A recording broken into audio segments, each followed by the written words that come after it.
Family, it's incredible. Just as the Sorting Hat was about to shout Slytherin, I cast a silent Confundus charm and made it shout Gryffindor instead. Dumbledore's gaze felt like it could see right through me. The story begins in the morning when I hid some flu powder and asked my grandmother to take me to the station via apparition. I even ran into Harry and Hermione on the way. It was such an exciting journey. Let me tell you, that old hat was just about to shout Slytherin when I quickly cast a silent Confundus charm, effectively frying its CPU. The next second, it shouted at the top of its lungs, Gryffindor. Wow, it was truly hoarse. I tell you, the whole hall erupted, but out of the corner of my eye, I caught Dumbledore, that old man, staring at me with a gaze that felt like it had a zoom lens, clearly seeing through my little trick. Let's rewind a bit. The story really starts from that chaotic morning. My grandmother, Augusta, has a voice that could rival a mandrake. Neville, are you going to school or moving house? Can't you fit everything in one trunk?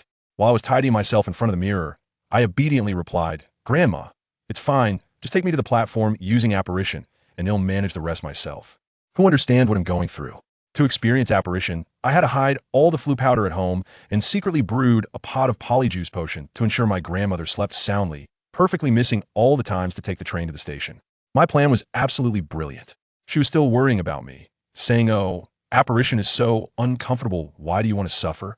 Inside, I was laughing, but I had to maintain a look of the obedient grandson saying, Grandma, I'm doing this for your convenience. I had been practicing this trick for 5 years, and it was foolproof, relying on the information gap. Sure enough, her heart softened, and she took my hand, and the next second, everything spun around. Wow, it felt like being shoved into a straw, and then someone took a big gulp.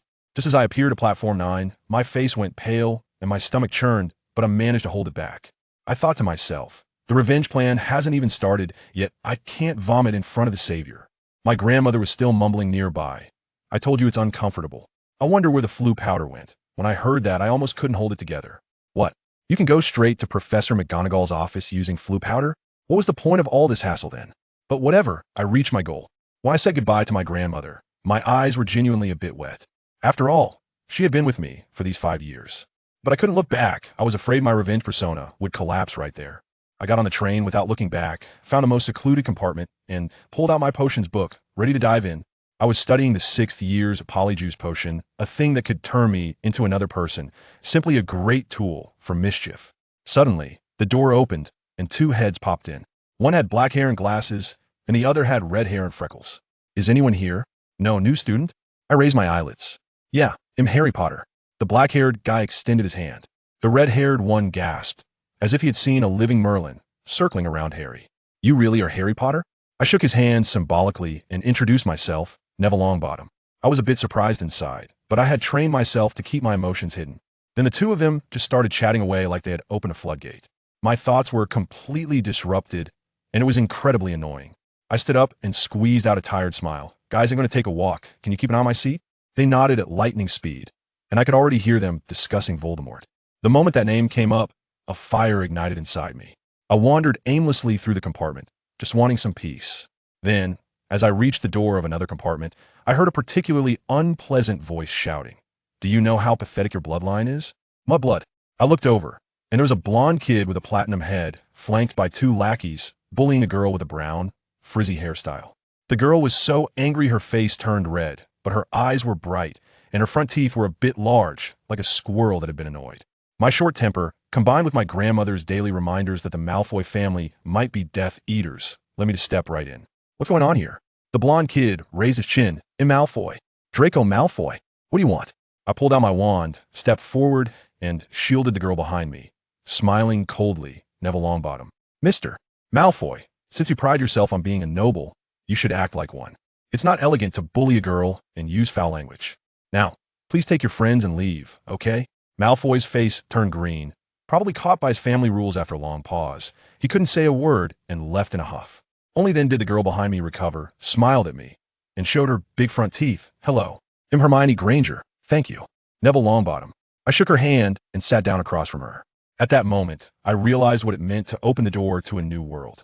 This girl was like a walking Hogwarts, a history, bombarding me with questions one after another, from whether I was a new student to whether I could cast spells, even asking me to teach her. I was stunned it turned out girls were such fascinating creatures. To satisfy her curiosity, I casually performed a few simple spells I'd learned at 6. Hermione was so excited, insisting on learning from me. I tell you, my heart, frozen for revenge, felt like it was being thawed by this little sun. I couldn't leave, nor did I want to. I put away my wand and smiled at her. Your turn now. You said you practiced at home, show me. Hermione's face turned red, and she nervously raised her wand. Wingardium Leviosa. She waved her wand so wildly that it almost poked my face. Then, something outrageous happened. A huge black object fell from the ceiling of the compartment with a loud crash. I instinctively shouted, Protego. A barrier instantly enveloped Hermione and me. Then a calf. Family. A calf fell from the sky, crashed into the barrier, bounced off, and smashed the window before flying away. Hermione was so shocked she sat down on the floor. I quickly pulled her up and cast a reparo to fix the window, seriously comforting her. It's okay, this means your magic is strong, you can summon such a big thing. I was silently praying, thank Merlin, that it was just a calf. If it had been an adult bull, we would have been done for today. Believe it or not, this seemed to unlock Hermione's potential. She started casting spells much more smoothly and quickly succeeded several times. This girl had real talent. As we approached the station, I suddenly remembered Harry and Ron. I took Hermione back to my original compartment, where the two were surrounded by a pile of snacks. I casually made up a lie, saying I lost track of time discussing academic topics with Hermione. Ron, that silly boy, actually believed it and asked in shock, you guys are studying before school even starts? Hermione seriously replied, previewing is a good habit. By the way, Ron, you have something dirty on your nose. Just a regular kid. You're doing great, but you need to take a break. Seriously. She sighed, looking at me with tired eyes. I just want to do well, you know? I want to prove myself. I nodded, understanding where she was coming from. I get it, but you're already amazing. You're not just competing with others, you're competing with yourself. Just don't forget to have some fun, too. She finally put her quill down and leaned back in her chair. Okay. Maybe a little break wouldn't hurt. I smiled, relieved. How about we go grab some snacks? It'll show you my latest spell for turning ordinary food into something magical. Her eyes lit up at the suggestion. All right, let's do it. We headed to the kitchen, ready to have a little adventure amidst the studies. You're such a loser. I blurted out. I've been practicing for years. You're already amazing, really. Do you understand the concept of work-life balance? I was just worrying about how to help her relax when Ron saved me. Hermione, Neville, want to play wizard's chess? I'll teach you. Hermione hesitated for a moment and finally nodded.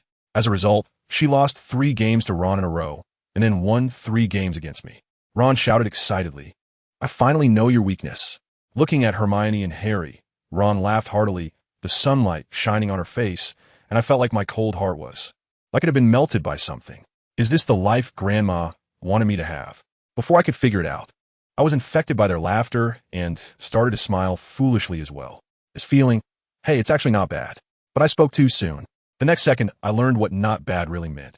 It was truly not bad, just unfortunate. On Friday, let me tell you, the first potions class was held directly in the dungeon.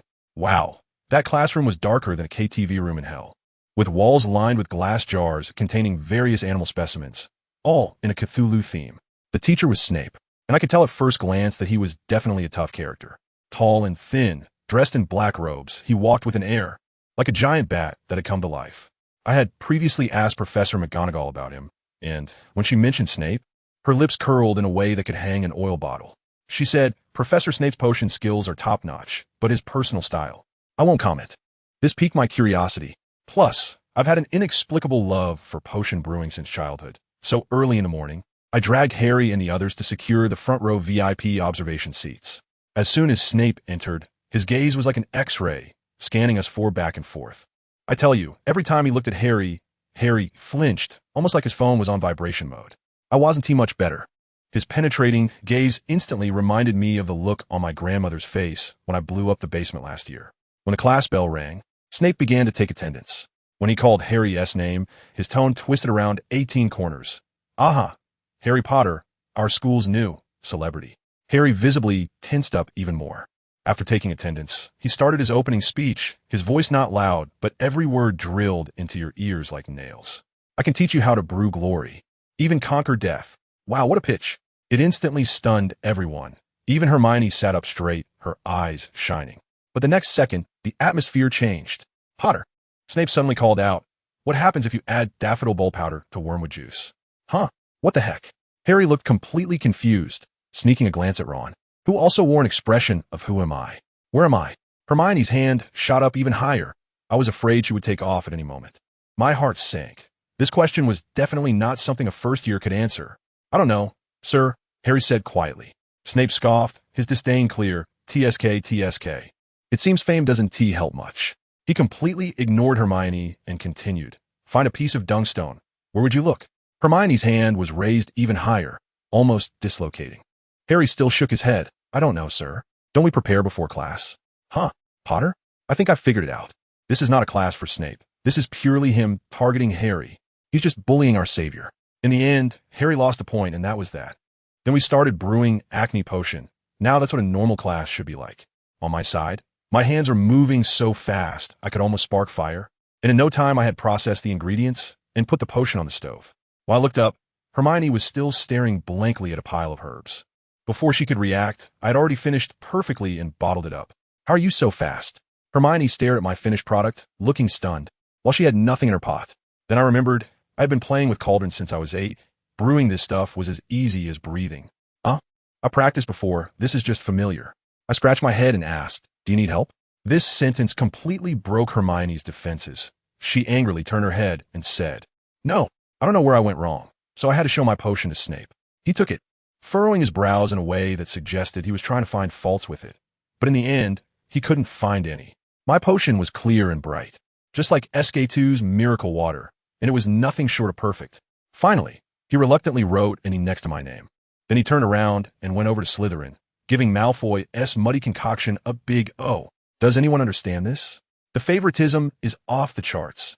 After class, Harry was completely deflated, like a frostbitten eggplant. Ron was furious. That old bat is just targeting you, mate. Hermione couldn't understand it either. Neville's potion was clearly the best. So why did Malfoy get no? I sighed and said, I think this is probably what Professor McGonagall meant by personal style issues. I told them that although Snape's attitude is quite problematic, his potion-making skills are truly impressive. Improving the Wolfsbane potion is a remarkable achievement that made it into contemporary potionology. As a result, the three of them looked at me as if I were an alien. The discomfort from potions class quickly faded. That evening, I was in the library with Hermione when I suddenly blurted out, actually, I wanted to be in Slytherin at first. What? For Professor Snape? Hermione was shocked. You got it right, I shrugged. I don't know how I ended up choosing Gryffindor, but it feels pretty good now. Hermione also mentioned that the Sorting Hat wanted to place her in Ravenclaw. She suddenly looked at me with a hint of melancholy. You already know so much. Why are you still starting from scratch like me? Do you know how hard it is for me to catch up to you? I blurted out my thoughts, because I can't wait anymore. What? It's nothing. I was just talking nonsense. I quickly tried to make up for it, saying it was my grandma's request, that she hopes I can be as excellent as my parents. I made up a random excuse, and surprisingly, Hermione believed it. But when she asked about my parents, my mood instantly dropped, and I looked down, not wanting to talk. In the end, I couldn't take it anymore, found an excuse, and slipped away, leaving Hermione there sulking. I was wandering alone in the castle when I unknowingly walked up a staircase. There was a faint, strange smell in the air that I felt I had encountered before. I saw a tightly closed big door, and the smell was coming from there. There was a sign on the wall indicating the 4th floor right corridor. My brain's CPU instantly started working. Dumbledore had said at the start of the term, if you don't want to die, don't go near. I, being the kind of person I am, have curiosity, but I don't engage in activities that lead to death. Since the headmaster had spoken, charging in further would just make me a target, wouldn't it? So I decisively turned around and left, heading back to my dormitory and falling asleep immediately.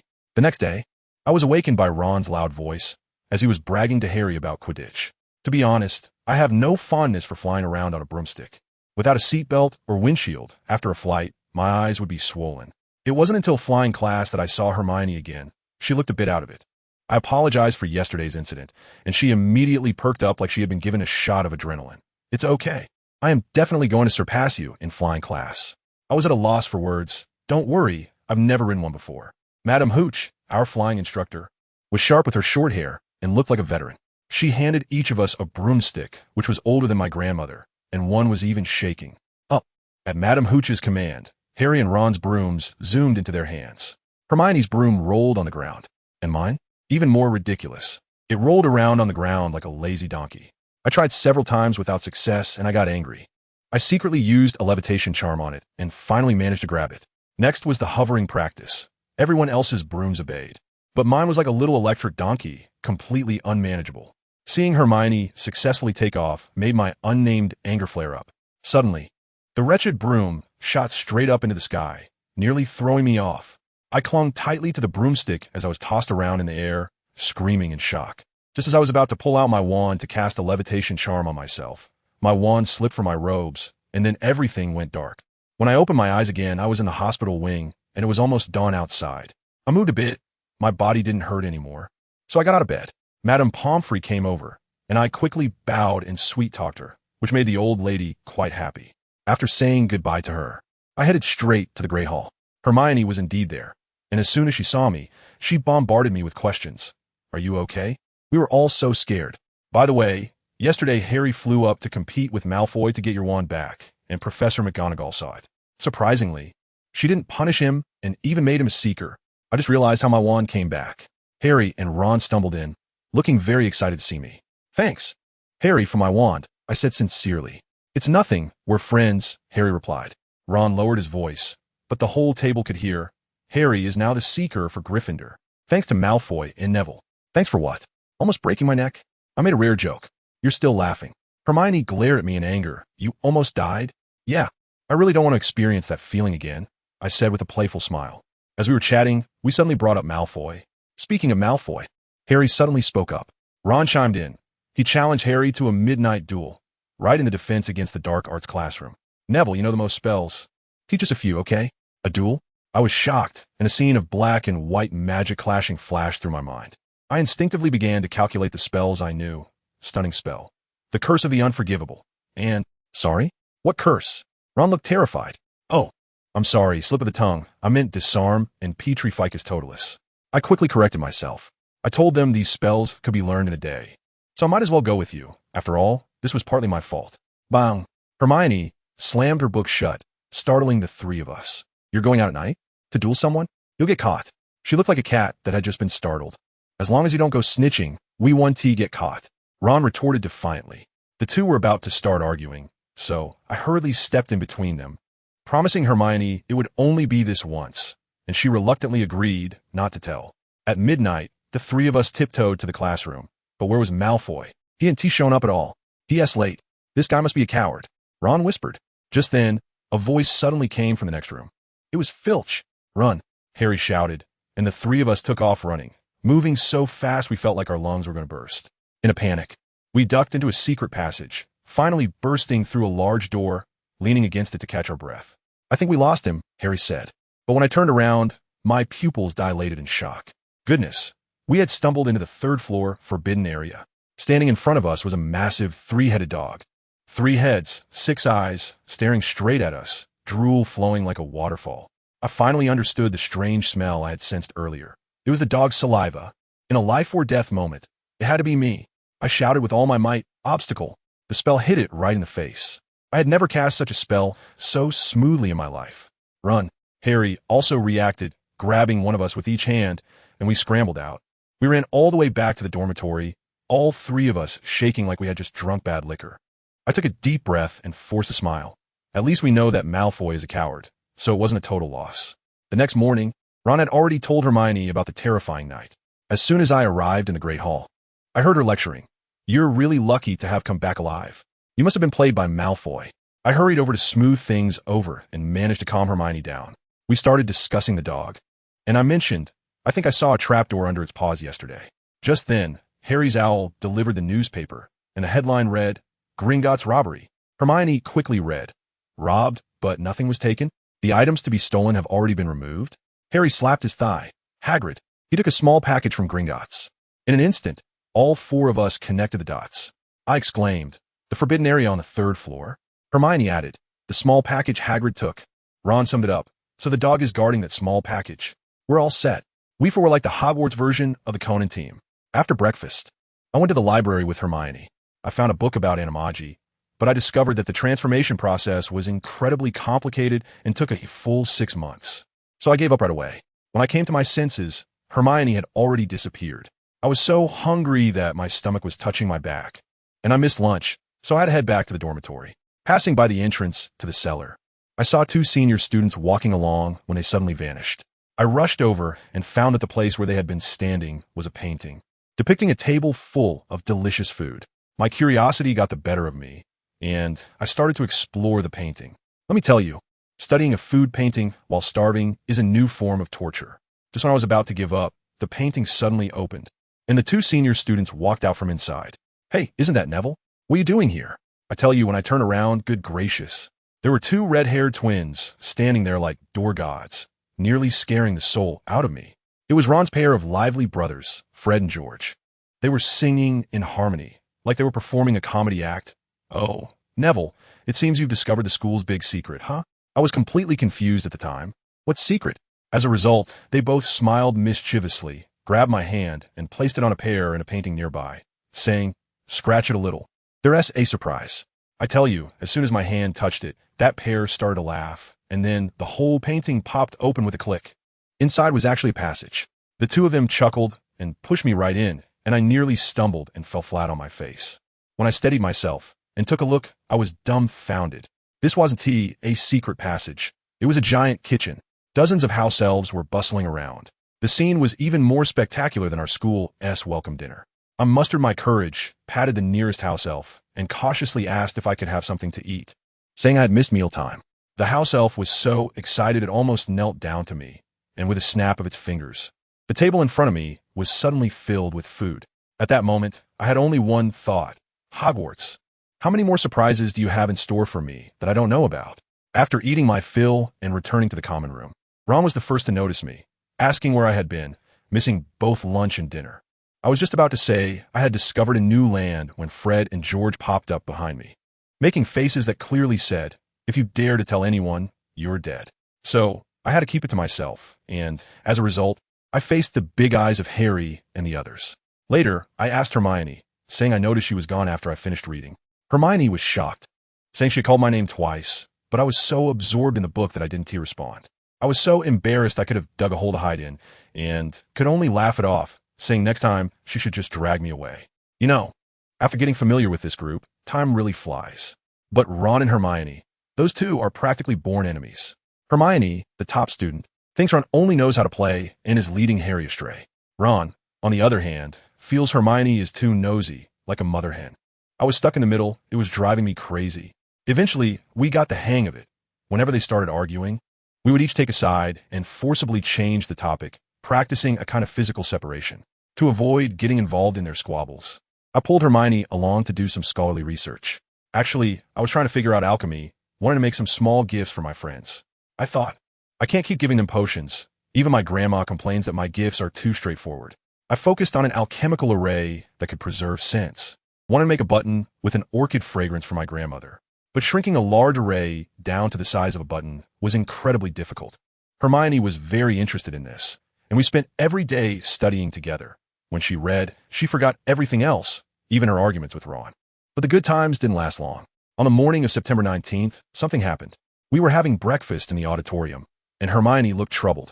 When I asked her, I found out that it was her birthday that day, and it was the first time she was spending it away from home, so she was feeling homesick. As soon as I said happy birthday, Ron suddenly exploded and shouted at me, "You want me to celebrate Miss Know-It-All's birthday? She better apologize to me first." I was completely stunned at the time. Apologize? Apologize for what? Ron's neck turned red with anger as he said that Hermione mocked him in the last charms class.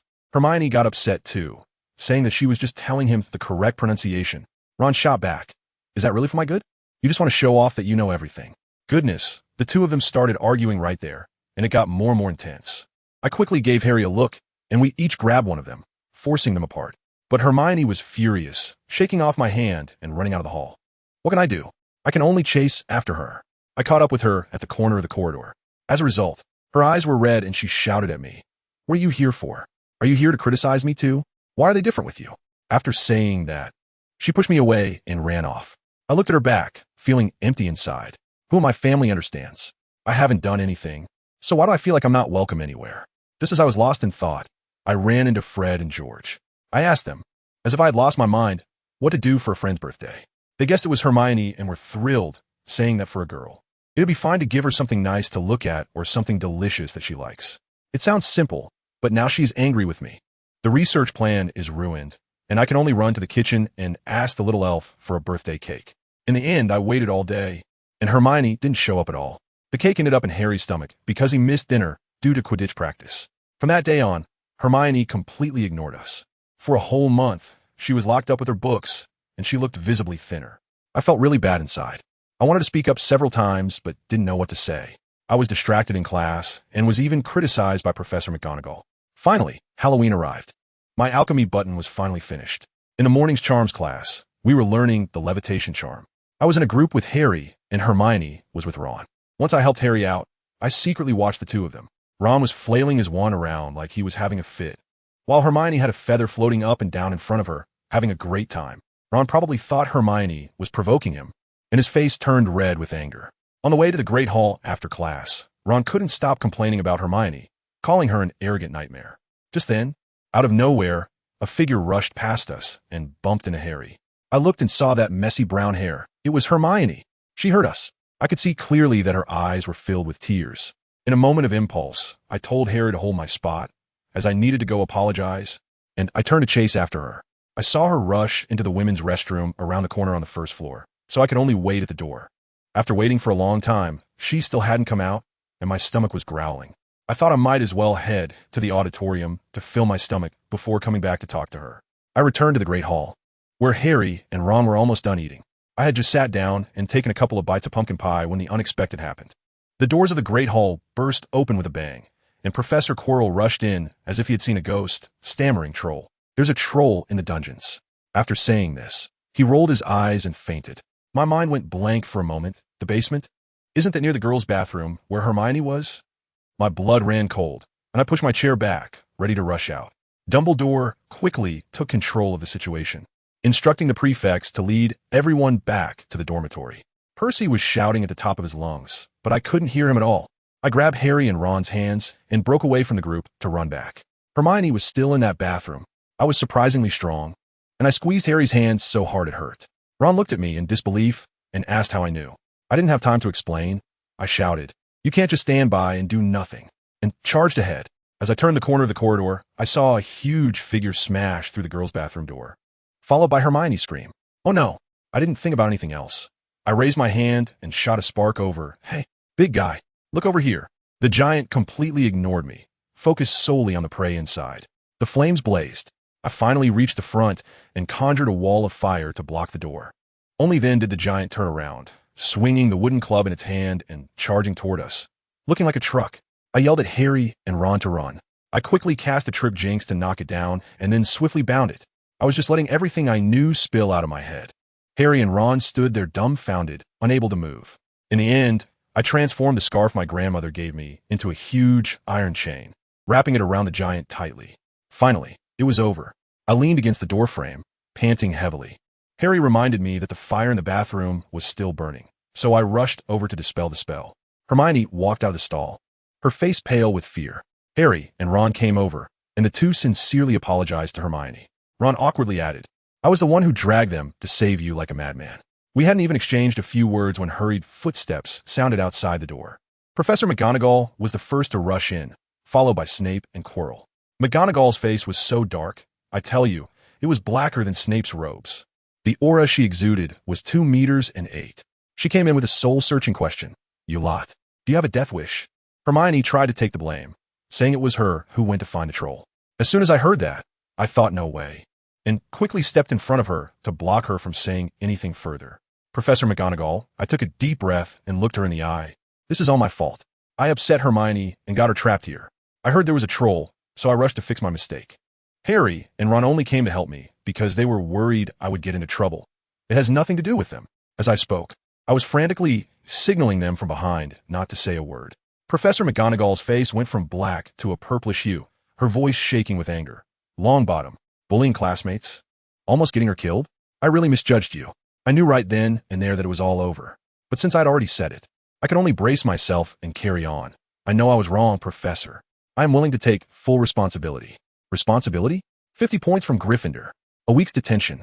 Professor McGonagall's eyes were filled with disappointment. But she turned to Harry and Ron, gave each of them 10 points for their bravery, and then sent them away. Hermione wanted to say something, and I kept giving her looks. As a result, the girl burst into tears, tugging at Professor McGonagall's robe, crying that there was a misunderstanding and that she wanted to talk in her office. Great, now everything was in chaos. Professor McGonagall sighed, comforted Hermione for a moment, and then, without looking back, said to me, Longbottom, follow me. When we got to her office, Hermione was sniffling as she revealed the truth. I was still being stubborn, trying to take all the blame on myself. I said it was me who mocked Hermione and made her sad. Professor McGonagall just stared at me silently for 10 seconds, then finally sighed and said, "Since you were brave enough to admit and rectify your mistake, I'll 1T punish you this time." But her tone suddenly rose sharply. "The 50 points that were deducted, you have to earn back within a week. Otherwise, I will personally tell your grandmother." I was so frightened that my legs went weak, and I scrambled out of the office. When I returned to the break room, only Harry was waiting for me. He looked at me and said very seriously, "Neville, thank you for speaking up for us." At that moment, I felt both warm and amused. This silly kid, so sentimental. I patted him on the shoulder and said, "It's okay, Harry, we're friends, right? Besides, I'm a bit closer to Professor McGonagall. If I say a few good words privately, she might forgive me. Hey, don't look at me like that."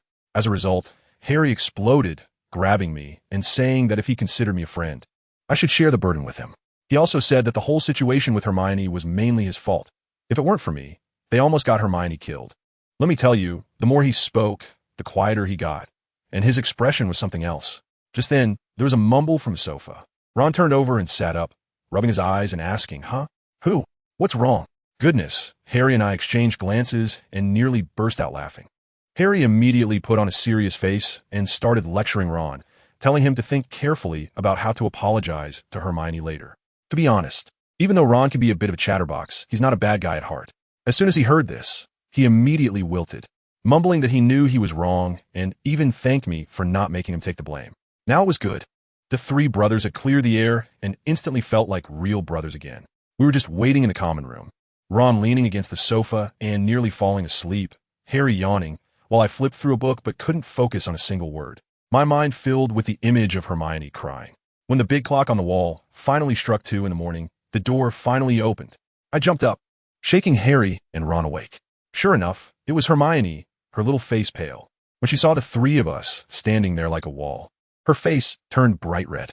I quickly stepped forward, bowed in a particularly gentlemanly manner, and said, "Hermione, the three of us have unanimously decided to wait for you here, and we sincerely apologize." Harry quickly followed up, saying we have all reflected on our actions, and then turned to cue Ron. "Right, Ron?" And guess what? The response was a thunderous snore. I couldn't hold it in at that moment.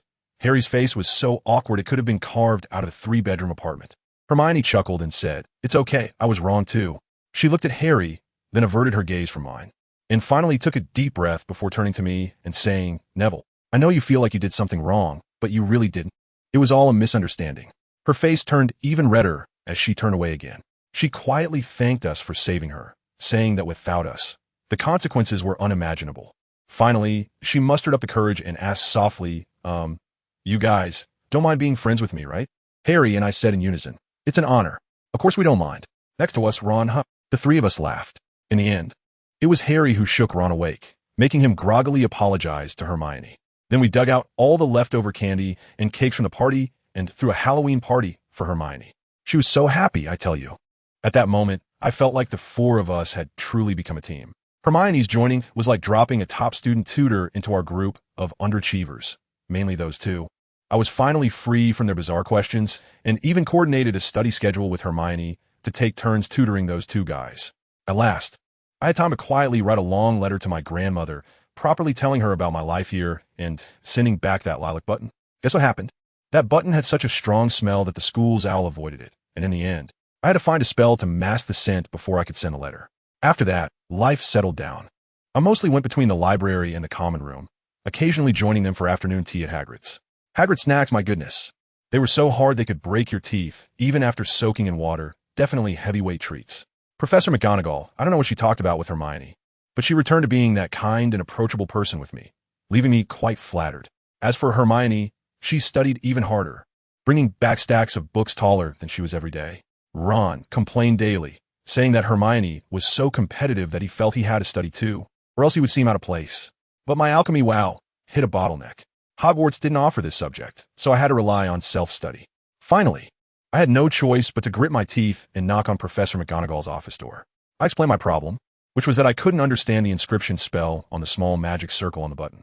Professor McGonagall took my book, her brows furrowing like a walnut, and she read it 3 times.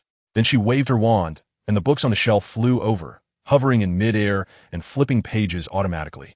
The scene almost made my CPU overheat. After flipping through 7 books, she finally stopped, shook her head, and said, "Mr. Longbottom, I'm sorry, but I don't have the answer you seek in any of the relevant books here." Seeing my disappointed face, she asked, "Do you absolutely need to know what this is?" At that moment, a scene flashed through my mind where Hermione almost got crushed by a troll, and I said firmly, "Yes, Professor. I want to create something that can protect people." Professor McGonagall stared at me for a long time, and finally sighed, "Well, you should ask Professor Dumbledore. The password is Fizzing Whiz B. I'll mention it to him." After she finished speaking, she transformed a piece of parchment into a little bird, which flew out of the window. "Go on, child. I believe Augusta will be proud of you." My mind exploded at that moment. Dumbledore, one of the greatest alchemists of this century, personally guiding me. After expressing my thanks, I almost ran towards the principal's tower, so excited that I didn't hear Professor McGonagall mumbling behind me. At just 11 years old, he can use simple alchemy. Augusta really has a good grandson. I ran all the way to the principal's office door and breathlessly shouted at the stone statue guard, buzzing honey candy. As soon as the statue stepped aside, I rushed in immediately. I tell you, that office is simply my dream room. The desk is filled with all kinds of strange silverware.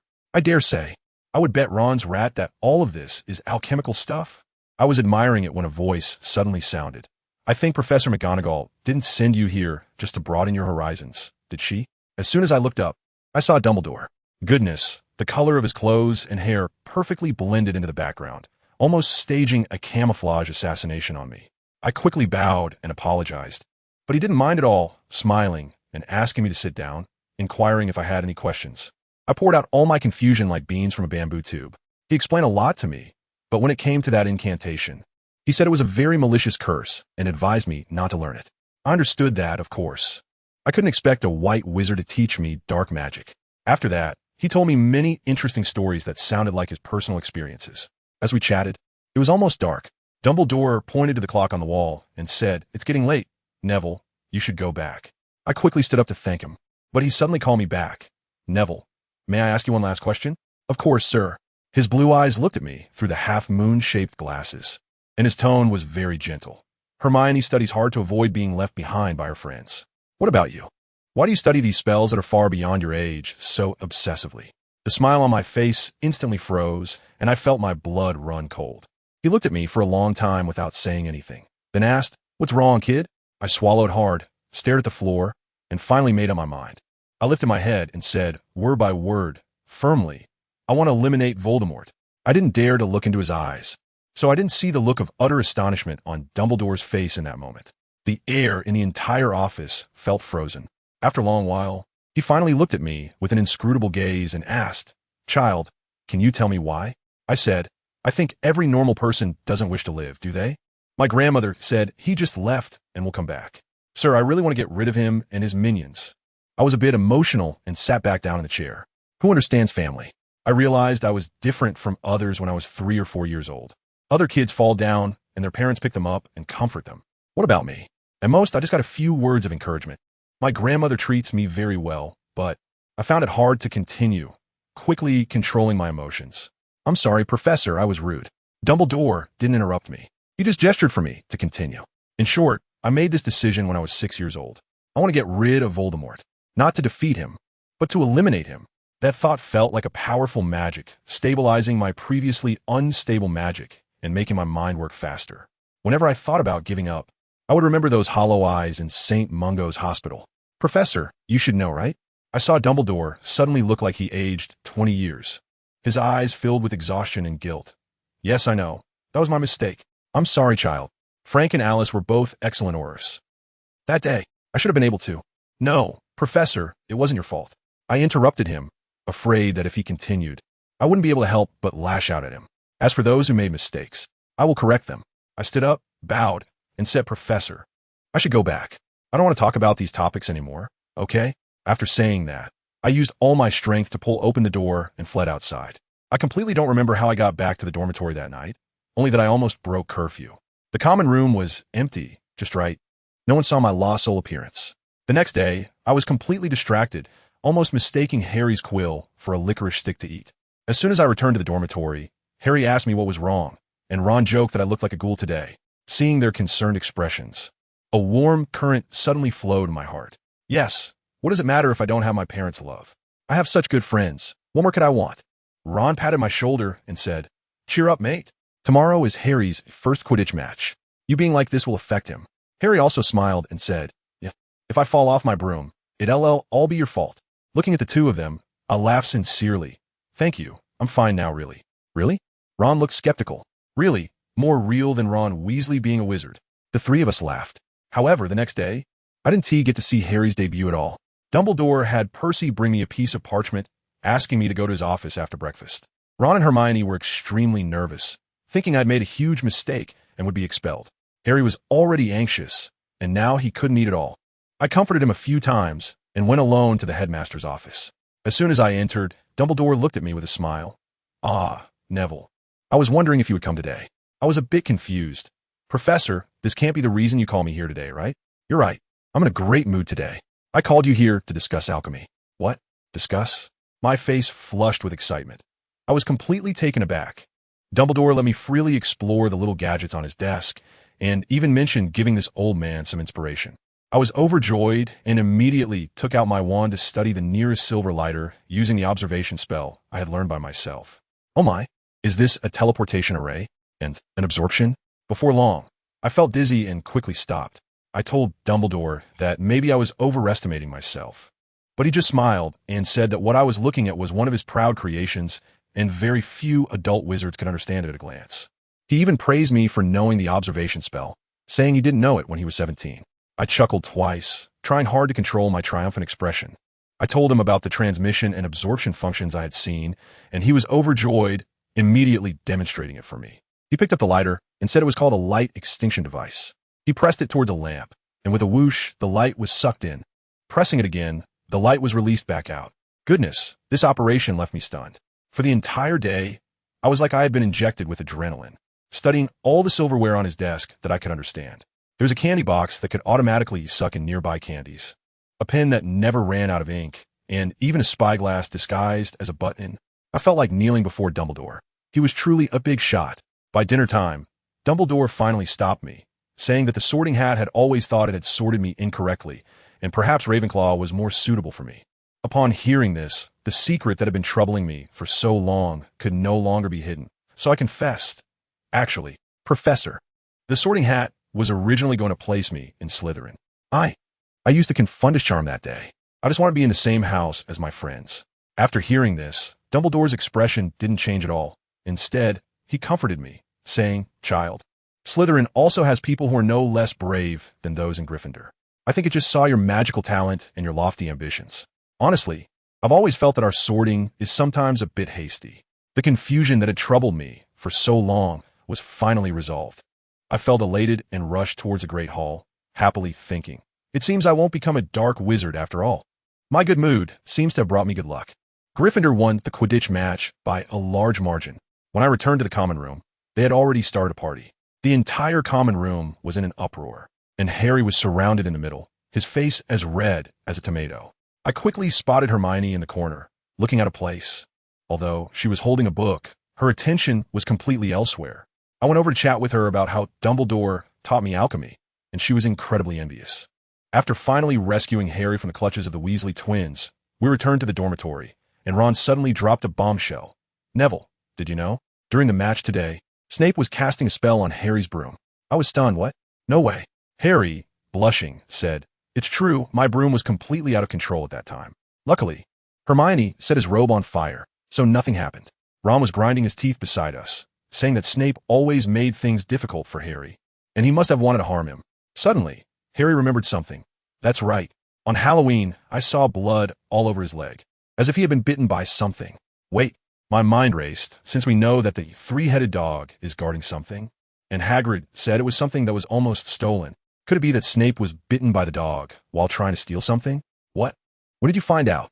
I was caught off guard, feeling like I had missed out on something huge. Ron quickly explained that they had visited Hagrid that afternoon and mentioned that Hagrid talked about someone named Nicholas Flamel, asking if I knew him. Nicholas Flamel? I instinctively shouted out, "Of course I know. He is the pinnacle of alchemy."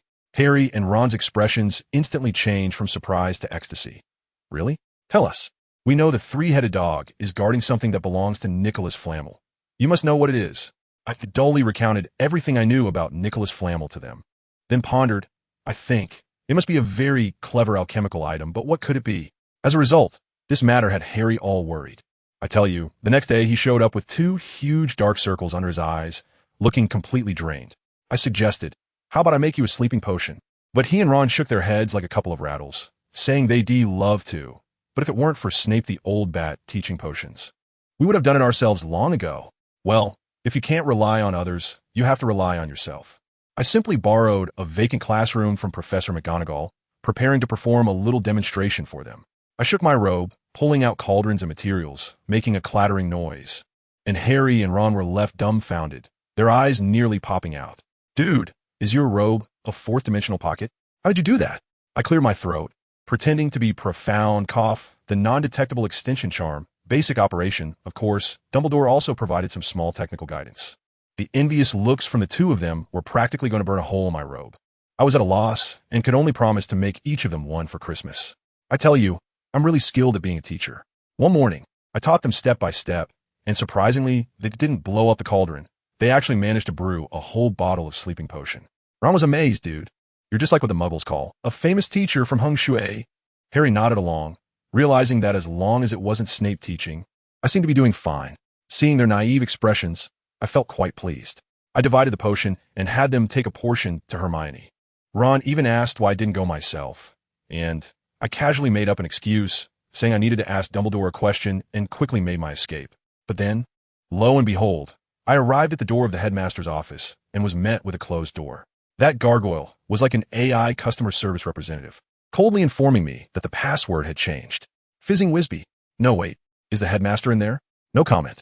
I was stunned at that moment, feeling like Dumbledore had somehow anticipated my visit and was deliberately avoiding me. Something was definitely off. I returned to the common room dejected, and Hermione was already back. With a loud thud, she placed a giant book in front of her, taller than herself. She pointed at the book, her eyes sparkling as if she had discovered a new continent. I found it. Nicholas Flamel, the only known maker of the Philosopher's Stone. Harry and Ron looked at her with expressions that said, "What are you talking about?" But I understood. Hermione, seeing their dazed faces, anxiously banged the book and exclaimed, "Look here. The Philosopher's Stone, also known as the Sorcerer's Stone, can turn stone into gold and create the elixir of life." She read aloud from the book, mentioning that Nicholas Flamel had just celebrated his 665th birthday last year and was now living a peaceful life in France with his wife. Finally, she slammed the table and concluded, "So, the 3-headed dog is guarding the Philosopher's Stone. Someone must want to steal it." And Nicholas Flamel asked his good friend Dumbledore to keep it safe. Ron, with his uniquely odd focus, had stars in his eyes, thinking about the elixir of life and turning stone into gold. I couldn't take it anymore and quickly educated him. "Hold on, Ron. This thing doesn't come without a cost. Potion making and drinking potions consume one's magical power. To put it simply, Nicholas Flamel might have less magic than you right now. He's just an ordinary old man with a thick bloodline." Hermione waved her hand, looking righteous, as if possessed by Professor McGonagall. "That's not the point. The point is, why does Snape want to steal it? Who understood the family dynamics?" I was the only rational brain online. I sighed and said, "Are you guys a bit paranoid? Snape has been teaching at Hogwarts for 10 years. If he were a dark wizard, wouldn't Dumbledore have noticed? Do you think the headmaster is senile?" My rant left the 3 of them speechless. Finally, Harry muttered then, "Who were the people who broke into Gringotts that day?" At this point, I had nothing to say. After that incident, Christmas came quickly. I went into seclusion mode, spending every day in a more hidden, abandoned classroom making handmade gifts. There were too many gifts to prepare. For my grandmother, my uncle, Professor Lupin, and the 4-dimensional pocket robes I promised Harry and Ron. I bought robes identical to theirs and sewed in a pocket big enough to hold a cow. Then pinned 2 handsome lion badges on the chest. Done. The most headache-inducing gift was for Dumbledore. I couldn't just give him a robe, right? In the end, I gritted my teeth and took out a small piece of pure silver from my collection, deciding to make him a cufflink with a phoenix design. By the time I engraved the last bit of magic, it was pitch dark and my stomach was growling. The dining hall had already closed, so I had to sneak into the kitchen. The house elves saw me as if they had seen an idol and brought out a table full of delicious food, almost making me burst. When I dragged my exhausted body back to the dormitory, Harry and Ron were already sleeping like pigs. On Christmas Eve, I got up early to deliver Hermione's gift, and when I returned, Harry had just woken up and was curiously fiddling with the cufflink I made for Dumbledore on my desk. I bragged to him about how amazing it was, with magical arrays that could store sound and smell, not caring whether he understood, and I dazzled him into a daze. It wasn't until Ron woke up from my noise that Harry found his escape and hurried away. Finally, it was Christmas. The three of us tore open gifts under the Christmas tree in the common room, like three children who had never seen the world, shouting excitedly. Harry gave me a new cauldron, Ron gave me a notebook, my grandmother sent a big box of rare potion ingredients, and Professor Lupin sent a few unicorn hairs. All great gifts. But when I opened one box and saw what was inside, I was completely stunned. It was Dumbledore's Deluminator. Wow, the old man really thought highly of me. There was also a card inside that read, "Merry Christmas, our little alchemist." In that moment, I felt that all the nights I stayed up and all the hair I lost were worth it. I was really excited when Ron let out a scream. "Oh my gosh, an invisibility cloak. Harry, you got an invisibility cloak." I quickly leaned over and saw Harry pull out a shimmering silver object that looked like liquid from the package. There was also a note inside, written in Dumbledore's handwriting. "Your father left this for me before he died. Use it well." Harry was completely stunned, while Ron was buzzing with excitement, and the entire common room was filled with a joyful atmosphere. For Christmas lunch, there weren't many students staying at school, so Dumbledore turned the 4 long tables into one big round table and, like a playful old man, pulled a cracker that turned into a witch's hat for him to wear. We all ended up with round bellies after that meal. In the afternoon, we had a snowball fight with the Weasley twins, and I ended up getting hit on the forehead by a snowball. In retaliation, I used my wand to conjure a giant snowball and threw it back, only to be caught red-handed by Professor McGonagall as she passed by. I thought I was done for and would lose points, but Professor McGonagall just smiled and told us to be careful. Wow, it turns out professors can have 2 sides to them too. In the evening, I suddenly suggested inviting Harry and Ron to my house for the holiday. They were both surprised and thrilled. "Really? How'd we get there?" I then told them that my grandmother was classmates with Professor McGonagall, and they were very close, so we could go through her office's fireplace. When we arrived at Professor McGonagall's office, she even offered us cookies, being unusually sweet, which made Harry and Ron feel quite uncomfortable. Once we got to my house, my grandmother was delighted to see I had brought friends over. Although she said I hadn't informed her in advance, she still welcomed them warmly. She gave Harry a big hug, saying he was a poor child. As dinner was winding down, I secretly added a bit of sleeping potion to their drinks, and once they both fell sound asleep, I quickly got dressed with my grandmother, and we headed out together. We even see my parents. I have never spoken to anyone about my family situation. I don't want to see those sympathetic eyes. We apparat to St. Mungo's Hospital for magical maladies and injuries. My parents, Frank and Alice, were sitting there, their eyes vacant, not recognizing us at all. My mom, as usual, handed me a piece of candy wrapper. At that moment, I was in so much pain I could hardly breathe. I didn't know who was worse off, me or Harry. The rest of the holiday was spent at my house, where I crazily tutored them in potions, finally bringing them to a level where they wouldn't blow up a cauldron. Back at school, life returned to normal until Hagrid brought in a dragon egg. When the little dragon hatched, it was a total menace and Ron even got bitten, his hand turning purple.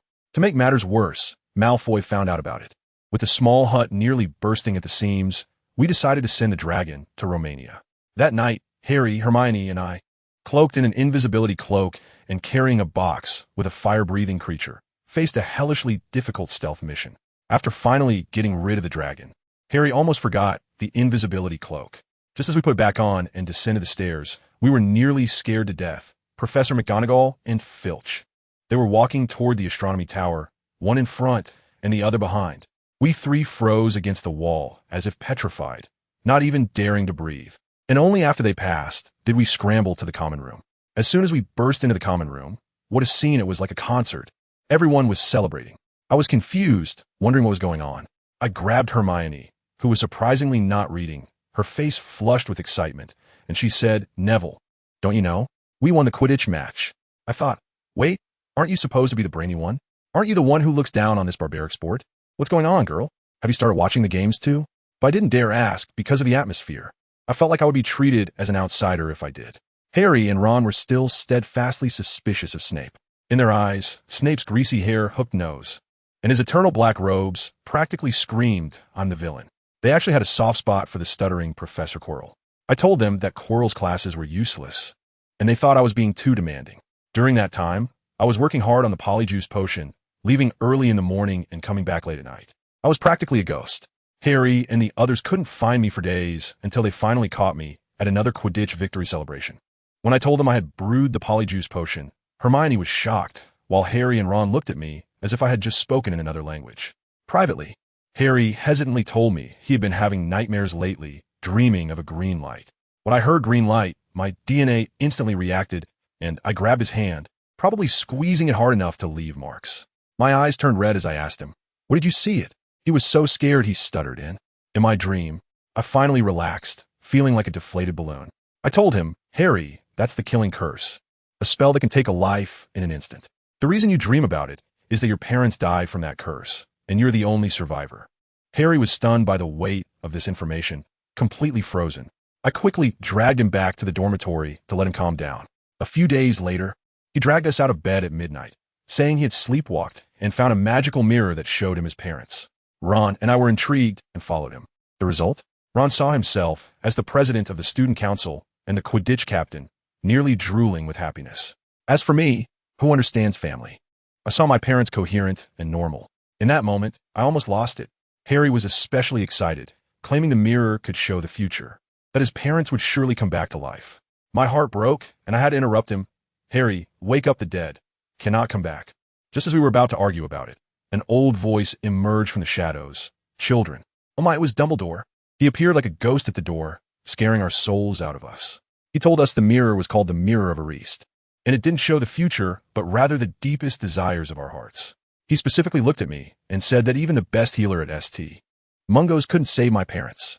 Goodness, I felt like I had been stabbed twice in one night. My brain just shut down. After that incident, I seemed to go mad, diving headfirst into potions. I even started running to Snape's office every day, working for free just to learn from him. Let me tell you, Snape may have a mouth that could roast 10 trolls, but he knows his stuff.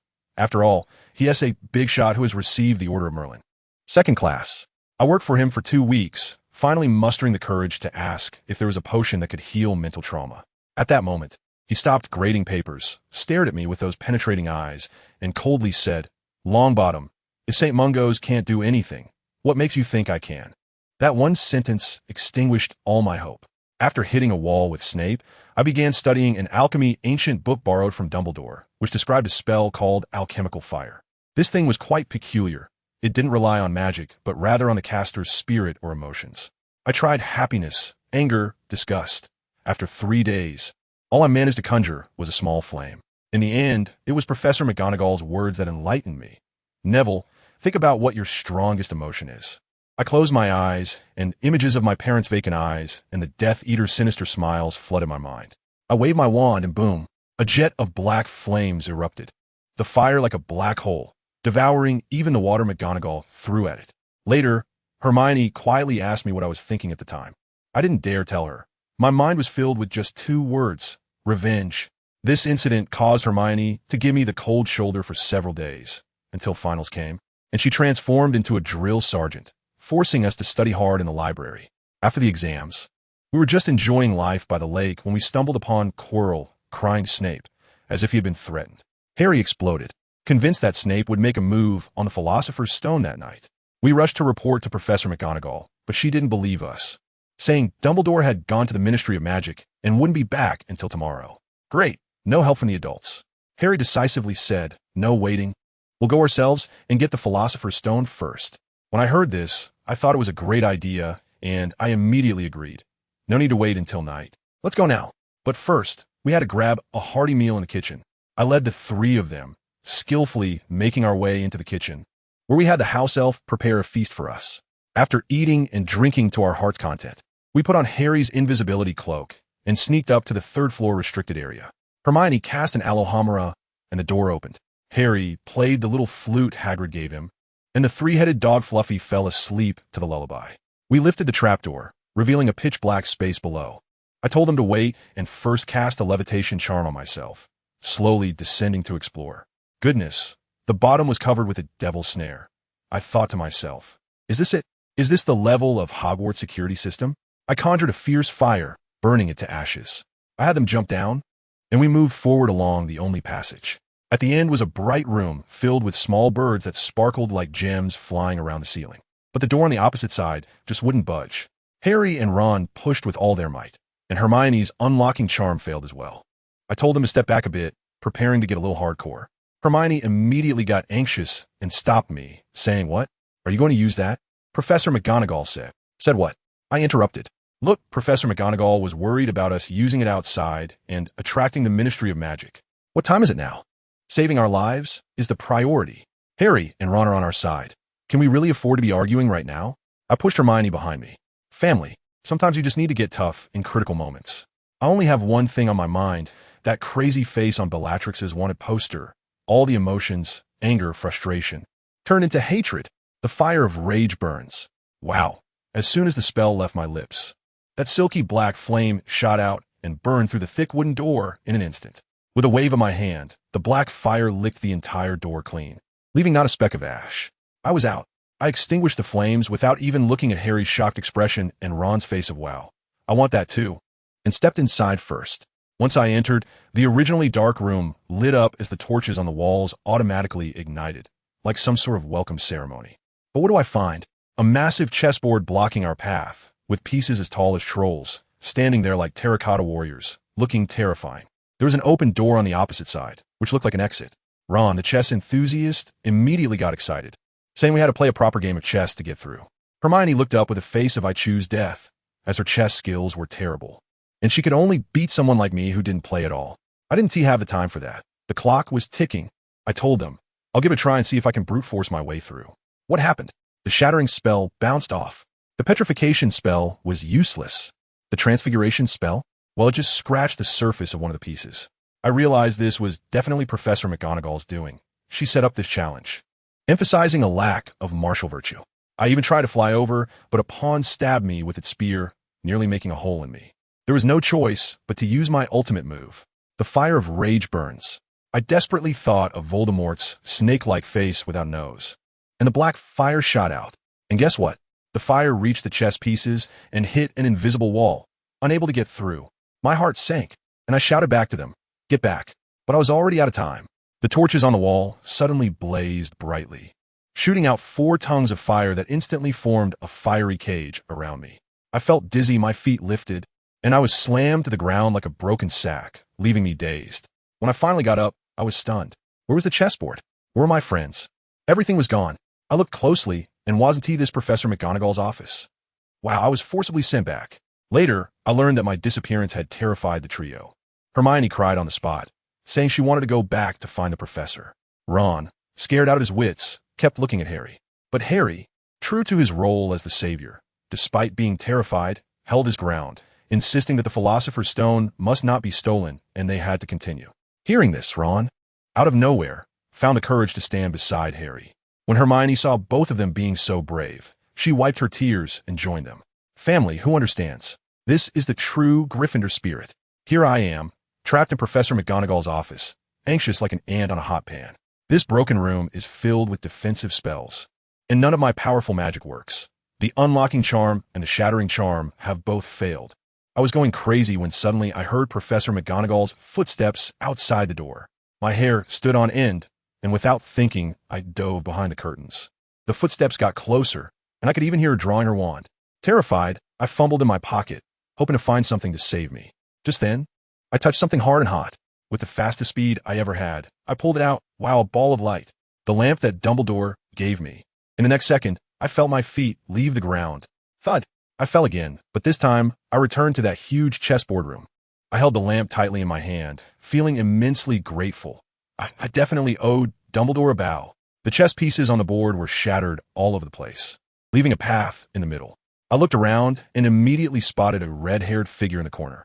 It was Ron. I rushed over like a madman. Ron. He was covered in pieces of chess, and I quickly checked his body. After 2 quick revivals, he finally opened his eyes with a groan. He just said, "Neville, I'm glad you're okay," and then passed out again, starting to snore. All right, looks like he's just exhausted. No danger to his life. I transformed a stone into a bed to make him comfortable, then turned and dashed into the next area. Behind the door was a dark, damp corridor, so I conjured a fireball as a flare.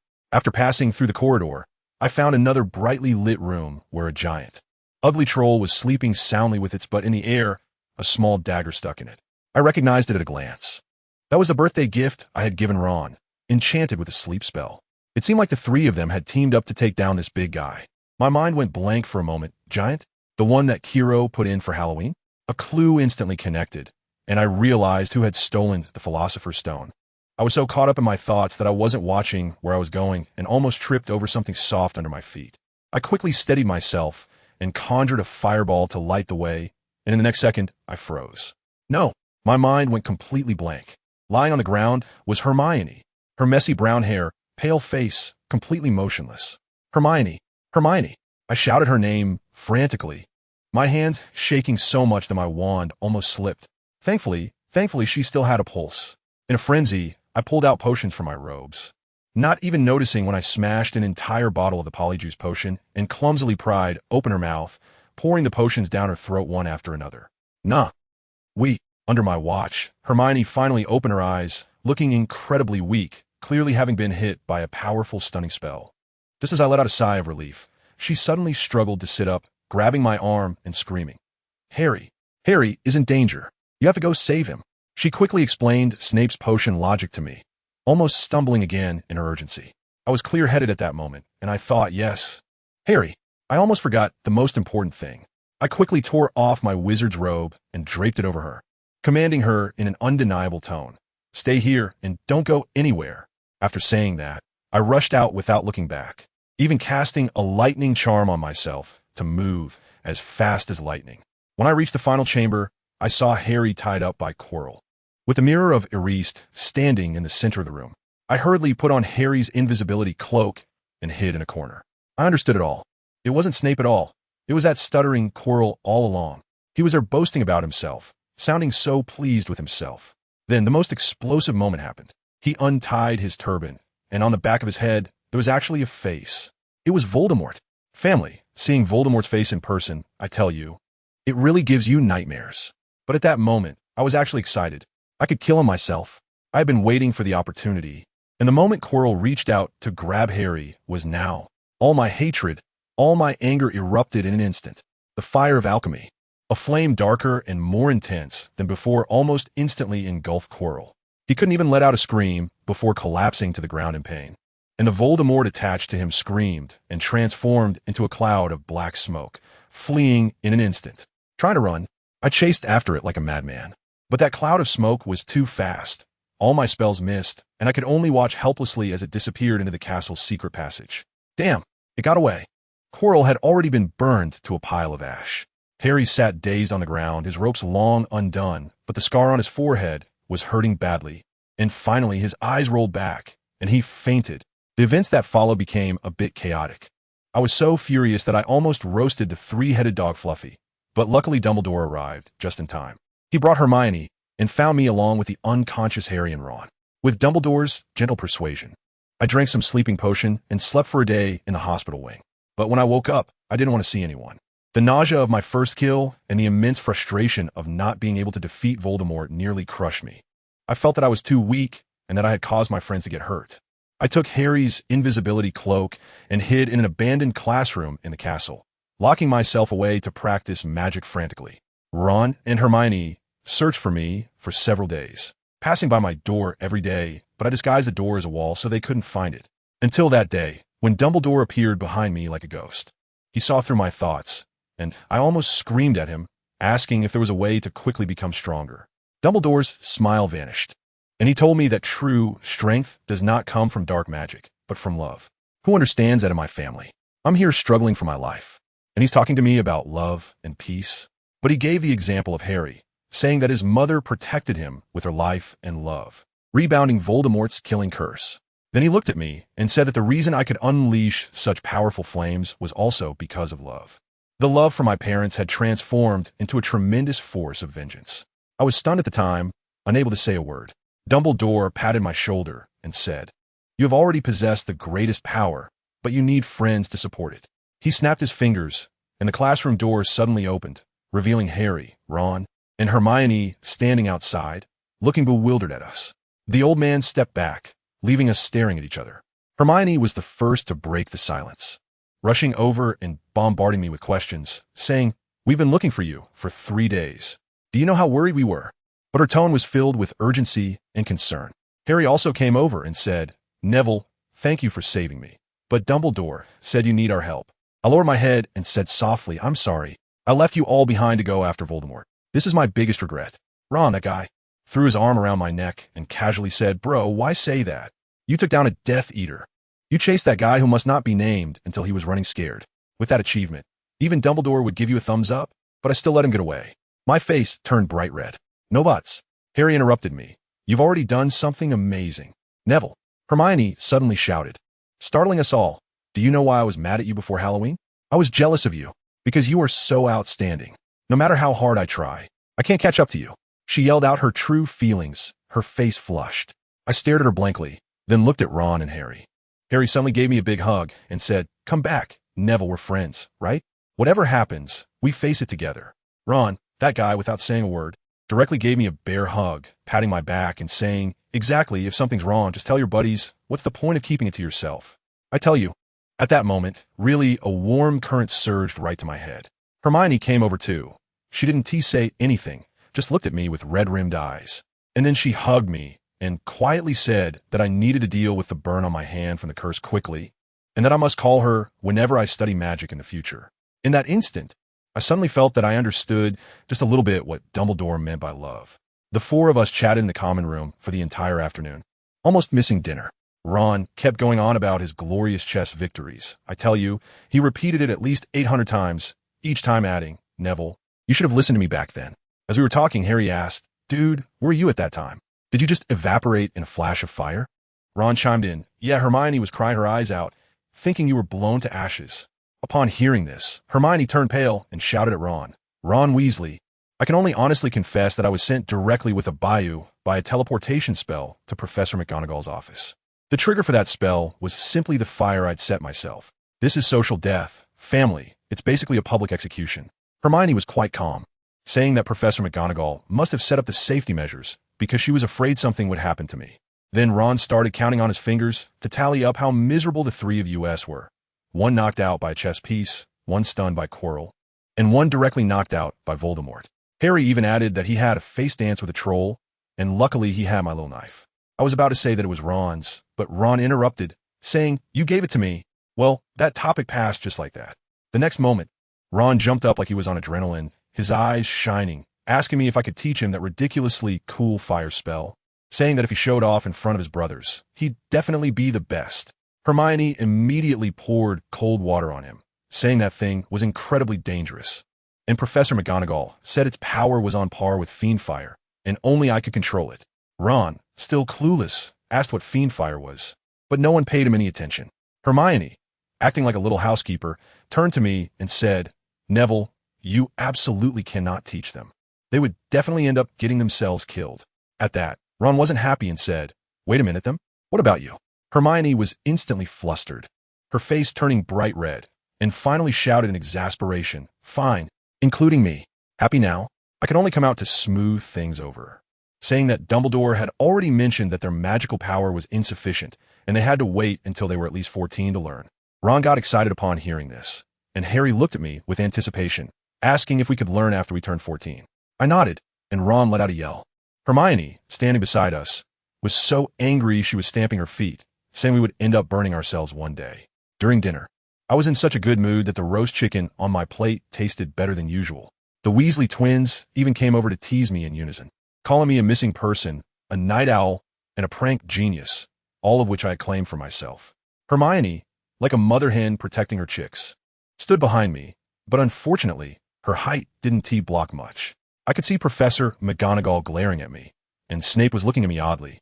I was definitely the center of attention. Then came the main event, the awarding of the House Cup. The hall was so quiet you could hear a pin drop. We Gryffindors and Slytherins were tied, both with 428 points, sharing first place. Dumbledore stood up with a smile and said, "However, some recent events must also be taken into account." I saw Snape's face instantly stiffen. First, for Mr. Ron Weasley, 15 points.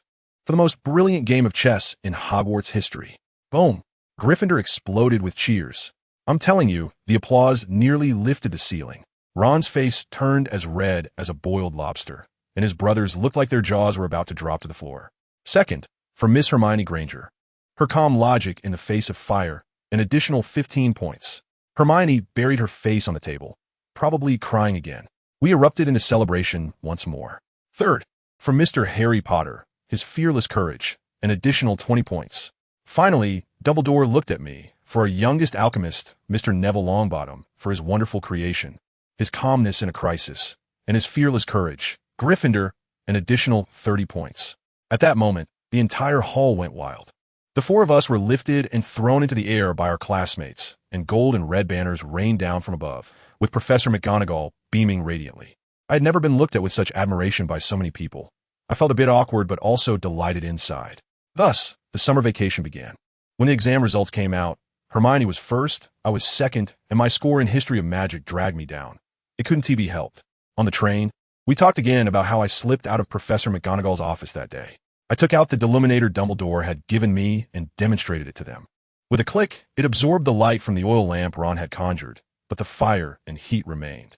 Ron and Harry were stunned, and Hermione observed closely. Saying this thing was amazing. I told them that Dumbledore had stuffed a complex teleportation array into this little gadget, which was how I managed to get back in time to save Harry.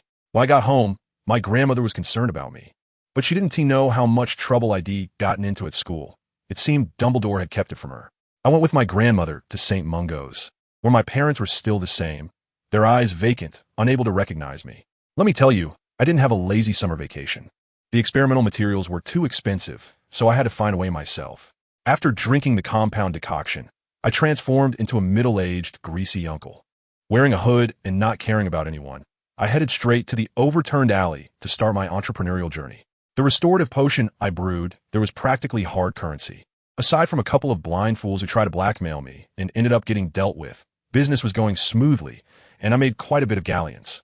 I was so busy that I almost forgot my own birthday until an owl delivered a pile of letters and packages. Grandma even prepared a cake for me and took the liberty of inviting Harry and Ron over. When she went to pick up Harry, good grief, she was driven mad by the Dursleys, and when she came back, she complained to me that they were even worse than flobberworms. And she decided on the spot to let Harry stay at our house for the entire summer. At the dinner table, we discovered a big problem. Harry hadn't received a single letter all summer. Ron and I both received postcards from Hermione while traveling, but Harry's letters seemed to have evaporated into thin air. That's when we realized it wasn't that we had forgotten him. Someone was up to no good. That night, Harry and Ron fell asleep. Grandma and I took another trip to St. Mungo's, but the result was the same, utterly disappointing. I dragged myself back to my room, tossing and turning, unable to sleep. Just then, I heard an owl outside, but it only hooted twice before the sound was abruptly cut off, as if someone had grabbed its neck. My heart stopped at that moment. I rolled out of bed, grabbed my wand, and climbed out of the first-floor window, stealthily making my way toward the owl shed in the yard. The moonlight shone just right, and I saw a shadow, an ugly creature with huge eyes and long ears. A house elf. It was gripping Hedwig's beak tightly. I didn't make a sound and continued to creep closer until I was at a distance where I could definitely hit. With one shot, I turned him to stone. That little sprite froze on the spot. Then came the quick confinement, followed by a triple combo of muggle banishment. And I took him away, dragging him into the basement. The next morning, with 2 dark circles under my eyes, I tossed a bag of letters to Harry. Yawning as I said, "Your letters, I found them, and I caught that little thief too." We took Harry and Ron to the basement. And as soon as the house elf saw Harry, tears started flowing down like a tap that had been turned on. His name was Dobby, and he kept repeating one thing. Hogwarts is in danger. Harry Potter must not go back. He had stolen all the letters for this reason. But when we asked him what the danger was and who his master was, he wouldn't say, no matter what. I was so exhausted that I couldn't take it anymore. I had been reviewing all night, even scratching myself to stay awake, but his mouth was still tightly shut. I could only let Harry and Ron keep an eye on him while I went to catch up on some sleep. When I woke up, that little creature, Dobby, was gone. The basement door was locked tight, and the anti-disapparition jinx was still in place. Yet he just vanished into thin air. I was completely dumbfounded. This was not scientific. Just then, Professor McGonagall arrived after receiving my letter. I had intended for her to see this little creature, but it turned out to be in vain. Seeing my ghostly expression, she wasn't angry. Instead, she brought along our book list for the new term. I took a look and saw an old man on the subway looking at his phone. What is this? Breaking up with a female ghost, traveling with a ghoul. Journeying with a giant, traveling by boat with a vampire. They were all books by Gilderoy Lockhart. I exclaimed in disbelief. Is this really the textbook? Isn't it some adventure novel? Harry and Ron looked equally confused. Ron suggested, how about we go to Diagon Alley and check it out now? I said to Harry that it was a good idea. Harry casually asked, so how are we getting there? By subway? The subway? Ron and I asked in unison, and Harry helplessly closed his eyes. I told you, what kind of subway is this? There's no such thing in the magical world. Harry was almost speechless seeing us so out of touch, and in the end, he could only take us through the fireplace, and whoosh, we arrived at Diagon Alley. Without wasting any time, I dragged the two of them straight to Flourish and Blots. As soon as I walked in, I was stunned. Goodness, with this setup. You'd think some top celebrity was about to hold a fan meeting. The bookstore owner was a very friendly uncle who knew me quite well. He immediately revealed my past, saying something like, oh look, little Neville finally has friends. He used to hide behind the shelves all alone. My family, who understands? I almost died of embarrassment in front of my new friends. I had to keep a straight face even though my fists were clenched. After asking around, I found out that a guy named Gilderoy Lockhart was coming for a book signing for his autobiography, Me, the Wizard. I thought to myself, what a clitch title. Ron turned pale when he heard that and said, just don't let my mom find out. She's a huge fan of Lockhart. As soon as I got home, I bought that pile of books, and it took me a whole day to flip through those worthless Gilderoy Lockhart books. Let me tell you, they're not textbooks at all. They're just trashy novels. From start to finish, there isn't a single proper spell, just him bragging about how he outsmarted a Yeti. How he provided psychological counseling to a female ghost. I had one thought. We're doomed. Our defense against the dark arts teacher this semester is definitely a fraud. Later, we went to Ron's house, and it was quite lively. The Weasley couple treated me and Harry like their own sons. But Ron's twin brothers kept dragging Harry to play Quidditch, and Mrs. Weasley used me as a positive example, constantly saying to them, look at Neville, and then look at you too. It made those two guys look at me like they were about to breathe fire. When we went back to Diagon Alley to buy things, wow, the entrance to Flourish and Blots was completely blocked by a group of middle-aged witches. It was a scene like it was free. When I squeezed in, there was Lockhart himself, all slicked back with hair and a face full of makeup, grinning with a mouthful of big white teeth that almost blinded me. Hermione went completely crazy, screaming, oh my god, it's him. Then, this guy got even more excited, yanked Harry over, and started taking pictures, the flash going off like it was a disco. Finally, he announced to everyone, that's right, I, Gilderoy Lockhart, am your new defense against the dark arts professor at Hogwarts. The whole place of witches went wild, and Hermione was clapping. I was getting annoyed when I heard a crash next to me. It was Malfoy's dad, Lucius, arguing with Mr. Weasley. After Hagrid pulled them apart, that old guy even threw a shabby book at Ginny on his way out, and it was clear it wasn't anything good. Back at Ron's house, Hermione was completely obsessed, clutching Lockhart's book like it was the Bible. Neville, look at this book, Break Up with a Ghost, he's a genius. I thought to myself, genius my foot. This book doesn't even have a spell. But I had to say, yeah, right. She also said Lockhart must be a Gryffindor, the second Dumbledore. At that moment, I felt like this was pure fandom brain. There was no saving her. When school started, as we got on the carriage to school, Harry suddenly asked what was pulling it. I looked and said, oh, it's a thestral. It looked like a skeleton wrapped in black skin, definitely a bit Cthulhu-esque. Ron and Hermione couldn't see it and were scared out of their wits. I had to explain to them that you could only see them if you had witnessed death. But these ones were raised by Hagrid and were very gentle. Upon hearing that Hagrid raised them, Ron got even more scared and said it was even less safe. Folks, that was a classic case of stereotypes being fulfilled. In Lockhart's first class, he handed us a quiz. What was the first question? What is Lockhart's favorite color? What is Lockhart's greatest ambition? I just wanted to punch him. Hermione, on the other hand, answered all of them and became his #1 fan. Then this guy pulled out a cage of Cornish pixies and said we should practice. The next second, he opened the cage door and wow. It was like poking a monkey's nest. Those little blue creatures flew everywhere, smashing windows and tugging on chandeliers, creating chaos. And Lockhart, he couldn't even pronounce the spell. His wand was snatched away, and he shouted, you catch them, and then bolted away at lightning speed, hiding in his office. After class, Ron and Harry said he was a fraud, while Hermione stubbornly insisted that he just wanted us to practice. Although I agreed with Ron and the others in my heart, I didn't want to argue with Hermione, so I stayed silent. Later, I want to watch Harry's Quidditch practice. As it turned out, the Slytherin team showed up, each riding a brand new Nimbus 2001 that Malfoy's dad bought, flaunting their wealth. Hermione couldn't stand it and snapped at him.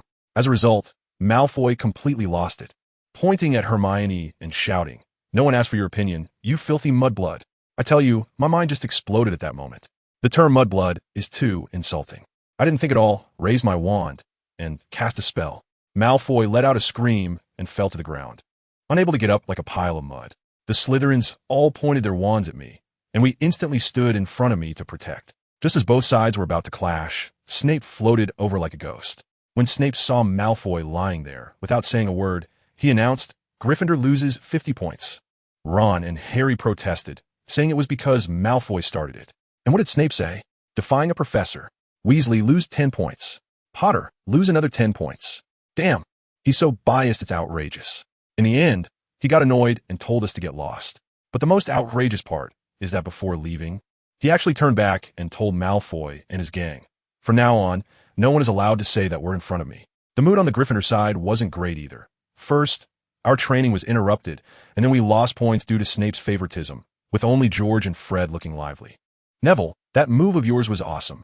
I tell you, those people were acting like they were crazy, their eyes shining as they surrounded me, insisting that I recap that spell for them. Come on, tell me, what spell was it? George and Fred, those two clowns, had me pinned down on both sides, demanding a live demonstration. That little ferret Malfoy, I tell you, it was like bam, he just collapsed into a puddle, soft as anything. Right, like a pile of mud after the rain. Goodness, the atmosphere just shot up to the roof, and seeing everyone so hyped, I decided not to hold back, called their heads closer, and quietly recited the spell. Ron was there cheering, saying Malfoy was just like a knocked-out goblin. Only Harry and Hermione. The two of them looked like their brows could squash a fly, with worried expressions. Hermione's face went pale, and she kept saying, "Thank goodness Professor Snape showed up." She was probably thinking, if this really escalated, would they be sent home in a package? After all, that old bat Snape was biased towards Slytherin to the point of favoritism. Ron wasn't happy about it, shouting, "Hermione, what are you saying? We're all doing this for you." If it weren't for Neville's quick action, my slug spell would have already hit him in the face. To be honest, seeing everyone so happy, I felt a mix of emotions. It wasn't just about the points and attention, it was a feeling I couldn't quite put into words. I said goodbye to Harry and Ron and headed straight for the library alone. I needed some peace and quiet. I found a secluded spot and randomly picked up a book on Transfiguration to read. Books are great. They don't judge you, and you don't have to worry about their expression. I was engrossed in reading when suddenly I noticed someone sitting across from me. Neville. That voice, I recognized it. I looked up, and wow, it was Hermione. She was just quietly watching me, her brown hair messy and not as shiny as usual. "I think I should apologize to you." The moment she spoke, I was taken aback. "What? Why?" "Because you got detention because of me." And I said those things. She spoke hesitantly, as if every word took a lot of effort. "I should thank you, Neville. Thank you." After saying that, she lowered her head, not daring to look at me. Let me tell you, in that moment, all the chaotic emotions in my heart vanished in an instant, replaced by immense surprise and joy. The heavy air in the library felt sweet as I breathed it in. "We don't need to be so formal, Hermione." I straightened my back suddenly. She lifted her head, her eyes sparkling as she looked at me. "We are friends, aren't we?" I grinned, feeling like a fool for smiling so widely. "Isn't that what friends do? If it were you, or Harry and Ron, you'd definitely do the same, right?" For the first time, I realized how clumsy my words could be. "Yes, of course I would." She finally smiled, her eyes shining with that familiar sparkle. That morning, we spent the whole time in the library. We talked about Snape's detention. I didn't mind it, but she seemed more nervous than I was. Later, I recommended her a book, Advanced Transfiguration, and we both read our own books. That feeling was amazing. I was flipping through a book on complex transfiguration when I stumbled upon the section about transforming birthday cakes, and suddenly, it hit me like a bolt of lightning. Oh no, I completely forgot about something important. Hermione's birthday. I glanced at the date, September 8th. Thank goodness, there's still 10 days left, plenty of time to plan. I immediately told Hermione that I needed to go back and rest, and she looked surprised, as I usually would rather sleep in the library.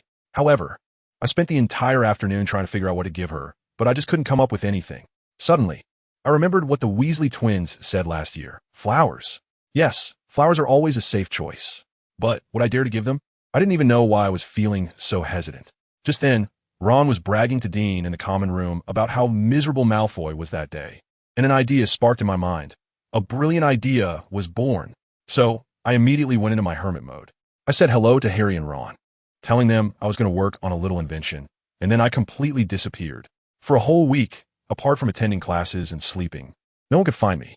Harry and Ron thought I was off daydreaming again, but during History of Magic class, they exchanged a couple of words with me and noticed I was in a great mood, as if I had won the lottery. Hermione was furious.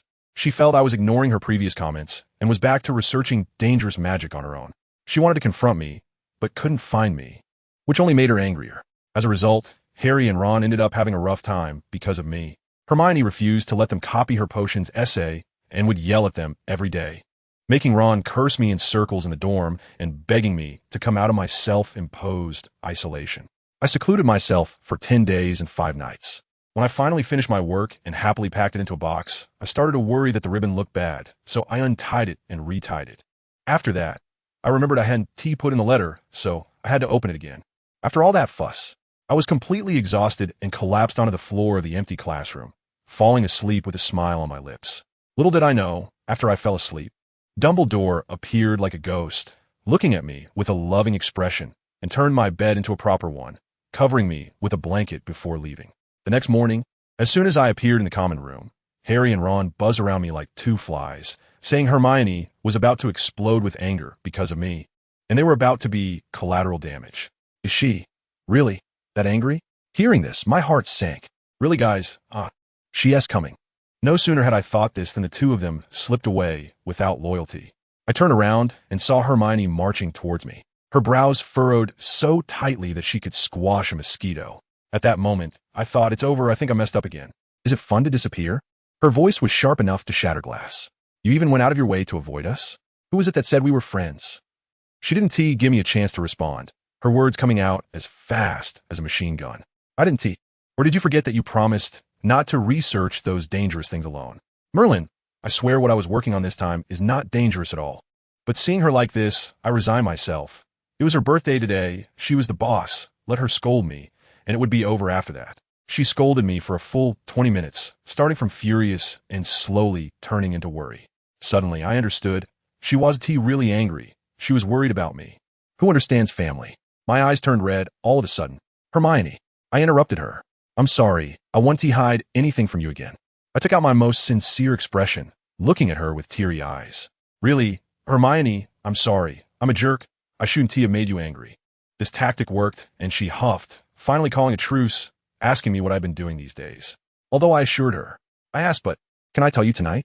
I saw her eyebrows raise and quickly added, of course, if you want to know now, I can tell you. I don't care what dangerous things you're working on. If you get hurt, don't expect any concern from me. She said this, but I knew she wasn't angry anymore. Okay, thank you. I will definitely tell you tonight. I was overjoyed. The whole day, I walked with a spring in my step, smiling at everyone, leaving many unfamiliar classmates confused. In Transfiguration class, with a single spell, I turned a candle into a large bouquet of blooming flowers, and the girls in the class squealed with excitement. Professor McGonagall didn't punish me and even happily awarded Gryffindor 10 points. In the evening, I invited Hermione to the library, but I couldn't focus on the book at all. My mind was filled with the surprise for tonight. When it was time for dinner, I stopped her as she was about to go to the Great Hall. Hermione, would you like to have dinner with me? Aren't we going? She looked puzzled. Just the 2 of us. I cleared my throat. Under her confused gaze, I led her to a secluded, empty classroom. Inside was a small square table, 2 chairs, and a box on the table. She sat down and teased me. So, what are you treating me to? Your new potion? I awkwardly scratched my head, took a deep breath, and gently opened the box. Hermione, happy birthday. Inside was a particularly beautiful chocolate cake with Happy Birthday Hermione written on it. She was completely stunned, staring at the cake blankly, unable to say anything for a long time. Thank you. After a long while, she choked out. Neville, you did all this just for the cake isn't made by me. I confess, but I made you another gift. I pulled out the little box I had wrapped 100 times from my pocket and presented it to her like a treasure. Hermione, happy birthday. Tears streamed down her face, and she cried like a rain-soaked pear blossom. I was dumbfounded at that moment, awkwardly trying to comfort her. Don't cry. We're friends. I gave gift to Harry and Ron on their birthdays too. But I yelled at you. You didn't do anything wrong. Please don't cry. I was anxious to the point of madness. Just then, bang, bang, bang. The window was smashed loudly. An owl flew in like a debt collector, clutching a letter in its beak. I ran over to open the window, and the owl dropped the letter, pecked me angrily, and flew away. I unfolded the parchment and felt numb all over. Snape, now, immediately, go to his office for detention. The letter was from Dumbledore, saying he couldn't stop Snape. I felt like a bucket of ice water had been poured over me. Just a moment ago, I was floating on cloud 9, and now I was being dragged down to the depths of the earth. Salty, Hermione, I can't stay with you. Today is your birthday. You must have been very lonely this time last year. I can't let you have another lonely birthday. I almost yelled, please go to the Great Hall. Don't let me be sad with you. I still have to see that damn Snape. We parted at the door to the Great Hall. I shrank the cake and handed it to her, watching her walk in while looking back 3 times before I turned and headed to the dungeon, cursing Snape 1,000 times in my heart. When Hermione returned to the long table, Harry and Ron finally had their brains activated. Harry, with his sharp eyes, spotted the gift box Hermione was hiding behind her back and, after thinking about the date, froze on the spot. Ron, we're 2 complete fools. Today is Hermione's birthday. What? Ron's voice changed. Neville gave her a gift. We forgot.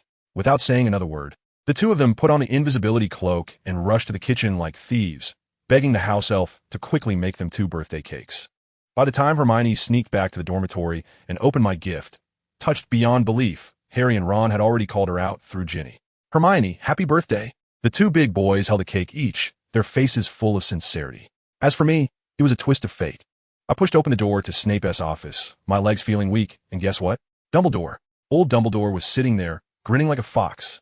Neville, it's so good to see you looking so spirited. I was worried about you staying up late the other day. My face flushed instantly. This old man knows everything. Snape had a dark expression the whole time, saying nothing. Dumbledore smiled and said he had convinced Snape to let him decide the terms of my detention. Well then, Neville, he winked at me. I heard your potion is excellent. How about you show me the hardest potion you've ever made right now? I was completely dumbfounded. Detention. Could be like this? I pulled out 2 cauldrons and a full set of tools from my magically enhanced pocket and began my live demonstration under Snape's increasingly shocked gaze. Dumbledore sat to the side, watching like it was a show, occasionally munching on a piece of candy. I tell you, I've never been this focused in my life. 3 hours later, a perfect calming potion was freshly brewed.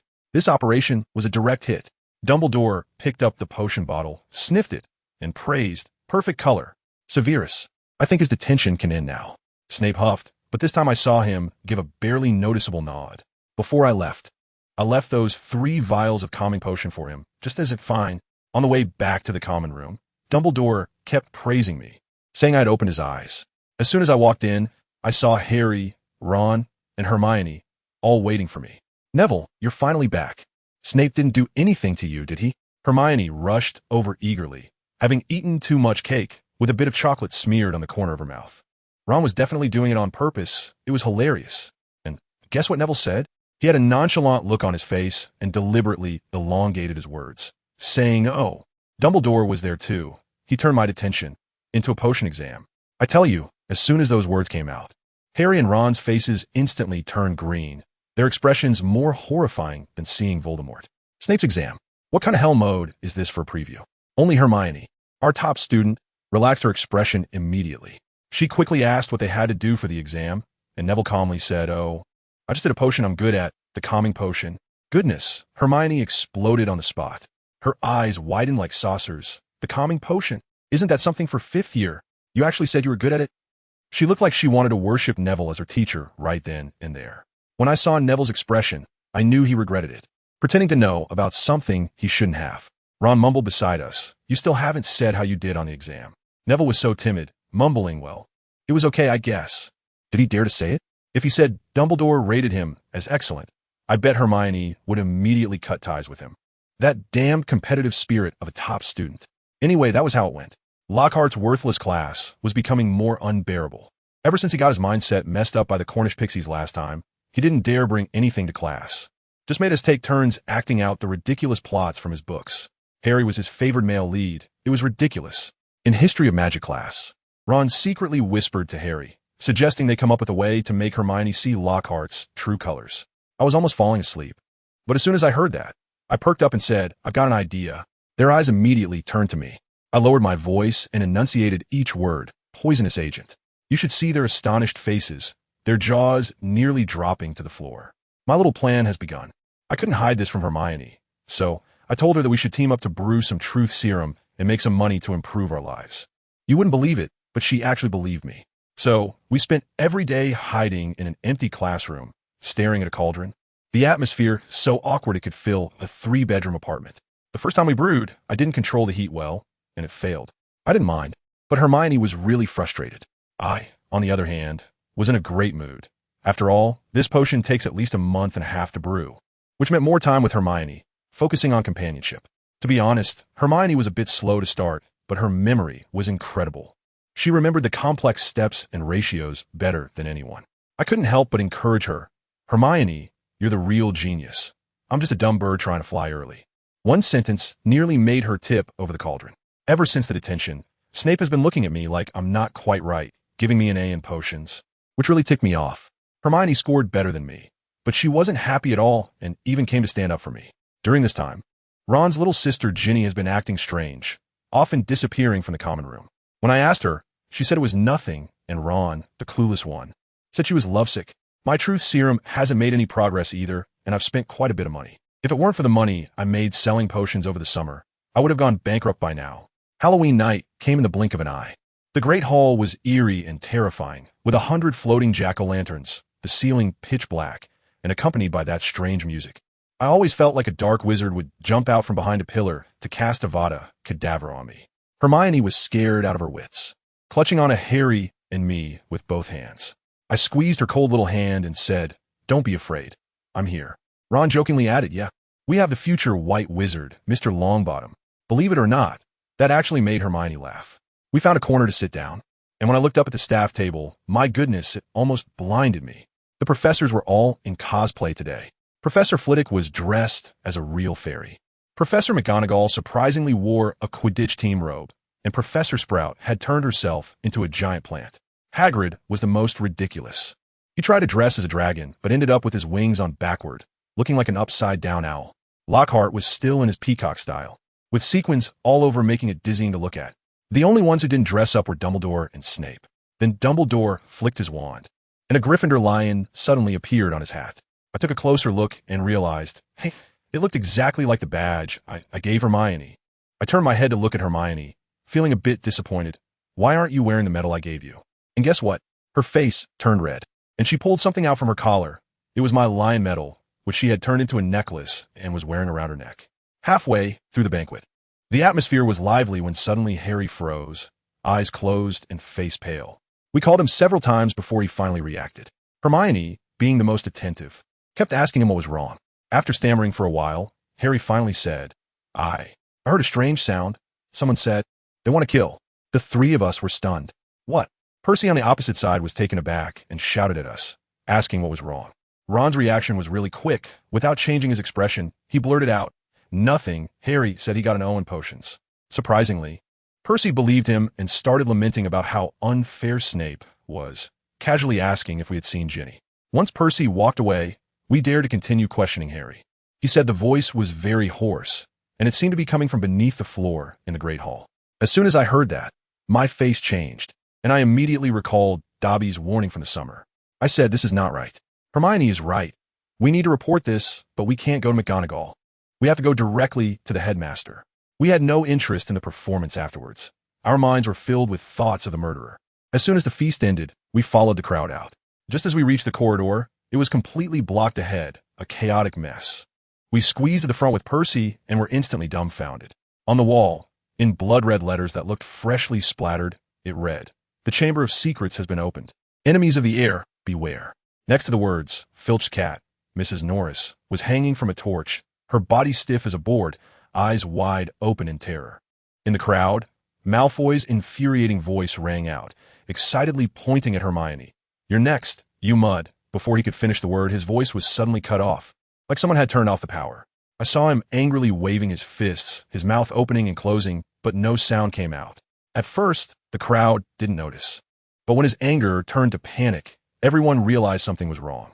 Ron couldn't hold it in anymore and burst out laughing like a crowing duck, almost knocking Harry's glasses off. This was like flipping a switch.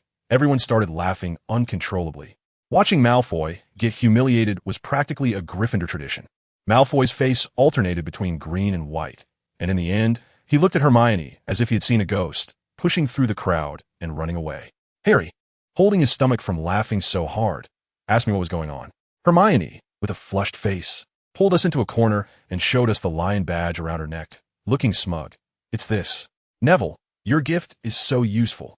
I scratched my head and explained a bit shyly. Last time Malfoy insulted Hermione, I was thinking if I could come up with something for defense. So I added a silencing charm to this badge, specifically targeting that word. Ron's eyes lit up. How long would he be mute? Looking at Hermione's magical strength. If no one helps, at least 3 days, I guessed. Harry suddenly had an idea. What if Professor Dumbledore got hit? I thought about it. It's hard to say, maybe a month? Harry and Ron looked at me with eyes full of admiration. Later, the professors came, and Filch was wailing like a ghost, so we were all sent back to the dormitory by the prefect.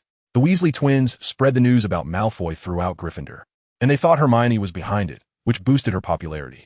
Ron and Harry became interested in the silencing charm, but after practicing for half a day, Ron's broken wand could only lower the volume a bit.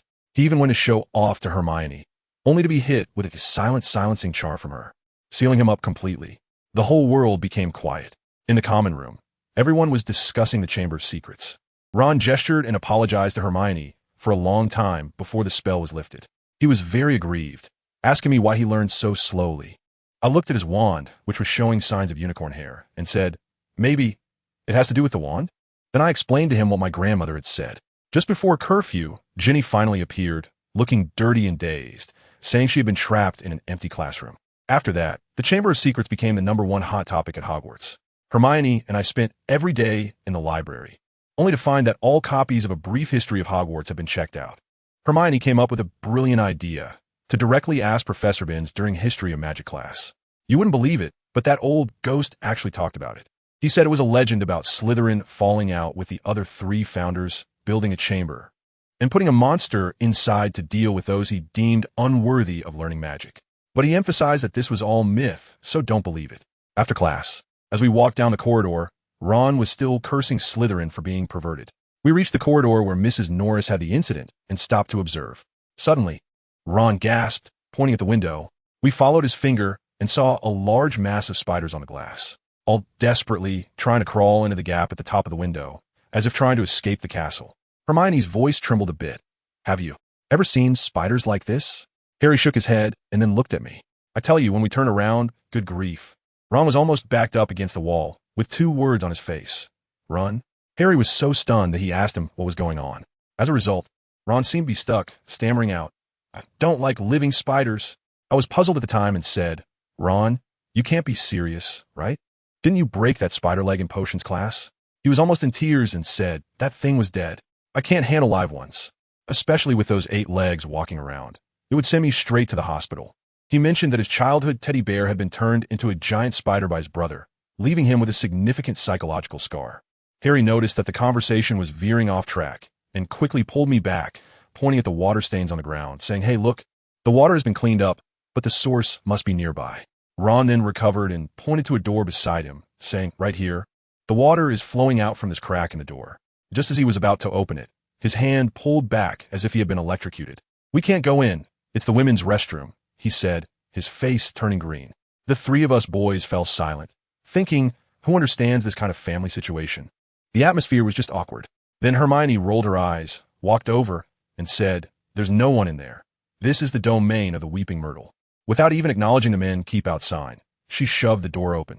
I have to tell you, that was the most terrifying bathroom I've ever seen, all run down, with a cracked mirror and a dripping faucet, like a horror movie set. Just then, a faint voice came from behind us. Hello there. We were so startled. A translucent ghost girl floated in front of us. It was Myrtle. Hermione quickly forced out a smile that looked worse than crying, saying, hello, Myrtle, we just came to visit you. As soon as Myrtle heard the word visit, she perked up, floated in front of us, spinning around, and then suddenly switched gears, starting to wipe her tears, saying, who would come to visit an ugly and old Myrtle? In the next second, she broke into a smile, saying, I'm so happy. Can we be friends? Her emotional switch was even more abstract than AI-generated art. She circled around us, asking all sorts of questions, almost getting to the gossip about whether Harry had a girlfriend. So I quickly steered the conversation back. I cleared my throat and looked at her earnestly, saying, moaning Myrtle, can we ask you something very important? On Halloween night, did you see any strange people or things here? She shrugged and replied, unfortunately, I wasn't here that day. I went to Nick's nearly headless party. Great, the clue was broken. Just as I was about to suggest we take a look ourselves, moaning Myrtle volunteered to be our guide, pointing to a stall and saying, ding ding, I died right here. Then she pointed to a broken mirror and said, this one was smashed by a senior Who thought she was ugly? Goodness, every story sounded like a ghost story, sending chills down our spines. Ron, unable to resist, twisted an old-looking faucet, and Myrtle suddenly floated over to his ear and said, "That one's broken." Ron jumped 3 feet in the air, completely freaked out. "Can you not be so sudden? You scared me to death." Myrtle looked hurt and was about to turn on the faucet again. Ron, also getting worked up, shouted, "Do you know how scary those stories are?" Hermione tried to intervene, but couldn't stop her. Myrtle let out a cry and, in a flash, passed through Ron's body and dove into the toilet, disappearing. Ron let out a sigh of relief. Finally, peace and quiet. But when he turned around, he found Hermione and me looking at him with a "you're in trouble" expression. Only then did he realize that he had scared off our guide. We had no choice but to search for ourselves, turning the entire bathroom upside down, but there were no secret passages or hidden rooms. In the end, it was Hermione's sharp eyes that spotted a small snake carved under the broken faucet. We tried various spells and poked at it with our wands for a long time, but that snake seemed to be welded on, not reacting at all. On the way back, Hermione started analyzing. Who could it be? Who hates Muggle-born wizards so much? Ron slapped his thigh. Do we even need to think about it? It's Malfoy. Didn't he point at you and say you're next? Harry nodded. His whole family is Slytherin, always bragging about how great they are. The key to the Chamber of Secrets could very well be a family heirloom of theirs. I thought this matter couldn't be guessed randomly, so I said, why don't we just ask Dumbledore directly? Ron thought it was unreliable, saying even Professor Binns didn't know. I replied that it was different. Professor Binns only had history and dust in his mind. Hermione agreed and decisively said, "Neville, this glorious task is entrusted to you." Fine. I immediately wrote a letter to Dumbledore, and the owl delivered it. In less than half an hour, I received a reply, which had just one line, 8 a.m. the day after tomorrow. Also, I like chocolate cake. The next day, Lockhart's class was a disaster. He kept using Harry as a prop, making him act like a werewolf, and finally stuffed a lettuce in Harry's mouth. I had long stopped listening to his boasting and secretly swapped my potion book for one with the cover of Walking with Ghouls to read underneath. Hermione thought I had finally realized Professor Lockhart's greatness and praised me, but I could only silently pray that she wouldn't find out. Before I knew it, the agreed day had arrived, and the Quidditch match happened to be today. I separated from them at the hall entrance, climbed the stairs to the headmaster's office, and said the password to the Stone Guardian. Chocolate cake. The door opened immediately. Once inside, I saw Dumbledore's blue eyes that seemed to see through everything. I got straight to the point and asked, "Professor, we want to know if the Chamber of Secrets has ever been opened before?" Dumbledore nodded approvingly and said, "I'm glad you chose to trust me. Yes, the Chamber of Secrets has indeed been opened." He stood up and led me to a strange stone basin. I recognized it at a glance, almost gasping. "Oh my, is this the pensieve? It seems you recognize it. 10 points to Gryffindor." Dumbledore smiled, then extracted a silvery, hair-like strand from his temple with his wand and placed it in the basin. He said, "Let us go. We have a journey to begin." With that, he took my hand, and we both plunged into it. The scene before us changed, and we were back at Hogwarts several decades ago. We followed a younger version of Dumbledore down the corridor, and he called out to a student, "Why are you still wandering around at this late hour, Tom?" The old Dumbledore beside me whispered, "Remember his appearance." I quickly looked closely. He was a boy about 16 or 17, incredibly handsome, tall and straight, with a head boy badge pinned to his chest, simply the perfect model of a senior. The memory was brief, and the young Dumbledore urged him to go back to sleep and left. When we came out of the memory, I couldn't wait to ask, "Professor, who is that Tom? Is he really the heir of Slytherin?" Dumbledore's expression became very serious as he said, "We could talk about him for a whole day and night. Tom Riddle. He has another name, Voldemort." I was momentarily stunned. Voldemort. I struggled to contain my anger and asked, "So the heir is him?" Dumbledore shook his head and said, "I don't know. However, the person who opened the Chamber of Secrets is not the one the Ministry of Magic believes it to be." He took out another vial containing a memory, poured it into the pensieve, and said, "Let's take a look at another memory." We jumped in again. This time, we saw a super tall and strong Gryffindor boy. I tell you, that school robe looked like a dress on him. This guy's like a young Hagrid. He was sneaking around with a big box, quietly muttering something in front of a cupboard. Suddenly, Tom Riddle jumped out from the corner, pointing his wand at Hagrid, and said in a completely emotionless tone, "It's over, Hagrid. The school is closing due to the attacks, and I have to expose you." Hagrid got anxious and said that the creature he raised had never harmed anyone. Riddle pressed on, saying, "The parents of that dead girl are coming tomorrow. The school has to give an explanation, right?" "It wasn't him," Hagrid roared as he stood in front of the cupboard. Riddle raised his wand and with a spell blew the door open, sending Hagrid flying with the force. A large, eight-eyed spider the size of a basin rushed out, screaming in pain, and knocked Riddle aside as it ran away. Riddle tried to cast another spell, but Hagrid lunged forward and grabbed his wand. The memory ended there. We returned to the office, and Dumbledore told me that afterward, Riddle reported Hagrid to the headmaster, and the Ministry of Magic came and expelled Hagrid, even breaking his wand. But I believe Hagrid, Dumbledore said, I examined the girl's body, and there were no marks on it. It was like the killing curse, but a little different. At the moment she died, her body had already gone completely stiff. A flash of inspiration struck me. Just like Lady Loris. That's absolutely correct. Dumbledore nodded in approval. But Lady Loris is not dead. She was just petrified. The Aragog spider doesn't have that ability. So, the real killer is someone else. Is it Riddle? I blurted out. Is it Voldemort who killed and then framed Hagrid? I completely agree with your hypothesis. Voldemort himself is a Parseltongue, just like his ancestor Slytherin. But he is currently hiding in Albania, so this time the chamber being open shouldn't be him. After discussing this, I returned to the common room and found the atmosphere was off. When Wood saw me, he hurried over and said, Neville, you're finally back. Hurry to the hospital wing. Harry has been hurt. I felt a jolt in my heart and rushed to the medical wing, where I saw Ron and Hermione arguing quietly. I quickly asked Harry what was going on. Ron was furious. He had just been hit by a bludger, and that idiot Lockhart insisted on treating him, which ended up making the bones in his arm disappear. I leaned over to take a look, and good grief, Harry's arm was as limp as a rubber glove. Hanging off the bed, I pinched it and asked, Can you feel anything? Harry looked utterly despondent. No. Once Madame Pomfrey walked away, I told them everything I had seen at Dumbledore's. As soon as Harry heard it was Voldemort again, he got so angry he tried to sit up. But Hermione pushed him back down. Ron was still mumbling quietly. Maybe it was Hagrid's monster that did it. Hermione shot him a glare. Neville said there were no wounds. Did you hear that? Hermione started analyzing. Dumbledore said the murderer is a Parselmouth. Before she could finish her sentence, I noticed Harry's face turning extremely pale. I felt a stir in my heart and asked him, Harry, do you know what Parseltongue means? He stammered. It's being able to talk to snakes? I stared at him intently and asked word by word, Harry, you're not going to tell me that you're a Parseltongue, are you? Ron and Hermione were also stunned, and 3 pairs of eyes were fixed on him. Harry was silent for a long time, but finally he just went for it. Actually, I can talk to snakes. When I was 10, I even set a python free at the zoo. At this, all 3 of us were dumbfounded, looking at each other, and the entire hospital wing was eerily quiet. Ron was the first to break the silence, stammering, Harry, you mean, you were born a Parseltongue? Hermione was also anxious, but she defended Harry. What's wrong with being a Parseltongue? Does being a Parseltongue mean you're a bad person? Harry didn't open the Chamber of Secrets. He was with us all day. Of course, I don't believe Harry is the heir. That's a joke.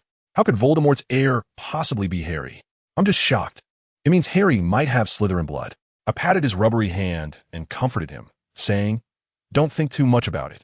Maybe one of your great-great-great-grandmothers was from the Slytherin family. When Ron and Hermione went to the kitchen to get food for Harry, it was just the 2 of us left in the hospital wing. I looked at him and said directly, Harry, you're hiding something from us. Harry sighed, finally unable to hold it in any longer, and looked at me with a pleading expression. Neville, what if I told you the Sorting Hat wanted to put me in Slytherin back then? Would you believe me? I looked into his eyes and nodded without hesitation. I believe. Harry was completely stunned. I smiled and told him, because I'm the same. What I said to him was actually pretty similar. I was just making it up on the spot, not wanting him to know that I almost ended up in Slytherin. So, I told a lie that I was also confused by the Sorting Hat for a long time. As a result, Harry actually believed it, and his little expression changed from cloudy to sunny in an instant. But that good mood didn't last 3 minutes. Ron and Hermione came back, and wow, the atmosphere was so low, they were practically a moving center of low pressure. The 2 of them clearly had just had a fight, not giving each other a single glance the whole time. We took turns feeding Harry, and it was a really strange scene. Ron couldn't hold it in anymore and suddenly exploded, shouting at the ceiling. How can she not see the true nature of that Lockhart guy? I tell you, Hermione's combat power instantly surged, and she shot back. I'm right here. Ron Weasley, do you think I'm heir? She was furious, turned to look at me, and her eyes said, Come on, say something to help me. But this time I really couldn't support her. Lockhart had turned Harry's bones into nothing, and I couldn't tolerate that. Seeing that I didn't say anything, Ron got bolder.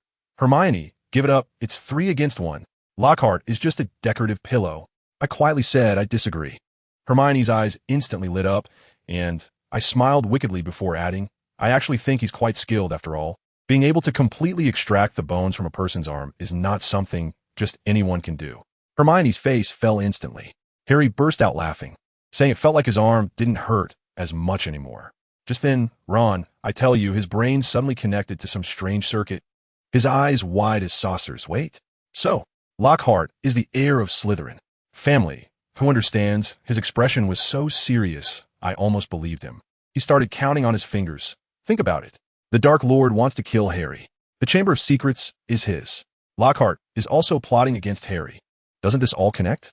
I can see some logic in what you're saying, but I still have to pull you back a bit. Ron, I have to give you a thumbs up for your wild imagination, but we can't just say anything. I heard Lockhart graduated from Ravenclaw. Harry and Hermione were taken aback.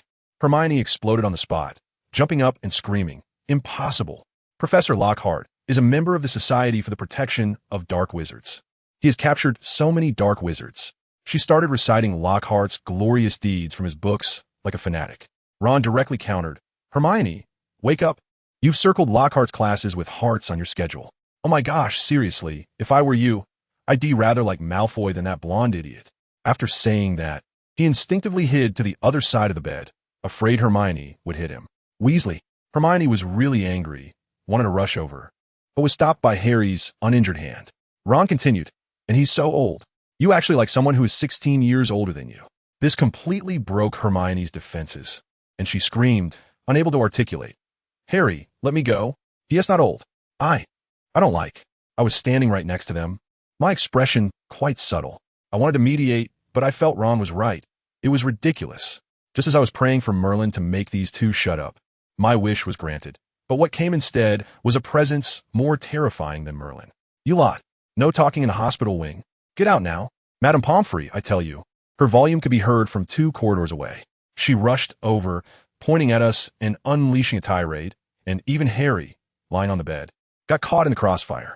By the time we left in shame, she was so angry that she even forgot Harry was a patient and yelled at him to get out too. Luckily, she corrected herself in time, or Harry's hospital stay would have doubled. Now, the Cold War escalated. Back in the common room, Hermione ignored everyone, sulking with a book in her arms. I quietly said to Ron, "How about we apologize?" Ron jumped up on the spot, shouting in a hushed voice, "Apologize? What did I do wrong? Didn't you think I was right to?" Well, he had a point. I shifted my thinking. How can we make Hermione see reality? We had to come up with a plan. Suddenly, Ron's eyes lit up. "What about that truth potion you mentioned last time?" I shook my head, a bit helpless. "I failed. That thing is too complicated. I spent 3 months on it and ruined 2 batches of materials." Ron had a look on his face as if he couldn't believe there was something you couldn't handle. I tapped his head with annoyance. "Of course. I'm the same age as you, okay?" He dodged a bit and suddenly froze. "Hey, I've got it." He leaned in closer, his eyes shining with excitement. "Neville, you're so amazing. Your magic is so powerful. You can duel with Lockhart. If he can't beat you, Hermione will know who the real star is." I was stunned at that moment. My face flushed, and I stammered, What? What do you like? Hey, are you shy? Seriously. If I were a girl, I would like you too. Good grades, capable and tall." I quickly interrupted him. All right, enough talking. Let's get to the duel. How are we going to do it?" As a result, the guy just shrugged. "Well, I haven't thought it through." I was really exasperated. But this matter was settled. I had to resolve it before Christmas. The next morning, Harry came back with some really bad news. That first-year Gryffindor kid, the one who kept following Harry around taking pictures, Colin, had been attacked. He was petrified, lying stiff in the hospital wing. Dumbledore personally confirmed that the Chamber of Secrets had indeed been opened. He also said something riddle-like. "What's important is not who did it, but how it was done." Good grief. Doesn't that mean he knows who the culprit is, but not the method? What kind of situation is this? We all turned pale, and Ron was so angry that he was jumping up and down. Then why not just capture him and throw him in Azkaban? Hermione whispered, "But he hasn't killed anyone." "Has he?" That expression on his face, it was as if he was about to write "I'm sorry" on it. I watched as Harry's arm healed completely, but my heart grew heavier. I had talked to Dumbledore, and the old man suspected that Voldemort was behind it, but he couldn't figure out how a ghost far away in Albania could remotely control Hogwarts.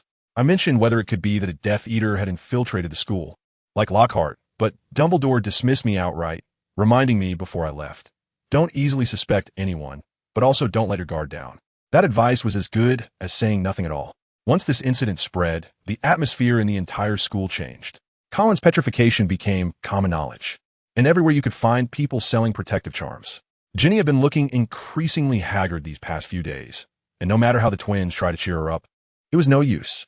Later, a notice was posted on the bulletin board announcing the formation of a dueling club, with a meeting in the Great Hall at 8 o'clock that night. Ron was thrilled at that, looking at me and saying, "The opportunity has come." That evening, we arrived at the Great Hall on time. Wow, they had set up a large stage in the center, with Lockhart and Snape standing on it. One was grinning like a peacock, while the other had a face as dark as ink.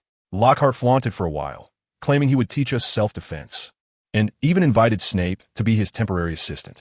Ron whispered in my ear, it would be great if they could take each other out. Then Lockhart began demonstrating the disarming charm, specifically calling on Hermione to answer what the spell was. Hermione blushed and got it right, and Lockhart awarded her 10 points. Watching this scene, I felt a surge of anger rising in me. Next, the two of them took their stances. Lockhart struck an extremely showy pose and shouted start. However, he hadn't even finished his incantation when Snape waved his wand. Expelliarmus. A red light shot out, and Lockhart was sent flying, his wand tracing a beautiful parabolic arc through the air. I tell you, the whole place went silent at first, then erupted in laughter. The Slytherins were laughing so hard they were clutching their stomachs, and Ron was laughing like a crowing rooster. I was struggling to hold back my laughter when I glanced at Hermione and found her looking worried. All right, that completely annoyed me. Lockhart got back up, still trying to save face, saying that he wasn't prepared earlier and that this was the power of the disarming charm. With a thick skin that could practically withstand Avada Kedavra. When he saw Snape's murderous expression, he didn't dare to ask for a rematch and quickly had the students pair up for practice. Ron turned to look at me, his eyes saying 3 words, "It's your turn." I nodded, jumped onto the stage, and walked up to Lockhart, pretending to be an admirer. "Professor, can I practice with you? You mustn't go easy on me." Ron in the audience was already laughing so hard he was pounding the floor, and Snape took a step back, the curve of his mouth definitely indicating he was enjoying the show. When Lockhart saw a fan challenging him, his vanity kicked in, and he agreed with a smile. He was about to say we should bow, but I had already finished my bow. He paused for a moment and quickly bowed as well. "Then let's begin." As soon as he finished speaking, I had already drawn my wand. To be honest, I was more nervous than I had imagined when I got on stage. My mind went blank, and I instinctively used the spell I was most familiar with.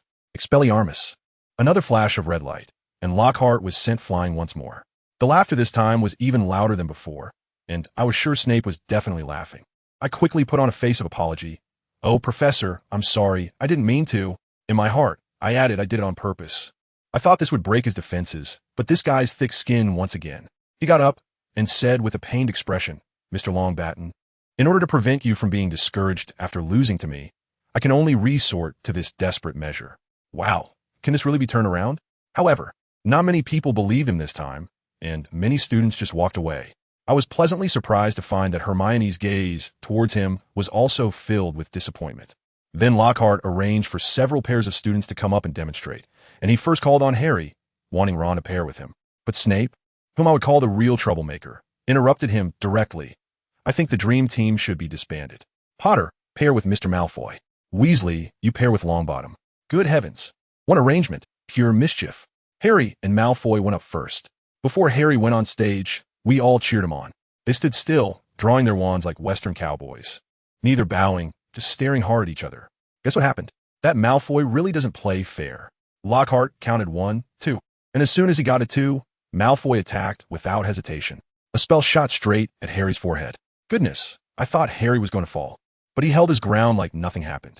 Now Harry was furious and retaliated with a disarming spell. Let me tell you, that red light shot out like a laser beam, hitting the target perfectly. Malfoy let out a yelp and was sent flying 2 meters away, his wand clattering into Harry's hands. The whole place erupted. We Gryffindors popped champagne. Snape's old face was as black as the bottom of a pot, and he floated over, sarcastically saying, "Potter, what are you still standing there for? Planning to polish Mr. Malfoy's wand into a family heirloom?" Harry then realized and reluctantly walked over to return the wand, even asking, "Are you okay?" At that moment, I wanted to say, "Buddy, that's a bit too much concern, isn't it?" Malfoy's face turned green, then white, then pale, like he was in a special effects scene. He snatched the wand back and ran off without looking back. The match between Ron and Neville was just a formality, with the two of them playfully exchanging spells. But the match between Hermione and Parkinson, oh my goodness. It was an epic disaster. They both disarmed each other, their wands flying away, and then they went straight for each other, hair pulling, choking. The scene was so intense that anyone who didn't know would think they were putting on a magical version of a domestic drama. Eventually, Snape couldn't take it anymore and separated them with a wave of his wand. Later we found out that Parkinson had a crush on Malfoy and was probably annoyed with Hermione, thinking there was some sort of love triangle. I thought that logic was quite strange. How could Malfoy possibly like Hermione? That's more absurd than the national football team making it to the World Cup. Hermione was so furious her face turned green, and for several days she was sulking, throwing all of Lockhart's rubbish books to the bottom of her trunk. Just when Hermione was finally recovering, another incident happened at school. Another student, along with Nick the Ghost, was petrified. Goodness, even ghosts are falling victim. What sort of technology does this monster have? Now the list of suspects has narrowed down to either a basilisk or Medusa. Amidst this panic, Christmas arrived, and we decided to celebrate at Neville's house. But at the station, we ran into a strange person named Remus Lupin. Neville was familiar with him, but when Lupin saw Harry, he froze like he had seen a ghost, shaking all over and saying things like your eyes are like your mother's, your face like your father's, making it feel like a family reunion. The atmosphere was incredibly awkward. Neville quickly smoothed things over, inviting him to spend Christmas with us.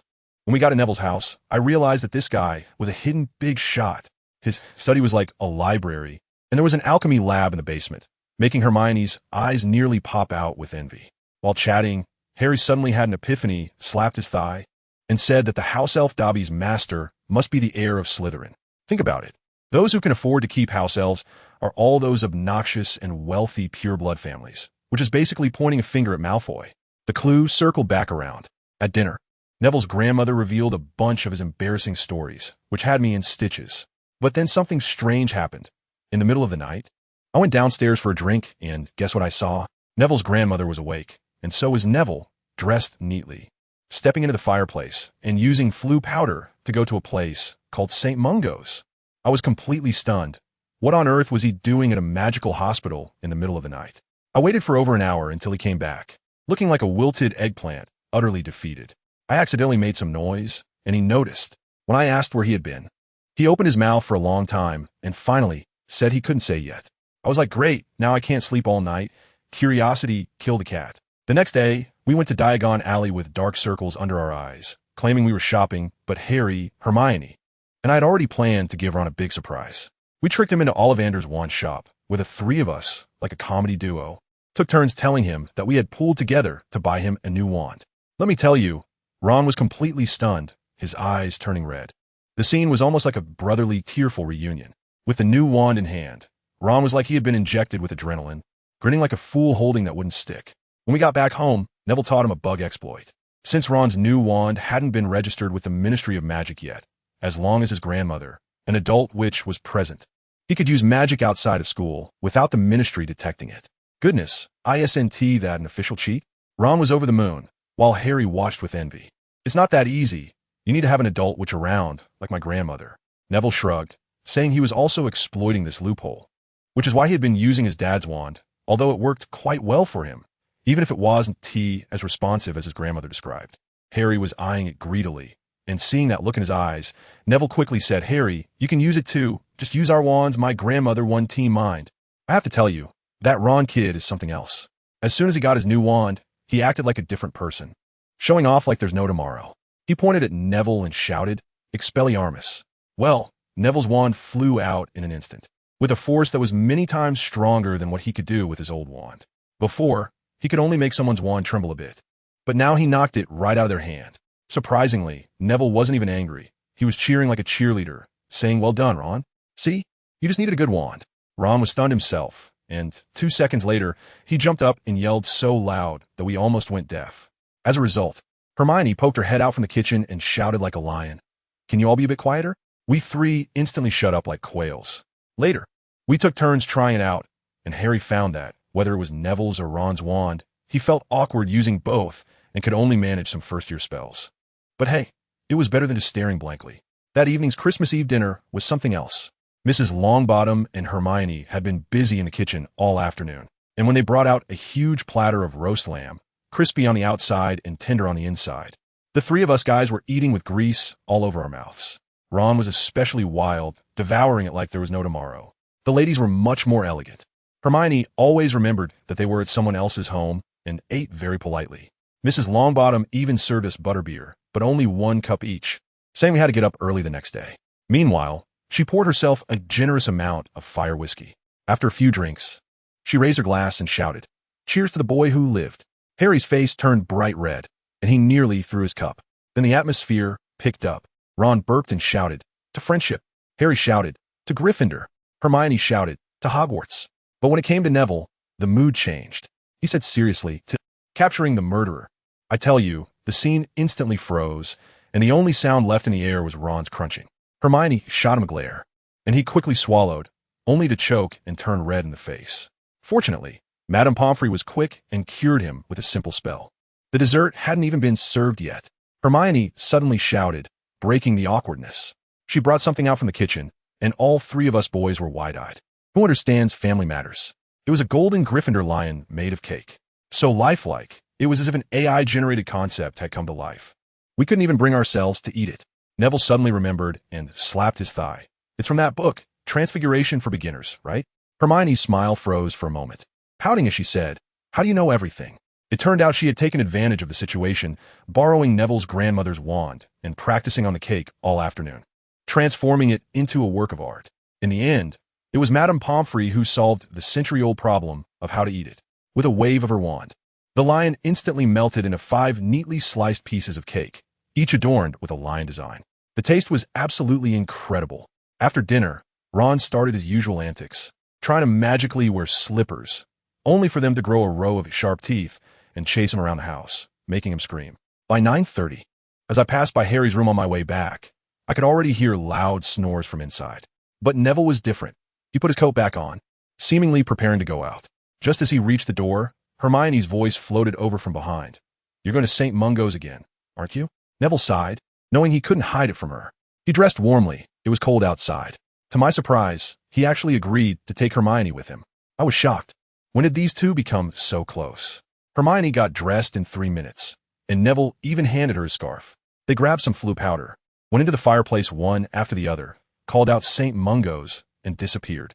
They arrived in a rather quiet hall, and Mr. Hunter, the night shift worker, saw Neville with Hermione and winked, quietly asking, "Is this your little girlfriend?"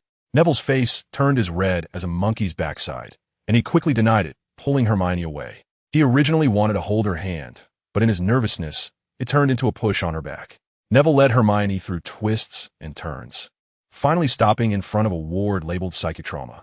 He stood at the door, took a few deep breaths, and slowly pushed the door open as if he were moving a boulder. Inside was pitch black, and Neville lit up a small glow with his wand.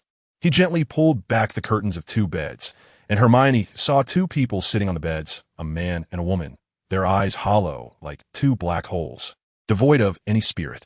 Neville turned his head, his voice chillingly calm. "Haven't I ever mentioned my parents? They are my parents." Hermione immediately burst into tears. "Why is this happening?" She choked out. "The Cruciatus Curse." Neville uttered those 3 words, and Hermione covered her face. On the day Voldemort was overthrown, Bellatrix and her crazy gang broke into our house and forced my parents to reveal Voldemort's whereabouts. I didn't know. And then, it was like this. Neville's fists cracked as he clenched them, veins bulging. Hermione regretted asking. She felt she shouldn't have. She had never imagined that the usually optimistic Neville hid such deep pain behind him. She stepped forward, opened her arms, and hugged him tightly. Neville froze, unsure where to put his hands. Hermione's embrace gave him a bit of warmth, and he softly said, "I'm not as weak as you think. I've gotten used to it after 7 years. You just have to. Keep it a secret. It will get better, right?" Hermione asked, struggling to hold back tears. "I don't know," Neville said. "The therapist wanted to study hard. Maybe in the future I can help them. But I want." He didn't finish his sentence, and a fierce look flashed in his eyes that I had never seen before. He suddenly didn't want to look at his parents anymore, pulled the curtains shut, and forcefully led Hermione out, not looking back. Back home, Neville stiffly said goodnight and locked himself in his room. Hermione was at a loss. But Madame Pomfrey came out of her room and gently ruffled her hair. "He always comes back with different emotions. Don't worry, dear. He'll be fine by tomorrow morning." Sure enough, the next morning, Neville was back to normal. At 9 in the morning, Lupin arrived. Let me tell you, Lupin is simply the social ceiling, witty, humorous, and knowledgeable. We were all instantly fans of him.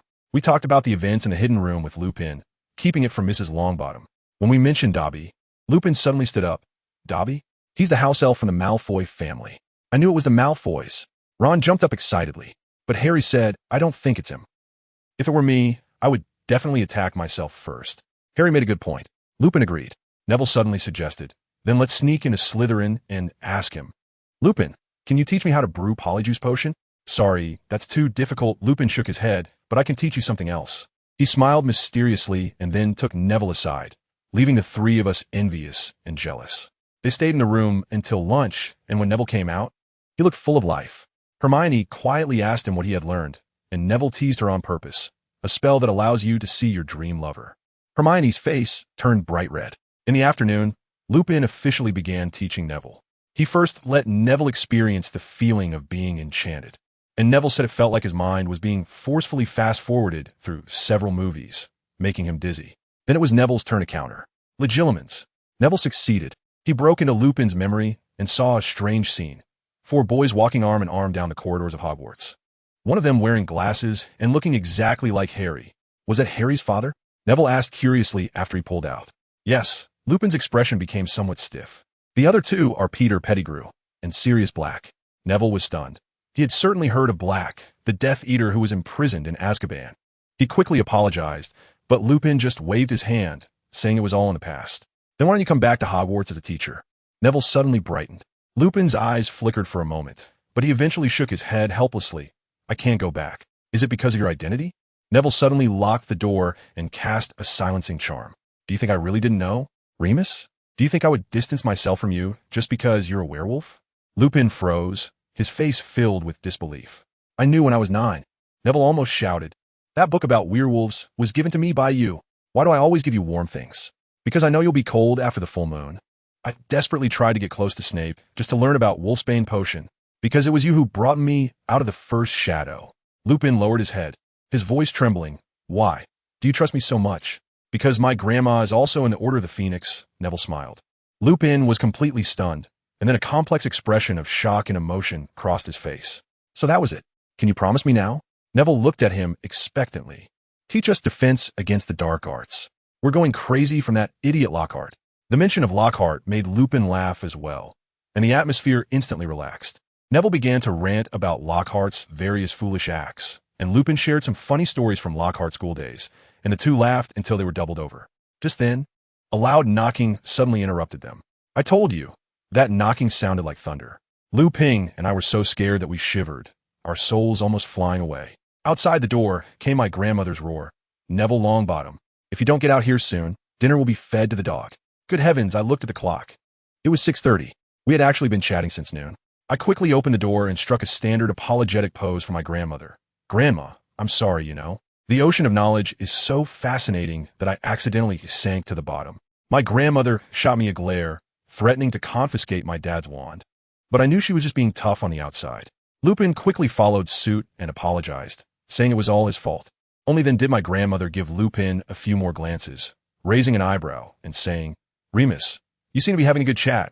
Huh? Lupin was beaming, smiling as he said, Yes, ma'am, nothing makes me happier than being trusted. All right, my grandmother waved her hand. Now everyone go downstairs for dinner. When we got to the dining room, Harry, Ron, and Hermione were already sitting there. They probably had been calmed down by my grandmother, as they didn't complain about my disappearance for the afternoon. Harry quietly leaned over to ask me, Did it work? I nodded. Ron was curious too. What did you learn all afternoon? I mouthed, I'll tell you tonight. Hermione, meanwhile, was focused on her food, but her little eyes kept glancing my way. Seeing me in good spirits clearly relieved her. After dinner, the main event came, the Christmas gift exchange. I rushed back to my room to bring out all the prepared packages. First, I gave my grandmother a big hug. She kissed me and said my gifts were in the basement. Then it was Lupin's turn. I gave him a new wizard hat, and he returned the gesture with a warm hug. When it was my friend's turn, I awkwardly said, Sorry guys for leaving you hanging this afternoon. Ron was the first to shout, No problem. Just don't forget our gifts next year. Harry laughed as he took the box. I turned to hand the last one to Hermione. Her expression was a mix of melancholy and a bit of pride. You're always like this. Hey, I understood. She thought I had forgotten her, but then realized I was saving her gift for last, which added to the surprise. Everyone was unwrapping gifts while I sneaked off to the basement to search for treasures. Wow, the table was piled high. I rummaged through everything, and to my surprise, Professor Dumbledore had sent me a bottle of dragon's blood, with a note saying he looked forward to my new work next year. Great. This KPI just got extended to 2026. Hermione's gift was amazing. A pen shaped like an owl. Although it couldn't fly, the thought behind it was incredible. Ron gave me a comprehensive herbology book, and Harry gifted me a dragon hide coat, although it was a bit big. I'd probably need to wait 2 more years to wear it. My grandmother knew me best. She sent a whole box of potion ingredients. The most touching gift was from Lupin. He gave me a thick stack of parchment filled with his notes from defense against the dark arts when he was in school. Family members know this is a limited edition, signed notes from a top student. I was completely thrilled. When I returned to the living room with my pile of treasures, they were all gathered around my grandmother, listening to her stories. The hat I gave Lupin was already on his head. When Harry saw me, he immediately said, "Neville, thanks. Your notes are super helpful." I replied, "Thanks for the coat, Harry. I'll be able to wear it once I grow a bit." My grandmother directly pulled me over to sit down. All right, enough with the thanks. It's still a holiday." At 10 o'clock in the evening, my grandmother sent Harry and the others upstairs to sleep, leaving only me and Lupin. She quietly said to Lupin, "Remus, just in time for you to be here. This child is being strict and won't let me go out at night. Can you accompany him to St. Mungo's?" Lupin immediately agreed. I originally wanted to say that I could go alone, but my grandmother shot me a look that silenced me. St. Mungo's on Christmas Eve had a warm atmosphere. I brought my parents new pajamas as gifts and sat with them for a long time until they fell asleep. When I was leaving, I couldn't help but look up at Lupin and ask, "Remus, it'll get better, right?" He was much taller than me, so I had to look up at him. He nodded firmly. "They will, Neville." After returning home and seeing Lupin off, he said he would think carefully about what I told him, and I couldn't stop smiling. I had just extinguished the fire in the fireplace when I turned around and, lo and behold, there was a figure standing on the stairs that nearly startled me. It was Hermione. The moonlight illuminated her pale little face. She said she couldn't sleep and wanted me to accompany her for a drink. We sat at the dining table, each with a cup of hot milk. She held her cup and finally couldn't tea help but ask me, yesterday, at that time. I understand what she means, and I can only apologize. I always lose control of my emotions around them. It's okay. She shook her head, her face suddenly a bit flushed. "Thank you for your gift." I gave her a pendant box necklace that can defend against curses, and she has already put it on. I smiled and said, "And thank you for your owl pen, it's super cool." She suddenly asked me why I don't keep a real owl. I sighed and revealed my embarrassing history from when I was 6. My uncle gave me a toad, and I found it troublesome. So I spent 3 days learning the levitation charm. As soon as I cast it, a rotting toad flew from the corner and smacked me in the face. Hermione gasped in shock. I seriously summarized. So, since then, I vowed never to keep living creatures again. She had a rather unique focus. "You could cast the levitation charm at 6. I can teach you." I excitedly picked up my wand. Her eyes lit up for a moment, but then she looked a bit disappointed and softly said, "Friend." At that time, I was so exhausted that my CPU was about to overheat, so I didn't think much and told her, "It's too late, hurry up and sleep. We still have to figure out how to get information out of Malfoy tomorrow." After that, I yawned and went upstairs. The next morning at breakfast, Harry kept asking me about Lupin. I told him that Lupin was indeed his dad's friend, and I even saw him in Lupin's memories. Harry was so excited that he immediately pulled out an album. As a result, my grandmother also came over. And as soon as she heard we were talking about Harry's dad, she went into rant mode. "James Potter? I don't really like him. Every time he comes to my house, he breaks something, just like that Black, the 2 most noticeable troublemakers at Hogwarts." As soon as I heard the name Blake, my heart skipped a beat. Harry's face immediately fell. My grandmother was still going on about how wonderful Lily was, and I thought this can't go on. So I quickly interrupted her and pulled Harry and the others upstairs. Once the door was closed, my expression turned serious. "All right, it's time for a strategy meeting." Ron looked completely confused. "What plan?" "Investigate Malfoy," I stated firmly. "Listen up," I told them. "The plan is as follows. First, we find an excuse to return to school early. Then, we'll drink the Polyjuice potion and transform into Slytherins to blend in. I've learned a new trick from Lupin, legilimency." Hermione exploded. "Legilimency? You'll get expelled for that, as long as we don't get caught." The 3 of us boys said in unison. "Okay, task assignments." I pulled out some parchment. "Ron, you go find your brothers, George and Fred. We need their help to create a diversion. Hermione, you stay in the library and keep watch for us. Harry and I will put on the invisibility cloak, take down Crabbe and Goyle, and then transform into them." I took out 2 bottles of the prepared herbal concoction and dripped it into the hair of Harry and me. Harry's bottle instantly turned into a beautiful bright gold color. As for my bottle, wow, it looked like a colorful mess with various colors twisted together. Is my cyber avatar really this colorful? Ron leaned over to take a whiff and nearly passed out, pinching his nose and shouting Merlin's socks. Did this smell come straight from Snape's storage cabinet? I ignored him and continued my arrangements. Hermione, here's this for you. I pulled out 2 buttons and handed her one. This is a communicator. Once you squeeze it, I'll know that Malfoy has left his seat. Harry asked, what if we get exposed? Then we activate Plan B. Knock Malfoy out, and I'll force read the disc. Hermione turned pale with fear. Ron asked again, what if Malfoy is the heir? Even simpler, knock him out, bag him up, and deliver him straight to the headmaster's office. The plan was set. We were ready to go. We sweet-talked Grandma and went to Professor McGonagall to act like good students, successfully obtaining permission to return to school early. At 4 p.m., in front of the Slytherin dungeon door, Harry and I crouched in the corner under the invisibility cloak for a whole 2 hours, my legs going numb. Just as I was about to fall asleep, the door finally opened. Crabbe and Goyle, the 2 of them, half asleep, walked out, probably heading straight to the Great Hall for a meal. I lowered my voice, and, with 2 precise hits, the 2 fat ones fell to the ground.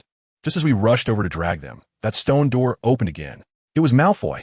I reacted quickly, pressing Harry down firmly on the ground. The 2 of us were tightly pressed against the bodies of those 2 fat ones, quickly covering ourselves with the invisibility cloak, even holding our breaths. Malfoy looked around, saw no one, and cursed as he walked away. Once he was far enough, we dared to breathe again. Let me tell you, that position, that smell. I almost threw my lunch on Crabbe. Harry was worse off. His face was just a centimeter away from Goyle's. This mission was too intense. That stuff really had a smell. We were hiding under the invisibility cloak, each holding a cup. The color, the odor. It was like someone had boiled together a giant sock and snot into a soup. Harry's face turned green, and he said he would rather face Voldemort again. I told him, come on, buddy, don't be a coward. After this cup, we'll be brothers in Slytherin. Pinching our noses, we both tilted our heads back and gulped it down. Goodness, that feeling, I never want to experience it again in my life. It felt like someone had pulled all the bones out of your body, twisted them into a pretzel, and then stuffed them back in. I watched helplessly as my body expanded sideways. My shoulders widened, my arms grew thicker, and I ballooned up like a steamed bun. In the blink of an eye, I had become Goyle, and Harry had turned into Crabbe. I quickly reminded him, remember, you're Crabbe, I'm Goyle, and when we see Malfoy, we call him Draco. Don't blow our cover. Harry responded in a deep voice and even made a slurping sound.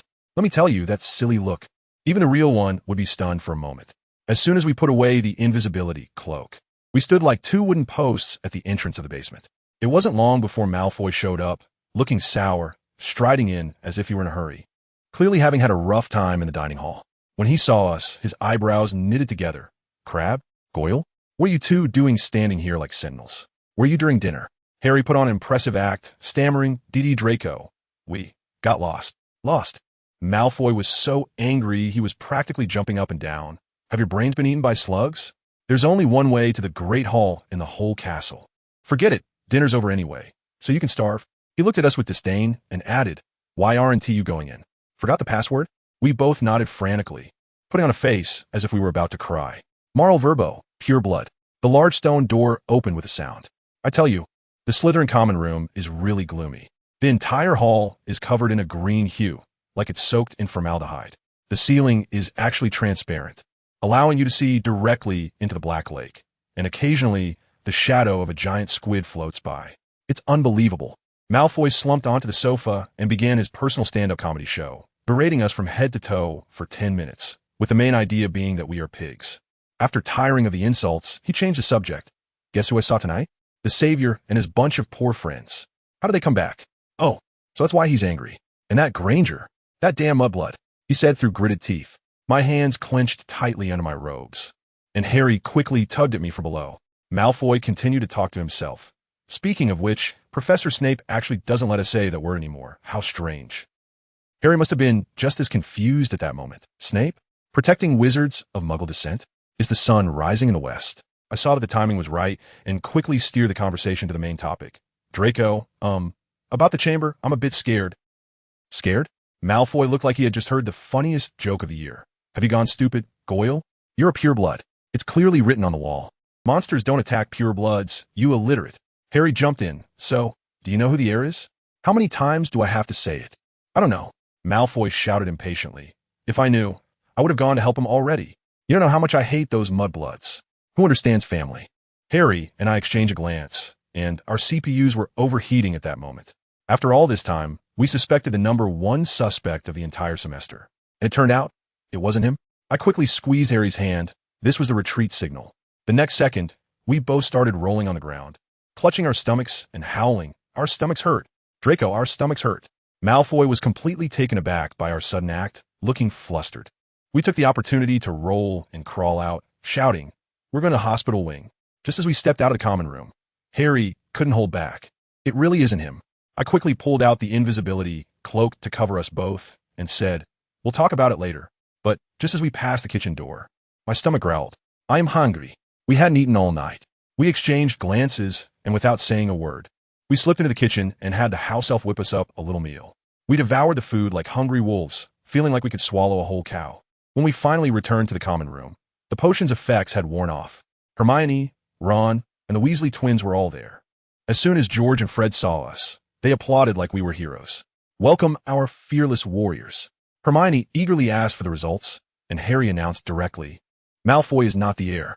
Ron's face immediately fell, looking as if he had been hit by a petrifying curse. We recounted everything that happened that night, and when it was mentioned that Snape didn't allow mudbloods to be insulted, everyone was shocked. Ron stood there with his mouth open, unable to close it for a long time. That old bat? He would do that. Later, I took out the remaining bottle of potion as a thank you gift for the twins. Without their help in distracting Crabbe and Goyle, our plan wouldn't have worked. They were so excited, claiming they had to do something great with it. I glanced at Hermione, and luckily she hadn't heard. The lead on Malfoy had completely gone cold. We were like headless chickens, completely clueless about what to do next. Ron suggested that since we were on break, we might as well just slack off and figure things out when school started again. This proposal was unanimously passed. During the holiday, I suddenly became obsessed with one thing, Animagus. That's the transformation spell that allows one to turn into an animal. I ran to find Professor McGonagall, hoping she would teach me. But as soon as I opened my mouth, her expression instantly turned from sunny to stormy, and she scolded me harshly, saying I was still too young and that this could easily turn me into an animal permanently, leaving me with nowhere to cry. "I told you, I'm just stubborn." If things don't work out with Professor McGonagall, I wrote a letter to Dumbledore. To my surprise, the next day the headmaster invited me for afternoon tea. In the headmaster's office, I honestly admitted that I wanted to learn Animagus and that I had studied the books almost thoroughly. Dumbledore didn't scold me. Instead, he smiled and said he was glad I hadn't been practicing recklessly on my own. Then, he changed the subject. "Minerva has already told me that she was very upset and said it was my fault for leading you astray." I was so embarrassed that my face turned red down to my neck. Then Dumbledore's next line was, "But I believe you can learn." I almost jumped out of my chair. "Really, Professor?" "Yes," he said while stroking his beard, "but there's a condition. At the end of the term, you have to pass a special exam of mine, which includes both a written test and practical skills. If you pass, I will plead with Professor McGonagall." What else is there to say? I immediately made a solemn vow. I will succeed. Dumbledore curiously asked me why I was so determined to learn this. I gritted my teeth and revealed all my little thoughts. I said I was afraid of heights. My legs went weak when riding a broom, but I really wanted to fly. After thinking it over, the only way I could see was to turn myself into a bird. I might have been too excited at the time, and even spread my arms and twirled around. Dumbledore looked at me, smiling very gently, and said that yearning for flight was nothing to be ashamed of. He also mentioned that he knew some spells that could make people fly, but they were not suitable for me. In the end, he encouraged me. If I wanted to pass the exam, I should read more books on transfiguration this semester. I rushed out of the principal's office like a whirlwind and dashed into the library. Hermione was there, completely engrossed in a thick book, her brows furrowed. I felt a sudden impulse and reached out to help her smooth her furrowed brow. As a result, I startled her so much that she almost slammed the book in my face. "Neville, you scared me to death." She quickly closed the book, hiding the cover tightly. I quickly apologized and excitedly shared with her that I could learn Animagus. From that day on, we spent almost all our time in the library, focusing on immersive learning. I devoured the Transfiguration book from cover to cover, feeling like the sparks of wisdom were about to set my hair on fire. It wasn't until the end of the holiday, when Harry asked me about the history of magic assignment, that I realized I hadn't written a single word of my assignment. In the end, Hermione, while grumbling, honestly lent me her assignment to copy. After school started, life returned to normal. However, my Transfiguration class shot up to hell mode in difficulty. Professor McGonagall seemed determined to test me, while others turned teacups into snuff boxes. I was tasked with turning my own left hand into a snuff box. Fortunately, I succeeded, drawing gasps of amazement. That day, after finishing our herbology class, we unknowingly walked into the corridor where the first attack had occurred.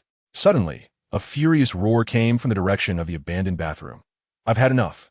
We quickly hid behind a statue. It was Peeves. He was stomping his feet over a puddle of water, cursing. Isn't my life complicated enough? Now I have to mop the floor all night. I can't take it anymore. I'm going to find Dumbledore. Once he stormed off in a huff, I realized that the floor around here was all flooded. Immediately, a heart-wrenching cry came from the restroom. My heart tightened, and without thinking too much, I rushed in first. It was pitch dark inside, so I lit my wand and followed the sound of crying. Moaning Myrtle was sitting in her usual stall, crying like a fountain. What happened? Myrtle? I asked softly. I tell you, as soon as she heard me speak, her crying immediately quieted down by an octave, drifting over softly. Oh, it's you? Goodness, this girl seems to have a pretty good impression of me. She wiped her transparent tears and began to frantically spill out. I was just sitting on the toilet thinking about death, and suddenly, bang! A faucet exploded. Water sprayed everywhere. All the candles went out. It was pitch black, and there were terrifying noises. As she spoke, she leaned closer to me, looking as if she wanted to dive into the glow of my wand. At that moment, alarms went off in my head. I seized the key point. Just now? How long ago? About 10 minutes? 20 minutes? Damn, my mind buzzed. I couldn't think of anything else, and like a little motor, I rushed toward the still spraying faucet. To see clearly, I directly cast a fire spell. Only then did Harry and the other two realize what was happening and follow.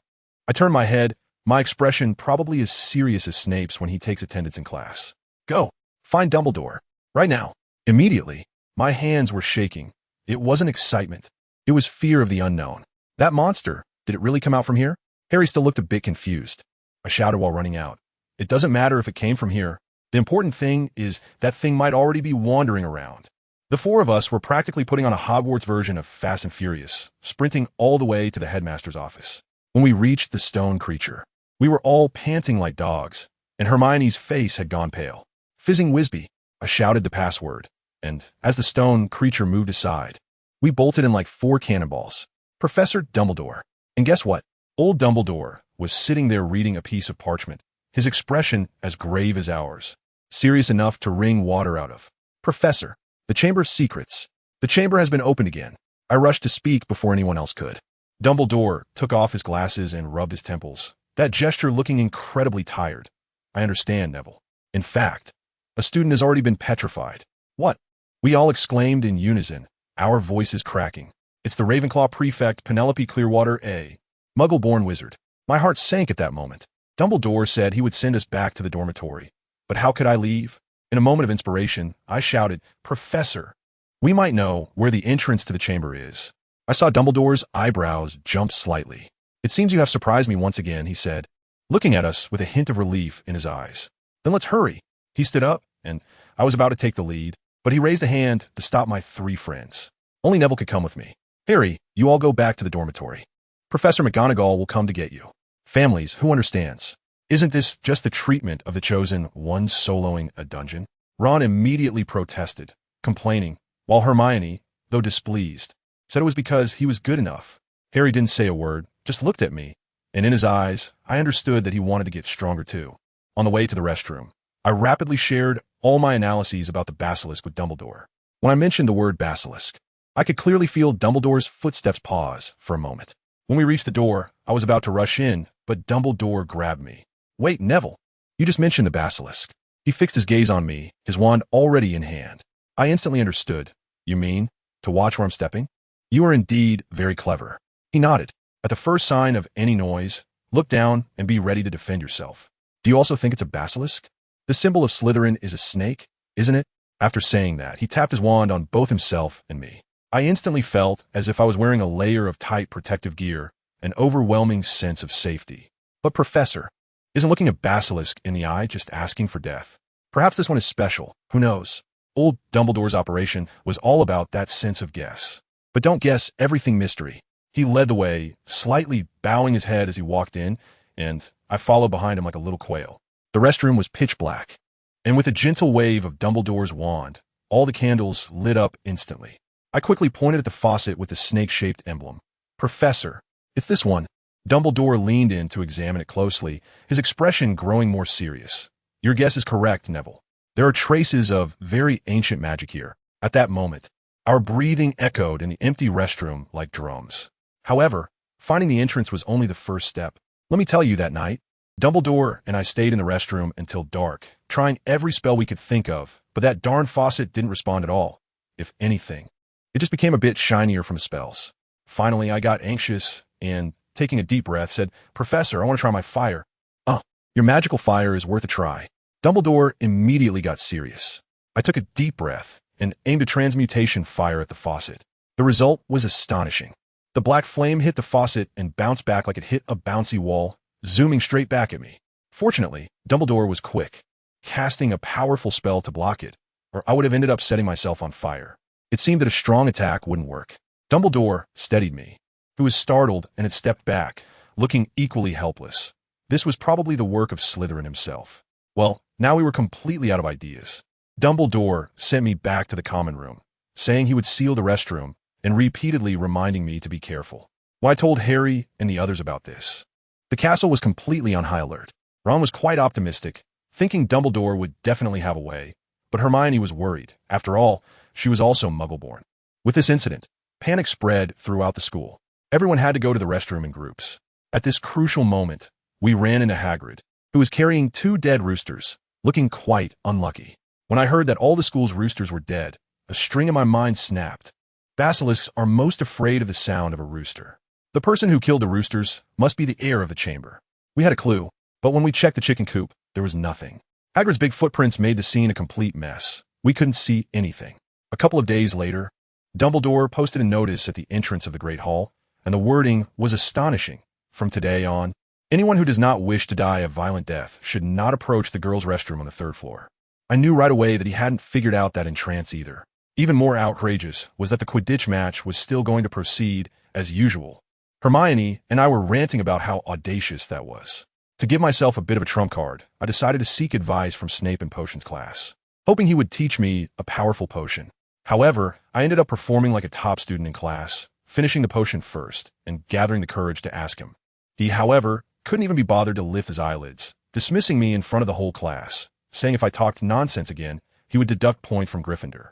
The Slytherins were laughing uproariously, and I was so angry I nearly overturned my cauldron.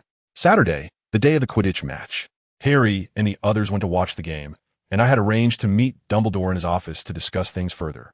I said goodbye to Harry, wishing him good luck, and then walked in the opposite direction. Just as I was passing a corner, I suddenly heard a huge crash coming from the boys' restroom not far ahead, along with the sound of rushing water. My hair stood on end. This scene is exactly like the one described in the Myrtle. The basilisk. It's out again. Rationality tells me to run. But for some reason, there's a voice in my heart shouting, "Take it down. Use your fire. As long as you don't look at its eyes. As long as you don't look at its eyes." I silently chanted in my heart, casting an armor spell for protection. Then I closed my eyes. Relying on my sensing spell, I moved step by step like a radar until I reached the bathroom door. I dare not use fire too early, fearing that the creature might be heat sensitive and make a run for it. Time passed second by second. Each second felt like a century. Besides the sound of water, there was no other noise. I started to doubt if I was overly paranoid. After waiting for another 10 minutes, I could no longer hold back. I opened my eyes but kept them fixed on the ground, inching my way inside. The entire bathroom floor was already covered in water. Suddenly, I heard a clatter, as if something had fallen into the water. I looked down in the direction of the sound. It was a huge candlestick that had fallen into the puddle, and in the reflection of that water, I saw it. A pair of large eyes like yellow light bulbs, shining frighteningly in the reflection.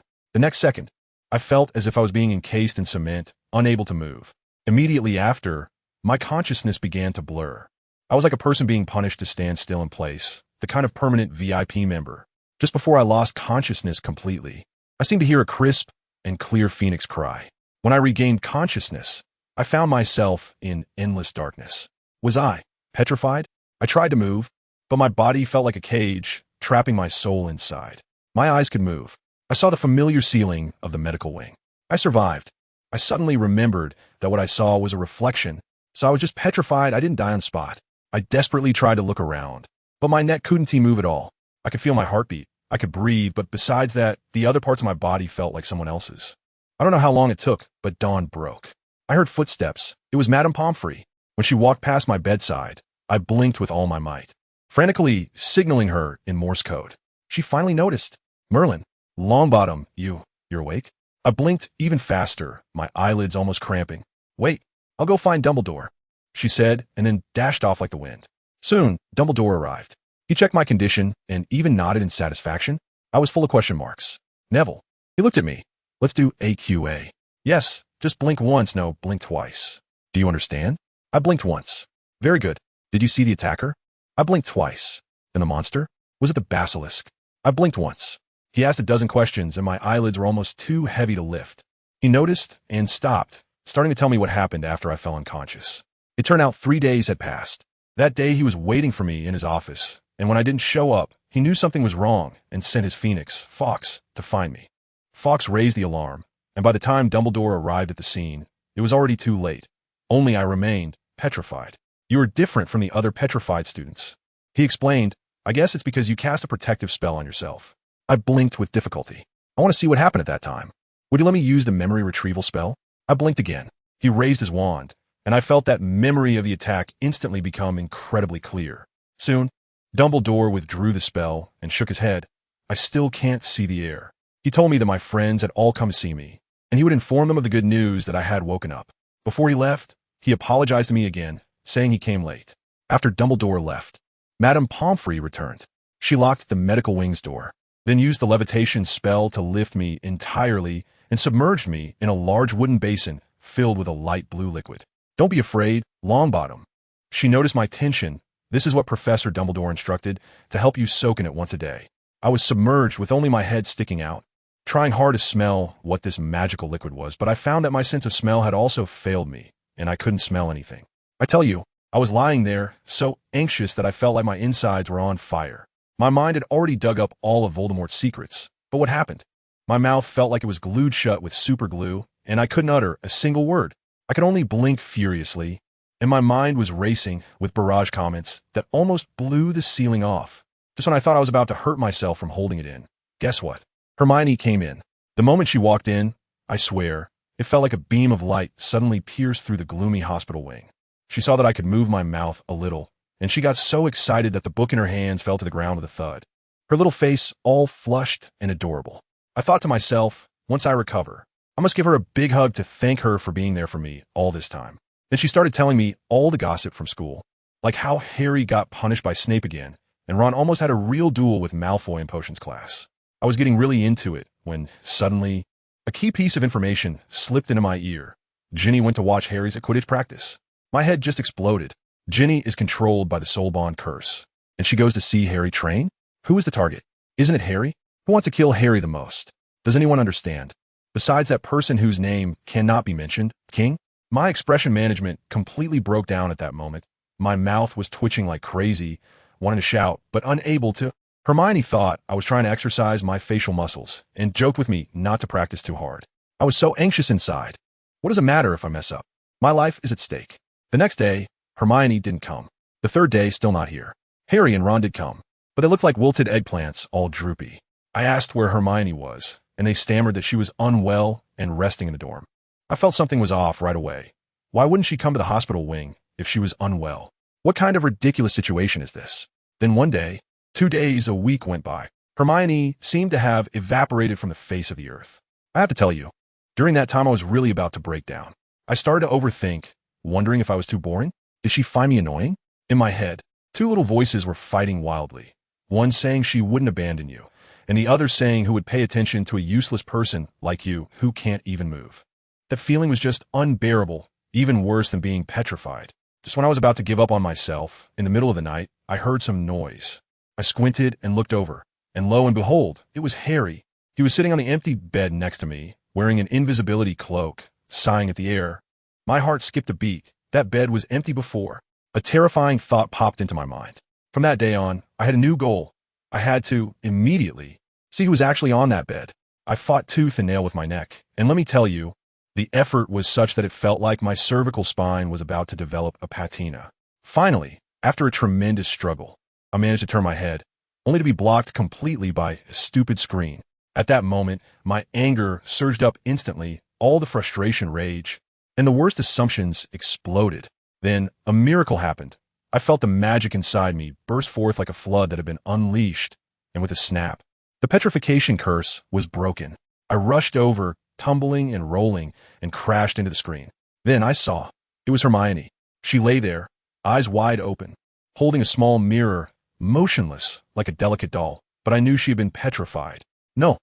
I shouted out, my voice hoarse like a broken gong, and tears instantly welled up. Madame Pomfrey came over and told me there was still hope for her, but I couldn't catch my breath and fainted. After waking up, I had another nightmare filled with snakes and the sight of Hermione lying in a pool of blood. I staggered to Hermione's bedside, looked at her, my heart aching terribly. Then I noticed she was tightly clutching a piece of paper. I carefully used my wand to extract it, and when I opened it, it was a page from a book about the basilisk, and on the back was a word Hermione had hastily written down. Parseltongue. I suddenly understood. I got it. I understood everything. Why can Harry hear the voice? Because it's the snake speaking. The entrance to the chamber must be opened with Parseltongue. Hermione is risking her life to deliver information to me. So now the problem is simple.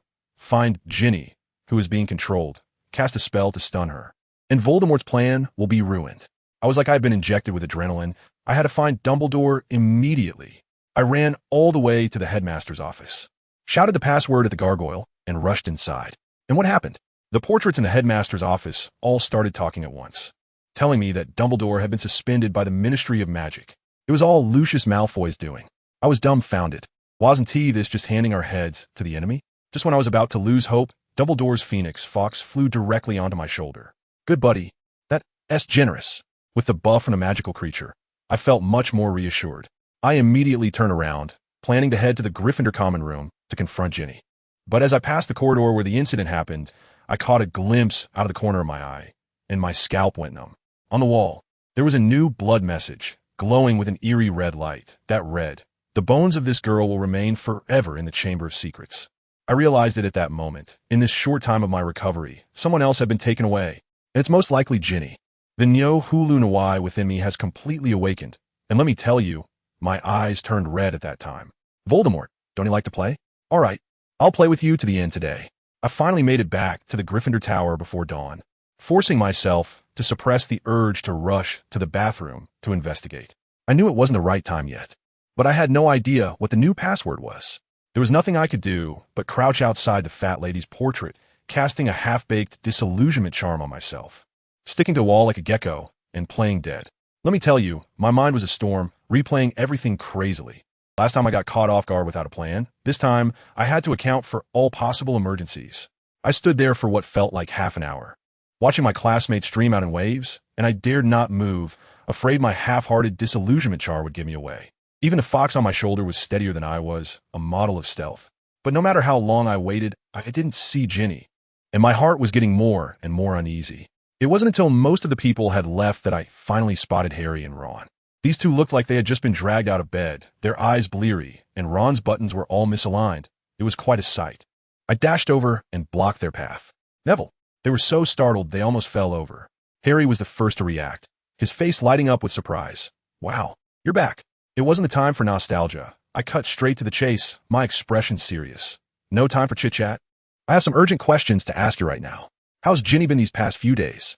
Is she still acting like she lost her soul, like last semester? They looked completely bewildered, as if they were seeing an alien. Ron leaned in with a gossiping expression. No way, mate. Do you have feeling for Ginny? Harry had a knowing smirk, wanted to say something, but holding back. I was about to explode. Who understood the urgency here? While the situation was critical, they were busy imagining romantic storylines. I shouted, I'm talking about serious matters. This concerns the lives of everyone in the castle. They were taken aback by my outburst, and Ron finally scratched his head and said, She's been fine. She even talked to Harry a few days ago. Where was she the day Hermione got into trouble? I pressed on. At the Quidditch pitch, there was a match that day Ron began, but his face suddenly changed. You're not suspecting Ginny, are you? He shouted back at me. I ignored him and started pondering with my right hand on my chin. No, if it's the soul-sucking curse, then the person behind could easily choose another target. My eyes narrowed, and I continued to interrogate. Is there anyone else who has been acting strangely lately?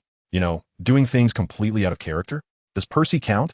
He has been acting like he is on edge recently, getting into arguments over the smallest things. Harry counted on his fingers. What else? I felt like I was getting somewhere. Also, Snape hasn't been picking on me in class. Does that count? Harry wanted to laugh, but didn't dare. And, all right. Ron slapped his thigh. The dueling club had another session a few days ago, and guess what? Lockhart, that fool. He actually sent Snape flying. He just waved his wand like this. Oh no, we're going to be late. Lockhart. My mind buzzed. And all the clues suddenly connected. Forget about class. We might have to cancel today. Why? Because something has happened again. And this time it could be deadly. Oh no, Ginny. I suddenly realized that Ginny hadn't shown up, which meant something. I grab Harry. Hurry. Get your invisibility cloak. Ron.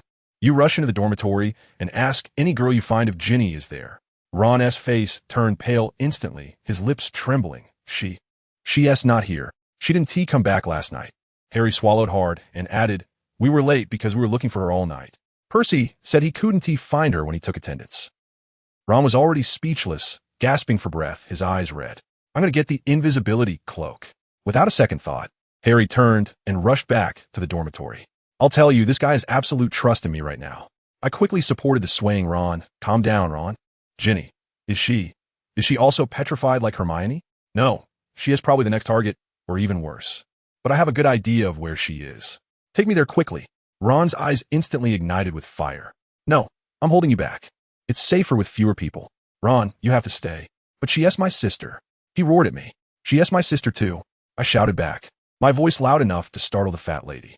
Do you think I would let anything happen to her?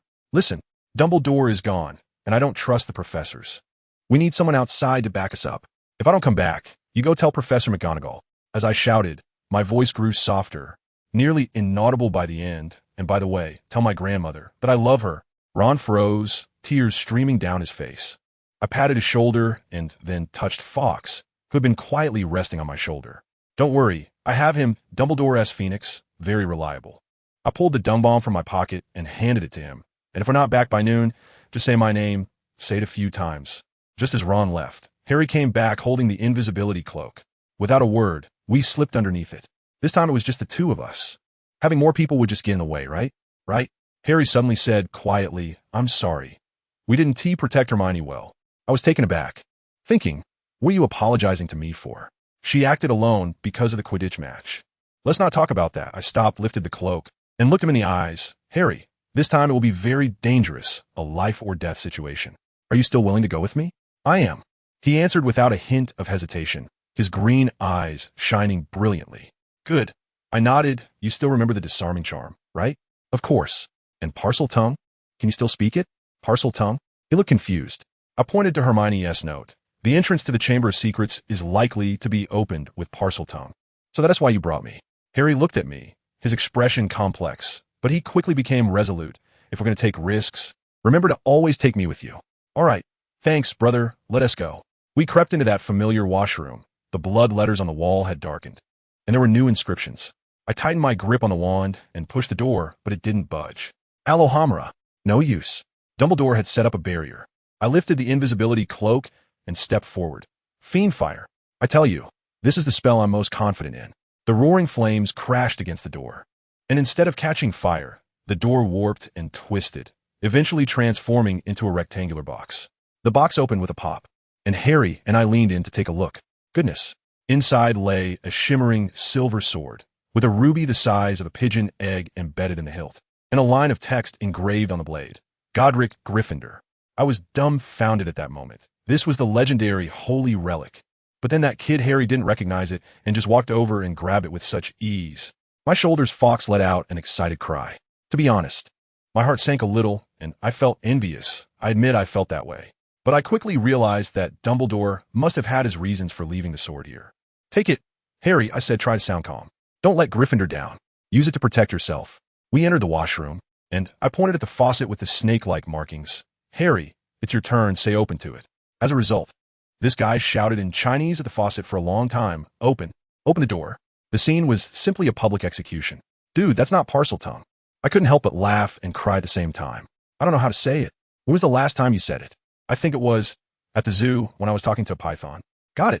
I waved my wand, Serpensortia. A small snake appeared out of nowhere and coiled around the faucet. Now give it another try. As soon as Harry saw the snake, he got into the zone, letting out a series of hissing sounds that I couldn't understand. The next second, the entire sink began to shake violently, splitting open in the middle and revealing a bottomless dark hole. We did it! My blood was boiling with excitement. We were staring at each other when suddenly, Fox flew off my shoulder and dove straight into the hole. Then, it reappeared behind me and gave me a hard push with its little head. The sudden sensation of weightlessness made my scalp tingle. I felt like I was on a deadly slide, rapidly rushing down a wet and slippery pipe. After sliding for what felt like a minute, I finally cast a levitation charm before hitting the ground, landing safely in a puddle. Right after that, Harry slid down, and I caught him perfectly. Below us was a massive central pipe, branching out in all directions. No wonder the basilisk could appear and disappear at will. Fox flew back and landed on my shoulder, its tail glowing like a large flashlight, illuminating our only way forward. We ran towards the light, and suddenly, Harry pressed his forehead and grimaced in pain. Neville, Voldemort is right ahead. I can feel it. What? My heart dropped, and my palms were sweaty. Didn't Dumbledore say he was in Albania? How could he be here? At the end of the passage was an iron door covered in snake carvings. When Fox's light went out, the snake's eyes turned out to be made of emeralds, glowing eerily in the dark. I felt that Fox on my shoulder was acting strangely, filled with anger and excitement. Harry, get ready, I whispered, putting on the invisibility cloak. Fox, you go act as a flashbang. Peck its eyes. Harry, you be the assassin. Find an opportunity while invisible. As for me, I'll be the distraction. Fox let out an excited cry, indicating it understood. Once Fox has distracted it, I'll go out first. No matter what it is, leave it to me. You wait for the right moment. Use the Gryffindor sword to give that snake a cold shower. All right, let's be like the heroes of ancient Greece. Let's slay the serpent. Harry opened the door with Parseltongue again, and the two of us, both hidden under the invisibility cloak, kept our heads down, only daring to look at our toes, inching our way inside. But strangely, we walked all the way to the deepest part of the chamber without seeing the basilisk. Instead, we found Ginny lying motionless on the cold ground. I couldn't wait any longer and dashed out, with Harry still under the invisibility cloak. I checked Ginny's breathing, and thankfully, she was still alive. I immediately gave Harry an okay gesture. Forget about the basilisk and Voldemort for now. Saving her was the priority. I used a levitation charm to lift Ginny and turned to leave. I tell you, it went so smoothly that it made my heart race. Just as we were about to exit the door, as long as we could get out, we would be safe. You take her away. She won't wake up. A deeply unsettling voice came from behind. I turned around abruptly and saw Lockhart stepping out from behind a pillar, holding a wand and smiling. Professor Lockhart? But I realized in the next second, no, you're not Lockhart. You've been controlled. Ron's words about knocking Snape's portrait flashed through my mind, and everything clicked. Why won't you wake up? I raised my wand, ready for a fight, because her soul already belongs to me. He smiled in a disturbingly eerie way. I didn't give him a chance to talk. Stupefy. A red light shot out, but was easily deflected by him. Petri Ficus Totalis. Another spell, but he deflected that one too. Stop struggling, Longbottom, he said slowly, walking over with a mocking smile. You're a bit smarter than I expected, figuring out that I'm not this idiot in person. You were Voldemort? I asked cautiously, while signaling Harry in the shadows to buy time. Yes, he admitted, getting closer, but I'm quite surprised. Tell me, how did you get in? Longbottom. His last words were almost a shout in my face, the pressure making it hard to breathe. I watched him step closer, knowing that his next move would be to attack me directly. Just at that critical moment, I tell you, a loud shout came from behind. Expelliarmus. Lockhart, that incompetent fool, instinctively blocked, nearly dropping his wand. Before he could react, Neville's second spell hit. Expelliarmus.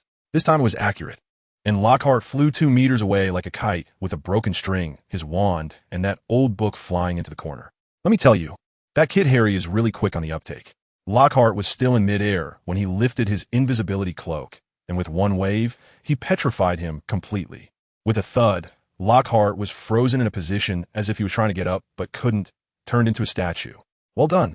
Neville rushed over and high-fived Harry, but he didn't relax at all, pointing his wand at Lockhart and casting another spell, quickly binding him. Down he went. Wow, that rope tied him up like a mummy, and that was that. Both of them were panting heavily, and Harry asked, "Is this done?" "It's hard to say," Neville said, looking at Ginny still lying there, his brow furrowed. "Ginny hasn't woken up yet. What about this mummy?"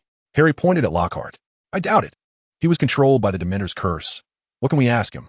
Neville thought for a long time and finally decided to retreat. Hopefully, Dumbledore would be back. Saying that, He prepared to use the levitation charm to lift both Ginny and Lockhart. Suddenly, Harry shouted, "Wait, what about that book in my hand? I think I've seen it. It was given to Ginny by old Malfoy." My mind went blank in an instant. What the hell? Is that book the culprit? Lucius Malfoy, you old fool. You actually gave your master a book on the soul-stealing curse and handed it to a first-year girl just to kill her. Family, who understands? This is too dark. Find it. We must find it. As soon as Harry shouted, he froze because he saw. There was actually a fifth person in the chamber. Following the sound, a tall boy in Hogwarts uniform was mumbling something in Parseltongue in front of the huge Slytherin statue. After he finished, he turned around, and let me tell you, those scarlet eyes and that eerie smile made my DNA go haywire. Voldemort! Neville shouted in anger, his fists clenched. Honestly, the Voldemort I saw last year, who was neither human nor ghost, was scary, but this one, a 70-year-old dark wizard turned into a handsome boy of 16 or 17. It's simply hair-raising. What does this mean? P.S. Immortal. How are we supposed to fight this? Harry's scar was hurting so much that he grimaced, but he still couldn't believe it. He is Voldemort? It's him. I've seen what he looked like when he was young. Neville stared at him fiercely, his wand raised. Stupefied. A red light shot out, and guess what? It went straight through Voldemort's body. It hit the wall, and stone debris flew everywhere. We were both dumbfounded at that moment. What do we do? We can't even hit it. Just then a golden light flashed. Fox. That phoenix suddenly appeared out of nowhere, let out a long cry, and directly dove into the dark hole of the statue. Not good. Harry, close your eyes quickly. Neville instantly reacted. Voldemort was summoning the basilisk. I heard that voice again. Harry shouted in pain, and we quickly closed our eyes. Let's take a gamble. Hope Fox can blind that snake. As Neville groped his way towards Harry, he whispered, I feel like it's just a shadow now. The main body isn't that strong. Get away, you stupid bird. The young Voldemort's cursing voice came, followed by a hissing sound. Harry understood, and immediately translated for me. Voldemort told the basilisk to ignore the phoenix and come kill us first. Let it come. Neville placed a hand on Harry's shoulder, stood in front of him, and shouted, Alchemical fire. Boom! A wall of black fire instantly rose before us. Let me tell you, that scene was incredibly cool. Even Voldemort was taken aback by the power of this black fire, instinctively glancing at the diary in the corner. He said to have the basilisk come around. Harry translated again. Damn, you can actually understand. Voldemort finally realized that Harry could speak Parseltongue. Just then, the basilisk let out a heart-wrenching wail. No, you stupid bird. Tom Riddle watched helplessly as Fox pecked out the other eye of his basilisk. Goodness, last time one eye was blinded, this time it lost a pair. Completely became a blind creature. Riddle was stamping his feet in anger, but oddly, there was not a sound. Fox let out a triumphant cry, flew back to Neville's shoulder, rubbed against him, and then flew away. We did it. Neville opened his eyes immediately. The fire wall retracted, and without a word, he sent a bunch of binding spells at the struggling creature on the ground, then charged forward, the black fire in his hand directly engulfing it. The basilisk was already rolling on the ground in pain, and now it was on fire. It was a disaster. No, impossible. Voldemort was completely panicking. Was he actually afraid of us two second-year kids? Taking advantage of our attention being on the basilisk, he swiftly floated towards Ginny, who was lying at the door. He needed a body, but we were too focused on the basilisk to care about him. The basilisk's belly was burned through. Harry held the Gryffindor sword. His movements were incredibly smooth, showcasing his talent for finding the Quidditch Seeker. The basilisk couldn't even touch him. Finally, the black flames reached the basilisk's neck. The scales softened. Harry seized the opportunity, and, with one final strike, crack, the huge snake head rolled down. Beautiful, Neville shouted. And Voldemort. Harry was truly clear-headed, raised his sword, and rushed towards the direction Voldemort had just flown. I watched as Neville burned the snake head to a crisp before following. Then I saw Harry anxiously pacing at the entrance of the chamber. Neville, Harry cried out in a choked voice, Ginny is missing. I felt my heart sink. I had promised Ron. Damn Voldemort. Chase. We both rushed forward like mad. Then, I was hit by a powerful disarming spell and was sent flying, my wand smashing against the wall and breaking in half. A cold female voice came.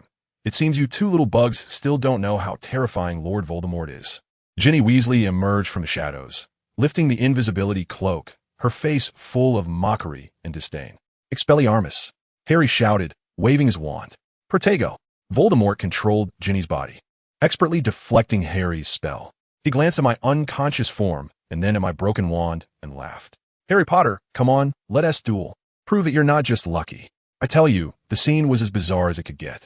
Ginny's little face, combined with Voldemort's sinister tone, made Harry struggle to suppress a laugh. The two bowed and then began to fight. Expelliarmus. Stupefied, two beams of light whizzed past each other. Harry noticed that Voldemort's spells didn't seem very powerful. After all, he was using a little girl's body. Crucio. Voldemort directly used the unforgivable curse. It hit Harry's leg, and he felt nothing at all. Goodness, Voldemort's CPU must have been overheating at that moment. He shouted in a sharp voice, "No? Impossible." In that instant, Ginny's face started to change wildly, at times angry, at times sad, as if she were performing a face-changing act. Harry seized the opportunity. Expelliarmus. Ginny's wand flew out of her hand. Stupefied, Harry wanted to subdue her first, but Voldemort's dodging ability was maxed out. He didn't get hit by a single spell and managed to get closer to the wand lying on the ground. He was just about to pick it up. Harry shot another disarming spell, and Voldemort actually took the hit, poor Ginny taking the brunt of it again. He was about to get the wand, but at that moment, Ginny fell to the ground in slow motion, letting out a piercing scream, a cloud of black smoke rising from her, and then everything was over. Harry instinctively turned back and saw me kneeling on the ground, tightly gripping the sword, with Fawkes perched on my shoulder singing. In front of me was a pile of ashes. Neville, did you succeed? I grinned, my face full of the joy of having survived. I picked up the sword as soon as I woke up, and Fawkes helped me deliver the diary. Then I pierced it, and it turned to ash. We did it. Harry rushed over and gave me a bear hug, crying uncontrollably. We won. We defeated Voldemort once again. Although my dad's wand that he left me is completely broken, it really hurts me. Fawkes grabbed Ginny's shoulder and took her out first. Harry went to check on Gilderoy Lockhart, who was sleeping soundly and snoring. As for me, I wasn't giving up. I wanted to browse for magical artifacts in the Chamber of Secrets to see if Slytherin left anything behind. However, apart from a pile of animal bones in the basilisk's lair, there was nothing else, and it almost made me sick. Just as we came out of the basilisk's lair, we heard a familiar phoenix cry. In front of us stood someone who made us feel so relieved that we wanted to lie down and sleep right there, Dumbledore. He asked back. I'm telling you, the moment I saw him, my legs went weak and all my energy just vanished. Dumbledore transformed a chair for each of us and asked us to sit down and talk slowly. I recounted everything, how we guessed, how we got in, and how we fought. After listening, Dumbledore first praised us for our bravery, then looked at me with that all-seeing gaze and said, Neville, do you remember what I told you? My old friend, Esmado. My face flushed instantly, and I mumbled, always be on your guard. Then, why didn't you let Fawkes come find me? Dumbledore's question left me speechless. I could only lower my head like an ostrich. I didn't think of that Dumbledore side, and didn't say more, but the next thought popped into my mind. Or is it because you were flustered by Miss Granger's predicament? My face turned red to the roots of my neck. Just then, my light-dimming device in my pocket suddenly vibrated. I pressed it, and a glowing orb emerged, growing larger and larger, with Ron's voice coming from inside. This was actually a good evacuation method. Dumbledore chuckled and waved his wand, tossing the deeply unconscious Lockhart into it first, then gestured for us to go in. We crawled in one after the other, and the next second, we found ourselves in the classroom that we usually used as our secret base. Ron rushed over and hugged us tightly. Welcome home. He was already crying uncontrollably. After that, everything came to an end. To protect us, Dumbledore took all the credit, publicly claiming that he found the chamber and defeated the basilisk himself. Lockhart went mad after waking up and was sent to St. Mungo's. Ginny rested for a week and was fine. My body also fully recovered, but every time I went to the hospital wing, Madame Pomfrey would scold me thoroughly. I wanted to see Hermione, but she blocked me at the door, which made me furious, but thinking about how she had taken care of me for over a month. All my anger dissipated, and I could only obediently apologize to her. After apologizing, life had to go on, right? The next day, I tell you, something even more explosive happened. We were still at the dining table guessing who the new defense against the dark arts teacher would be since that fool Lockhart went mad. We all thought it would be Remus, but guess what? When we walked into the classroom and saw that familiar figure standing at the podium, I was stunned. Snape. It turned out to be that old bat Snape. He was wearing his eternally unchanged black robes, sporting a face that looked like the whole world owed him 8 million. And when his gaze swept over, I felt the temperature in the classroom drop by 10 degrees. The three of us, me, Harry, and Ron, were petrified on the spot, even stiffer than when we were stared at by the basilisk. I thought there was no way we could have this class, but when I turned my head, guess who I saw? I saw Neville, who actually politely greeted Snape. "Good morning, Professor Snape." I thought to myself, dude, are you possessed? Snape's zombie-like face even slightly nodded in acknowledgement. But when he saw Harry, his expression instantly turned as if he had eaten a dead fly, looking so disgusted that it was almost overflowing from the screen. Harry looked miserable, practically burying his head in the ground as he slinked past him. Let me tell you, Snape's class is no joke. It's intense from start to finish. Who would dare to daydream? He starts off by criticizing the previous two teachers as utterly useless. He calls Lockhart a good-for-nothing buffoon, and Ron mutters under his breath that he was defeated by that buffoon, which almost made me laugh out loud. Luckily, Snape didn't hear it. Then he says Quirrell is a fool tempted by dark magic. His words are so sharp, it's like he's hosting an online battle, calling out names and dissing them one by one. Then he begins to share his understanding of dark magic, and it's so profound that I couldn't help but think, could this guy really be a dark wizard? But I have to admit, he knows his stuff.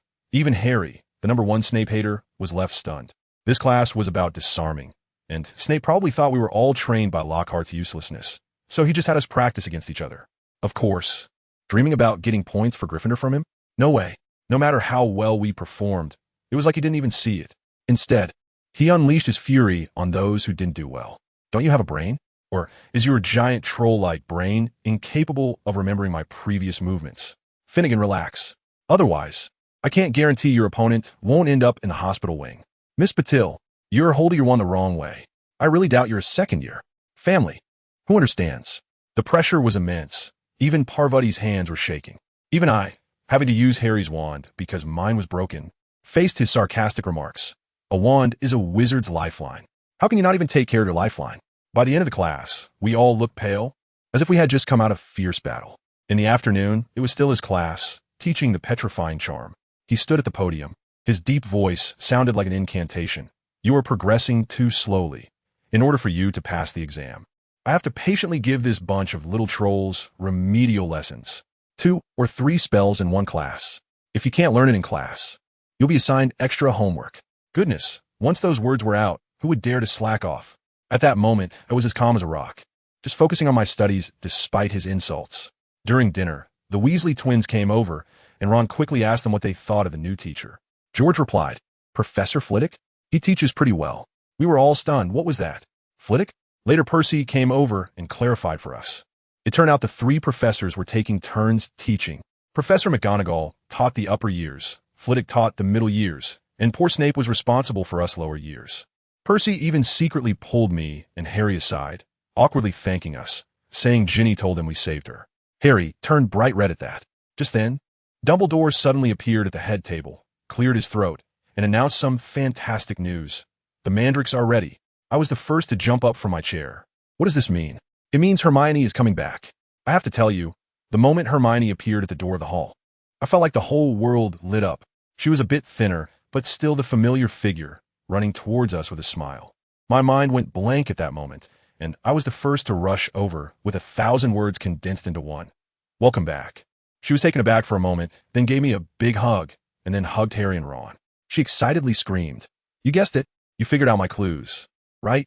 We showed her the page we had pried from her hand, and she told us that she had heard the basilisk's voice in the library, which instantly reminded her of the content in the book, so she quickly wrote it down.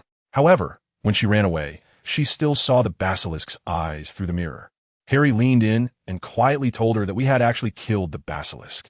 This time, it was Hermione's turn to be shocked. At the banquet, Dumbledore stood up and began his awards ceremony. Old Dumbledore knew how to put on a big show. He directly read out the names of the 4 of us: Harry Potter, Neville Longbottom, Hermione Granger, and Ron Weasley. He said we had found the Chamber of Secrets and made a significant contribution to eliminating the basilisk. The Gryffindor side erupted, with applause and whistles ringing out, while Malfoy from Slytherin turned green and even made a gagging gesture. I was so embarrassed that I felt like my toes were about to dig out a castle, and Hermione buried her face on the table. As soon as the banquet ended, we were surrounded, with questions coming from all directions. At that critical moment, it was Ron who stepped up.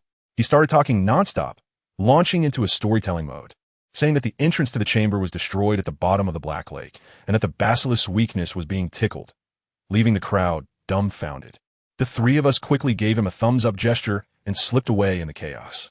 We found an empty classroom and explained everything to Hermione in detail, from the diary to the young Voldemort, and finally to the last battle. After finishing, Harry suddenly slapped his thigh. I remember that diary. I've seen it. It was in the Flourish and Blots bookstore. Old Malfoy stuffed it in Ginny's book. The three of us exchanged glances, and we all understood. It was through the diary that Ginny was controlled. But that wasn't the end of it.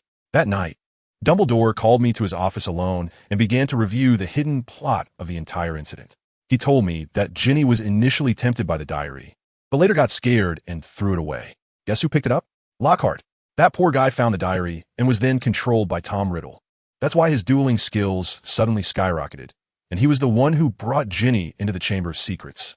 Dumbledore looked guilty, saying he noticed the change in Lockhart at the time. Then he told me a shocking piece of news. Lockhart's adventurous stories were all true. It's just that he wasn't the main character. He was just a fraud, finding those heroes and stealing their achievements with a memory charm. As he spoke, old Dumbledore handed me the book Wandering with Werewolves with a meaningful look. Just when I thought the information was overwhelming enough, Dumbledore smiled and said he wanted to help me with a small favor. He asked me to take out the broken wand. I was stunned. Wasn't that thing supposed to be irreparable? Then with a wave of his wand and a casual incantation to restore it, my wand, it was really as good as new. I was so excited I couldn't speak. Finally, I mustered the courage to reveal my biggest secret, that I had used a Confundus charm on the sorting hat during the sorting ceremony. Dumbledore laughed even more happily when he heard that. Oh, my child, I have an interesting piece of news about that. His bright blue eyes sparkled mischievously. It wasn't affected by the Confundus charm. Instead, tricked you. What? I felt like my head was about to explode. That was a test for you. Dumbledore said, you do have the potential for Slytherin, but Gryffindor also suits you very well. So it gave you a choice. If you had the courage to resist its decision to place you in Slytherin, you would be a true Gryffindor. If you didn't, then starting last year, Slytherin would have gained a very outstanding student. So that's how it was. I felt completely numb. I had always thought I had tricked the sorting hat, but it turned out I had been outsmarted by it. But why Slytherin? As soon as I finished speaking, a painting on the wall exploded. I tell you, that old guy jumped up in the frame and shouted at me with all his might. What nonsense are you talking, kid? What's wrong with Slytherin? Did you lose your family's rice? Good heavens, when I focused, I realized this was none other than Phineas Black, the most disliked headmaster in Hogwarts history. Dumbledore, that old man, smiled and tried to mediate, saying, oh, Phineas, don't take it out on the child. The portrait guy huffed in anger, crossed his arms, and directly stepped out of the frame, wanting to avoid seeing me. Then Dumbledore turned to me and said that Slytherin wasn't as bad as I thought. He mentioned knowing a Slytherin who was the bravest person he had ever met. I was bursting with curiosity and asked who it was, but guess what? The old man gave me a riddle and said that person was rather low-key and couldn't be named. All right. Although I didn't get any information, I felt much better inside. Slytherin didn't seem so detestable after all. After saying goodnight to the headmaster, I felt much lighter on my feet, but as soon as I returned to the common room, I was stunned. Hermione was actually waiting for me. I told you, my heart was about to jump out at that moment. Just thinking about the dark time she spent with me, my clumsy mouth turned 1,000 words into one sentence, and I bowed at a 90-degree angle. Thank you. My study genius couldn't handle it, and her face turned red instantly, quickly helping me up and stammering that it was nothing. Anyone would do the same. At that moment, I was also overwhelmed with emotion. So I didn't look at her and just said how anxious I felt during those days when I couldn't see her. And perhaps that's why it stimulated me to wake up early.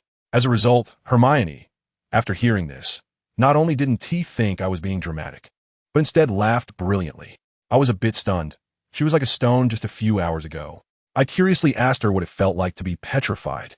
She thought for a moment and said, actually, it felt like nothing, just like taking a nap, and a really quick one at that. She said her last memory was the terrifying big eyes of the basilisk. Then everything went dark, and when she woke up, it was already afternoon, feeling like not even a night had passed. I dryly replied, sounds good. Good heavens, my words ignited a powder keg. Just a second ago, Hermione was laughing like a flower, and the next second, her mood completely shifted, and she exploded. What? Your brain can still function and learn after being petrified. What about me? I'm just wasting time. Oh my god, I missed 4 potions. And spells. Transfiguration. We have exams coming up. Family. Who understands this ambition? It's unbelievable. Watching her go crazy like that, I suddenly thought, this is the Hermione we know, the one who loves studying to the core. She's really back. I couldn't help but laugh and said to her, don't worry, I'll catch up with you. For the next month, Hermione and I entered a devilish tutoring mode, dragging along Harry and Ron, two heavyweight underachievers. Hermione initially wanted to refer to their notes, but when she looked, Harry's notes were filled with strange, powerful spells. In Ron's textbook, good heavens, it looked brand new. Ginny had completely recovered as well, and it was as if she had opened her meridians. She changed from her previous shyness to becoming a devoted fan of Harry, following him everywhere, embodying a supportive fan. Dumbledore said she could resist Voldemort's control because of love. Fine, another standard answer. Just in the second week of Hermione's return, the school was buzzing with news that a fantastic defense against the dark arts teacher had arrived, who had defeated Peeves in one move and made the classes incredibly interesting. So on Wednesday, when I looked into the classroom, I literally soared with excitement. Guess who it was? Lupin, my favorite wolf uncle. He was wearing the outfit I had given him, standing on the podium with a smile. And he even secretly winked at us, signaling us to keep it quiet. After class, he called the four of us over. 1 second he was smiling, and the next, his face turned serious, and he started lecturing me and Harry. You two, quite bold, aren't you? You dared to enter the Chamber of Secrets? Did you think about the consequences? Ron was shocked. How did you know? Lupin shot him a glare. Dumbledore told me. Now tell me, why didn't you seek out a professor? I honestly confessed that the situation was urgent at the time, and I was afraid we wouldn't make it in time. Harry also stood up with his neck stretched, saying, Neville said we can't let more people get hurt, and I think the same. After listening, Lupin fell silent for more than a minute, and just when we thought we were going to be punished, he suddenly smiled, his tone returning to that gentle wolf uncle. Well said. No wonder you're James's son. You too, Neville, you're all very kind. In the last month of that semester, Harry and I would often run to Lupin whenever we had free time, and we learned a lot. Harry was simply gifted in defense against the dark arts, mastering the disarming charm even better than I did. As for me, I kept bothering Snape every day about Lupin's wolfsbane potion. That old bat would kick me out every time, muttering something unclean under his breath. In the end, on my last visit, he had a dark expression, said nothing, and directly shoved a bottle of the prepared potion into my hand before turning his back on me. I walked out of the office with the potion, feeling a mix of emotions. This guy is truly a classic case of someone who talks harshly but is righteous at heart. At the end of the semester, Dumbledore made big news again, suddenly announcing at the feast, due to this year's unexpected events, the final exams are canceled. I tell you, the entire hall was silent for 3 seconds, then erupted into cheers that could blow the roof off. Of course, except for Hermione, whose no was heart-wrenching. Ron wailed that he had wasted a month. On the train home, Hermione revealed that she could make Ron study obediently by threatening to not let him copy her homework. And she did in my name. What could I say? I could only laugh helplessly.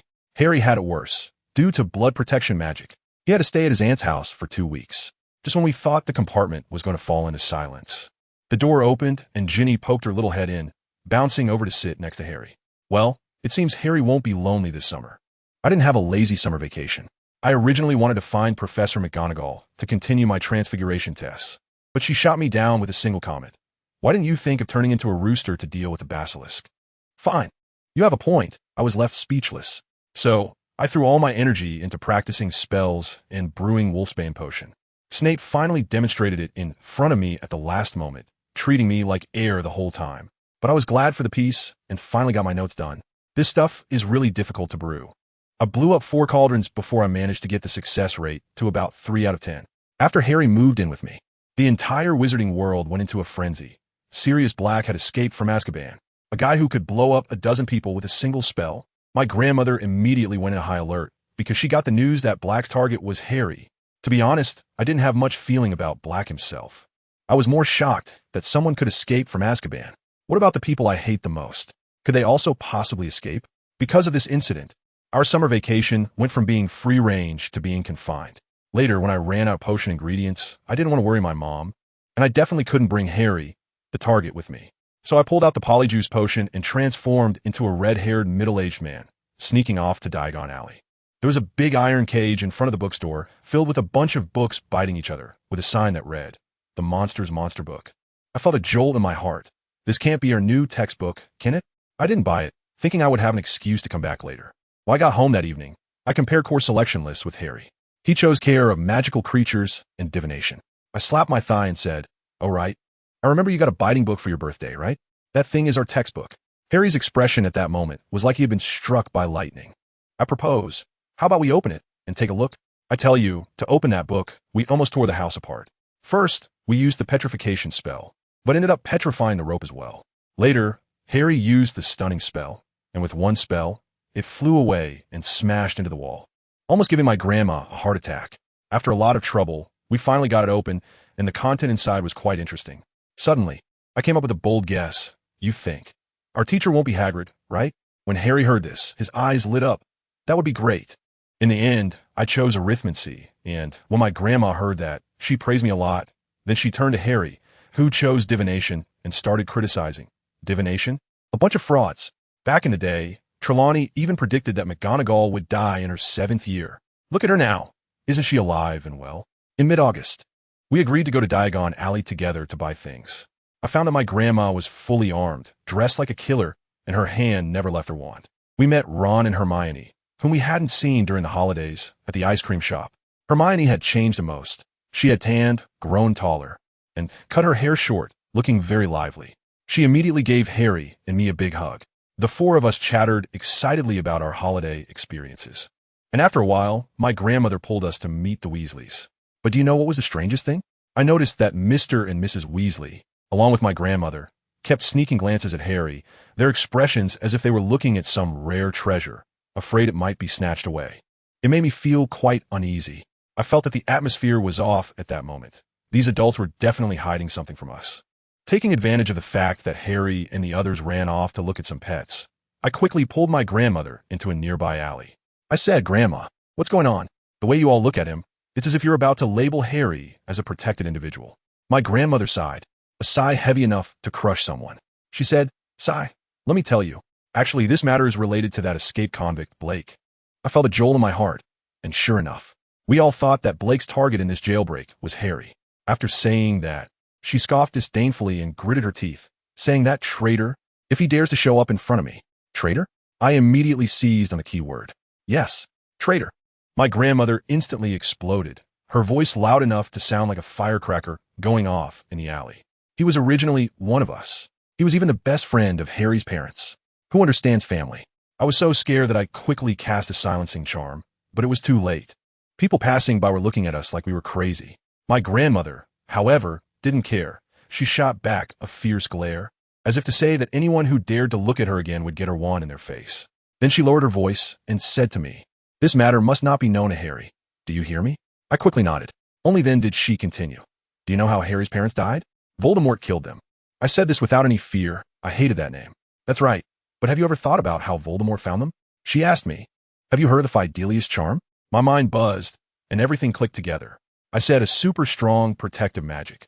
"Grandma, do you mean Blake is the secret keeper?" "You're such a smart kid," my grandma said with a heavy tone. "Yes, he is the secret keeper. He betrayed his best friend and killed another friend, the little dwarf Peter, along with a dozen muggles. You must have seen the news." She forced out a smile that looked worse than crying and continued, "To be honest, I felt relieved that James Potter is dead. He was always a troublemaker. But Lily, sigh, what a wonderful girl." Her voice choked up as she spoke. I was a bit skeptical about life at that moment. I said, "Blake, is he really Harry's dad's best friend? So much so that they can share the same pair of pants?" "Not just that." My grandmother's voice shot up an octave in anger, saying they were as close as one person back then. If it weren't for James getting together with Lily later, I would have suspected they had something going on. Who would have thought he would betray? Seeing my grandmother trembling with anger, I could only hold her hand to comfort her. Then she suddenly hugged me tightly and cried, saying I was all she had left. It was the first time I'd seen my grandmother like this, and it made my nose feel a bit sour. When I finally found Hermione and the others, wow. She was holding a cat, a rather quirky-looking ginger cat with a face squished like it had been caught in a door. Hermione was absolutely in love with it, naming it Crookshanks. Next to her, Ron had a face as dark as the bottom of a pot, clearly having just had a fight with her. Just as we were talking, that cat named Crookshanks suddenly sprang out of Hermione's arms and lunged straight at Ron's chest. Ron was startled and quickly protected his pocket, shouting, "Get away, you ugly thing. Don't touch my scabbers." Harry was quick on his feet and caught the cat in one swift motion. Hermione rushed over to hug Crookshanks, saying pitifully that it shouldn't have attacked scabbers. All right, I figured it out. The source of their conflict was just a cat and a rat. This incident became a trigger. And for the remaining days of the holiday, Ron was so mad that he went home, leaving Hermione and Harry to stay at my house. Let me tell you, Hermione's cat Crookshanks is something else. One day, I found it sneaking out with food from our house. And I was curious, Had it made some friends with a gang of beggars outside? I asked it with my hands on my hips. Do you have friends outside? That cat actually tilted its head and nodded at me. This cat can understand human language. Hermione didn't lie to me. It is definitely a cat raccoon. I got excited at that moment and said, then take me to see it. Without saying a word, Crook Mountain scratched me with its paw as if giving an order. I followed it through winding paths to a small park, and I saw it dive into a bush. After a while, it came out, and behind it, oh my God, that is not a dog. That is a little black bear. A huge black dog, so thin that it looked like skin and bones, with injuries on its body. Its eyes were quite gentle, but it looked particularly miserable. I understood. Crook Mountain was out here doing targeted poverty alleviation. I looked at the big black dog and felt a strange sensation in my heart. So I took all the pounds out of my pocket and said to it, wait here, I'll go buy you some sausage. When I ran to the store, I didn't even notice the complicated look in the big black dog's eyes as it watched me. I didn't tell anyone about this because I had something important to do, buy a new wand. I thought to myself, my dad's wand was broken, and although Dumbledore fixed it, it's already reported as unusable in the Ministry of Magic's records. Isn't this a loophole? I could get a new one for daily use and keep the old one as a secret weapon. It was a perfect plan. I slipped into Ollivander's wand shop alone, feeling a bit nervous. As soon as Ollivander saw me, he started reciting the specifications of my old wand like he was reading a menu, then said, it's broken. I know, and the magical contract has been dissolved. What a pity. There wasn't even a hint of regret in his tone. After a long time and trying countless wands, he finally handed me a cherrywood one. The moment my hand touched it, the tip of the wand burst into a shower of sparks. Ollivander looked as if he had seen a ghost, his eyes wide and his voice trembling. 13 inches. Cherrywood. Unicorn hair. My goodness. The unicorn hair in this wand is like a mother-son relationship with a unicorn that broke that core. Does anyone understand? My goosebumps were all over. This was simply a legacy of fate. Without a second thought, I pulled out 12 galleons and bought the new wand. On the day school started, we arrived at the station using flu powder. On the train, we were chatting excitedly when Ron burst in, sweating profusely, plopped down, and complained about almost missing the train. He had a crumb on his nose, and Hermione couldn't help but laugh, which instantly made Ron explode in anger, shouting at her. Looking at Ron, I suddenly found him a bit annoying, for no reason at all. About 3 hours into the train ride, there was a sudden loud screeching sound as the train braked sharply, the lights went out, and it instantly felt like we had entered an ice cellar. The cold was bone-chilling. Hermione's cat went completely wild, and my internal alarm bells were ringing. This cat was a dangerous warning system. Without hesitation, I pulled out my wand, shouted for everyone to stay put, and dashed out. I dashed down the corridor, but ended up running the wrong way. When I turned around, I saw something floating there that looked like a manifestation of a black hole. It's a Dementor. My mind went blank, and all the bad memories rushed back. My mom's scream echoed in my ears again. No, expecto patronum. I desperately tried to think of something happy and shouted the spell, but only a little white mist came out, which was completely ineffective. Just when I was about to give in, I saw Harry collapse in our compartment. At that moment, a flash of silver light appeared, and a silver wolf charged in and sent the creature flying. I turned around and saw it was Professor Lupin. A very good Patronus charm, just lacking practice. Lupin patted my shoulder, and my legs went weak. I almost fell to the ground. I rushed back to the compartment, and Ron was shaking like a leaf. Hermione's face was as white as paper, and Harry had fainted. Professor Lupin quickly came in, after negotiating with the Dementors. He took out several large pieces of chocolate and distributed them to us. After eating, we started to feel a bit warmer. When Harry woke up, he looked confused and asked who had been screaming. We all explained to him that it was the Dementors. Lupin told him that the Dementors had boarded the train to capture Black, and that Black's target was him, Harry. Harry exploded at that. Why me? Lupin explained that Black was a Death Eater and had been muttering about him at Hogwarts before escaping from prison. I suddenly had a thought and asked a question. Professor Lupin, could it be possible that the he in Black's words is not Harry, but Voldemort? As soon as I said this, the entire compartment was filled with gasps. Professor Lupin's face instantly turned whiter than paper, and he clenched his fists tightly, staring at Harry and saying, if that's the case, Harry, you need to protect yourself even more. After the train arrived at the station, Harry and Hermione were called away by Professor McGonagall. Ron and I had no choice but to get into the carriage pulled by the Thestrals by ourselves, but fortunately, we were in the same carriage as Fred and George. As soon as Fred got in, he asked with a grin, hey Ron, were you scared by the Dementors? George chimed in, oh dear, our little Ron looks so pale, is he frightened? You don't need to worry about it. Ron shouted back angrily, Little Ron is mad. Fred said lazily. Actually, we just wanted to show you we care. George pretended to look hurt. I tell you, these two clowns in the next second. Their true colors were revealed. Ron was so angry his lips were pouting. And then, good grief, they both started to mess with Ron's face, twisting and squeezing it like they were playing with a walnut, treating our Ron like Play-Doh. Just during this ruckus, Neville, our honest Neville, actually weakly raised his hand and asked George, or maybe it was Fred, who can tell, if he could ask a question. That guy George was in a dramatic mood, exaggeratedly bowed and said, "Of course, our future light of Gryffindor." Neville looked completely confused. What future light? Fred, while continuing to torment Ron's face, chimed in. "Oh, Percy said that. My brother, who is the prefect, said you could take his place in the future light of Gryffindor." Neville was even more baffled, completely unable to understand why Percy thought so highly of him. The twins didn't care whether he was confused or not. They excitedly guessed what he would ask. Is it about the secret passage to Hogsmeade? Or the Forbidden Forest?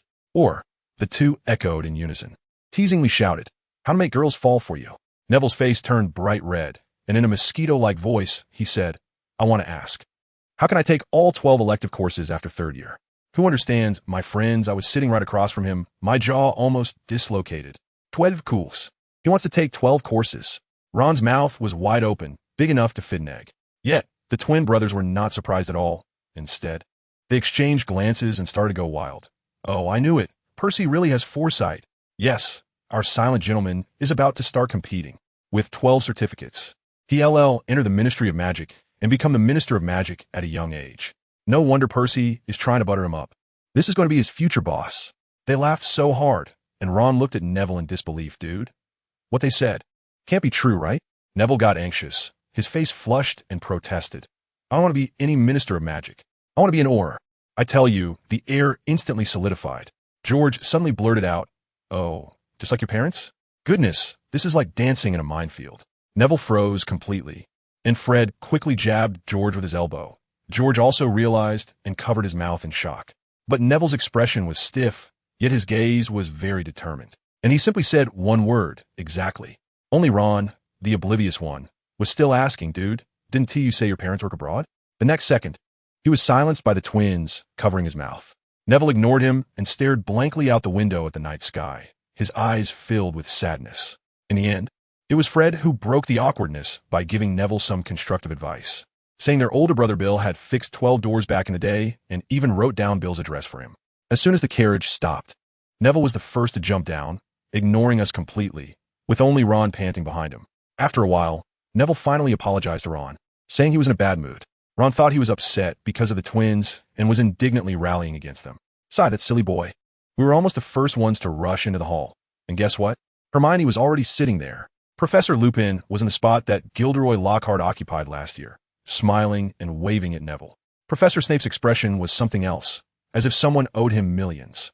His resentful gaze flickered back and forth between Lupin and Neville, making Neville jump. Ron plopped down and immediately forgot about Scabbers and Crookshanks, firing off questions at Hermione like a machine gun. "Where have you been? Where's Harry?" Neville sat down next to Hermione, took out a note, and handed it over, mustering up the courage to say, "This is the address of Ron's brother Bill.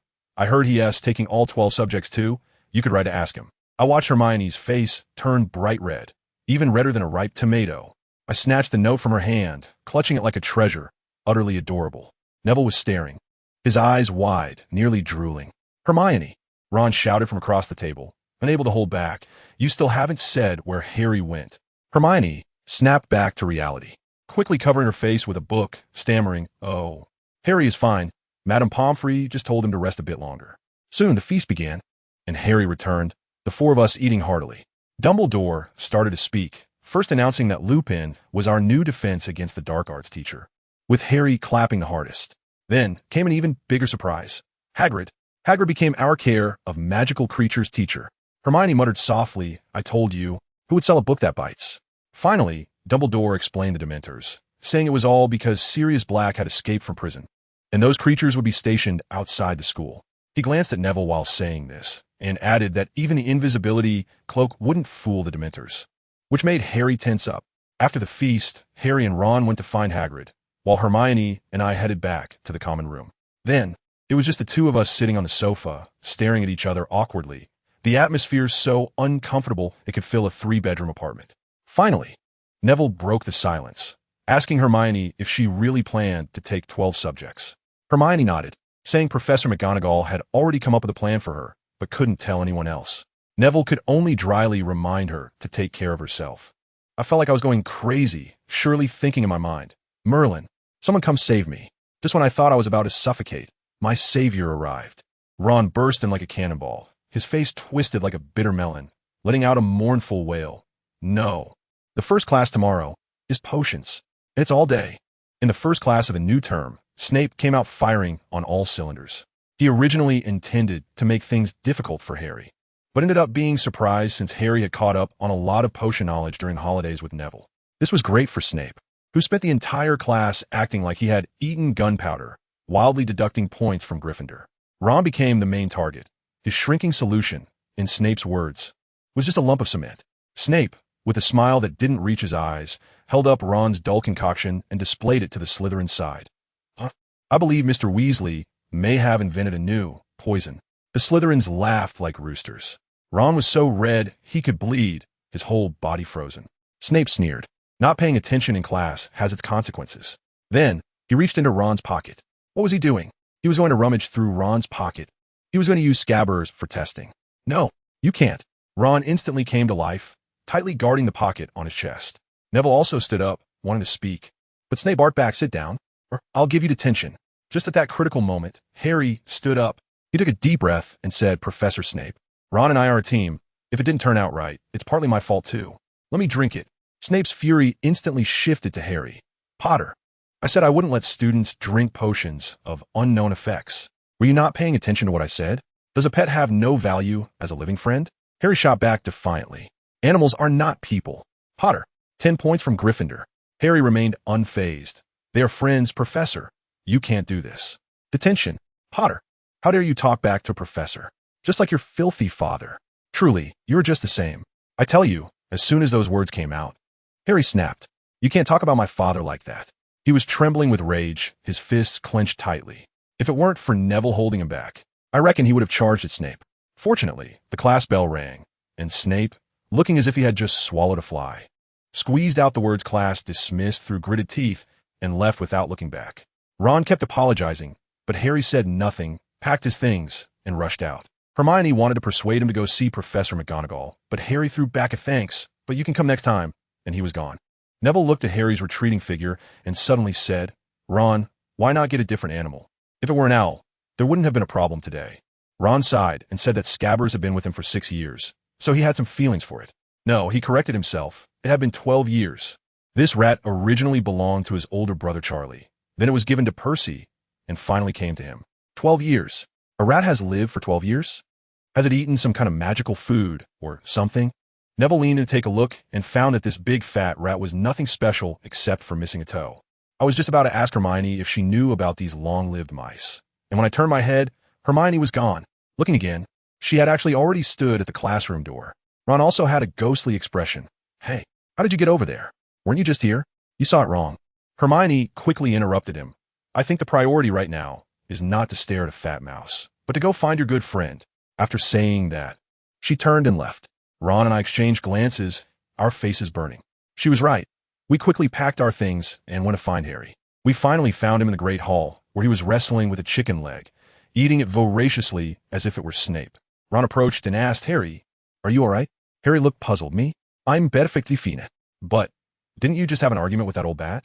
Oh, it's nothing. I'm used to it. And I've already thought of a way to deal with him. Harry waved the chicken leg and lowered his voice, saying, that is, defeat him. His plan was straightforward and bold, very Gryffindor.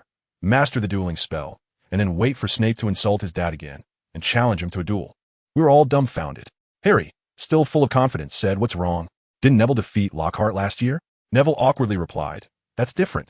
Lockhart is a fraud, but Snape is the real deal. But he insulted my father. Harry slammed the table, stood up, and waved his fork, saying, in the face of insult, I should duel like a real wizard. Hermione covered her face, unable to watch. Just then, Professor McGonagall floated over, first expressionlessly deducting 10 points from Gryffindor, and then she actually leaned in close to Harry's ear and whispered a few words. We saw Harry's face go from pale to bright red. nodding vigorously. Once Professor McGonagall left, we hurried over to ask. Harry proudly said, "She said if I could get an Oin transfiguration this term, she'll teach me some special spells." Looking at his smug expression, I really wanted to stamp his face with my shoe. The third-year classes were simply unbearable. The most outrageous was Hermione. On Thursday, I went to divination with her, and she was on fire the whole time, answering questions like she was buzzing in. But as soon as class was over, she disappeared. In the blink of an eye, she reappeared in front of the hallway. Harry said that at the same time, Hermione was still in his divination class. Wow, what kind of shadow clone technique has she mastered? Soon it was time for Hagrid's first care of magical creatures class. He brought out something from the Forbidden Forest that gave us a huge surprise. A hippogriff. Neville was the first to shout it out, earning 10 points for Gryffindor. That creature was so cool, but also so terrifying that we all instinctively stepped back. Hagrid reassured us that they were gentle as long as we showed respect. I heard Malfoy mumbling behind, "I'm going to tell my dad." Next, Hagrid told us to open our textbooks. The room fell silent.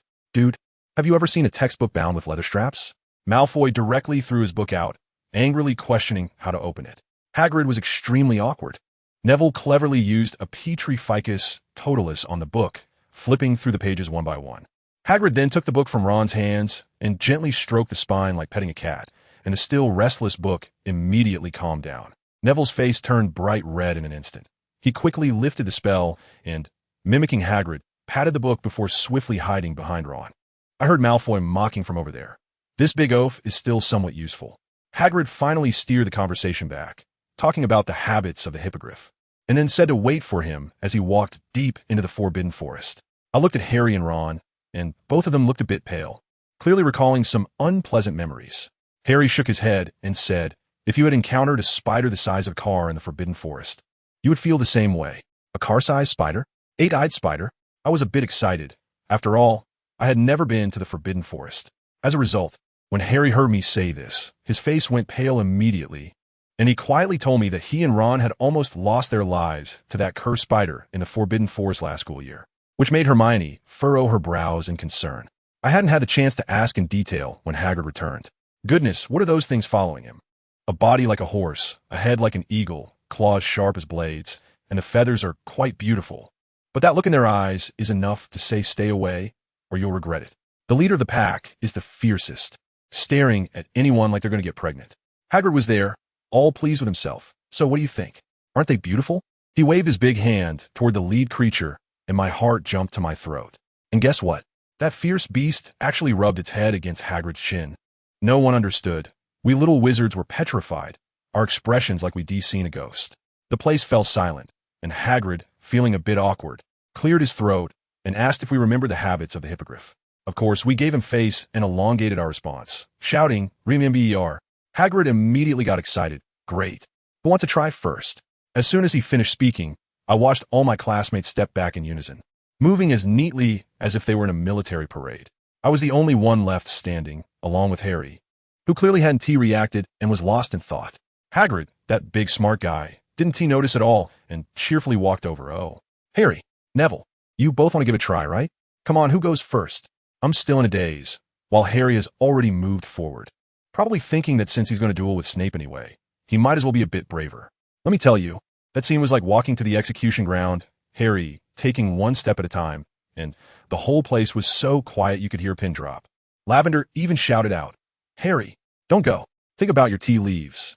Although I have no idea what that has to do with tea leaves. Harry walked up to that beast called Buckbeak, took a deep breath, and then, as Hagrid taught him, he bowed deeply, exposing his neck to the creature. As a result, Buckbeak just stood there, motionless, staring at Harry, looking extremely proud. I watched as Harry's waist almost bent to a 90-degree angle, probably on the verge of a herniated disc, and the big guy finally returned the gesture. Hagrid let out a sigh of relief right there, then smiled with all his wrinkles, shouting, "Harry, he acknowledges you. Quick, get on." There were gasps from the crowd. Get on? Does this thing have a license?" Harry also steeled himself, touched it, swung himself up, and held onto its neck.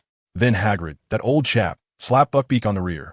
Goodness, that beast flapped its wings and shot up into the sky, circling around before coming back down.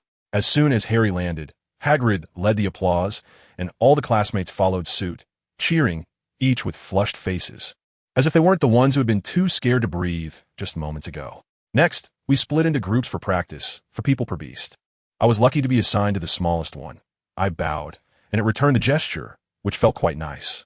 Ron and Hermione, on the other hand, were unfortunate, assigned to a bad-tempered one, and they got completely shut out, not even able to touch it. Just then, something went wrong. A scream came from Malfoy's side. He had been grabbed by Buckbeak. We quickly surrounded him, and Hagrid hurriedly pulled Buckbeak away. When I saw Malfoy's arm, all blood and flesh, my healer's compassion kicked in. After all, he was a classmate. I pushed aside his two lackeys with all my strength, drew my wand, and pointed it at the wound. Reparo. I thought to myself that I had to show off a bit. I had practiced this healing spell so much that I was practically an expert. A flash of green light, and the wound was visibly healing. Just as I finished the incantation, I heard several shouts, then a sharp pain in the back of my head, and everything went dark. My last thought before passing out was hoping Malfoy would be okay. Otherwise, Hagrid would be in big trouble. When I woke up again, well, there it was. The familiar ceiling of the hospital wing. I felt like I could almost get a VIP annual pass. I moved my body a bit, and aside from slight dizziness, I was fine. On the bed next to me was someone wrapped in a blanket, with a few tufts of blonde hair sticking out.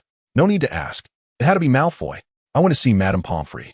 As soon as she opened the door and saw me, she cut me off before I could finish speaking and said, "I've checked, you're fine, you can go." I breathed a sigh of relief and casually asked about Malfoy. To my surprise, she showed a hint of relief and said that my healing spell was used very well, and that the boy would recover today. I felt relieved and quickly packed my things to rush to the hall. I grabbed 2 pieces of bread and ran back to the dormitory. Professor McGonagall's transfiguration class is strict. Being late by even a second would mean serious consequences. As I reached the dormitory door, I nearly bumped into Harry.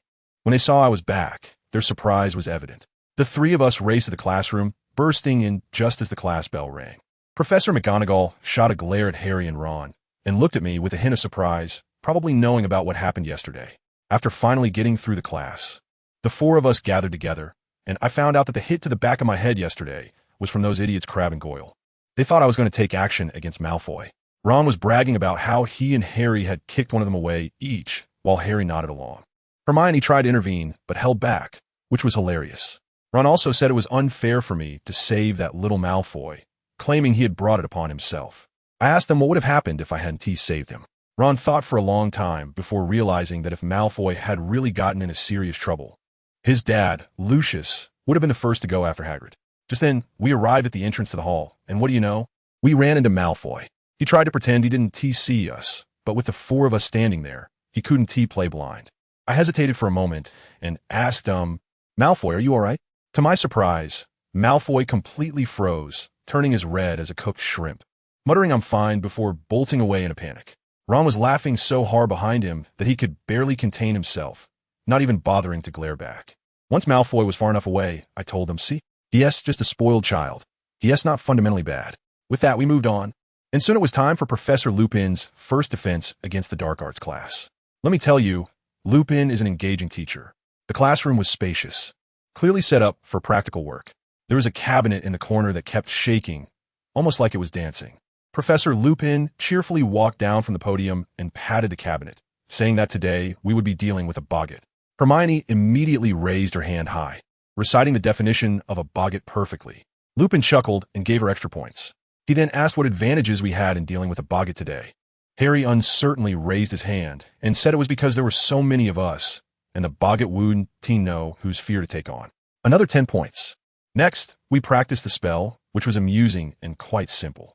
However, I felt a bit anxious. I had never seen a boggart before. What would it turn into? My parents? Or Voldemort? Lupin saw that we were all practicing well, and he was about to open the cabinet. Unfortunately, due to the crowd, Malfoy got pushed to the front by his 2 lackeys. Lupin noticed and, amused, asked if Malfoy wanted to go first. Malfoy, wanting to save face, bravely stepped up.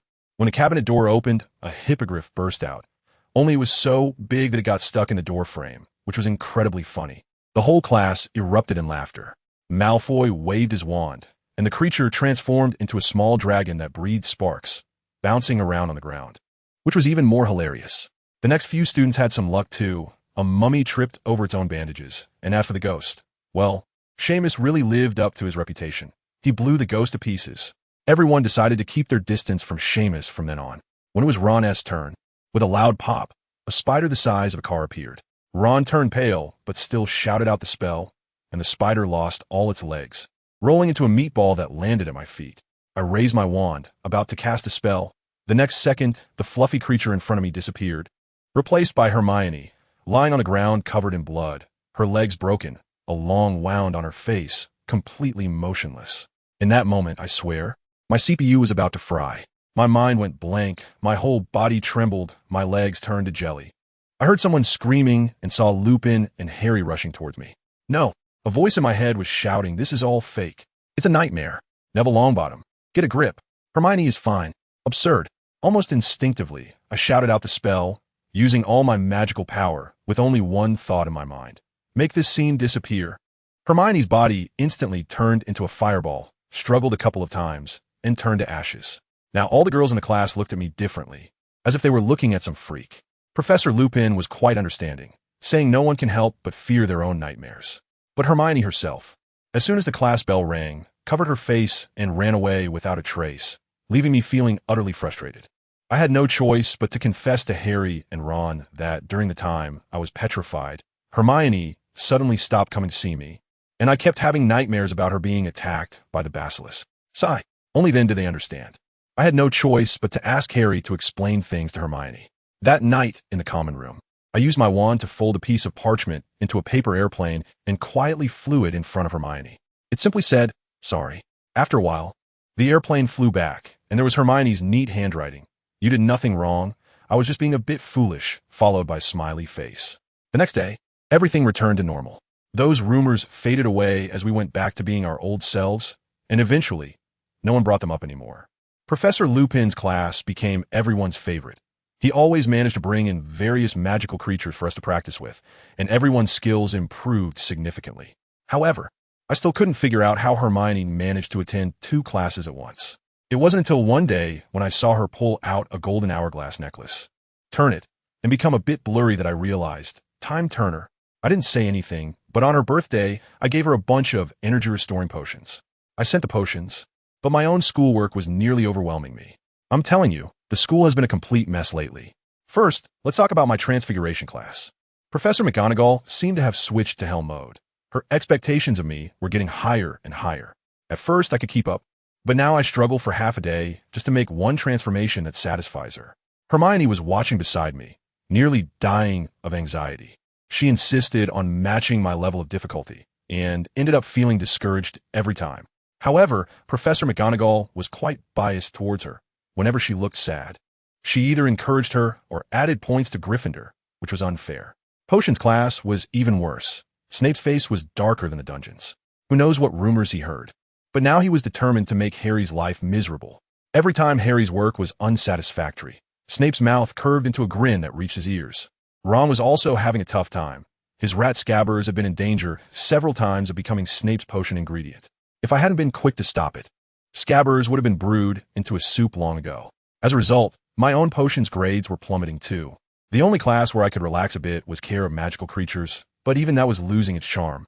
Ever since the incident with the hippogriff, Hagrid's safety awareness was at an all-time high. Now, for all classes below 4th year, the only topic was how to scientifically raise flobberworms. Goodness, those things are slimy. Who wants to raise them? Ron's fingers were bitten, and he complained every day. Harry's Quidditch practice also began.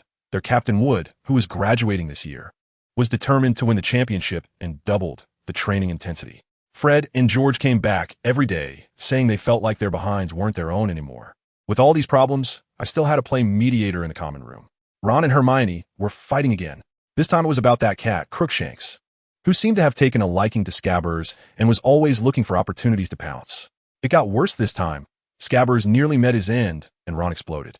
The two of them were arguing so loudly that it felt like the sky was falling, and no matter how I tried to mediate, it was useless. The next day, they were treating each other like strangers, ignoring one another. It wasn't until herbology class that Hermione cautiously asked how Scabbers was doing. Ron snapped back, "What do you think?" "He's hiding at the foot of my bed, shivering." Harry and I sighed in relief, thinking that this matter would finally settle down, but then, lo and behold, something else happened in divination class. Professor Trelawney, that eccentric divination teacher, told Lavender that her greatest fear would happen on October 16th. Guess what? On the 16th, Lavender indeed received news of her pet rabbit's death. Hermione immediately jumped in, saying that it wasn't a prophecy at all since the rabbit had clearly died earlier. Ron got furious, claiming Hermione was cold-blooded and didn't care about other people's pets. That was it. They were completely done. Fortunately, Professor McGonagall appeared just in time to save Harry and me. She informed us to hurry up and submit the permission forms for going to Hogsmeade before Halloween, or we wouldn't be able to go. Harry and I were left dumbfounded, exchanging glances, realizing we had forgotten. I had been busy with the Wolfsbane potion all holiday, and since Harry was staying at my house, there was no chance to get his aunt and uncle's signatures. Meanwhile, Ron and Hermione were bickering, but they quickly submitted their permission forms. Did you not fill it out? We both said in unison, feeling like kindred spirits. I quickly rummaged through my backpack and pulled out the crumpled form from the bottom, saying to Harry, I'll borrow Hedwig for a moment. I'll ask my grandmother to help, and I'll also help you get this sorted. Harry looked a bit confused. Your grandmother can help me fill it out? I winked at him, of course. She might not fill out directly, but she can make your aunt and uncle willingly help you fill it out. My grandmother's efficiency is simply remarkable. She sent a scathing letter, and the Dursleys didn't dare to say a word. They quickly signed the document. As for my own form, my grandmother said she had already sent it to Professor McGonagall. Just when we were both excitedly looking forward to going to Hogsmeade, Malfoy started running his mouth again. He must have heard somewhere that Harry had fainted from a Dementor on the train, because as soon as he saw us, he was all sarcastic. Oh, Potter, did the Dementors come to play with you? We were furious, but all we could do was trade insults about the Hippogriff. In the end, Harry was so fed up that he came to find me. Neville, I heard you took down the Dementor on the train. Is that true? His look practically screamed for me to teach him 3 words. I understood. He wanted to save face in front of Malfoy. I said, are you talking about this? Summon the Spirit Protector. With a flick of my wand, I thought of the moment Hermione came back from her petrified state.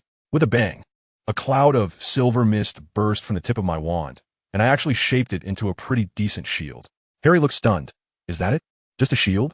I scratched my head, a bit embarrassed. Ahem, my spell isn't quite there yet. It's just a cloud of mist, and I just shaped it a bit. Harry interrupted me directly. You call that a bit? The craftsmanship of this shield, I think it could compete with Gryffindor's sword, and you're still being modest.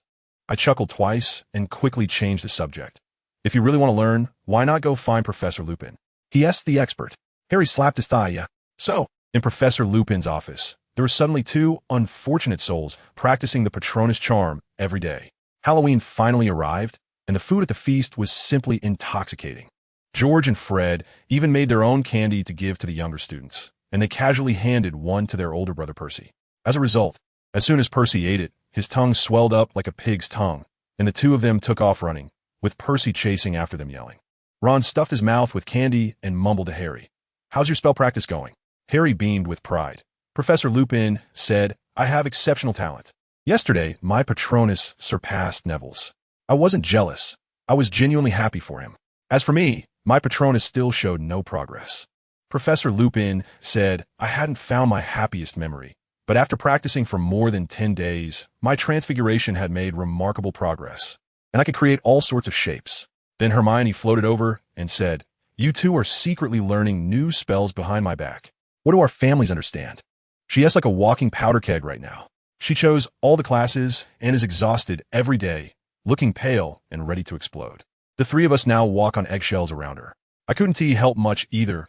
Professor McGonagall privately set me up with a constant assessment mode, randomly giving me transfiguration questions, making me feel like I could stay at school and be a teaching assistant. Only Ron was the most carefree, either playing chess or watching Quidditch practice. I noticed he often practiced goalkeeping movements by himself. That's good. I'll have a Christmas gift idea sorted out. The next day was our trip to Hogsmeade, and we had a blast. Ron spent all his money at Honeyduke's, and I tried an ice mouse, which ended up freezing my mouth shut. Later we went to Zonko's joke shop, where Harry bought some little gadgets to prank Malfoy. But before we could leave the store, George and Fred, who were also there, knocked him down with some skiving snack boxes. As we passed the Shrieking Shack, we actually saw a skinny black dog that looked like it was nothing but skin and bones, squeezing through a broken window. My heart skipped a beat. This dog looked just like the one I saw during summer vacation. Ron immediately concluded, See, I told you, the ghost of the Shrieking Shack is this dog. Hermione countered, What if it belongs to someone else? Ron exploded. Didn't you see how skinny it is? Who could keep a dog like that? Great. Here we go again. Harry and I exchanged a knowing glance, and each of us dragged these 2 troublemakers into the 3 broomsticks, shoving a mug of butterbeer into their hands, finally silencing them. Right now, We were acting as battlefield mediators, and our KPIs were almost maxed out. When we returned to the castle that evening, everyone was in a great mood. Even Malfoy, who came back to be annoying, said something like, "Potter, the Dementors send their regards," and Harry smiled back, saying, "Thanks, I'll be careful," leaving Malfoy completely speechless, standing there with his CPU overheating. We followed the crowd back to the Gryffindor Tower, only to find everyone blocked at the entrance, unable to get in. Percy squeezed in from behind, shouting, "Make way! What's going on? Where's the fat lady?" A girl's voice came from the front. "Senior, it's not that we're not going in, it's the fat lady who is missing." "What? How can a painting go missing?" Percy was also confused, but quickly got someone to find Dumbledore. Before long, Dumbledore and Professor McGonagall arrived. The crowd parted, and we could see clearly that, my goodness, the fat lady's frame was covered in deep, long scratches. The canvas was torn to shreds, as if it had been attacked by a beast. Dumbledore's expression was serious, instructing Professor McGonagall to quickly find Filch and search all the portraits in the castle. Just then, Peeves suddenly popped out from behind the ruined painting, mischievously saying, "Oh dear. Headmaster, I saw the fat lady.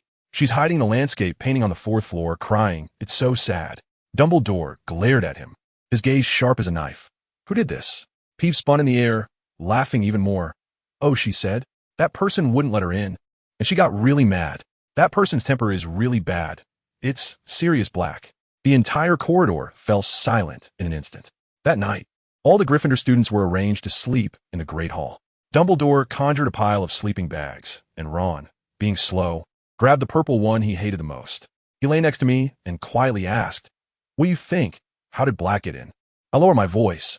"I guess it's a secret passage. My grandma used to say that when Black was in school, he caused more trouble than Fred and George combined."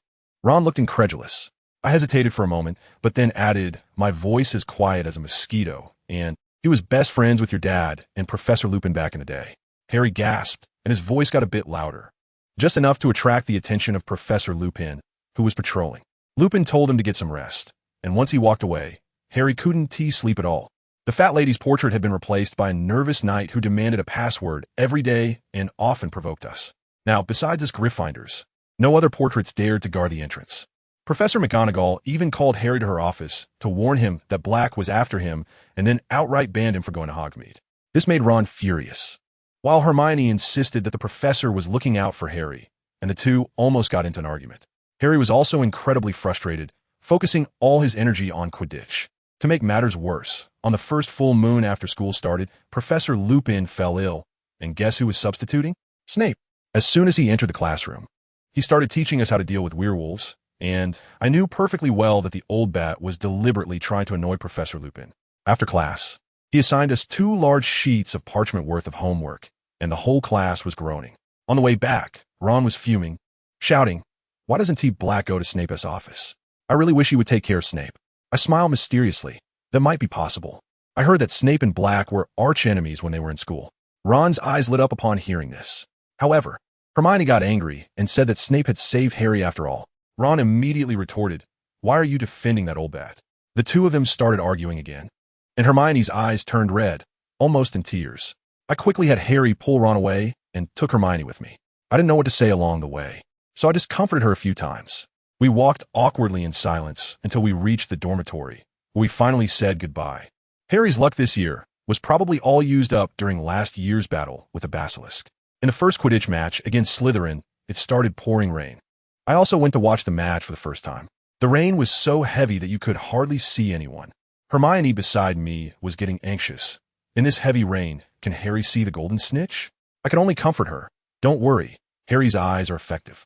But the sky was getting darker, and the air around us was getting colder. I heard it again, that desperate scream, my parents. Dementors, they're coming. I couldn't think about much at that moment, so I pulled out my wand and shouted, "Expecto Patronum." Luckily, this time I didn't mess up. A burst of silver light exploded, driving away the cold around us. I quickly looked at Hermione and Ron beside me. Their lips were just pale. But when I looked up, my heart sank.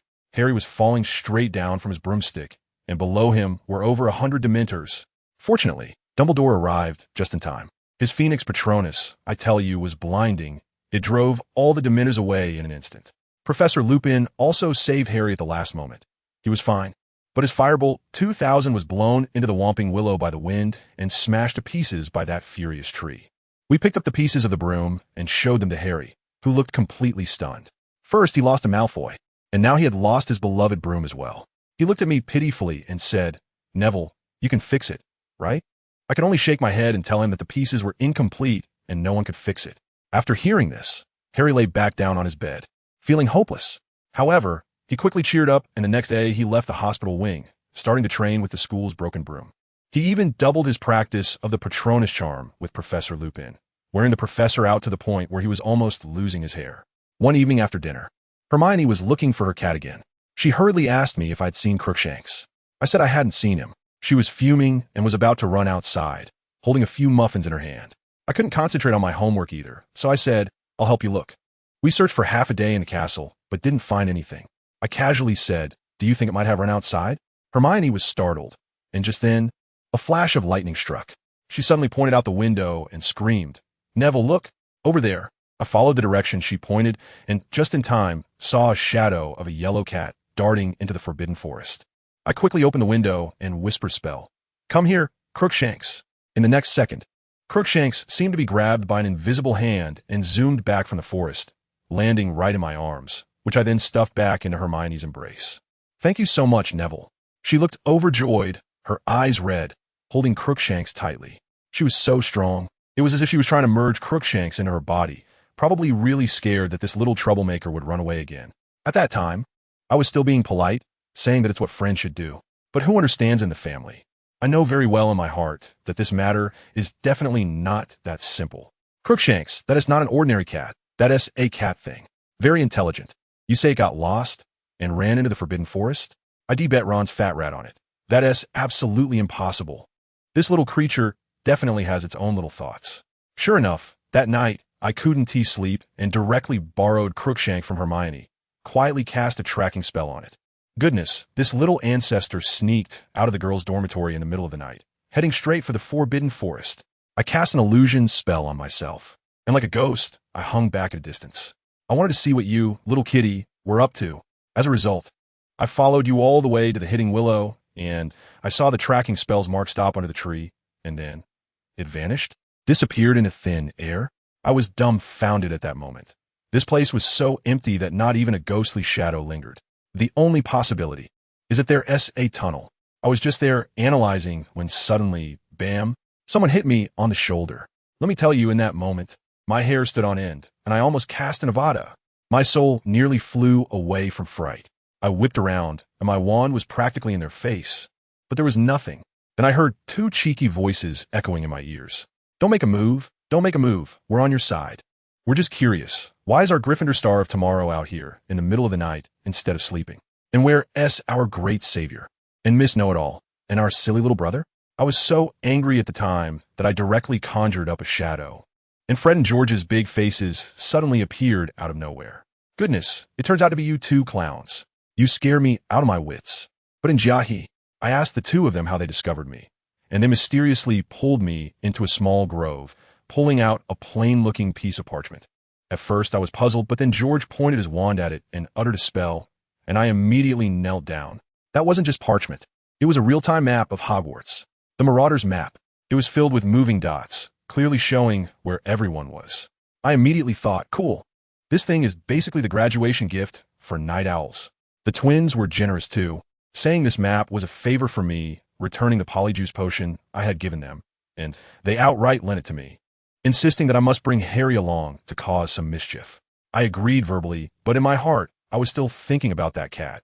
So I quickly got to the point and said we were there to catch a cat. We searched the map for a long time, but couldn't find Crookshank's name at all. When I mentioned that it had disappeared near the Whomping Willow, the twins' eyes lit up. The Whomping Willow. There's a secret passage there. It leads outside the school. Great. Case solved. It turned out that the cat had slipped out through the secret passage. The three of us quickly headed straight for the Whomping Willow. Let me tell you, that tree goes wild like a battle god, its branches whipping around fiercely. I took a deep breath and petrified it all at once. In that moment, I felt like all my magical power was being drained, my head was buzzing, and I nearly passed out. Gritting my teeth, I yelled at them, "Hurry! I can't hold on much longer." Fred and George dashed over and finally found a hole at the base of the tree. The three of us scrambled inside, and just as we did, the Whomping Willow crashed back to life, making me gasp for air. Inside was a pitch-black secret passage. At the end, there was a rundown room, so dusty it could choke you. Just as we entered, we heard creaking from upstairs. Someone was moving around. Then a man's voice, sounding worn and weary, said, "Phew, finally alive again. Thank you so much. If it weren't for you, I might have gone hungry all night." Then a cat meowed. We exchanged glances, our hearts in our throats. We crept upstairs and kicked the door open. Inside, apart from Crookshanks, there was just a skinny, bony black dog. The twins were immediately bewildered, saying, "Where's the person we were supposed to find?" But my heart sank, and I realized instantly. An animagus. This wasn't a dog at all. It was clearly a person. Then I recalled the fugitive from the recent news. Goodness, it was Sirius Black. At that moment, my mind was racing, and I absolutely couldn't let the twins find out. In a flash, I cast a binding spell that tied up both the big black dog and Crookshanks. Then I started my most explosive performance in my life. I told them, "Calm down, this is my dog from summer vacation. I'm experimenting to make animals talk. You see, it's not working very well." Fred, quick on his feet, immediately helped me out by patting George on the back. Everyone, including myself, didn't notice that when Fred mentioned Ron's rat, Scabbers, a flicker of deep resentment flashed in the big black dog's eyes. I made an excuse that I needed to find a place to hide the dog, sending the twins away, and conveniently borrowed the map of the active points as well. As soon as I got the map, I took a quick look, and sure enough, it clearly said next to the small up beside me, Sirius Black. I rushed to the girls' washroom on the second floor, holding this hot potato. In front of Black, I spoke fluent parcel tongue to that broken faucet, of course, imitating Harry. Let me tell you, the guy in the box went crazy right there, thrashing around inside, probably having his worldview shattered. A Longbottom. How could he open the chamber of secrets of Slytherin? Once deep inside the chamber, I transformed him back. The guy was so thin, he looked like a skeleton, still trying to act tough, and asked me what I wanted to do. I got straight to the point. "Sirius Black, I'm not here to chat. I'm sparing your life." He asked what I wanted, and I laughed, probably even scarier than Voldemort. I told him, "I need to know everything about Azkaban, how to get in, its layout especially." I paused and said word by word, "Where is your dear sister, Bellatrix's cell?" Upon hearing Bella's name, Black was stunned. But then he seemed to figure something out. His attitude softened immediately, and he started telling me about Azkaban's structure, mentioning things like the keys and the guards. I asked him to draw a map, and he did it quite quickly, marking the locations of Bella and her husband's cells. But I don't trust him for a second. How many truths can a fugitive from Azkaban really tell? I quickly cast a legilimency spell to read his memories. Although he broke free with his strong will, it was enough. The information was confirmed. He was so angry he was jumping up and down, shouting at me about who I was and how I could use such dark magic. I sneered. How can I trust the words of a traitor? As soon as I said that, Black completely wilted, looking like a defeated rooster, his eyes vacant. After a while, he sighed in resignation, about to say something, when suddenly he jumped up as if electrocuted, his eyes wide open, shouting at me, "Wait, I have a way. Listen, kid, the main reason you doubt me is because of what I've done in the past, right? Well, I knew you wouldn't believe me unless I made it clear." Black cursed. "Then you must know why I was sent to Azkaban." Neville nodded, signaling him to continue. "So do you know the Fidelius charm?" He asked again. "Yes, and you were the secret keeper for James and Lily Potter, and..." Neville was about to say the traitor, but Black interrupted him angrily once more. "I'm not a traitor. What I mean is, I was never James's secret keeper. It was Peter Pettigrew. I didn't kill those muggles. That was his curse." He seemed to use up all his strength to say it, almost choking on the last sentence, and then he started coughing violently. "Peter Pettigrew? The one you killed? Mr. Black, you should know that Peter is dead.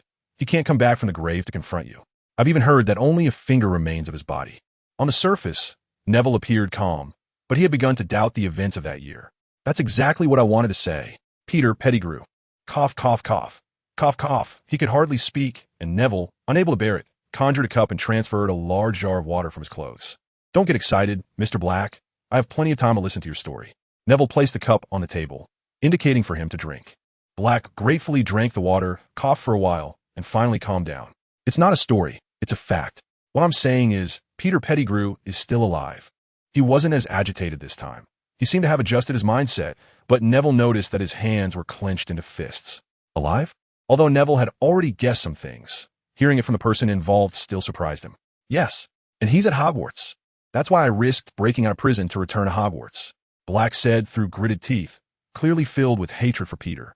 "All right, I'll take your word for it. But how can you prove it?" Neville asked, forcing himself to stay calm. If what Black said was true, then everyone at Hogwarts could be in danger. The Marauder's map. Black exclaimed. The Marauder's map? Yes, that one. The map doesn't lie. You take it out. I'll show you. You must be on there.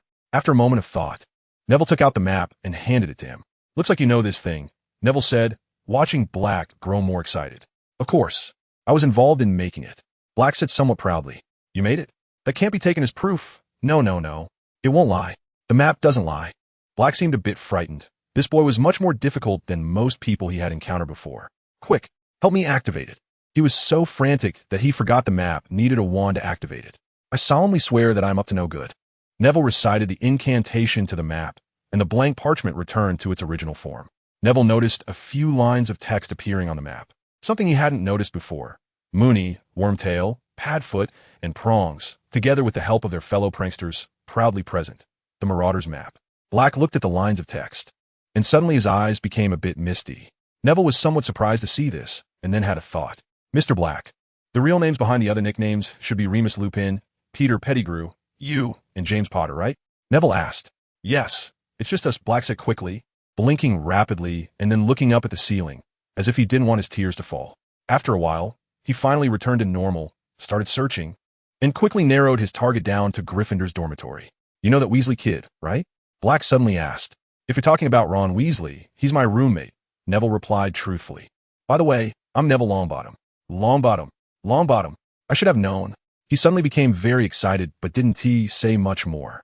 Where's your dorm? Black asked again. Right here, Neville pointed it out. In hindsight, it made sense that Black wouldn't know his parents, which explained his earlier demeanor. As Neville pointed to his dormitory, he also noticed something very terrifying. There was indeed a stranger in his dorm. It was Peter Pettigrew.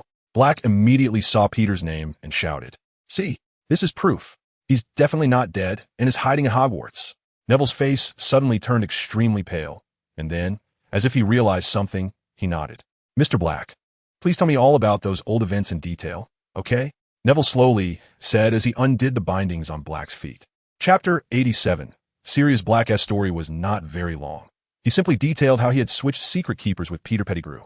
It turned out that he believed Voldemort would think he was the secret keeper for the Potters, so he switched the real secret keeper to the coward, Peter Pettigrew, who would never be suspected as a secret keeper. I was so foolish, he lamented, clearly carrying immense pain over the deaths of the Potters. Then why didn't you defend yourself during the trial? I remember there's supposed to be a trial before being sent to Azkaban, Neville asked, as he had some knowledge about such matters. No, they didn't even give me a chance to defend myself. Black shouted, though after all this time he was somewhat tired. He still shouted loudly. They didn't hold a trial at all. They just sent me straight to Azkaban. Did you not protest once you were locked up? Neville had completely begun to believe Sirius Black. Well, no, I really didn't. I felt I was truly guilty. James and Lily's deaths were also because of me. He closed his eyes, his face full of pain. So you just stayed silent in Azkaban out of guilt? Neville looked at Black somewhat reproachfully, while Black was looking down at the floor like a student who had done something wrong. By the way, there's one more thing, Mr. Black. You still haven't told me why you are an animagus? Neville finally remembered to ask this. Did I forget to say that? Black muttered something and then said, in fact, 3 of us 4 are animagi, and the one who isn't is Remus Lupin, right? I know he's a werewolf, and I'm actually quite close to him. Oh, that's great, said Black, looking at Neville with softer eyes. After all, not many people will be friends with a werewolf.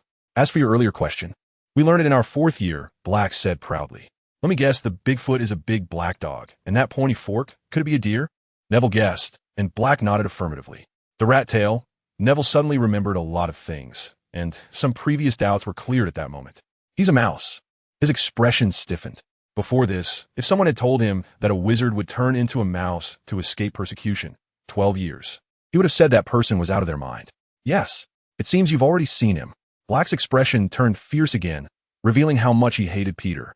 So everything you said before connects. That mouse. He indeed is missing a toe. Yes, this can be used as the final evidence. All right, Mr. Black. Let's leave it at that for now. Shouldn't we go do something important? Neville rubbed his forehead. It was definitely past 2 or 3 o'clock, and even he was feeling a bit tired. Go kill him. Black clenched his fists. Killing comes later. First, we need to catch him. Right? Neville looked at him. Right? So what are we waiting for? Black stood up. But Mr. Black, I think it's not suitable for you to appear in the castle right now. Neville looked at the excited Black with some helplessness. Indeed, all Gryffindors were the same. This. He suddenly froze, as if he had been in deep thought for a long time before saying, "All right, I'll wait for you here. Hurry up. I can't wait any longer." Neville stood up to leave, and Black followed him. After walking for a while, he suddenly said, "You can call me Sirius. I actually don't like others calling me by my last name." Neville paused for a second and then replied, "Okay, Sirius." The two quickly returned to the entrance of the tunnel, but Sirius did not go up again. Instead, he patted Neville's shoulder and said seriously, "Be careful. Peter will use an explosive curse. Don't give him a chance to counterattack." "I understand, Sirius. I'll be back as soon as possible," Neville said, using the levitation spell to slowly float up the tunnel. Smoothly. Too smoothly. It was almost unbelievable. With the help of the Marauder's map, Neville easily returned to the dormitory and found Peter Pettigrew, who was fast asleep at Ron's bedside. Just a silent, stunning spell, and Neville completely relaxed.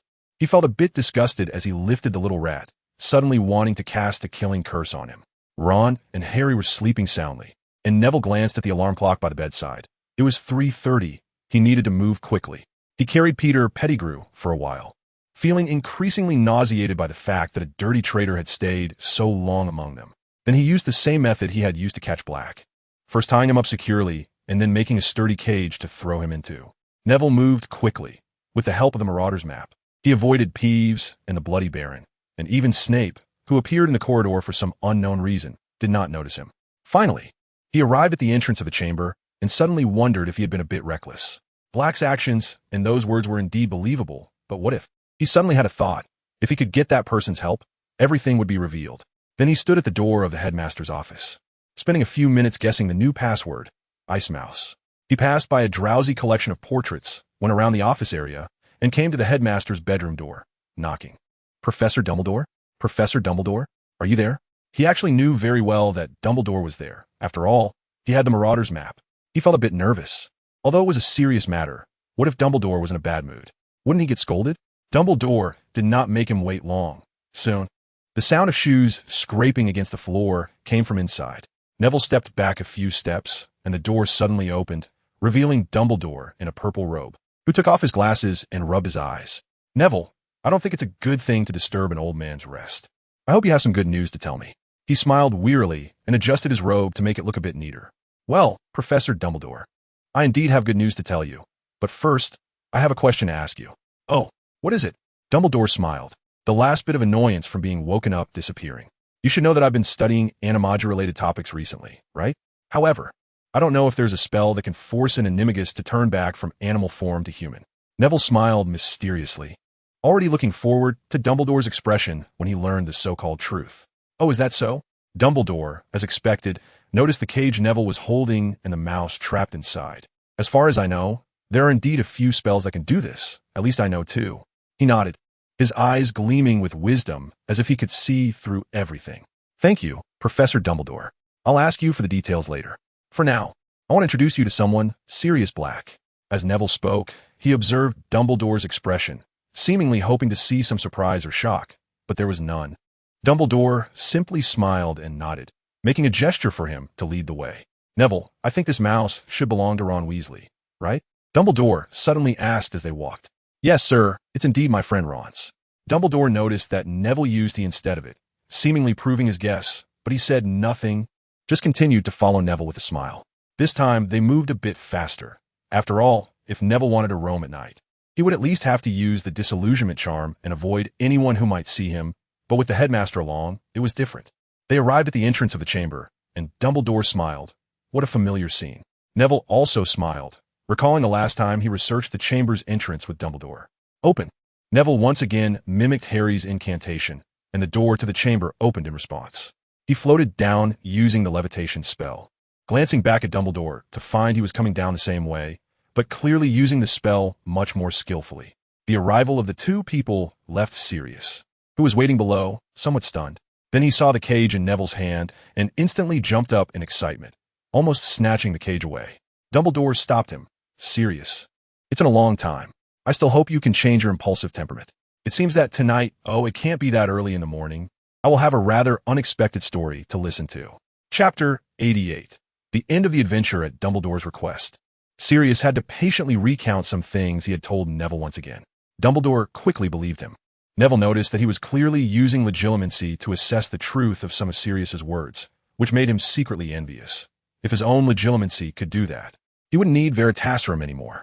Since the truth has been revealed, then I must do something for you, Sirius, Dumbledore said, looking at Sirius, his fatigue completely gone, and his eyes sparkling with youthful vigor. What?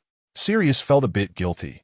After all, it was because of his inaction that the truth had been delayed until today. Of course, convicting a certain guilty person and exonerating a certain innocent person, Dumbledore winked and smiled. Neville laughed, but Sirius seemed somewhat unmoved, looking rather anxious instead. He was so anxious he almost jumped up, not knowing how to speak. He glared at the mouse cage for a while before saying, "But Professor Dumbledore, I still want revenge. I still want to avenge James." He wiped his eyes and shouted, "I'm sorry, Professor. I know your good intentions, but I—" At that moment, he looked like a shy big boy, and Neville realized that Dumbledore also played the role of a principal in Sirius's school life. "I understand. Sirius, I know everything," Dumbledore said without any disdain for Sirius's dirty clothes, giving him a hug and gently patting his shoulder. "However, we still cannot do that. We cannot use the methods that have caused us harm to retaliate. We are not Voldemort, nor are we his followers." After a long while, Sirius broke free from him, and Dumbledore said slowly. Neville, listening to these words from the side, felt somewhat uncomfortable. But Sirius wailed, and it was clear he was truly filled with hatred. "Then let the real party involved handle it. How about it, Sirius?" Dumbledore displayed a stern demeanor, even though he was still wearing that light purple, somewhat effeminate-looking nightgown. "Are you saying?" Sirius exclaimed in surprise. "You mean Harry?" Neville also reacted. "Yes, Neville, Sirius, it is indeed Harry. I think, since this concerns Harry himself, we must first consider his opinion on how to proceed," Dumbledore said, carefully picking up the mouse cage that had been temporarily transformed into a table by Neville, as if it were a lively ball. "As for now, we should take a look at another party involved," Dumbledore said to the two of them. And then he noticed that Sirius's condition was somewhat off. He said to Neville, "Neville, I hope you can hold Sirius back for a while, to prevent his emotions from becoming too agitated to the point where our other party involved might die." "Okay, Professor Dumbledore." Neville glanced at Sirius and smiled. Dumbledore placed the mouse cage on the ground, and then the cage seemed to vanish, leaving only a plump, dirty old rat. Dumbledore gently tapped the rat with his wand, without reciting any complicated spells, and Neville deduced from the magical fluctuations that it was a transfiguration. The big rat disappeared, and a short, fat, somewhat balding man curled up appeared on the ground. The moment Peter appeared, Neville felt the barely contained rage from Sirius beside him, who had an impulse to rush forward and take revenge on his enemy.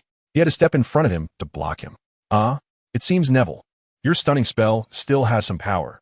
He is still unconscious," Dumbledore said with a smile, showing no surprise at the entire process of a rat turning into a person. Neville's experience was quite different. Although he had seen Professor McGonagall transform many times and had seen Sirius's transformations, seeing a rat so small transform truly opened his eyes. Dumbledore used another restoration spell to wake Peter up. He first touched his nose, moved the corners of his mouth, and then opened his eyes. Peter had not been doing well lately. His old partner, Black, had escaped from prison, and he clearly knew that he was coming for him, which had made it hard for Peter to sleep lately, causing him to lose a lot of weight. Moreover, various disasters had struck him one after another. First, he was nearly bitten to death by a yellow cat, and then he almost died from poison in that detestable potions class. He was really having a tough time. But none of this had truly frightened him until that day. Black actually entered Hogwarts, and even into the Gryffindor dormitory. If he hadn't happened to be carried by that stupid red-haired boy Ron Weasley that day, he would have been caught. But that day ultimately came. When he woke up and saw the long-bearded old man, he realized something was wrong. More terrifyingly, he also saw his old partner Black. He quickly looked at his hands, confirming they were human hands, and he instantly knew what had happened. He had been captured. "Peter, I think there is no need for me to elaborate on everything, right?" Dumbledore said in a tone of judgment, his gaze filled with coldness. You know everything." He trembled as he got up, suddenly shouting, "No. Professor Dumbledore, you can't believe him. He is the real." He didn't know what else to say, because Neville had sealed his mouth with a spell. "Professor Dumbledore, I find him too noisy. Is this okay?" Neville asked with a smile. "Of course, Neville, but we should do a little less of that, after all.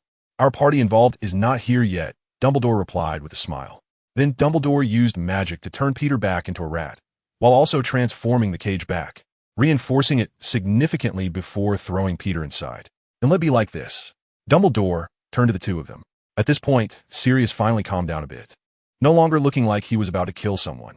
First, Neville, you should go to sleep. He glanced at the clock and sighed. Maybe just a little nap. I remember there are classes in the 3rd year during the day. Okay, sir, I'll go now. Neville nodded, but showed no sign of wanting to leave. Clearly wanted to hear what Dumbledore would arrange next. Sirius, you will come up in my office first, then meet some people and explain the situation to them. Dumbledore said in a tone that allowed no refusal. Okay, Professor. Sirius lowered his head, looking somewhat dejected. Don't be so downcast, Sirius. Think about your future life. You are about to be declared innocent. Neville patted his arm, and Sirius nodded, smiling at him. Well, Harry, Sirius asked, while I can understand a godfather's eagerness to see his godson, I learned from Neville that you found him during Harry's summer vacation and even followed him to near Neville's house. But you still have to wait a bit longer. First, come to my office. After all, you're still identified as a murderer, Dumbledore said slowly. Sirius nodded and swallowed hard. All right, let's get started. This place, while quite hidden, doesn't smell very good. I assume you wouldn't want to spend the whole night here, right? Dumbledore said, smiling as he shook their hands and gestured for Neville to grab the mouse cage. With a sensation of being squeezed, they appeared in the headmaster's office, which surprised Neville. Professor Dumbledore, I remember that using apparition is not allowed in school, right? Indeed, but as the headmaster, I have some privileges. If you were headmaster that day, you could do the same, he replied with a smile. Sirius's arrival made the entire headmaster's office lively. Almost all the portraits on the walls woke up and scrutinized them. I still can't appreciate your taste in robes, Dumbledore, one portrait said. Thank you, Elops, but I think my robe is quite nice, Dumbledore replied with a smile. Hey, when did a Death Eater murderer get to come to this place? Dumbledore, did you catch him? Another portrait clearly recognized Sirius. Please don't say that, Dolores. Sirius was wrongly accused.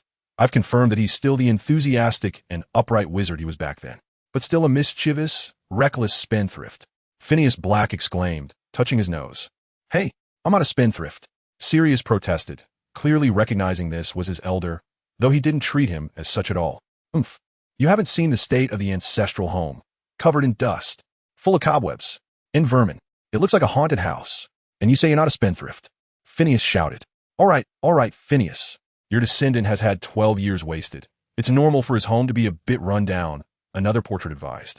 As a result, the entire wall of portraits didn't quiet down due to his advice, but instead started arguing, making it a bit overwhelming for everyone. Neville, you should go back and rest. Dumbledore waved at him, signaling him to leave. Neville looked at them with a bit of amusement, said his goodbyes to Dumbledore and Sirius, and left the office heading towards the dormitory, feeling a bit sympathetic towards Professor Dumbledore for having to endure such torment regularly. Chapter 89. Soon-to-be-free Neville actually fell asleep when he returned to the dormitory, perhaps because Dumbledore had taken full control, allowing him to relax completely. Upon waking up, he heard Ron's somewhat mournful voice. Scabbers, where did you go? Scabbers? Sitting up, he found Ron indeed rummaging through things looking for his rat. Neville couldn't help but find it amusing. If Ron knew the truth, he would definitely have nightmares. With this thought, he mischievously said, Ron, your rat Scabbers was borrowed by Professor Dumbledore last night. He asked me to let you know. After saying this, Neville struggled to hold back his laughter, observing Ron's expression as he seemed stunned, and then asked, how is that possible? Neville, you can't be joking. How could Professor Dumbledore borrow my rat? Harry had been awake for a little while and perked up at this. It's true. Neville continued to hold back laughter, feeling his stomach hurt from suppressing it. Professor Dumbledore found me last night and asked if he could borrow him. He said he wanted to study how this rat has managed to live so long. You were already asleep at that time, so I thought you'd agree. What? How'd he know? Ron asked in surprise, his mouth agape, as if he could fit 2 drumsticks in it. I'm not sure. Maybe Snape told him? After all, he is senior rat, and he is a professor, so he should have noticed something. Neville continued to stifle his laughter and shifted the blame to Snape. As expected, during the morning hours, Ron started cursing Snape. In the morning classes, they were separated. Neville and Hermione went to arithmancy, while Harry and Ron went to divination. Of course, Hermione also attended their class. By now, even Neville, no matter how foolish he was, could guess how the girl managed to attend 2 classes at once. Initially, he speculated that Hermione had conjured another version of herself to attend class, but he confirmed this guess was wrong. Firstly, Hermione didn't have that advanced magical power yet, which was the most important factor.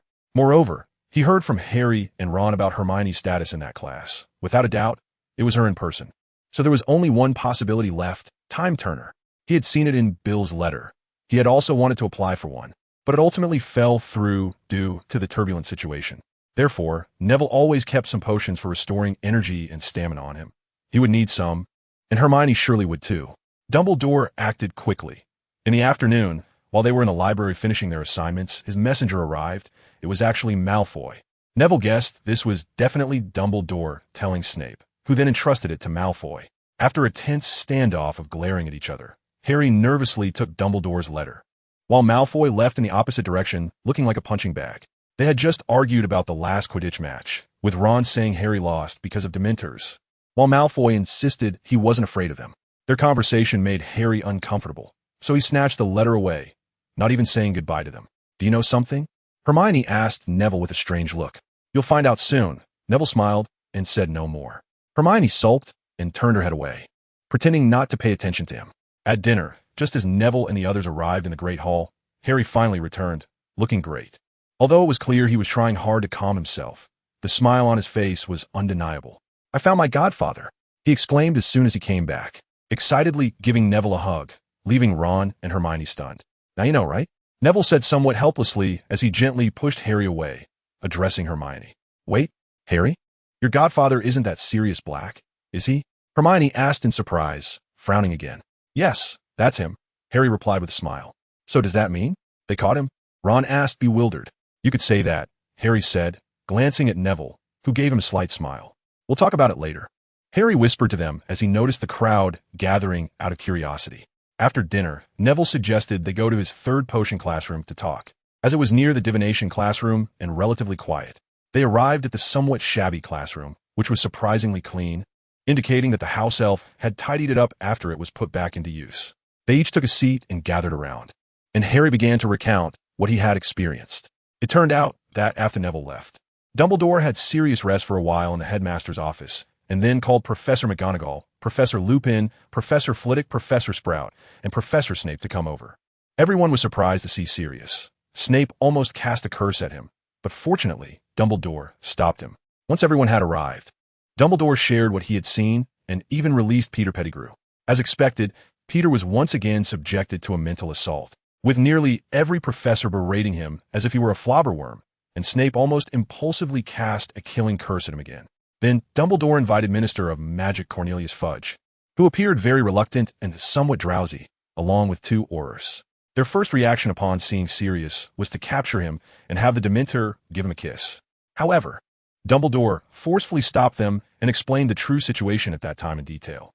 Fudge initially did not believe Dumbledore's words until he actually saw Peter Pettigrew and even noticed the dark mark on Peter's arm.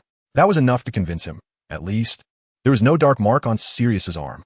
But Fudge still tried to argue, fearing that this significant mistake by the Ministry of Magic would fall on him. In the end, Dumbledore vouched for him, saying he would help him, and pointed out that the mistake made back then was not his but that of the previous Minister Millicent and Barty Crouch. Everyone chimed in to help him analyze the situation after the Ministry of Magic admitted its mistake, and finally, Fudge agreed to review the case from that year and promised to pardon Sirius Black. When he left, he was somewhat happy, as Barty Crouch could be considered his political rival. Once this news got out, he would no longer be able to compete with him for the position of Minister of Magic. The professors who had classes that day left early, and although Snape had no classes, he also left quite early. When Harry arrived, he only saw Remus Lupin and his godfather. The two of them shared everything that had happened, and both were very excited to congratulate Harry on gaining a new family member. "But you haven't said how Mr. Black was found," Ron interjected. "Ah, that is a question for Neville," Harry said, turning to him and smiling. "Okay, I'll tell you everything I know," Neville said, having no choice but to start his story. In the end, he revealed everything except for the part where he pressured Sirius about Azkaban and the Marauders map. As expected, Hermione wore a worried expression again, while Ron and Harry both regretted not joining him on his adventure. "So, my pet rat has always been a fat, bald old man." Ron's face suddenly looked as if he had eaten a Bertie Bott's every flavor bean that tasted like boogers, he wailed. "Unfortunately, Ron," yes, Neville comforted him, thinking to himself that this was a good thing. At least Hermione and Ron would no longer argue. Everyone suddenly felt nauseous. Harry remembered a few times he had played with Scabbers in his hands, while Hermione recalled Crookshanks's several attacks on Scabbers, thankful that they hadn't succeeded. Otherwise, He wouldn't have been caught in Azkaban, would he? When is the trial? Hermione asked Harry, looking somewhat eager, clearly unable to wait to use the law to help Harry's godfather. Before Christmas, Harry replied. During this time, he will be staying with Hagrid. We can go see him together, probably tomorrow, Harry said. That's awesome. I must ask him to teach me how to become an animagus. Ron cheered. Don't be silly. Ron, that's a spell even Neville hasn't learned. How can you? Hermione habitually mocked, and one must say, the power of habit is very strong. Halfway through her sentence, Hermione suddenly realized she had said something wrong, and her face turned slightly red as she quietly said, Sorry, Ron. Ron had been somewhat angry, but her apology took the wind out of his sails. It's okay. I was wrong before too. Harry and Neville exchanged glances and smiled. Chapter 90. The eve of the trial. After dinner the next day, Dumbledore announced the news to the entire school and brought the now thoroughly cleaned up Sirius to the feast. At first, the students did not recognize who he was because he looked completely different from the person on the wanted poster, dressed in very neat robes, with clean hair and a shaved beard. Besides being very thin, he looked quite handsome, and many girls stared at him intently. Snape, extremely unwilling, was also dragged to the feast, glaring at Sirius with resentment. Neville thought something must have happened between them back in the day. He could not imagine that in the future, he and Malfoy would glare at each other like that at this age. Professor Lupin also looked like a different person. His smile was more natural and heartfelt. Clearly, Sirius's return brought him great comfort. After Dumbledore briefly recounted what had happened back then, the way all the students looked at Sirius changed. They gazed at him eagerly, as if they were looking at their favorite Quidditch player, and some even surrounded him to ask him to share stories from the past. Hey, Neville, a familiar voice called out, patting Neville on the shoulder. You really had us fooled. George and Fred pretended to be angry. Neville felt quite awkward and didn't know what to say. Since you recognized him, why didn't you tell us? George ruffled Neville's hair, unable to help it since he was taller. Were you afraid we would steal your glory for capturing Black all by yourself? Fred teased. How could that be? Neville blushed bright red, remembering that Sirius had already been captured. He just wanted to ask him some secrets that couldn't be known by others. Uh-huh. Feeling guilty? George laughed. We guessed it, didn't we? Fred chimed in, circling around him. You too. What nonsense are you talking about? Neville protested. I was just worried about you getting hurt. Hermione stood up, unable to watch any longer, and argued with them. Wow, Hermione, you're really defending him. George's expression was quite irritating, and Neville even thought about casting a jinx to make him shut up. Is it? Fred joined in, making Hermione's face turn beet red. But instead of sitting down and burying her head in a book, she shouted in a high-pitched voice, What does it matter to you whether I defend him or not? Fortunately, the hall was quite chaotic at that moment, and not many heard her, or she would have been even more embarrassed. Sure enough, George and Fred's eyes lit up upon hearing this, and they made a gesture to leave, each giving Neville a pat on the shoulder. Good luck, Neville. Good luck to you, Neville. Then the two of them left, leaving behind two shy third-year wizards and Ron, who was watching the show while munching on a chicken leg, while Harry was participating in Sirius's fan activities, squeezing in over there. What do they wish you luck for, Neville? Ron finally asked, having finished his chicken leg and looking confused. Thank you, Ron. Neville suddenly laughed as he saw Hermione laughing too. It's really great to be friends with you. He patted Ron on the shoulder like the twins did earlier and said earnestly, So, you aren't really facing Black alone like they said, right? After a while, Ron suddenly asked. Of course not. Neville finally had a chance to explain properly. The twins were indeed too scary, especially since he owed them a favor. Let's put it this way, the moment I saw Sirius transform into that black dog, I guessed who he was, and at that time I really couldn't resist. Neville noticed that Hermione, who had just hidden her flushed face behind a book, leaned in to listen, and he smiled slightly. I'm not doing it because of what Hermione said. He looked at Hermione, who frowned. You shouldn't have been out at night in the first place. The girl said softly, but unfortunately, no one heard. It's just that I wanted to ask Sirius some questions. He thought for a moment and decided to make up a lie. I wanted to ask him how to become an animagus. Neville said seriously.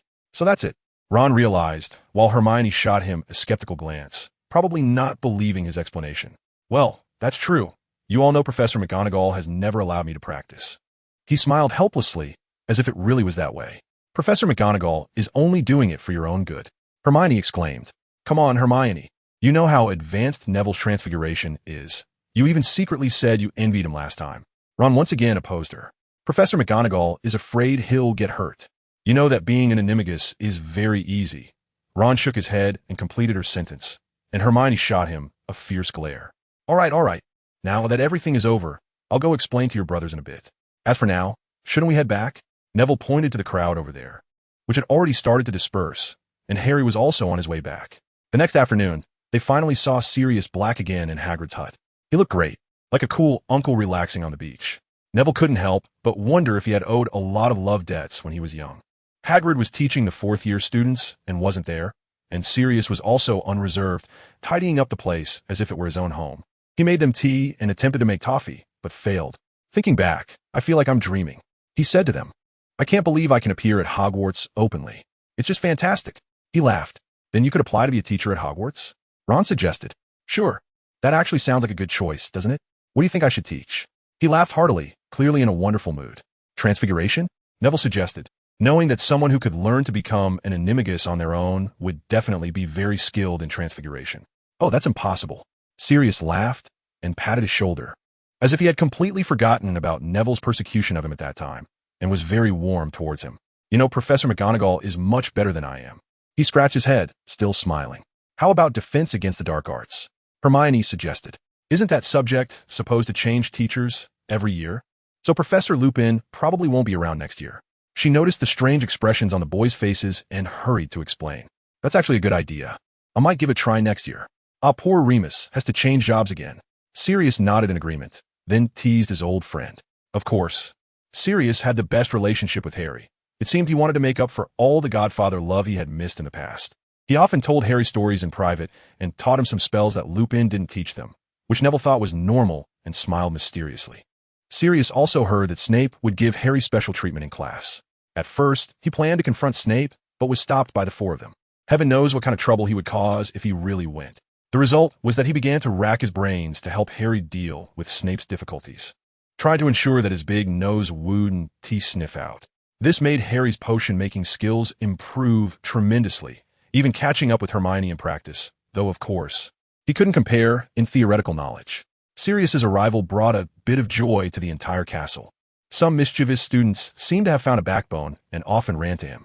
Some girls also approached him to enhance their relationship, and some even directly handed him love letters. Hagrid's hut became a lively place resembling a banquet hall, and eventually, both Sirius and Hagrid found it a bit overwhelming and reported the situation to Dumbledore. Only then did Dumbledore, with a smile on his face, help Sirius find another place to stay, a vacant teacher's bedroom. Later, Sirius secretly told Neville and the others that Dumbledore that day was definitely gloating. Sirius's tutoring and potions indeed played a significant role because Snape was indeed making things harder for Harry in class. Originally, he only asked him to answer some fifth-year knowledge questions, but now the boundary had even increased to seventh year. Some questions took Hermione and Neville a long time to answer. Luckily, he didn't go so far as to deduct points for answering a question incorrectly. Otherwise, even with Dumbledore's advice, Sirius would have fought him. Peter Pettigrew had already been transferred to the Ministry of Magic for custody and was reportedly sent to Azkaban to be summoned during the trial. So everyone began to look forward to Christmas, and Neville was also secretly preparing his gifts for this year. The most troublesome was Dumbledore's. He remembered Dumbledore's little request from last year, which had almost consumed all his spare time. Hermione was even busier. She not only had to attend 12 classes and write homework for 12 subjects, but also help Sirius look up some materials needed for the trial. This made her lose some weight, and her complexion became much paler, but fortunately, Crookshanks no longer ran around. Thus, under everyone's anticipation, Christmas was about to arrive. Chapter 91. The foolishness of youth Professor Dumbledore ultimately did not allow Neville to participate in Sirius's trial, and the public explanation was that he found Peter Pettigrew. This made Ron somewhat annoyed, wanting to stand up for Neville. He must have a reason for doing this. Hermione stopped him. Neville was also somewhat confused, but he said nothing. He was pondering Dumbledore's intentions, and he had several guesses. However, there was good news that made him not think too badly of Dumbledore. The headmaster finally allowed him to learn Animagus. So, when Harry attended the trial of Peter Pettigrew as a relative, Neville was already sitting in the chair opposite Professor McGonagall's office, staring at her for a little while. Finally, Professor McGonagall allowed him and shared some of the most critical core information with Neville, repeatedly insisting that there must be at least one professor watching him when he finally transformed. So, Neville started foolishly holding a sprig of laurel leaf in his mouth, beginning a month-long wait. This caused him a lot of suffering. At first, he was not used to having something in his mouth. On the first night, he even swallowed it while sleeping, which directly caused his previous efforts to go to waste, and he had to restart the timing. Finally, with Hermione's help, he used the sticking charm to attach the leaf under his tongue, which made things better. Neville felt that Professor McGonagall must have intentionally made things difficult for him by not telling him these things. The retrial of Sirius went very smoothly. Fudge almost exhausted all his efforts to acquit him and put Peter Pettigrew in Azkaban, and even revoked his first-class Order of Merlin. They also wanted to pass this medal on to Sirius, but he refused, believing he was guilty for causing James's death. However, others didn't think so. They treated Sirius like a hero, and during his brief 3-day stay at the Ministry of Magic, at least 4 unmarried witches came to visit him. But he not only ignored them, but also sent them all away. When Harry returned and told them about this, Hermione even began to doubt whether the admired Mr. Black could possibly be gay. Fortunately, Lupin quickly dispelled this absurd thought for them. On the last afternoon before the Christmas holiday, they visited him and asked why Sirius seemed to dislike young women. This had to start with something that happened a long time ago. Professor Lupin fell into reminiscence, his expression somewhat sad. Sirius once had a girlfriend. He said this in a low voice, almost as if reminiscing about someone. The 4 young wizards perked up their ears, listening carefully. He thought we didn't know. Haha, in 7th year he dated that girl behind our backs. Professor Lupin suddenly smiled, but they all read sadness in his smile. Then I, James, and... He hesitated for a moment before continuing. Well, we went to spy on him, and it turned out she was a Slytherin girl. Slytherin, for pairs of eyes, simultaneously raised questions. Yes, you must know that at that time our Gryffindor house. Saying this might not be very appropriate. He smiled and continued. Gryffindor and Slytherin were like water and fire back then. You may think the relationship is unfriendly now, but it was much worse back then. Often, wizards from the 2 houses would fight, and there were many serious incidents. For example, the Professor Snape, almost died during that time. He laughed self-deprecatingly, his eyes filled with memories. Could it be related to Sirius? Harry asked eagerly, as he might now understand why his godfather had a bad relationship with Snape. Unfortunately, yes.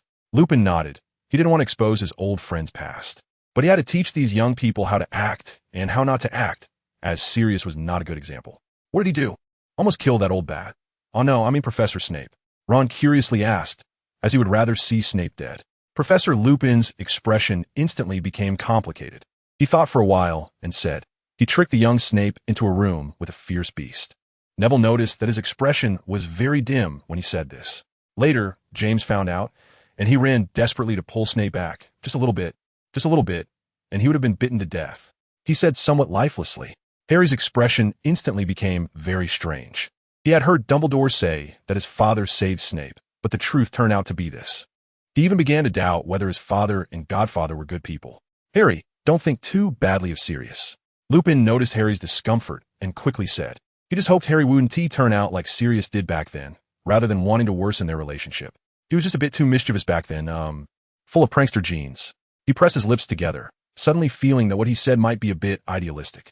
Just like Ron, your 2 twin brothers. He added, moreover, the situation back then was really different. The relationship between the 2 houses was extremely hostile, and as far as I know, some Slytherin graduates directly became Death Eaters after that. So even though he did make mistakes back then, I hope you don't reject him, okay? After all, people can change. Lupin closed his eyes, somewhat pained, and Neville guessed he must have thought of Peter Pettigrew. I certainly won't think wildly, Harry quickly said, stopping his wandering thoughts. By the way, you haven't said what happened to that Slytherin girl. Ron suddenly exclaimed. I'm really sorry. Let me continue. Her name was Elizabeth Watson, a half-blood witch. She was 2 years below us, and because she was half-blood and her surname sounded like a Muggle name, she had a very hard time in Slytherin. Only Sirius's younger brother Regulus had a decent relationship with her. Sirius has a brother, Harry exclaimed. Harry, don't interrupt. Hermione protested, like a cat. Sorry. Harry quickly apologized.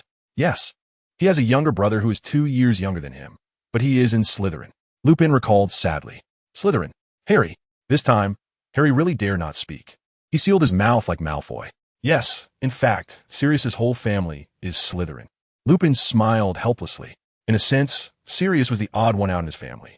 Lupin glanced at them, seeing no one else speaking, and then said, let me continue with Elizabeth's story. At that time, when Elizabeth was in 4th year, she was bullied by several blood purists from Slytherin. They cornered the poor girl against a wall, cursing her, making her hair catch fire, then healing her. A few boys could hardly stand it, and Hermione gasped, almost crying for the girl. Just then, Sirius and I happened to pass by and helped her out. We chased away those bad guys. Initially, we didn't know they were bullying a student from their own house, but knowing that we might have intervened anyway. We definitely would have intervened, Harry said firmly.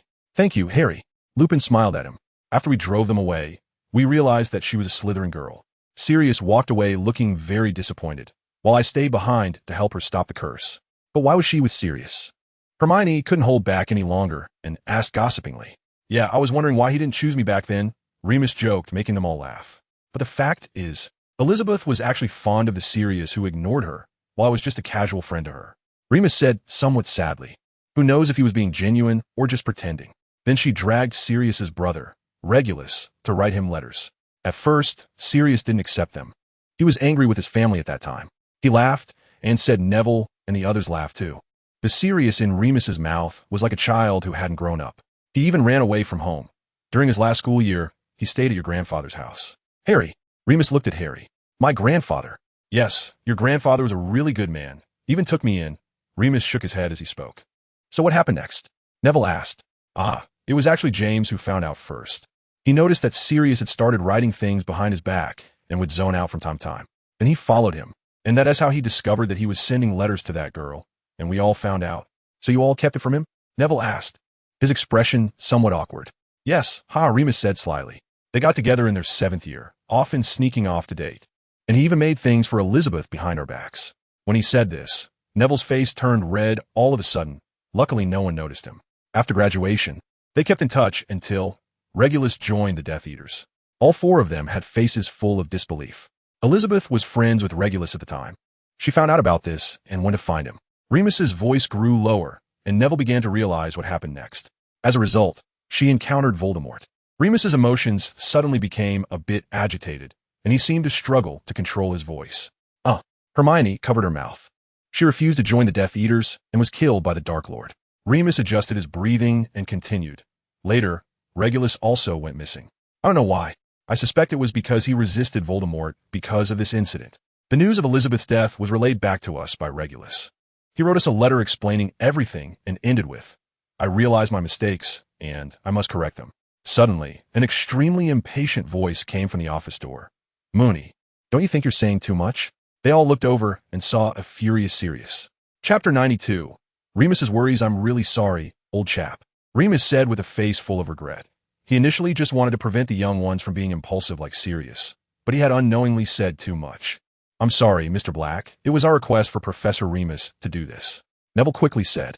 What did you call me? Sirius said irritably. Sirius. Neville laughed awkwardly. It seemed that Sirius really didn't like his surname. Sirius wasn't really angry, though. He suddenly seemed to remember something and asked Remus. By the way, Moony, do you have any news about my useless brother? I mean, during the time, I lost my freedom. He frowned a little, unsure if it was because of mentioning Regulus or something else. Unfortunately, we have no news of him, Padfoot.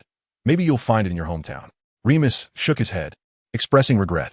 After Regulus relayed the news of Elizabeth's death and left a note about wanting to correct his mistakes, they had already considered him one of their own. Only Sirius still hesitated to acknowledge him. Sirius's expression instantly turned sour, like he had eaten a pile of cockroaches. Damn it, I don't want to go back there. He complained. Where? Harry asked curiously. Is it the house you were kicked out of? Ron said bluntly, and immediately regretted it, starting to apologize incessantly. That's right, it's south that place. Sirius's veins on his forehead throbbed a few times, unsure if he was angry at Ron or resentful towards that house. But you know, Sirius, we can't go in there. Only you can. Remus patted his shoulder and comforted him. All right, I'll try, hey. Wait, he suddenly got excited. You guys, how about we all come together at Christmas? I think you will be curious.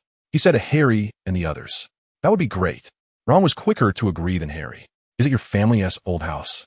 Neville asked curiously, knowing about the former glory of the Black family. He would be very willing to visit such a mysterious, pure-blood wizard mansion. Yes, it might be a bit run down. Sirius scratched his nose, just remembering that his family's house might not have been cleaned in a long time. I hope Creature has been working well. He muttered quietly. Then you must have a lot of books? Hermione also asked, realizing what might be in such a mansion. Yes, a whole room full. Sirius blinked, then thought, I hope it's not moldy. That would be amazing. Hermione also became excited. Sirius, can I live with you in the future? Harry suddenly asked with a complicated expression, while also glancing apologetically at Neville. Neville, I didn't mean it like that, he said awkwardly. All right. I know, I don't mind. Neville patted his shoulder. Of course, but don't you want to live with your aunt and uncle? Sirius looked very excited. Don't you want to live with your aunt and uncle? He took a sip of water from the cup on the table to finish this sentence. How could I? I'd rather live outside, Harry shouted loudly. You know, I spent more than half of this summer at Neville's house. As he said this, his expression suddenly froze. He remembered Dumbledore's reminder to stay at his aunt's house for at least 2 weeks every year. Oh, sorry, Sirius. He lowered his head a bit dejectedly. Professor Dumbledore said, I have to stay at their house for 2 weeks every year. Why, no, what does that matter? Sirius said eagerly, clearly having already regarded Harry as his own family. Once the two of them started talking, it felt like it could go on forever. Mostly Sirius asking questions and Harry answering. Remus saw that Neville and the others really couldn't interject, so he suggested taking them back first, letting the two of them talk slowly. By the way, Professor Remus. On their way back, Hermione suddenly asked, What is up?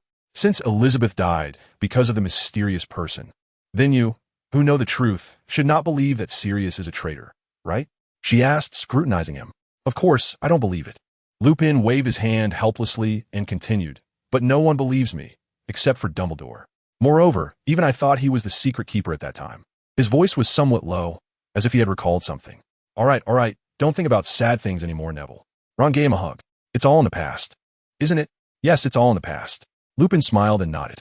In the end, Harry still didn't dare to return before curfew. He didn't even come back and went directly to Sirius's home, 12 Grimmauld Place. The news that they had arrived there was conveyed back by Harry through Hedwig, and Sirius had formally invited the three of them to stay at his house during Christmas in the letter. So what about Peter? The three of them, along with Professor Lupin, were sitting on the train back when Neville asked. He's been locked up in Azkaban, Lupin replied. I've heard that the cell is quite special. Because we told the Ministry of Magic he was an animagus. Neville scratched his nose upon hearing this, feeling the leaves under his tongue. Sirius told him the same thing. As that was how Sirius escaped from Azkaban. He had to explain, Lupin added. Doesn't that mean everyone will know his animagus form is a big black dog? Neville asked. Yes, he has already registered with the Ministry of Magic. He even apologized for it. I admit my mistake. I shouldn't have concealed that I am an animagus. Lupin mimicked Sirius's tone at that time, making them chuckle. Then, concealing oneself as an animagus won't get you caught? Neville asked tentatively, and Hermione shot him a glare, but said nothing. In fact, Lupin smiled, seeing through his intentions. Sirius is special because the Ministry of Magic feels guilty for having wronged him for so long, so this matter was left unresolved. For others, it wouldn't be so simple. An unregistered animagus, once discovered, would face arrest or even imprisonment in Azkaban, Lupin said seriously, and Neville knew he was being warned. All right.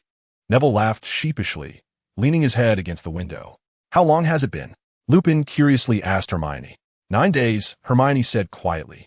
Oh, then it seems that the Ministry of Magic will soon have another registered animagus transfiguration master, Lupin said, resting his chin on his hand.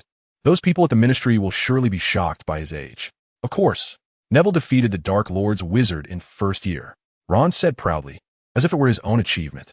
By the way, Neville, Sirius also complained to me, Lupin laughed. He said that to make him tell the truth. You tricked him into thinking you'd killed someone in your first year. He even boasted about going to Azkaban to catch all his accomplices. Lupin had a hint of amusement, curious about Neville's reaction to this. However, he miscalculated. The three of them didn't have much of a reaction, and instead, Neville nodded, thinking, so that's how he understood it? It shouldn't be like that.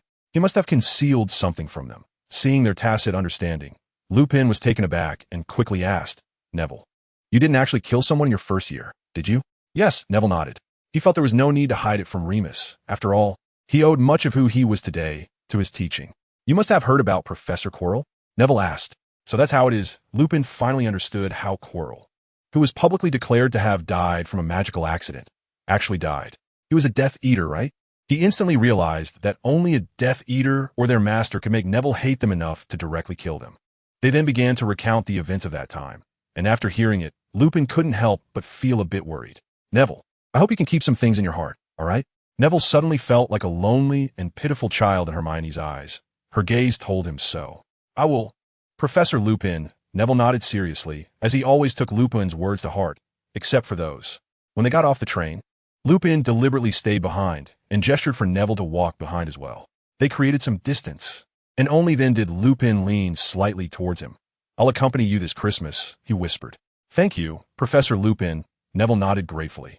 "Just call me Remus outside," Lupin smiled. "All right, Remus," Neville smiled back. "Now, let's go over there early." Lupin pointed in the distance to where Harry and Sirius were both wearing dragon hide coats. "They must be waiting anxiously," he said with a laugh. Chapter 93, 12, Grimmauld Plays Black. This was Neville's first impression of Sirius's house. Then there was big enough to fit 5 or 6 of his own home. It was like a small castle. However, the interior of the house was somewhat difficult to describe, with a noisy and chaotic portrait of Mrs. Weasley, the lazy house elf creature, who was always muttering bad things about them. The old clock that shot screws at everyone passing by, and even clothes that could strangle people. The most unacceptable thing for Neville and Hermione was the study. When they excitedly went there, the whole room emitted a musty smell. Neville cautiously pulled out a book he thought was relatively normal from the shelf, and before he even opened it, his heart sank. "It's moldy." The two of them spent a long time organizing the books in the study, but still couldn't save many. Most were too damp for the text to be visible. Trying to fix them with spells was useless because the books here were protected by protective magic to prevent the Black family's books from being stolen. As a result, these protective spells actually prevented them from being repaired. Perhaps the caster back then never expected these books would die from moisture. Then Neville joined the others in cleaning up with a bitter face.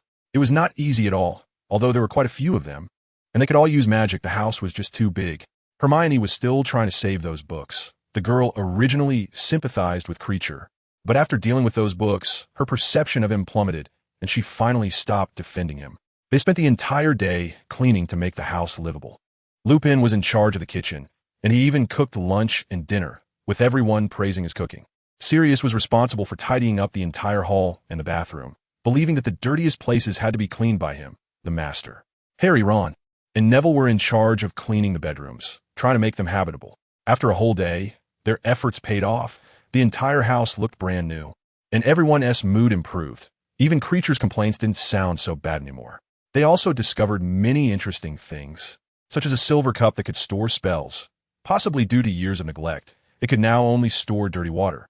A beautifully crafted pendant box that no one could open, and a music box that would make anyone who heard its sound fall asleep. When Sirius heard that Neville was interested in alchemy, he packed these items and sent them to him. Neville smiled and said he would take them as this year's Christmas gift. That night, after everyone had fallen asleep, a small figure silently appeared at the door of the room where Neville was staying. It quietly approached him, moving towards the robe hanging on the wall, and reached out a hand towards it. That was clearly not a human hand. The moonlight suddenly shone into the room, illuminating the figure's face. It was Kreacher. Kreacher finally touched the garment. He knew that the last thing his little master left behind was in there. He had to retrieve it, not to let that disgraceful master shamelessly give it to this pure-blood traitor. Bang! A loud noise, the sound of Kreacher crashing into the wall. Neville instantly woke up, reaching for his wand under the pillow. He hadn't fully opened his eyes yet when he cast a Lumos spell, and at the same time, he saw who had come. Kreacher? Neville was somewhat surprised. In his impression, house elves were not capable of stealing things, even if he wasn't the master. He could be considered a friend of the master. "Speak. Why are you touching my clothes?" Neville pointed his wand at the house elf, instinctively demanding. He had set protective spells on his clothes a long time ago. Ever since he was trapped by Professor McGonagall's protective spells, he had started researching this area. Kreacher just wanted to clean the master's friend's clothes. The house elf stared with big eyes, but his expression betrayed him. Neville could see at a glance that he was lying. "It seems I need to find a way to make you tell the truth." Neville smiled. In fact, he had a penchant for adventure deep down, but he had never realized it. Fine, quickly. The house elf was tied up by him, with one hand holding the house elf. Neville walked towards Sirius's bedroom. In fact, he could directly use legilimency, but after all, this was Sirius's house elf. He at least needed to inform him. "Sirius? Sirius?" Neville gently knocked on his bedroom door, keeping his voice low. He didn't want to wake the others in the house, let alone Mrs. Black's portrait. "What is it?" "It's late at night." Sirius instantly replied, not knowing if he had been sleeping lightly or had not slept at all. He quickly opened the door and looked at Neville and Kreacher with a face full of astonishment. The latter's eyes filled with resentment. "What's going on?" Sirius suddenly got angry. Not at Neville, but at Kreacher. Kreacher just wanted to help the master's friend wash some clothes. Kreacher repeated the same words, his expression barely changing. "Impossible. If you wanted to wash our clothes, this house wouldn't have turned out like this." Sirius shouted angrily. Lower your voice, Sirius. Neville made a shushing gesture, and Sirius immediately understood and lowered his voice. He touched my clothes. I had defensive magic on them, and he was bounced back. Neville explained. Goodness, creature, you actually wanted to steal something? Suddenly, he realized something and continued. Was it the things I gave Neville during the day? Now Neville also understood most of it. He had no enmity with creature. It could only be those few items from earlier. What is it? Speak quickly. I command you not to lie. Black said fiercely. It's... The house elf's eyes widened, and beads of sweat appeared on his forehead. Neville guessed he still wanted to make up a lie, but he was restrained by the master-servant bond. It's the pendant box, he said quietly, but both of them heard it. I knew it. Sirius sneered a few times and continued to ask, then why did you want to steal the pendant box? Creature seemed to have given up. This time he didn't struggle anymore, because that is my little master's thing. He said in a motionless tone, staring blankly at Sirius, his voice still barely audible. What, Regulus? Sirius was instantly stunned, unable to speak for a long time. Looks like Creature had a good relationship with your brother, Sirius. Neville suddenly had the idea of returning the pendant box to Creature. Yeah, they always had a good relationship, Sirius said dryly, clearly reminded of Regulus. But I don't remember Regulus having such a pendant box. There wasn't one at home before I left. Creature, tell us where this pendant box came from. Sirius turned his gaze to Creature, who was staring at the floor, suddenly curiously asking, as this pendant box was indeed very unusual. They could feel the powerful magic contained within it. Creature was still making his last struggle. It was taken by the little master from a cave. He gave it to Creature and ordered Creature to destroy it. Creature said with a vacant look in his eyes. A cave? Both of them were somewhat curious. Why do you want to destroy it, Creature? Neville asked curiously, but Creature didn't answer. He wasn't Neville's master, so he had no obligation to answer his questions. I command you to tell us why it needs to be destroyed, Sirius said impatiently. The little master didn't say. Creature's voice suddenly sounded somewhat downcast, and Neville noticed that his eyes were watery, as if he was about to cry. This was the little master's last command. He murmured, What? Both Sirius and Neville exclaimed in surprise, and Neville hurriedly took out the pendant box and examined it carefully again. Where's that cave? Sirius asked anxiously, clearly still worried about his brother. Creature, can't say. The little master didn't allow Creature to tell the master. Creature cried even harder. Damn it, Sirius cursed, then had a sudden idea and smiled. Then don't tell me. Tell Neville. Creature, I command you to tell Neville where that cave is. He quickly seized the loophole in the command, smiling somewhat smugly. Creature doesn't know where it is, but Creature can go. Creature thought for a long time before continuing. Great. Sirius laughed triumphantly. Then hurry and take me there. Quick, he called anxiously, but Neville stopped him. Wait, Sirius. It's already too late. Sirius then irritably scratched the back of his head. All right, then we'll go tomorrow and bring Mooney along, he muttered. Neville then asked the question he had wanted to ask earlier, but was interrupted by Sirius. Creature, do you know what this pendant box is? The house elf finally stopped crying, but a look of fear appeared on his face due to this question. Creature doesn't know, but Creature knows who it belongs to. Creature was trembling all over, seemingly recalling something very frightening. Who is it? Sirius asked urgently. For a long time, Creature finally trembled and uttered that name. The Dark Lord. Chapter 94. The Burned Locket Box Impressive. Dumbledore, sitting on the other side of the table, exclaimed as he carefully examined a locket box in his hands. It was already past 3 in the morning, and Dumbledore was still wearing his light purple robe and even a purple wizard hat. Neville and Sirius sat opposite him, anxiously waiting for what he would say next. Behind them was Creature, who was bowing repeatedly to the portrait of Phineas Black on the wall, apologizing in a voice they could hardly hear. The reason Neville and Sirius disturbed Dumbledore at such a late hour, even during holiday, was that they both agreed they should quickly hand over Voldemort's item to him. Additionally, since Creature had mentioned that this was something Regulus had ordered him to destroy, it must be a very dangerous dark magical object. At first, Neville was a bit eager. He believed his alchemical fire could burn the locket box, but he had to admit he had no idea what this object was, so he could only seek Dumbledore's help. What exactly is this, Professor Dumbledore? Sirius asked eagerly, even using the title of Professor. Dumbledore looked up at them, shook his head. I have some ideas, but unfortunately, I cannot tell you yet. He placed the locket box on the table, removed his glasses, and rubbed his eyes. So, it must be a very dangerous item, right? Professor Dumbledore? Neville speculated, thinking that if Dumbledore was unwilling to disclose something, it might be for this reason. Yes, indeed, it is dangerous. Dangerous enough that even I must treat it with caution, Dumbledore replied with a serious even somewhat grim expression. Then, Dumbledore, should we destroy it as soon as possible? After all, Sirius said anxiously, wanting to help his brother fulfill this wish, wishing he could follow Creature to that cave right now.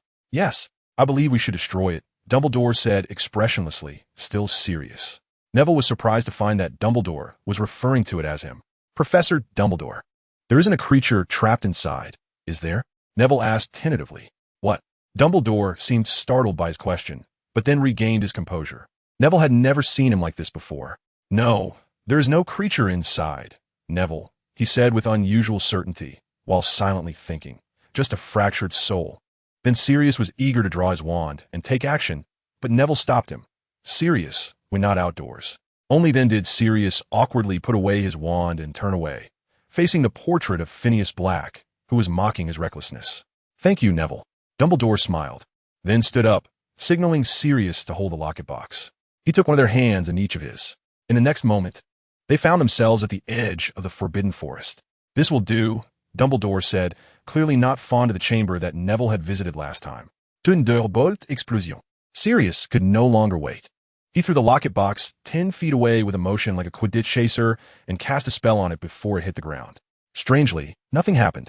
It seemed as if Sirius's spell had failed, and the locket box just spun a few more times in the air before landing on the ground. Sirius's face turned a bit pale, but he said nothing and continued casting spells, one after another, with damaging curses coming in quick succession. Neville instantly felt a powerful wave of magic emanating from him. Indeed, he was really impressive. Blazing fire. Petrify them all. Shattered to pieces. Avada. He was so angry that he almost used the killing curse he had never used before, but finally managed to calm down, realizing that these spells were not due to his own fault. Headmaster Dumbledore. He coughed awkwardly, looking at Dumbledore with some embarrassment.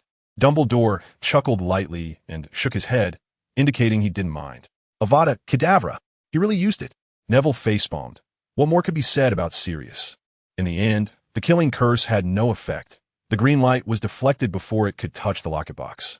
Creature had also come over, watching his performance with a complex expression that was hard to describe, neither mocking nor comforting. Sirius, how about we try the Confundus charm? Neville suggested. Dumbledore didn't speak, and Neville assumed he wanted to let them practice. Confundus charm? I get what you mean. Sirius's earlier anger faded as he laughed. Confundus. The locket box finally showed a noticeable reaction. It was surrounded by ripples as if the surface of water was being splashed, and the surrounding air twisted. Then Neville noticed something was off with Sirius. His expression turned very ugly, his face as pale as a vampire from a Muggle movie. Neville instantly understood that he was overexerting his magic. It seemed that the protections Voldemort had placed on the locket box were indeed no joke. Alchemical fire. Neville hurriedly added more fire, hoping to completely destroy the locket box with Sirius's interference. A ball of black flame instantly enveloped the locket box, but it didn't immediately consume it. Instead, it seemed to be in a tug-of-war with the protective magic. Neville felt dizzy, but he didn't stop. He exerted all his strength to release another ball of fire. Finally, the locket box was completely destroyed under the engulfing black flames, and they heard a scream at the moment it was burned. This made Neville doubt whether what Dumbledore had said earlier was really true. Beside them, Black was already dumbfounded, fully believing Neville's threats from that night. The Fiendfire curse isn't that impressive, is it? Hey, what on earth did Dumbledore teach this little guy? Merlin, Professor Dumbledore. Did you hear that scream too? Neville asked with a strange expression, starting to wonder if he had killed someone without knowing their identity. Of course I heard it, Neville. Dumbledore nodded, comforting him.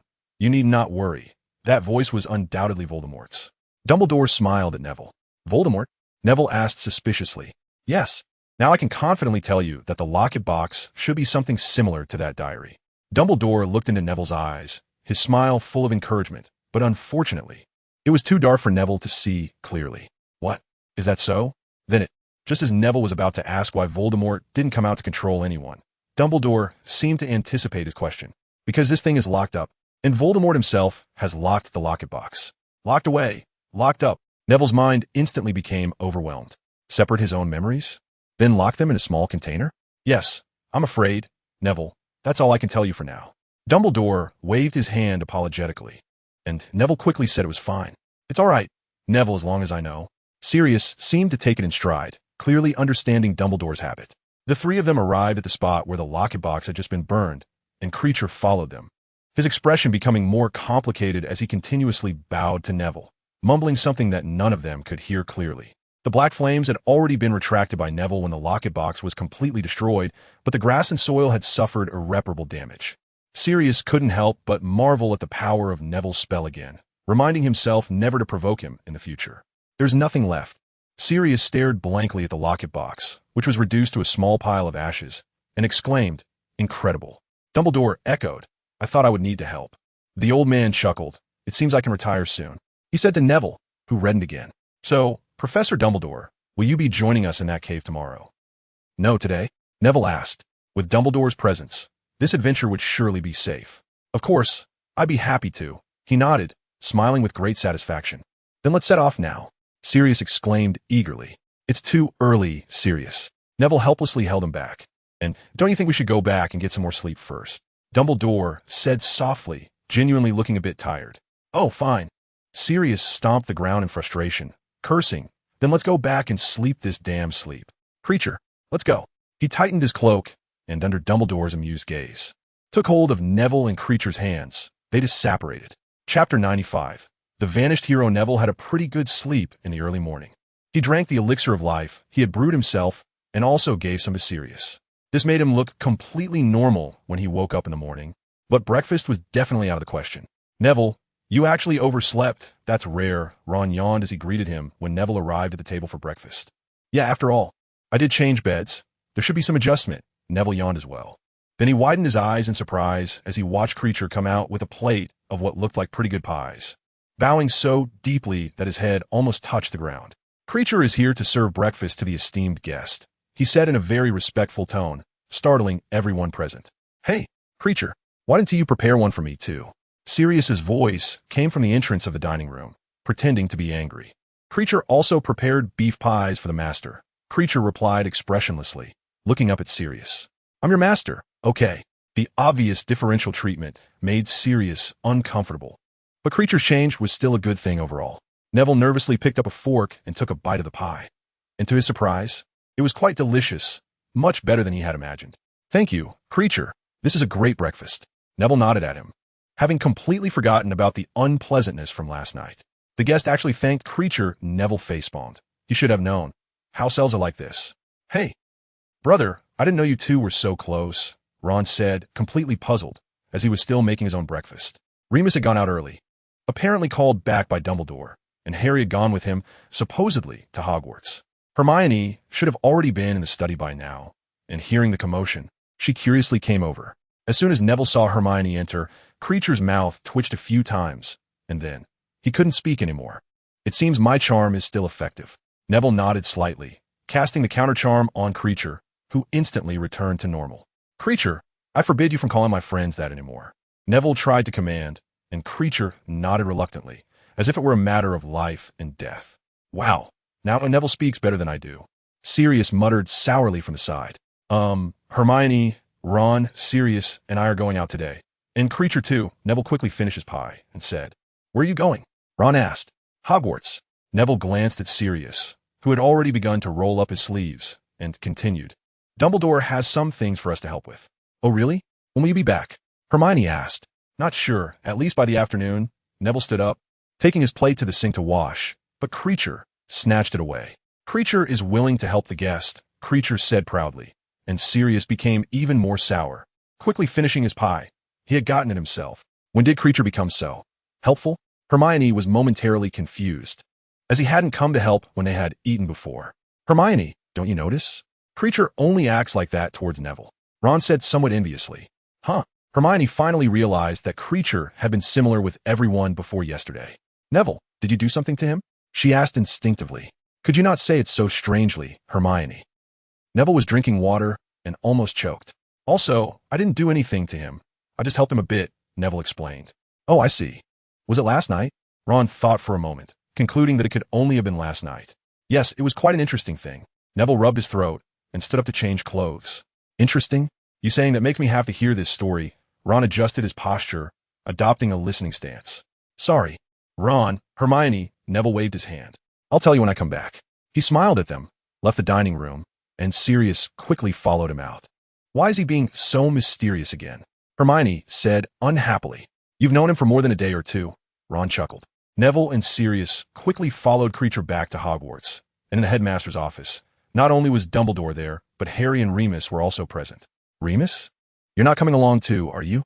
Sirius asked with a strange laugh. Don't even start.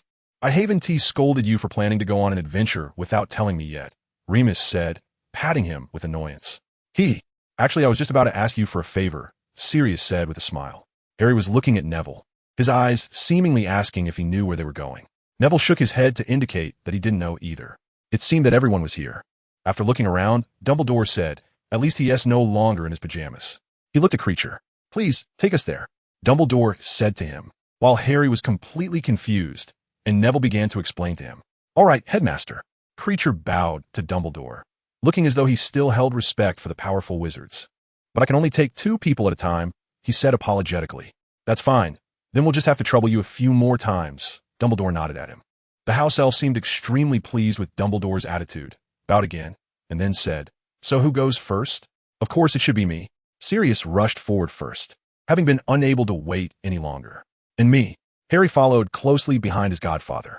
Harry Potter, take my hand. Creature extended his left hand towards Harry, and seeing that his godfather had carelessly grabbed Creature's other hand, he did the same. With a loud pop, the 3 of them vanished before Neville. About 2 minutes later, Creature returned, his wrinkled little face looking somewhat excited. Then, just as he finished speaking, Neville grabbed his hand, followed by Dumbledore. Wait a moment, Remus. I'm still a bit worried about Sirius's temperament, Dumbledore said with a smile to Lupin, who nodded in agreement. With a squeeze of space, about a minute passed, and Neville could finally see this was a small island. It was incredibly dark all around, making it hard to see far away. However, there was a faint green light on the island. Neville looked towards the light. It was something like a meditation basin, but that green light certainly didn't seem like a good thing. Dumbledore moved swiftly, almost like a young man, glancing around briefly before heading towards the source of the light. Since Harry and Sirius were also there, Neville closely followed him, his wand already drawn, ready to cast a fire spell at whatever hidden Voldemort might be lurking. Professor, come and see this. Harry quickly discovered the 2 of them and called out. Just as he shouted, there was a disturbance in the lake behind him, and a shadow leapt out of the water and then fell back in, startling him greatly. Neville was also startled, almost casting a spell, but Dumbledore held his arm, signaling him not to act impulsively. Sorry, Professor, Harry whispered apologetically, realizing he might have done something foolish. Dumbledore, did you see what that was just now? Sirius also asked in a low voice. Unfortunately, I didn't get a good look. What about you, Neville? I didn't see either. Then let us not worry about it for now. Sirius, please keep an eye on the lake for us while I check this stone basin, he said as he walked up to the stone basin, pointing his wand inside and casting various spells. Headmaster, I think we should wait for Creature to come back before asking him. What if there's some kind of trap set here? Neville suddenly recalled the time he was petrified and cautiously said, Neville, I'm genuinely pleased to see you being so cautious, but please trust in my abilities. After all, I believe I'm still a bit above Voldemort in the open. Dumbledore smiled at him. Soon, Dumbledore's examination was complete. He frowned slightly and concluded that the potion here could only be consumed. At the same time, Creature returned, bringing Lupin with him. Creature, do you know what the stone basin is for? Sirius asked eagerly, having been unable to help earlier, only feeling anxious. This was originally where the Dark Lord kept that locket. Master. Creature returned to the old place, his expression changing several times, finally settling into one that revealed no emotion. Originally? What about now? Sirius continued to ask, while Dumbledore also stopped his research on the basin and turned to listen. Neville and Harry were watching the lake warily while listening. The locket of young Regulus. The house elf began to cry again, but the sound was not loud, perhaps fearing it would disturb something here. Oh, so Regulus secretly swapped what was inside? Dumbledore exclaimed. Yes, that's right. Creature's tears, which had just started to dry, began to flow again. Then where's Regulus? Sirius whispered fiercely. You must know where he is. Creature cried even harder, as if recalling some sorrowful memory, sobbing. He was dragged underwater. Young Master was pulled down by those creatures. For a moment, Sirius Black's face turned ashen. Chapter 96. Sadness. Neville Longbottom had never held such respect for a person, not even for Dumbledore. But Regulus Black's adventure was simply too brave, too tragic. As Creature recounted the story, they gradually understood the entire process. Regulus originally joined Voldemort only because of family pressure. His mother had demanded he do so, He himself didn't mind much, and although he didn't completely reject the idea of Voldemort's blood purity theories at the time. However, after a while, he realized everything had changed. Voldemort began to slaughter muggles and muggle-born wizards for pleasure, and he gradually recognized that he had made a mistake. The death of Elizabeth further broke his heart. He believed everything was his fault, so he chose to betray. After Voldemort hid something using his family's house elf, Regulus finally discovered some clues and realized that the locket hidden by Voldemort might be something related to his own life. Therefore, he resolutely took this path and, being kind-hearted, did not let his house elf creature drink the highly harmful potion, but drank it himself. The result was, of course, tragic. After swapping the locket, he no longer had the strength to return home. In a daze, he walked towards a lake due to thirst and was dragged down by the corpses Voldemort had hidden there. After hearing this story, Sirius was nearly driven mad with anger. He was furious with Creature for not bringing Regulus back. He was mad at Regulus for not letting Creature drink the potion, for not telling him, his brother, why. But looking at Creature's pitiful state, he softened. It was all his fault. If he hadn't run away from home, Regulus wouldn't have ended up like this. Sirius, calm down. Lupin grabbed Sirius, who was about to jump into the lake to find his brother. He had completely lost his reason. Calm down. How can I calm down? Sirius wailed, unable to contain his suppressed emotions, bursting into tears. Professor Dumbledore, do you have any way? Harry also felt very distressed, his eyes red. What a noble warrior! Dumbledore exclaimed. As he responded to Harry, I will find a way. He nodded at Harry. Professor, is there anywhere I can help? Neville was equally anxious. He desperately wanted to do something for Regulus, to bring his body back. Then I need you to prepare the defenses. He nodded at Neville and walked straight towards the lake, also signaling Remus to stay vigilant. He tapped the water with his wand. Neville recognized it as a searching spell, but it was much more advanced than what he knew. In less than a minute, Dumbledore stepped back several paces, his wand waving gently in the air. Neville felt something was different, but he couldn't articulate it.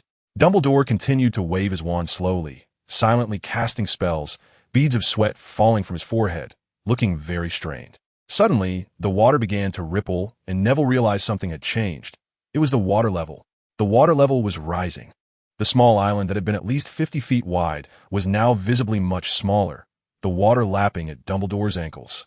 Neville exchanged a glance with Harry, both of them incredulous, tightly gripping their wands, silently vowing to protect everyone. As the water rose above Dumbledore's ankles, it ceased to rise further, while the surface of the water became increasingly turbulent. Something was about to emerge. It was the bodies. Groups of bodies were floating up from the water. They were stiff and drifting upwards. There were hundreds of them. Everyone was too stunned to speak, afraid of waking them. Yet they were all simultaneously finding it hard to believe. This must be the most powerful floating spell in the world. Neville thought to himself.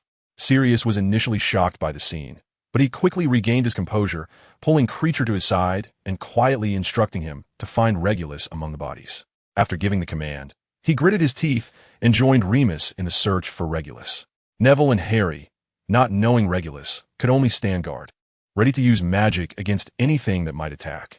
Soon, they noticed Sirius staring blankly in one direction, and Neville saw him trembling, his body slowly bending down, nearly kneeling on the ground. Following his gaze, he saw a woman, a female corpse, dressed like a witch. Connecting everything, he instantly understood.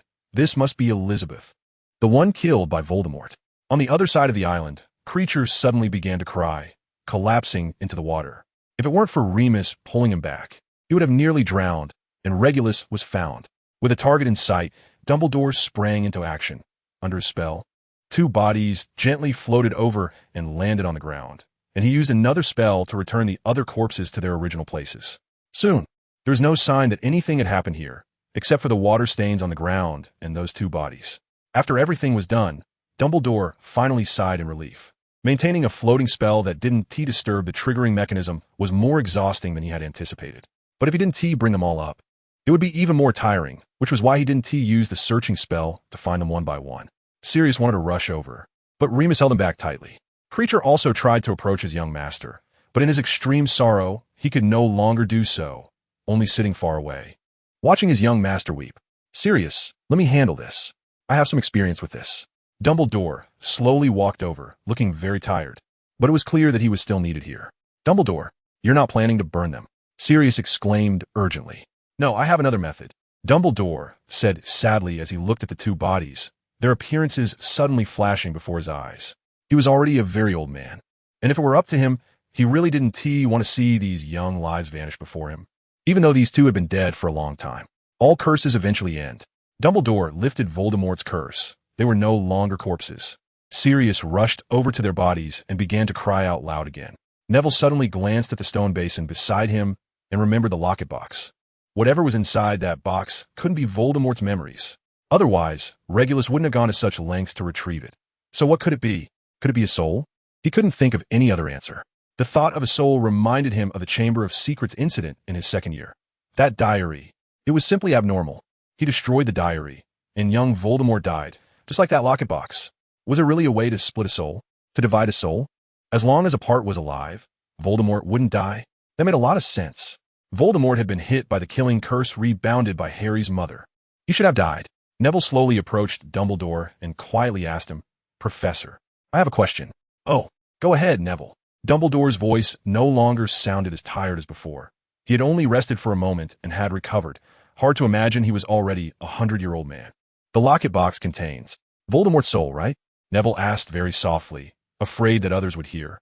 He remembered Dumbledore had previously been unwilling to tell them this. Neville noticed Dumbledore visibly tremble at the mention of the word soul, and he knew he was right. Sure enough, Dumbledore replied, "Yes, you guessed correctly, Neville." He nodded helplessly. "I was reluctant to let you know before.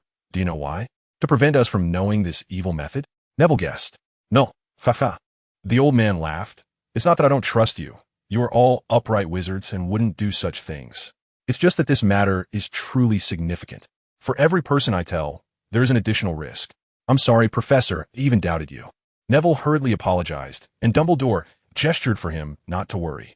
"However, since you already know, you need to learn another lesson, or else secrets cannot be kept. Could it be the brain-closing spell?" "Exactly," Dumbledore said with satisfaction. Chapter 97. The end of the holidays, are you sure? Neville, I think this is not a good idea. Of course I'm sure. But, please, Remus, but your body might not be able to handle it, right? "Don't worry," Professor Dumbledore said. He would bring me some good things tomorrow to help. The above dialogue took place in a bedroom of the Black family. Ever since Dumbledore asked him to learn the brain-closing spell, he had this idea, asking someone to use the memory charm on him while he was asleep to increase his resistance to it. That day, they did not attempt to retrieve Regulus's locket. Sirius wanted to finish the potion, but was stopped by his godson. As a result, after he returned to complete the funeral for his brother and lover, he locked himself away and did not see anyone. Neville couldn't find him, and Dumbledore obviously wasn't suitable. So he had to ask Remus for help, who agreed to assist him in grading assignments. Of course, only for the first and second years. There were less than 3 days left of the Christmas holiday, and Christmas had long passed. This year's Christmas was not good for anyone, even when Mrs. Longbottom came. Everyone was gloomy. Sirius and Remus were no exception, and Harry and Neville were not much better off. Ron and Hermione initially didn't know what was going on. But after Harry told them the whole story, they were also affected by the sorrow, with Hermione crying uncontrollably, even though she didn't know Regulus before. The funeral for Elizabeth and Regulus didn't have many attendees. Dumbledore believed that his matters couldn't be known by others yet, so on the day of the funeral, aside from those living at number 12, Grimmauld Place, only he attended. At the funeral, Kreacher even cried out for Sirius to chop off his head and hang it on the wall like his ancestors. They were buried in the backyard of the house, with the grave dug by Sirius himself, using only a shovel. Stubborn as he was, no one could persuade him. Even Harry's efforts were in vain, as he resolutely refused to let anyone help him. Neville noticed that the window of the room where Sirius stayed faced that spot, and he couldn't help but wonder if he stared at it blankly every day while in his room.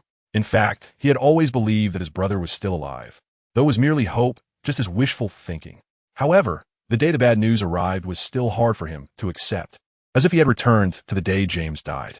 Everything turned gray, the world seemed to collapse, and his only remaining thought was to kill Peter Pettigrew to avenge James. But he failed. Peter got away and killed a dozen muggles, and everything was blamed on him, while Peter was considered a hero. The reason he didn't defend himself was that he was already somewhat mentally broken. All his thoughts were lost, leaving only regret. Later, when he somewhat recovered and wanted to defend himself, it was already too late, and everything had become a foregone conclusion. Sirius, however, ended his depression before the holidays were over and regained his former vitality. He was very enthusiastic about teaching them magic, seemingly putting all his energy into it. And the other three were very happy, with only Ron quietly saying he was being forced to become a good student, though he was also pleased. Sirius even planned to teach them about animagi, but his plan fell through when Hermione wouldn't allow them to learn, pulling out Professor McGonagall's classic expressions and gestures. In the end, Sirius couldn't argue with her and had to teach them secretly, only to be caught by her, who scolded Harry and Ron, who looked like elementary school students in front of her, making Sirius laugh with glee. On the last day of the holiday, Sirius somehow found a car and personally drove them to the train station. After they got out of the car, they were surrounded by several little wizards chattering, attracting the attention of muggles and nearly drawing the police over. Sirius immediately made a run for it, took the invisibility cloak that Harry handed him, and after hiding in a corner to put it on, dashed across the platform. Harry, ask Professor Dumbledore about the question mark for me. He followed the four of them to the train, suddenly whispering in Harry's ear, startling Harry so much that he almost dropped his backpack, then took off the invisibility cloak and started laughing. All right, Sirius, I got it. You scare me. Ron protested. Haha, don't mind me, but I better run first. He turned to look around. Fortunately, they had come early, and not many people noticed him. I'll head back first. Ha, goodbye. He waved his hand stylishly, then covered his face with his robe and slipped away. It's really great to see him like this. They boarded the train, and Harry said with a smile, Yeah, but he is really strong, Neville nodded. After all, he is a Gryffindor, Harry laughed. It's hard to imagine a month ago I would have thought this person was a murderer, Ron murmured. Who isn't? Hermione agreed. Was I the only one who had doubts? Neville said quietly. Huh, the three of them exclaimed. I had seen a bit of Remus's memory when I was learning the Patronus charm, and it was there that I first saw the four of them, including your dad, Harry. Neville told Harry as they found a nice compartment. Arriving early was a good thing. I still remember their expressions. Your dad and Sirius had their arms around each other like real brothers. Then I heard Remus fill in some details, and I had some doubts. With such eyes, I don't really believe he would betray. After they sat down, Neville continued. What kind of eyes? Harry asked curiously, making him want to learn the Patronus charm. Sincere eyes. Only those two among the four had such eyes. Peter Pettigrew was different. He had a somewhat odd look, but I can't quite explain how. Neville continued, not mentioning what Remus Lupin was like since his attention was on the other three. So you suspected Peter was off for a long time? Hermione asked. No, I just suspected the Ministry of Magic might have made a mistake. Neville shook his head. After all, mistakes like that do happen occasionally. By the way, Neville, did you suspect that dead rat was off? Ron suddenly asked as if he remembered something. Of course it's off. After all, I haven't heard of any rat living for over a decade. After that incident, I even checked books but found nothing. He paused.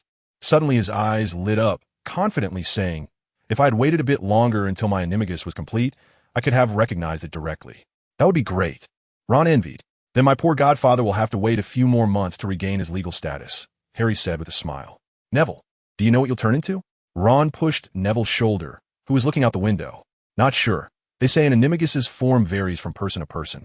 I hope it's a bird, Neville smiled at him. I doubt it, Ron said with a bit of schadenfreude. After all, you fly so poorly. He laughed. If you don't mention that, we're still friends, Neville covered his face. Then will I be a stag like my father? Harry asked. It's possible after all. You look so much like him, Neville nodded. Hermione, sitting beside them with her head down reading, heard them talking about this and let out a low hum, while Crookshanks in her arms also mimicked her owner with a sulky face. Neville timely noticed her little temper and decisively changed the topic to the lessons for the next day. Harry and the others had divination with Trelawney first thing tomorrow, and Neville sympathized with him, as not everyone could endure a class taught by someone who cursed themselves to die every few lessons. Hermione, on the other hand, haughtily criticized Trelawney's divination class, saying that if it continued to be that bad, she would give up. Neville began to persuade her to give up when he heard this. After all, her energy was limited and she shouldn't waste her time on courses that were of no use to her. They then talked about potions class, and Ron said he was confident he could get an E now, and if it weren't for the old bat never giving Gryffindor an O, he'd dare to say he could get an O. Harry, however, was not as optimistic. He had already lost hope that Snape would let him off the hook and just wanted to avoid being made to suffer. Hermione also said gloomily that she had never received an O in potions outside of the formal exam. Neville said that at least Snape still had a bit of conscience, as he did give us normal scores on the formal exams. One voice after another gradually passed by from outside the door as the train slowly started moving. Neville opened the window and stretched his hand out, feeling the breeze. It would be great if he could really turn into a bird. Chapter 98. Transfiguration begins after the holidays. The students were a bit more languid, except for Neville and his friends, as their holiday had been unusually full. This earned them much praise from many professors. Ron even received compliments from Professor Flitwick for his performance in the cheering charm, which boosted his self-esteem. Snape's temper had been getting worse lately, as he found it difficult to do what he enjoyed most in class, picking on Potter. Despite using all his wit and racking his brain to think of tricky questions from the potions textbooks for years 1 to 7, Harry simply wouldn't budge. He had already prepared himself, and, in addition to his increased knowledge, he could also call for reinforcements. Sirius had sent Harry many gifts on Christmas Day, saying it was to make up for all the Christmases he had missed over the years, and among the gifts, Harry loved two things the most: a top-notch broomstick, the firebolt, and also the cheating tool he was currently using, the two-way mirror. During the holidays, Sirius and Neville had thought of various ways to finally complete the transformation of the two-way mirror. They had made one side of the mirror into a pair of glasses. After finishing this, Neville felt very envious, as this thing was simply amazing, allowing them to contact each other anytime and anywhere. Unfortunately, he still couldn't understand the principle of the two-way mirror and couldn't replicate it. So in every potions class, Snape was effectively asking two people at the same time. One was Harry, whose knowledge had greatly increased, and the other was Sirius, who held a quick reference potions book in hand. Not to mention that he himself understood a lot as well. After being questioned multiple times, Sirius changed his impression of Snape because he never asked questions that went beyond the syllabus, at most just 7th grade level. And he couldn't help but give him a bit of conscience evaluation. In the end, Hermione gave up on divination class. After the first session of arithmancy divination at the beginning of the term, Neville heard from Harry that Hermione had thrown a fit in divination class and had run out. This was a good thing. Neville smiled at him instead. Huh? Why? Harry asked in confusion. It seems you haven't been paying attention to the mental and physical health of your friends, Harry, Neville said earnestly, giving him a look of elder concern. And Harry rolled his eyes at him. She's just too tired, don't you think? Neville explained. I see. Now that you mention it, 12 subjects. Just thinking about it gives me a headache, Harry said with some sympathy. I wish she could drop a few subjects, Neville said instinctively. Looks like you really, Harry said with a mischievous smile before running off, leaving a bewildered Neville behind. Neville walked alone towards the Gryffindor common room, and if he wasn't mistaken, Harry's direction should have been towards the Quidditch pitch. He really didn't understand why almost everyone was so passionate about this sport. As he walked, he stroked his chin, pretending as if he could feel the leaves in his mouth. Time is running out, he murmured. His Animagus transformation was only 3 days away from the final step. Sirius had told him before that he would come to watch, and Professors McGonagall and Dumbledore would also be there to supervise his transformation. What kind of creature will it be? He wondered, but didn't notice someone in front of him observing a painting on the wall. At the last moment, he saw that person, but it was too late.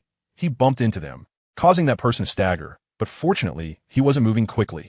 I'm sorry. He quickly stepped back to apologize. I was just thinking and didn't see anyone in front. Neville was somewhat annoyed with himself for making such a mistake. I know you, Neville Longbottom. An ethereal voice came, very pleasant to hear. Neville then carefully examined the person in front of him. It was a girl he had never seen before, with waist-length blonde hair, beautifully shaped light eyebrows. And her attire clearly indicated that she was a Ravenclaw student. What puzzled Neville was why she looked so surprised. They all say you're the new star of Gryffindor. My roommate even said you saved her. She continued, as if talking to herself. What? Neville was a bit dazed. He couldn't remember saving any Ravenclaw girl. She said that last year she got stuck on the stairs once, and you saved her, she explained. Now Neville remembered. Indeed, there was such an incident, and that girl, if he remembered correctly, should have been a first year at the time, which meant this girl in front of him was also the same, now a second year. That's not something worth praising. Anyone would do the same, Neville said. By the way, I still don't know your name, Neville asked. Luna Lovegoth, she replied. They all call me the Loony Girl. She said her nickname with a serious expression, making Neville wonder if something was off with her.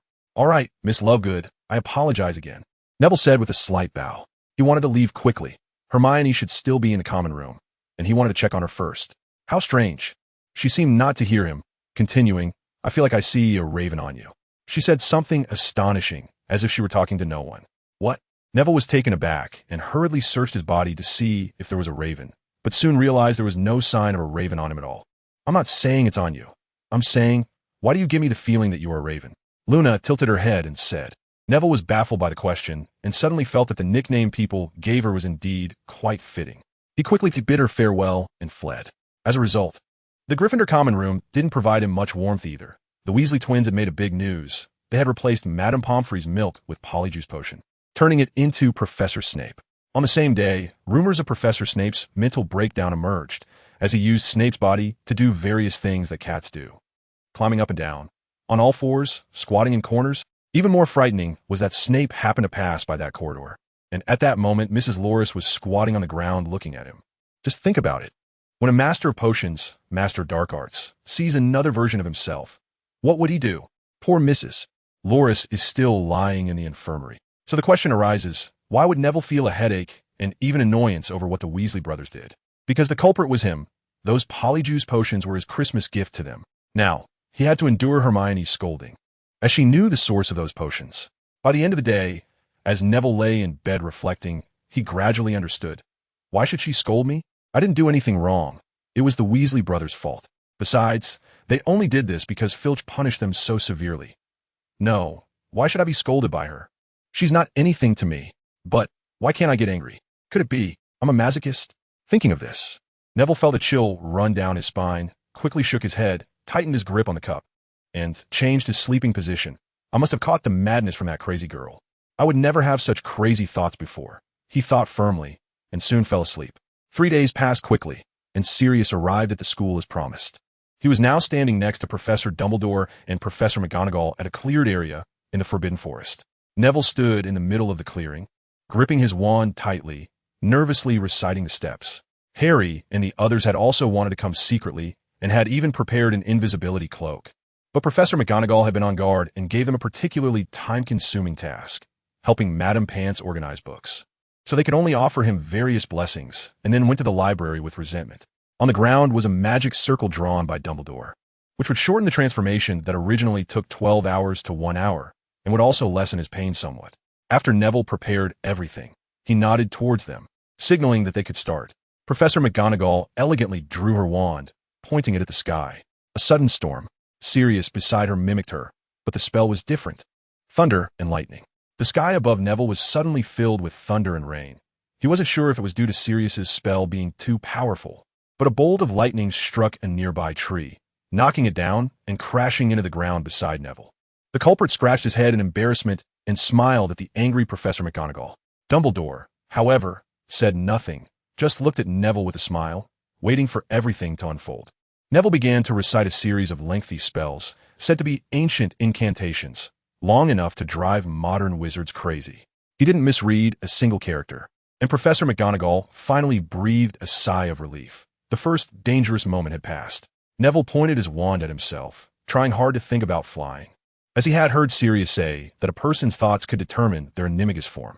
Then he thought of those wanted posters with grotesque faces and those two hollow eyes. He gritted his teeth. He had to succeed. Accompanied by intense pain throughout his body, Neville gritted his teeth and endured, making no sound. He didn't want them to worry about him. The pain, like 100 claws scratching at his heart, lasted what felt like a century. He held on, not even letting out a whimper. Ultimately, the pain ended, and Neville felt the changes in his body. He had done it. Chapter 99. The Crow That Can't Fly. Neville felt as if he had seen a ghost. The words of that crazy girl from 3 days ago had actually come true.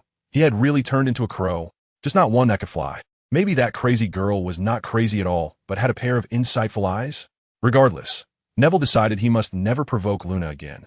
Even his yet-to-take shape animagus form could be seen through her, which was truly an astonishing ability that even Dumbledore couldn't achieve.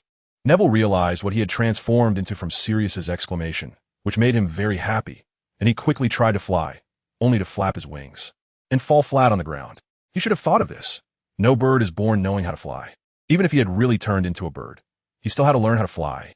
But he had psychological trauma regarding this. He couldn't possibly be a crow that couldn't fly. That would be too embarrassing. He would definitely be laughed at. After many attempts, Sirius finally couldn't help but laugh at him. Neville, are you practicing wrestling? He laughed so hard that tears were about to come out. And even Professor McGonagall beside him had a hard time suppressing her laughter, her mouth twitching slightly, clearly the result of holding back. Neville, I think you have something to learn in the days to come. Dumbledore adjusted his glasses, which had slid down due to his laughter, and said, Neville, not in the mood to argue, transformed back to his original form, looking at the dirt on his clothes, and suddenly felt like laughing too. But the three of them had already laughed their fill. Well, Longbottom, I think you should fill out your Animagus registration form. Professor McGonagall said as she stepped forward and took out a piece of parchment from her robes. On it, Neville saw the words Animagus registration form. She was always so efficient. She wanted him to fill out the form right after he had just completed the transformation. Minerva, I think we should postpone this for a while, Dumbledore said, stopping her and shaking his head. Why? Professor McGonagall looked puzzled. I believe Neville's Animagus is information that should be kept hidden. We can't let them know yet, Dumbledore said very seriously, and usually, when he spoke like this, it was not open to refusal. Albus? You mean? Them? Professor McGonagall's eyes widened in surprise. Exactly. Minerva, the influence of Voldemort has not yet dissipated, and he himself is hiding somewhere, struggling to survive. Our young people need protection. Yes, Professor McGonagall, if Neville can conceal his identity as an Animagus, it will be very advantageous for the future, Sirius chimed in. Then, if that's the case, fine, I agree. Albus, I trust your judgment. She nodded at Dumbledore, putting away the parchment. After all, she was not a rigid person. She had the blood of Gryffindor in her. Neville couldn't interject, only watching them discuss, feeling quite happy in the end, as this meant he could do more things. So it's settled, Mr. Longbottom, Professor McGonagall suddenly said sternly to him, startling him. All right, Professor McGonagall, Neville hurriedly nodded. Since we have chosen to conceal this, please do not do anything foolish to expose your trump card, okay? And don't show off everywhere. She pulled a long face, and the nearby Sirius couldn't help but inch towards Dumbledore under her aura. I won't. Neville nodded vigorously at Professor McGonagall. And, if I find out you use this magic to do something strange, like if I find a familiar crow in a place he shouldn't be. She hadn't finished her sentence, but Neville was already sweating profusely. I won't. Neville silently recited the unspoken second half of Professor McGonagall's sentence in his mind. Then I will definitely die a horrible death. All right, Professor McGonagall, it's getting late. We should head back, Sirius suggested. Professor McGonagall turned around and shot him a fierce glare, making Neville start to doubt whether Hermione might be related to Professor McGonagall. Yes, Minerva. It's also time to give the young people some rest, Dumbledore chimed in, and her expression softened a bit.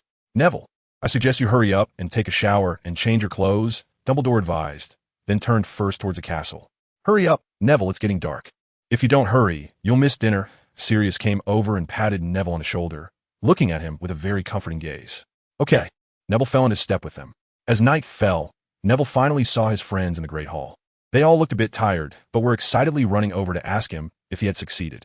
After receiving an affirmative answer, they all expressed how they had believed in him all along, which made Neville feel very appreciated. So what is your Animagus? Hermione asked first. The one who had opposed it before was now the first to show concern. I can only say that I got what I wished for, but it's a bit different from what I imagined, Neville said with a wry smile. You really turned into a bird? Ron exclaimed, but thankfully the noise in the Great Hall was so loud that no one heard him. Ron, keep it down. Hermione angrily kicked him, but accidentally kicked Harry beside him, making him tear up. Yes, Neville said with a wry smile. He had quite a bit to be busy with for a while. What exactly is it? Harry rubbed his teary eyes and asked quietly. A crow, Neville said without keeping them in suspense. A crow? Ron's expression suddenly became a bit strange upon hearing this. Crows are pretty good.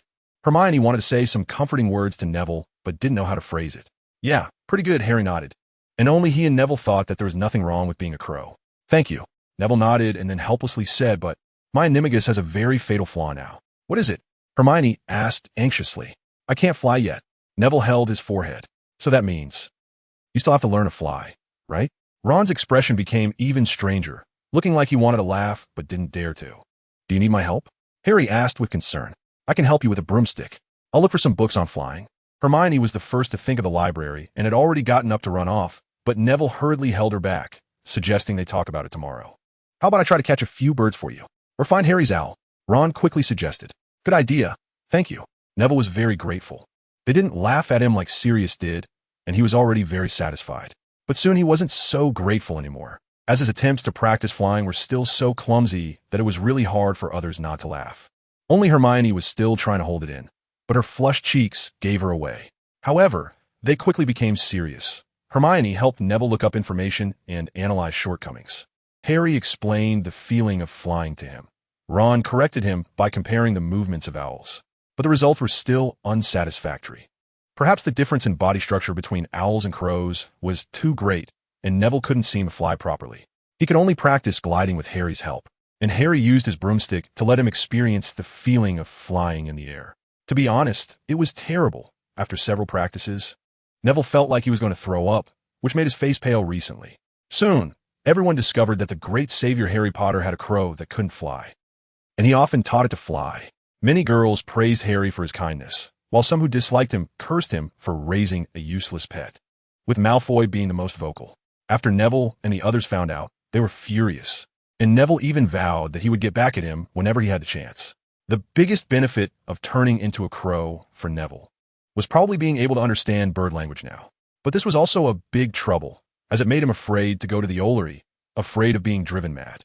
Some owls squabbled endlessly over trivial matters every day. Some commented on how the food was today. Some liked to fight with other birds. And some were quite amusing, talking about human affairs, even including which male biped was biting which female biped by the Black Lake. Fortunately, Harry's Hedwig was a quiet owl, so at least it didn't disturb him too much. For an entire month, he still hadn't learned to fly, but he did learn to glide from high places. Sirius learned about this through Harry and sent him a real crow. But this crow had a terrible temperament and ignored Neville's requests, disappearing shortly after. In the second month, he still hadn't learned. Neville finally realized that humans have limits. You can't just choose not to do something if you don't want to. First, he had to be suitable for not doing it. In the third month, Harry proposed a good idea. Go ask Dumbledore's Phoenix. With their past connection from second year, it shouldn't make things difficult for him. So, Neville stood once again in front of the headmaster's office door. Chapter 100-Foot Dementors returned to the arena. As a result, Fawkes couldn't help Neville either. It said flying was something he learned as soon as he was born, which made Neville envious. Soon, Ron came up with an idea to find a newly hatched crow and learn to fly along with it. Then Sirius brought him a newly hatched crow, one that hadn't even grown all its feathers yet. It chirped incessantly in Neville's dormitory every day, unable to complete a single coherent sentence, much like a human toddler learning to speak. But this little crow had a natural talent for flying. It learned to fly completely in less than half a month, flying freely. Then it perched on a lamp on the roof, tilting its head down to watch that clumsy big crow trying to fly like it. Hard work pays off. After 3 months, Neville finally mastered this skill. And in the process, he also overcame his fear of heights. After all, anyone who glides that many times a day would overcome that fear. Then rumors spread throughout the castle that the Savior Potter had finally taught his silly crow to fly, which made Neville wish he could find a crack in the ground to hide in. After becoming an animagus, Neville found himself gradually starting to like shiny things like buttons and such. He went to ask Professor McGonagall, and she said it was a normal phenomenon. It's common to be a bit influenced at first, but it would pass in about 6 months. Hearing this made Neville wonder if she had been like a cat, active at night in her younger days. The Quidditch matches were still in full swing, and this year, every member of the Gryffindor team was eager to win. This was their Captain Oliver Wood's last year at school, and they wanted to bring him an undeniable championship. They hadn't disappointed him ever since Harry got the firebolt. Gryffindor's overall performance had taken a big leap. When flying with Neville, Harry had also learned some bird-like flying techniques, and now he flew beautifully, almost like a bird. Their match against Hufflepuff was held on the third day after Neville had just learned to fly, marking Gryffindor's third match of the semester. Before the match, Harry vowed to catch the golden snitch before Cedric, Hufflepuff Seeker. Although they had previously lost to Slytherin, they still had a chance to win the House Cup. As Slytherin had lost to Ravenclaw, they just needed to surpass them in points to achieve victory. Go, Harry! Before the match, the three of them arrived at the players' lounge and encouraged Harry, who looked calm and confident, with bright eyes. I will, Harry nodded at them, then picked up his broom and followed it out. All right, let us hurry to the stands, Hermione said. Yeah. After a long time of squeezing through the crowd, they found a spot Ginny had saved for them. Percy was not nearby, but was instead in the exclusive seating area for the male student council president in the distance. Neville was now somewhat familiar with the venue, having been there a few days ago. Thank you, Ginny, Neville said to her. But the girl simply nodded and turned her attention to the field, fixated on Harry. Does she still like Harry? Neville nudged Ron's arm and asked quietly. Yeah, just look at her. She's ignoring her own brother, Ron replied helplessly. Neville nodded to show he understood, and then turned his gaze back to the field. He had heard that Cedric from Hufflepuff was quite skilled, and Harry might face a tough battle this time. When the whistle blew, all the players shot up into the sky like arrows, and Gryffindor was given the first ball by Madame Hooch. The one taking the kickoff was Angelina, whom Neville recognized. She often appeared with the Weasley twins, and they had privately discussed whether she was dating one of them. What a beautiful goal. Gryffindor scores 10-0. Lee Jordan shouted from the referee's stand. Her flying technique was impressive, and Neville began to consider whether he could perform such a sudden stop, but after a few seconds, he gave up on the idea, realizing he would likely break his wings. The match progressed gradually, with both team scores rising, but Gryffindor was pulling ahead. Hufflepuff's goalkeeper was quite good and seemed to be on par with Wood. Harry and Cedric were scanning the field, but neither could find the snitch. Suddenly, they both moved at the same time. Neville saw it too. Right beside Wood, a small object was flying in the air, shining with golden light, as if it had just hidden in the shadows. Harry was almost neck and neck with Wood in terms of distance to the snitch, and he was a bit faster since he was on the firebolt, but he had to maintain a greater distance at first. At that moment, there was some commotion at the entrance of the field, with screams and gasps coming from the crowd, drawing almost everyone's attention. Harry and Wood saw it too, not because they were distracted from catching the snitch, but because it was directly in front of them. There were 3 tall figures in black cloaks, moving slowly, extending their hands towards Harry and the others. Those were Dementors. Expecto Patronum. Neville instantly cast the spell, but someone was faster than him. It was Harry, who quickly pulled out his wand and cast the same spell. A stag burst forth from the tip of Harry's wand, charging directly at the 3 Dementors. After doing that, Harry immediately retracted his wand and focused on flying towards the golden snitch. Harry ignored them, but Neville didn't. His Patronus was actually a ball of fire. The 3 Dementors were first knocked over by the stag, and then surrounded by a silvery flame, seemingly about to be burned, but Neville stopped. Because they were not Dementors at all. Feet were emerging from beneath the black cloaks, and the hoods of the 3 people who had been knocked over fell away. The iconic golden hair and the pale, terrified face of the leader confirmed his identity. Neville retracted his Patronus, feeling a bit panicked. His Patronus was special, and it could really set things on fire. He had almost killed someone, a classmate, even if that classmate wasn't the best person. Then he heard Ginny beside him let out a cheer, and immediately the Gryffindor stands erupted with applause, the cheers rising higher and higher. When Neville turned his gaze back to the field, sure enough, Harry had caught the golden snitch. Cedric seemed to have just missed it, floating nearby and looking somewhat dejected. They want to be in trouble, right? Hermione didn't join in the cheers but tugged at Neville's sleeve, indicating she had seen everything that had just happened. They shouldn't be, but I did feel a bit of relief. Neville smiled at her. Also, what was it you just did? I remember your fire wasn't silvery. Ron, who hadn't noticed their quiet conversation, was now acting just like the other fervent fans. It was a Patronus, Neville replied seriously. A Patronus? I thought patron uses were usually animals. Hermione's eyes widened. Who knows, maybe mine is a bit special. Neville shook his head, trying to divert the topic. Should we join him now? He asked seriously, nodding towards the siblings who were already embracing each other nearby. You mean? Hermione's face flushed suddenly. Yes, oh no, I mean to celebrate. Neville almost didn't react in time. Oh, I guess we should. Hermione replied, a bit dazed. Neville stared at her for 2 seconds, then instantly turned his head away and stopped talking. Next came the players' exit, and Harry discovered the true identities of the 3 Dementors, feeling sympathy for them as they were about to face severe punishment from Professor McGonagall. After all, they were classmates, and he didn't want her to kill them. They returned to the common room, laughing and chatting, with Harry saying that Cedric seemed quite easy to get along with, while Ron scornfully remarked that he was just a big idiot, and Hermione said she envied his looks. He is quite handsome, Neville said, feeling a bit sour as he spoke. Oh, that's not what I meant. She suddenly got dizzy, her face all flushed, and couldn't say a word. You're treating her differently, Ron protested. She got angry all of a sudden, kicked Ron hard, and then stomped off. Why does she always hit me? Ron said with a long face.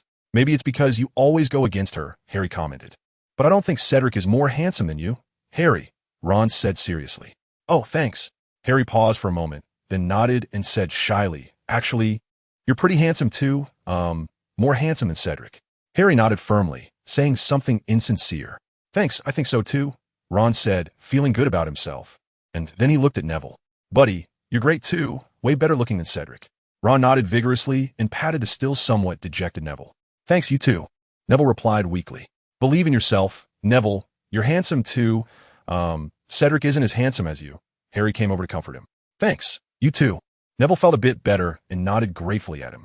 The 3 boys shared a knowing smile, much like comrades who had found their organization after getting the secret signal. Chapter 101. The escaping bug. If there was anything this semester that made Harry Potter feel unhappy, it was Professor Lupin's occasional absences. And every time a substitute teacher came, it was his least favorite teacher, Snape. Potter, now, tell me, how to fight a werewolf. Potter, I remember telling you. The doxy lives in Northern Europe and South America, not in China. How can your giant troll-like brain not remember clearly? Potter, if you keep whispering in my class, I will deduct 50 points from Gryffindor. Snape was once again relishing the pleasure of bullying the ignorant Harry as he had at the beginning of the school year. He knew that even if Dumbledore's treasure boy was a genius, he couldn't possibly manage all subjects. Although Harry's understanding of potions surprised Snape and even made him a bit pleased, nothing could stop his bad taste. Poor Harry didn't manage to contact Sirius at that moment. His godfather was out, and didn't have the two-way mirror with him. As expected, he was unlucky, as the questions Snape asked were not things they should be learning at their age, even though they were in the textbook. After class, the four of them walked side by side on the way back to the tower. Harry clenched his fists tightly, keeping his head down and not wanting to speak, while Ron kept comforting him and quietly bad-mouthing Snape. Why did Professor Lupin have to take a leave? Ron lamented. The homework Snape left is way too much. More than last time. Neville smiled helplessly, but said nothing.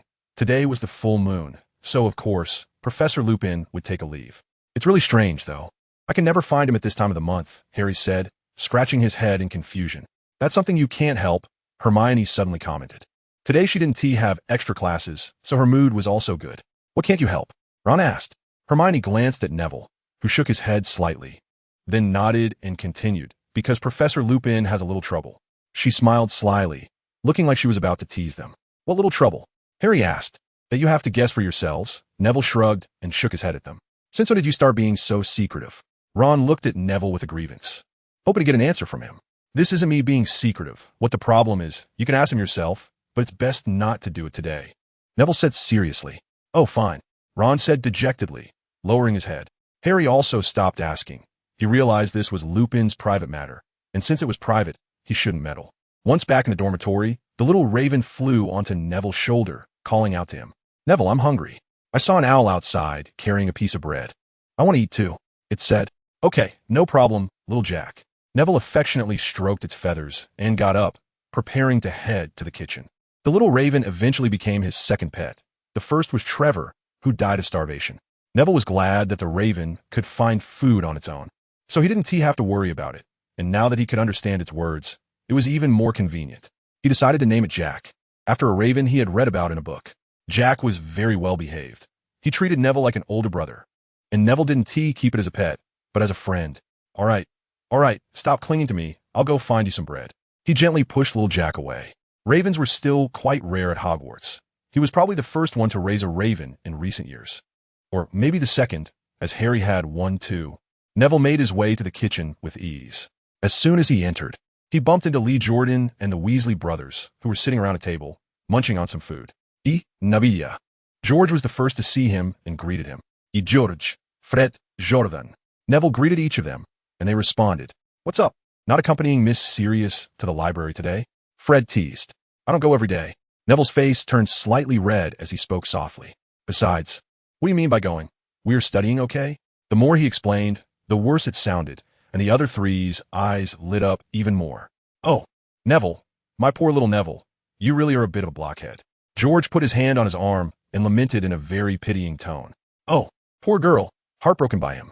Fred chimed in, while Jordan, knowing too little information, was hesitating whether to join in their teasing. I'm not. Neville's face turned red, ignoring them, and rushed to the house elf's bread area, asking before grabbing a sweet roll and bolting out. Ah, he is shy, Jordan remarked. Yeah, really, why hasn't he confessed yet? Fred shook his head and sighed.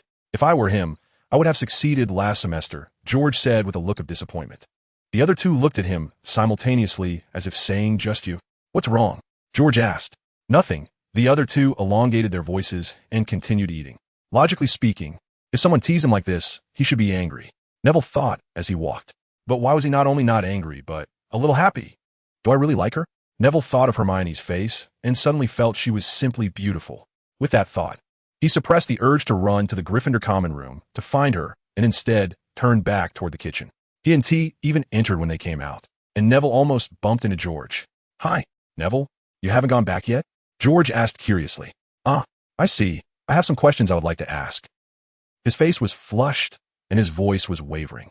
Oh, what is the question? Are you trying to figure out how to flirt with girls? Fred teased. No.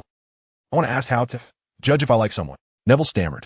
The three of them's eyes lit up instantly. He really gets it, Jordan whispered, his voice too soft for Neville to hear clearly. All right, let us talk while we walk. George threw his arm around Neville's shoulder, like a creepy uncle forcing a little kid to buy candy. Let me organize my thoughts, George pondered, then suddenly slapped his palm as if he had a brilliant idea, and Neville even imagined a light bulb above his head. When you think of that girl, do you feel like a gentle breeze blows, touching your heart like an angel descending in the dark? Fred interjected. Neville stared blankly at the two of them, a bit confused. Or, do you recall her appearance, sweet as if you've just eaten the most delicious candy of Christmas? Jordan also interrupted. Hey, you two. George pretended to be angry, jumping up as if to hit them, and the two of them laughed and ran away, with George chasing after them. In no time, the three of them vanished from sight. So, it's true. Although they spoke a bit chaotically, Neville still understood roughly. And he realized one thing. He really liked Hermione. He cared about her. That was beyond doubt. Thinking carefully about the experiences of the past 3 years, it was indeed the case. So, when did he start to like her? He began to trace back in time, and soon he found the exact moment. Those few months when he was petrified. In his memory, throughout his life, only his grandmother had treated him so well. But this was different. His grandmother was a family member he could rely on, while Hermione was just his classmate and friend. The girl had moved him deeply with her actions. Further thinking about his boggart, everything became clear. He truly cared for her, and at the same time, his greatest fear was now settled. Upon realizing this, Neville's steps became lighter, and he gradually started to run. He almost wished he could instantly become the headmaster of Hogwarts to gain Dumbledore's power of apparition within the school, even though he hadn't practiced it much. All he wanted now was to see Hermione. He nearly forgot the bread in his hand. He rushed back to the common room, where the usual hustle and bustle had calmed down, and at this moment, it was so quiet that even the sound of a pin dropping could be clearly heard. Neville's entrance broke the silence, and people immediately noticed him. It was then that Neville discovered Professor McGonagall was also there. She looked very upset and extremely angry, and Neville was surprised at what could make her so furious. Mr. Longbottom, you arrived just in time. I have just announced some news. In fact, it is news related to you. She spoke in a somewhat sad tone, as if Neville was about to meet his end at any moment. In the common room, Neville saw Harry, Hermione, Ron, and several other acquaintances. He glanced around and noticed that Harry's expression was quite strange, seemingly angry, while Hermione was wide-eyed with her mouth covered, gasping silently. He wanted to know what Professor McGonagall was talking about. It couldn't be that Voldemort had returned again, could it? Mr. Longbottom, I regret to inform you that Pettigrew has escaped from prison. As soon as Professor McGonagall's voice fell, Neville felt a rush of blood to his head. Escape? Are the people at the Ministry of Magic idiots? They clearly knew he was a rat. How did he? You should stay close to your friends for the time being. For certain reasons, Pettigrew's target is likely you. Professor McGonagall walked over to him, ruffled his hair, and sighed. Chapter 102. Professor Trelawney's Prophecy. Happy New Year to everyone. Sirius returned to the school again, officially as a teaching assistant for the Care of Magical Creatures class. But everyone knew why he was really back. His mood reminded Neville of when he first saw him, like a powder keg, ready to explode. Every day, he nervously patrolled the castle, tried to use the killing curse on every rat he saw, mistakenly. Neville was feeling fine. He wasn't afraid of the rat tail. He even hoped that he would come back to duel with him. But that rat probably didn't have the determination or courage for that. This time, the Ministry of Magic didn't send Dementors over again, which was a result of Dumbledore's strong request. The reason was simple and sufficient. The last time the Dementors didn't work at all, and even caused some students to get hurt. The Ministry of Magic was in complete chaos. Fudge received piles of Howler letters every day, all scolding him. Scolding the Ministry for not doing its job properly. Unable to even keep a single person in Azkaban. First it was Black, now it was Pettigrew. Fudge was so anxious that he felt like he was eating 10 pounds of gunpowder a day, mistakenly, and even had to write to Dumbledore for help. Showing how helpless he was, Dumbledore's solution was simple. He suggested that he personally take Aurors to catch a few dark wizards to minimize the impact, and of course, it would be even better if they could catch Pettigrew. What made everyone feel even more horrified was a prophecy from Professor Trelawney, the divination teacher. At that time, only Harry was present, and he didn't tell his friends right away because they usually regarded Trelawney as a madwoman. But this time was a bit different. When she was making the prophecy, she seemed to be possessed by something, and after saying those words, she completely forgot about them. So he came to the headmaster's office with endless doubts. Only Dumbledore could help him. "Ah, my dear Harry, we meet again. Although we have seen each other quite a few times this semester. So what good news do you bring this time?" Dumbledore gestured for Harry to sit across from him, looking at him with a half-smile. "Professor, today, I heard a prophecy from Trelawney." Harry thought for a moment and decided to speak up. "It's Professor Trelawney, Harry." Dumbledore corrected him. "All right, sir." Harry nodded. He was always a bit reserved with Dumbledore, who seemed to have a special kind of magic that made people relax. "So, did she predict that you would die in some bizarre way again?" Dumbledore asked with a hint of amusement, knowing Trelawney's character. No, not that, Professor." Harry shook his head. "It's that she predicted Voldemort would come back." Harry said nervously. "Oh." Dumbledore furrowed his brow, but Harry didn't notice that his expression showed little surprise. "You know, the prophecies Professor Trelawney usually makes are always somewhat hard to believe, right?" Dumbledore chuckled and said, "Yes, hard to believe." Harry nodded, then changed the subject, continuing, "But this time it's different." Her voice was very piercing, not like her usual self, and she seemed completely dazed. Only her mouth was moving. Harry recalled with some fear. Dumbledore did not speak, but he nodded slightly. He had seen this kind of situation with Trelawney before. She said Voldemort's servant would return to him, and with the servant's help, he would come back stronger. Harry paused for a moment and said in one breath. After he finished speaking, Harry looked at Dumbledore, but saw no surprise or disgust on his face. This made him wonder if he was being too ashamed to be afraid of Voldemort. His friend Neville wasn't afraid of him, and he should learn from him. So, Trelawney likely made a real prophecy, Dumbledore said. A real prophecy? Yes. She inherited a gift for prophecy from her ancestors, which allows Sybil to occasionally make some genuine predictions, though she herself is unaware of it. Dumbledore nodded, and Harry felt that Dumbledore implied she usually could not make prophecies and was just babbling. So, does that mean Voldemort will really come back? Harry asked nervously. Theoretically, yes, but we cannot know the exact time, Dumbledore replied with a slight nod. Harry, do not be afraid of him. He is just a pathetic person who does not understand love, Dumbledore comforted. I'm not afraid, Professor. Harry looked Dumbledore in the eye, his bright eyes filled with fire. A look Dumbledore had seen in Neville's eyes as well. He knew what it meant. I know, Harry, but don't let him affect your heart, okay? All right, Professor Dumbledore. Harry nodded mechanically. Well, it's getting late tonight, Harry. I hope to see a more spirited you at tomorrow's feast, all right? Dumbledore issued a dismissal. He had things to do. All right, Professor, good night. Harry said goodbye to him and exited the headmaster's office. I hope I'm doing the right thing. After he left, Dumbledore looked out the window and muttered. Did he really say that? Ron asked nervously after Harry returned and recounted his conversation with Dumbledore at Trelawney's prophecy. Everyone was shocked. Yes, Ron, he really said that. Harry nodded helplessly. So, does that mean Peter Pettigrew will be the key to bringing back the Dark Lord? Hermione asked. It seems so, Neville said, crossing his arms with a serious expression. The incident with Peter Pettigrew made him put everything aside and focus on finding ways to become stronger. The news Harry brought back was like a wake-up call for him. If Voldemort really was coming back soon, he would have to expedite his plans. What are those fools at the Ministry doing? They're going to get a lot of people killed. Ron wailed. By the way, everyone, Harry suddenly thought of Dumbledore's strange behavior. Professor Dumbledore did not seem surprised when he heard me say those things. He voiced his suspicions. He probably guessed it long ago. Harry, that's not surprising. Neville said. Now he was thinking about how to learn apparition. To achieve his plan, this spell was a must-learn. Oh, right? Harry nodded in agreement. Harry, you should focus on Quidditch for now. Ron nudged Harry on the shoulder, looking in another direction. Harry, come on. We need to discuss next week's tactics. Gryffindor team captain would grab Harry and drag him away, completely ignoring the reactions of others. Quidditch? Is it really that fun?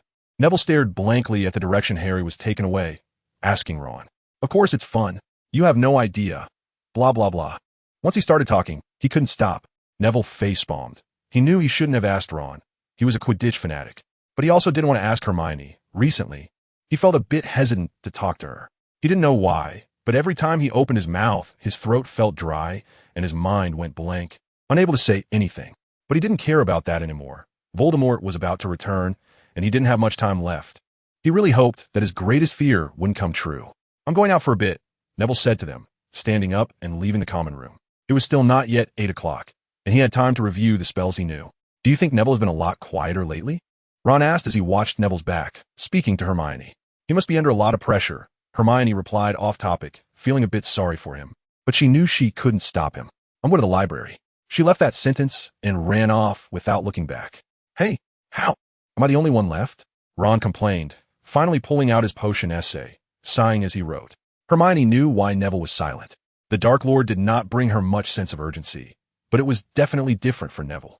She had seen Neville's parents and understood the harm that the Dark Lord and his followers had caused him. He must hate them intensely. She had read in a book about patron uses that they can change depending on a person's inner feelings. Why is Neville's Patronus aflame? She guessed it was because of hatred. He must feel such hatred towards the Dark Lord and his Death Eaters. Although he had never shown his violent side in front of her, Hermione knew how much hatred it would take to conjure a spell that could directly burn a Death Eater to death. She wanted to help him, even though she felt increasingly powerless, and even though it seemed like the gap between their abilities was widening. Even Harry was stronger than her now. She had to work even harder. At the very least, even if she couldn't catch up, she didn't want to be completely left behind. With that in mind, the girl opened another spellbook and began to read with great interest. Ron? Chapter 103. Determined Neville. Happy New Year to everyone. Time passed quickly, and the final Quidditch match had ended. Since Gryffindor was 200 points behind Ravenclaw, Harry had to catch the Golden Snitch while leading by 60 points to achieve victory. The result was disappointing. They still lost, as Angelina and Alicia did their best, but couldn't widen the score gap. Worse still, it was Ravenclaw's seeker, Cho Chang, who first spotted the Golden Snitch. Although Harry ultimately caught the snitch before her, it was to no avail. They only led by 20 points. As Wood walked regretfully toward the astronomy tower to be alone, Neville noticed Ron beside him, clenching his fists as if he had made some kind of determination. Ron, do you want to take Wood's place? He asked, having already guessed from Ron's sleep-talking that he wanted to become a Quidditch player. Harry knew it too, but they had never told him. Oh, well, I do want a bit, Ron said nervously, unsure of where to put his hands, looking somewhat flustered. That's great. Good luck. Neville patted him on the back. Although he still couldn't understand why they liked Quidditch so much, it was necessary to encourage his friend. Oh, thanks. His face turned red to his ears. The other members of Gryffindor were also hanging their heads like frostbitten eggplants, walking mechanically. There were tear stains at the corners of Alia's eyes, and it was unclear whether she was feeling regret for Wood. They welcomed Harry back. Although he had caught the Golden Snitch, he couldn't feel happy at all. Hermione and Ron tried various ways to comfort him, and only then did he start to feel a bit better. With Hermione's intentional guidance, they shifted the topic to the upcoming final exams. I'm not worried about potions and defense against the dark arts anymore, Ron said with a sideways smile. Influenced by Sirius and Lupin, his skills in those subjects had improved significantly, and he even felt confident he could get an E in Snape's class. But you have other subjects too, Ron. Hermione reminded from the other side. You can't just rely on those two subjects. What if you fail the others? But you're here to help. Ron flattered, recalling how Hermione would always highlight key points for them during their final reviews and lend them her notes. Oomph. Hermione crossed her arms and huffed in a proud manner. Hee hee. Ron chuckled like a fool, and Hermione rolled her eyes at him in disdain. The next day, they had no classes, and at Hermione's suggestion, they went to the library to find study materials. Hermione piled a large stack of books into each of their hands and took away a book Ron had just found, which she deemed unimportant. Hey, give me back my complete guide to Quidditch teams of the 19th century. He protested, but his protest was in vain. The book was returned to its rightful place by Hermione. She brought over books for the subjects they were going to be tested on, except for the two they were already very familiar with, as well as divination. Harry and Ron soon stared glumly at the stack of books in front of them, and when they turned to Neville, they found he only had one book in front of him, which made them feel a bit unbalanced. Why doesn't Teen Neville have to look at so many? Ron continued to protest, and Harry nodded in agreement, joining him in resisting the tyranny. Because he knows what he needs. The girl questioned them with her hands on her hips, causing Neville to glance over, and a certain thought flickered through his mind. Harry couldn't help but shift his gaze to the book Neville was reading, discovering it was A Complete Guide to Advanced Transfiguration. This surprised him. Hadn't he already worn that book out? Why was he still looking at it? He remembered that Neville's weak subjects were history of magic and astronomy. He wanted to ask, but seeing Neville so engrossed, he didn't want to interrupt and instead opened a book Hermione had chosen for him, Intermediate Transfiguration Extensions, which was one he found somewhat interesting. Ron sighed resignedly as he opened the book in his hands, looking as if he bore a deep grudge. After finishing the first book, Hermione finally sensed something was off because Neville was still engrossed in Incomplete Guide to Advanced Transfiguration, occasionally twitching his eyebrows, seemingly encountering difficulties. The girl was very curious but said nothing, just raised her eyebrows and picked up another book to read, trying not to think about it. By the time lunch came, Neville still hadn't finished the book in his hands, and Harry keenly noticed he had only flipped through less than half of it. This made him even more curious because he had read 2.5 books that morning. Why was Neville wasting time on a book he had already memorized? In the afternoon, he could no longer hold back. He gently adjusted Ron, who had fallen asleep leaning against the bookshelf, to avoid him falling over when he got up. Then he tiptoed over to Neville's side to take a peek. He couldn't understand a single word on the page, but he knew it was ancient runic. He had read a bit about it. The page Neville was on illustrated a withered hand dripping with blood, which looked quite eerie. This was definitely not a guide to transfiguration. He remembered having read that book when he was bored, but he couldn't recall anything about a bloody hand or an entire page of runic. Neville must have transformed the cover of the book into that of a transfiguration book. Why was he hiding all this? Could be a book on dark magic? Realizing this, Harry couldn't help but shiver and return to sit next to Ron, lost in thought about whether Neville was studying some evil dark magic. After thinking for a while, he decided to keep this secret from his friend. He himself didn't hold a deep-seated hatred for dark magic like other upright wizards. Sirius even said that when he was older, he would teach him a few dark spells, mentioning that sometimes, to deal with dark magic, one had to use dark magic. Harry found Sirius's words quite reasonable, and he always felt an inexplicable affinity for dark magic, which puzzled him, though he didn't dare ask anyone for fear of being seen as a freak. After that day, Library Day, Neville finally finished the book. Harry noticed that he took the book and disappeared for a while. When he returned, the book was gone, and the direction he had gone clearly led to the restricted section. He suppressed his curiosity and just mechanically signed his name on the borrowing list, then returned to the dormitory with a pile of hefty tomes. For several consecutive days, the plot was similar. The book in his hands changed from one to another, and the covers were constantly shifting. Harry suspected that Neville had some method of becoming invisible to borrow those books from the restricted section, and he guessed he was mostly right. Neville had indeed used the disillusionment charm to go to the restricted section. After realizing the sense of urgency, Neville decided to go to any lengths necessary. He had already flipped through all the non-restricted magic books, and even those he read were mostly spells or incantations he deemed useless. His only goal was to become stronger, so he became a frequent visitor to the restricted section, which also allowed him to practice his disillusionment charm, killing 2 birds with 1 stone. Dumbledore's conviction in Trelawney's prophecy made him anxious. He had to finish certain things before Voldemort returned completely, or it would be too late, and accomplishing them would require even more effort and focus. The information from Sirius filled in many gaps for him. All he now needed was a disillusionment charm and a spell that would allow him to move unhindered in a place fraught with danger. He also needed some methods to hide his identity. He didn't want to be caught, as Azkaban was certainly not a good place, according to Sirius's description. He even researched how to make a port key, although he was skeptical about its usefulness, but never hurt to learn a bit more. The result of all this was that he completely abandoned other subjects. He didn't review them at all, but he no longer cared, not even worrying about Hermione scolding him. The disillusionment charm was somewhat difficult to obtain, seemingly due to the Ministry of Magic's requirements, as all books related to it at Hogwarts were in the restricted section. But this didn't stump Neville. He spent less than a week reading through those books and had already begun experimenting. Now he just needed an assistant. Harry, can I ask you for a favor? In the last week before exams, Neville made up his mind and stopped Harry, who was preparing to rest after a day at the library. He was a bit worried about Ron, fearing he might spill the beans and Hermione. Just thinking about it made him realize she would definitely find a way to stop him, and might even tell Professor McGonagall. What? Sure, Harry answered without hesitation. Thanks a lot. Neville smiled at him, and then, under the cover of night, led him toward the Whomping Willow. Chapter 104, Apparition Practice. Are we going to Whomping Willow? Harry recognized the path. To be precise, they were heading to its secret passage. Neville nodded at him. It's the secret passage you mentioned before, right? I've seen it on the Marauder's map, Harry said, starting to suspect whether Neville was going to perform some dark magic experiment on him, but then he shook his head slightly, dismissing the thought. It's true that some magic can't be used in the castle, so I have to practice outside. Neville spread his hands helplessly. He didn't want to go that far either. But apparition was completely unusable in Hogwarts. Harry was even more suspicious of what kind of dark magic experiment he was planning. But judging by his tone, it didn't seem like he intended to use himself as a test subject. The two of them quietly approached the Whomping Willow in the dark.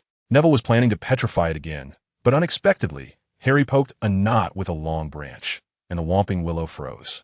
Neville stared at Harry like he had seen a ghost, feeling very awkward. How did you know about this entrance mechanism? He asked, pretending to act like he knew. Sirius told me, Harry replied, not doubting him. Then he went ahead and found the hole, entering it. All right. Neville nodded awkwardly and followed. They followed the passage to the shrieking shack and began to examine the house carefully. It was so dilapidated it was hard to look at. After a while, Neville and Harry managed to clear out a room that was habitable. Thank you, Harry, Neville said to Harry after tidying everything up. Don't rush to thank me. You haven't said what you need my help with yet, Harry asked eagerly, growing more curious. Well, do you know how to apparate? Neville asked. Apparate? Is that the spell that can make you appear out of nowhere? The one that can transport you instantly to another place? Harry clearly had some understanding. Close, but it's not an instant transfer. It takes a certain amount of time. You should remember that trip during the Christmas holidays, right? Of course I remember, Harry nodded, now understanding that Neville must want to practice apparition, and he recalled Hermione saying that apparition couldn't be done in the castle. So you want to practice apparition? Exactly, Neville confirmed, nodding and measuring the distance on the floor. How can I help you? Consider me your temporary healer. Just don't let me die when I get into trouble, Neville suddenly said with a smile. His unexpected remark startled Harry. Is it that dangerous? I don't have any healing abilities, Harry said urgently, trying to stop Neville. Actually, it's quite simple, Harry. Just hand me my wand when I split, and apply some skill grow on the bleeding areas, Neville said seriously, saying things that made Harry cringe, while he took out a small vial and handed it to Harry, who hesitated to take it, as if the vial were extremely heavy. Or, when my body gets stuck in a wall, come over and say separate the human wall. Neville continued to issue instructions, pulling out another vial from his pocket. Or use the transfiguration powder, which can turn wood or stone into dust without harming anyone. He was sounding more and more like he was making a last will. Harry felt like there was a heavy burden on his shoulders. That's about it, Neville said, satisfied after finishing these instructions, and he marked 2 circles on the floor with his wand. Harry, just stand there and watch for me. If any of those situations occur, come and save me. Neville shoved everything into Harry's hands, and Harry forced a smile, trying to look like he completely believed Neville wouldn't encounter any danger. Thank you, Harry. Neville nodded in satisfaction and then stepped into one of the circles. The steps of apparition flashing through his mind. He began to spin, focusing on the other circle he wanted to transfer to, a method he learned by secretly watching older students practice apparition. Under Harry's anxious gaze, Neville completed his first apparition. He succeeded without a single mistake, not even losing an eyebrow. Harry finally breathed a sigh of relief, no longer worried about being killed by an enraged Hermione. You did it, Harry reminded him, noticing that Neville was standing still. Yeah, I did it, Neville nodded, satisfied, thinking it was only natural to be able to do this. He had memorized the key points of the magic, just lacking practice. But I need to practice a few more times. Neville smiled at Harry, who became anxious again. So he kept operating back and forth in those 2 circles for several times, long enough that Harry became numb and yawned. Finally, he stopped the so-called repeated jumps. Then Harry saw Neville starting to apparate all around the room, sometimes in front of Harry, sometimes behind him, sometimes on the cupboard. Now he had completely mastered short-distance apparition. Do you want to try long-distance? Harry's heart sank again. What if he completely vanished? Wouldn't that make him the apparent mastermind behind the scenes? Yes, exactly, Neville nodded confidently, then took a deep breath and began to spin again. With a loud crack, Neville disappeared again, but this time Harry couldn't find him. He hadn't left any words for Harry, leaving him anxiously waiting in place. After a long time, about 5 minutes later, a figure suddenly appeared in the air. He was back. Neville, stopping his spin, looked a bit pale, seeming somewhat dizzy, but from his expression, this experiment had been a success. Where did you go? Harry asked anxiously. To my basement, Neville said proudly. Now he was a wizard who could apparate anywhere, and he had a wand that wasn't registered with the Ministry of Magic because it had been destroyed in the records. He finally had pieced together part of the puzzle needed to accomplish that task. That's quite far, Harry nodded, knowing the approximate distance since he had been to Neville's house. Let's head back. Otherwise, others might be getting anxious, he suggested. All right, I have indeed achieved my goal. Thank you, Harry. Neville patted his robe and walked toward the entrance of the passage. Let's go. Harry followed him, somewhat curious about why Neville was so eager to risk learning this magic. But he said nothing. He didn't want anything to affect their friendship. Neville, walking ahead, was very satisfied. His goal might soon be achieved. However, it was not the right time. Wormtail had just escaped, and the Ministry of Magic must be on high alert. He had to wait at least another 6 months. As long as it was before Voldemort returned, everything would be fine. Unfortunately, they were caught off guard as soon as they emerged, encountering Professor Sprout, who had just returned from a walk and each received a 10-point deduction. Fortunately, both of their herbalism grades weren't bad. Otherwise, they would have at least been grounded. If it were Snape, he probably would have expelled them immediately. Back in the common room, they were met with a barrage of questions from Hermione. However, Harry and Neville had already coordinated their story on the way. They both firmly insisted that it was Neville's potion stock that was running low, so they went to Hogsmeade together to buy some. As expected, they were met with another lecture. "Why didn't you call me?" Ron said, feeling a bit betrayed by his friends. "Because I was planning to go alone, and then I just happened to run into Harry," Neville said, scratching his nose awkwardly. "I was just a bit curious, so I went with him," Harry added, exchanging a glance with Neville. "So you just took Harry to Hogsmeade to wander around? Do you know how dangerous that is? That little rat Peter Pettigrew is probably looking for you." Hermione began her motherly nagging again. All right, I was wrong. Don't be angry. I know you're just worried about us," Neville replied with a smile. "Who is worried about you?" She exploded, her face turning red as she shouted like a cat whose tail had been stepped on. "Anyway, sorry about that." Neville chuckled and hurried back to the dormitory, his heart racing as if it might burst. Does she care about me? Neville thought as he lay on his bed, but now wasn't the time to think about that. He gritted his teeth, breaking off those pleasant fantasies. Right now, he was just a seeker of revenge. Chapter 105. Final grades. The final exams arrived, and Neville hadn't reviewed any of the content. Through his daily practice, those spells had been etched into his mind. He could almost reflexively use the corresponding magic. Sure enough, he flunked. He got an E in arithmancy, an A in care of magical creatures, and even a P in history of magic and astronomy.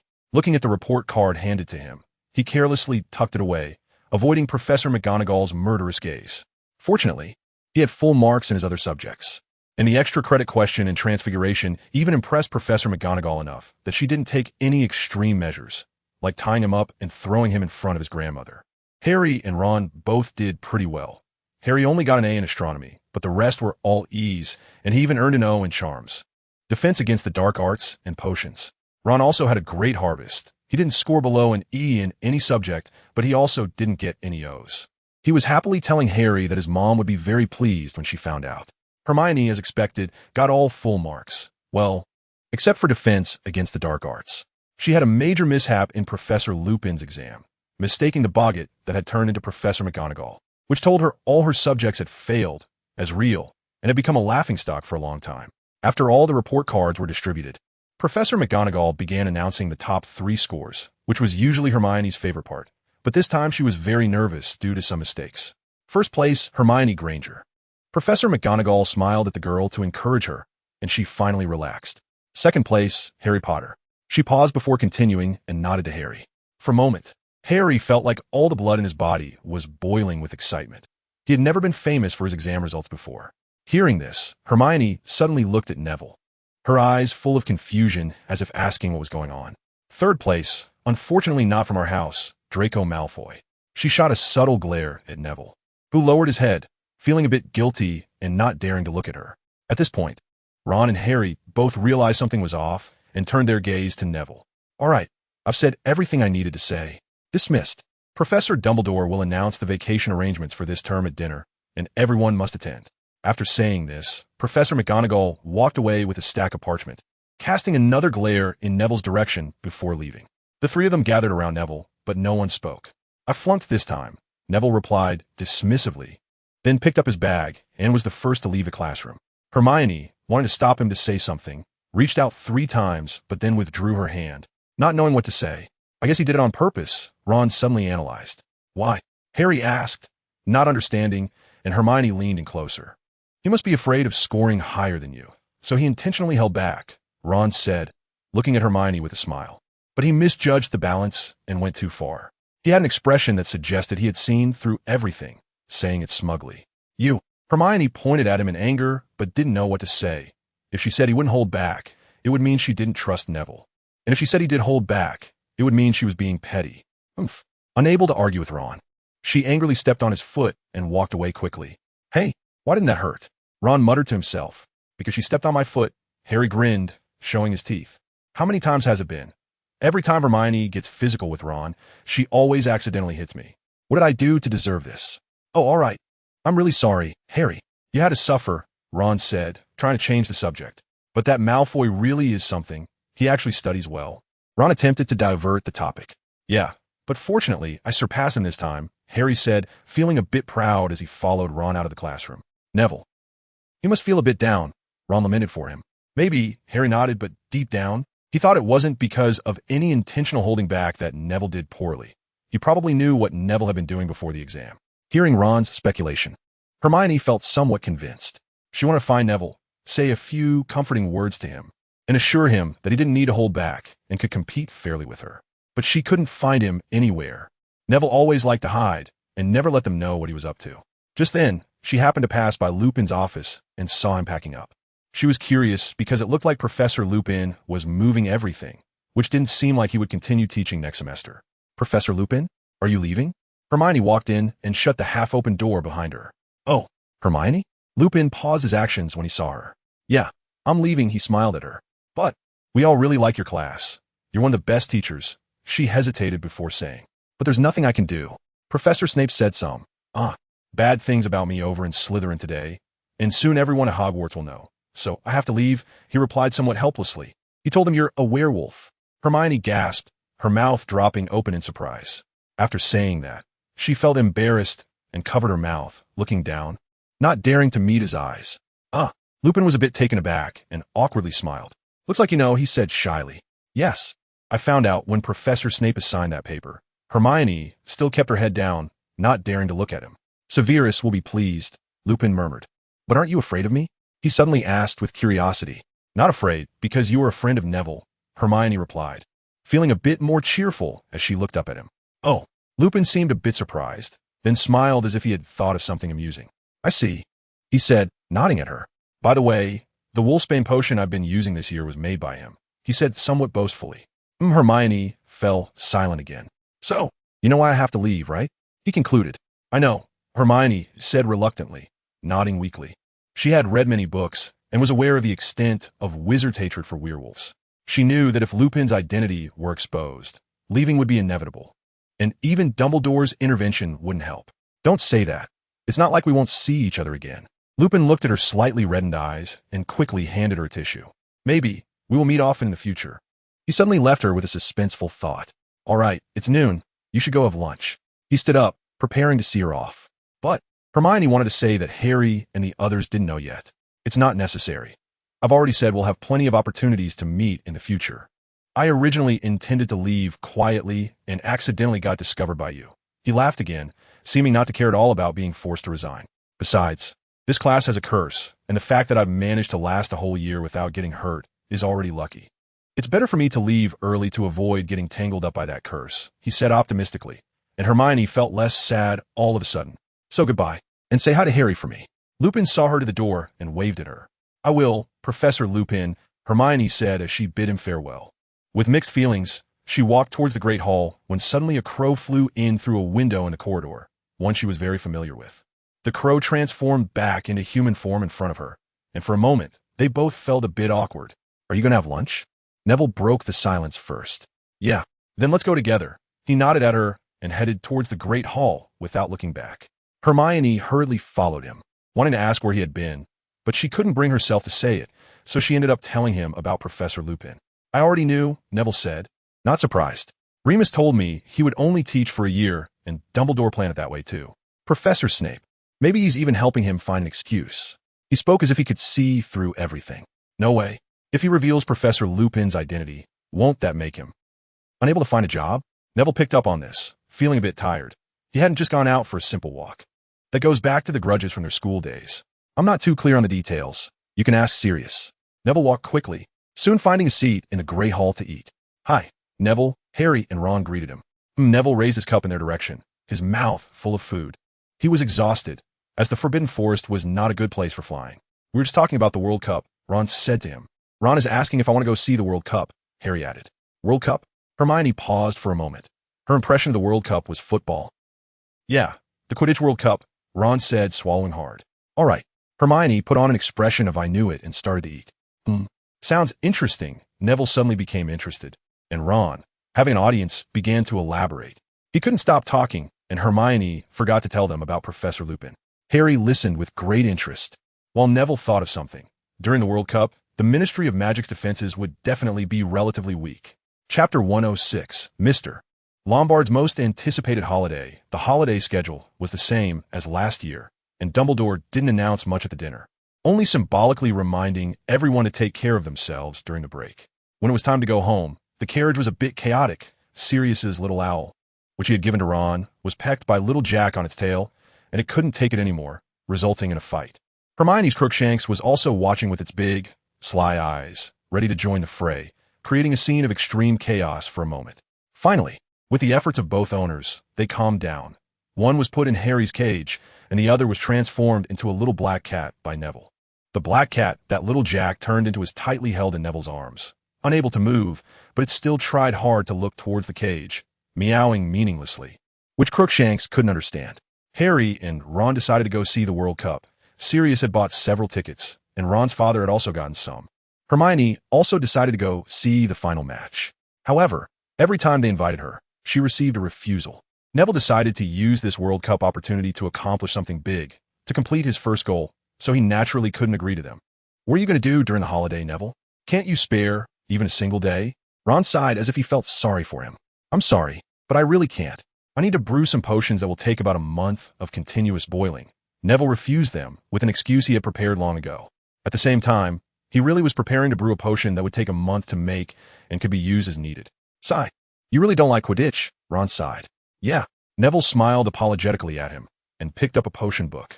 Hey, Neville, you aren't planning to brew Felix Felicis, are you? Hermione, sitting next to him, looked over and saw the contents of the book. Yeah, I do want to brew a bottle. Neville nodded at her and continued to focus on his book. What is Felix Felicis? Harry asked, somewhat puzzled.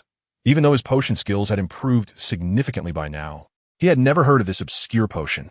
It's a potion that increases the drinker's luck. Hermione immediately answered him. Cool, then wouldn't that mean you could stay lucky every day? Ron exclaimed. Not possible, Ron. Neville shattered his fantasy. Felix Felicis has strong side effects.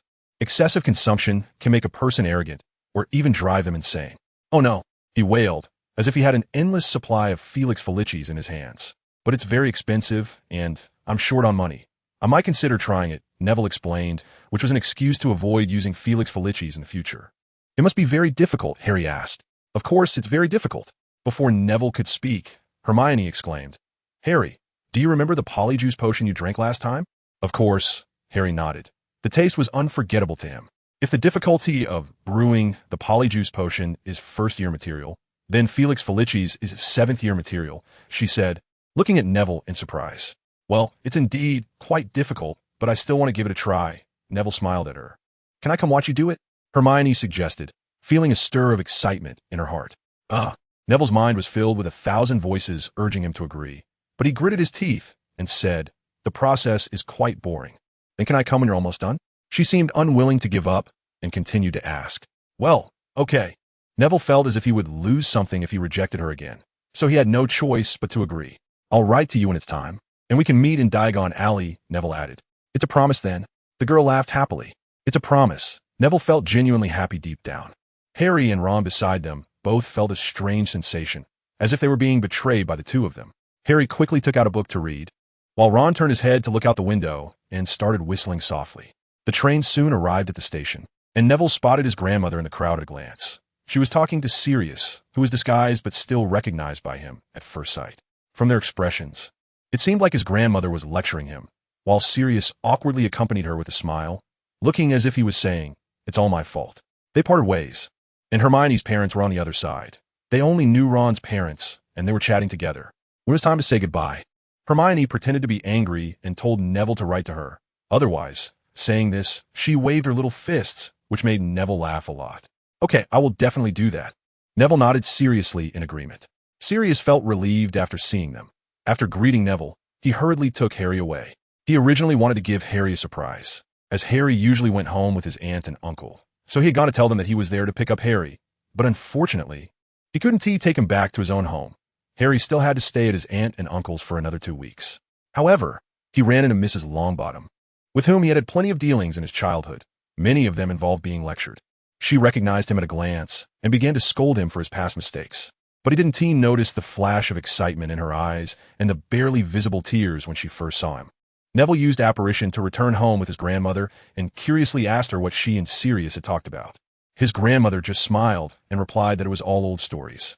She was a bit surprised that Neville had raised a crow, but she didn't reject it. On the contrary, she quite liked the glossy little crow. With his grandmother's help in taking care of it, Neville could finally put this burden down and start planning for the holiday.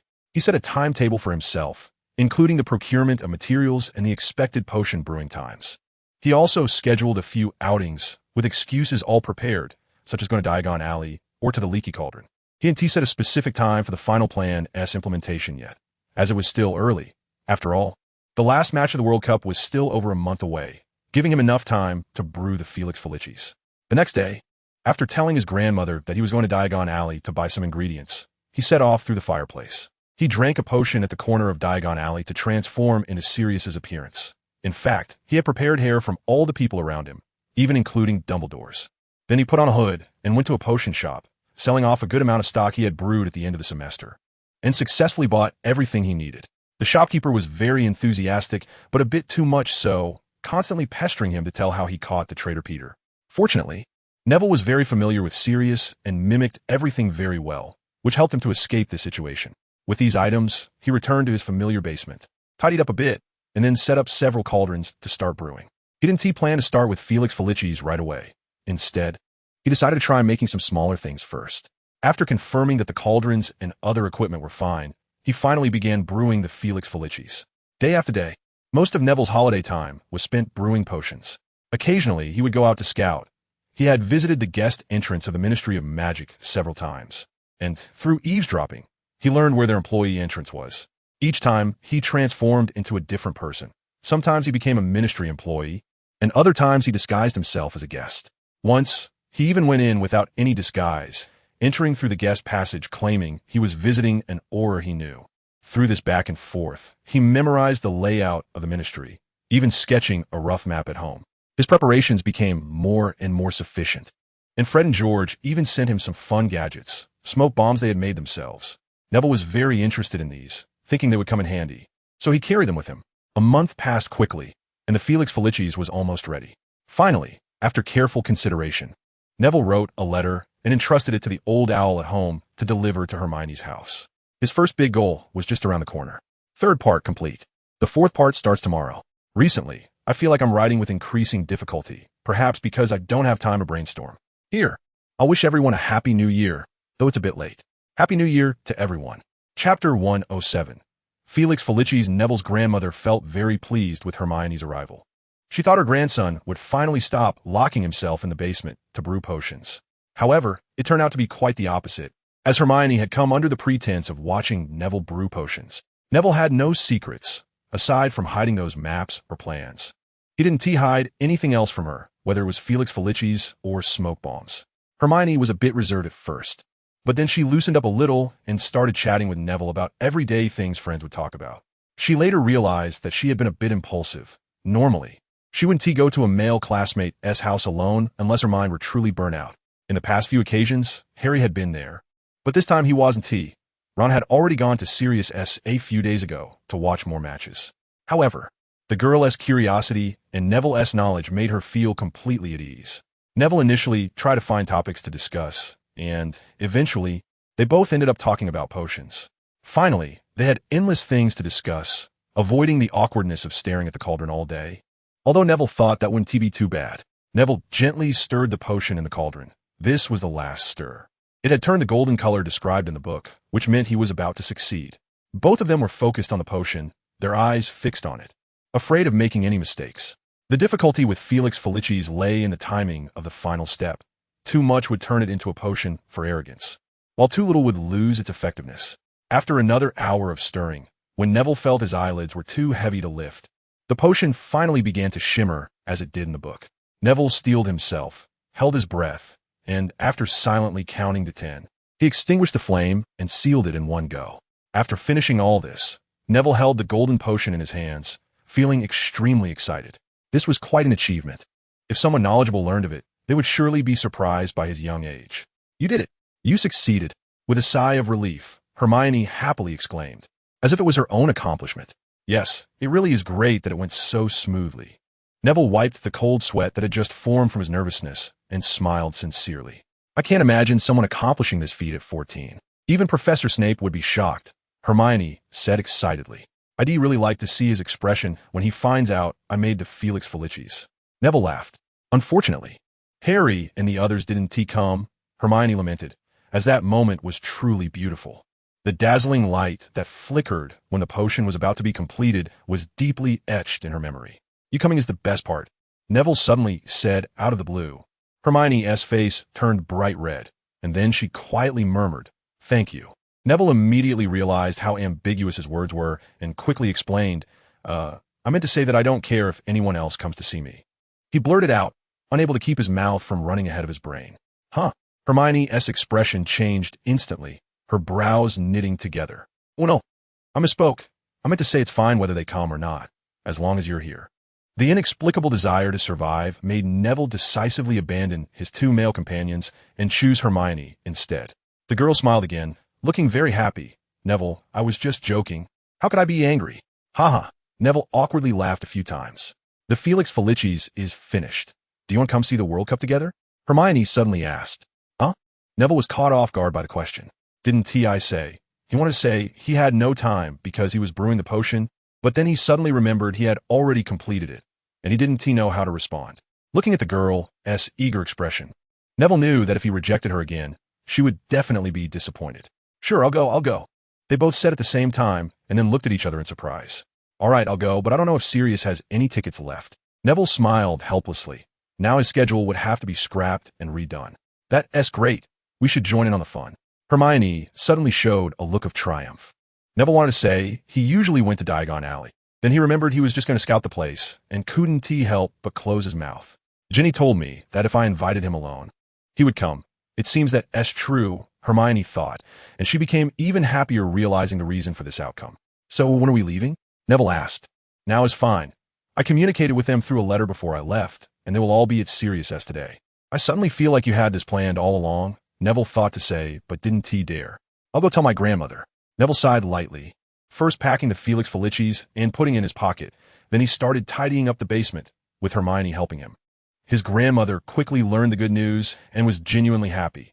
Her grandson was finally going out to play with friends. And although it might be better for him to be alone with a female classmate, she still hoped he could have fun. She even generously sponsored the expenses. And although Neville said he had money and didn't need it, she still stuffed it into his pocket. After he asked his grandmother to take care of little Jack, he followed Hermione and left with the flu powder. So Neville sat at the dining table at number 12 Grimmauld Place waiting for dinner, surrounded by people. The Weasley family was all there, as well as Harry and Lupin. It was quite lively. Hermione was whispering with Ginny, and they occasionally laughed, clearly discussing something interesting. The twin brothers were talking to their brother Charlie, whom Neville was meeting for the first time. Only Bill wasn't there. Percy was, but he refused to leave his room except for meals, locking himself in to write reports, allegedly about cauldron leaks. Sirius was telling Harry and Ron about his past, and they were listening intently. Mrs. Weasley and Mr. Weasley were preparing dinner in the kitchen, and Lupin had gone to help. Neville felt a bit awkward, and then he noticed Percy, who also looked somewhat awkward. Percy, what is going on with the cauldron leak? He tried to open up the conversation. Oh, it's a report I'm writing for the Department of International Magical Cooperation.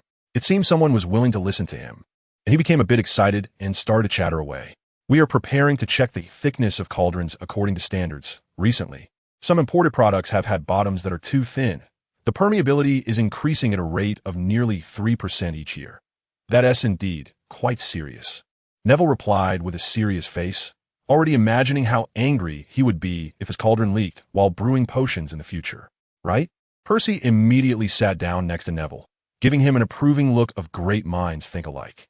So you're working at the Department of International Magical Cooperation now? Neville noticed this and asked. He had been to the office of the Department of International Magical Cooperation once and knew their head was Barty Crouch, one of his target's father. Yes, although it's very busy, the work is very meaningful, and I often get to meet some foreign wizards, Percy said proudly. But it really is very busy. Looking at Percy's somewhat thin frame, Neville suddenly became concerned about his health. He had long known that the way information was transmitted in the Ministry of Magic was to write documents on paper and then magically fold them into paper airplanes to fly to their destinations. And from the few times he had scouted, he had noticed that the paper airplanes flying in and out of the Department of International Magical Cooperation were the most numerous. Yes, everyone is quite busy, including Mr. Crouch, the director. Percy said this with great respect for Crouch, and Neville suddenly felt that Percy would surely be promoted quickly. "You must take care of your health, Percy," Neville said with concern. "Thank you, but I think I can manage," Percy replied confidently. Seeing him so confident, Neville didn't say anything more, but Percy began to talk at length again. As he seemed to think Neville was very interested in the affairs of the Department of International Magical Cooperation. Neville patiently listened for a while and also started to extract information from him, subtly asking a few questions. By the time dinner was served, both of them had gained a lot. One felt a deep sense of satisfaction, while the other gained some previously unknown information, such as the fact that Barty Crouch's son, young Barty Crouch, had been dead for many years. Before picking up his fork, Neville took one last look at Percy, noticing his somewhat pale cheeks from staying up late, and thought it necessary to give him some tonics for Christmas. Mrs. Weasley's cooking was outstanding, and everyone praised it. Neville learned from Harry that the Quidditch final was the day after tomorrow, and they were all invited by Sirius, who clearly loved the lively atmosphere. As a result, because he had been so engaged in conversation with Percy, he was assigned to share a room with him after dinner, although there were many guest rooms in Sirius's house. Some were still unkempt, so they could only sleep together. At first, Neville thought it was nothing, but soon he changed his mind. Percy was simply driving him nuts. He kept talking to Neville about his work, from the handling of some foreign incidents to trivial little matters. This made it impossible for him to concentrate on planning his actions. In the end, he had to pretend to be asleep to trick Percy, finally getting a moment of peace to start planning. Chapter 108. Heading to the World Cup camp, Neville ultimately decided to go missing on the day of the Quidditch final. For instance, pretending to go to the bathroom during the match and then getting lost. Plus, the timing was perfect. At least Minister for Magic Fudge would be at the event rather than at the Ministry. No one noticed anything unusual about him. Only Harry seemed a bit suspicious because Neville was in an unusually good mood, which wasn't like him at all.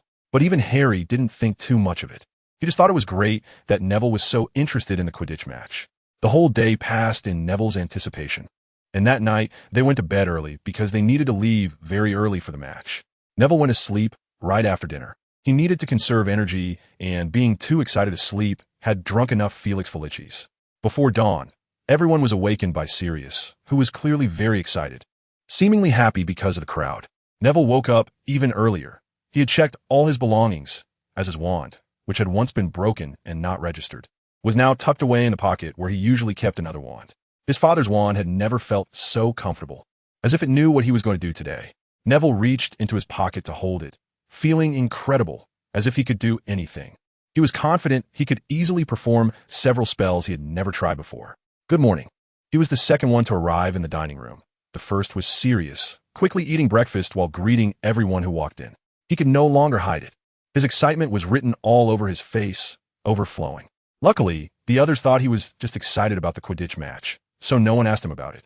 Their mode of transportation was a port key, which Sirius had prepared, a plate that, judging by the pattern, belonged to the Black family. "Harry, have you ever used a port key?" Neville asked, noticing Harry looked a bit nervous. "No, this is my first time." Harry bit his lip and replied quietly. "Don't worry, Harry, we'll be there soon. Just touch your finger to the plate," Sirius reassured him. "What did you use to travel before, apparition?" Neville asked him next. "Yeah, that feeling, but it's not very good." Harry nodded in response.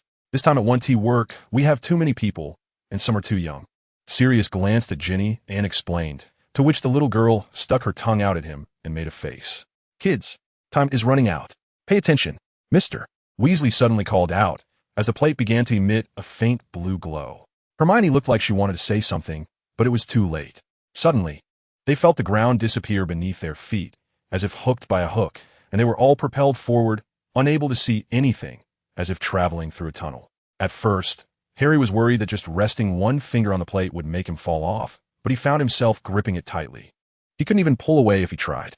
Neville heard the twins making excited noises, and Charlie joined in the ruckus. Surprisingly, Mrs.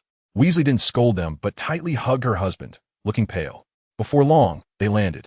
Their positions were a bit awkward. Ron collided directly with Ginny, while Harry was caught by his godfather, preventing him from falling. Having used a port key a few times, Neville steadied himself and quickly grabbed Hermione to prevent her from tumbling to the ground. They were in a grassy, open area, clearly a designated spot for arrivals, with people appearing out of nowhere, some using apparition and others using port keys. 5:02 a.m. From Grimmauld Place, a voice suddenly announced. Neville looked in that direction and saw two very weary-looking wizards. One held a large gold watch, while the other had a quill and a thick roll of parchment, occasionally jotting something down. "Good morning, Basil," Mr. Weasley said, picking up the plate from the ground and handing it to Basil. The plate had just fallen, but showed no cracks at all, indicating that most of the things from the Black family were protected. "Good morning, Arthur." Basil, the wizard with the gold watch, slowly took the plate, examined it closely, and exclaimed in surprise, "I remember the record for this portkey should be Sirius Black's, right?" Sirius smiled broadly and stepped forward so Basil could see him. "Oh, Mr. Black." Basil's colleague looked very excited. "It's so great to see you." He came over, extending his hand to shake Sirius's, clearly one of his fans. "Mr. Black, your camp is number 1. Just walk over to the second camp ahead." He suddenly seemed no longer tired and spoke energetically. Thank you. Sirius felt a bit embarrassed by his enthusiasm, shaking his hand repeatedly. They walked toward the camp for about 20 minutes, coming to a door that was filled with all sorts of bizarre tents. They paid the entrance fee, and to their surprise, it was a muggle collecting the tickets, who looked terrible, as if he had been hit with a memory charm hundreds of times. They passed through a misty camp and finally arrived at Camp 1. Sirius took the lead, having been there several times before. He led them to a very impressive tent, which was silver and looked somewhat flashy. There was supposed to be a sign on the door, but Sirius had covered it with a cloth and rewritten it with the words, Sirius Black. Ron leaned over to Neville and whispered, "It originally said noble by birth, Black family." Neville nodded. The style was indeed very black, but unfortunately, Sirius was a traitor of the Blacks. "We're here," Sirius said with a proud smile. Although he didn't like his family's belongings much, he was in a good mood when showing them off. He tapped the door lightly with his wand and muttered a spell, which was likely a password. The door opened in response, and he stepped inside first, waving for the others to follow. Inside was much larger than Neville had imagined. Upon entering, there was a living room that was at least as big as the Gryffindor common room. It could even host a ball. There were countless side doors, and the room seemed to be more than Sirius's own house. Neville's jaw dropped in astonishment, and the Weasleys looked equally wide-eyed, swallowing repeatedly. Neville heard Percy muttering to himself softly. He leaned closer and heard him say, "I want a tent this big. No, even bigger. What on earth would one do with a tent that large?" "Welcome back, Master and Master's friends," a very familiar voice suddenly said. It turned out to be Creature. He looked completely transformed, much cleaner all over, with a genuine expression of joy on his face, holding a cloth as if he were wiping something. "All tidied up, Creature?" Sirius asked, his voice no longer as harsh as it used to be, but instead a bit gentler. "All done, Master," Creature bowed to him. "Great. Then you can go rest now." Sirius smiled at him and continued, "Master is so kind." Actually letting Creature rest, the little elf choked up a bit and then ran off with his head down. "How's it going?" Hermione asked Neville, her expression beaming with joy, showing that she had put in a lot of effort in this regard. "Great." Neville gave her a thumbs up. "Ever since that incident, Creature has completely changed," Harry explained to Neville. Hermione also asked Sirius to change a bit, and their relationship is much better now, he added. "That's really good. Regulus will be happy," Neville said in a voice too low for Sirius to hear. "Everyone choose your own rooms. One room each is enough, but of course, you can choose to stay together if you want." Sirius glanced at Mr. Weasley and said with a smile, "By the way, rooms 1 to 5 are already occupied." He thought for a moment and added, "Those rooms are mine and Harry's. We've stayed in them a few times." In the end, with Sirius's help, they sorted out their rooms, and Neville stayed in room 12. The room was clean and tidy, with no unnecessary items, but the bed and wardrobe were already incredibly luxurious. The sheets and blankets looked brand new, possibly because Creature had washed them, or maybe Sirius had bought new ones. The World Cup was held in the evening, and it was still quite early, so Harry and the others went out to explore. Neville made an excuse about not wanting to be in crowded places, but in reality, he was hiding in the house to make his final preparations. Night had fallen. The match was about to begin. This final was between Bulgaria and Ireland. Neville didn't understand much about it. His knowledge was mostly from Ron and the others. He only remembered that Bulgaria's seeker was Victor Krum, a brilliant seeker who hadn't graduated yet. The reason he only remembered him was that Ron kept mentioning him, making it impossible not to remember. They had a great view, which Sirius had apparently spent a lot of money to secure. Neville looked around and was surprised to see a house elf sitting not far away in the stands, looking a bit shivery. Neville couldn't be bothered to find out and was about to leave, otherwise he might be late. In the last half hour before the match started, Neville finally found a chance to say he needed to go back to the bathroom and declined Ron's offer to accompany him. "Don't worry, I know the way." He smiled at Hermione, who looked a bit concerned. "Be safe." Hermione's still worried about him. After all, there were quite a few people around. I will be careful. Neville nodded and waved goodbye to her, silently thinking, yeah, I'll be safe, thank you, Hermione. Come back soon, Neville, or you'll miss it. Ron called out to his back after he had walked a few steps. Okay, he turned back and waved, making it seem as if he really cared about the match. Neville walked quickly. His long legs gave him an advantage in this respect. He was now nearly 180 centimeters tall and still growing. His grandmother predicted he would reach 190 in the future. He returned to the tent as quickly as possible. He really needed to come back to prove he had been there. If he moved a bit faster, perhaps, he wouldn't even need to find an excuse for getting lost. Creature warmly welcomed him, and he smiled back at him. Neville went into the tent's bathroom, sitting on the toilet seat, quickly taking out the prepared robe and polyjuice potion. This was something he had prepared long ago, a muggle's hair. Even if his face was seen, he wouldn't be recognized. Neville transformed into a middle-aged muggle with blonde hair, his face clean-shaven without a trace of stubble, which was exactly why he chose that disguise. The robe was a black wizarding robe commonly worn by ministry employees. He changed quickly, almost misbuttoning it. After getting everything ready, Neville packed away his original clothes, pulled out his wand, and closed his eyes. The image of the ministry employee entrance began to appear in his mind. With a crisp bang in the air, he disapparated. The distance was slightly far. As Neville landed, he shook his slightly dizzy head and firmly walked toward the toilet. The ministry employee entrance was just a toilet, and its method of entry was quite unique. That is, by flushing oneself down. Neville had experimented with this long ago. The process actually wouldn't get him wet or dirty at all. This public toilet, in fact, was just like the leaky cauldron, completely undetectable by muggles. Therefore, no one would actually use it. Neville stood in the toilet, looking quite comical, and helplessly pressed the flush button, flushing himself down. Another round of spinning, and Neville entered the ministry. Ironically, while there was no toilet at the exit, it did resemble a toilet stall in some ways. There weren't many people at the ministry today, which Neville had known beforehand. A large portion of the staff had been dispatched to the World Cup to maintain order, leaving behind only those who couldn't leave their departments, making them even busier. This increased Neville's chances of success. Neville expressionlessly approached a corner and cast the disillusionment charm on himself. Next was the second entrance barrier. The ministry had two entrances, one for visitors, which required wand registration, and the other for employees, which also required proof of identity, namely a wand. Since Neville couldn't prove his identity, he had to come up with this method, using the disillusionment charm to sneak past the guard when there were fewer people. He was quite lucky. The guard was engrossed in reading a newspaper and didn't notice him sneaking by. After passing the checkpoint, Neville canceled his disillusionment charm at the first corner. Once he was in, he no longer needed to conceal himself, as it wouldn't be normal for an invisible person to appear in ministry. Neville easily made his way to the elevator. The ministry only had this one elevator, and there were no stairs, so he had to use it to reach his destination. There were not many people in the elevator, only a dazed-looking old man who seemed to be tired from work. He didn't even notice anyone getting on. Neville was going to the 5th floor, which was the lowest level, where the keys to Azkaban and the guard-s office were located. No one stopped him or suspected him, and he arrived right in front of the guard-s office door. A regular unlocking spell probably wouldn't work. What he had to do might make some noise. Silent and stealthy. Disillusionment barrier. Neville cast 2 spells on the door and the corridor. The disillusionment charm was his own creation, conjuring a curtain or something else, and then using the principle of the disillusionment charm on it. He could even set up a scene on the other side of the curtain, and he could put a picture of Percy taking a bath on it. Don't ask him how he had seen Percy bathing.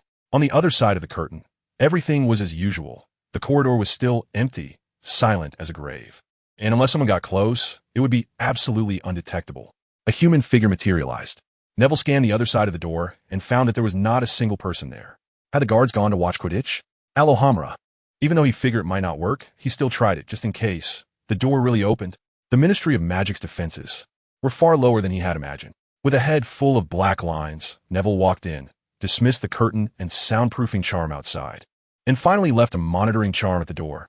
If anyone approached, he would know immediately. Closing the door, Neville began to formally survey the room. Hey, is this really an office? How can there be no decent desk at all? The only cupboard seemed to be calling out, "Come find me. I have the key you're looking for." The Ministry of Magic security was really lacking. With a sense of helplessness, Neville walked over and opened the cupboard. And there it was, neatly placed inside, a silver cup that had "I am a key" written all over its face. Neville swallowed hard, gripping his wand tightly, and reached out with his left hand. The cup showed no reaction at all. Neville was stunned. Why was there no response? He had checked. This was definitely a key. Wait. Neville took 2 steps back. It seemed he had overlooked something very important. There were 2 types of key settings. One was touch-based, which would transport you upon touching it, and the other was based on time. This one had to be time-based, right? He had forgotten such an important detail. Just as he was feeling frustrated, unexpectedly, the silver cup suddenly emitted a loud sound, as if it were screaming. The noise was so loud that he suspected the entire building could hear it. Damn! Neville cursed. Silent and useless. The alarm did not stop. In fact, it grew louder. He hurriedly tossed the cup aside and dashed towards the door. The lower floors of the Ministry of Magic were not accessible by apparition. He would have to run to the outer hall to escape. But there was only one elevator, and he needed to find a way up. Just as he reached the corner, he heard footsteps and voices. Hurry up. They should still be inside. Leave 2 people to guard the elevator. Delirious. You go that way. The Aurors are coming. Neville's heart sank to the bottom. The exit was blocked. He had to find another way. Alchemical fire. Neville whispered to a nearby wall. He couldn't care less about anything else. Black flames erupted, and with his full power, the wall was instantly burned through. That should be enough, Neville murmured. The hole he burned was big enough for an adult to pass through. Any more, and he wouldn't have time. Neville extinguished the black flames, almost forgetting the heat inside as he dove in. But fortunately, he stopped just in time. The temperature dropped, fireproof and heat-resistant. He cast a fireproof charm on himself, dove in, and then turned back to use the same trick again. Disillusionment charm. Neville could only hope for this now, hoping that the people from the Ministry of Magic wouldn't notice the abnormality of this wall.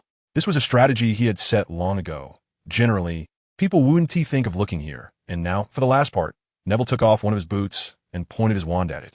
Portus. This was the best method he could think of. The key, which he had studied for too long, made him forget about the time-based key. This also led to the failure of his operation, but that wasn't all. What he didn't know was that the key had to be touched with a registered wand to work, a new rule from the Ministry of Magic in recent years. Which Sirius also didn't know. The voices outside grew closer. Neville dared not move, only trying to maintain the spell, putting all his effort into it. Creating a port key wasn't too difficult, but it would take at least a minute, and right now, what he lacked the most was time. No, were they? The Auror shouts came from outside. It seemed they had entered that room. They didn't teleport, did they? Another voice asked. Idiot. You can't go through. Did you forget the rules of this portkey? Another unfamiliar voice scolded. Neville bit his lip nervously, trying to maintain the spell with all his strength. Now he understood why he couldn't get through. It might not be due to time. More footsteps approached from a distance. More people were coming. Human figures materialized. The spell Neville had just used was now being used to find him. Neville's heart leaped to his throat. Fortunately, he hadn't been discovered. It seemed they were just investigating that office. He didn't become invisible, right?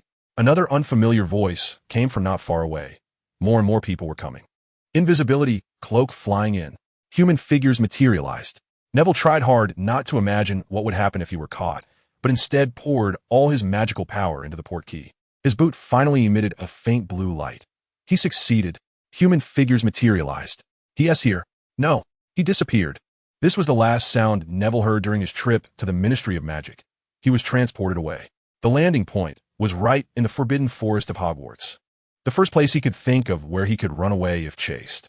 No one pursued him, and there were no other dangers. He was safe. Chapter 110.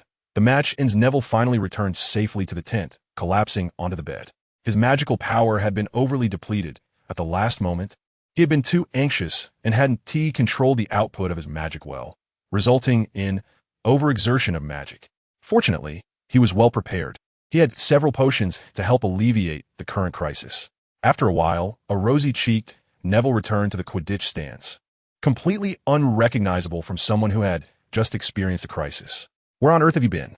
Hermione grabbed his arm and shook it vigorously. Among all the people, only she was worried. The others seemed indifferent to Neville's prolonged absence, while she subconsciously felt some unease. I think I had something bad. Sorry. Neville chuckled, touching his nose. Hermione thought you got lost and went to look for you. Ron laughed from the side. Ron. Hermione gave him a hard slap, which he dodged with a smile. The match had just started for a little while. Neville was still very quick, completing a round trip in less than 40 minutes. He had originally planned to use the excuse of getting lost, but since the plan failed, he didn't need to find any excuses now.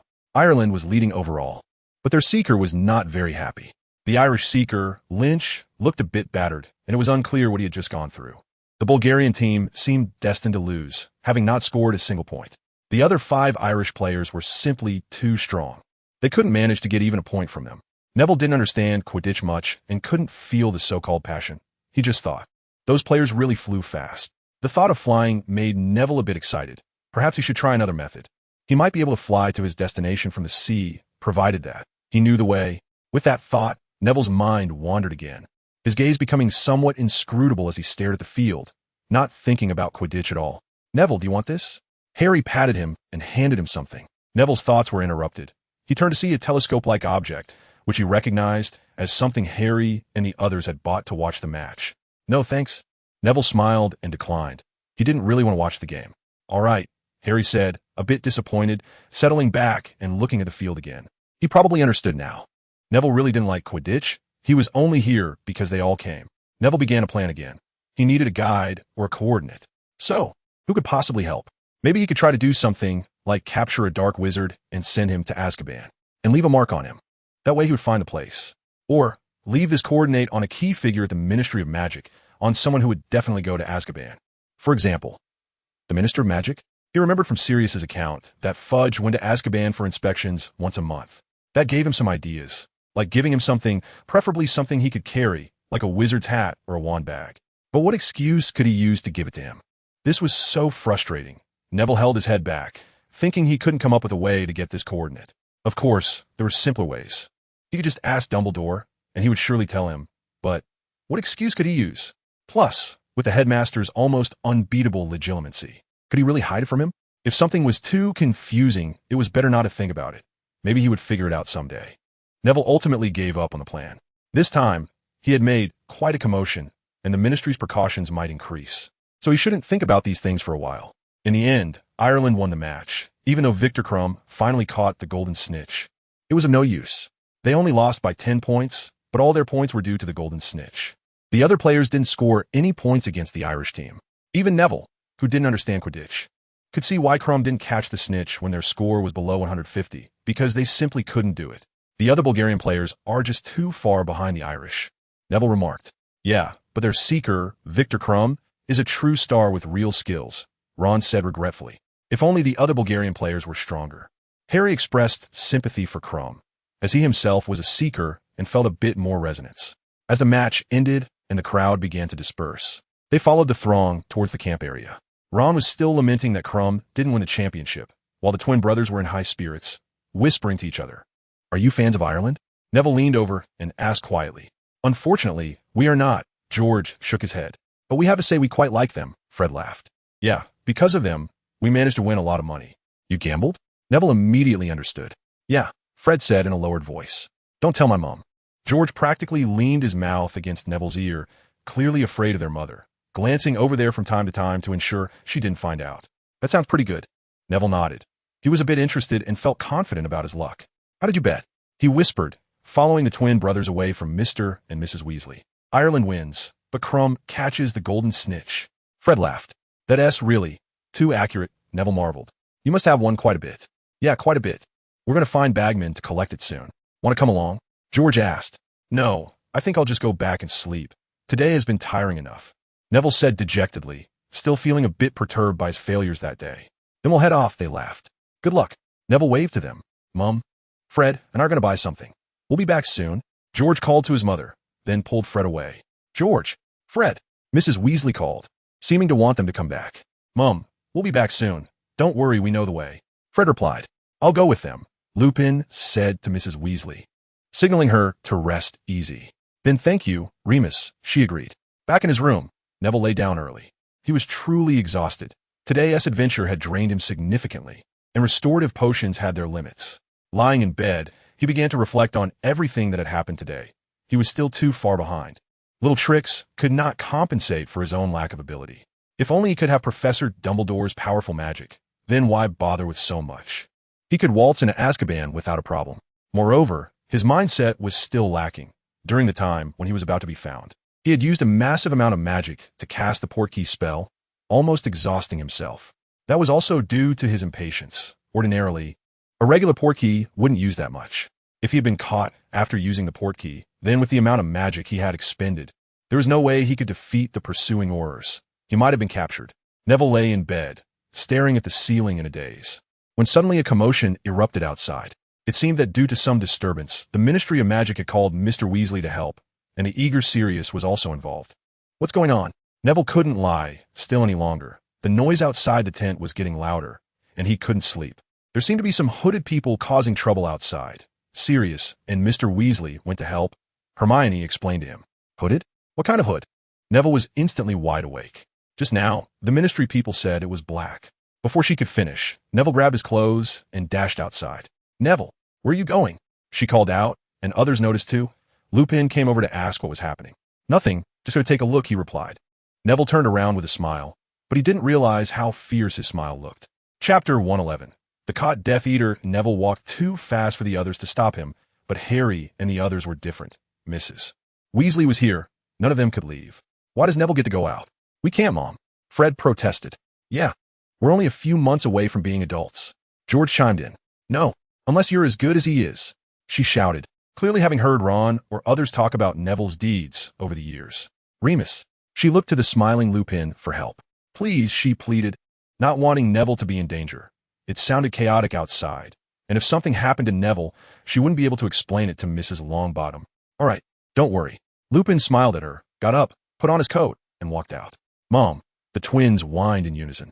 You two be quiet for a moment. Otherwise, you'll regret being born into this world. Her voice was so loud that even Neville, who had run quite far away, could hear it, causing them to dare not say anything further. What is wrong with Neville? Ron whispered to Harry. I don't know. Maybe it has something to do with those hooded figures. Harry shook his head. In fact, he had never seen the Death Eater's attire and didn't know what it meant. Hermione. Do you know? He asked Hermione, whose face was pale and biting her lip. W.H. What? She jumped as if caught off guard. Why are you so worked up? Ron muttered. Do you know why Neville is so eager to go out? Harry asked her. Hermione thought she might know a bit, but then remembered that Harry and the others didn't know about Neville's parents and didn't understand how much the descriptions of the hooded figures sounded like Death Eaters. As for her, she had read about it in books. Maybe it's because of the Death Eaters. She bit her lip, deciding to share part of it. What? Death Eaters? Everyone at the table exclaimed, their faces looking very grim. It seems that it really could be the Death Eaters. Hermione felt a bit nervous with so many eyes on her. What Death Eaters? Those hooded figures? Harry stood up, asking urgently, his eyes filled with anger. Based on the descriptions from those people at the Ministry of Magic and Sirius's recent attitude, it could be that way. Hermione thought for a moment and shared her analysis. Is that so? Harry fell silent after hearing this. He still didn't know why his good friend Neville hated the Death Eaters and Voldemort so much. But from his feelings, that hatred seemed to surpass his own. So why did Neville run out as soon as he heard about the Death Eaters? Who are they? Ginny asked from the side. Only she was unaware of what the Death Eaters meant. They are followers of the mysterious man. Mrs. Weasley leaned back in her chair, as if recalling something painful. That makes sense. Poor child. She sighed softly. What makes sense? Mom? Ron asked. It's why Neville would be so agitated. She sighed. Why? Mom? The twins asked as well. Huh? You don't know? She was surprised, thinking that these kids, as Neville's friends, should know since even Harry had been in Neville's house. You don't know? Why? They asked in unison. Well, I can't tell you. She suddenly put her hands on her hips and said firmly. Huh? Everyone was confused, except for Hermione, who secretly breathed a sigh of relief and praised Mrs. Weasley in her heart. It's not that I don't want to tell you, it's just that I can't discuss it after all. I'm an outsider and shouldn't comment on other people's matters. You all need to remember, don't casually discuss other people's affairs. She added a lesson. This only made everyone more curious, and Ron immediately decided to ask Neville as soon as he returned. Outside the tent, Neville had already run far away. The air was filled with a burnt smell, like something was on fire. Neville confirmed the direction, as the magical fluctuations were strongest that way, and it felt the darkest, making him very uncomfortable. He navigated through the darkness, and after a while, hid in a corner and transformed into a crow hidden in the night. The night was his greatest protection. No one would notice a crow flying in the dark. Soon, Neville flew to the area with the strongest magic, and as he looked at everything before him, flames surged up. Those outfits, weren't they just the attire of the Death Eaters? He could never forget. They looked very happy, chatting and laughing, gathered together, playing with a Muggle family that was supposed to be selling tickets, making them float upside down in the air. Where did those useless people from the Ministry of Magic go? Neville cursed under his breath. unaware that many Aurors who were supposed to be stationed at the ministry had returned due to the invasion of the mysterious man. There were 7 Death Eaters in front of him, all masked and hooded. Neville landed on a low tree, carefully observing them. One of their boots looked somewhat familiar, but he couldn't remember where he had seen it. If he couldn't figure out, there was no point in thinking about it. Neville flew behind the tree and transformed back into human form. He still didn't know what these people were doing. They could be escaped Death Eaters or their admirers. Regardless of which, it was something Neville could not tolerate, but he questioned whether they had committed any serious crimes and felt he had no right to judge them. However, he needed a way to know the location of Azkaban, and these people who looked like Death Eaters were his targets. Phantom Barrier, he silently recited, a spell he had frequently used since he researched it, which could severely interfere with the opponent's line of sight in most cases. Neville set up the barrier in front of the old tree. None of the Death Eaters noticed any movement. He was ready to strike. He aimed his own new wand at the leader, thinking that if he wanted to send them to Azkaban, he first needed to have a normal identity. The leader is supposed to be the strongest. He might not be caught off guard.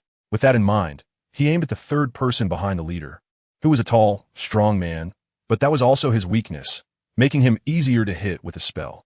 He initially wanted to take one down first, but the numerical disadvantage, coupled with the familiar voices approaching from afar, made him instantly decide. Soul Extraction. Neville concentrated all his spirit and attacked the big guy, who seemed momentarily stunned and was completely caught. Nice. Neville cheered in his heart. This way, he had a way. We should go. Suddenly, the leader glanced back at the others and said, apparently having heard the distant voices, "What's going on?" Neville controlled the big guy to ask first.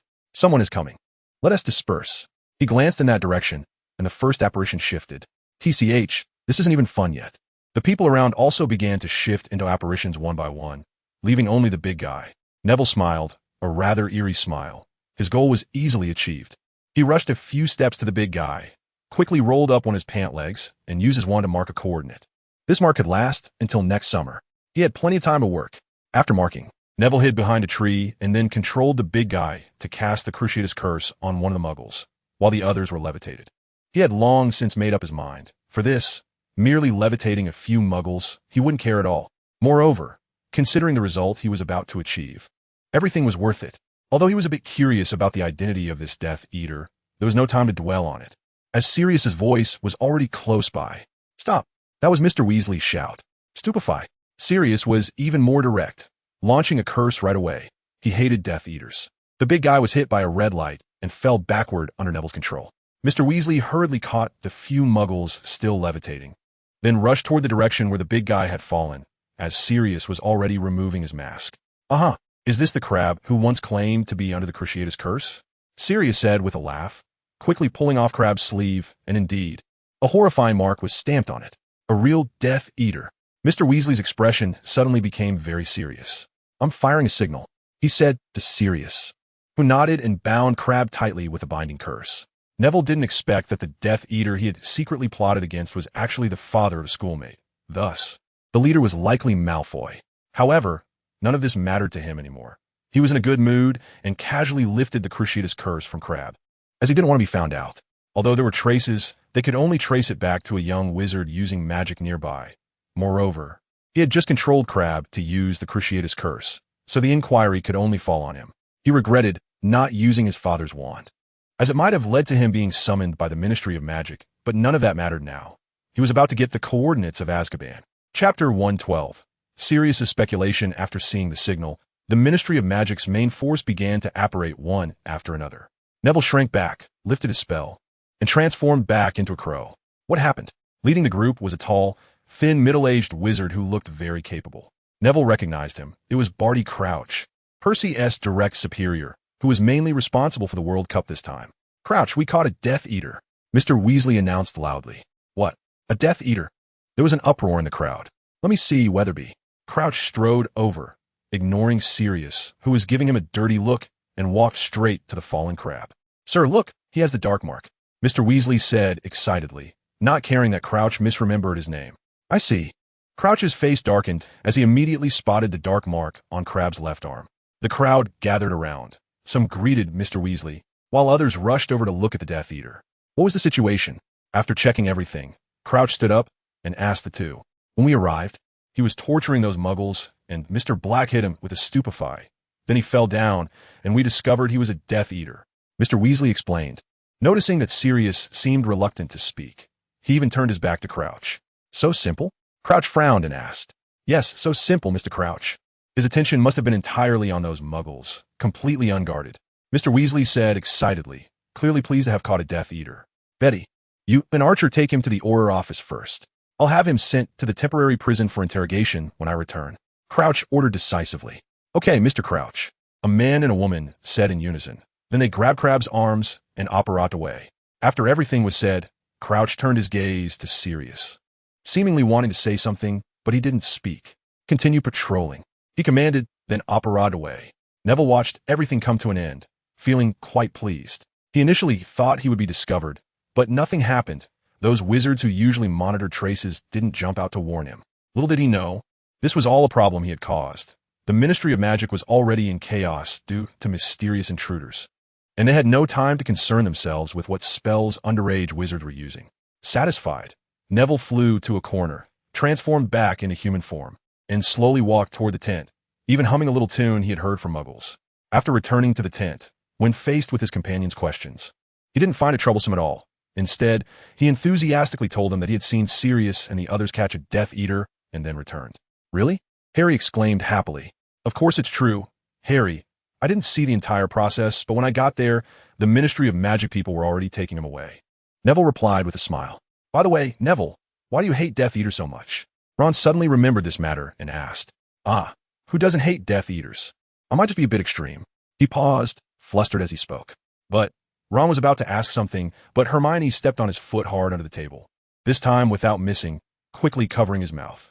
Hey, he looked like he was about to get angry, but Hermione quickly gestured to him not to say anything further. At this point, he finally realized that Neville didn't want to tell them, and he shouldn't pry further. Oh, the weather is nice today, he said with a silly grin. Changing the subject, Neville was amused by him and said with a smile, it really is nice. Now everyone knew that Neville had a secret he didn't want to share. Sirius returned shortly afterward, bringing back outdated news. And in his good mood, he noticed that everyone didn't seem to show any excitement over his catching a Death Eater, which made him a bit dejected. Neville already told us about this. Harry explained to him with a laugh, and he suddenly realized.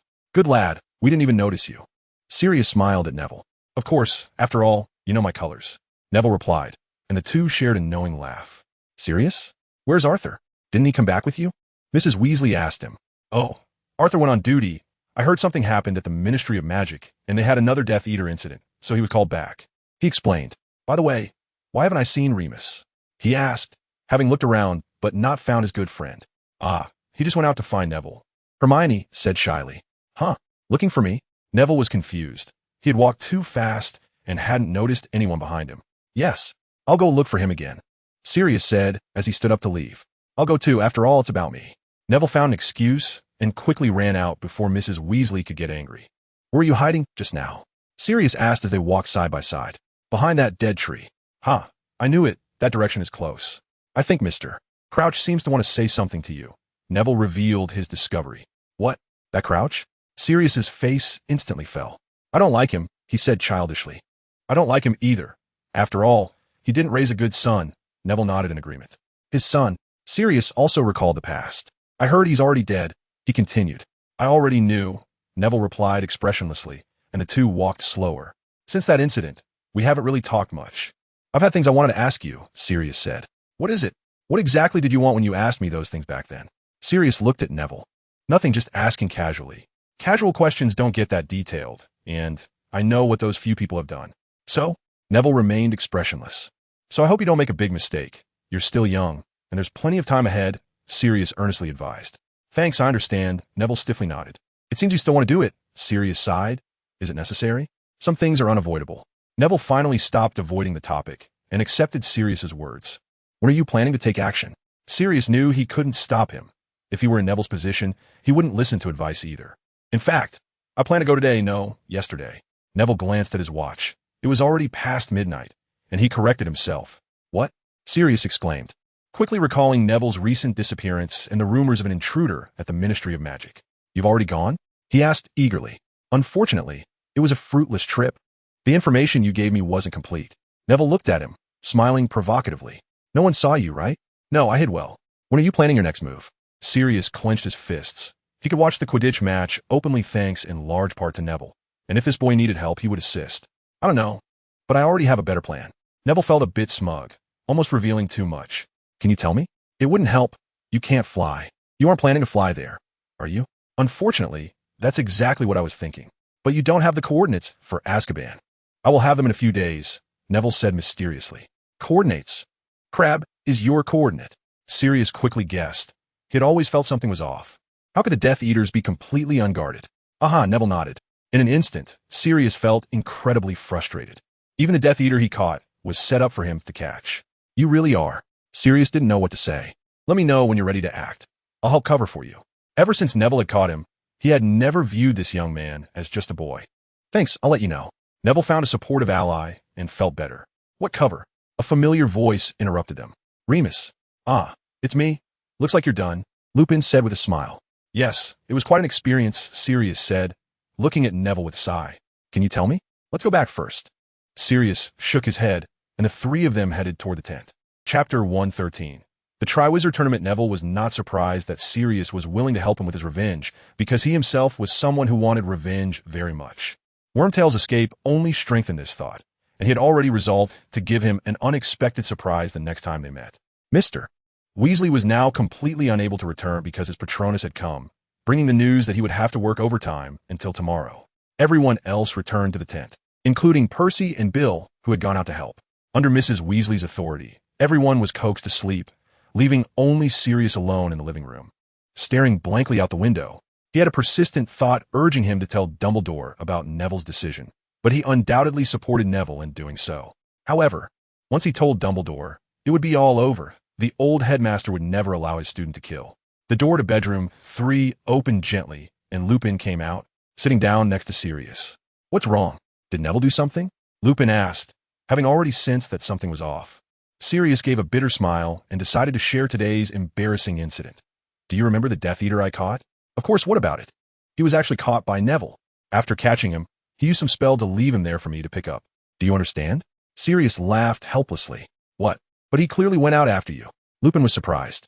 You have to remember his Animagus is a bird. Bird can fly, Moony. He has already become that skilled. To catch a Death Eater all by himself? Lupin was even more astonished.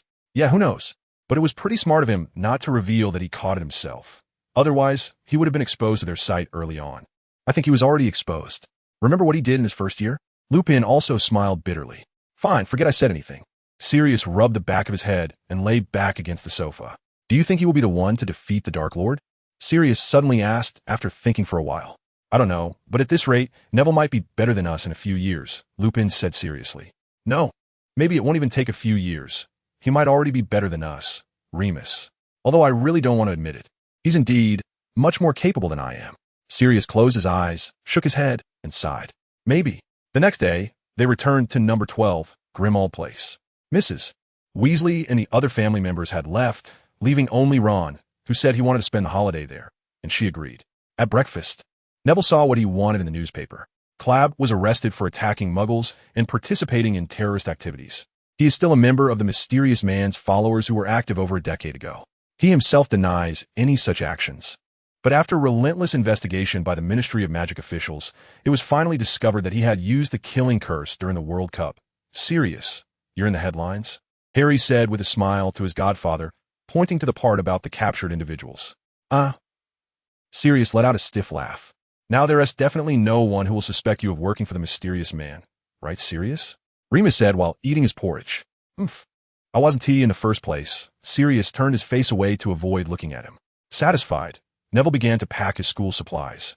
There were only a few days left until school started, and the matter of the coordinates was still a long way off, as it was currently still with the Ministry of Magic. Neville took out his list, but found that, in addition to the books, there was an unexpected item. Dress robes? He pointed at the list and asked his companions. What? This thing too? Ron's spoon fell to the ground, and Creature quickly ran over to pick it up and handed him a new one. Thank you, Creature, he said with an embarrassed smile. I'm not sure either, but if it's on the list, we have to prepare it, right? They all looked at Hermione, who replied, I figured out why there are dress robes. Sirius, who had just been listless, suddenly perked up. What is it? Of course, it's for the ball. Are you really going to wear dress robes to fight Snape for shampoo? Sirius said with a proud smile. A ball? Everyone exclaimed. I can't dance, can you? Harry? Ron looked at Harry. I can't either, what about you? Harry looked at Neville. Do you think I could dance? Neville said grumpily, and then they all looked at Hermione. I can dance a little, Hermione said somewhat shyly. But why are we dancing?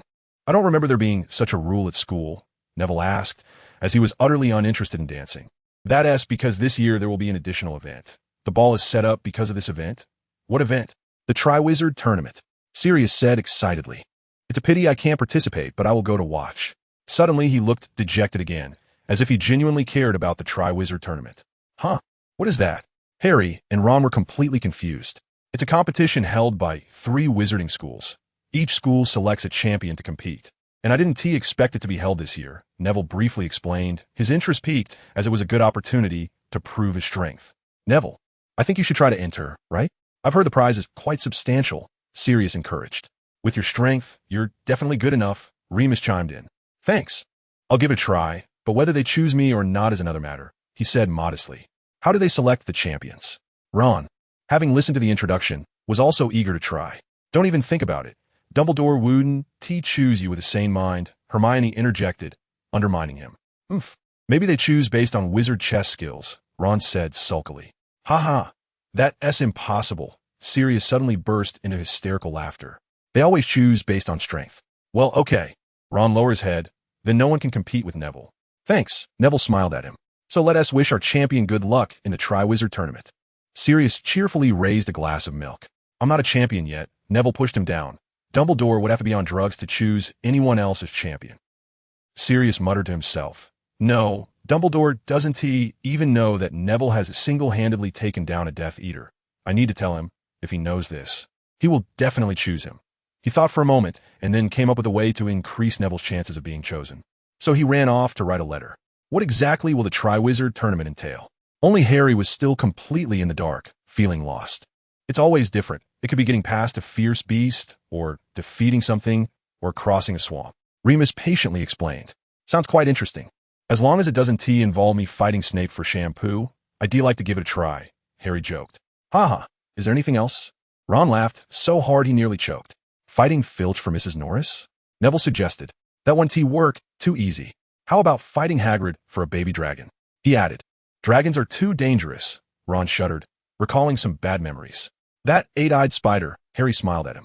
Absolutely not. In fact, there have been many dangerous creatures in previous Triwizard tournaments, Remus said. What kind? The 4 young people perked up their ears. Let me think. There have been fire dragons, chimeras, trolls, serpentine birds, and even a thunderbird once, he summarized. I instantly don't want to participate. Ron stuck out his tongue. Me neither, Harry nodded. So dangerous. Are you really going to participate, Neville? Hermione asked with some concern. To get the prize, I have to take risks, Neville said with a wry smile. During the upcoming holiday, Ron and Harry kept guessing what the Triwizard Tournament would include. Harry thought there would definitely be something related to the Black Lake, while Ron was certain there would be a fire dragon, as his brother Charlie was returning for work. Neville, on the other hand, was busy tinkering with potions in a different place, using his free time to practice spells. He really wanted the prize because potion making required a lot of money, and what he lacked was experience that could only be gained through spending money. As a result, his regular defensive spells became stronger, and he won several times against Sirius in related spell duels, which made Sirius so angry that he started staying up late to practice magic. Time flew by quickly, and soon, the day of school open arrived. The day before yesterday, and yesterday, I went biking and nearly exhausted myself. I pulled a ligament QAQ. Chapter 114. School opening and nightmares. Harry had been having nightmares lately, always dreaming that he lived in a gloomy graveyard. At first, he had no clue, but when he saw Peter Pettigrew in his dream, he became alert. In the dream, Peter lived in a grand, yet dilapidated old mansion, always with his back to him, speaking flattering words to an indistinct master. He even suspected that the so-called master was Voldemort. The reason was that in his last nightmare, he dreamed that he killed a muggle, using the dreaded killing curse, which Harry was now very familiar with. But he didn't have the courage to speak about these things. He was somewhat afraid of being rejected by his friends, of being considered crazy. After all, it was just a dream, and how could anyone believe in the authenticity of a dream? So he looked at Neville Longbottom, who was sitting across from him in the train compartment. Every time, no matter what the problem was, Neville always had his own unique solutions. Even if Voldemort really had returned, what could he do? He still remembered how clumsy he had been when Neville chased him in their first year. The Dark Lord's face had been thoroughly embarrassed. Add to that his own strength, which had skyrocketed with the help of his godfather. Though he didn't understand why his godfather always seemed to struggle to practice with him. He certainly couldn't know that Sirius would never tell anyone that he had lost to a boy who was a whole generation younger than him in a duel of regular magic. All of this gave him a great deal of confidence. Confidence that even if Voldemort returned, he would have some capital to fight back. Although he didn't know why Voldemort was so fixated on him, it didn't matter. He just needed to avoid disrupting his currently peaceful life. Across the compartment, Hermione, sitting next to Neville, was frowning at a course selection form for the semester. She looked very troubled, biting the feather of her quill, as if facing a formidable enemy. Was it really that hard to choose? Seeing her in such a dilemma, Neville put down his book and asked. He knew why Hermione was distressed about the course selection. Her time turner had been confiscated due to the matter of Peter Pettigrew's escape, and the Ministry believed such dangerous items shouldn't be left out in the open. I just don't want to give up, Hermione said dejectedly. She actually should have known how to choose, but she was serious about obtaining 12 wizarding examination certificates. Then Neville was overjoyed to see that Hermione had chosen exactly the same courses as he had. This good mood lasted until the start of term feast, when Professor Dumbledore delivered a shocking blow. One of the conditions for participating in the Triwizard Tournament was age. 17 years old. He almost joined the twins in singing the unfair song. Fortunately, Harry and the others were comforting him and standing up for him, all believing that Neville's abilities were absolutely qualified to participate in the Triwizard Tournament. This year, Hogwarts had, of course, changed its defense against the dark arts teacher again. And it was someone Neville knew, Alastor Moody, an experienced old Auror, and Neville also knew he was an old friend of Dumbledore. When he shared this information with the Gryffindor Lions, they all expressed great interest and fondness for the new professor. Neville also took a glance at the Slytherin side, and was somewhat surprised to see that Crabbe had come to school, as usual. His tall, bulky body was curled up in the corner of the Slytherin table, clearly showing that his father's arrest had left him greatly affected. He no longer sat with Malfoy. Back in the dormitory, Neville suddenly felt that perhaps not being a warrior was a good thing. If he guessed correctly, there would definitely be many people watching the Triwizard Tournament, which would also mean many Ministry officials would come. That would not be another excellent opportunity? Without further ado, that night, after his roommates had fallen asleep, Neville transformed into a raven and secretly flew out of the dormitory, easily finding an empty classroom. He organized a clean desk and spread out a map of the UK on it. Tracking charm. He tapped his wand on the map, and a red mark abruptly appeared in the center, moving chaotically and finally settling in a sea area in the east of England. It didn't seem too far away. He muttered to himself as he measured the distance from his home to the mark with a ruler. Then discovered, if he wanted to transform into a raven and fly straight there without stopping, he would at least need to fly for 10 hours. It seemed he needed to make a trip to the seaside, otherwise a round trip would take too long. He drew and marked several points on the map, one of which was the closest island to the final destination. Just as Neville was about to head back, he suddenly heard a clattering sound in the hallway. He quickly put away the map and was about to transform back into a bird and fly out the window, when suddenly, the door opened. Night wandering is not a good habit, Longbottom. The new defense against the dark arts professor stood at the door, the light from his wand blinding Neville. Or was there something in this classroom? He said as he quickly surveyed the room with his magical eye. After finding nothing suspicious, he walked towards the now gulping Neville. Neville had heard about Moody's magical eye. It was said to see through everything, even to see what was behind him through the back of his head.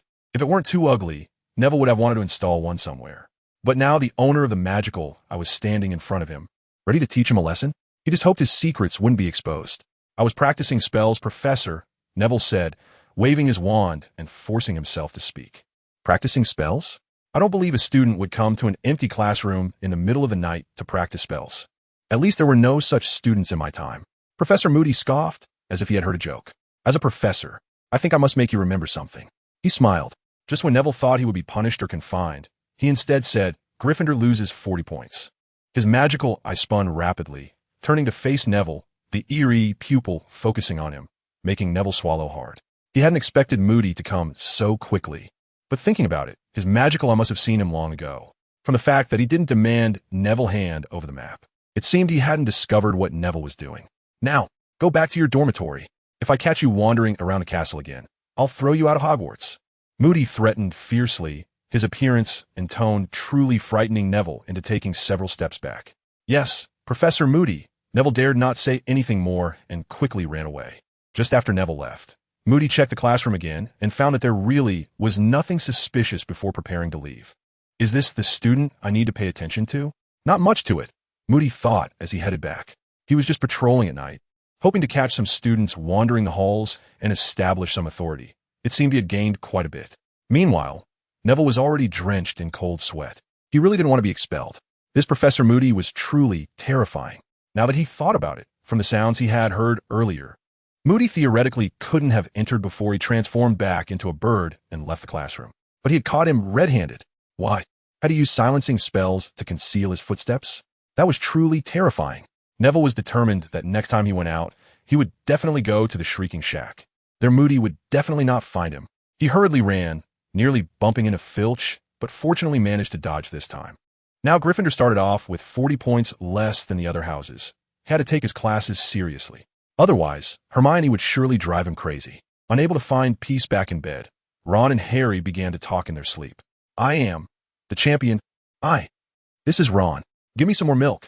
This is Harry. Helpless, he had to drink the potion of life and death again. Drinking this stuff often can lead to insomnia, Neville thought helplessly. Then darkness enveloped him as he fell into a deep sleep. But this time, the potion did not calm his tense nerves, and he had a nightmare. He dreamed that Professor Moody used the killing curse on him. He dreamed that Hermione was dancing with a man whose face he couldn't see. He dreamed that Voldemort had been resurrected. Chapter 115. The unforgivable curses. The first offense against the dark arts class of the 4th year began under Neville's trembling heart. He was now too afraid to provoke Moody, fearing he might get expelled. Moody first introduced himself, then scanned the room with his terrifying magical eye, and finally said something astonishing. Does anyone know what the unforgivable curses are? He wrote the term on the blackboard and turned back to ask them, warning a student who was distracted by another classmate while he turned around. Hermione immediately raised her hand high, and Neville mentally prepared himself, slowly raising his hand as well. Very good, Longbottom. Moody gave a grim smile and gestured for him to speak. There are 3 kinds: the killing curse, the Cruciatus curse, and the Imperius curse. Neville stood up but still couldn't finish in one breath. The pressure Moody exerted was too great, and he would rather face Voldemort than Moody. Very good. Gryffindor gets 5 points. Moody smirked and indicated for him to sit down. Today, we will witness them so that we know how to defend ourselves. Moody said mysteriously. The Ministry of Magic doesn't think that these are things wizards your age should learn, but Professor Dumbledore strongly disagrees and praised your courage greatly. So let me demonstrate. For the sake of our learning, he said, taking a glass jar from a shelf nearby, inside of which was a palm-sized spider bouncing around. Ron gasped and moved back as he saw it. He poured the spider out, held it in his hand, and pointed his wand at it. So first, the Cruciatus curse. Moody glanced at the stupefied students and recited the incantation. Sold apart, the previously agitated spider instantly froze, and then Moody began to manipulate it with his wand.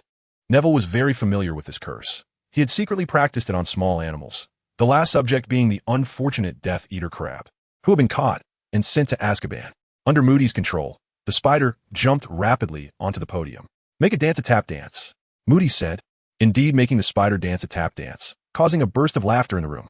Is it funny? What if it were you being controlled? Moody glared at them and manipulated the spider to jump onto the students' desks. And unfortunately, the first one was Ron. Poor Ron instantly hid behind Harry. But the spider kept approaching him, and he was so scared that he turned and ran. Moody laughed again, controlling the spider back to the lectern.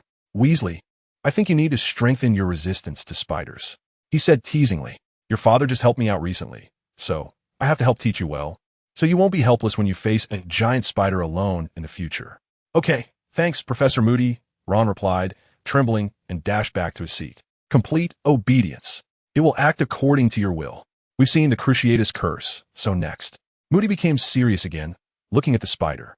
We need to enlarge it a bit to see clearly, enlarge quickly. The spider suddenly became larger than a human face, and Ron showed no sign of overcoming his fear, moving further back to distance himself from Moody.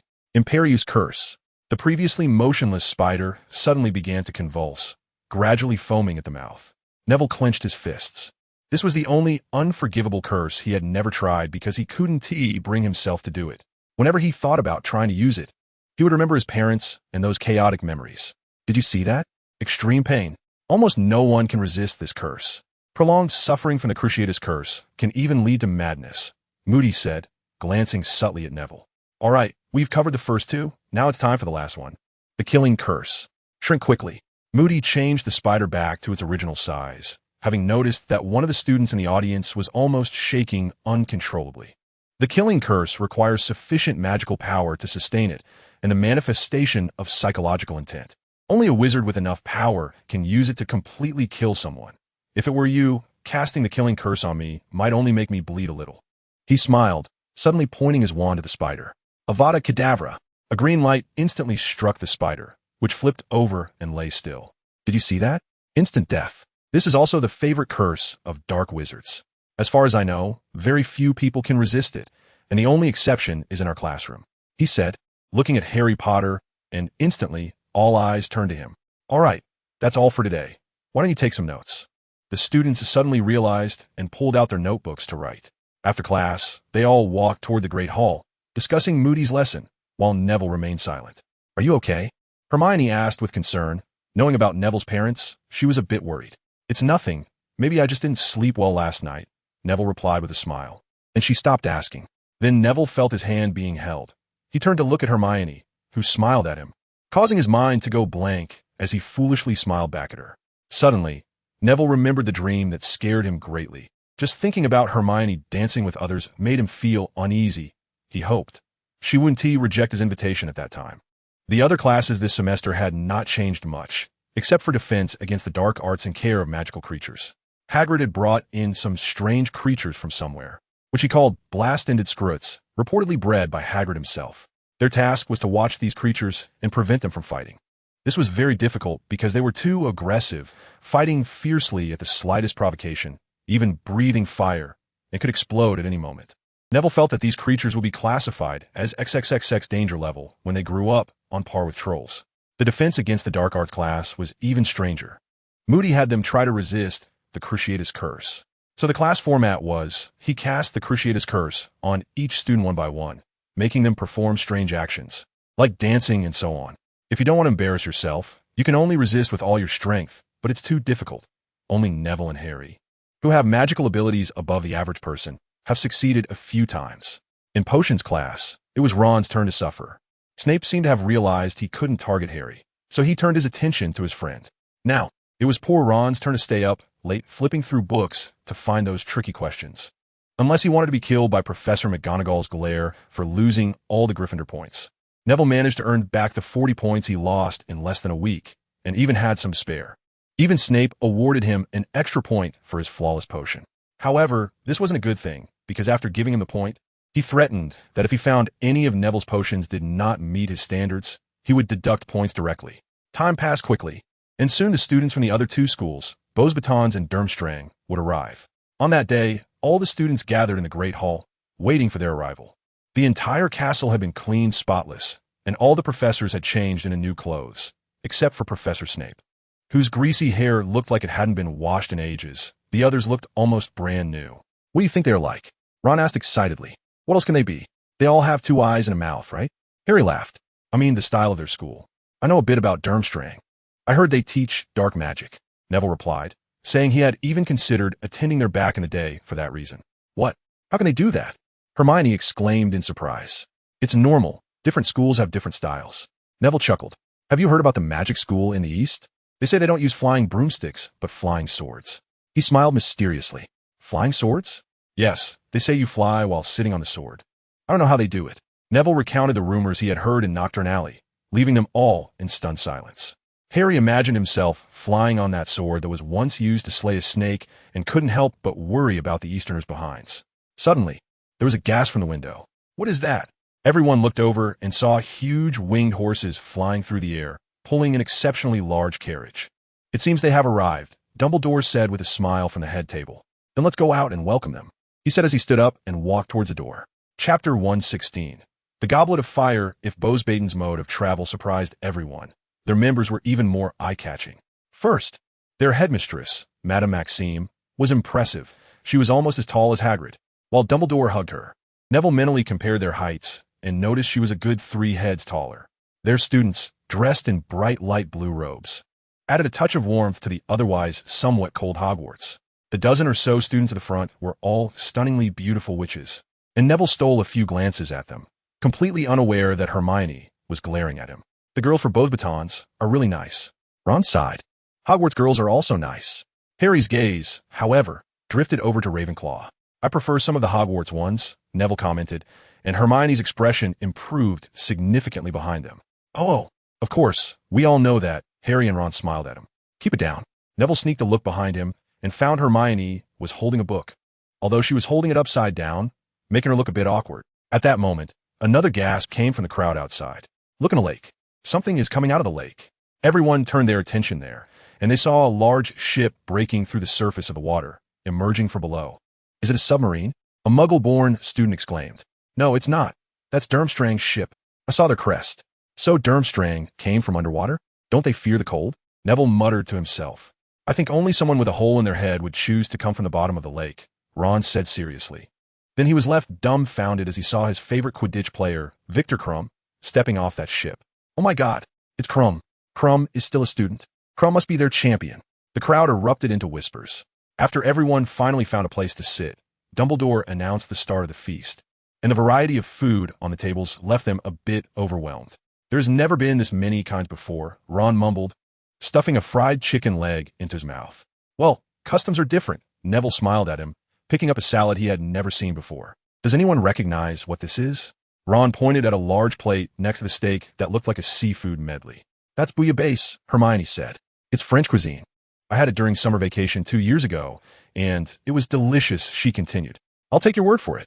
Ron shook his head, serving himself a piece of pudding. I'll give it a try. Neville took some, found it didn't quite suit his taste, and left that dish sitting there. Just then, a voice with somewhat stiff English asked, Excuse me, are you still eating this bouillabaisse? The bouillabaisse was right next to Neville, and he looked in that direction to find a silver-haired Beauxbatons girl. She had long, shiny silver hair that fell to her waist, and her bright blue eyes were enchanting, giving off a charm that made you want to look at her without realizing it. Neville's expression stiffened for a moment. Then he felt someone's gaze beside him gradually becoming terrifying. No, you can have it. He bit his tongue and pushed the plate toward the girl. Are you finished? Yes. I'm done. It was delicious, Ron gasped. Neville looked at him in surprise, as if he were seeing him for the first time. But Ron was still staring wide-eyed at the girl, as if he had never seen a pretty girl before. Even after the girl walked away with the bouillabaisse, Ron was still watching her. Snapped back to reality, Neville waved his hand in front of him to bring him back to his senses.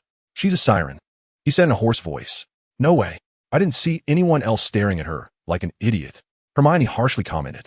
I think there might really be something to it. Look at the people around. Hermione, Neville said as he looked around.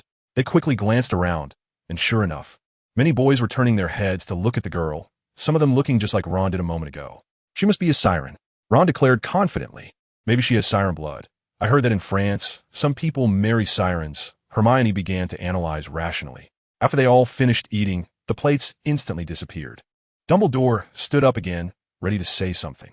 It was then that Neville noticed two familiar faces sitting at the staff table, Ludo Bagman and Barty Crouch. The moment had finally arrived. Dumbledore smiled and said, The Triwizard Tournament is about to begin. I would like to explain a few things first. Please bring that box here. Mr. Fudge. Right away, Headmaster, Fudge replied. He was wearing a crumpled suit today, but he looked much more spirited as he ran to the back to retrieve something.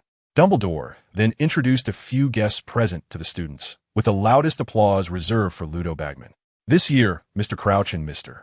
Bagman will join our other 3 headmasters to serve as judges for the Triwizard Tournament, evaluating the efforts of the champions.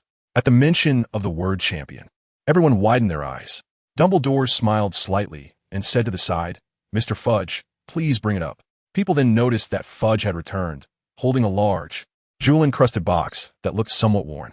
Everyone's gaze shifted back to see what was inside the box. This year's competition for the champions has already been reviewed by the 2 judges, Mr. Bagman and Mr. Crouch, Dumbledore continued, as Fudge carefully placed the box on the table. There are a total of 3 tasks, each taking place at different times throughout the school year.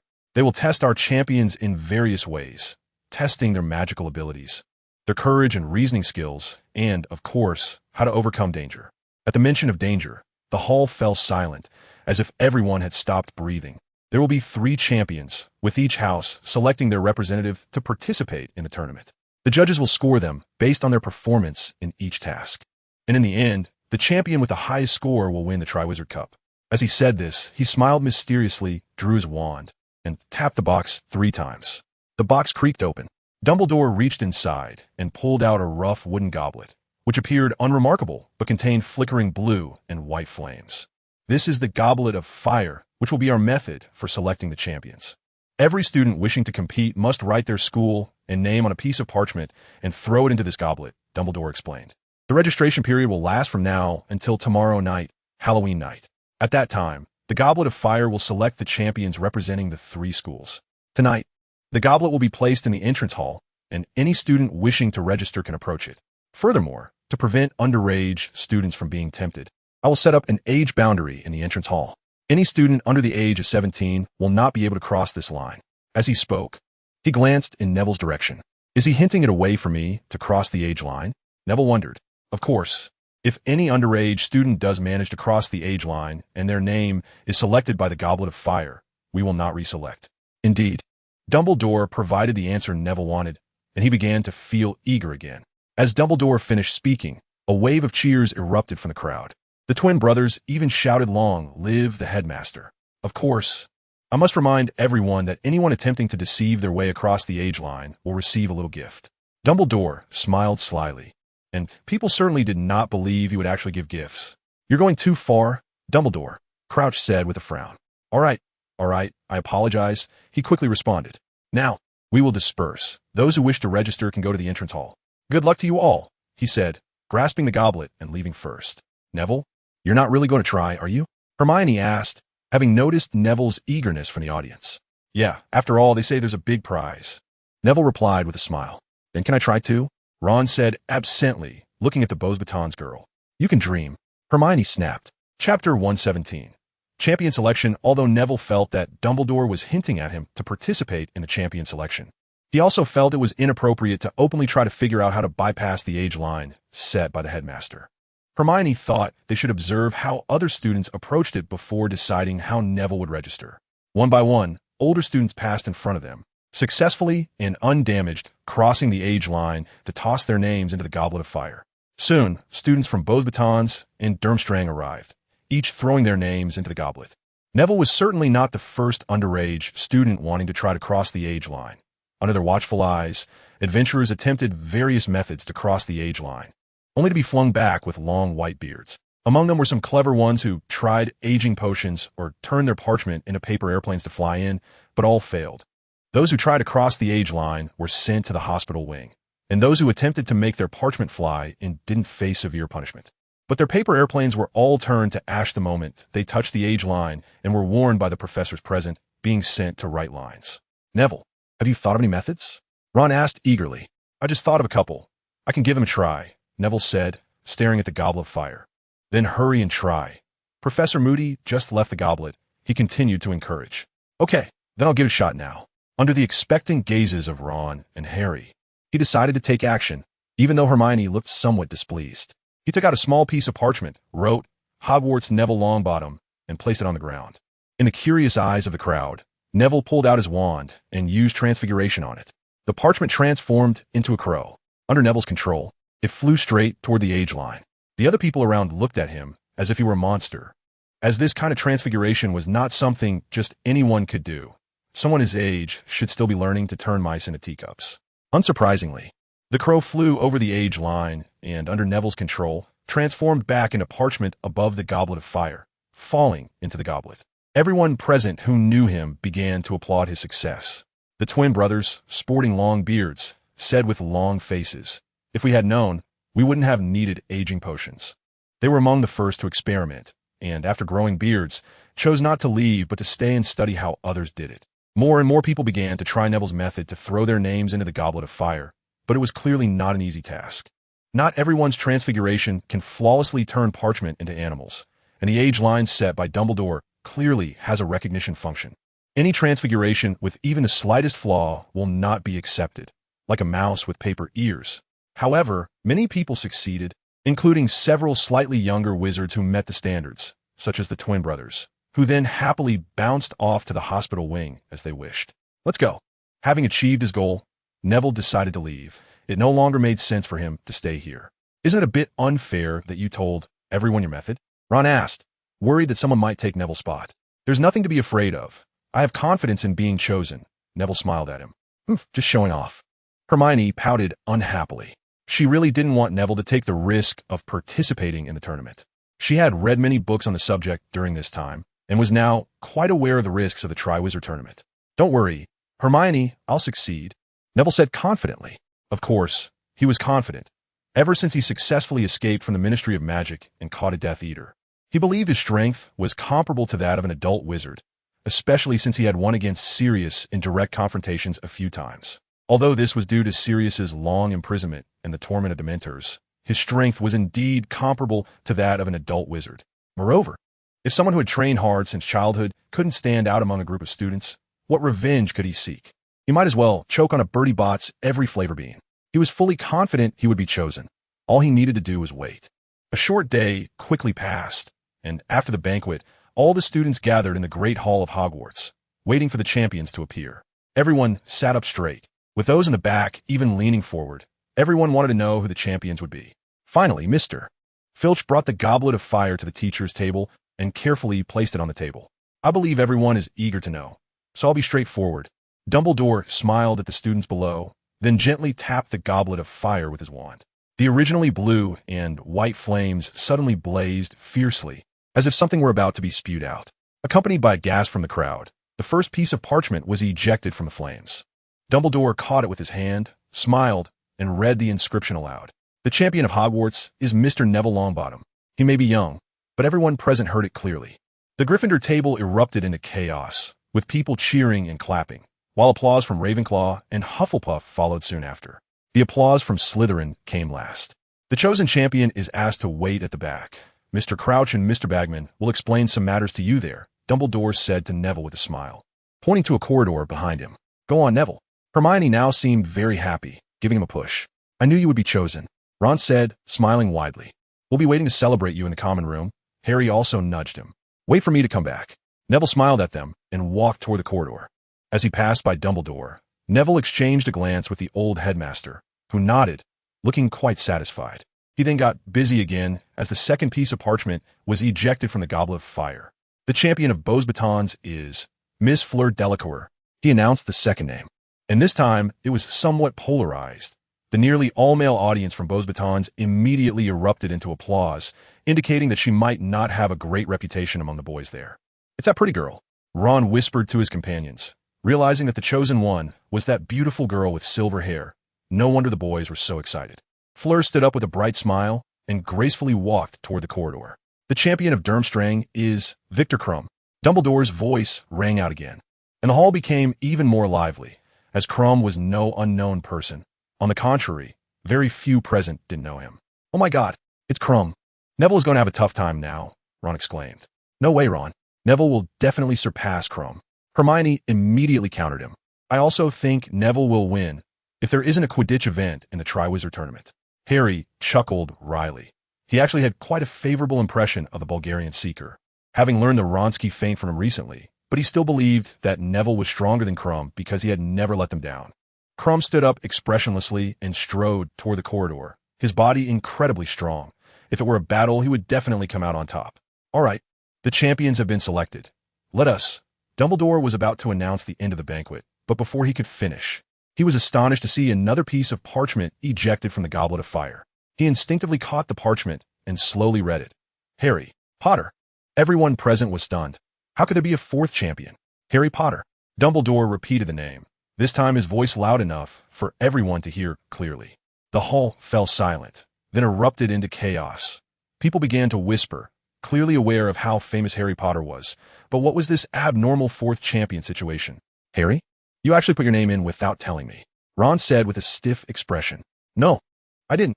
Harry looked as if he were in a daze. He hadn't put his name in the goblet of fire. Harry, go quickly. Hermione gave him a push, her expression complicated, but she still understood the urgency of the situation. I really didn't. Harry saw Ron still looking disbelieving and could only clench his fists and walk toward the corridor. Chapter 118, The Fourth Champion Harry? Neville looked surprised at the familiar face walking toward him from the corridor. Harry didn't speak, still in a daze, not knowing what to think. What is going on? What happened?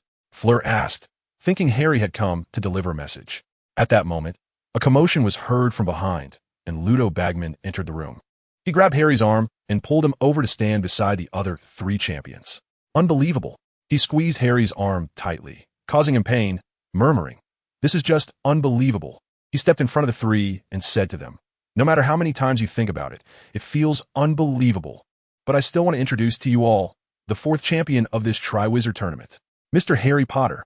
Victor Crumb straightened up, his previously gloomy expression becoming even darker. Neville merely frowned but didn't seem overly surprised. Fleur tossed her silver hair and smiled, saying, "Oh, Mr. Bagman, that's not a funny joke." No. This is not a joke, Miss Delacour," Bagman eagerly retorted, appearing even more agitated. "Harry Potter's name just shot out of the goblet of fire. He is the 4th champion in this Triwizard Tournament. But this is clearly a mistake. How could there be a 4th champion?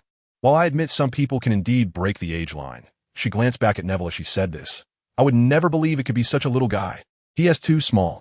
Harry felt a bit displeased at this point, then glanced at the heights of the top 3 competitors, comparing them to his own. He was indeed much shorter. Even Neville was nearly a head taller than him. "Yes, this is indeed surprising." Bagman stroked his chubby chin, smiling as he looked down at Harry. "There has never been a 4th contestant in a Triwizard Tournament before, but since his name has been spat out by the Goblet of Fire, then he has been chosen, so according to the rules, Harry Potter has to compete," he said slowly. The door behind them was pushed open again, and almost everyone involved in the tournament walked in, including Barty Crouch, the other 3 headmasters, Professor McGonagall and Professor Snape. "Madame Maxime, they said this little boy is to participate in the tournament too." Fleur instantly found her backbone and ran to her headmaster, screaming, "Little boy." Harry was infuriated. Even if he was a bit shorter, he was not a little boy. Isn't he just 3 years older? What does this mean? Dumbledore? Madame Maxime directly vented her anger at Dumbledore. "I have never heard of Hogwarts having 2 champions. Durmstrang as Headmaster Karkaroff retorted sharply. "Dumbledore, I need an explanation. This is simply unfair. How could Hogwarts possibly have 2 champions?"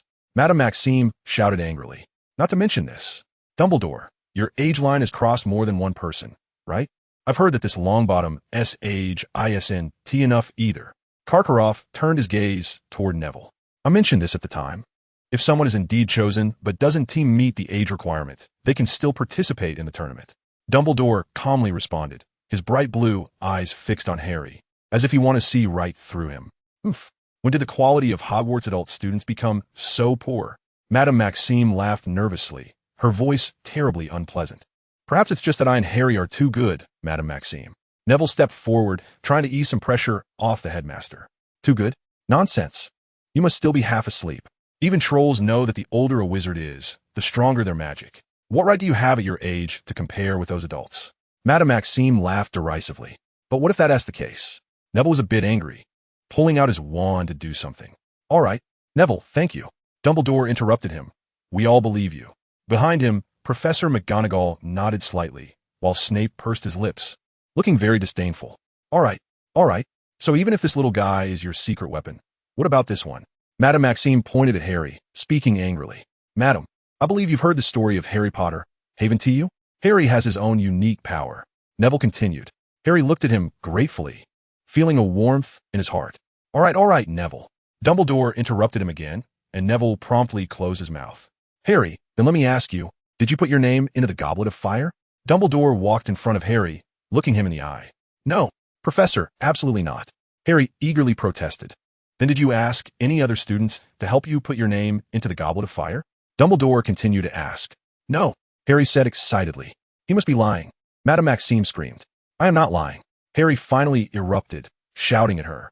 "Calm down, Harry, we all believe you." Neville patted him on the shoulder, offering comfort. "Professor, I just thought of a possibility."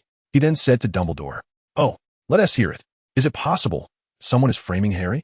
He calmly stated this, and the eyes of everyone present shifted slightly. "I thought of this possibility too. Do you have any other ideas?"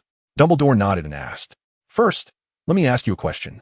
On the piece of paper with Harry's name, was there a school written on it?" Neville asked, pretending to be profound. "Indeed, not a single one." Dumbledore's eyes instantly brightened, and he suddenly grasped the key to the problem. "And I can clearly tell you, my friend, Harry Potter has not learned the Confundus charm." Seeing his expression, Neville knew he understood his meaning, and continued.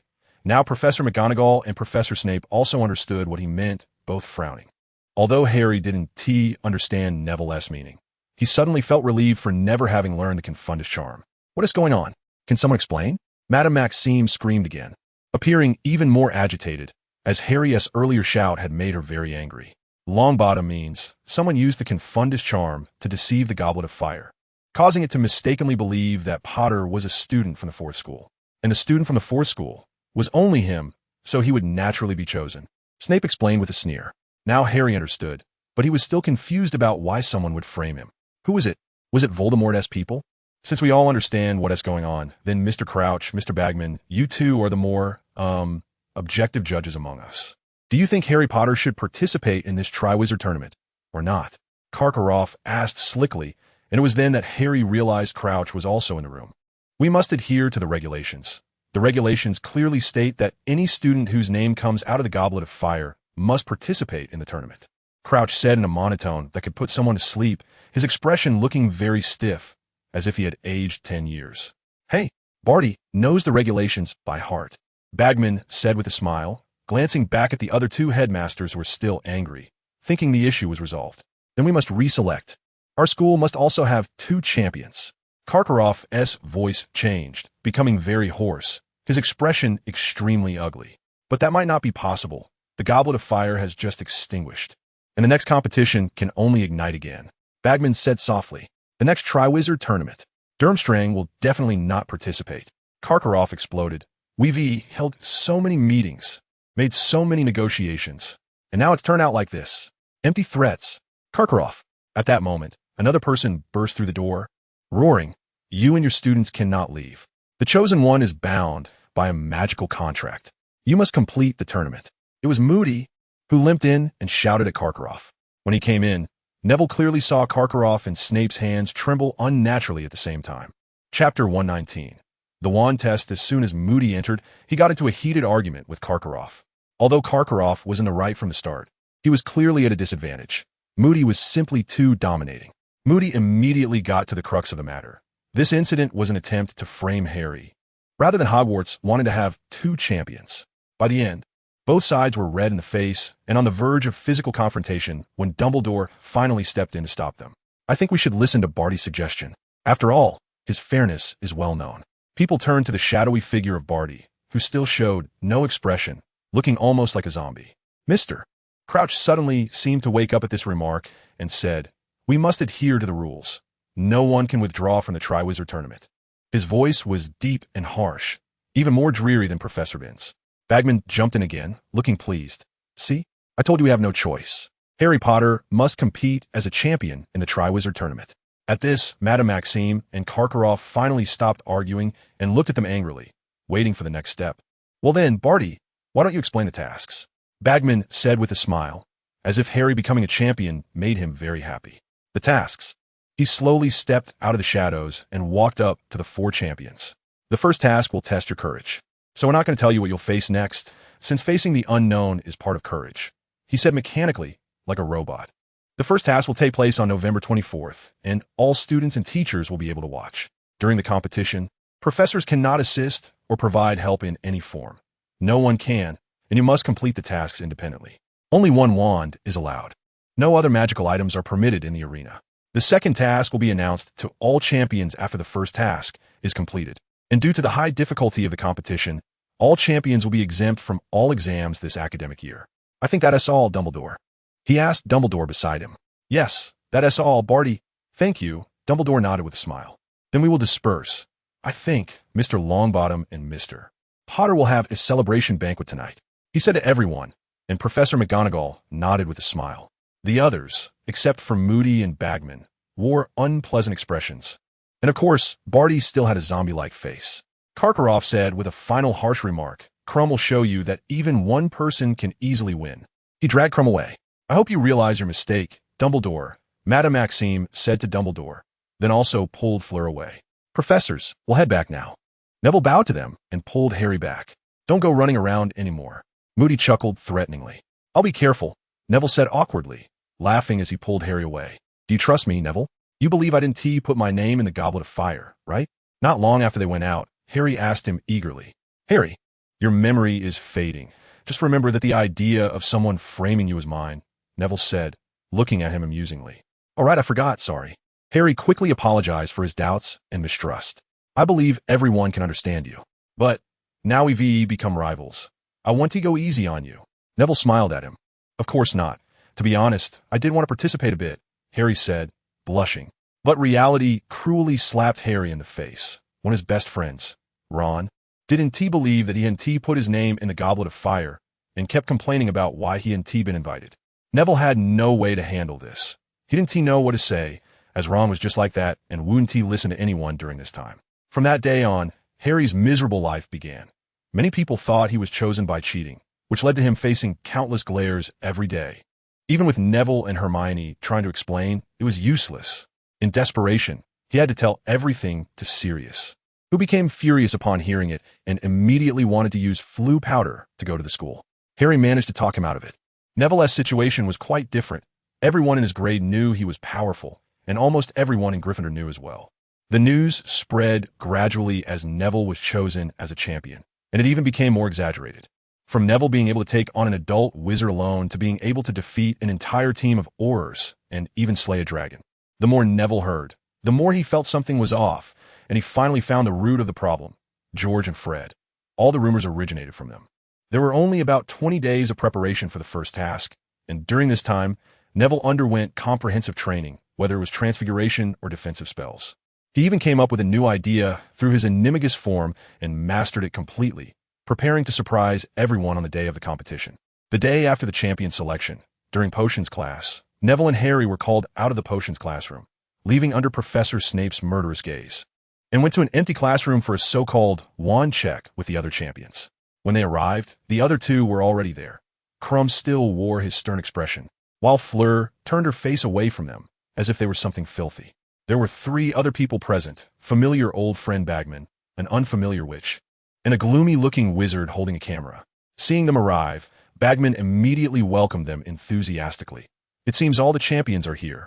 We just need to wait a bit longer for the other judges to arrive. Before he finished speaking, the unfamiliar witch grabbed Harry's arm and pulled him over. Harry Potter, can I talk to you for a few words? As our youngest champion, Bagman, she said at the end without looking at Harry, but instead addressing Bagman. Of course you can. Let me introduce you. This is Rita Skeeter, who is writing a small article about the Triwizard Tournament for the Daily Prophet. Harry hadn't reacted yet. Great. Let us go this way, she said and pulled Harry into a nearby broom closet, shutting the door tightly. Neville had never seen such a unique person and couldn't stop her in time. After about 5 minutes, the judges who appeared yesterday walked in one by one, along with an old acquaintance, Mr. Ollivander, who sold wands in Diagon Alley. What's going on? Where's Harry? He should have come with you, Dumbledore asked after scanning the room and noticing Harry was not there. He was taken by Rita Skeeter for an interview. Neville pointed to the broom cupboard. Ah, it seems he's gotten into quite a bit of trouble. Dumbledore nodded with a smile, then walked over and pulled open the door to the broom cupboard. I think our champion needs to do a wand check. If Mr. Potter is still here, the project cannot be completed, Ms. Skeeter. I think so too, she nodded arrogantly. Just then, a Harry, who had just been through a tough ordeal, burst out of the cupboard. Rita Skeeter was simply a devil, and he never wanted to be interviewed by someone like her again. All right, now all the champions are here, so let's begin the wand check. Mr. Ollivander stood before the 4 champions and said, Miss Delacour, you go first. Fleur walked up to him and handed over a wand. Mr. Ollivander waved his wand a few times and cast a few small spells. 9 inches, very springy. Goodness, there's actually a hair from a villa inside, he exclaimed suddenly. It's my grandmother's hair, Fleur said with a smile. Incredible. I've indeed heard of this method, but this is the first time I've seen it. I believe only you can use it perfectly. He handed the wand back to Fleur. It's in great condition. Now next, Mr. Krum. He took Krum's wand and examined it again. If I'm not mistaken, this is the work of Gregorovitch. Am I right? Yes, but he retired a while ago, Krum replied. That is really a shame, Ollivander said as he returned Krum's wand. It's in great condition. Next, Mr. Longbottom. Neville walked over and handed him the wand he bought last year. And Ollivander smiled as soon as he saw it. Aha, this is my work, 13 inches, cherry wood, unicorn hair. When I see it, I remember the day I sold it. He waved it a few times and conjured a flower. In perfect condition, he smiled as he handed the wand back to Neville. So, the last one, Mr. Harry Potter, Harry handed over his wand that he had just polished. He had just noticed that everyone else's wand was very clean except for his. Seeing it, I'm reminded of another one. Ollivander sighed, not continuing. He tried again, then returned the wand. It's in good condition. I still hope you can survive. He said meaningfully. I hope so too. Chapter 120. The first task. Neville was the last to receive the content of the first task, as it was Harry who told him.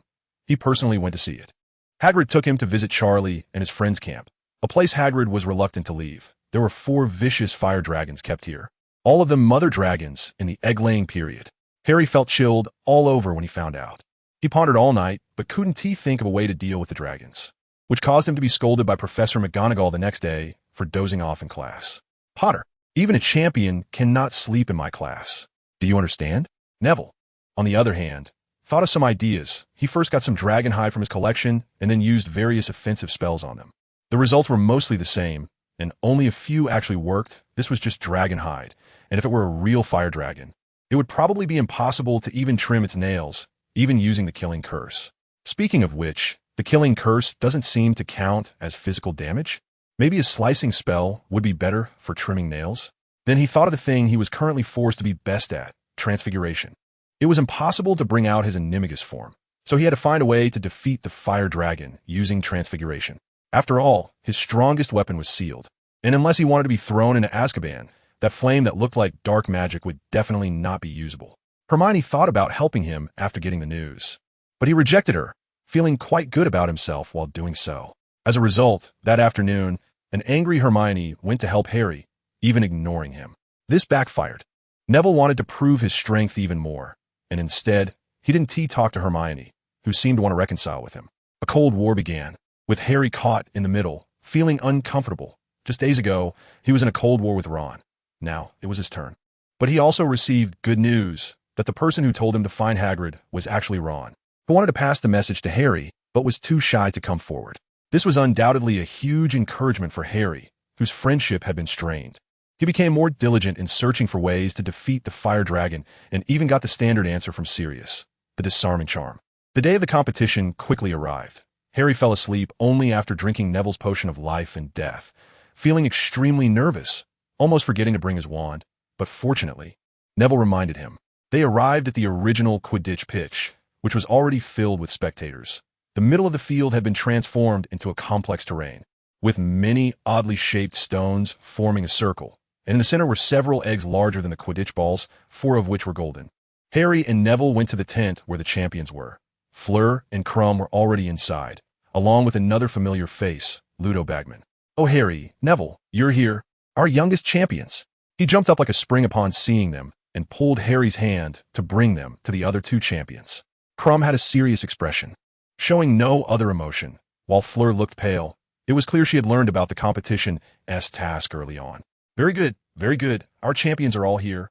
So let me announce our first task, courage." Bagman raised his voice and took a bag from the table beside him. "The task is to get past the fire dragon and retrieve the golden egg." He raised the bag with a smile, as if this task was as fun as a trip to an amusement park. Bagman looked around and noticed everyone's faces were unchanged. So he nodded and then opened the bag. "Now, let us draw lots. What you will face next will be determined by the type you draw.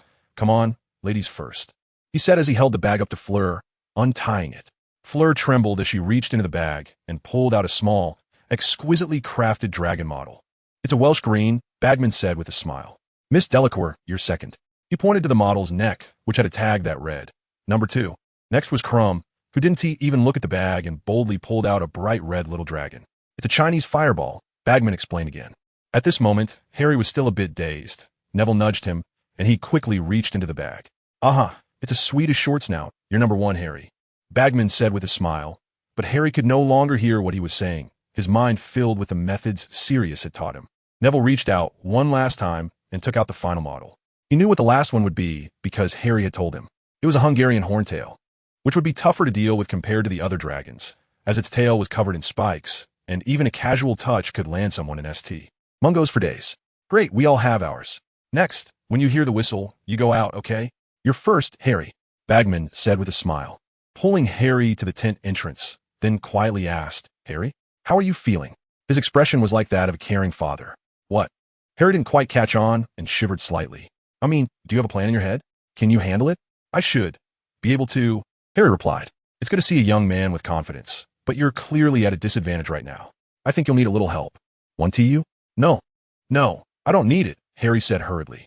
No one will notice. Before he could finish his sentence, a whistle sounded outside. Merlin, we have to go out, Harry.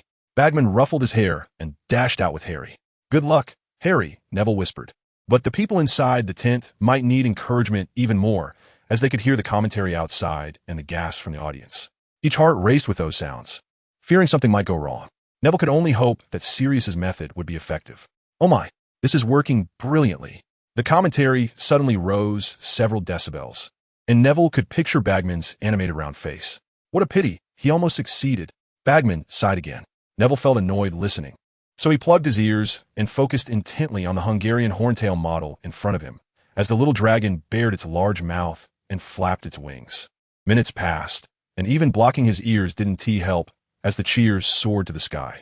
Neville glanced at the two beside him. Crumb still had his serious, deadpan face, while Fleur seemed to have relaxed, suggesting she wasn't all bad. Harry succeeded, and blocking his ears didn't make him unable to hear the commentary. It just made him feel a bit better psychologically. Now he was completely relaxed, no longer worried about his good friend being in danger. That little boy, is that amazing? Fleur asked, somewhat incredulously, staring at Neville. He is the chosen one, Miss Delacour. Neville smiled at her. What about you? I remember you two are about the same age, right? We'll find out by watching, won't we? Good luck. Neville smiled. The dragon no longer terrified him because he believed he could do what Harry did, probably. Except for facing an Avada Kedavra. Thank you. Fleur slowly stood up, walked toward the door, gripping her wand tightly as if it were a lifeline. It was her turn now. Sure enough, less than 10 minutes later, the next whistle blew. She gritted her teeth and walked out.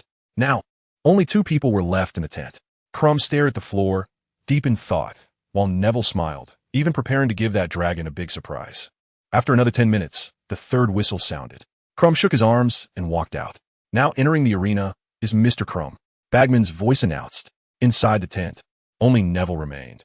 He looked even more relaxed and began to fiddle with his little dragon. This time it was quicker. Crumb took the least time of the three. The fourth whistle sounded. Chapter 121.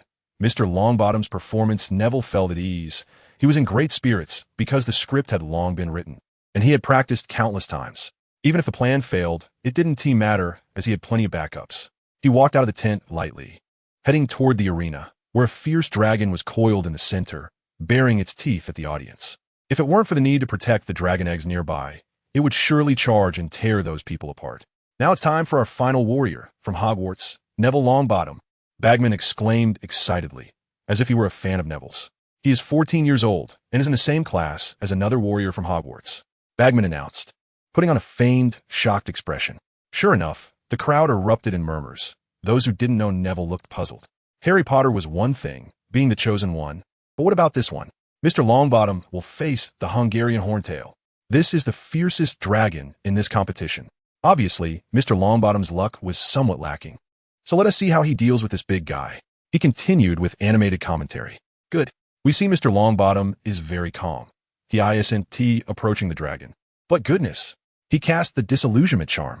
Absolutely perfect. He has made himself invisible.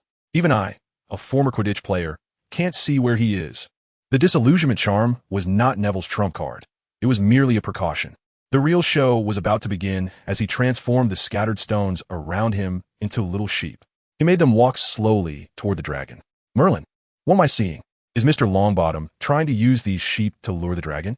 Neville had completed his first step, feeling even more relaxed, and even took a moment to glance at the Gryffindor section of the audience, but unfortunately, he didn't see the figure he wanted to see. He pouted and turned back to deal with the dragon. The approach of the lambs confused the dragon momentarily. It recognized these creatures, as they were part of its usual diet. What was wrong with these sheep today? But in an instant, the dragon opened its massive mouth and lunged for one of the little lambs, which looked plump and tender, just what it craved. Neville couldn't suppress his smile any longer. His goal had been achieved. The little lamb in the dragon's mouth instantly transformed into a large iron ball covered in spikes. It was like a meteor hammer in a knight's hand, but much larger. The dragon's mouth exploded in pain as it spat out the iron ball, rolling in agony, blood flowing from its mouth. Fortunately, it had just moved forward to try to eat the sheep. Otherwise, it might have crushed the dragon egg. Neville didn't give the dragon much time to recover. Another sheep approached. This time, the dragon had learned its lesson and breathed fire at it. "I'm waiting for you," Neville smiled, waving his wand. A sheep behind the dragon flew straight toward it and transformed mid-air into a knight's lance. "Oh, that must hurt," Bagman wailed, as if he himself had been hit. Just when everyone thought that this strike from behind was the finishing blow, Neville finally revealed his true power. The last sheep had somehow appeared above the dragon and transformed into an enormous meteor hammer as it fell. "That's brutal," Bagman swallowed hard, silently mourning for the poor dragon. The meteor hammer directly smashed the Hungarian horntail, leaving it dazed and confused. The blow landed perfectly on its head, cutting off its angry roar, which had just erupted after being poked in the backside, turning into a low whimper. After this, while the dragon was still woozy, another little lamb approached it.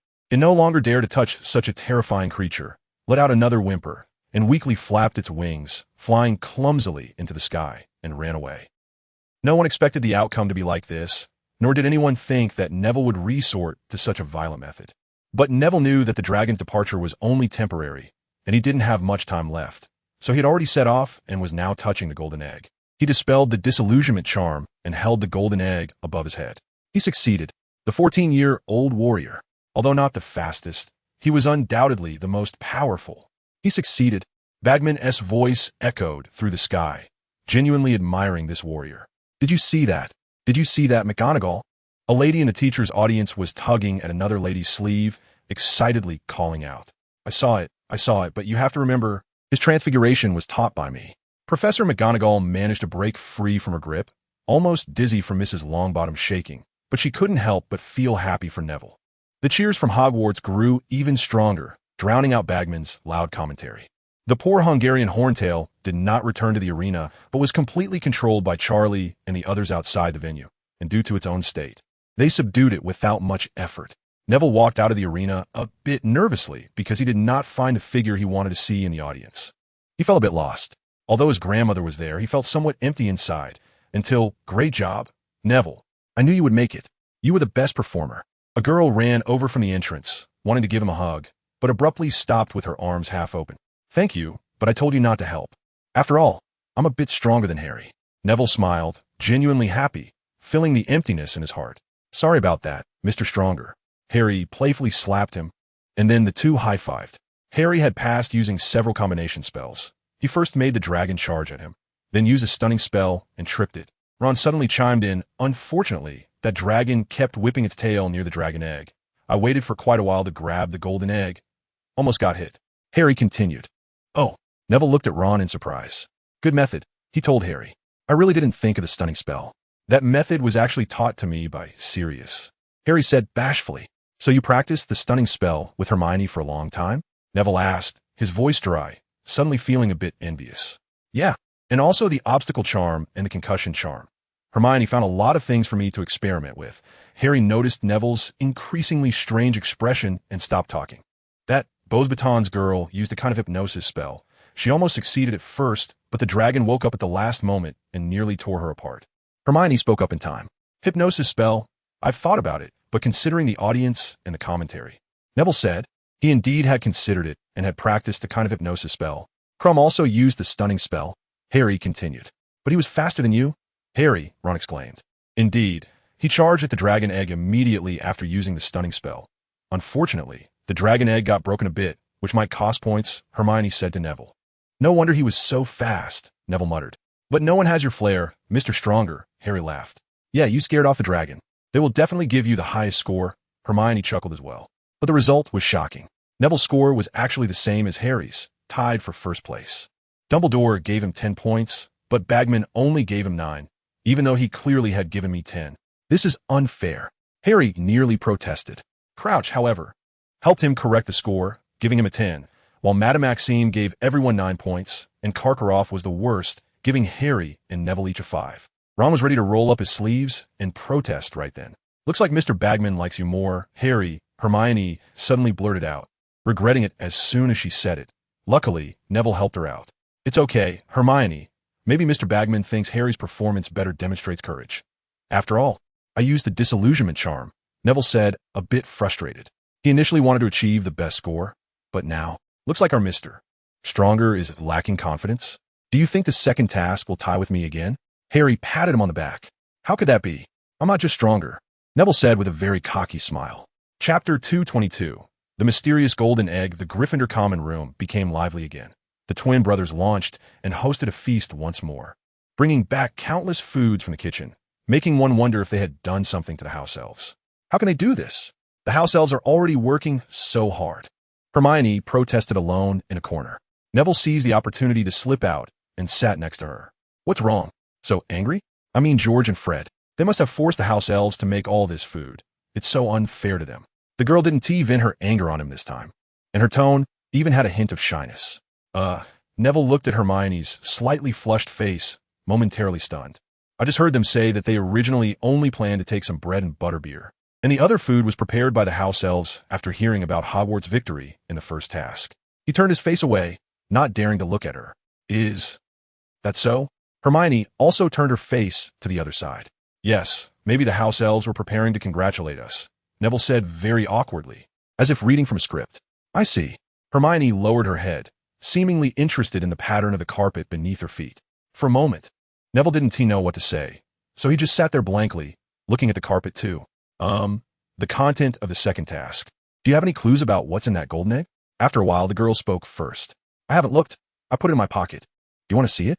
Neville quickly replied, not thinking at all, as he reached into the pocket that had been enchanted with the undetectable extension charm and unceremoniously pulled out the golden egg to hand it to Hermione. It looked like it could be opened.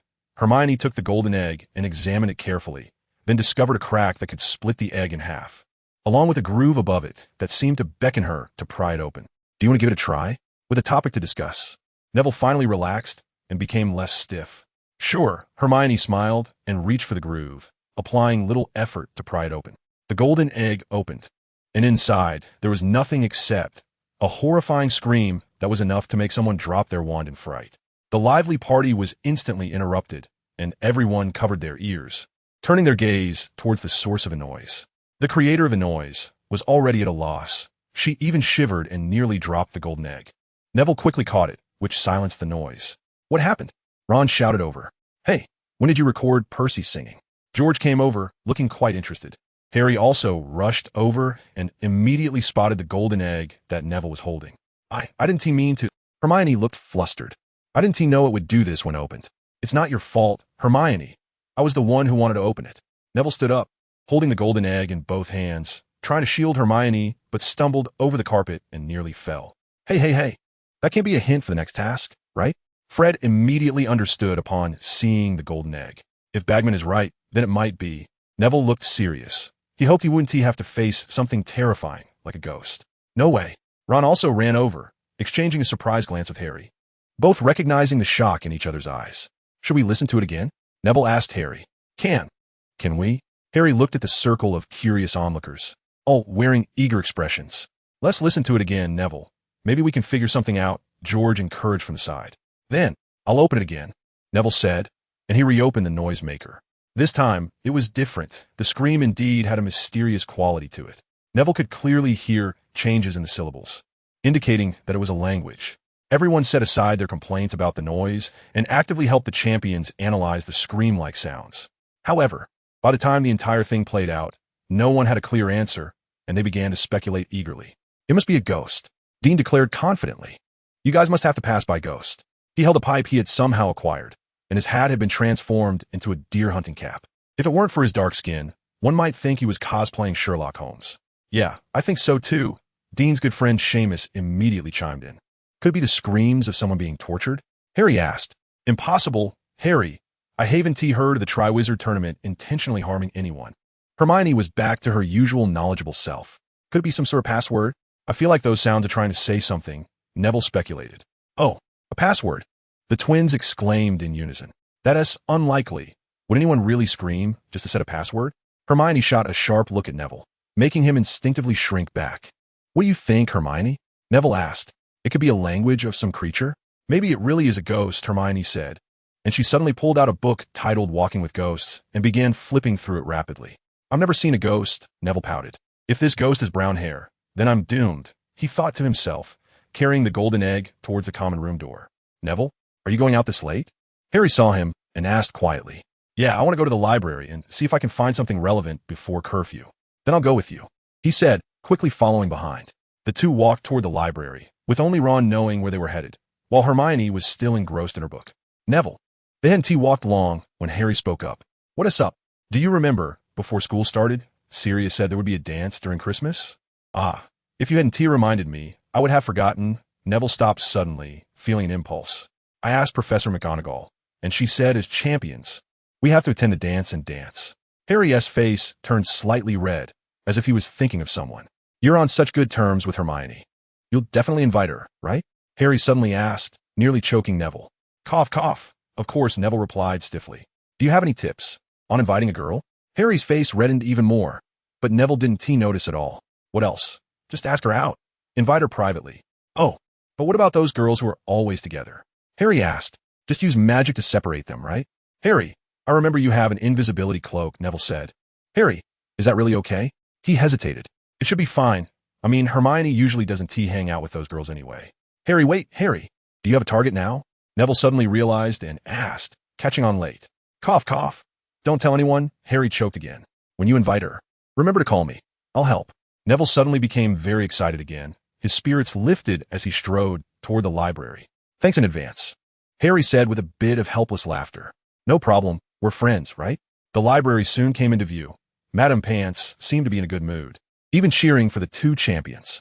Hearing they were looking for clues, she enthusiastically led them to the section with books on magical creatures. However, when they were eventually asked to leave, neither of them had found any clues. Neville was quick to read. He flipped through 10 books without finding any specific descriptions of ghost languages. This was quite reasonable. After all, who would have the time to study ghost languages? They returned to their dormitory somewhat disappointed and went to bed. Neville even had a dream where he was dancing with a girl, but halfway through, he found that the girl he had been thinking about was actually his good friend Harry's dance partner. He was startled awake, looking through the darkness towards Harry's bed, suddenly feeling an urge to cast a full-body bind curse on him. P.S. Gintama is really good. Almost a whole day passed just like that QAQ. Chapter 123. Emotion. The library is always a great place for anyone staying at Hogwarts to absorb knowledge. And even Ron, who is usually least interested in these books, came to help this time. The four of them spent the entire day flipping through books about the ghost, only to arrive at another conclusion. It seems that the sound wasn't from the ghost at all. Neville, dragging the golden egg with one hand, said helplessly to his friends, "Anyone who has spent a day busy only to find that their efforts were in vain would feel disappointed." "What a waste of effort," Ron complained, resting his chin on his hand. "How could that be? We eliminated one wrong answer." Hermione nudged him with her shoulder, holding a stack of books in her arms. All about magical creatures, clearly intending to borrow them. "I hope we can find something in these books." Harry's glasses were slightly askew, which made him uncomfortable, but he couldn't fix them because he was also holding a stack of books. "By the way, Neville, didn't you borrow any books?" Harry tilted his head, tried to adjust his glasses with gravity. "I did borrow some, even more than you did, but I stuffed them in my pocket. I was just about to ask, why are you carrying those?" "I didn't wear that robe today," Harry said with a shy smile. "I forgot." Hermione's face flushed as she quietly said, "Let me hold them for you. They look quite heavy." Neville eagerly ran over, wanted to take the books from her hands. "No, it's fine. It's not far. Besides, I'm used to it," the girl said softly. Neville suddenly remembered that Hermione usually brought back a large stack of books to read. Always alone, even though the three of them were there, she still always returned with those books by herself. Suddenly, an impulse flooded his brain. He wanted to accompany this girl. He wanted to be with her anytime and anywhere. Neville knew that this was what it meant to like someone. He had truly fallen for this girl, this very gentle girl, and the time spent in the hospital bed had completely melted his heart. He no longer said anything, but his grip became quite firm, making it impossible for Hermione to keep hold of the stack of borrowed books from his hand. Or perhaps she didn't want to keep hold of them at all. After taking the books, Neville quickened his pace, not knowing what to say, even thinking, "Do I look cool right now?" But to the other three, he just seemed very stiff as he snatched the books and walked ahead like a tin man. Harry and Ron looked at Hermione, whose expression was clearly off, and Ron wanted to say something, but Harry covered his mouth and pulled him away in another direction. The girl turned to look at the direction they were leaving. Unable to suppress the smile on her face any longer, she caught up with Neville, walking beside him in silence, just smiling, accompanying him all the way back to the common room. The girl's smile was beautiful, like a ray of sunlight on this cold winter day. But the sunlight was too dazzling, and Neville didn't dare to look directly at her, only occasionally stealing glances. But every time he did, their eyes would meet, and Neville really felt an urge to say something, but he thought, now is not the time. He wanted to wait until he received the Triwizard Tournament trophy. Then, we confessed to her, she should not refuse, right? At that time, would he be able to hold her hand? Neville's daydreams did not hinder his research for the second task. Rather, it motivated him even more. However, before he could find the answer, another difficulty awaited him. He had never danced before, but at the Christmas ball, he had to dance. So in Professor McGonagall's dance remedial class, he became her partner and stepped on her foot several times. Finally, she could no longer tolerate it and switched to Ron as her partner to demonstrate. Ron was a bit better than Neville. At least he looked natural, and his steps weren't too chaotic, making Harry and Neville envious. The two of them started to develop a fear of the Christmas ball. Would they definitely embarrass themselves? Surely they would, right? Fortunately, Hermione didn't think less of him. After Professor McGonagall's special class, she helped him practice a bit, otherwise he would definitely embarrass himself. They found a secluded, empty classroom and locked the door. Hogwarts was not like before. Even the classroom they often went to had been taken over. Thank you so much, Hermione. Neville scratched his head, looking at the girl opposite him, feeling quite embarrassed. It's nothing. I just need you and T spend time on this. Hermione smiled and extended her hand to Neville, who quickly grabbed it, afraid she would run away. Wrong. You should have invited me first. Hermione pulled her hand back with force, hands on her hips, laughing. Sorry. What is there to be sorry about? I guess I'm just too stupid. Neville said with a, how could that be? If you're stupid, we're the others. A troll? Hermione laughed. Then you're not a troll either. She laughed even harder, almost choking. Neville was infected by her smile, and he relaxed a bit. He slowly walked up to the girl, extending his hand toward her, following the posture corrected by Professor McGonagall. Miss, would you like to dance with me? His heart raced, his gaze flickering, not daring to look at the person in front of him. Of course, but if you don't want to step on my feet, it's best to watch me dance. Hermione noticed his embarrassment and laughed as she held his hand. I'll do my best. Neville began to dance, following the steps he had just learned. The person in front of him seemed like a flower, always smiling. Neville didn't know what she was laughing at. Maybe it was his clumsy steps, but he felt like she was as delicate as a porcelain doll, every movement careful, as if afraid of breaking her. You improve a lot, Neville. Hermione smiled as she spun around under his lead, a faint fragrance wafting towards Neville. It was a scent he was very familiar with, the smell of books. Under Hermione's guidance, he danced more and more naturally, the previous stiffness gradually disappearing. Of course, I can't just stay stagnant. Neville thought he wanted to laugh, but his face felt a bit stiff. At this rate, practicing a bit longer should allow him to master it at a basic level.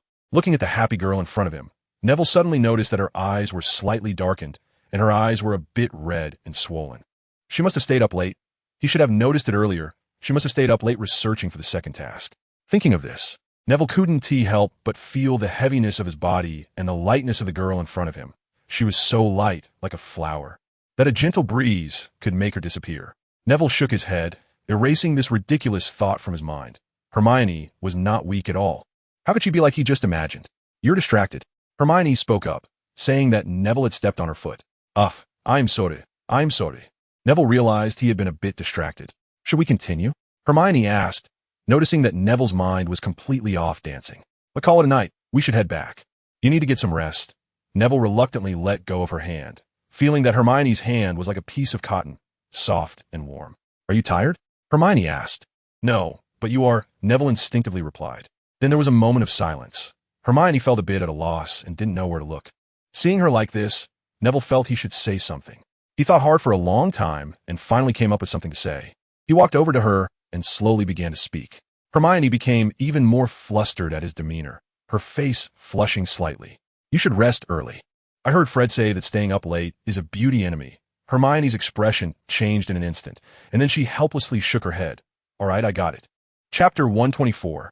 A night visit to Durmstrang. Neville regretted it as soon as he returned to the dormitory. He realized he seemed to have forgotten to invite Hermione to be his dance partner. Today should have been a great opportunity, but he missed it. Fortunately, he was familiar with Hermione's routines and could always find her when she was alone. Encouraging himself, he lay down on his bed. He was the only one in the dorm. Harry and Ron hadn't returned, probably still at the library. It was still quite early compared to his usual bedtime. He opened a borrowed book, but couldn't focus on it all. The image of Hermione dancing gracefully beside him was hard to forget, and it kept surfacing in his mind. Really? Am I that unfocused? Neville muttered to himself, closing the book. He decided to take a walk to clear his mind. He walked to the window, pushed it open, and leaped out, transforming into a crow in mid-air and flying away. He planned to look for Crumb to see if he could gather information about the second task. If Hagrid hadn't told them that the first task was a dragon, he would have planned to use this method. After all, he was an illegal animagus. As long as he was careful not to be seen by Professor McGonagall, he should be fine, right?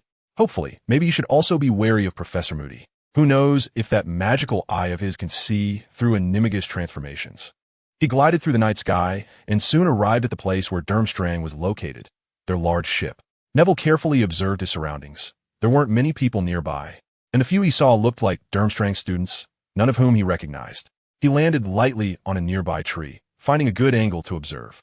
The ship was very large. He could imagine how it accommodated all the guests from Durmstrang. But Beauxbatons was different. Their carriage could surely be guessed to have been enchanted just by looking at it with a pinky. As a Durmstrang boy climbed the ladder and entered through the ship's largest hatch, Neville believed he had found the entrance. He flew over quietly, making almost no noise. He hovered above the hatch. As he noticed the boy seemed to say something upon entering, he guessed it might be a password. Soon, he waited for a second person, who did not see the crow blending into the background and walked straight to the door. "Goblet of fire," the boy said emotionlessly. The hatch opened in response, and he walked inside, the door closing behind him. Neville quickly flew to the ground, transforming back into his human form. "Goblet of fire," he whispered before transforming back into a bird the moment the door opened, quickly darting inside. The boy who had just entered looked back, but didn't notice anything. Strange. No one here?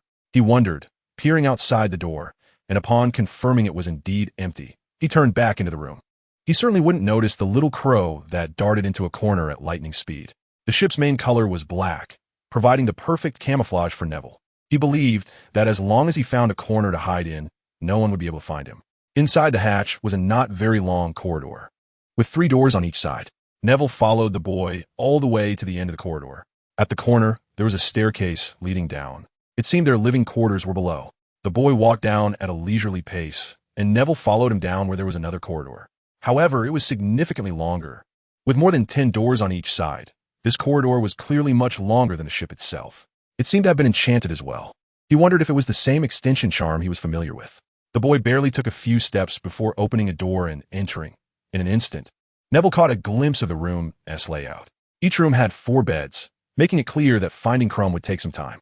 Neville felt a bit discouraged, but wanted to try again, so he wandered through the entire corridor. As expected, aside from getting to know a few people walking around and going to the restroom at the end of the corridor, he didn't gather any useful information. Then he made an extremely foolish decision to wait for Crumb by the restroom. The ship had 2 restrooms, with the boys on one end and the girls on the other. The restroom lights were always on to facilitate students needing to use the bathroom at night. It would be easy to hide here, as there weren't many corners to conceal himself. So, Neville used an old trick, his disillusionment charm. He waited for a moment when no one was around, quickly casting a spell to create a large indentation in the wall beside the restroom door, enough for him to conjure a chair to sit in. Then he set up the disillusionment charm outside, confident that even Karkaroff himself wouldn't notice anything unusual. He then transformed into a comfortable chair and sat inside, even taking advantage of the absence of people to deepen the indentation a bit more with a spell. Waiting was long. He firmly believed that even Crumb would need to use the restroom eventually. At first, a few people came by occasionally, but gradually became less frequent, and eventually, no one came at all. Neville glanced at his watch. It was already midnight. Crumb must be asleep by now. He knew his mission had failed and that he had to return empty-handed. Otherwise, he would definitely have a restless night. He exited, using a spell to restore everything, and transformed back into his little crow, slowly flying down the corridor, up the stairs, and finally arriving at the hatch. "Goblet of fire." He transformed back into his human form and spoke. But there was no response at all. The door showed no signs of movement. He was trapped. Neville smiled wryly and extended his wand toward the door, using the sensing spell to start detecting. The result was the worst. This door, of course, had an unlocking counterspell, and if he tried to force his way through, it would trigger an alarm and bounce the spell back at him. He was completely trapped. This damn door had a time limit that locked automatically after midnight, and even having the password would no longer help. Neville's face fell. His earlier good mood was gone, and he missed his bed terribly, digging 3 feet deep. Neville frowned at the ceiling and said, "I can't just stay here." He looked around. Below was empty, which definitely wouldn't work. The other sides were also empty except for the room, so there was only the ceiling to hide in. Neville created a space on the ceiling big enough for him to stand on, transformed into a bird, and flew up. He then changed back into a human and repaired the ceiling. The fluorescent lights flickered. Neville recited silently in his heart. He looked expressionlessly at the space, surrounded by iron. He had no choice but to use transfiguration to turn some iron into a mattress, and then conjured a low bed with everything that should be on it. Lying down, I should leave a ventilation hole. As he spoke, he opened several larger holes in the ground, which was actually the ceiling in front of the head of the bed, and, not feeling reassured, added another layer of illusion barrier. Soundproofing protection. This was the last spell. Neville put away his wand and casually took out an alarm clock. There were classes tomorrow morning. Neville burrowed under the covers, but found it hard to sleep. Opening his eyes, he saw the pitch-black ceiling. Closing his eyes, it was Crumb's ugly face again. Why is it Crumb? Neville shook his head vigorously. Try to wash that face from his mind and replace it with Hermione's smiling face. If only Hermione were here. I think I would fall asleep holding her. Neville thought shamefully, tossing and turning a few times. No. How could I let Hermione, who is already struggling, go on an adventure with me? I need to get rid of this idea, but at this moment, I really miss her. Neville firmly acknowledged one thing. He might really be hopeless. Chapter 125. Invitation, where did you go last night? Ron whispered to Neville during History of Magic class.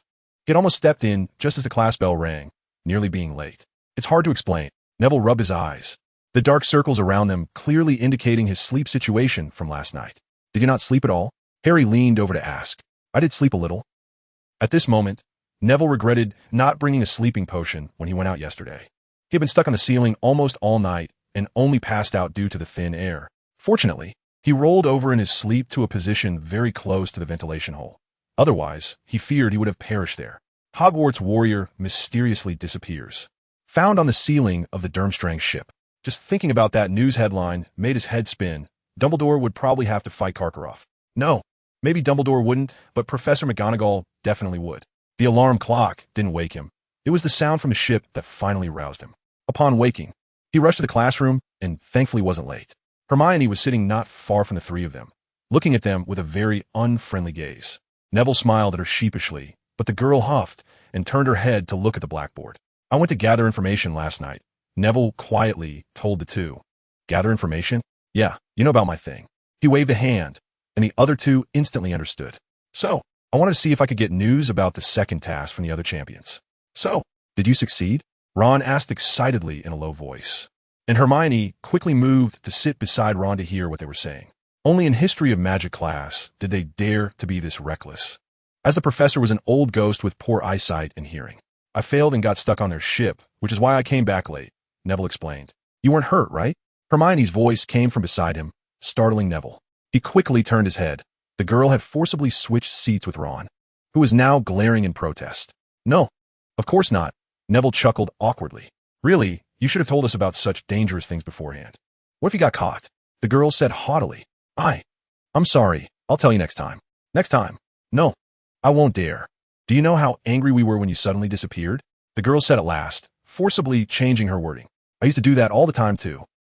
Neville silently reminded himself. Looking at the girl's angry expression, he felt completely awake, and the image of her dancing the night before surfaced in his mind. Harry had already pulled Ron to the other side, afraid of being caught in Hermione's wrath. But he thought wrong. I'm sorry. I just wanted to resolve the Triwizard Tournament matters quickly to prepare for the ball, Neville said, lowering his head, avoiding her gaze. The anger on the girl's face slowly faded, replaced by a look of surprise and anticipation.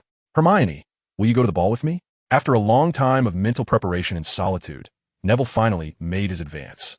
Although his voice was very soft and awkward, and he didn't even dare to look at her, he still managed to say it. Sure. The sweet sunshine appeared again. I want a partner too. In the dormitory, Ron complained loudly. I also, Harry began to say, but then closed his mouth, blushing. I should have thought of that. They are so suitable. Of course, they would dance together. Ron scratched his head, his eyes dimming slightly. Why haven't I found a suitable girl yet? Damn it. The gloom in his eyes quickly transformed into anger. Still no target, Ron? Harry asked dryly. Now, There were only the two of them in the dormitory. Neville and Hermione had definitely gone to the library again, and he didn't want to disturb them. I have one, but Ron suddenly turned red. But what? Nothing. What about you, Harry? Do you have a target? After a long pause, Harry slowly replied, yes. Oh. Who is it? Is she from our school? Is she from our house? This guy instantly perked up, doing a flip from his bed, and pounced onto Harry's bed. Ravenclaw, Harry replied slowly. Oh. It's actually a Ravenclaw. Who is it? Hey, Eastern girl. You also know her? Harry said shyly. Eastern. Ravenclaw. I know. Ron pondered for a moment, then suddenly hit his head as if a light bulb had gone off. I know. It's Cho Chang, right? Harry nodded, blushing. I told you.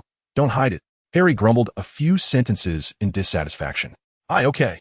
Ron's ears immediately turned red. Don't tell anyone. I'm talking about that Beauxbatons girl, the one we met. Is it Fleur Delacour? Harry said, astonished, not expecting his buddy to actually like his rival. Keep your voice down.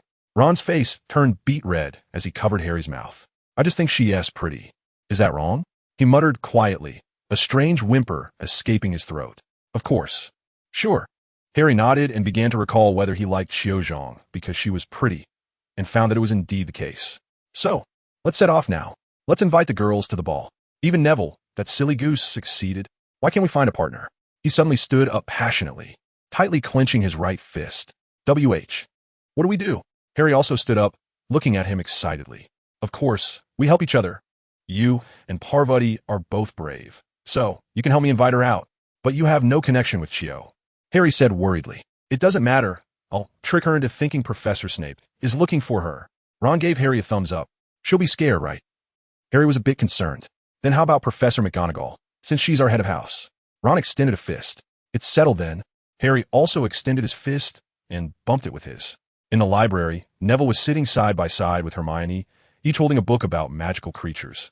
After last night's adventure, Neville no longer hoped to eavesdrop. He planned to find out for himself. Look at this. Neville. Hermione tugged at his sleeve, and he put down the book and looked over. This book says that the merfolk's voice in the air is a sharp, piercing cry, sounding very much like a banshee. Hermione pointed to a line in the book with her delicate little finger, excitedly saying, Really? Neville was also very excited because he knew there were mermaids in the Black Lake. But underwater, the merfolk's voice becomes melodious. Neville, let's go try it. The girl happily closed the book and grabbed Neville's book to put it back on the shelf. Okay, let's go. Neville's face was filled with joy. However, they didn't notice that on the other side of the shelf where they were, there was a tall boy with black hair. He heard their entire conversation clearly and turned to run out of the library to find their leader. Chapter 126. Song. Neville and Hermione searched for Harry in the common room for a long time, but couldn't find him. Finally, they asked Ginny, who was reading in the common room. Ron dragged Harry out nervously. She exclaimed, and wouldn't let me follow. The little girl angrily tossed her beautiful red hair back and forth like a rattle. Not let you follow? What are they going to do that's so shameful? Neville said blankly, as if talking to himself. Who knows? Don't mention Ron to me. Just hearing his name makes me angry. She snapped, slamming the book shut, and the innocent book let out a mournful sound. Then we'll leave first. Hermione smiled awkwardly and tugged at Neville's sleeve, but this small action was caught by Ginny. Hee. Good luck to you both. After saying that, she ran off with a smile, leaving Hermione blushing. Thank you. I hope the experiment goes well. Neville still didn't understand the situation. Of course, how could he guess that Ginny was referring to something else? In these matters, Hermione had long been in cahoots with her. Well, let's do it here. I don't want to look for another place, and the nearest empty classroom is not empty at all. Hermione tugged at his sleeve again, hurriedly changing the subject. She was still a bit blushed because thinking of the empty classroom reminded her of the last time she saw two students kissing in a classroom on the third floor. That's fine. Neville nodded, took out the golden egg, and transformed a piece of paper into a large wooden basin. Clear water poured in. The basin was filled with clear water, and he placed the golden egg inside. Are you going to open it in there? Hermione leaned closer, her eyes fixed on the basin. Well, let's give it a try, Neville said as he reached his left hand into the basin, thought for a moment, and then cast a soundproofing charm around them, in case they disturbed anyone. Once prepared, he finally reached his fingers into the crack of the golden egg and applied slight pressure. The golden egg opened. The originally piercing sound disappeared, and this time it seemed like someone was humming something, but it was completely unclear. Am I supposed to hear these sounds underwater? Neville asked Hermione. It should be. I haven't found a record of this in any book yet. Hermione replied uncertainly. Then I'll go. Neville was a little nervous. He could swim, as his grandmother had taken him to the seaside to relax before. The next second, he plunged his head into the water. Ah, Neville. Hermione didn't have time to stop him and had to support his body to prevent him from choking on water. The world below the water's surface completely changed. The once sharp and piercing sounds now sounded incredibly melodious. Find us where our voices ring. We cannot sing on land. When you search, please think carefully. We have taken your most cherished treasure. You have only 1 hour to find and reclaim what we have taken. After an hour, all hope is lost. It has vanished completely, never to appear again. Neville suddenly lifted his head, almost knocking Hermione over. He gasped for air, easing the discomfort in his lungs. How is it? Hermione asked curiously. I'll write it down, Neville said as he turned the water back to normal and transformed the basin back into parchment. Though it was still a bit damp, I forgot to dry it. He waved his wand again, restoring the parchment to a state similar to its original condition, then sat at the table and took out a quill to write on it. Not good. After reading it, Hermione's face changed several times, and she began to worry. Yes, after all, we are in enemy territory. I'm not worried about diving, but I don't know what obstacles might be underwater. Neville rubbed his forehead, smoothing out the slightly furrowed part. But overall, isn't it good news? At least we know what you and Harry are going to do. Hermione tried to keep her voice calm. Otherwise, it wouldn't sound comforting at all. So now we just need to find out what's under the Black Lake. Neville thought for a moment and slowly said, Then how are you planning to dive? Although he said he wasn't worried, Hermione still wanted to ask. Diving, huh? I know a bubble head charm that can cover your head. Speaking of which, I learned this charm from Remus. He said that during their school days, there would often be people throwing dung bombs in the corridors, so they would use this charm to make their noses less miserable. Neville said with a smile. Well, can you say that charm? The girl hesitated, unsure whether to ask. Harry should be able to learn it. The bubblehead charm isn't difficult. You should be fine with some practice, Neville said as he pointed his wand at his head and tapped it. Immediately, a bubble-like thing enveloped his head, and his features looked quite comical from the outside. See, it's this. His voice was muffled, as if he had a pudding stuffed in his mouth. Hermione stifled her laughter and poked the bubble with her finger, only to find her finger bounce back. The bubble was surprisingly strong. She tried many times but couldn't burst it, and now she finally felt a bit relieved. How is it? Neville smiled and lifted the spell. Very good. I can't burst it even with my wand. Great. Then let's decide on this and the next task, how to find something within an hour. They were both studying how to tackle the second task, while another warrior, Harry, was dealing with something else alongside his partner Ron.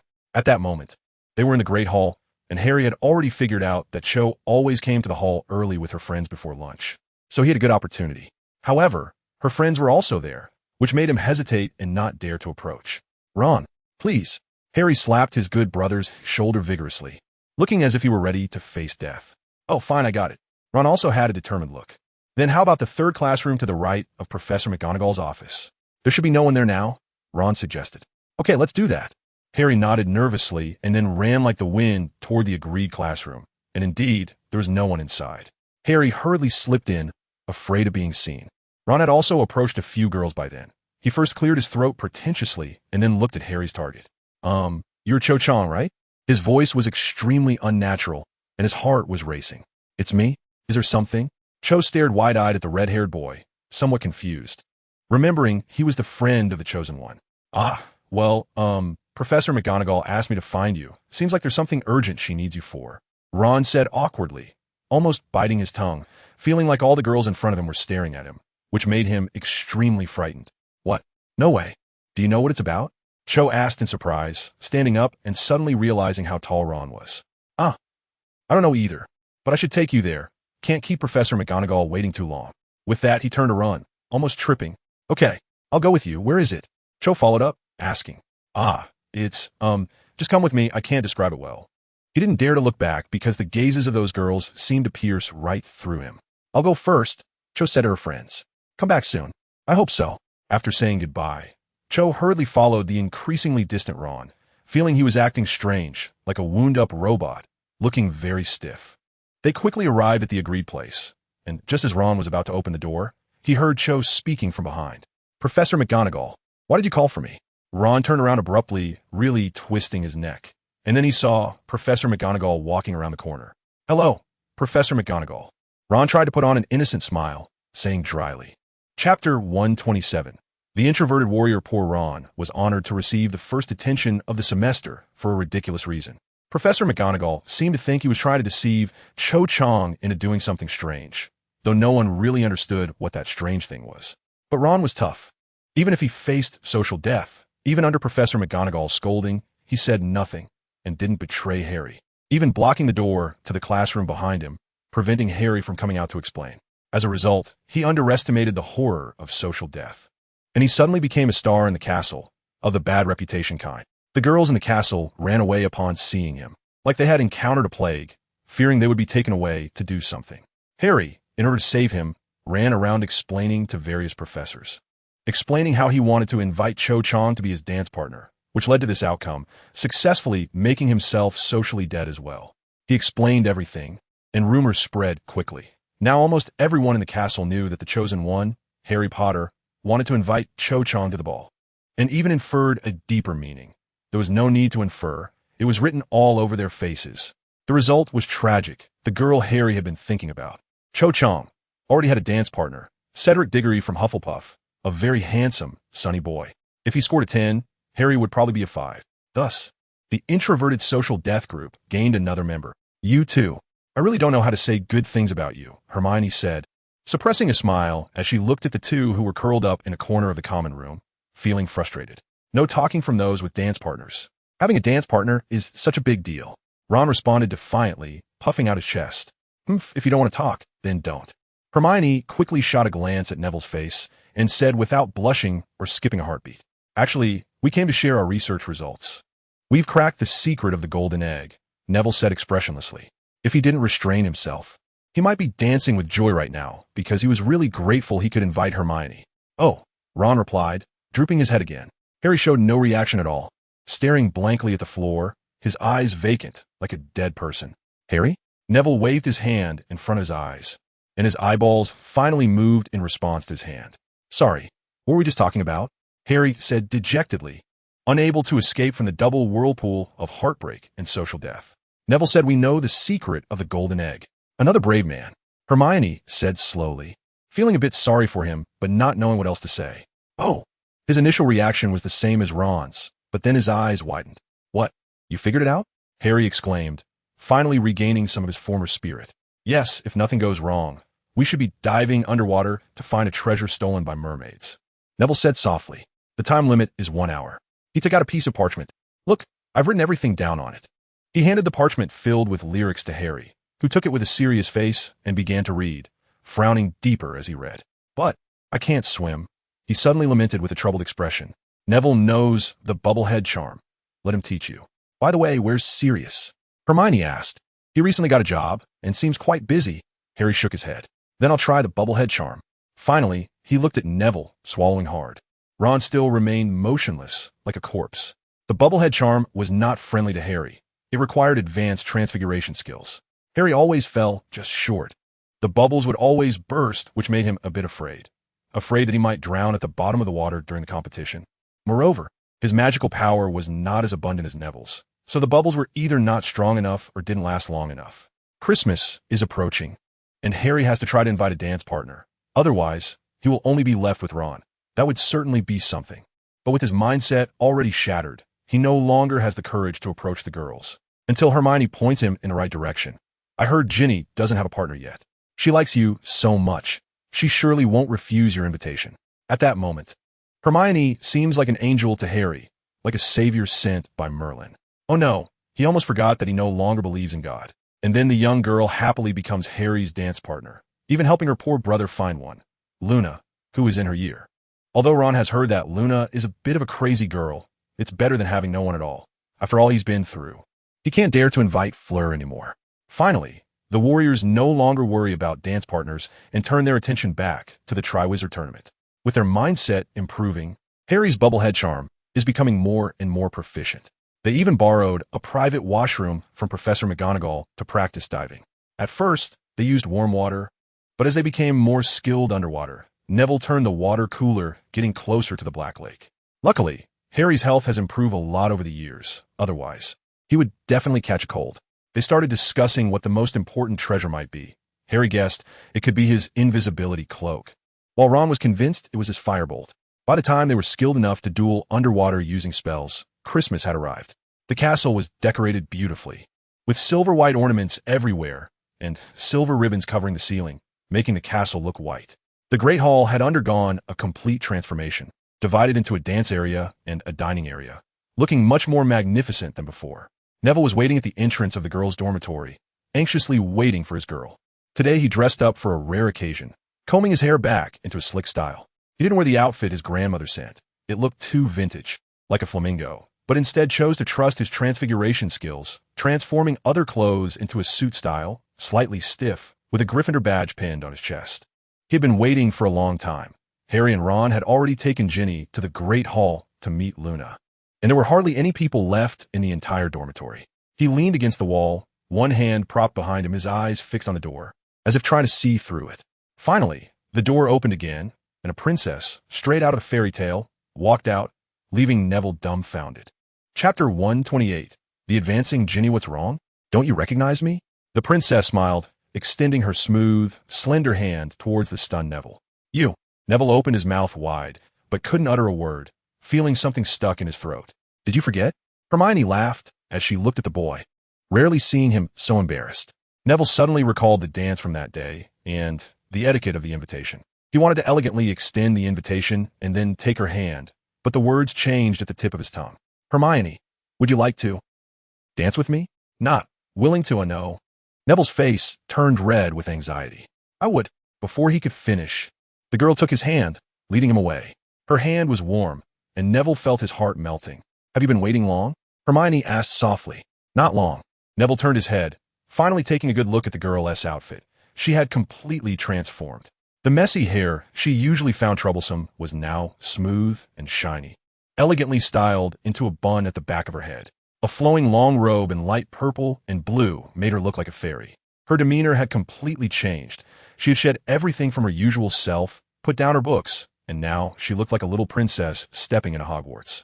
You look beautiful today. Neville bit his lip, inexplicably able to speak smoothly. Thank you. Hermione smiled widely, and Neville noticed her slightly prominent front teeth had visibly shrunk. He felt a stir in his heart, suddenly thinking she looked even better this way. Neville walked slowly with Hermione, the originally long distance, now feeling incredibly short. He occasionally stole glances at her, only to find her smiling at him. I really want to say it, Neville thought impulsively. But impulse is just impulse. He had already planned this out, and now, the timing wasn't right. Meeting you, I really feel lucky. Neville smiled at Hermione, saying something that made her blush, and then they stepped into the Great Hall.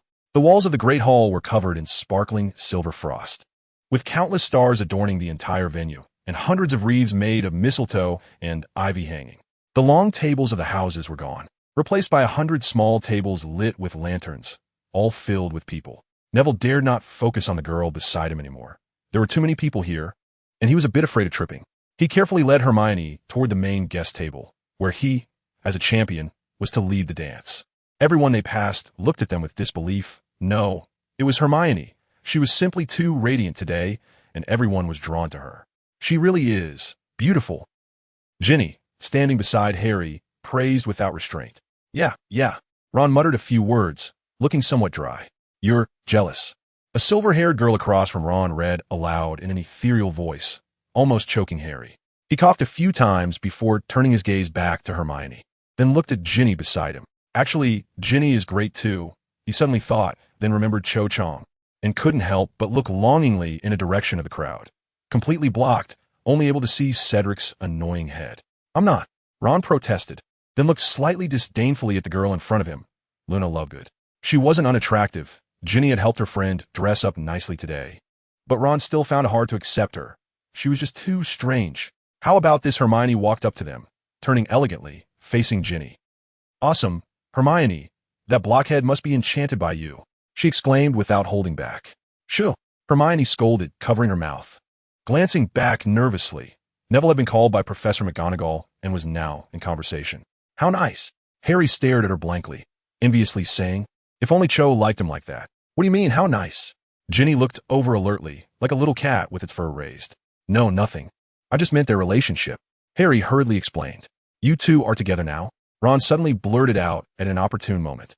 Hermione suddenly fell a bit down. She thought Neville liked her too, But why did he really want her to make the first move? Maybe he thought it wasn't the right time, with the Triwizard Tournament happening this year. Perhaps he planned to wait until after the tournament too. Harry decided to help his good friend out. That would be great. Ginny jumped up and cheered for Hermione sincerely. Sigh. I don't know when I'll find a good girl. Ron said dejectedly, suddenly. He noticed a strange look from others and quickly turned to see his dance partner for today. I know you're not talking about a dance partner, but a partner, right? Luna said in her emotionless tone, coming to his rescue. Ron suddenly thought she was such an understanding good girl, and with silver hair. Yes, that's right. He hurriedly waved his hand to clarify. But I don't have a partner yet, not even an opportunity, Harry said. Hermione quickly pushed Ginny, who stumbled into Harry and had to awkwardly link her arm with his. You have me, she exclaimed eagerly, like a child afraid of losing a beloved toy. Harry didn't know what to do and looked helplessly at Ron, only to find him shrugging his shoulders, indicating he was powerless, and then he dragged Luna away. You traitor! Harry cursed inwardly, momentarily forgetting that if he really married Ginny, Ron would be his brother-in-law. He turned back to Hermione, but she had already run off to find Neville. He could only helplessly look at the little girl, who was now teary-eyed and clinging to him, unable to say anything to refuse her. He pulled out a handkerchief and handed it to Ginny. Wipe your face. We still have to dance later. He forced a smile, sincerely hoping it didn't look too stiff. Okay. The girl smiled through her tears and took the handkerchief.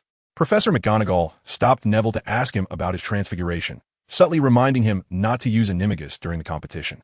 Neville replied, How could I be that foolish? Then he was foolishly pulled away by Hermione.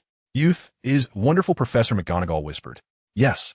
Beside her, Professor Flitwick agreed. Actually, he had been there all along, just too short and dressed in black, so Neville hadn't noticed him. Hermione finally found Harry after a long search, nearly getting lost in the crowd. Ron also returned, bringing Luna along. Their relationship seemed much better, as Ron was already telling her about his past experiences. Suddenly, golden plates appeared on each table in front of them, along with cutlery and a small menu. The crowd was in a frenzy, all confused, looking towards the teacher's table. Dumbledore picked up his menu and examined it carefully before clearly stating to his plate, Pork chops. Pork chops immediately appeared. Others suddenly understood and followed suit, ordering their favorite food. Only Luna looked a bit disappointed. She ordered a freshwater pufferfish soup, but what came out was just ordinary English fish soup. Ron even comforted her, saying maybe it was just a misunderstanding by the house elf, even though he had never heard of pufferfish before. Hearing this, Neville looked at Ron as if he were an alien, suddenly feeling like he had never seen him before. I shouldn't keep her waiting too long, Neville thought, secretly taking out a small piece of parchment and writing on it with his finger.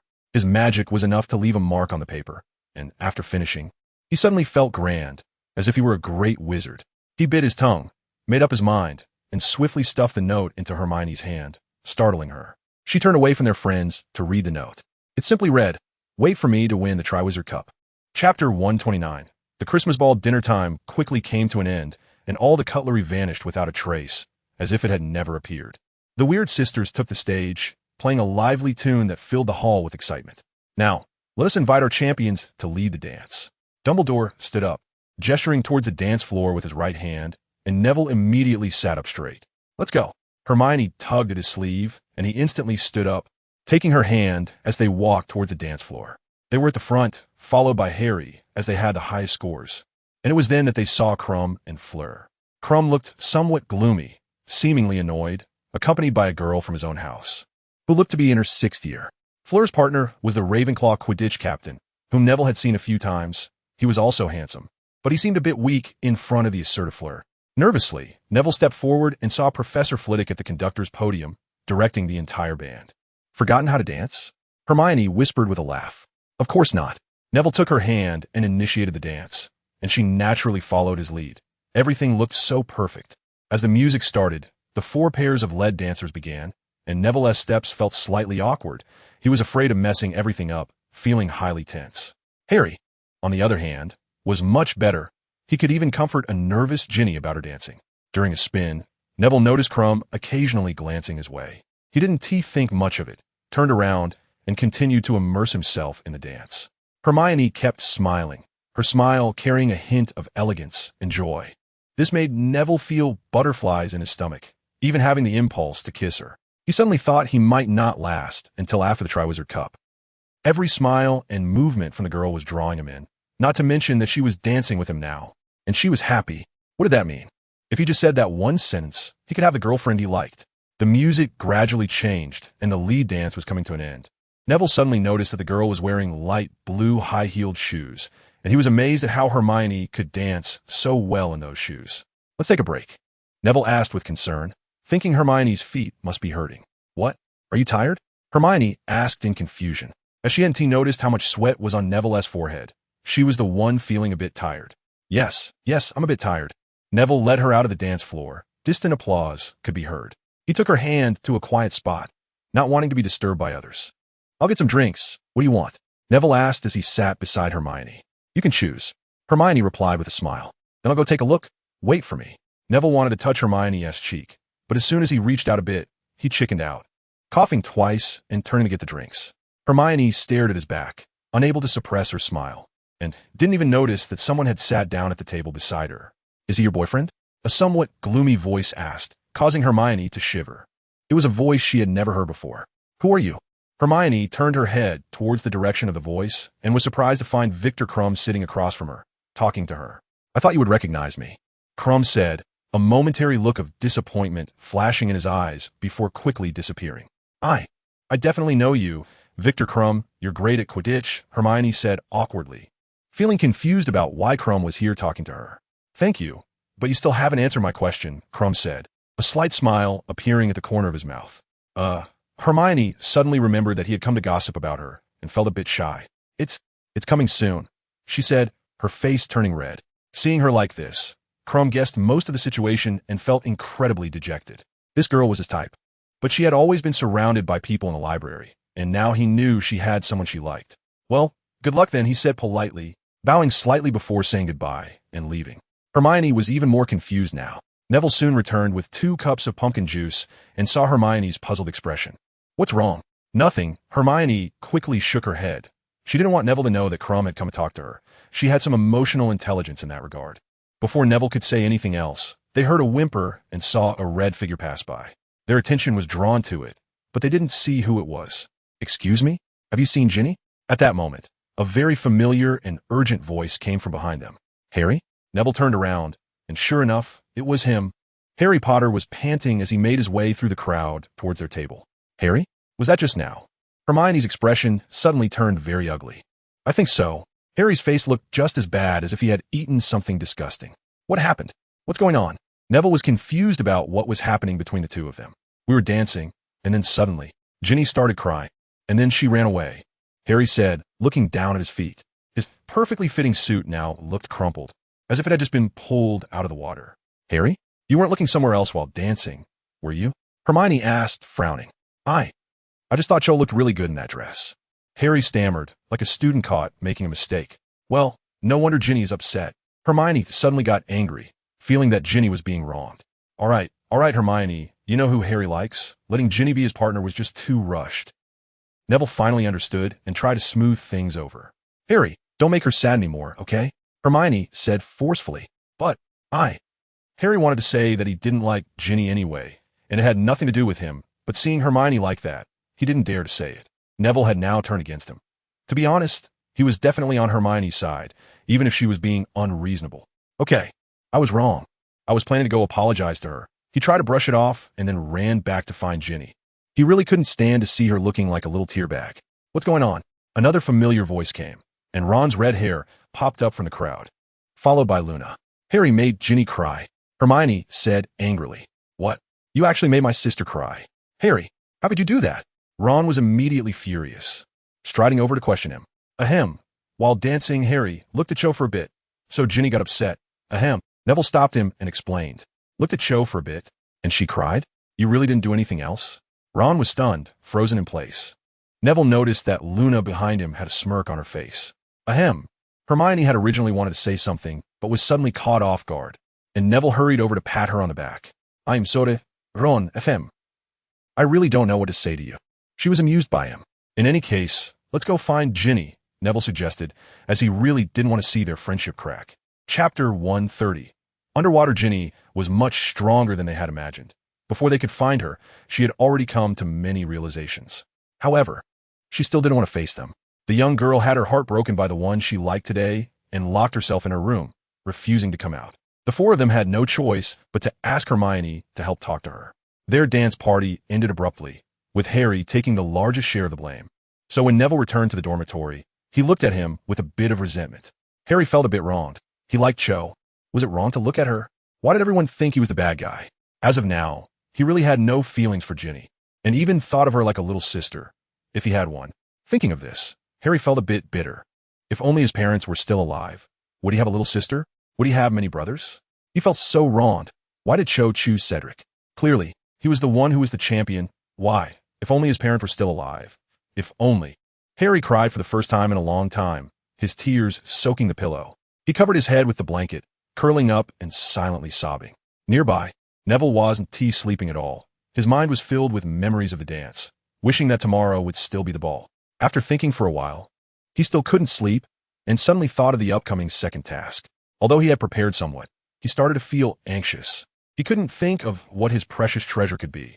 But since Dumbledore was one of the judges, could it be his father's wand? Treasure, treasure. Neville murmured softly, cradling his head with his hands while staring at the ceiling. Suddenly, he sat up abruptly, making a noise that startled Harry, who was curled up under the blanket. Could it be? Neville suddenly thought of a terrifying possibility that this treasure might not be an inanimate object. If that's the case, then this treasure would be. Neville's expression suddenly turned extremely grim as he recalled a very simple way to identify each champion's so-called treasure, the Yule Ball. He panicked. The song clearly stated 1 hour. He only had 1 hour. With that thought, Neville could no longer lie down. He rolled out of bed, got dressed, opened the window, and jumped out, as if it were as natural as going home for dinner. Harry saw all of this and didn't think much of it. Assuming Neville had some magic he wanted to practice outside, he wiped his tear-stained face and covered himself with the blanket. On the old tree by the Black Lake, a guest arrived, a crow, peering curiously at the surroundings of the lake. After confirming that no one was around, it flew to the lakeshore and transformed into a human. Neville looked at his attire and couldn't help but shake his head, then began to take off his clothes. A cold wind blew, causing him to shiver, but he gritted his teeth and cast a warming charm on himself before continuing to undress. He stopped when he was down to a single layer of clothing, then carefully transformed his robe into a wristband and slipped it onto his arm. Waterproof and moisture-proof. He applied it to himself all over, especially the transformed wristband, as he didn't want the contents inside to get wet and ruined. Here we go, Neville muttered to himself, then resolutely leaped into the Black Lake. The water was not as cold as he had imagined, even a bit warmer than on the shore, and his warming charm proved to be very effective. Neville tried to open his eyes underwater, but it was pitch black, and he could see nothing, which was terrifying, even making him shiver. Hua! He burst out of the water, gasping for air, then cast a bubblehead charm and submerged again. Through the bubble, the underwater world remained dark. He lit his wand to see better. However, he soon realized that this was a grave mistake. Any light in the darkness would cause creatures to rush toward it. The currents shifted suddenly. Neville felt something coming toward him. He swallowed hard, gripping his wand tightly and bracing himself. Suddenly, a small shadow shot out from the darkness, and a pair of thin, bony fingers reached for him. It's a Grindylow, Neville thought, and then he cast a spell. Petrificus Totalis. The spell went awry. Neville underestimated the difficulty of casting spells underwater, and he couldn't aim properly. Just as the water monster was about to claw at him with its abnormal-looking claws, Neville finally made the right move. Impedimenta. Invisible walls pushed it back, causing it to stumble. Seizing the moment, he cast another petrification spell, and this time it hit. The Grindylow sank motionless into the depths, disappearing among the aquatic plants. However, before Neville could breathe a sigh of relief, another shadow appeared. No, 3 shadows. All Grindylows. This is trouble. Neville's expression darkened. 3 Grindylows were manageable, but this was just the beginning. Who knows what else is coming? He should have prepared more. Impedimenta. The water monsters were pushed back again, but they were relentless and soon regrouped to charge at him once more. This could go on forever. Neville gritted his teeth, petrifying them one by one, watching them sink. He guessed correctly. Just as he saw the 3 sink, several more shadows approached him. More and more. After the competition, he had to ask Professor Dumbledore to clean the Black Lake. Neville grumbled, pushing back one water monster after another. He began to feel fortunate that he was in a shallow area. There should only be Grindylows here. Neville thought of the giant squid in the Black Lake and gulped nervously. The Grindylows multiplied, finally reaching a point that gave Neville a headache. He didn't want to just knock them out anymore. Fiendfire. Neville waved his wand, and a strong flame erupted from it, forming a fire snake. The fire snake encircled Neville, baring its fangs at each approaching water monster. The temperature in the water rose sharply, and the Grindylows finally realized that they were facing a hunter, not prey. They formed a circle, but dared not charge anymore. That's more like it. Neville nodded in satisfaction, but then he was dumbfounded to see a creature swimming over, wielding a trident. Its upper body resembled a human, but had the typical aquatic creature's organs, while its lower half was a fishtail, looking very fierce, almost like a cousin of the Grindylows. A mermaid, Neville instinctively exclaimed, but what surprised him even more was what came next. Humans are not welcome here, the mermaid spoke. Its voice was melodic yet filled with seriousness. Are you talking to me? Neville stammered, momentarily at a loss for words. The mermaid seemed a bit impatient, waving the trident a few times. I'm leaving now. Neville was startled. Since mermaids were part of the second task, did that mean they were also the judges? I'm here for the Triwizard Tournament. I want to ask what treasure you mentioned. Neville mustered his courage and shouted, afraid the mermaid couldn't hear him. The Grindylows behind the mermaid became agitated, and it waved the trident again to calm them down before continuing, treasure is, of course, your most beloved treasure.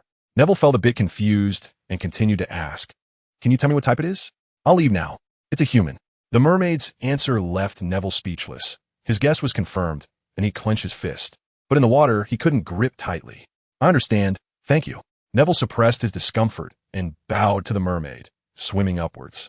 Underwater, the mermaid wiped away non-existent sweat, feeling the surrounding temperature becoming somewhat terrifying, muttering to itself. Fortunately, it didn't turn into a fight. Is this the warrior the chief spoke of? Too scary. Behind it, a group of Grindylows trembled as well. Chapter 131. The Bigfoot of the sparring partner of the day of the second task was approaching, and Neville was growing increasingly anxious. He didn't tell the others about encountering the mermaid underwater, nor did Harry, as he thought it would distract Harry, just like himself. But one person was suffering. Sirius Black helplessly put down his wand, raising both hands in surrender. At this moment, he looked extremely disheveled. His once pristine clothes were torn in several places, wrinkled, with blood flowing down his right leg and several abrasions on his face. During this time, he had little to do, so he stayed in Hogsmeade, meeting up with Harry and the others on weekends, but at night he suffered. Neville had invited him to be a sparring partner, with all kinds of training, even including swimming and diving. This was the 12th time he had lost to Neville in dueling. At first, he could win a few times thanks to his seasoned experience and combat style. But once Neville became familiar with his tactics, he began to struggle. His spells either bounced off or were dodged, and his defense spells were always broken. I say, is it really necessary to squeeze this old guy like me so much? Sirius stuck out his tongue and said helplessly. During this time, his mindset had changed drastically. Originally, he could accept losing to Neville in regulated spell duels, but now he kept losing even in formal duels. He felt like he was losing face for the Black family. So now he practiced spells even harder during the day than Neville did. Sorry, Sirius, but for safety's sake, I need to be stronger, Neville said apologetically, looking at him and using a spell to heal the abrasions on his face caused by their clashes. All right, I'll take care of it myself, Sirius shrugged, starting to heal himself. Sirius originally had considerable strength, able to take on several Aurors by himself, though not like Moody. However, long-term life in Azkaban had taken a toll on his body, and his magic had also diminished significantly due to the Dementor's influence. When he first came out of Azkaban, he probably couldn't even defeat a prepared 6th-year student from Hogwarts. Now, he had regained some of his strength, and with the lifting of the warrant, a part of his mental burden had also disappeared, making him more adept at certain mind-related magic. But even so, he was still no match for Neville, primarily because the little guy's fire shield was incredibly tricky, leaving him with almost no way to counter it. Plus, his Animagus form was also a flying type. This made Sirius bitterly resentful of himself for not being able to transform into an eagle. Furthermore, Neville's magic was quickly catching up to his own, and there were some highly destructive spells he couldn't use, resulting in Sirius becoming increasingly frustrated alongside Neville. The day after tomorrow, Neville suddenly lowered his head, gazing at the moonlight filtering through the gaps in the wooden boards and casting light on the ground. The second task is coming up the day after tomorrow. Sirius stroked his chin, not retracting his wand, but instead starting to fix the mess of a house. They were still in the Shrieking Shack, and they only had 2 suitable places, one being the Chamber of Secrets, but it was too troublesome to go there, so they settled here instead. Although it felt unfair to Harry, he thought, you can definitely win the championship, right? Sirius suddenly smiled. Let's hope so. After all, I have a reason to win. Neville nodded and joined the repair efforts. The shrieking shack was restored to its original state in no time, and Sirius sent him to the entrance of the passage, waving goodbye. Today is your last day here, right? Sirius asked. Yes. Neville looked at the wand in his hand, suddenly feeling a surge of confidence. Be careful of Crumb. Sirius leaned down and suddenly spoke in a very low voice next to his ear. What's wrong? Is Crumb very powerful? Neville frowned. It's not about whether he's powerful or not. I suspect he knows quite a bit of dark magic. Sirius's expression turned extremely serious, sweeping away his usual nonchalance. I have a handle on that. Neville nodded vigorously. Hermione had already told him that Durmstrang taught dark magic, and Sirius had mentioned before that their headmaster, Karkaroff, was a Death Eater. I'll be watching. Sirius patted his shoulder firmly, and Neville waved goodbye as he entered the passage. Walking through the passage, Neville's mind was in a jumble. He was aware of the recent events. For example, the woman named Rita Skeeter in the newspaper said Hagrid was a half-giant, and that she claimed Hermione was a self-absorbed fame-seeker who first dated Harry, but then dumped him for Neville after finding out he was a champion. He knew it all and had been angry, nearly losing his temper and rushing to the Daily Prophet to turn that vile old woman into a frog. But when he thought about the second task concerning Hermione's safety, he set everything aside. He had sought out Dumbledore to question him about why he would use Hermione's life as a competition prop, but the old headmaster seemed to be avoiding him, and he couldn't find him anywhere. This only made him more furious, feeling like blasting the door to the headmaster's office. But he held it all in, because he knew that as long as he successfully completed the second task, everything would be resolved. Moreover, he believed that the Triwizard Tournament could not have tasks that were too difficult. Judging by the first task, the second task might not be as hard as he imagined. The long passage came to an end in no time, and Neville skillfully transformed into a crow, flying out of the tree hole and heading towards his dormitory. As he neared, he suddenly had a thought and changed direction, flying to the other side of the same tower. Neville circled in the air, facing one window after another. Unsure of where to go, he didn't know which number Hermione's dormitory was, nor did he know which window it was. In the end, he decided to stop thinking and flew straight to a window, as it was open and he could see more clearly. He landed by the window. He didn't dare to go in and couldn't, as it was said that all girls' dormitories in the castle were protected by enchantments that would bounce boys out. He peered inside. The room was dark, and he couldn't see anything clearly. The crow humanized itself, shook its head, sighed, and flew to the other side of the tower. Neville skillfully flew into the dormitory and returned to his bed. The sounds of Ron and Harry's snoring echoed together, but Harry's snoring sounded a bit unnatural, as if he was pretending. Neville glanced at Harry's bed, suddenly curious about what Harry's treasure would be. It couldn't be Cho, right? That would be too awkward. Ginny was also unlikely. Could it be? Then Neville suspiciously looked towards Ron's bed. That's quite possible. Neville stroked his chin where there was no stubble. Ron was the first friend Harry made when he arrived at Hogwarts, and he might even be his first friend. Then he lay back down, contemplating the treasures of the other two champions. First was Fleur. Her treasure definitely wouldn't be the dance partner from the ball, since he had heard she dumped him before the ball even ended. So who was it? Was it a friend from Beauxbatons? Or could it even be family? Then there was Crumb. He probably chose that dance partner, right? Or maybe a friend. He wasn't close to Crumb. Then he began to think about how they would get these people underwater, petrify them, and then put on a bubblehead charm. As he pondered, fatigue overtook him, and his eyelids grew heavy, leading him to drift off to sleep. In his dream, he was dueling with Sirius. But Sirius conjured up a mermaid, and a trident was hurled at him. He scrambled to defend himself, but the trident transformed into a face he least wanted to see, Voldemort. Chapter 132. The second task in the morning. Neville was awakened by the alarm clock, sitting up from bed like a vampire rising from the dead, staring blankly ahead. He was about to compete in the second task. The night before, he had taken a sleeping potion to ensure he got a good rest, as he wouldn't have been able to sleep otherwise, feeling too restless and wanting to smash something. He looked over at Harry's bed. Harry was also awake, groggily getting dressed. Suddenly, Neville wondered if telling Harry about the task would cause him to fail, and he quickly dismissed that terrifying thought. Are you ready? Neville coughed a few times to clear his throat and asked. Maybe, Harry said uncertainly. He hadn't rested as well as Neville, and he had very obvious dark circles under his eyes. Last night, he regretted not asking Neville for some of the water of life before he fell asleep. Ron was still snoring over there. After they finished washing up, they went to the Great Hall for breakfast.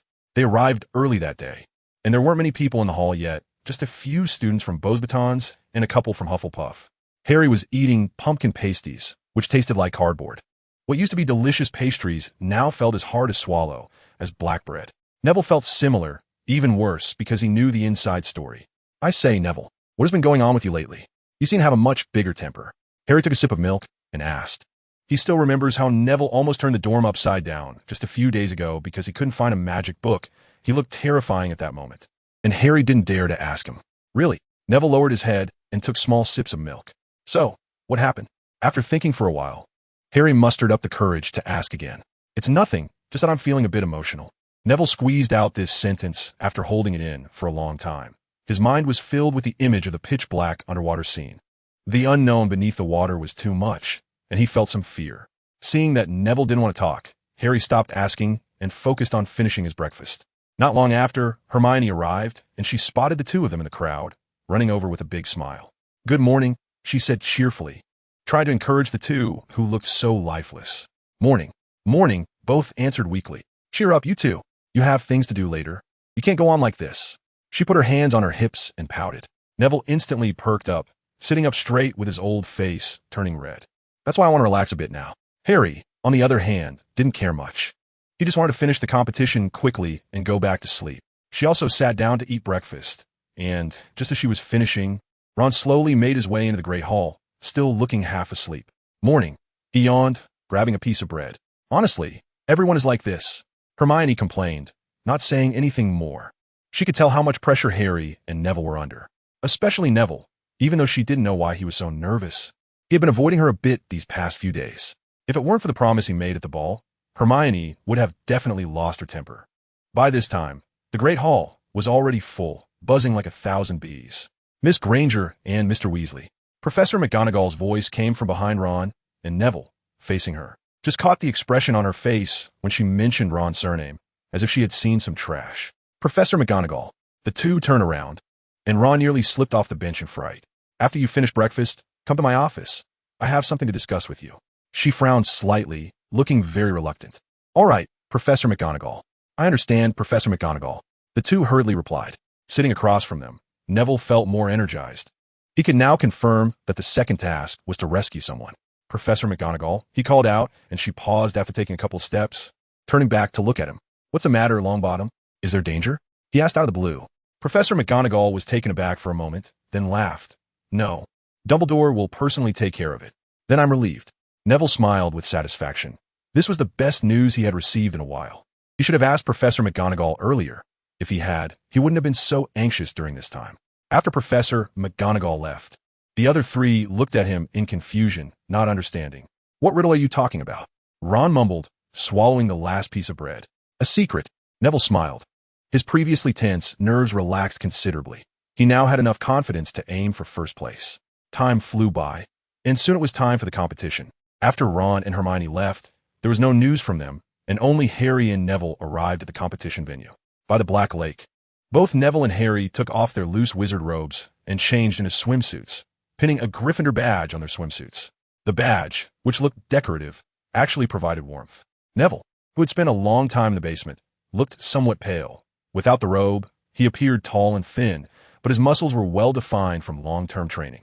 Nearby, Crumb and Fleur also changed into swimsuits. Crumb was very sturdy, with muscles that made him capable of easily defeating the other three champions in a physical sense. Fleur, on the other hand, looked like a dolphin, her graceful curves attracting almost everyone's attention. Even Harry glanced her way a few times. The judges arrived early, and the audience was already filled with students from the three schools, but Ron and Hermione were nowhere to be found. Harry started to get anxious.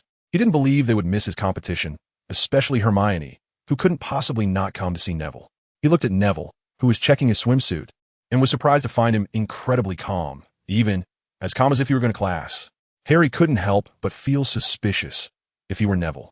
He would definitely be nervous about not seeing Hermione in the audience, so why was he? Could it be? Neville's calmness disrupted Harry's judgment, and he couldn't figure out what the treasure underwater was no matter how hard he tried. Ladies and gentlemen, professors and students, welcome to the second task of the Triwizard Tournament. Bagman had already started speaking, his voice booming over the noisy crowd.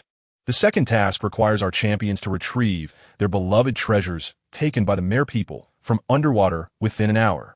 The one with the least time will have the best result. So that's it. Please prepare our 4 champions. Neville quickly drew his wand, ready to put a bubble over his head. Harry followed suit, but he was much more nervous than Neville. He hadn't yet mastered the bubblehead charm to the point of doing it effortlessly. Ready, 3, 2, 1. The 4 champions got ready. Go. As soon as he finished speaking, Fleur and Neville quickly put bubbles over their heads and leaped into the water, with Harry following suit. The lake water was a bit cold, but Neville's badge felt like warm water. The underwater light was not great, but it was enough to see some things. Occasionally, ethereal singing echoed through the water, faintly resembling the song of the mermaid in the golden egg. Neville and Harry exchanged glances, then swam towards the direction of the song. They swam much faster than Fleur, as they had been swimming a lot during this time. Suddenly, a shadow zipped past them, accompanied by a strong current. Neville pointed his wand to the shadow, but was stunned.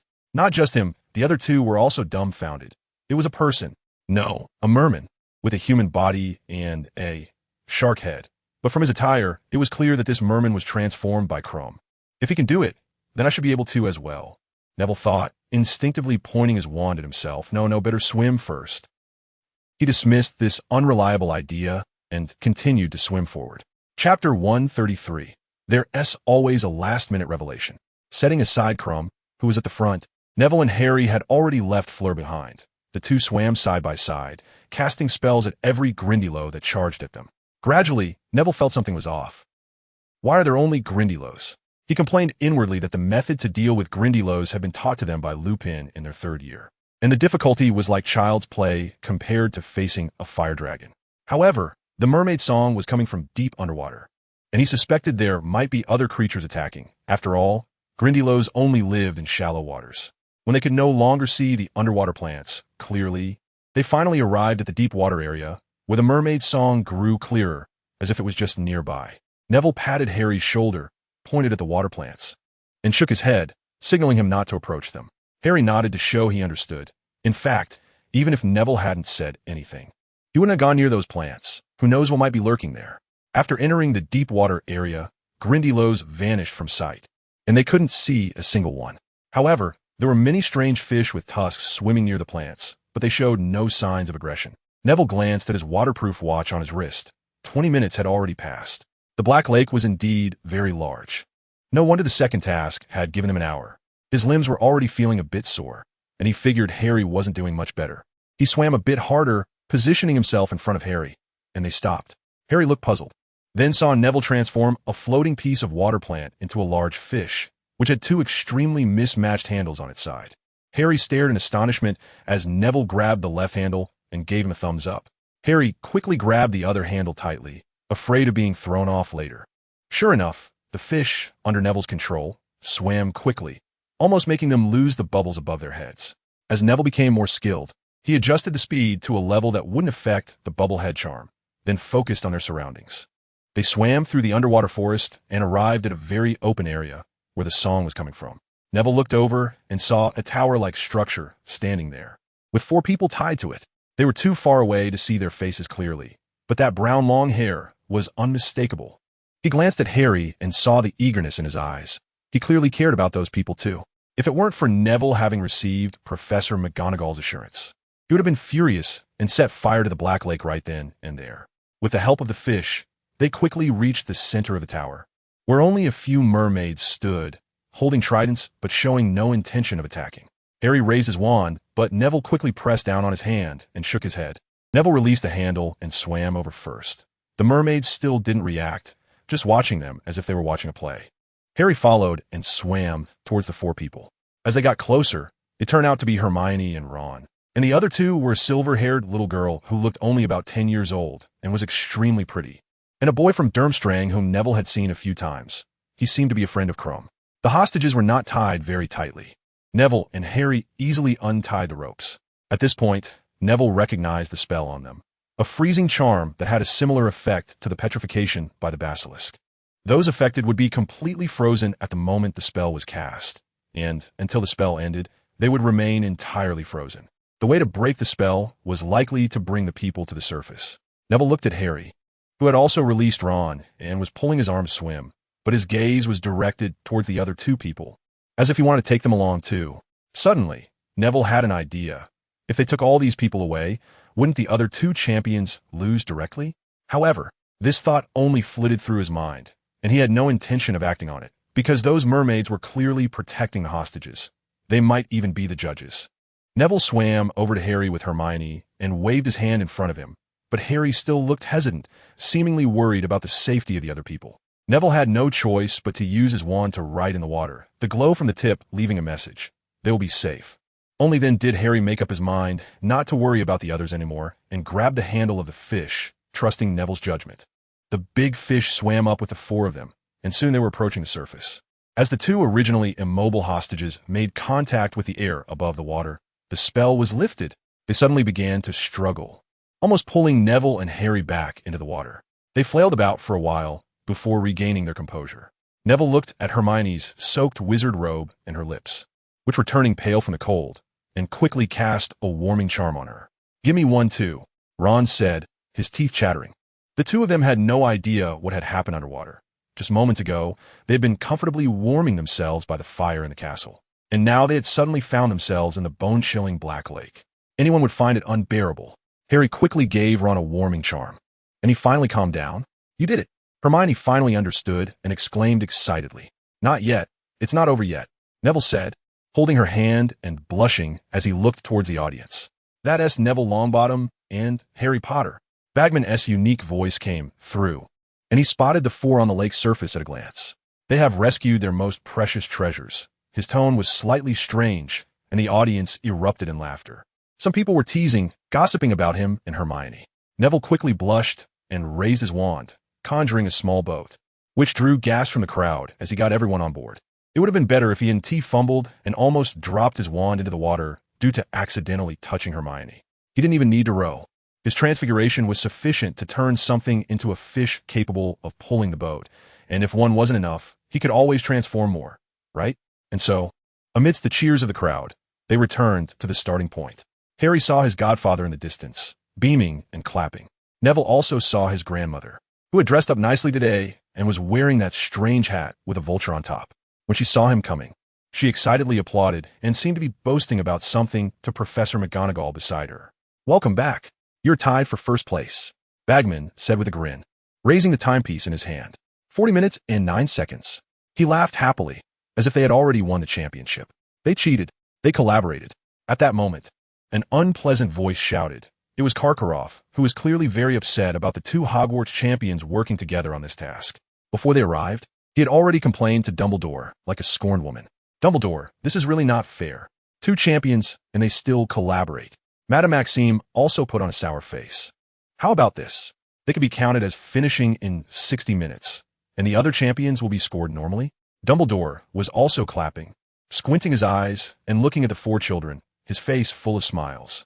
"No, must redo the match," Karkaroff shouted. However, the rules did not specify that the champions participating in the competition could not collaborate, right? Bagman, looking like a nice guy, stood between the two of them. "I think this will do, following Professor Dumbledore's method." "Barty, what do you say?" He looked at the other judge, and Barty Crouch slowly nodded, seemingly agreeing with this statement. "Then they can't cooperate in the next task." Madame Maxime stepped back and said, "As you wish." Dumbledore still wore that smile, and he was increasingly pleased with Neville and Harry's growth. At this rate, soon, it would all be over, he thought to himself, his bright blue eyes looking in the direction of the young people. For a long time. Chapter 134. The Beetle. The final results of the second task were as follows. First was Crumb, who completed the task in 50 minutes. His shark form initially rushed ahead and got lost in the underwater plants, which made him a bit slower than Neville and the others. Second were Harry and Neville, whose time was ultimately changed to 60 minutes due to strong protest from the other two judges, which was the longest time, and they firmly requested that the two could not cooperate in the next task, or it would be considered cheating. Fleur had a rough time as well. She also used the Bubblehead charm, but due to her unfamiliarity with the Black Lake, she was pulled to the bottom by a Gryffindor after about 30 minutes in the shallow area. If it weren't for the mermaids saving her, she might have drowned at the bottom of the Black Lake. The hostage she couldn't rescue was also returned by the mermaids. That little girl was her sister, and when she surfaced, Fleur hugged her and cried, mostly because her sister couldn't protect her. Failing the task wouldn't prevent participation in the third task, and Bagman announced the rules. When the third task began, the champions who ranked higher previously would receive some advantages. Crumb, who won this round, showed no signs of joy, just standing coolly there, occasionally glancing their way. Neville looked at Crumb's strong body and compared it to his own, suddenly feeling like he should probably work out a bit. They returned to the common room, where another feast awaited them, celebrating their victory in the second task. To the Gryffindors, they were the real winners, and there were quite a few protests. Harry didn't care. He just wanted to pass. Neville managed to suppress his emotions a bit as he was trying to say nice things to Hermione. The girl was still quite displeased with his behavior from earlier, and to make her happy, Neville had to show her some of his best magical skills to shift her attention.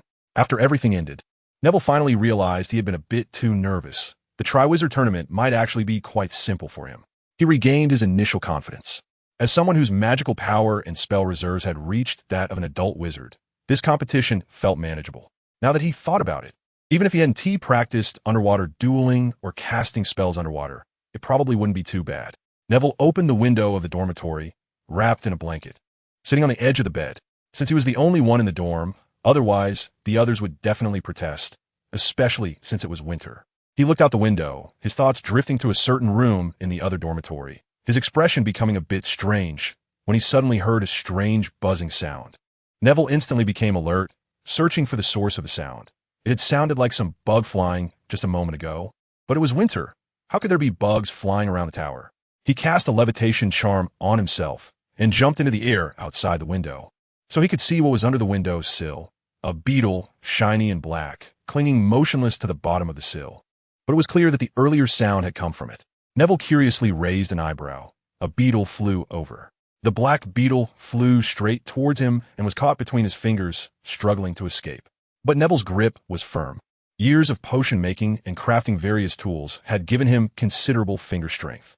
He climbed back into the dormitory and closed the window, finally smiling at the beetle. Stop pretending. I'm always sensitive to magic. You're an animagus, aren't you? This wasn't the truth. He did feel a strong magical presence from a beetle, but it was unrealistic to determine an animagus like this. He was just testing. The struggling beetle stopped moving, seemingly afraid. If you don't transform back, I'll keep you locked in this bottle forever. He took a glass bottle from Harry's desk, used for ink, and said fiercely. The beetle suddenly expanded in his hand, and Neville flung it away.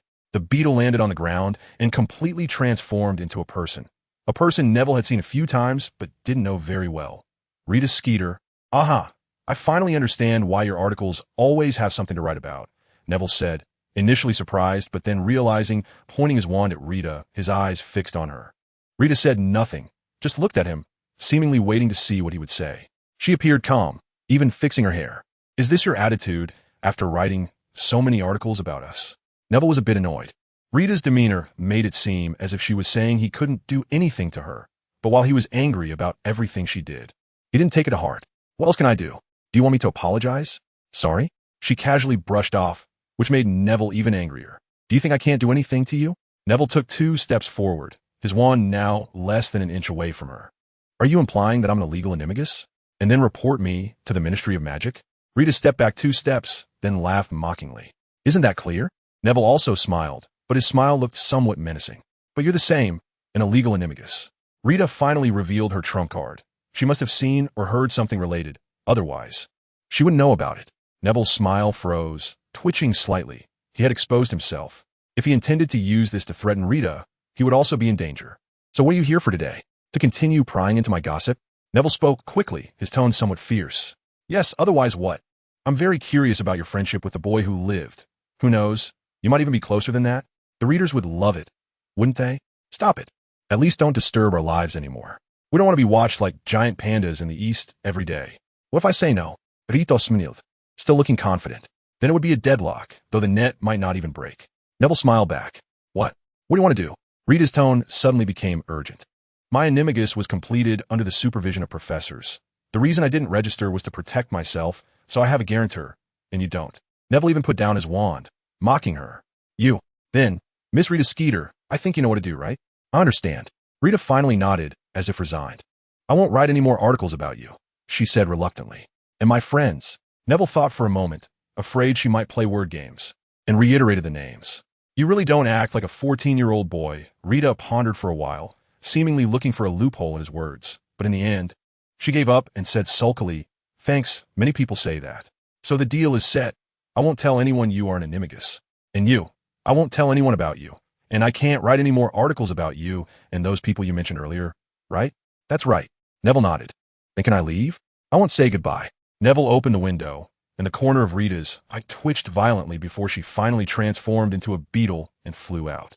After she left, Neville happily hummed a tune, feeling light on his feet, thinking that he would never again be troubled by gossip, even if it was just wishful thinking. Chapter 135. Shrubs. The weather gradually warmed up, and the snow had long melted. The third task was not far off. At the end of the second task, Bagman said that the details of the third task would be announced later, so the warriors didn't need to worry about it. The professors seemed to have agreed among themselves to assign a lot of homework as spring approached, leaving every student frowning, each looking enviously at students from other schools who were only auditing and didn't have to turn in assignments. Harry and Neville were also included in the envious crowd. Due to the Triwizard Tournament, they were exempt from most of their homework. Only Snape continued to be diligent, refusing to relent until he received assignments, which made Ron feel much more balanced. Professor Moody's defense against the dark arts class, however, significantly changed Neville's view of him. Initially, he was a bit scared of him due to that incident, but now he found him quite reliable. This was because he actually cast the Imperius Curse on each student during class and had them learn to resist it. After 3 classes, only Harry and Neville succeeded once. The feeling of being controlled was strange, like being in a dream, yet unable to control oneself. However, this experience varied by person. Hermione mentioned that when she was first controlled by the Imperius Curse, she didn't even have any awareness. That's because you all lack a strong awareness of resisting the Imperius Curse. Moody said in his unique gruff voice, his magical eye spinning rapidly, which was quite unsettling. This is just practice. Dark wizards won't give you any chances in real combat. Just a moment. In just a moment, you'll be at their mercy. Seeing the students looking somewhat unconvinced, he banged on the blackboard, causing a few girls in the front row to shudder. Looking at the silent classroom, all sitting up straight, Moody smiled with satisfaction, though his smile was more frightening than a frown. Very good, just like that. Stay alert, he said, starting the next round of practice. Thus, all students in 4th year and above at Hogwarts endured a month of torment. After each defense against the dark arts class, they felt dazed and their eyes glazed over. Before the students could break down, Madame Pomfrey broke first. Her workload multiplied exponentially, and she had to brew potions for the day's students every day. Finally, after Madame Pomfrey repeatedly complained to Dumbledore, Moody stopped this course and changed the lesson content to the shield charm. Neville learned the charm quite earnestly, but unfortunately, Moody's shield charm didn't inspire him. Instead, it seemed rather ordinary. The practice content for their lessons changed to how to use the shield charm to block Moody's curses. It must be said that he knew a lot of spells, and he had a unique way of messing with people. After one class, they had the fortune of seeing Harry with rabbit ears, Ron with a hooked nose, and Hermione with cat ears. However, after seeing Hermione's new form, Neville seemed to unlock something new and spend the whole day savoring it. Even the subsequent Care of Magical Creatures class was very distracting.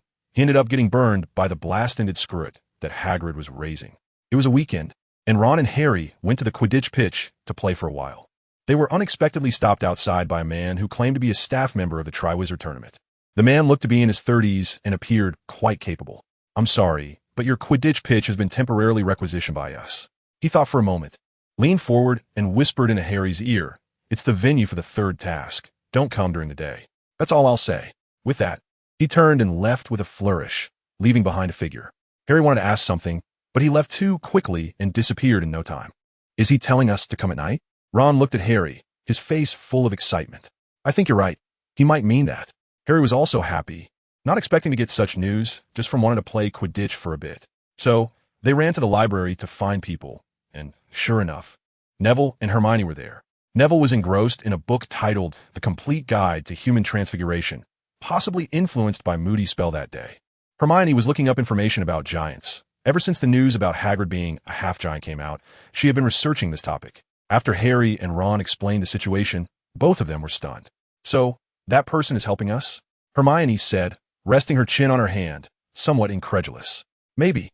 He should also be a Hogwarts graduate, so he would definitely be on our side. Then let's go see tonight. After all, Harry has the invisibility cloak." Neville was indifferent. He was now confident he could win the Triwizard Cup. "If you hadn't mentioned it, I would have almost forgotten I have the invisibility cloak," Harry said with a wry smile. Due to the Triwizard Tournament, he hadn't slipped on the cloak to wander around the castle for a long time. That night, the four of them gathered at the door of the common room. Ron glanced at Hermione and suddenly sighed. Speaking of which, the first time we went out at night, you had to stop us. Who would have thought? Now you've truly become a Gryffindor. I'm sorry for being a Gryffindor, Hermione said, playfully chopping at his shoulder.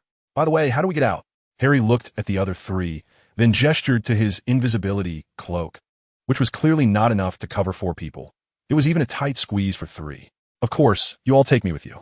As soon as Neville finished speaking, he disappeared, leaving only a shiny black crow in his place, flapping its wings and landing on Harry's shoulder. In fact, he initially wanted to go to Hermione, but halfway through flying, he chickened out. He still couldn't let go too much in this regard.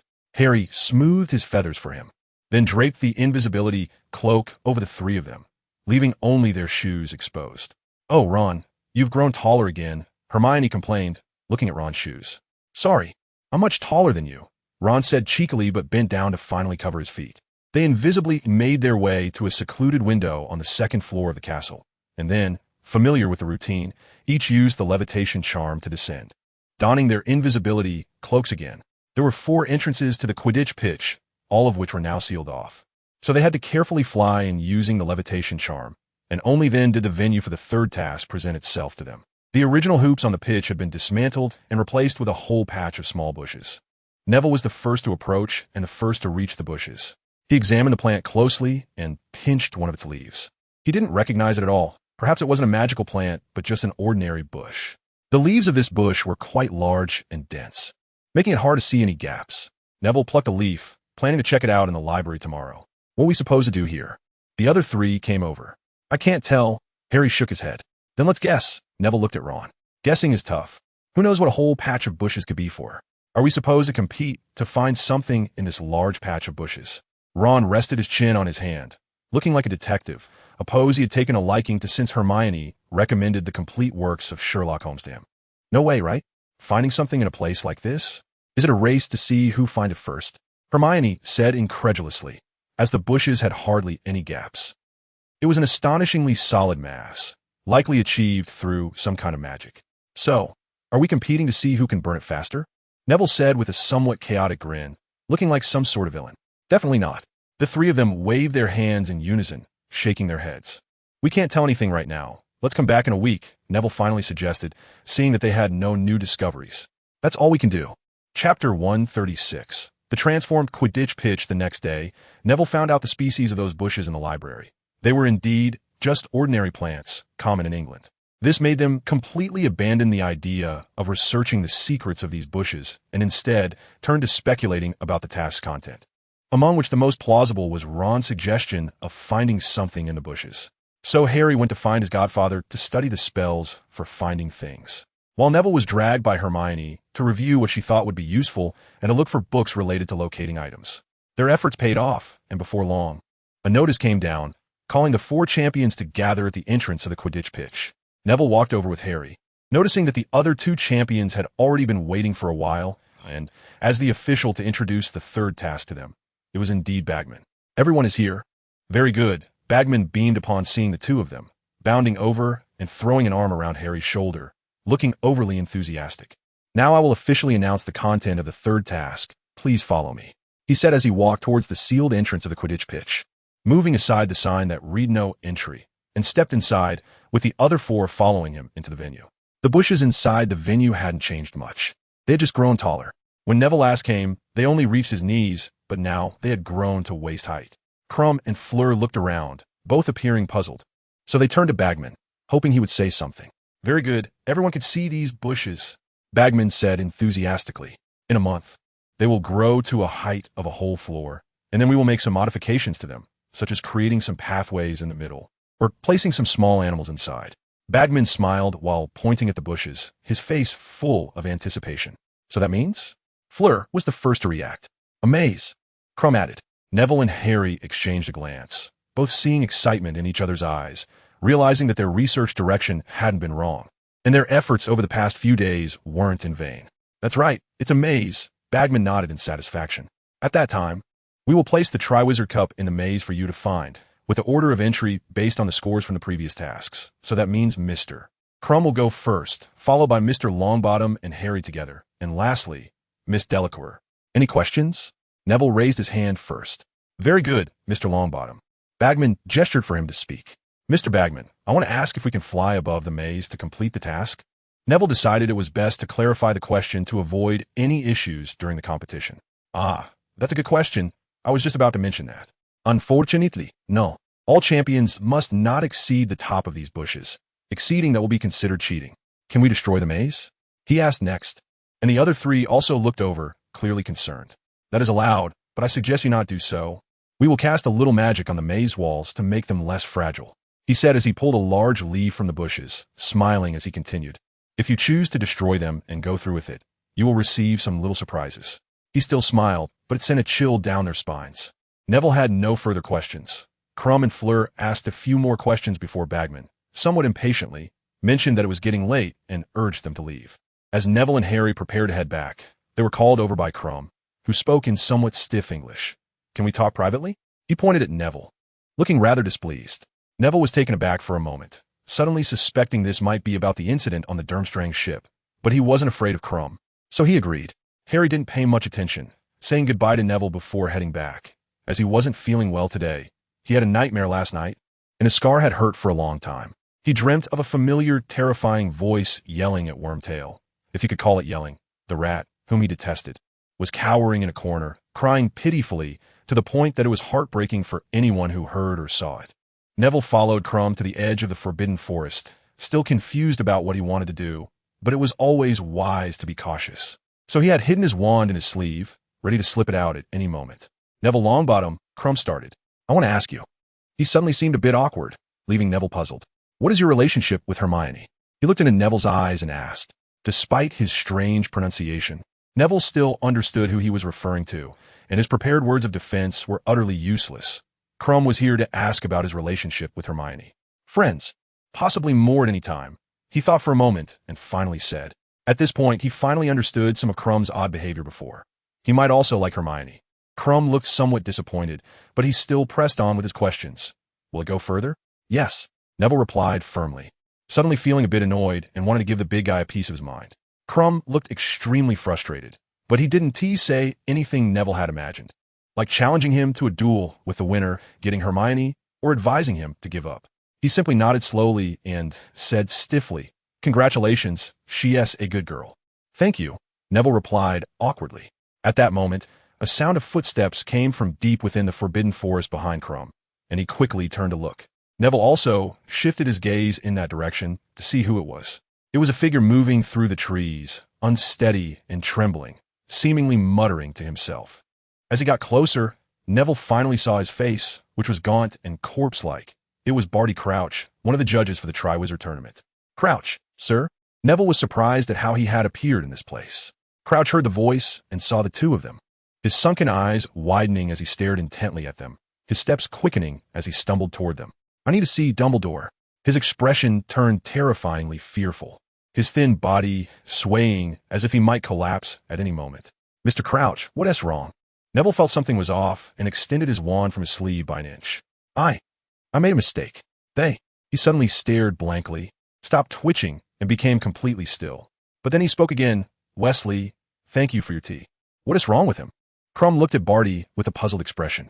I don't know, but something is not right. Neville stepped back a bit, ready in case Mr. Crouch suddenly lunged at them, though that possibility seemed low. No. Barty suddenly let out a roar like a lion on the edge of a cliff, clutching his head in pain. Quick, take me to Dumbledore. There is no time.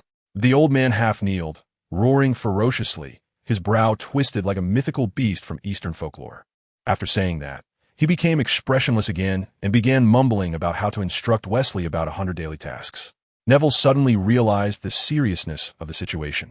He wanted to tell Crumb to come with him to the castle.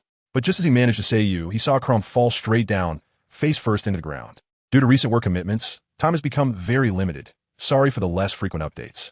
Chapter 137. The Battle at the Forest's Edge. Who is it? Neville nimbly evaded like a cat, flipping to the side of a tree. Crumb had clearly been knocked out by a stunning spell. When he turned, Neville had seen the characteristic red light of the spell.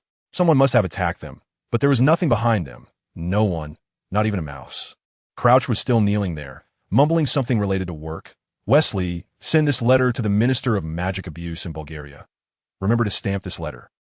He was completely unaware of the danger lurking in the forest, his mind a complete muddle. Neville hid behind the tree, casting a layer of armor for protection, nervously watching the empty space, but nothing appeared. This suddenly gave him a very bad thought. What if the attacker was invisible? Reveal your presence. Human form reveal. The spells were completely ineffective. The attacker was likely no longer in the same spot. Neville couldn't help but feel a chill. At this rate, the attacker could strike him from behind at any moment. He wanted to leave, but Mr. Crouch's words made him feel he couldn't ignore the situation. Mr. Crouch looked either like he had suffered from a forgetfulness curse or something even more horrifying, like a soul-sucking curse. And incidents involving unforgivable curses were certainly linked to dark magic. Perhaps he could obtain the information he sought. Time passed slowly, but Neville felt it was flying by. Each breath felt like it lasted an hour. He didn't want to sit and wait, so he had to come up with a strategy. The perception charm was ineffective. His senses weren't enough to detect anyone hiding more than 2 meters away. The armor spell was only a temporary defense and wouldn't withstand the attacker's impending assault. In a moment of crisis, he suddenly remembered a Muggle novel Hermione had lent him, The Invisible Man, and an infinite amount of inspiration sprang to mind. The attacker was indeed wearing an invisibility cloak, and he was a very strong hunter. To avoid detection, he had even cast a certain degree of soundproofing charm on himself. He had already circled around behind the boy. With just one hit, he could subdue the boy, and his secret would never be exposed. An ugly smile crept onto his face as he raised his wand slightly. Ready to strike, the boy moved. He lunged toward Barty Crouch, grabbing his arm, while his wand hand was busy releasing smoke. Thick black smoke instantly enveloped Neville, Crumb, and Barty, spreading further and further until it reached over 10 meters, quickly extending to the attacker's side. Neville wanted to catch the attacker, but the 2 flasks in his hands were no joke. If he pressed too hard, what if that person killed him? Mr. Crouch likely had useful information. He didn't need to take risks. He transformed Crumb and Mr. Crouch into 2 mice, inspired by the tail of an insect, stuffed them into his pocket, and ran. But he tripped, not over branches or anything else. I was clearly running toward the open space. How could this happen? He was blocked by numerous obstacles. The attacker had precisely blocked his path and even shot a red light at him. Neville barely managed to deflect the stunning spell at the last moment. But the spells coming at him were like a Muggle machine gun, firing continuously. He struggled to block one after another, with no opportunity to catch his breath. The attacker was a very seasoned wizard, definitely on par with him in strength. What terrified Neville the most was that these spells were extraordinarily accurate. Not one went astray or missed, all aimed directly at him. Despite the thick fog between them, how was the attacker unaffected? What had once been a clever strategy now felt like digging his own grave. If not for the fog, he wouldn't be so passive. Enough. He stopped defending and hiding. Pure black flames appeared before him, and under his control, they flew toward the direction for which the magical attack had come. Like arrows released from a bow. This was his only chance to turn the tables. Only his unique alchemical flames could retaliate while defending. He didn't intend to kill anyone, especially since he didn't even know who the attacker was. The black flames only pierced through the thick smoke and reached the attacker's invisibility cloak. The cloak caught fire, and the attacker frantically cast various spells to extinguish the flames, but all were ineffective. Neville's black flames had very few weaknesses, and the attacker couldn't figure them out in a hurry. The attacker clumsily tore off the invisibility cloak, and just then, Neville's stunning spell reached him. He struggled to block it, cursed under his breath, and rolled behind a dead tree. The smoke hadn't dissipated yet, and Neville couldn't see the attacker's appearance. But from the recent curse, he could tell it was a male wizard, likely over 40 years old. Neville manipulated the flames, surrounding the dead tree with them, and cautiously approached the tree, ready to strike back at any moment. Who are you? Speak quickly, or I will take action. Neville still couldn't see the person's face. He had a full mask on, covering even his eyes. Neville's heart tightened, suddenly suspecting that this person might be blind. Attacking based on perception? Was that why the thick smoke had no effect on him? The masked man remained silent, facing Neville as if he were looking at him. Neville scanned the man, noting that he wore baggy trousers that didn't fit well, and a coat that looked like dragon skin, appearing very expensive. The footwear was even stranger. One foot was in a high-top boot, while the other was bare, as odd as it could be. Neville quickly recalled that he had never seen this figure before, but it was clear this person was hiding their identity, so he must have seen him before. Stupefied, Neville steeled himself, prepared to subdue him first.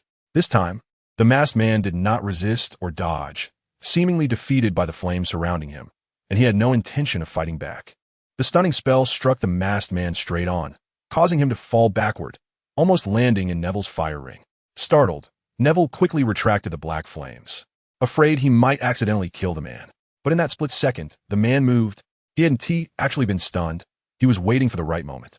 His wand was still in his hand, and his right hand, which had been drooping as if feigning unconsciousness, quickly shot up, sending a green light straight at Neville. In that moment, Neville was truly dumbfounded. He didn't expect death to be so close, nor did he anticipate that this mysterious person would really try to kill him. His mind went blank, his wand pointing at the ground, completely defenseless. The curse struck him directly. The powerful magic of the killing curse sent him flying 2 meters away, crashing into a small tree. In that instant, Neville thought he would experience a flood of memories like in the books, but his mind was entirely blank. With only one thought, it's over. Yet lying on the ground, he felt pain. The injury from his back hitting the tree began to flare up. He was still alive. As this thought emerged, clarity returned to his mind. Could it be that it wasn't the killing curse? But that green light, that sensation shouldn't be happening. Neville scrambled to his feet, startling the masked man, but he did not lose his composure. Instead, he cast another killing curse. However, with his guard up, Neville was no longer someone a masked man could easily handle. He transformed a branch on the ground into a shield, blocking the killing curse, and simultaneously countered with a stunning spell. Not a chance. The masked man dodged, stumbling back several steps. Don't think you can escape. Neville unleashed the black flames again, whipping them towards the masked man like a whip. Avada Kedavra! The masked man pointed his wand at him, and Neville quickly raised another shield. But this time, the masked man's wand emitted no green light. Instead, it released a thick black smoke. He had been tricked again. Damn it! Neville hurriedly used wind to disperse the fog, cautiously defending himself, fearful of a sneak attack from the masked man. Before long, the smoke cleared, revealing a scene of devastation by the edge of the forbidden forest. Large patches of scorched earth, trees reduced to ashes, but the masked man had vanished without a trace. Neville's expression darkened. He had lost his target, and this murderer could attack anyone inside the castle. Chapter 138. The incident by the forest edge. The wall paintings in the corridors of Hogwarts Castle seemed to retreat continuously, as Neville hurried up layer after layer of stairs towards the headmaster's office. Barty Crouch had asked him to find Dumbledore, and he had to bring him back. The 2 people he had transformed were still in the form of mice, pitifully stuffed in his pocket. He could not afford to think about that right now, nor could he ponder what had happened in the meantime. Before long, he reached the tower of the headmaster's office, pulled out a silver pot from his inner pocket, and tapped it against the stone guardian at the door. The guardian stepped aside, and the door swung open. The headmaster was sitting at his desk, looking somewhat surprised to see Neville. "Professor Dumbledore, I have an urgent matter," Neville exclaimed, panic evident on his face. Dumbledore's demeanor changed to seriousness, his lazy smile fading. Neville rushed to the chair next to Dumbledore's desk, but did not sit down. Instead, he pulled out the 2 mice and placed them on the ground. Dumbledore observed him thoughtfully, walking around the desk to stand next to him without saying a word, simply watching as Neville pointed his wand at the 2 mice and transformed them back into Victor Crumb and Barty Crouch. "Professor, I was discussing something with Crumb by the edge of the Forbidden Forest when Mr. Crouch suddenly emerged. He was acting strangely, as if under a spell, and his first words to me were to see you." Neville panted, tried to describe everything that had happened as clearly as possible. Dumbledore bent down to look at the 2. He recognized Crumb immediately as the victim of a stunning spell. However, he lingered over Crouch, whose once bright eyes were growing dimmer, and his expression seemed somewhat sorrowful. "To protect Mr. Crouch and Crumb, I transformed them into animals and concealed them. Then I dueled with the masked man.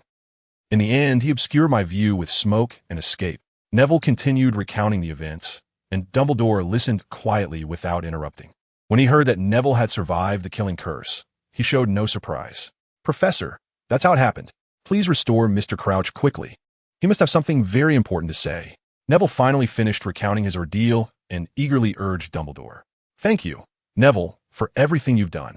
The old man seemed somewhat weary as he slowly stood up, looking down at the fallen Crouch. "But it's no longer possible, Neville. Barty is dead. Dead. Dead." Neville could hardly believe it, yet he had indeed heard his deeply respected Professor Dumbledore say those words. He lowered his head and walked over to Crouch's body. Crouch's face was as pale as the ghosts in Hogwarts, his eyes slightly open, mouth half ajar, as if he had something to say. Yet his life had forever been frozen at that moment.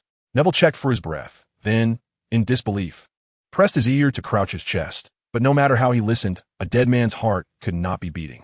Why? Neville questioned in his heart, questioning himself. And then he realized why Mr. Crouch had died while he, who had been hit by the killing curse, was unharmed. There was only one possibility. The masked man's killing curse had struck Crouch, who had transformed into a mouse in his pocket. He had taken the lethal blow for him. Understanding the truth, Neville stared blankly at Crouch's body, stepping back in disarray, tripping over the carpet. Dumbledore was not in a much better state, but his experiences allowed him to remain rational in such moments. He supported Neville, gently patting his shoulder. The boy needed encouragement now. Neville, relax. The old man rubbed Neville's stiff shoulders. It's not your fault. If I'm not mistaken, the masked man came to kill Barty, and you just got caught up in it. He saw Krum still sound asleep. And of course, there was poor Victor, who almost ended up like Barty. I shouldn't have put them in my pocket. Neville knelt on the ground, tears flowing uncontrollably as he cried out loud. Dumbledore sighed, shaking his head, and began to ponder. According to Neville's description, the masked man was likely in his 40s, male, very thin, and could see clearly in the thick fog. In his memory, it seemed there was no such person. After all, human memory is ultimately unreliable. He needed to reflect deeply with the pensive, but not now. Right now, he needed to take charge of the situation. Crouch's death was no small matter, and even Neville, who brought him back, would be implicated to some extent. Neville was somewhat broken. He hadn't expected that despite his best efforts, he still couldn't save anyone, and even Crouch's death was largely his fault. He stubbornly believed that if he hadn't transformed Crouch into a rat and put him in his pocket, he wouldn't have died. He shouldn't be crying, shouldn't be so sad. He wasn't even close to Crouch, but the pressure on his shoulders was too great. Countless sleepless nights, countless failures. He wouldn't admit it. He wouldn't acknowledge his failure. He hated himself. Why? Why couldn't he just eliminate that masked man? Why'd he let his guard down? Moody's words were indeed golden advice. Why hadn't he remained vigilant? If he'd been on guard, he wouldn't have been ambushed in that split second when he withdrew the flames. 14-year-old Neville Longbottom had never felt so powerless, so fragile. Mr. Crouch's funeral was assisted by people from the Ministry of Magic. His wife had passed away long ago, and his son, young Barty Crouch, had also died in Azkaban. In the end, the only one to see him off was a house elf. The castle was under lockdown, all entrances sealed, leaving only the main gate, which was also heavily guarded. Professors took turns on duty here. No bug could get in. The head students walked back and forth in the corridors all day, barking at the younger students to return to their dormitories early.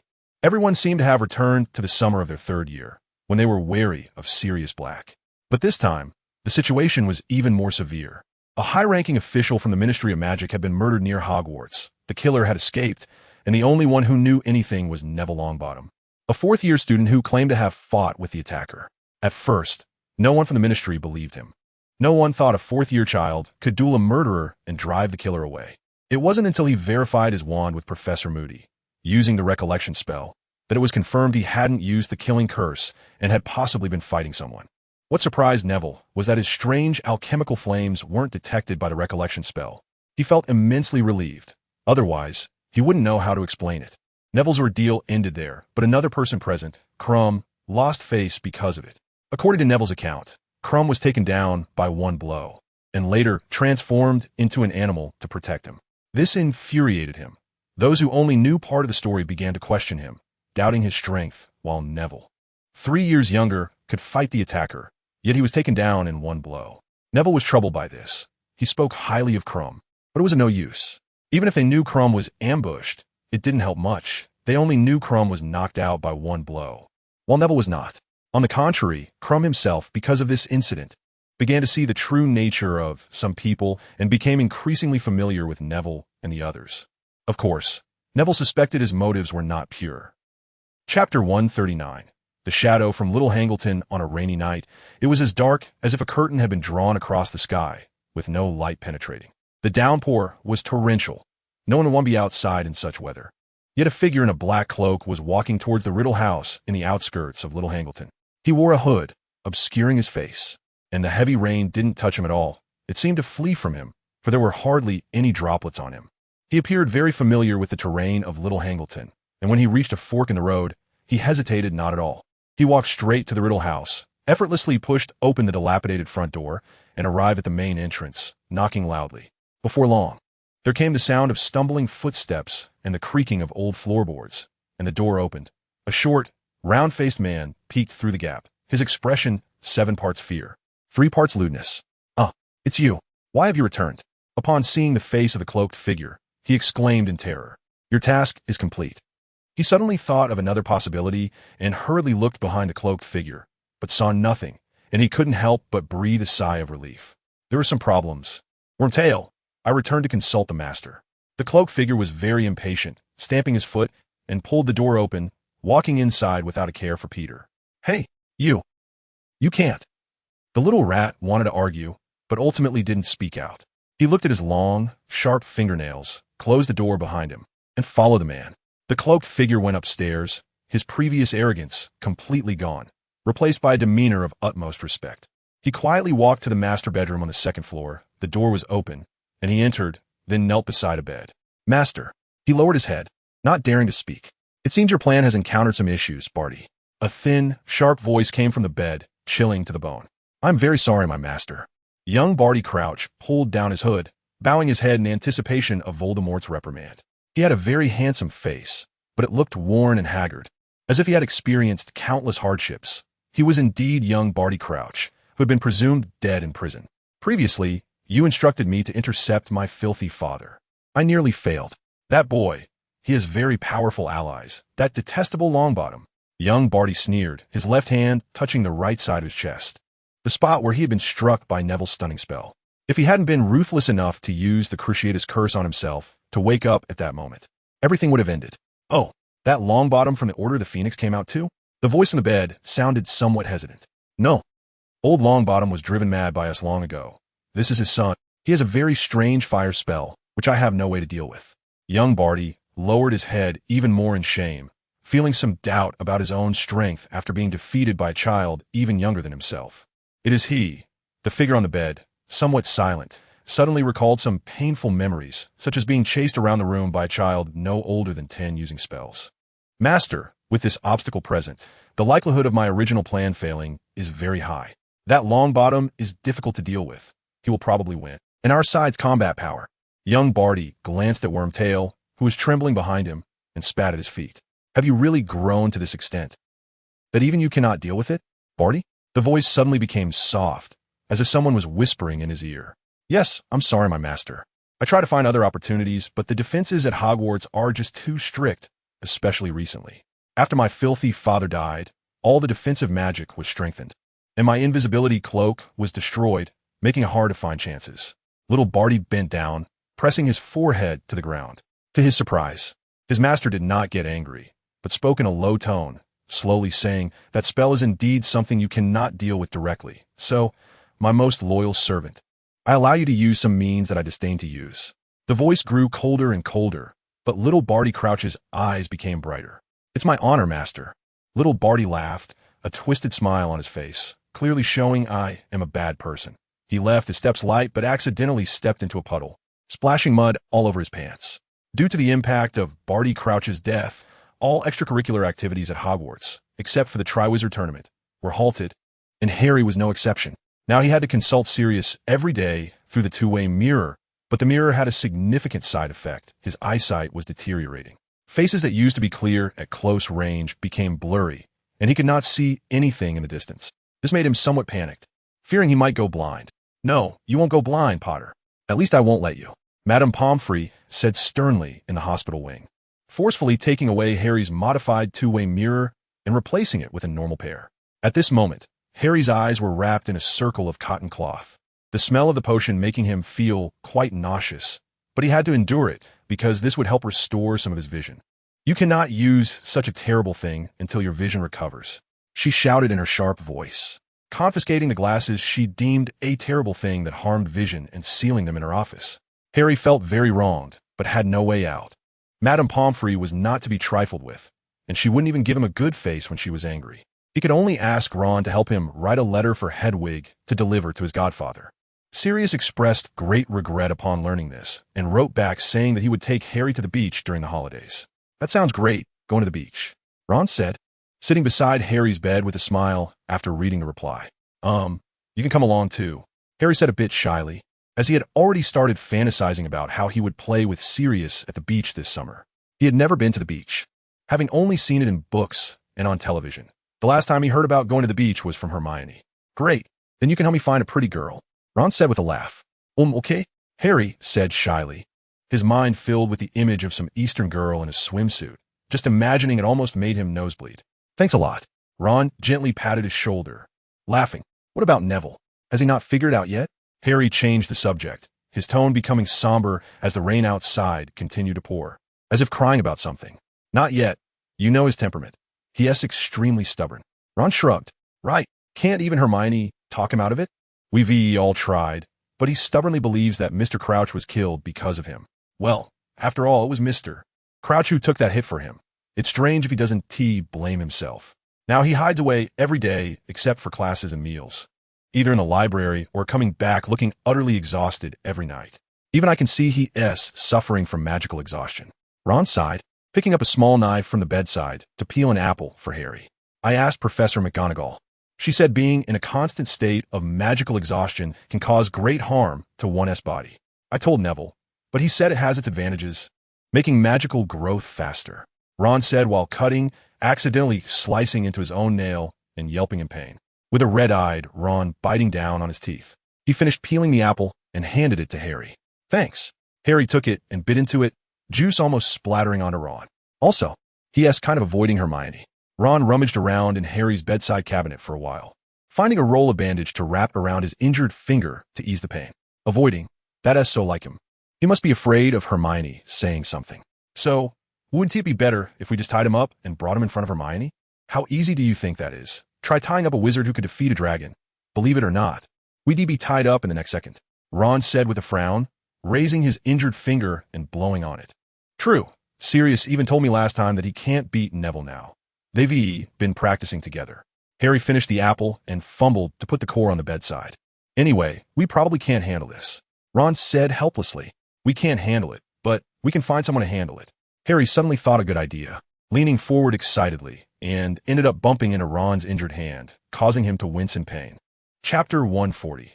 The stolen polyjuice potion. Neville was not as negative as his friend imagined. His mindset was somewhat better than they believed. He only hated his lack of strength and experience. If he hadn't been distracted, if he could have been a bit tougher at that moment, everything would have been fine. He would have caught the masked man, and Mr. Crouch would have been safe. He would have found Dumbledore and told him everything. But now, all of that was empty talk. Mr. Crouch was dead, clearly silenced by someone, because after that, nothing else happened. Dumbledore said it might have been someone from outside the castle, while Professor Moody stubbornly believed that the attacker was an insider who had disguised themselves to come in. Neville thought he made a lot of sense, so he borrowed the Marauder's map from Harry and spent some time every day watching it, trying to find any suspicious names, even memorizing names from Beauxbatons and Durmstrang. But there were no anomalies. Professors patrolled on time every day, students attended classes as scheduled, and the staff had little extracurricular life. He did, however, discover that Professor Snape frequently went to the headmaster's office. He really is one of us. Neville sat on the edge of the Gryffindor Tower, raising his eyebrows and mumbling. Probably the thorough kind. He added. He understood Harry and Ron's hostility towards Snape. At first, he also didn't think much of that oily, longtime potions professor. But after 4 years, he found that Professor Snape was just verbally abrasive and had a nasty personality. Otherwise, he was quite acceptable. At least his potions were the most impressive among Neville's acquaintances, and even Dumbledore said that Snape's potion skills were much higher than his own. Professor Moody occasionally conversed with Dumbledore, indicating that their relationship was genuinely good. After a week, Neville noticed nothing. He was helpless, and since he couldn't identify a suspect, he could only respond to changes with consistency. He began a new round of rigorous training, rushing to the Shrieking Shack whenever he had free time, desperately practicing various spells he thought might be useful. He had read in an ancient book that a way to quickly increase magical power was to frequently exhaust one's own magic. At the same time, he began to lose focus during classes, often thinking about dueling scenes, countering moves, and such. The result was that he inadvertently zoned out in Snape's class, leading to his punishment of helping Snape organize the storeroom after class. Neville, do you need me to help you with something? Ron cautiously asked, afraid Snape would hear. No need, I can handle it myself. Neville shook his head and refused. walking alone toward Snape's office. As he left, a girl emerged from behind a suit of armor next to Ron, her messy hair and haggard face evoking sympathy. "You saw. He seems to be doing all right." Ron shrugged, displaying a helpless expression. "I'll continue to check." Hermione shot him a glance, then hurried after Neville's retreating figure. Professor Snape. Just as Neville's hand touched the door, it opened, and Snape's gloomy face suddenly appeared, nearly startling Neville. Fortunately, after all he had been through, his courage had improved to some extent. "Come in," Snape said coldly, stepping aside to let him in. "All right, Professor," Neville said, biting his lip as he entered and closed the door behind him. Outside, a striking figure approached the door, looking on with concern and letting out a soft sigh. Neville followed Snape to his desk. The potions professor was already seated, and Neville scanned the room, but found no seat for himself. As he wondered what Snape wanted him to do, the man behind the desk abruptly spoke. "Recently, this place suffered an intrusion, and I lost many valuable materials, including African snake skin."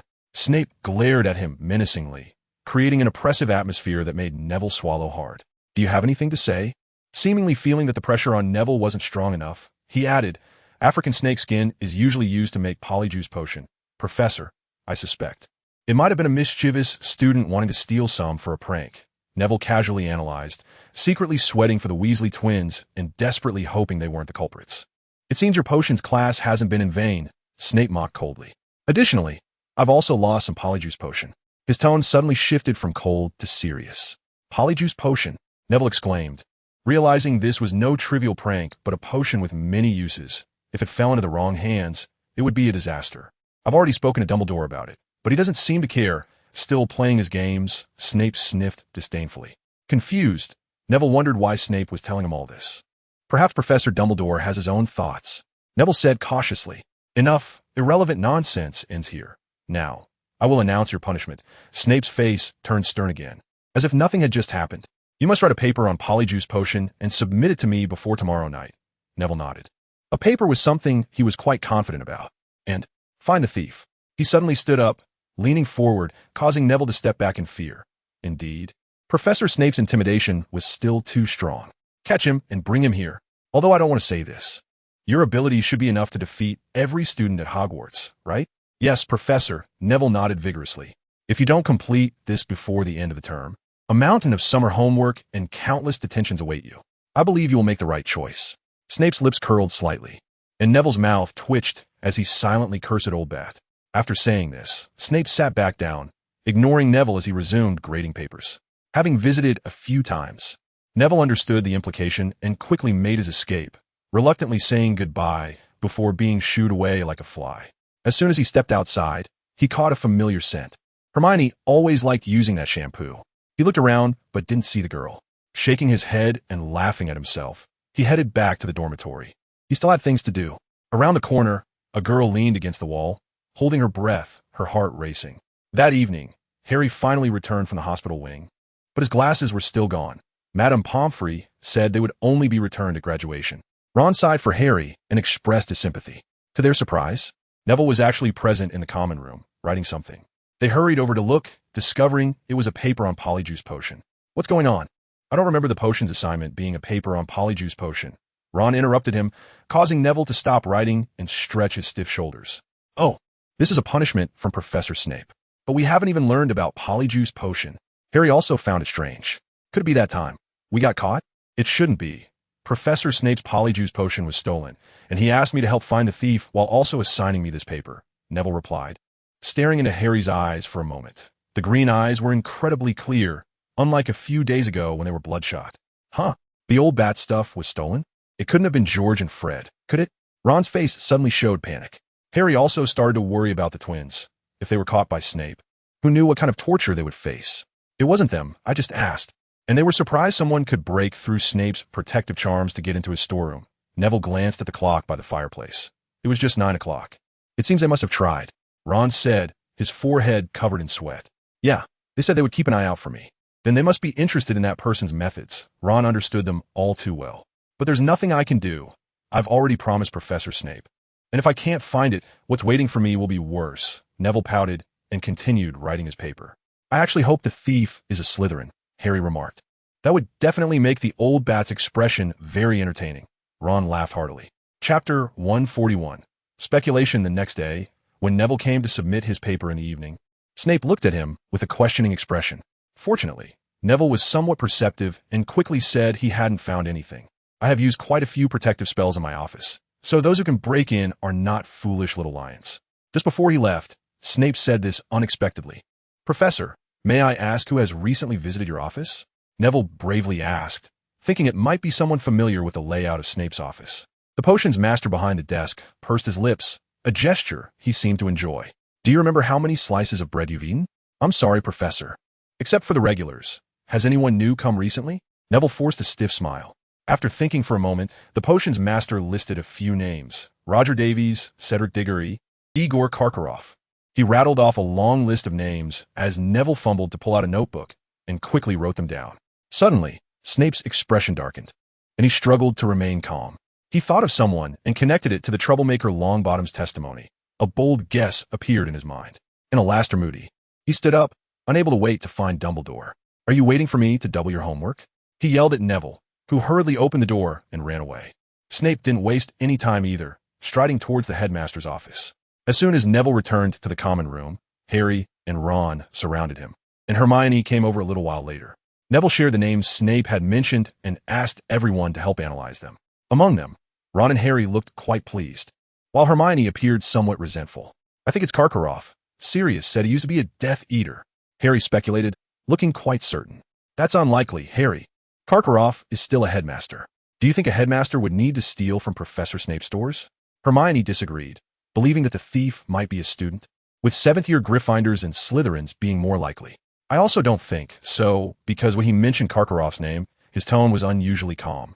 Neville shook his head and crossed out Igor Karkaroff's name in his notebook. They speculated about who might be suspicious and who couldn't be, but they were almost unfamiliar with all the names on the list and could only investigate one by one. At that moment, Neville saw the last name on the list and recalled Snape's earlier outburst. Could be Professor Moody? He asked incredulously. How could that be? The other three replied in unison. But I remember when he mentioned Professor Moody's name, he suddenly hesitated and seemed very anxious before running out directly. That can't be him. Ron was the first to exclaim. Professor Moody is an old friend of Dumbledore's, isn't he? Hermione also disagreed. Even if he did brew a bit of polyjuice potion, it would surely be to catch someone. Harry thought there was a possibility. That makes sense, Neville nodded, convinced by their arguments. But why would Snape be so flustered? Maybe he just had a stomach ache and needed to use the bathroom, Ron joked. Severus, I must say, your speculation gives me a sense of clarity. But we have no evidence, do we? Behind a desk cluttered with various trinkets, Dumbledore gazed at the dark-haired wizard across from him, seemingly intrigued. Then why not summon him for proof? With your excellent legilimency, or are you unwilling to act against an old friend? Snape retorted. Dumbledore shook his head slightly, hesitated, and then slowly said, All right, I will go look for him. You'd better hurry, Dumbledore. If he really has been impersonated, then everyone in the castle will be in danger. Remember Barty Crouch? He died right in front of you. Snape seemed to have reached his limit and shouted, Fine, I'll go now. The old headmaster finally made up his mind and stepped out of the office. The two of them walked one after the other to the office door of the Defense Against the Dark Arts class. Before they could proceed, the door opened, and Moody, wearing his usual cloak, stepped out, having evidently detected them with his magical eye. What brings you two here? Quite unusual. He cracked a rather unpleasant smile. Let's go inside and talk, Alastair, Dumbledore said. Moody nodded and stepped aside to let them in. During this time, Dumbledore stared at Moody for several seconds, during which he caught a glimpse of some of Moody's memories. He was relieved to see that it was indeed Moody, not someone impersonating him. He glanced at Snape, who clearly intended to remain silent, forcing Dumbledore to speak up. The thing is, Severus has lost some polyjuice potion and some ingredients, and we believe this could pose some unnecessary danger. So you want to help find it, right? Moody laughed heartily, leaving Dumbledore and Snape a bit awkward. No problem.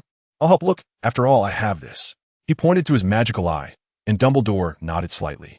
Then we'll take our leave, Alastair. Good night. Good night, Albus.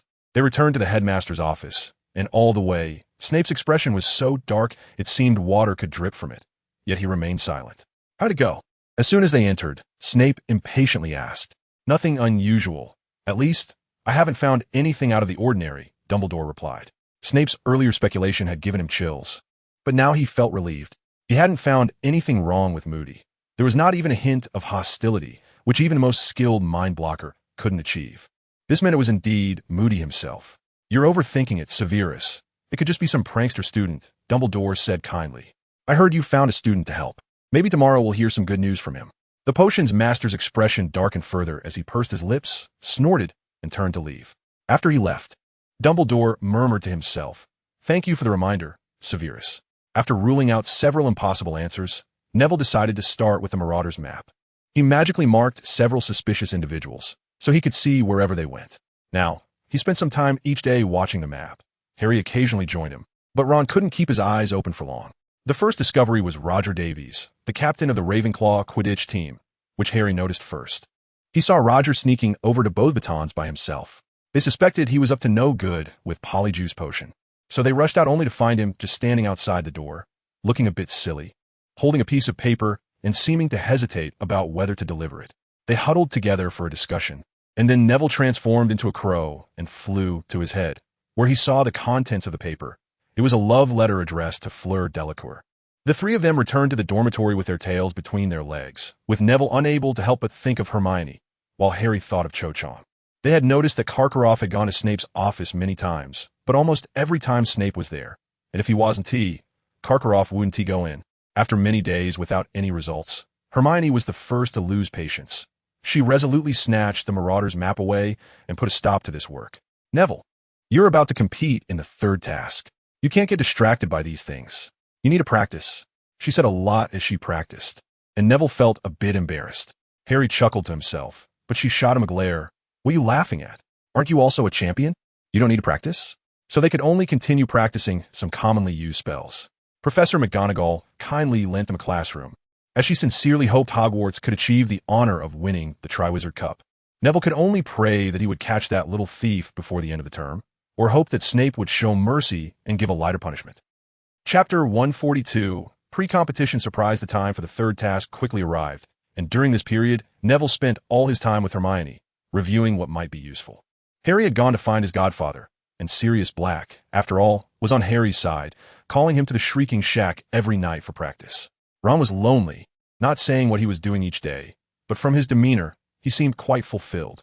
During this time, they also went to see the bushes that were to be transformed into a maze. They grew rapidly and soon towered over even the tallest among them, Ron. The day before the competition, they checked again, but the maze was completely sealed off, indicating they planned to finish the setup inside on the last day. The four of them hid outside the arena, listening to the faint sounds coming from inside, feeling a bit apprehensive. At least Harry recognized the sound of a blast-ended skruet exploding. On this day, Neville woke up early. After washing up, he went alone to the Great Hall for breakfast. Before he could swallow his second bite of pumpkin pasty, an owl flew towards him and accurately dropped a letter in front of him. Neville was stunned for a second. He didn't recognize the owl, but it looked familiar, likely from the school.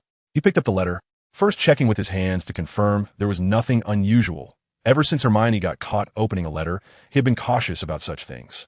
And then opened the envelope. Inside was a photograph, facing away from him.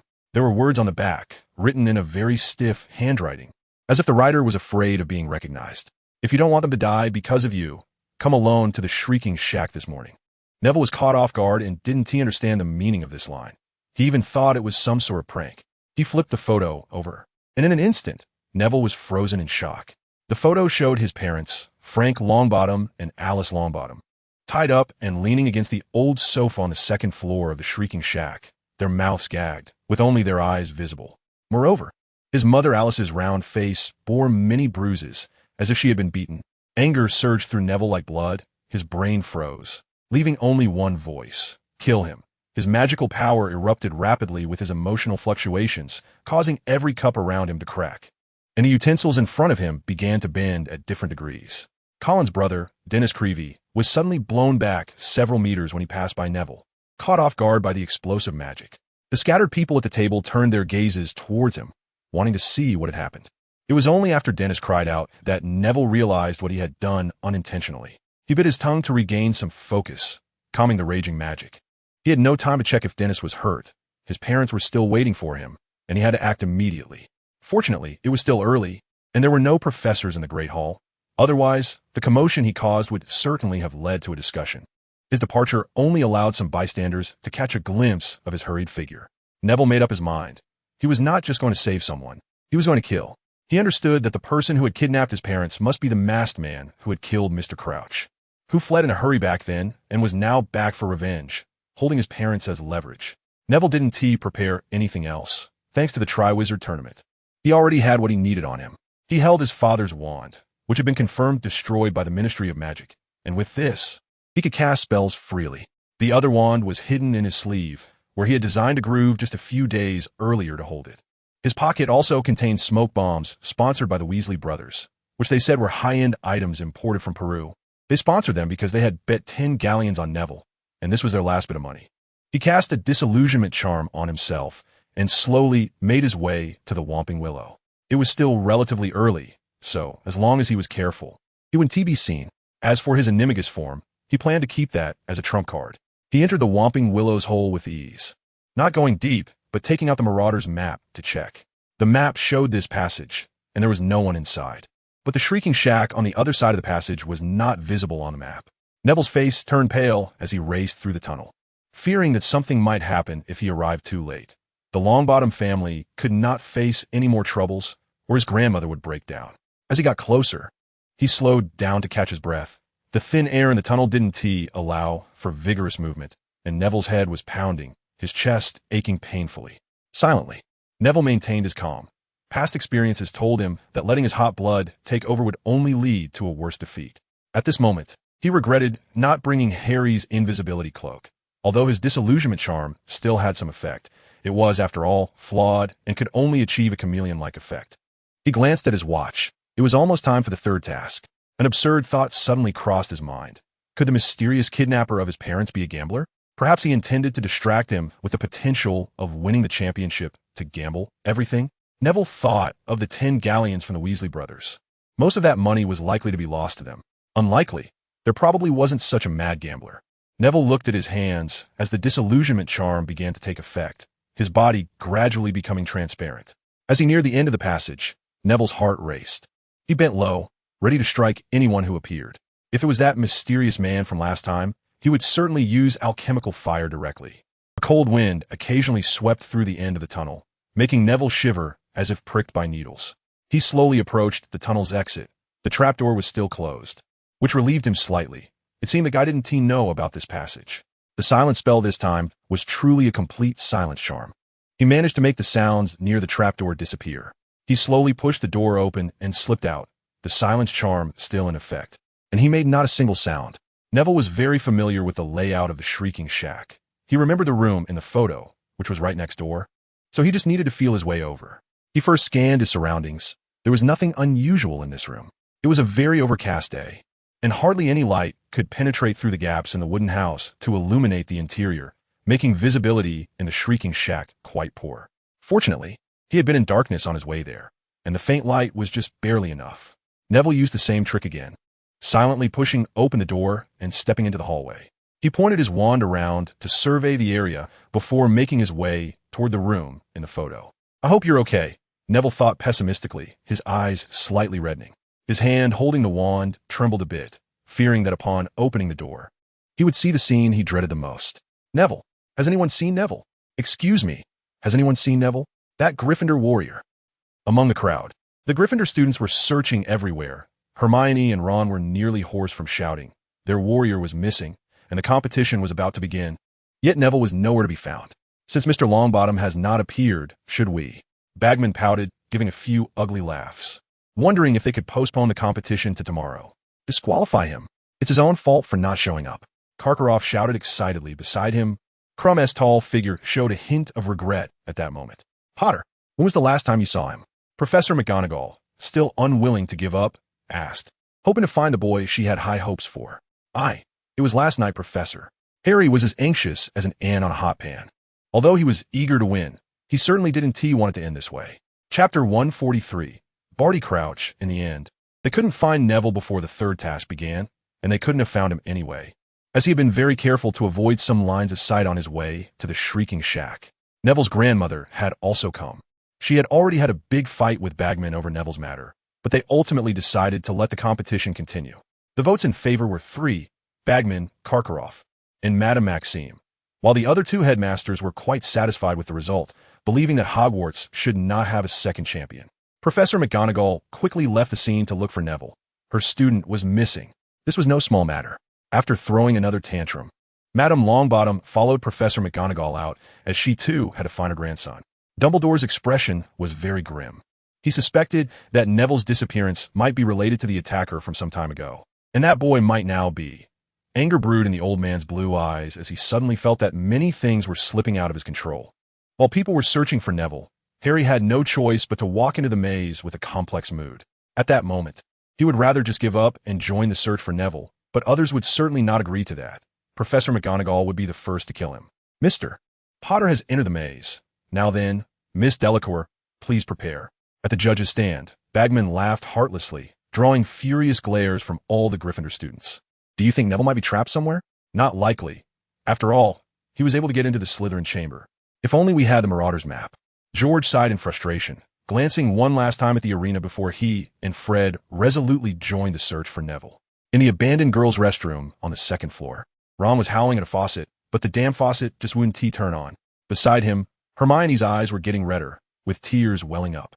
Neville tiptoed his way to the door of that room, lightly tapping his wand and using the most common Alohomora spell. The wooden door creaked open, revealing a pitch-black interior with not a hint of light, as if someone had reinforced the windows of the room. Gritting his teeth, Neville stepped inside, lowering his body to better evade any spells. Just as he put one leg through the door, a man's voice came from within. I knew you would come. The cold voice seemed to carry a hint of joy, as if it could hardly wait. Who are you? Are you the mysterious person who killed Mr. Crouch? Neville struggled to calm himself, but his tone completely betrayed the anger in his heart. Want to know? Then I'll tell you. After all, you won't be alive much longer. The man sneered, and suddenly a candle on a table in the center of the room lit up.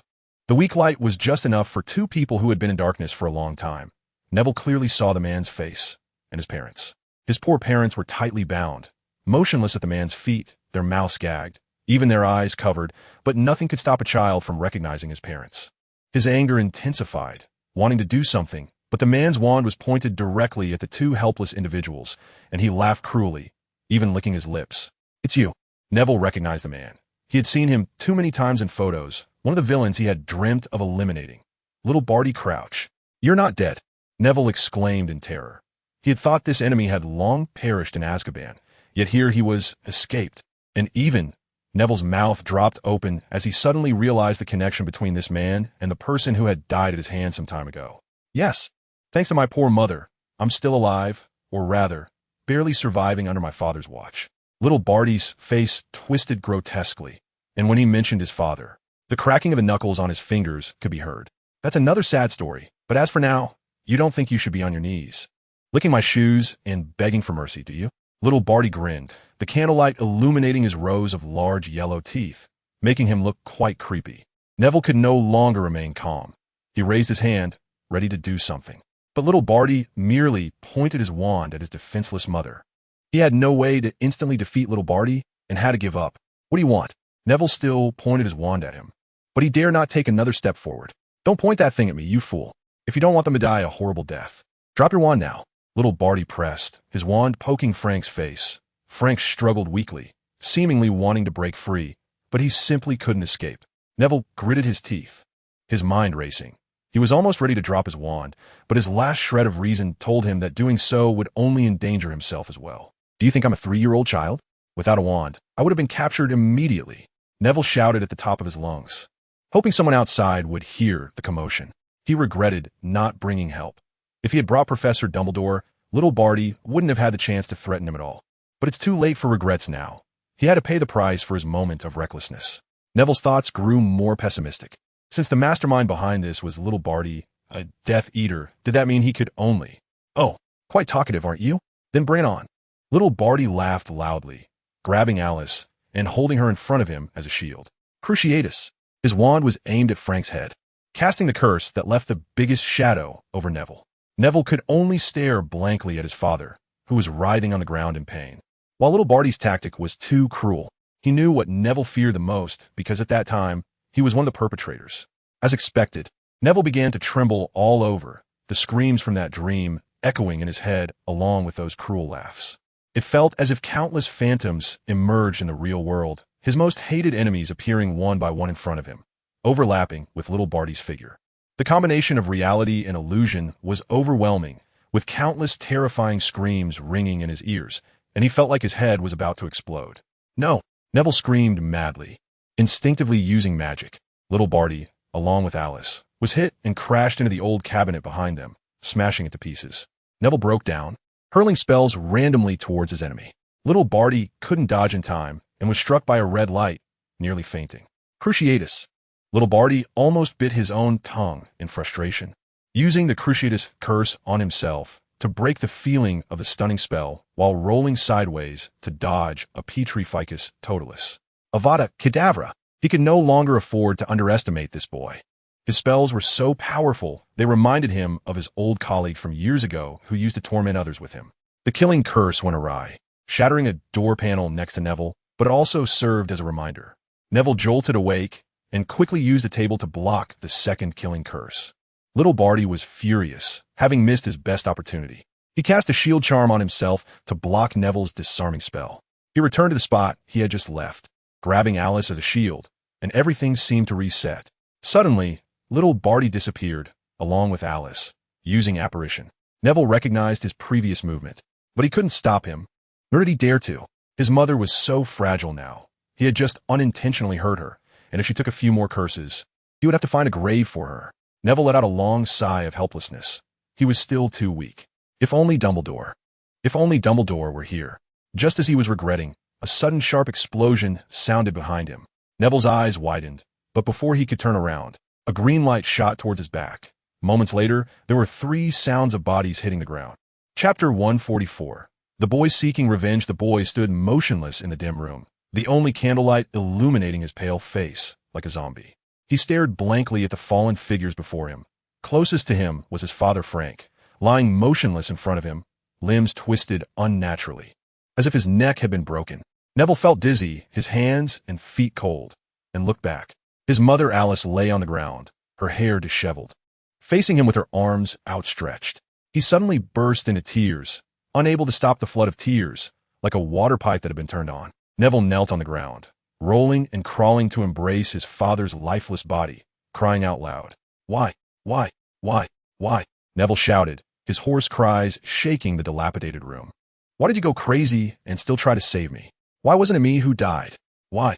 Neville pounded the floor in hysteria. The already old wooden planks couldn't withstand it and soon cracked, the broken wood digging into his hands, but he felt no pain at all. Neville struggled to get up but fell heavily to the ground again. After much effort, he stood up, staggering to kneel beside his mother, crying once more. Just moments ago, in a span of a few seconds, 3 green lights had appeared. The first was blocked by Frank, who seemed to regain his senses and desperately rushed over to shield him from the fatal curse.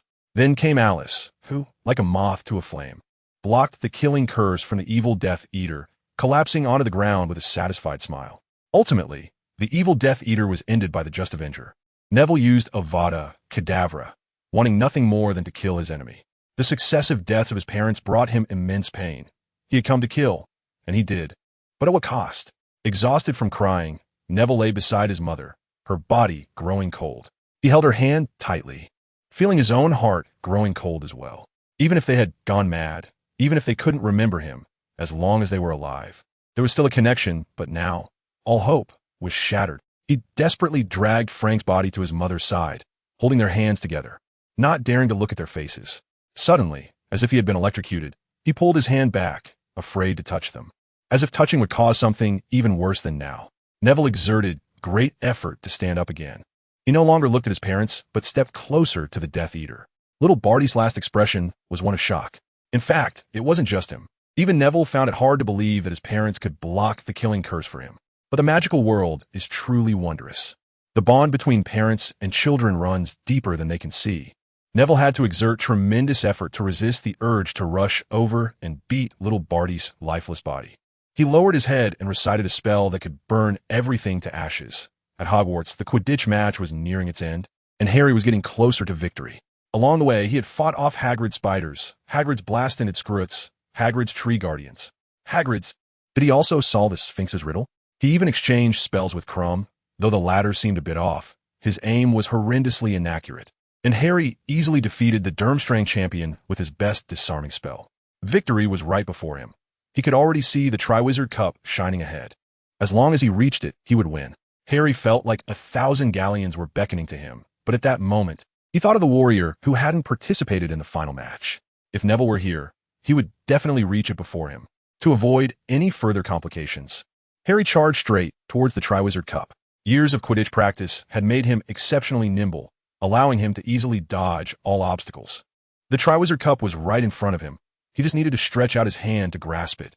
Harry stretched out his right hand, his fingertips just touching the trophy, and before he could grasp it firmly, he felt a pull that began to spin him. The Crouch family had been completely extinguished. The last head of the family was even reduced to ashes, and Neville expressionlessly blew away the dirty remnants. Picking up his wand, which was broken in two, only after everything that happened last night did he turn back to look at his parents. He hung his head and transformed their bodies into two wooden boxes, holding them close. Neville's eyes were red and swollen as he looked at the wand in his hand that had come from his father. Countless sorrows surged up, his eyes stung, and he began to cry as he spun around. He was home, back to the castle that could still offer him a bit of warmth. In fact, this was Neville's first time using apparition alone, but he knew he wouldn't fail. He restored his parents to their original state. Their deaths had struck him like lightning, leaving his thoughts sluggish. He had brought them back, but they absolutely could not remain here motionless. Neville didn't want his grandmother to know about this. She was already very old. After thinking for a while, Neville finally dug a hole under a tree in the yard, and with the help of magic, the tree was not much affected. He placed them inside, using the levitation charm. Neville dared not look at them any longer, fearing his emotions would spiral out of control again.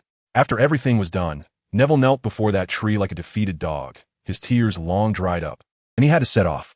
Today was the final of the Triwizard Tournament, and the Ministry of Magic would surely be very empty, making it the best opportunity. Neville used a cleaning charm on his tear-stained face, not caring how uncomfortable the spell was, even though it felt like thousands of needles scraping against the skin. He took out the map marked with the location of Azkaban, confirming for the last time the place he had worried about countless nights, and he apparat again.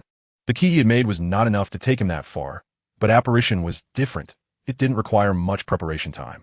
He arrived at a small town on the eastern coast of Suffolk, England, the closest place to the sea in his memory, where he had been taken by his uncle to play when he was very young. It went smoothly. There were hardly any muggles on the way, and his apparition went unnoticed. Neville found a corner that would definitely not be discovered and transformed into a bird, flying towards the seaside. Before long, he transformed back into human form at the beach, took out the map, and gently tapped the final destination with his wand to guide him. Sparks flew from the tip of the wand, pointing towards the island. Neville marked the direction on his shoe so he could see it after transforming into a bird. He looked at the sea and took off without any hesitation. He had little time left, and his body and mind were extremely exhausted, with only the unresolved hatred sustaining him. The wind on the sea was strong enough to deter even seasoned fishermen from venturing out. But this fierce wind seemed to help Neville, increasing his speed significantly. It was difficult for a crow to cross the Dover Strait. Neville was getting colder, and the warmth spell he had used before transforming seemed to have no effect. Fortunately, the destination wasn't too far, and he found it just before he froze. It was like a castle on the sea. The dark castle sat atop black rocks, with terrifying shadows occasionally drifting around it. Dark clouds covered this sea area, and if it rained heavily with thunder and lightning, it would resemble the legendary Devil's Island. Before Neville could feel joy, he was affected by something even colder. Dementors. The castle's guards drifted around it, with at least 100 of them outside. Neville was not afraid, did not retreat, and did not transform back into a human to cast a Patronus. He remained a crow with a clear purpose. The Dementors seemed blind, completely unaware of his passing. Today, there wasn't a single wizard guarding Azkaban, indicating that the Ministry of Magic had great confidence in the Dementors. The Black Crow flew through the dark castle, cloaked in shadows, finally landing in front of a black prison door. Above the door were words written in magic, Bellatrix Lestrange. Chapter 145. The day of revenge today, Azkaban was unusually lively. Many prisoners laughed and cheered to express their joy. Even though the moment they felt a bit happy was immediately drained by the Dementors, yet they continued to cheer with delight. This was the Death Eaters' revelry. Through the dark mark, they all sensed it. Their master was calling them. He was back. Their greatest wizard, the Dark Lord, had returned. They had always believed this day would come. This also meant they would soon leave this dark place. They laughed, shouted, and cheered. Regardless of how the Dementors drained their happiness, their time was about to come. They could feel their master's overwhelming power through the dark mark. He was truly back, in full force. Meanwhile, their enemies remained immersed in peace, complacent and unambitious. Their greatest rival was already withering. How many more years could Dumbledore live? He was old enough to be buried. A crow listened and watched from outside the iron bars. He did not understand why they were laughing hysterically, why they were cheering madly, but he knew that whatever made these villains feel good would surely be the opposite for them. The crow surveyed the surroundings. This corridor was filled with Death Eater cells, and their joy troubled him because the Dementors were gathering. He looked at the size of the iron bars, which were wide enough for him to pass through, and Neville flapped his wings and flew into the prison. A woman was kneeling awkwardly on the ground, facing west, laughing uncontrollably. Her hair was disheveled and looked dirty, as if it hadn't been washed for over a decade. She was emaciated, and her appearance instantly reminded Neville of the recently escaped Sirius. "He is back. He'll definitely come to get me," she shouted incoherently, but Neville understood every word, and the chill that had already settled in him was now layered with frost. What? Voldemort is back, Neville thought in a panic. He was not particularly afraid of that person. He even wanted to kill him to end everything, but now Neville did not retreat.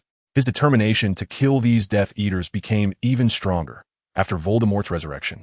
He would surely find a way to rescue his accomplices, so he would let him return empty-handed. He would kill all the Death Eaters in Azkaban. Let Voldemort save them? Let him save this filthy air. Neville was no longer confused. He appeared behind Bellatrix, a faint green light illuminating the entire cell. Bellatrix's expression froze. She didn't even realize what had happened. The years of torment in Azkaban had nearly destroyed her. Her magic was no longer powerful, and her senses were dulled. She died, just like that, without warning, as Neville raised his wand behind her, his chest heaving violently. The second. Neville squeezed this word through his teeth, and then he began to destroy the evidence, leaving no trace, even making Bellatrix's body float and burn. His hatred was stronger, and the flames of revenge were more terrifying, burning a corpse to ashes in just 3 seconds, leaving only a nauseating smell and a bit of ash. Cleared away, Neville had truly turned his enemy to dust, leaving no remnants behind. After that, he immediately transformed back into a raven and hid, waiting for a Dementor to pass by the corridor in front of that door before flying out, leaving behind an empty cell and a filthy soul. Neville cautiously navigated through the corridor. He had originally asked Sirius to draw a map for him, but now he no longer needed it. Because their characteristics were too obvious now, he just needed to find the cell with the cheering sounds and then go in to kill. Not far from Bellatrix's room was her husband Rodolphus's room. He wasn't as mad as his wife, but let out strange laughter that sounded like a squashed bellows. Neville was as light as a real bird. When he flew past the iron bars of the window, he didn't make a sound. In fact, as long as he didn't crash into the iron door, the people inside would mostly not notice him. Neville landed behind the man, emanating a stench from a sewer. Those images, those sounds flashed through his mind once again. He remembered it all, understood everything. Those sounds linked together in a story of a brave couple. They resisted and endured without hesitation. For what? They must have been protecting themselves. Why did he remember those sounds? Why did he always have that nightmare? Because they were all things he had experienced. They were proof of their love for him.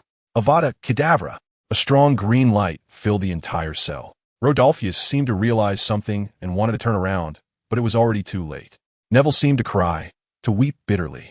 After life and death parted them, he finally understood how much they loved him.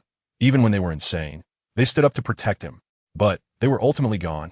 Neville only felt the hot blood in his chest burning fiercely. In the next moment, he realized he had inadvertently burned away the body that should have been there, leaving only a ball of flame floating in the air. The third one. Neville was on the move, like a mechanical watch, accurately flying towards the next criminal's residence. As he passed by the door, he had already confirmed the prisoner inside. In Dolohov. Yes, Voldemort's most capable henchmen should be kept together. The raven transformed into human form behind Dolohov, grinning as he raised his wand. Avada Kedavra! At that moment, the guarding Dementors felt something was off. They could sense human vitality. In the lowest cells, it was obvious that a life had vanished. They opened the cell, but it was empty. However, the intelligence of the Dementors was quite low. They only knew someone was missing, but wouldn't consider why they had disappeared. Nor would they take the initiative to inform the Ministry of Magic, those who enslaved them. While they were all gathered in those empty cells, Neville acted quickly. Rabaston Lestrange. Auguste Rookwood. Neville couldn't even count how many people he had killed, but he knew that none of them were innocent. Each was a butcher with blood on their hands. Finally, there was no laughter left in this ancient castle. Neville, like the Grim Reaper, took the lives of these Death Eaters one by one. It was time to go. Neville took out a silver lighter. The girl's weeping call echoed from within. He stood in the last cell, stepping into the light generated by the extinguishing device. Harry had returned, with the Triwizard Cup and covered in wounds, but he seemed like a startled bird, his face full of panic. He had returned. He shouted with all his might, seeing the headmaster running towards him, as if he had found his anchor. Quickly go find Neville. He's in danger. Harry felt his scar throbbing painfully. This maze had nearly taken half his life, and afterwards, he had dueled Voldemort. He really couldn't hold on any longer, stumbled, and fell, but Dumbledore caught him. Mr. Black, who had just shown joy at Harry winning the Triwizard Cup, rushed over. He had heard Harry's words and was ready to leave, but before that, he needed to confirm if Harry was all right. Dumbledore gently stroked Harry's cheek, and he sensed it, that nauseating presence. Harry's earlier words and Severus's mark confirmed it. Voldemort had returned. He's fine, serious. Dumbledore pushed Harry into his anxious godfather's arms and quickly stood up, surveying the nearby people. No abnormalities. And those not here, Minerva would certainly be fine. And the students were unlikely to. Who on earth? Dumbledore hadn't felt this emotion called panic for a long time, and now there was only one fastest way. Dumbledore looked at Harry, still twitching in Sirius's arms, and quickly used his superb legilimency on him. The experiences of the 14-year-old warrior unfolded before him like a movie. After about 2 minutes, he opened his eyes, sighed wearily, and understood everything. Voldemort seemed to believe Harry was about to die and carelessly revealed everything. The masked man was Barty Crouch Jr. They had borrowed the identity of his old friend Moody. The reason they hadn't been discovered was that after old Barty died, the fake Moody had turned into the real thing. They had used the Imperius curse, and Barty Jr. was hiding in the dark, waiting for an opportunity to act, only needing to cast the Imperius curse on Moody once a day. What a simple method. Stupefy. Dumbledore pointed his wand at his old friend, and Moody trembled as if he had some kind of seizure, then fell down motionless, clearly suffering considerable damage from the Imperius curse. But that boy, he still didn't know where they had taken him. Only knowing that the one who acted was Barty Crouch Jr., he could only hope for Neville, hoping he would defeat that enemy again, hoping he could come back alive like last time. The old man's eyes were a bit moist. He regretted not taking it seriously earlier. Severus was right. He had indeed been too arrogant. His gaze was a bit dazed, and he even saw himself walking towards him. The old man was puzzled, just about to rub his eyes to confirm if he was seeing things, when another version of himself spoke. Albus, my patrons at the pub said they heard strange sounds again from the shrieking shack. It wouldn't be your doing again, would it? Originally a somewhat annoying voice, now sounded like heavenly music, and Dumbledore finally recognized who it was. He smiled and replied loudly, "Thank you, Aberforth." He left this sentence and disappeared on the spot, as if he had never been there, leaving only his brother, who was standing there impatiently tapping his foot. Chapter 146. The trust of his soul. Neville returned, utterly exhausted, collapsing into Hermione's warm embrace. She squealed in surprise, only to find her boy had already fallen asleep. "Oh, Granger. Wait, is that Longbottom?"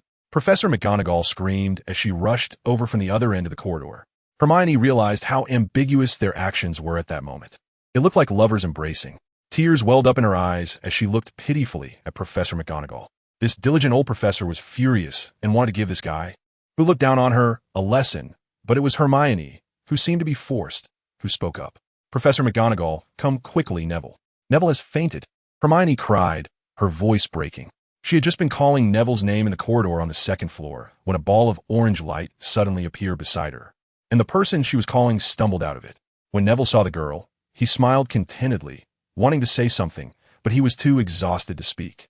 Mentally and physically drained, all he wanted was to fall into a deep sleep and never wake up again. What happened? Professor McGonagall rushed down the corridor, looking more anxious than Hermione had ever seen her. Hermione held back her tears and struggled to explain what she had just witnessed, but after finishing, she broke into a fit of coughs.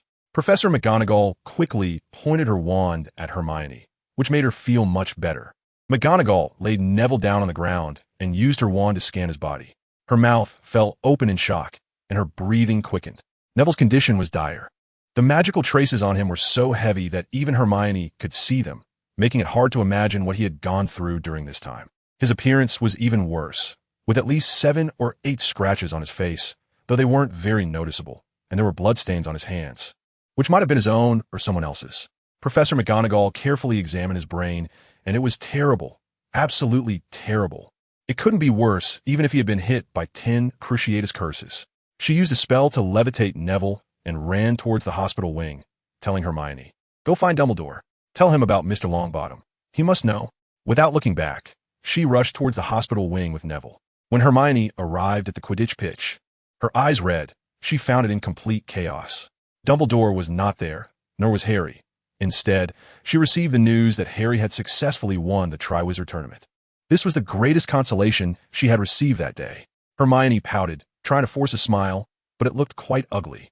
She felt so frustrated, hating herself for not being able to help them, hating herself for being so weak and their figures. She could barely see them. Dumbledore arrived at the Shrieking Shack, a place he was more familiar with than many others. In fact, he was the one who discovered the secret passage from the Whomping Willow to here. Aberforth's news had been a great help. He found a room that had almost turned into ruins and felt the remnants of a fierce battle that had taken place there. However, aside from that, there was nothing else left. No sign of anything he wanted or didn't want to see, no corpses, only what seemed to be lingering ashes. The old man slowly sat down on a couch that looked like it was still usable, his eyes clouded. Suddenly, a gentle breeze blew through, lifting his white hair and long beard slightly. Wind? Dumbledore became alert and quickly scanned his surroundings. The windows were boarded up, so there shouldn't be any wind. The next moment, he sensed 2 transparent figures floating in front of him, smiling at him. But they were so transparent that he almost didn't notice them. Frank? Alice? Dumbledore stared in shock at the 2 figures before him. They had appeared here. Could it be? They didn't speak and couldn't speak. But Dumbledore understood their lip movements. "Please take care of Neville." Dumbledore nodded vigorously. I will take good care of him." His voice was incredibly firm. He wanted to touch them, but they vanished, leaving only their last lip movement. "Thank you." What on earth happened? Dumbledore hadn't been this angry in a long time. Those Death Eaters. Could it be that they were trying to murder Neville's parents, who had already been driven to the brink of insanity? Or was it? A flash of insight crossed his mind. He thought he understood some of the events that had transpired. That poor child must have been threatened. Those scoundrels must have captured his parents to coerce him. Dumbledore fiddled with his wand, filled with anger, but with Neville's life hanging in the balance. He couldn't act recklessly. Suddenly, a flash of fire lit up the room as Fawkes the Phoenix appeared inside, joyfully calling out, his voice soaring high. "The boy has returned." This was the best news of this terrible day. Dumbledore stroked Fawkes's feathers, his eyes moistening again. He had to set off immediately. He must find Severus right away. He surely needed some recognition now. When Harry woke up, it was already the next morning. He fumbled for his glasses on the bedside table, looking around. It was a familiar place. He was in the hospital wing. The hospital wing was eerily quiet in the morning, or rather, it was very quiet all day. Harry glanced around. There weren't many people in the other beds, except for one familiar face in the bed next to him. Neville? Harry felt a tingling sensation in his head. His scar had been hurting all day yesterday, and now the aftereffects were kicking in. He slowly climbed out of bed, remembering some of the events from yesterday. They found Neville? Harry thought as he walked slowly to Neville's bedside. His body, previously aching all over, had already recovered significantly in just a few days.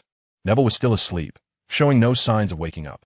His brow was tightly furrowed, and his eyes moved restlessly, as if he were fighting someone in a dream. For some reason, Harry felt that Neville was different. His gaunt face gave off an eerie feeling, as if overnight he was no longer the Neville Longbottom he once knew. Potter? The noise he made didn't escape the notice of Madame Pomfrey, who had been in the quiet environment for a long time. She came out of her office. "I am sorry." "Madame Pomfrey, I'll go back." Harry reflexively apologized, quickly returning to his bed. "That's right, Potter.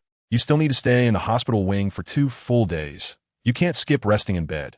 Madame Pomfrey seemed satisfied with his behavior, walking to his window and ruffling his messy hair. Harry was a bit taken aback. He sat up slightly and pointed at Neville beside him. "Do you know what happened to Neville yesterday, Madame Pomfrey?" Suddenly, Harry recalled the information Voldemort had leaked to him yesterday and grew worried about Neville. "I don't know." Madame Pomfrey shook her head, somewhat displeased. "But this child has suffered a lot. His mental state is like he's been hit by 10 cruciatus curses. Oh, my goodness. How could Hogwarts allow students to endure this? I've had enough. First Dementors, then fire dragons." She rambled on, her dissatisfaction with Dumbledore clearly written on her face. "Is there anything wrong with him now?" Harry interrupted her rant, asking urgently, "Now, there's nothing much wrong. Who do you think I am?" She suddenly put her hands on her hips, speaking angrily, as if Harry would get his legs broken if he asked one more word. Harry didn't dare to ask any further. Chapter 147. The disappeared Death Eaters. Neville T slept so soundly in a long time. He slept for a whole day and night. When he woke up, it was nearly evening. In his dreams, he had let everything go and forgotten everything. His tightly furrowed brows relaxed, as if someone had gently smoothed them out for him. After waking up, he felt that his spirit had recovered somewhat, but his already tainted soul was hard to restore. Yes, I ultimately killed someone more than a dozen lives, all unarmed. As Neville recalled everything, he slowly sat up in bed, his eyelids drooping as he looked towards the foot of his bed. Harry, who was reading on the adjacent bed, noticed he was awake and exclaimed in surprise, "Neville, you're awake." He struggled to sit up, propping his pillow behind him as a cushion. "Hello, Harry." Neville nodded at him. "What time is it?" "It's 4:30 in the afternoon the day after you fell unconscious," Harry said, glancing at the wall clock. "No wonder." Neville rubbed his head, remembering the intense pain he felt when he returned. Suddenly, his eyes stung with tears, almost spilling over, and he quickly turned his head away so Harry wouldn't see. He didn't want to talk about his parents, not to anyone. Now, they should be recorded as missing, right? Unable to hold back, he buried his head under the blanket, soaking a small corner of the soft, pure white cover. "Neville?" Harry asked, noticing his strange demeanor, puzzled. "Nothing, I just have a bit of a headache and want to cover my head for a while." Neville forced his voice to sound nonchalant, though a slight tremor slipped through, but Harry didn't notice. "Shall I call you for dinner?" Harry kindly asked. "That would be great." Neville opened his eyes wide, staring motionlessly at the blanket. Dim light filtered through from outside. This brightness, this feeling. He suddenly shivered all over as the most unwanted memories exploded in his mind. Curling up under the blanket, he clutched his head tightly, his face contorted, tears streaming uncontrollably from his tear ducts. He hated it. Why did he go up alone? Why was Tia's decision more decisive at that moment? Looking back, if he had been a bit more decisive then, at least, they could have survived one of them. He lost, utterly and completely. The other side had precisely grasped his psyche. He didn't even dare to wager his mother to attack that despicable little man. He lost his calm, and a wizard who loses their calm becomes exceedingly weak. He had known this all along, whether from others' mouths or from books. He had always adhered to this principle. What happened? Was it the outburst in first year that gave him confidence? Could he chase Voldemort around? His brain seemed to split in two. One half insisted that there was no way back then anyone would panic if their parents were kidnapped, right? The other half firmly believed that if he had calmed down, everything would not have turned out this way. "I'm sorry," Neville mumbled in a voice so low even he could barely hear it. "I'm sorry." In the headmaster's office, Dumbledore was rhythmically tapping his long fingers on the wooden desk, waiting for someone who could bring good news. Just yesterday, something tricky had occurred at the Ministry of Magic. Someone had escaped from Azkaban. Almost all Death Eaters were involved, except for a few moderates from the last war in Crab, who had been captured during the World Cup. The rest had all vanished from the prison. Dumbledore was somewhat surprised. He believed that even if Voldemort was resurrected, he couldn't possibly get them all out so quickly. Moreover, the timing was off. If his instincts were correct, they had escaped shortly after Voldemort had just revived, which was highly unusual. Based on his understanding of Tom Riddle, he would never expose himself so quickly. He would definitely hide in the shadows, gradually gathering manpower, slowly growing stronger, and then strike decisively. He knew Tom too well. After all, he had done just that before, continuously expanding his influence and gradually instilling fear across the whole of Britain. Decades ago, Voldemort had courted many pureblood families. At first, they even promoted Voldemort's ideology in the newspapers. This was why so many had become Death Eaters back then. Their minds were filled with the notion of bloodline superiority, using it to maintain their family status. The old man thought of many things until the shortest hand on the clock pointed to 6, and his door finally opened. A man in a black robe, looking travel-worn, walked in. The ones who escaped from prison did not return. The Dark Lord intends to send others to find them. The hooded man revealed, his voice hoarse, severe as Snape, who hadn't had a drink of water in nearly a whole day. "Drink this first." Dumbledore conjured a cup of water and handed it to Snape. Snape took it, drank it in one gulp, and continued, "This does not include me. He intends for me to continue as a spy at Hogwarts, right next to you. Do you have any news about those people, Severus?" Dumbledore inquired. Snape shook his head. "None at all. They seem to have disappeared into thin air." His face was grim. The simultaneous disappearance of several ruthless Death Eaters could lead to unimaginable destruction and the loss of many lives. How many people does he have around him now? At least a dozen. I believe you have already seen who they are in Potter's mind. Dumbledore nodded slowly. It seems it's time to regroup the Order of the Phoenix. He gazed at Snape with a very determined look, and the latter instantly felt much more relaxed, as if everything didn't need to be so worrisome. As for that young Barty Crouch, he is most likely dead. Snape added, the Dark Lord is very displeased with him for losing to a student, especially one who isn't even 17 yet. That boy Neville always surprises us. If I'm not mistaken, young Crouch threatened him with the lives of Neville's parents. Dumbledore lowered his head, his gaze dimming significantly. Frank and Alice had grown up under his watch, attending school together, working together, joining the Order together. He wouldn't ever recall these memories, but their last request before leaving had pierced through his defenses, making him feel sentimental. What happened to them? Snape asked, frowning. In his memory, young Crouch didn't seem like someone who would resort to such means. They died. I saw their final obsession in the Screaming Shack. They told me to take care of Neville, and then they faded away. Dumbledore recalled the time when they were tormented by Death Eaters. If only he had been more vigilant back then, but he hadn't, and neither had anyone else. At that time, everyone was immersed in the joy of Voldemort's defeat by Harry Potter, celebrating and cheering. Who could have thought that while they celebrated like it was a wedding, two brave warriors were suffering? I see. Snape's expression darkened further, his eyes showing a hint of sadness. The entire headmaster's office fell silent.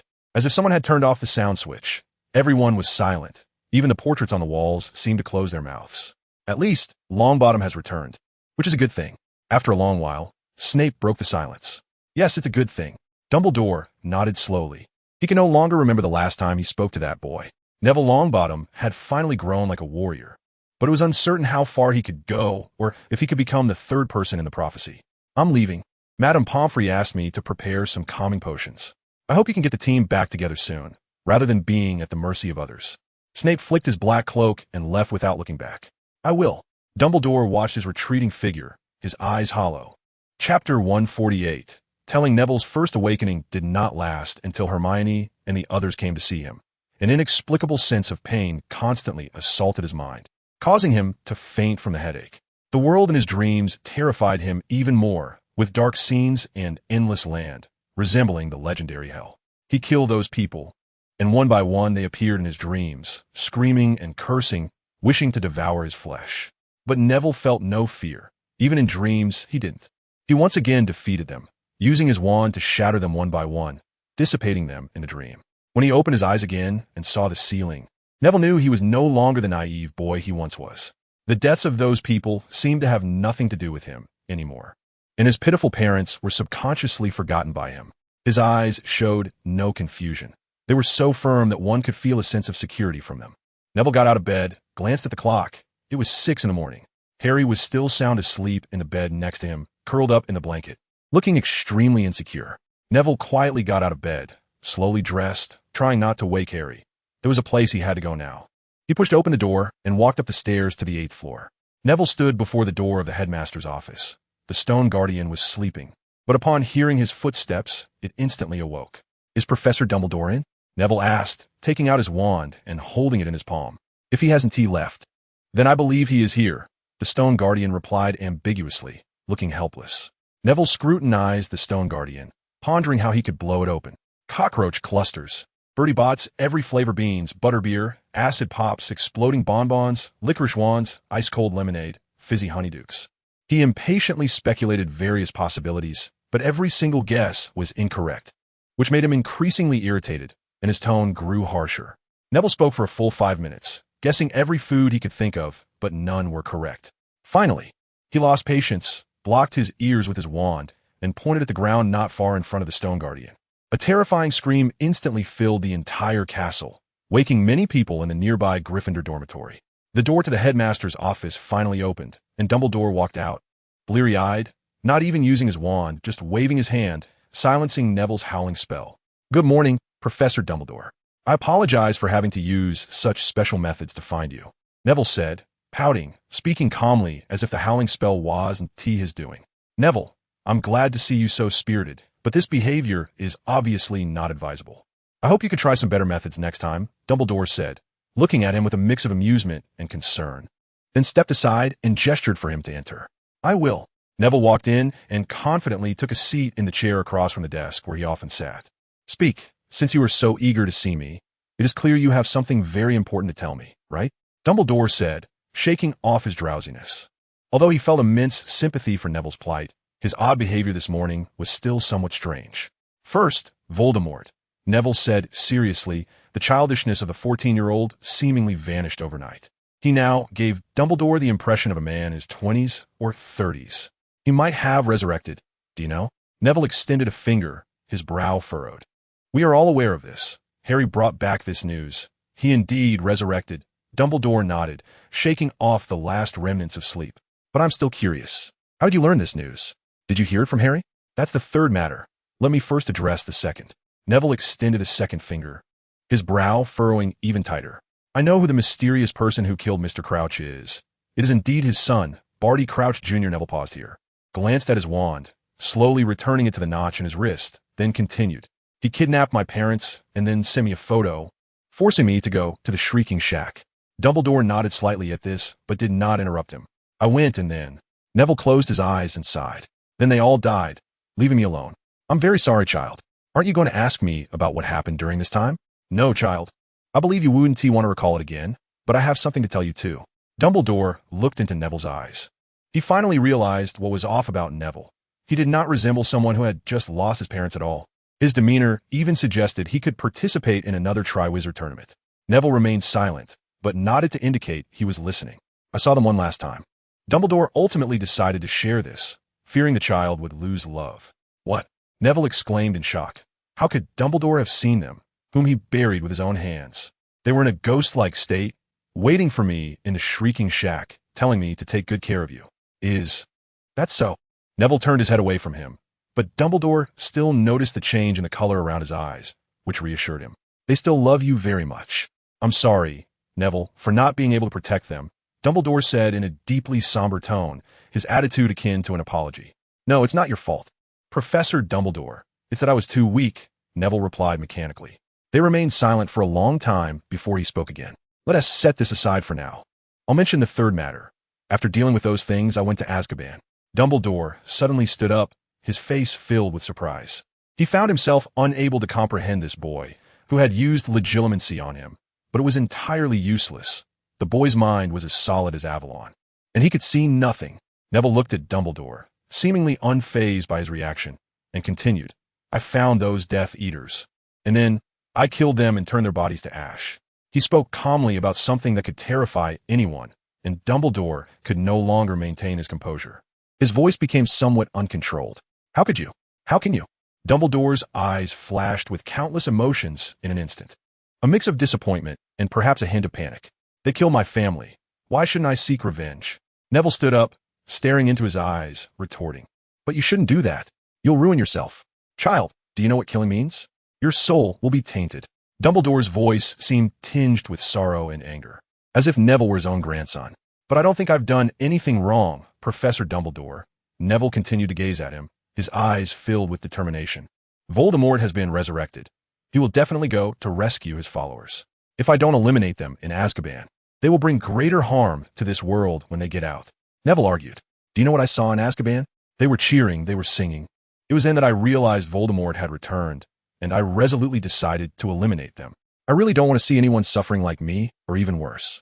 Neville's chest heaved sharply, clearly affected by his own words.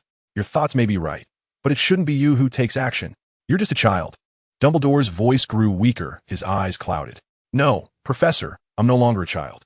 I'm already a qualified Avenger, aren't I?" Neville tilted his head, twisting his mouth into a rather ugly smile. "But you—" Dumbledore wanted to say something, but Neville interrupted him with a wave of his hand. "Professor, I only have one goal left now. I want to eliminate Voldemort. I don't want to live in a world where he lurks in the shadows. I hope there isn't a single evil dark wizard left in this world." Neville counted on his fingers, expressing his childhood wish. Then he remembered his last wish that was destined to remain unfulfilled, and he smiled tragically. "I hope you can keep this a secret." Neville stepped out of the headmaster's office without looking back. Behind him, Dumbledore's tall figure appeared so hunched. Chapter 149. Neville did not return to the hospital wing. He went back to his dormitory to get his things, as he had a transfiguration class that morning. He walked into the dormitory as if no one else was there, glancing at Ron, who was still dreaming, but he didn't disturb him. He took his things and headed to the Great Hall. Along the way, curious and puzzled gazes were directed at him, and someone even asked about his whereabouts yesterday. "Sorry, I was sick yesterday," Neville smiled and waved at them, then continued walking. He walked into the Great Hall as if nothing had happened, sitting in the spot he had occupied 2 days ago, inevitably reminded of that photograph. A Death Eater actually took a picture?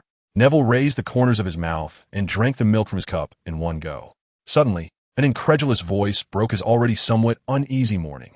"Neville, are you okay?" The voice was filled with concern. It was Hermione, who always arrived early. "Yes, I'm fine." Neville smiled at her, grabbing a piece of bread to munch on. "What exactly happened the day before yesterday?" She sat down beside him, speaking in a voice that sounded like a nightingale weeping.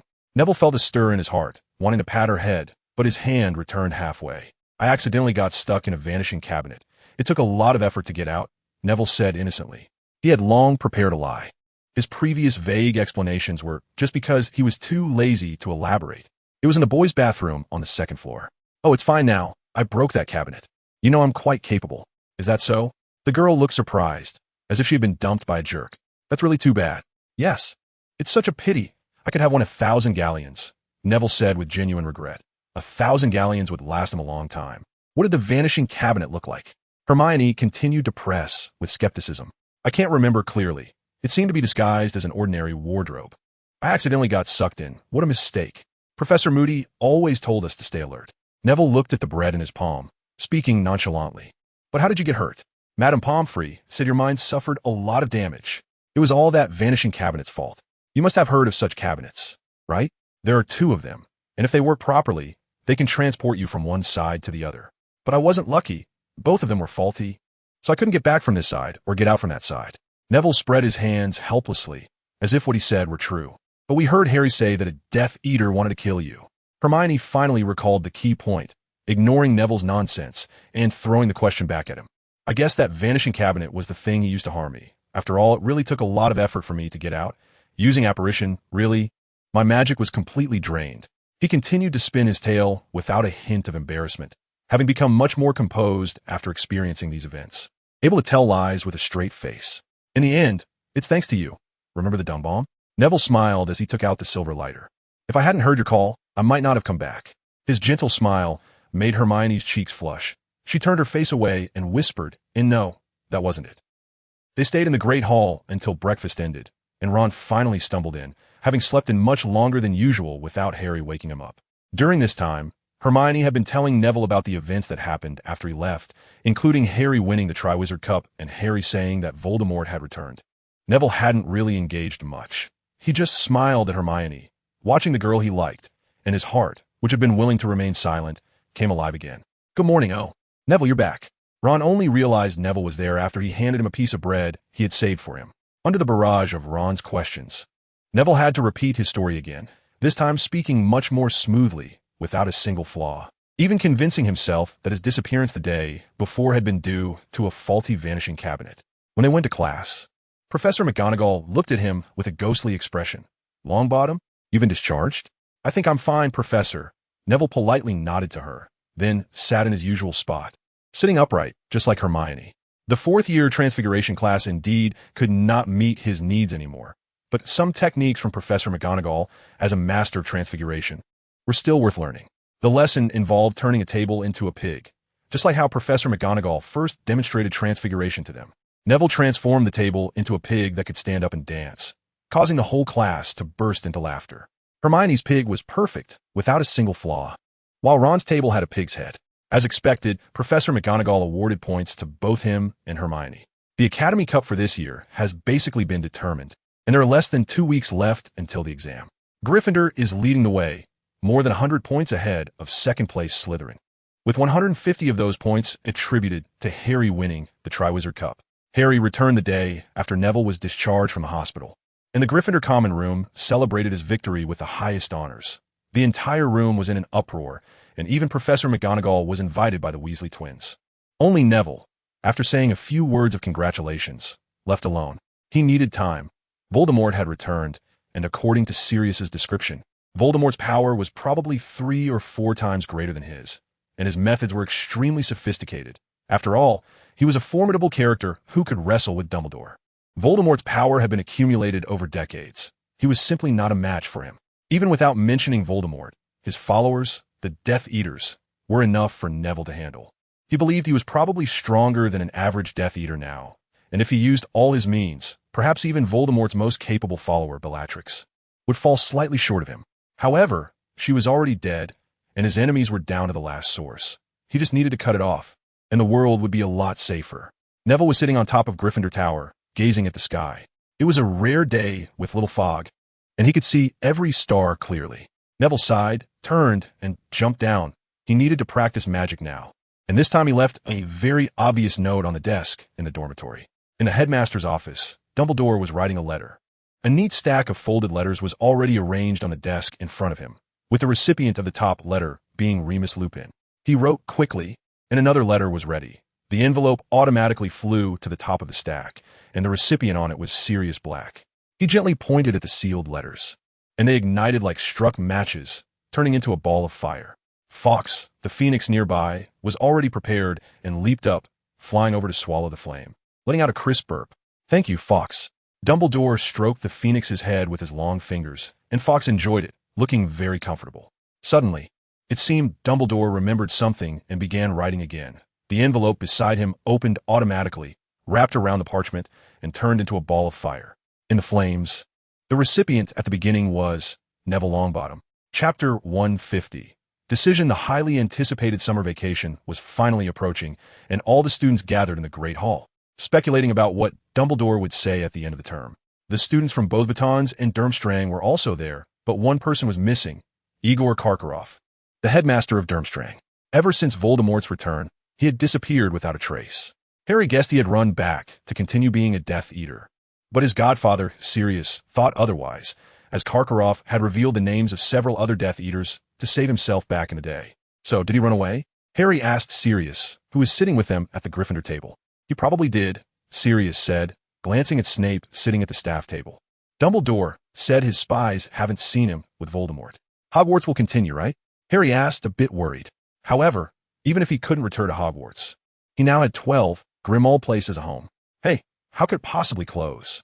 Even back in the day, when those Death Eaters were at their most rampant, Hogwarts was still operating normally. Sirius laughed heartily, drawing a death glare from Professor McGonagall. Neville sat at the far edge of their group, staring at the empty headmaster's chair, silent. A few days ago, he received a letter from Dumbledore inviting him to join the Order of the Phoenix. He certainly knew about the Order and that his parents had been members of this resistance against Voldemort. So he agreed without hesitation and even consented to attend a meeting at the current headquarters, 12 Grimmauld Place, on June 26th. When he first received the letter, he felt a bit proud, but to feel truly happy about being recognized for his strength, he couldn't bring himself to smile. He always remembered the frozen faces. Perhaps Dumbledore only invited him because he was ruthless enough. Dumbledore was a good listener. He hadn't leaked anything Neville had done, not even to Neville's grandmother, who still believed her son and daughter-in-law were alive. Just a few days ago, she wrote to Neville telling him she was going out to look for them. But Neville still didn't dare to tell her the truth. He didn't want to say it, and he might lose this last bit of family affection. He really didn't know what he would do if he lost that. Hermione sat beside Neville, occasionally glaring at him, her expression somewhat resentful. Neville understood what she meant. But with everything that happened, he really couldn't muster the enthusiasm to plan any confessions. He internally apologized to Hermione for the 23rd time, and then turned his gaze back to the empty chair in the middle. It was then that Dumbledore arrived, looking somewhat displeased, as if he had just returned from somewhere. Another year has come to an end. Dumbledore reached his position, not even sitting down, and directly spoke up. The Great Hall instantly fell silent, and everyone turned their heads to see what he was going to say. "Tonight, I have many things I want to say to everyone." He looked around and finally fixed his gaze on the Gryffindor table. "I think most of us have received the news, either heard it from others or read it in the newspapers. The news Harry Potter brought back. Voldemort has returned." A tense murmur arose in the hall, and gasps could be heard. "The Ministry of Magic does not want me to tell you this. Some students' parents may be shocked by my actions, as they do not believe Harry Potter, do not believe that Voldemort has returned. But this is the undeniable truth." He picked up a newspaper from the table, showing the headline about the mass escape from Azkaban, lifting it to display to everyone. I think we all should know this news by now." Another uproar erupted in the hall, while Slytherin remained silent. The escape of these Death Eaters is the best proof of Voldemort's return, Dumbledore stated firmly, showing no signs of lying. Neville shrugged somewhat uncomfortably, but he didn't notice Hermione's strange look at him. In discussing this matter, we must also mention another person. Dumbledore continued. Of course, the one who is alive is Harry Potter. Another wave of murmurs swept through the hall as many turned to look at Harry, who quickly turned back to await Dumbledore's next words. Harry Potter has once again escaped Voldemort's clutches. He bravely faced Voldemort and brought back a warning. Very few can muster the courage to stand up to Voldemort's tyranny, so let us show our respect for him. Dumbledore raised a goblet from the table and gently nodded to Harry, who was somewhat taken aback and quickly raised his own goblet in response. Almost everyone in the auditorium mimicked Dumbledore, raising their goblets towards Harry and chanting his name. Neville was once again reminded of his own weakness. He had often thought that if he were Harry, he would most likely not be able to escape from Voldemort, let alone Voldemort. He struggled even with a little Barty Crouch. Neville cracked his knuckles and began to silently memorize the spell he had just read from a book yesterday.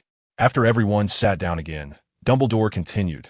The purpose of the Triwizard Tournament is to enhance and promote understanding among the magical community. Given what is happening now, given Voldemort's return, this connection is more important than ever. Neville looked back at the staff table and suddenly noticed that Moody, who had been recuperating at St. Mungo's, was also present. He had just returned from somewhere, his magical eye darting around suspiciously. We can only be strong if we unite. We must not fear Voldemort's threats, Dumbledore said, speaking words that rallied the crowd, while Neville's thoughts drifted back to the spell. Suddenly, someone tapped him on the shoulder, and a girl's voice rang in his ear. "Don't you care about those escaped Death Eaters?" Hermione asked quietly. It was then that Neville realized he had just revealed a weakness. To others, he should have been filled with hatred for the Death Eaters. "Of course I care. I wish I could kill them," Neville whispered, adding silently to himself, "I already did." Hermione fell silent, assuming he was just good at hiding his emotions. Neville quickly packed his things, not even bothering to take a trunk, stuffing everything into his undetectable extension charm pocket. He boarded a carriage first, even reaching out to touch the bare neck of the Thestral. Harry was still saying goodbye to some people at the castle entrance, and Ron was asking Crumb for an autograph. Neville stared vacantly out the window when suddenly the carriage door swung open, and a messy head of brown hair appeared in his view. "Neville, don't you think you should say something to me?" Hermione, a bit ruffled, asked, with Crookshanks in her arms, also bristling like its owner. Neville looked at the irritated girl and found her extremely cute, wanted to touch her face. "I am sorry, Hermione. But I didn't win, did I?" Neville sighed and shrugged helplessly. "That's because you were set up. If you had participated, I believe you would have won," Hermione said eagerly. Neville's hollow eyes were suddenly filled with the image of the girl, and he nearly blurted out that phrase. But the words at the tip of his tongue transformed into, "Sorry, Hermione, let's talk about it later." He recalled the tragic fate of his parents. He had indeed taken in Dumbledore's speech, which mentioned that Voldemort was best at finding people's weaknesses. He was frightened. He didn't dare to be with Hermione, fearing she might become his Achilles heel like his parents. He had considered that if someone really used Hermione to threaten him, he would probably still be as helpless as he was that day. The expectation on the girl's face vanished, replaced by disappointment and various emotions that surfaced on her delicate face. Neville felt a pang of pain, but still gritted his teeth and turned his head away, unable to look at her. "Why?" Hermione's voice trembled, tears already welling in her eyes. "Because." Neville struggled in his mind to come up with a reasonable excuse, and then he caught a glimpse of the tear stains on Hermione's face in the window's reflection. He could no longer hold back. He made a courageous decision. He turned around and took the girl's weak little hand, causing Hermione's tears to stop as she stared at him in a daze.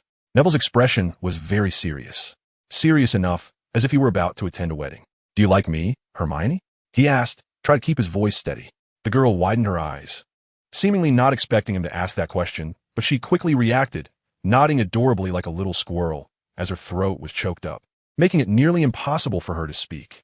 "Then, after I defeat Voldemort, let's get married," Neville said, looking into the girl's eyes, his voice filled with sincerity. Chapter 151. Farewell. The conversation in the carriage directly led to a certain red-faced girl completely overheating. She ran away in a panic, even forgetting to take Crookshanks with her. Only Neville remained in the carriage, staring wide-eyed at a ginger-colored cat. It would be impossible to say he wasn't hurt inside, but Neville also realized that he might have been too hasty. skipping over many steps, as if celebrating Christmas at the beginning of the year, which would naturally scare others. Please tell her I'm sorry. Okay. Neville lifted Crookshanks and looked into its eyes, only to see a look of disdain on its round face. Hey, am I really that unlikable? After saying that, Neville laughed. It was fine this way. At least she wouldn't be noticed by the enemy. Looking outside, he saw the girl had run to another carriage. Neville stared at her with an expression that others would find quite disgusting for a while, until Harry and the others boarded the carriage. Hey, isn't Hermione here? I clearly saw, Ron asked curiously, then noticed Crookshanks in Neville's arms and scratched his head in confusion. She went to chat in another carriage, Neville replied with a smile, gently stroking Crookshanks' back, the ginger cat occasionally letting out a few comfortable purrs. Harry gave Neville a suspicious glance, but seeing that he had turned his head towards the window, he didn't say anything more. In fact, he knew a little insider information. For example, Ginny had told him some things about Hermione and Neville. It was no surprise to Ginny that Hermione had few friends at Hogwarts, with only one roommate having a decent relationship, and her only close girlfriend being Ginny. So now, in Harry's eyes, Neville became a scumbag who had toyed with Hermione's feelings and broken their agreement. However, after boarding the train, Hermione returned. And from the look of her cheerful demeanor, she didn't seem like a heartbroken girl who had been abandoned. After she sat down next to Neville, pretending to be nonchalant with a red face, Harry became even more convinced of what Ginny had told him. Are they together? Harry thought, watching Hermione happily take Crookshanks from Neville's hands, suddenly feeling that they were very happy. He instinctively thought of Cho Chang. That Asian girl who made his heart race had completely turned into Cedric's girlfriend. He had been sad for many days when Ginny told him about it. Neville secretly watched the re-energized Hermione through the reflection in the window, momentarily at a loss for how to approach her. He fumbled under the table to pull out a book he had read many times, flipping to the last page to write something. Then, he casually picked up the book and placed it in front of Hermione. Hermione, I want you to see this. The girl looked over in a panic and saw a line of handwriting that was clearly just written, Sorry, I scared you just now. In the next moment, Neville saw the warm sunlight that he hadn't seen in a long time, and Hermione's smile warmed him. Neville felt as if his heart was about to stop beating. She smiled and took out a pen, writing behind Neville's handwriting. I don't mind. Time stood still, and Neville felt that nothing else mattered. An angel appeared before him, promising that as long as he ended everything, happiness would be brought to him. At that moment, Voldemort seemed less terrifying. Neville suddenly wished he could find him right away and turn him into a pile of ash. Thank you, Hermione, I understand. Neville put away the book and turned his head toward the window, but his expression had changed from melancholy to pride. Hermione did the same. She took out a thick book and held it in front of her, but she didn't realize she was holding it upside down. Across from them, Harry grew increasingly sad, unable to suppress his envy, while Ron seemed unchanged, as if he hadn't noticed anything unusual and was still studying a set of exploding snap cards. Time on the train passed quickly. Neville napped for a while and even had a dream about getting married, only to be awakened by the sound of the train's whistle before he could see the bride's face. He hadn't dreamed in a long time, and he had been resting better lately. The faces of those people no longer troubled him. He then realized the train was almost at the station, and the other three had already changed their clothes, leaving him behind. Neville tapped the collar of his wizard robe with his wand, and it instantly transformed into a coat that muggles wear, much to the indifferent gaze of the three. There is always a time for parting. Outside the platform, Sirius was chatting and laughing with Harry's Uncle Vernon and the Dursleys, although it was only one-sided. The Dursleys were terrified of him, trembling in fear under the intimidation of his former status as a wanted criminal. The Weasley family had also arrived. Ron's mother kissed each of her sons and daughters on the cheek, causing them to shyly flee. Neville and Hermione were the last to remain. They watched Harry walk over to Sirius and greeted him. Goodbye. Neville looked at the girl's pretty face, struggling to resist the impulse to reach out and touch her head. His vision still good enough to see that the Granger couple was approaching. See you. Remember to write to me during the summer. Hermione blushed when she saw her parents and ran over to them. Neville watched the fluffy brown hair bounce up and down, hiding his smile in his heart as he spotted his grandmother. Grandma, didn't I say you didn't need to come? Neville hugged the old witch who had raised him. The world isn't safe right now. You know those Death Eaters have escaped. Oomph. Those useless fools at the Ministry of Magic. Mrs. Longbottom gently patted his back, cursing those damn Death Eaters in her heart. The old witch had always been strong-willed, using her strength to cover her vulnerabilities. It had been a long time since Neville had seen his grandmother. The last time she visited Hogwarts, he had been fainting in the hospital wing, and now seeing her brought a wave of bittersweet emotions. About your parents. I'm so sorry, I couldn't find them. Suddenly, Neville felt her trembling body tighten around him, and he felt even sadder. It's okay, Grandma. They will be fine. Neville was grateful that no one was looking at his eyes, which were now completely wet. Grandma, it's fine. Let's go home. I can't wait to return. Neville linked arms with her, discreetly wiping away his tears. Chapter 152. The argument at midnight. The window on the second floor of the Longbottom residence was quietly opened, and a slender figure crept out, floating in the air until it landed in front of a tree in the yard. The rain was pouring, and Neville knelt in the mud, his eyes barely open from the rain, yet he still stared at the tree below. Mom and Dad, I'm leaving. The hands on his watch pointed at 12, and Neville used a spell to tidy his clothes before disapparating. At this point, he no longer worried about being discovered by the Ministry of Magic for casting spells outside of school. It turned out that the Ministry couldn't track down his father's belongings, and even this wand had been recorded as destroyed. His destination was number 12 Grimmauld Place, the home of Sirius Black. After Dumbledore proposed to reorganize the Order of the Phoenix, he was the first to offer the house as the headquarters. Dumbledore quickly agreed, as the Black family home had numerous defensive spells, making it as secure as Hogwarts. At 12:01, Neville stood on the familiar steps and knocked on the familiar door. Before long, the door opened, revealing a man with messy black hair who was slightly shorter than Neville. Who are you? Neville didn't recognize this person and wondered if he was a member of the Order of the Phoenix. What do you want? The man in front suddenly called out urgently, and Neville heard the portrait of Mrs. Black nearby, being awakened, started to scream piercingly. Neville thought for a moment, but didn't speak. His right hand was hidden behind his back, and his wand had slipped out from his sleeve. However, before he could decide what to do next, he heard a familiar voice from inside. All right, Tonks, step aside. He's not an outsider. That was a voice he hadn't heard in over 6 months. Professor Moody? Neville asked tentatively. What professor? I didn't teach for long, Moody said as he opened the door, pushing aside the person who had just opened it for Neville. Put away your wand, kid. There are no enemies here. Moody's magical. I looked at Neville, instantly seeing through the hand he had hidden behind his back. Seeing Moody made Neville feel a bit relieved, but he remembered how that little Barty had sneaked into Hogwarts last year. So he suspiciously asked, how did Dumbledore send the letter to you? He raised his wand, his serious expression making him look much older. Of course, it's his precious Phoenix. Moody laughed heartily. It's good to stay vigilant. I can understand Dumbledore a bit more now. Moody patted Neville's shoulder with his sturdy hand. Tonks, enough standing in the doorway. Moody shouted to the scruffy man, who shrank his neck and hurried inside. Professor Moody, who is he? Neville started to ask. Mundungus, a petty thief who preys on the weak, but he's useful and knows a lot of special information. So Dumbledore took him in. Moody sniffed, pressing down on Neville's shoulder as they walked inside. As they passed Mrs. Black's portrait, Neville noticed she had been covered up, and Sirius Black was smiling at him. I didn't expect this, but I suppose you're qualified now, Sirius said mysteriously, trying not to wake his mother again. Let's go. Dumbledore will be here soon. Moody leaned on his cane, limping toward the dining room. Neville frowned and followed, feeling as though Sirius was passing him the mission of saving the future of the world. Neville followed them into the dining room, where the long table was almost full. It seemed they had arrived quite early. Perhaps Dumbledore had told them a different time than he had. Neville quickly scanned everyone's faces, and at the end of the long table sat Dumbledore, with Moody and Professor McGonagall on either side of him. When his gaze fell on Professor McGonagall, Neville noticed her twitching a few times, but she didn't say anything immediately. Next to her was Professor Snape, whose pale complexion was almost ghastly. If Neville hadn't known him before, he might have suspected he was a vampire. Further down sat the Weasley couple. Mr. Weasley smiled warmly at Neville upon seeing him, while Mrs. Weasley looked utterly astonished. After them was Mundungus, whom he had just met, and next to Moody was a black-skinned wizard whom Neville didn't recognize, followed by a beautiful woman with pink hair that he also didn't know. Then came the familiar faces of Sirius and Remus Lupin, and Neville greeted Lupin with a nod.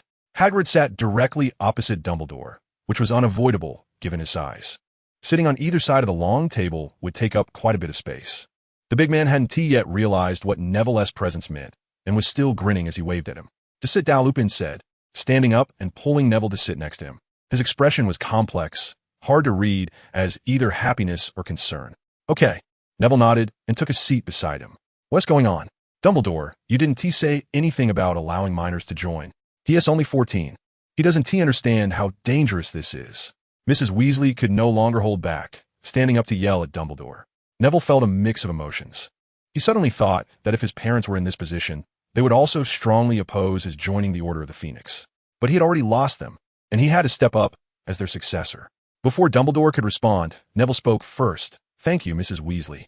I understand your concern and know how dangerous this profession is." He stood up and bowed to Mrs. Weasley. "However, I still wish to join the Order of the Phoenix. After all, my parents did this back in the day." "But you can't," Mrs. Weasley called out again, looking frantic like a mother hen protecting her chicks. Seeing her distress made Neville feel worse. But he maintained a cold expression and continued to interrupt her. "I'm sorry, Mrs. Weasley, but this is my decision, the Longbottom family's decision.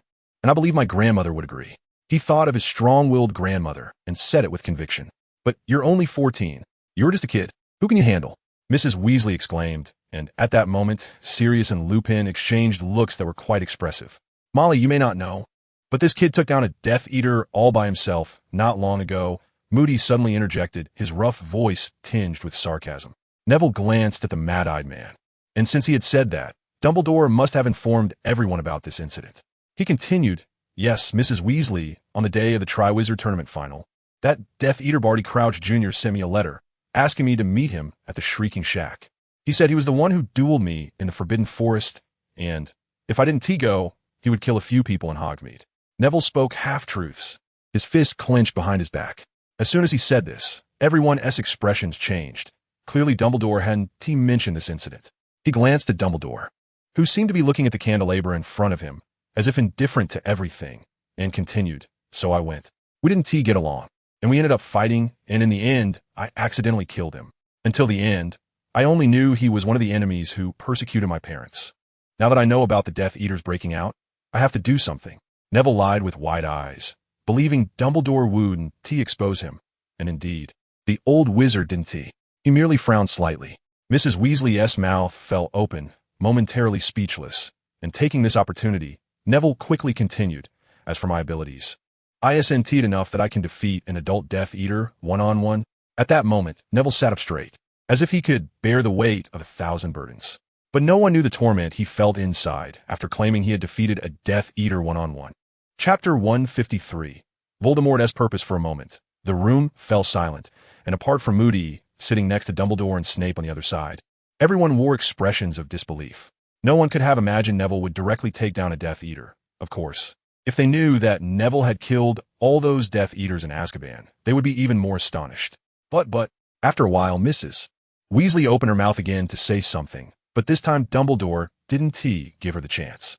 "Molly, enough," Dumbledore said in a low voice. But everyone heard him clearly. Mrs. Weasley turned to face a pair of very determined eyes. "Since we all know Neville has the ability to be one of us, I officially announce that Neville Longbottom is once again a member of the Order of the Phoenix." Dumbledore looked at Neville. "No objections, right, Neville?" Dumbledore asked. "No. Glad to be of service," Neville replied. "Very well. Time is of the essence. Let us begin the official meeting. First, we have our first topic." Dumbledore extended his hand towards Snape. "Severus, if you would." His voice was gentle, like an elder speaking to a child he cared for. Snape wasted no time and jumped straight into the topic. "The Dark Lord has 2 tasks at hand.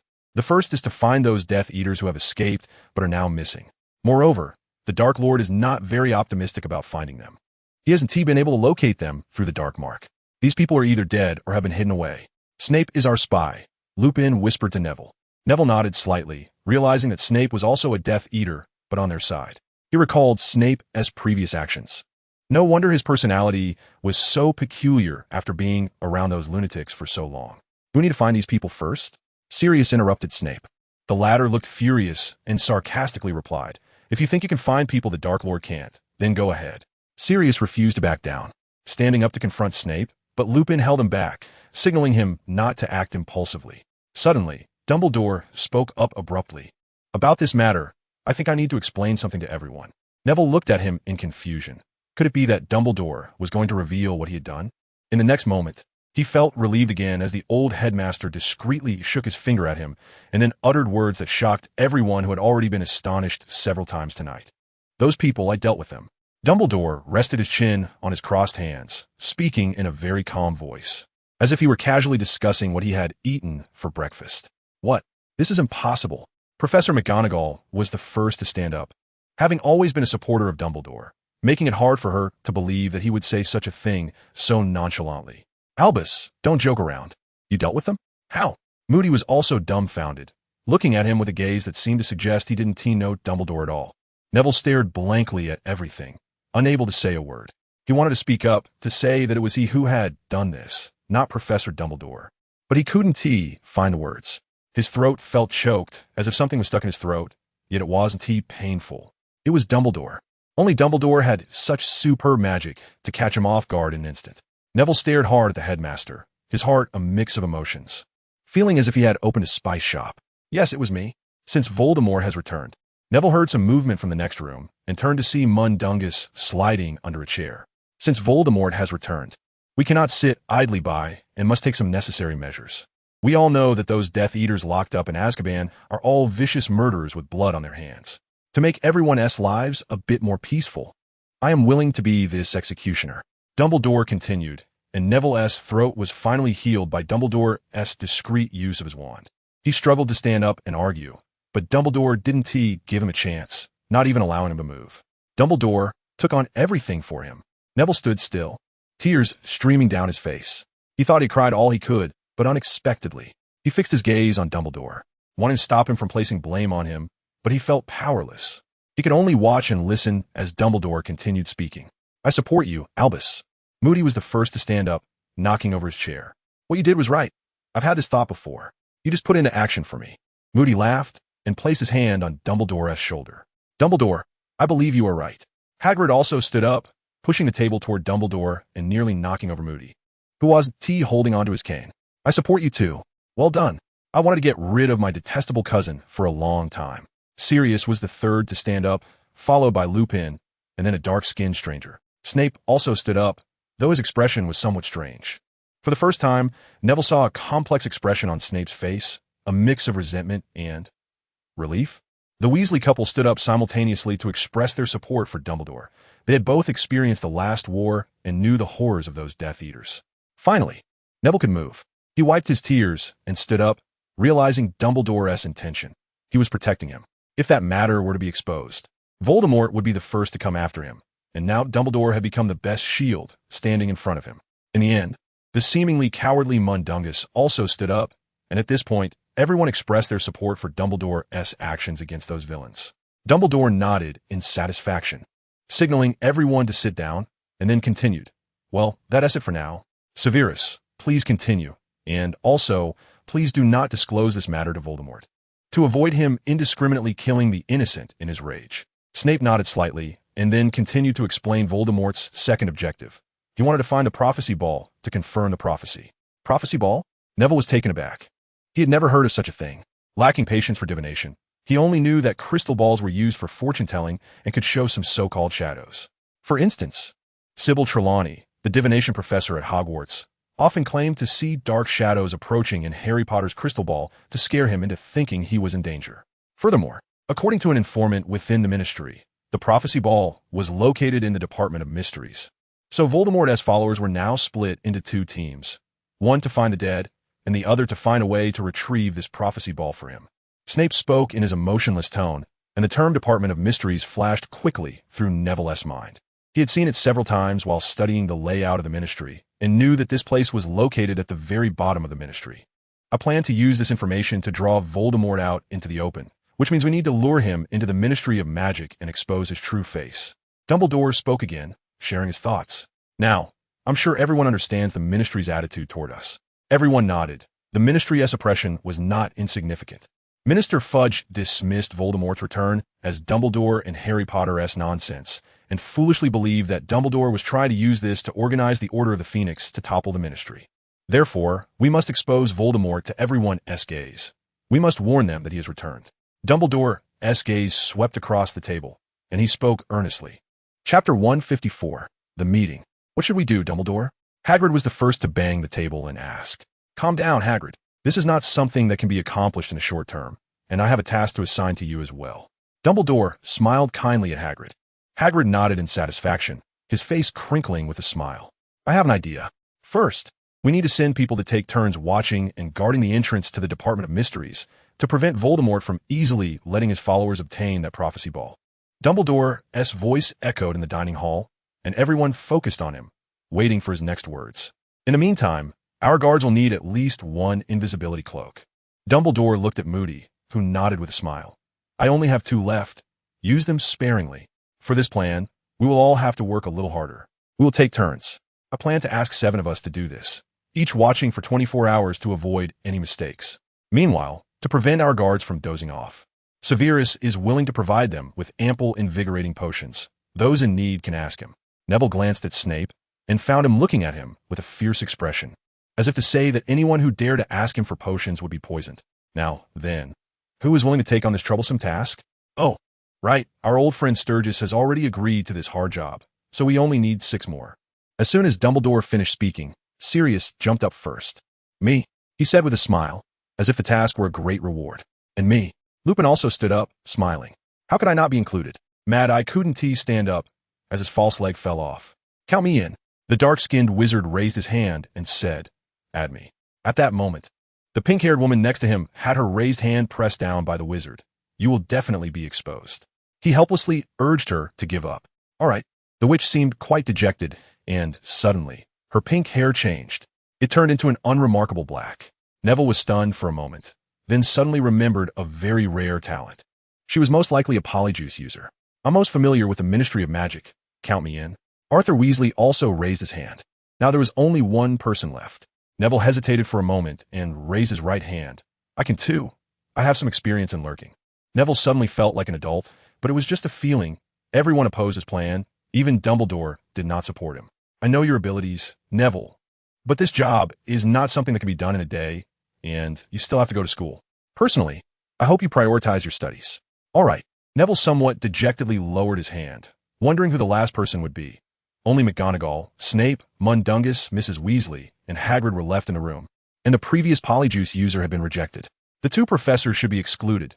They had heavy responsibilities and couldn't possibly participate in this matter. Hagrid also couldn't, and Mrs. Weasley still had to cook for the whole family, so that left Mundungus. And you. Moody's undeniable tone startled the short man, causing him to shudder. Do I really have to go? Can I?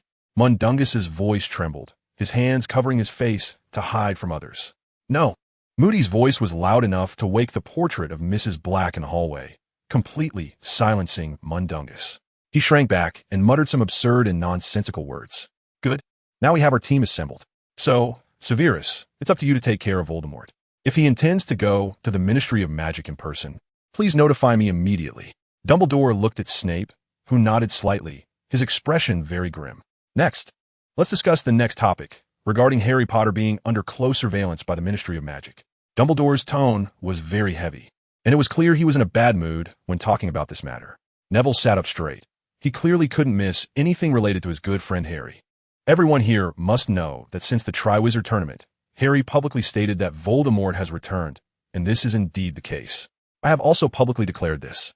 Since then, the Ministry of Magic has no longer trusted us, using various means to slander us, such as saying I've become senile. He paused, and Neville heard Moody mutter. They also said I'm an old lunatic. In this matter, poor Harry has unfortunately become their target.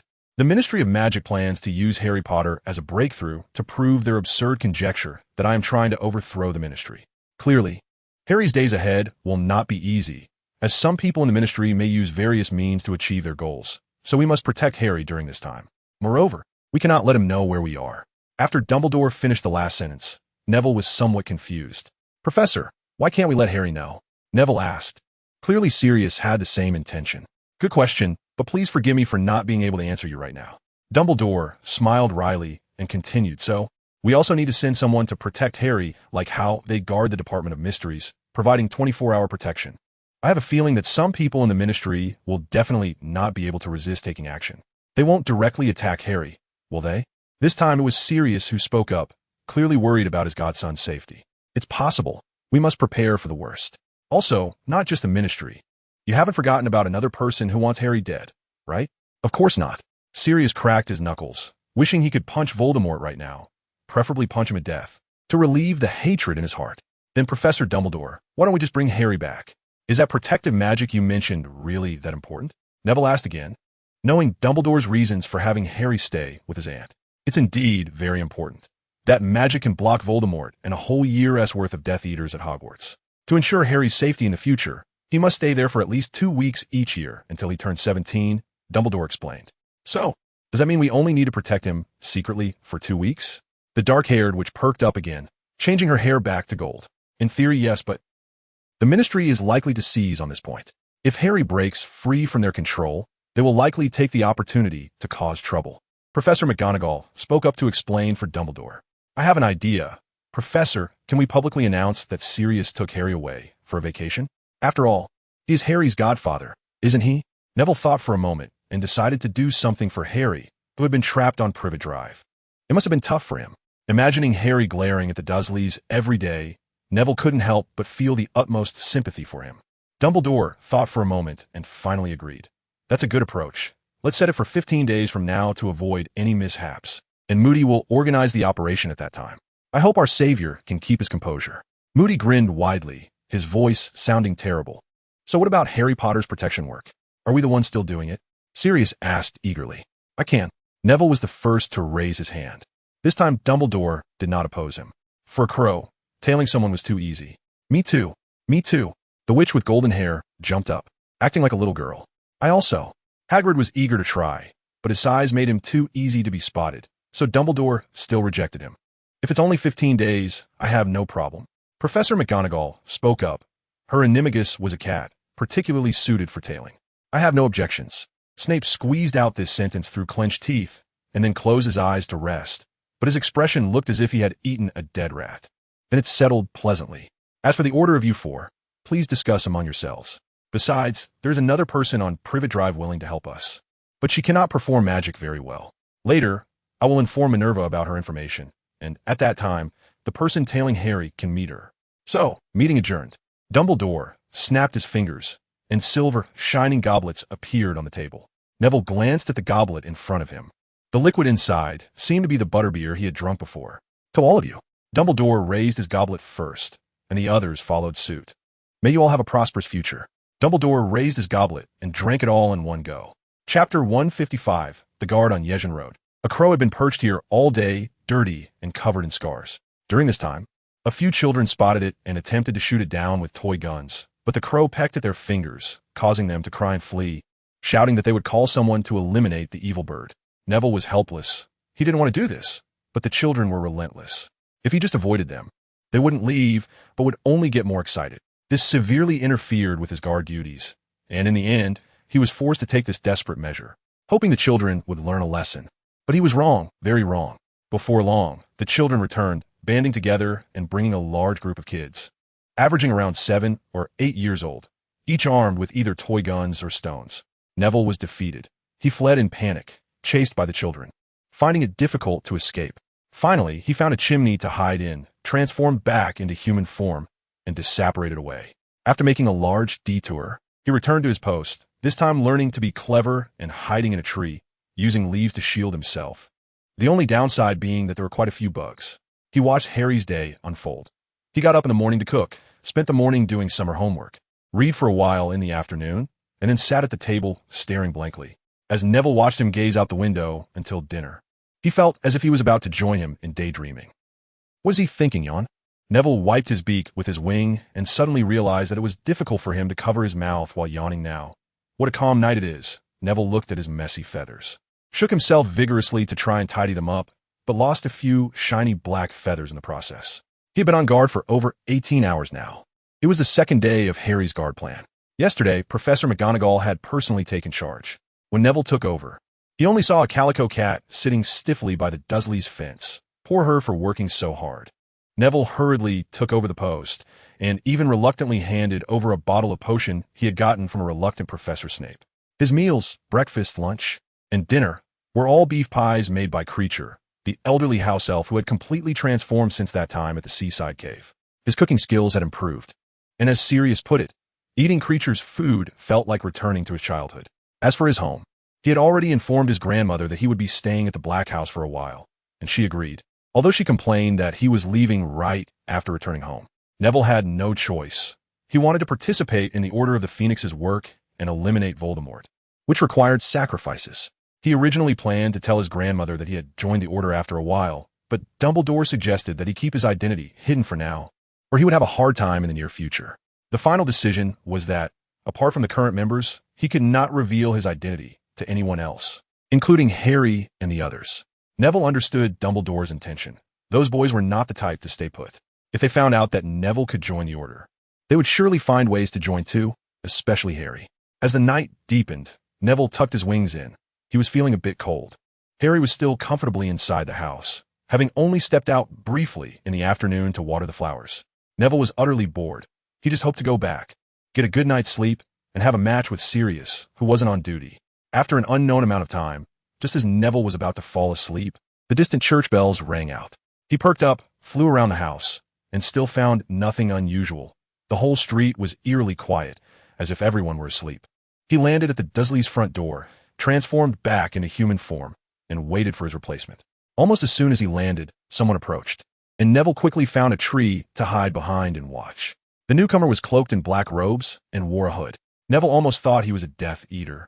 But fortunately, he recognized the robe and could see the zombie-like face beneath the hood. Phoenix fire. Neville flipped out from behind the tree, wand aimed at the visitor. Quidditch? The owner of the black robe scoffed but made no further comments, seemingly unbothered by Neville's alertness. Good evening, Professor Snape. Neville almost retracted all his caution and put on a somewhat tired smile. Potter didn't give you a hard time, did he? Snape greeted him back, which was no surprise to Neville. Of course not. Harry was very well-behaved all day, even stayed inside this door. Neville pointed to the gate of the Dursleys' yard, smiling. That's perfect then. I'll take my leave now, Professor Snape. It's hard to last all day. Neville was eager to return. Keep it down. As you wish. Neville silenced a small area around him and then disapparated from the spot. Snape watched him gradually disappear. The corners of his mouth, which had been downturned, twitched slightly upward. He then turned back to the house he and T visited many times and resumed the expression he usually wore when gazing at Harry.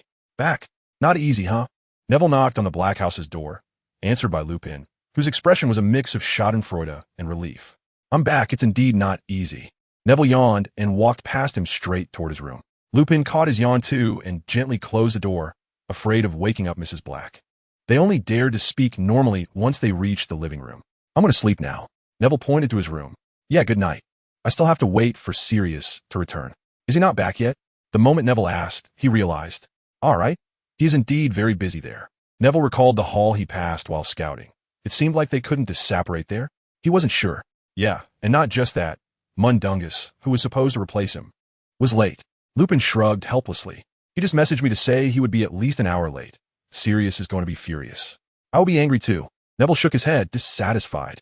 Mundungus is indeed not very reliable, but he is very loyal to Dumbledore, and he has many connections. So he knows a lot of insider information. I don't like him, Neville bluntly stated, recalling how Mundungus had smoked something in the dining room yesterday that made him cough. But he is easy to get along with, if you give him enough benefits. Lupin muttered, and Neville laughed. They parted in the living room, and Neville dashed toward his room. He cast a cleaning charm on himself, then flopped onto his bed, and within a few breaths, he fell into a deep sleep. Things have gotten busy again, 3 days without rest. I finally have the energy to write today. I'm really sorry. Chapter 156, Neville's Troubles, and so, Neville's summer life officially began. Aside from the days he was responsible for security, he spent the rest of his time at number 12, Grimmauld Place. Life was quite fulfilling. Every day someone practiced with him, and he learned some of their unique little tricks. The Weasley family had also moved in, and since the house was big enough and many people weren't living there, it wasn't too cramped. However, what frustrated Neville the most was that Hermione had also come. The girl had already arranged with Ron, and since Ron was not good at keeping secrets, she learned from him that they were plotting on how to defeat Voldemort, and she excitedly came over to stay. Neville didn't want Hermione to join them, nor did he want her to think of ways to deal with Voldemort. He just hoped that the girl he liked could be happy and cheerful every day, and that was enough for him. As a result, the members of the Order of the Phoenix didn't allow these minors to join them, completely dampening the children's spirits, especially Fred and George, who were already adults. After they arrived, Neville no longer participated in meetings, and no one revealed his identity. Only Sirius and Lupin would quietly inform him to keep him in the loop. Neville continued his security work, but to the outside world, it was framed as going home to accompany Grandma, which caused Ron to complain about why Neville didn't bring Grandma over as well. This remark was overheard by Mrs. Weasley. Do you think we're here for a picnic? Do you think we're here for leisure? Everything we're doing right now is very dangerous. Mind your words. If you can't speak properly, don't say anything at all." The result was a scolding that came down on him. It was no wonder Mrs. Weasley was so fiery. She had been overly tense lately, with a string pulled tight. Everyone in the family was connected to the order, and if something really went wrong, she couldn't bear it. Ron felt he hadn't done anything wrong and directly argued back, blaming his mother for being overly concerned. In the afternoon, Ron was angrily sent to clean the toilets, and Mrs. Weasley warned everyone not to help him, especially not to let Ron use magic. Neville felt he couldn't help, so he quickly slipped away. After all, the excuse was that he was going home, so he couldn't leave in the middle of the night. After 2 weeks of doing security for Harry, they finally reached the last day. Dumbledore hadn't returned, and Mad-Eye Moody had called together the few people who were off duty and free to discuss Harry Potter's escort. Confirmed participants included Moody himself, Remus Lupin, Nymphadora Tonks, and Sirius Black. Tonks was supposed to be Harry's guard that day, but she begged Snape for a long time to swap shifts so she could escort Harry. They decided to pick up Harry at midnight on the 15th day, and Neville himself was involved in this matter as he was the guard for the last day. Originally, Professor McGonagall was supposed to do the guarding that day, but Neville was a bit worried about her health, fearing she wouldn't be able to handle it, so he took her place. The old woman initially strongly opposed it until Neville said that his work was about to end and that the professor still needed to go back to grade papers. This finally made her relent. During the past few days at the Black House, Hermione's relationship with Neville felt a bit strange. Sometimes they wouldn't speak a word for half a day, or they would be excessively polite, as if they were strangers. Ginny was very worried about Hermione and went to ask her, but Hermione said nothing. She shook her head repeatedly. "Hey, are you two having a fight?" Ron finally noticed the issue before Neville was about to leave. Deep down, he actually knew some things but was unwilling to admit them. But when his buddy truly faced a problem, he had to acknowledge it. "No, it's just..." Neville didn't know what to say. This was an agreement he had with Hermione. Please keep your distance until everything is over. The reason he did this was, of course, to protect the girl. He was truly terrified. His parents died protecting him, and he wanted to take revenge on those Death Eaters. If Voldemort found out, he would definitely be marked as the #1 assassination target for Death Eaters. The people around him would also be affected. Neville understood Voldemort's tactics very well. Lupin and Dumbledore had both told him about the fear Voldemort instills in others. One of the most shameless tactics was threatening family members. Yet he pretended to fight for the glory of pure bloods, which was truly disgusting. He couldn't expose this weakness in front of Voldemort. After everything he had been through, Hermione seemed as fragile as a little bunny in his eyes. It would be too easy for Voldemort to capture her. He didn't want to see that day happen again. So now, Neville was working hard to train himself every day. The fear of being underpowered constantly filled his mind, telling him he was too weak. Neville had long known the girl's feelings, but he didn't dare to accept them. He didn't want to see her face any threats. So when Hermione came to the headquarters of the Order with the Weasley family, he was very irritable. In fact, Hermione never once mentioned the agreement, merely flipping through one profound book after another silently. "We just made a bet." Neville eventually decided to lie. After all, he had said it more than once. "What bet?" Ron was a bit confused. "A bet on whether Harry will notice us like this." "Huh? Why?" Ron looked astonished. "Because your sister suspects Harry doesn't understand human feelings and wants us to test it out. I bet Harry will notice. Hermione bets he won't." Neville lied without changing his expression and resolved to go consult with Hermione and Ginny later. Okay. Ron went back to sleep half convinced, and Neville finally breathed a sigh of relief. He walked to where Creature lived. The house elf was lying on a wrinkled blanket. "Creature, could you do me a favor?" Neville had written down what he wanted to say to Hermione, and now it was night, so even if the girls weren't asleep, he couldn't appear in their bedroom. Creature is willing to serve the esteemed guest.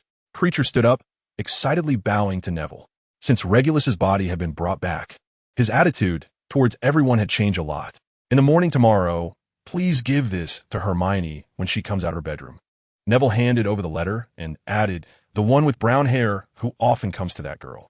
Creature's mouth twitched a few times, seemingly reluctant, but he still bowed and accepted the letter. Creature knows. Creature is willing to help you. Neville knew he couldn't say any words of thanks at that moment, or the house elf would surely try to compare the hardness of his head to something. "Goodbye, Creature." He finally said that. "Wish you success." Creature bowed deeply again, his eyes full of eagerness. Under his gaze, Neville disapparated. He was going to take over Professor Snape's shift.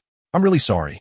I've been extremely busy recently with the July 1st events and have been in a poor mental state, making it difficult to concentrate on writing. So it has taken this long. Chapter 157. Transferring Harry's summer life was not going well at all. The letters he sent out rarely received replies. And even when they did, they contained only a few words of greeting, which frustrated him greatly. Voldemort had resurrected right under his nose, and he wanted to know what was happening, but no one was telling him a word. Harry had no choice but to try to find any possible traces left by Voldemort and his followers in the Daily Prophet. However, the results were even more disheartening. The Daily Prophet insisted that Harry was lying about Voldemort's resurrection and claimed that Dumbledore, who supported him, was senile. His situation was front-page news, with the entire article describing him as a fraud and a publicity-seeking clown. After tearing up several copies of the newspaper in frustration, Harry finally gave up and turned his attention to Muggle news. He knew that many bizarre cases reported among Muggles were actually caused by wizards or other magical creatures. Every night, he would stay home and read the news, a privilege granted to him by Sirius, considering that the Dursleys had never allowed him to watch television before. Yet, the Muggle news was as calm as a still pond. There were hardly any strange incidents, and even regular cases of murder or robbery were few and far between. And it was clear they were committed by Muggles. He knew Neville was resourceful, so he wrote to ask him, but Neville's reply was equally disappointing, simply advising him to study hard and tidy up his room a bit. What did tidy up a bit mean? Harry irritably threw a copy of Walking with Werewolves under his bed. His room was indeed messy, with things piled up everywhere. He vaguely sensed that something was off, but his emotions prevented him from thinking it through. Otherwise, he would have understood the hint Neville was trying to give him. The Dursleys had all gone out. They had received a discount coupon for a well-known mall that was valid only for that evening. Before leaving, Mr. Dursley intended to lock Harry's door, but ultimately decided against it, vividly recalling Sirius's threat. He didn't want those lunatics disrupting their lives again. However, Harry didn't step out of his room. He was feeling down today and wanted to be alone for a while. He looked out at the darkening sky and grew increasingly frustrated. Why weren't they telling him anything? Why did Hermione and Ron say in their letter that he would know soon? Suddenly, he heard the sound of a door opening downstairs, and Harry jolted. It wasn't the Dursleys returning, as he didn't hear the familiar sound of their old car's engine turning off. Taking a deep breath, he grabbed the wand he had tossed on the bed and quietly opened the door to step outside. Harry's bedroom was on the second floor, and he tiptoed down the stairs, wanting to see if a burglar had entered their home. He held his wand at the ready. The next second, he heard a voice he knew all too well. "Don't point that at us, Potter. We're not thieves." The hoarse voice filled Harry with delight. It was Mad-Eye Moody's voice. But why was Moody at his house? Harry dashed down the stairs, only to see Moody frowning and shaking his head repeatedly. Harry's complete lack of caution contrasted sharply with Neville's constant vigilance. Then he realized he was being too demanding. He shouldn't compare himself to Longbottom and other peers. He soon saw familiar faces in the Dursleys' living room, except for one woman he didn't recognize. Sirius, Professor Lupin, Professor Moody, he exclaimed joyfully. His godfather and Lupin waved cheerfully at him, while Moody was fiddling with the kitchen faucet, seemingly very interested in it. Tonks looked a bit displeased, which Harry noticed immediately, and he quickly asked, "Sirius, who is this?" "This is Nymphadora Tonks, and she's one of us," Sirius introduced with a smile, patting Harry on the shoulder. "Sirius, don't call me Nymphadora," Tonks protested. She had always hated her name. All right, Tonks," Sirius said, scratching his head. At that moment, Moody picked up a cup, filled it with water, and then, to everyone's astonishment, removed his magical eye and placed it in the cup to fiddle with it. "Come on, Mad-Eye, don't do that," Tonks complained. "It'll be fine. It got stuck after that despicable little man used it." "It often jams," Moody said, having finished cleaning the magical eye and wiping it with a rather dirty cloth. Harry thought to himself that it might be because the cloth was too dirty. "By the way, you don't know why we're here, do you, Harry?" Sirius asked with a smile. "I don't know," Harry said, feeling a bit excited as he had some guesses. "We're here to take you with us," Lupin said, smiling as well. "Really?" Harry exclaimed with immense excitement.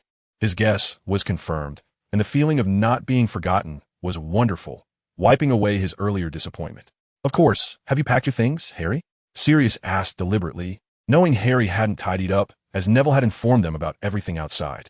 I haven't yet," Harry said, feeling a bit embarrassed, suddenly understanding why Neville had told him to tidy his room. "I'll go pack now," he stammered. Ha, let me help. You and James are just alike." "I knew you wouldn't tidy up," Sirius laughed heartily, heading upstairs, with Lupin following suit, saying, "I'll help too."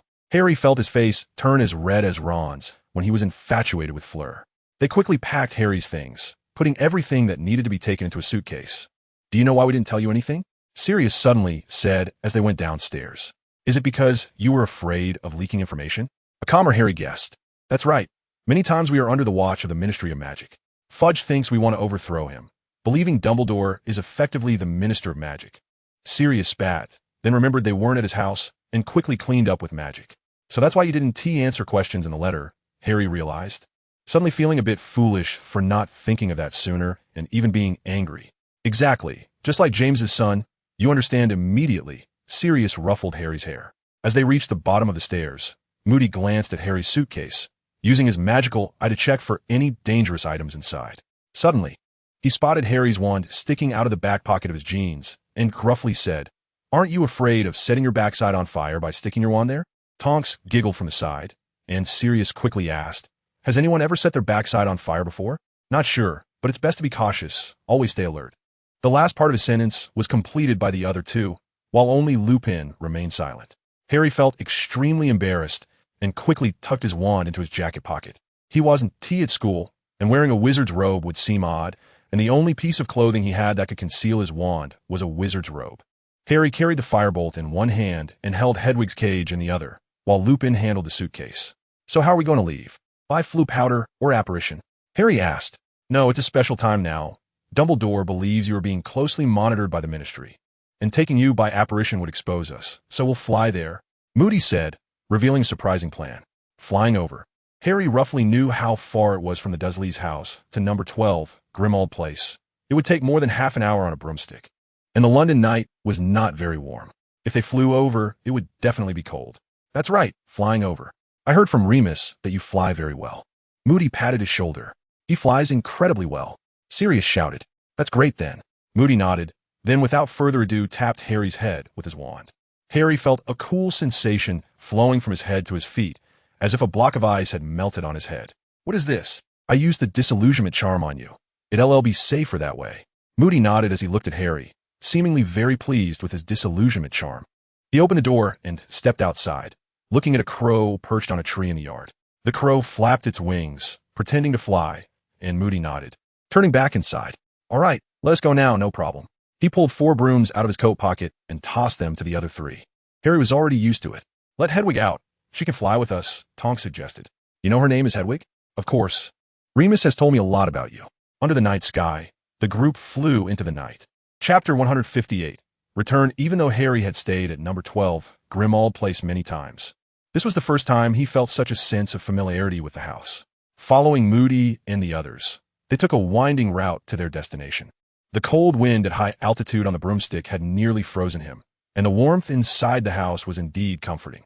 There were already people waiting for him in the living room. It was Neville, sitting by the coffee table with a cup of hot milk that Hermione had prepared for him. Otherwise, he would have preferred a cup of hot coffee. "Welcome, welcome." Neville's tone was a bit tired. He and T slept for over 30 hours. "You're here too, Neville?" Harry asked. "Yeah, I got here pretty early, almost right when the summer vacation started." Neville yawned. He was about to collapse. "Since you're back, I'll go sleep." He stood up unsteadily and waved his hand. "Aren't you going to eat?"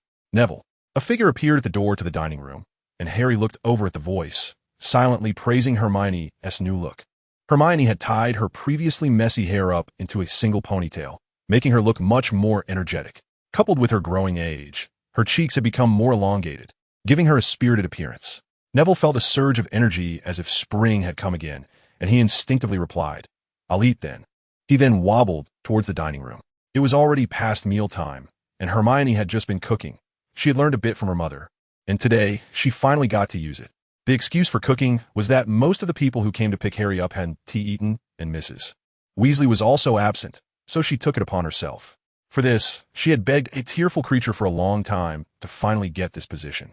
Unfortunately, with Neville focused on his bed and blanket, if he hadn't been waiting for Harry and the others to return, her efforts would have gone to waste. At the dining table, Neville, with his sleepy eyes, chewed on an apple pie. Hermione's cooking was quite good, at least much better than what he had once impulsively made. "How is it?" Hermione sat beside him, resting her chin on her hands, smiling and asking. Her face saying, praise me. It's pretty good," Neville said without looking up. The other few people at the table watched them with great interest but didn't interrupt. Among them, Sirius had a face full of "I pity you, I hate you." Lupin was just smiling while drinking his coffee. Tonks had turned her hair a rather ambiguous bright pink. Even Moody wore an expression that was quite at odds with his usual appearance. Only Harry was focused on chewing his apple pie, secretly complaining that Hermione's cooking wasn't that great. He was also extremely hungry, with no time to think of anything else. He hadn't eaten much at the Dursleys, who were currently enforcing a family diet because their precious Dudley had been warned by the school nurse about his weight. Not to mention him, even Dudley himself was only eating vegetable salad, which made the little chubby boy anxious every day, feeling nauseous at the sight of salad. Neville quickly finished the apple pie, then habitually wiped his mouth, and stood up. "I'm going to sleep." Hermione was somewhat dissatisfied with his attitude, but Neville's drooping eyelids made it difficult for her to respond, so she could only complain that her timing was not quite right. With Neville gone, Hermione stomped her feet in annoyance, then helped clear his plate. At this moment, Sirius could no longer hold back and spoke up. What a pity. He really wasn't in good shape today. He looked gleeful, and Hermione shot him a fierce glare. "You don't need to worry about it," she exclaimed like a cat whose tail had been stepped on, startling Harry, who was still eating. He looked up at Hermione, feeling that her current state seemed oddly familiar. "Miss Granger, you don't need to worry too much. That guy, although he usually hides it from some of his unintentional actions, it's clear he likes you." Moody took a sip from his curved flask, looking like he was about to spill some gossip. Hermione wished she could find a hole to hide in. Her pretty face turned bright red. "If you keep talking nonsense, I'll..." She was so angry that she couldn't say anything too extreme. After all, everyone except Harry was her elder. In the end, she could only stomp away, each step heavy on the floor, causing Creature, who was lurking in the shadows, to complain. The bad-tempered girl has damaged her master's floor.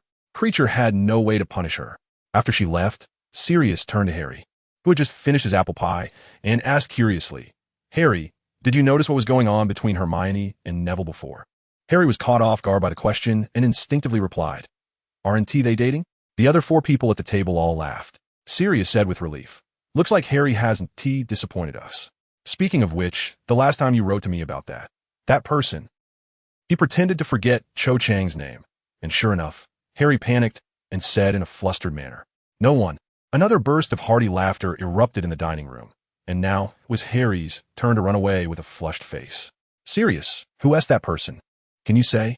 Tonks asked with great interest. I made that up. Actually, I don't know who it is, but it seems Harry really does have someone he likes. He naturally concealed the truth. Such secrets he wouldn't casually reveal. Although Harry's first crush might end without fruition, he felt somewhat ashamed in front of Cedric, and having lost confidence in this regard, he basically had no chance left. Neville slept straight through until noon the next day, waking up groggily to find that everyone had already started eating in the dining room. "Oh, the sleeping god finally woke up?" Fred teased. "I'm up." Neville yawned and grabbed a piece of bread to munch on. Hermione quietly shifted her gaze to him. All the fatigue from yesterday had vanished from Neville, which made her sigh in relief. Harry was also at the dining table. He had already clarified most of the questions he wanted to know yesterday, as Sirius had detailed some things for him, of course excluding certain confidential matters. At first, he was quite excited, thinking he could participate in the fight against Voldemort, but soon he was doused with cold water. Of course, he understood the adults' intentions, but being kept in the dark as their so-called savior was not easy to bear. However, this time Harry felt no unusual emotions. Sirius had secretly told him last night that Neville had single-handedly taken down a Death Eater, which made him feel better, as he had always thought he was just lucky. So, had Neville joined the Order of the Phoenix? That was Harry's last question from last night. "No," Sirius answered reluctantly. With that, Harry felt much more at ease. In fact, not only Harry but others had been informed of this matter. It was Dumbledore's arrangement. He believed that if even Neville couldn't join the Order for such actions, then the other kids wouldn't push to eavesdrop on their meetings. The effectiveness of this approach was evident. The kids were indeed more obedient. However, Neville was a bit unhappy, as they hadn't discussed it with him. Mrs. Weasley's temper had improved significantly, but Ginny often complained that she started kissing her forehead every night again, as if she were still a child. But you are a child. Harry held back this thought for a long time. He didn't want to offend Ginny. A few days ago, the twins had teased her a bit and were attacked by her sharp bat-bogey hex. This made him feel quite pressured, as that spell looked very powerful. So, on a sunny morning, he knocked on Sirius's bedroom door. Chapter 159. filling the gaps. Damn. How could you get more outrageous? This was a breathless voice. Because my goal is very clear. A calm young voice replied. Harry stood awkwardly outside the door, but it was too late. He had already knocked while they were speaking. Who is it? The breathless voice was high-pitched, like a rabbit with its tail stepped on. It's me, Sirius. Harry replied, bracing himself. There was a moment of silence inside. And suddenly, the door opened. Sirius blocked the doorway, preventing Harry from seeing inside. However, Harry could still deduce from the earlier conversation and the bruises on Sirius's forehead what he had been doing. This made him even more embarrassed and surprised. Neville had actually made Sirius look so disheveled, even though he was the same age as him. A deep sense of loss surged within him. Harry suddenly felt he had been too slack all along. As Voldemort's primary target threatened, he had not been appropriately aware. Is there something you need, Harry? Sirius was trying hard to make his smile look natural, but he forgot about the bruises on his face, so it didn't work very well. Did that old bat snake come? Or something? Sirius, I want to learn some more powerful magic from you. Harry hesitated, but eventually spoke up. Sirius felt like he had lost face at that moment. His mouth felt dry, and he didn't know what to say. At that moment, a voice came from behind him. Sirius, I really appreciate your training during this time, and I'm grateful that you agreed to let me practice spells just for defense. Neville thought for a while and understood the awkwardness that Black was feeling, so he spoke up to help him, and he indeed needed a different practice partner. Although Sirius was really powerful in the past, he had a long gap of over a decade. Perhaps he was weaker than Lupin. It's okay. It's okay. I'm just glad to help you. Sirius looked gratefully at Neville and stepped aside, allowing Neville to exit. Harry, good luck. Neville waved at Harry, who was still standing there in a daze, then turned and left.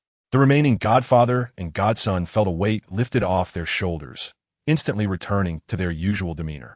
Neville didn't know how many times he had faced off against Sirius directly. His spells had evidently reached a level of accomplishment. Whether it was disarming spells, stunning spells, or shielding spells, he could perform them better than Sirius.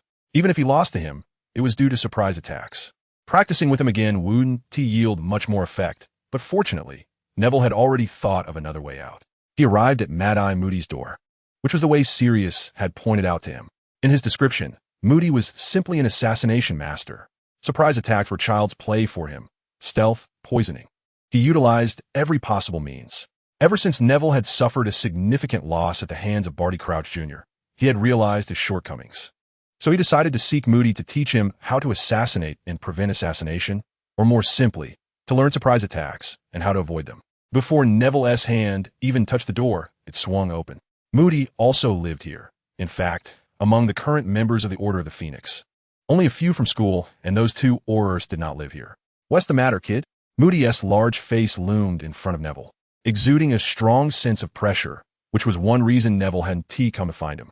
He was just too intimidating, especially with that magical eye. Professor Moody, Sirius said you're very skilled in assassination techniques, so I want... Before he finished speaking, Moody laughed. Did he say I was good at running away? No. Neville shrank his neck and replied softly. Come on, kid. I should have known this day would come. He pulled Neville into his room without giving him a chance to respond, then slammed the door shut. Dumbledore has always told me you have great talent. The events during the Triwizard Tournament proved that you can hold your own. Now, what you lack is mainly experience, right? He pressed Neville down onto a chair while he himself sat on the bed.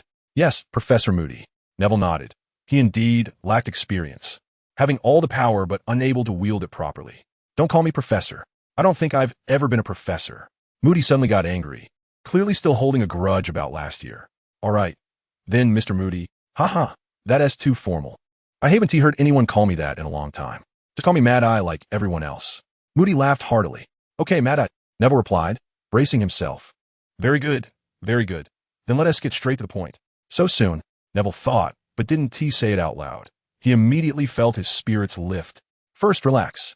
Moody's words clearly surprised Neville, and then he obediently complied, trying to relax himself, letting his hands drop. Just as he put his hands down, Moody moved, his speed as swift as the golden snitch, so quick that it was hard to see. Neville only felt as if a red light flashed before him, and then he fell backward. It was a fainting spell, but the effect of being knocked away was much more significant. Neville crashed into the wall, wincing in pain for a while before he managed to get back up. He began to understand Moody's point. His sense of caution wasn't strong enough, and his reactions weren't quick enough. If he had been able to duck or dodge to the side just now, he could have completely avoided the spell. How's that? Moody chuckled as he watched Neville casting spells on his own head. He taught many people this way. Some would shout at him as soon as they arrived, and a few even went straight for him. However, seeing Neville's thoughtful expression now, he was clearly satisfied. I get it, I react too slowly. Neville replied with a bitter smile. Correct answer. I'm disappointed in you for having no guard at all. Neville wanted to say, it was you who made me relax. But he kept that thought to himself. From now on, I will attack you 5 times every day. At first, it won't affect your sleep or meal times. But after a month, it will count all 24 hours of the day. Moody said sternly, and Neville sighed, realizing that tough times were ahead. Then there's the method to train your reactions. It's very simple. I'll set up some things in the basement, and you can come see them tomorrow. Moody nodded secretly at Neville's expression, but showed no sign of it on his face. I understand, Mad-Eye. Neville nodded. So, suddenly, he raised his hand again. Neville felt a flash before his eyes, and was sent flying again. Chapter 160. How Mad-Eye was made soon. Everyone knew one piece of news. Neville was learning from Moody, and the method was very simple. Attacked 5 times a day, and when he could completely block or dodge them all at once, he would be considered a graduate. Bro, I think he's just torturing you. After a meal, taking advantage of Neville's sluggishness from being stuffed, Moody suddenly struck, successfully ambushing him, sending him flying far away. Ron couldn't bear to watch. At this rate, he might vomit his food. I think his method is quite effective. Neville held back for a long time, managing not to bring up what he had just eaten. Moody's heart wasn't completely rotten. At least he hadn't attacked him at that moment. Are you really okay? Hermione also looked worried. At first, Neville forgot to tell everyone. The first time Moody ambushed him, the little witch was so upset that she pulled out her wand to rebel. Ginny also joined in, ready to take action, but before she could draw her wand, Mrs. Weasley suppressed her. Fortunately, Neville reacted quickly, scrambling to tell everyone it was fine. This was just him training his reactions with Mad-Eye. After everyone learned this news, their reactions varied. Harry and his young friends expressed envy, while most others showed sympathy, as if they thought he was about to meet his end. In the end, the Elder's insights proved to be spot on. Moody's methods of torment were truly diverse. He always found the moments when Neville was slacking off, keeping him on edge all day long, as if the wall clock would turn into Moody, knocking him out at any second. Because Moody did just that. A few times, he even used an invisibility cloak, showing no mercy.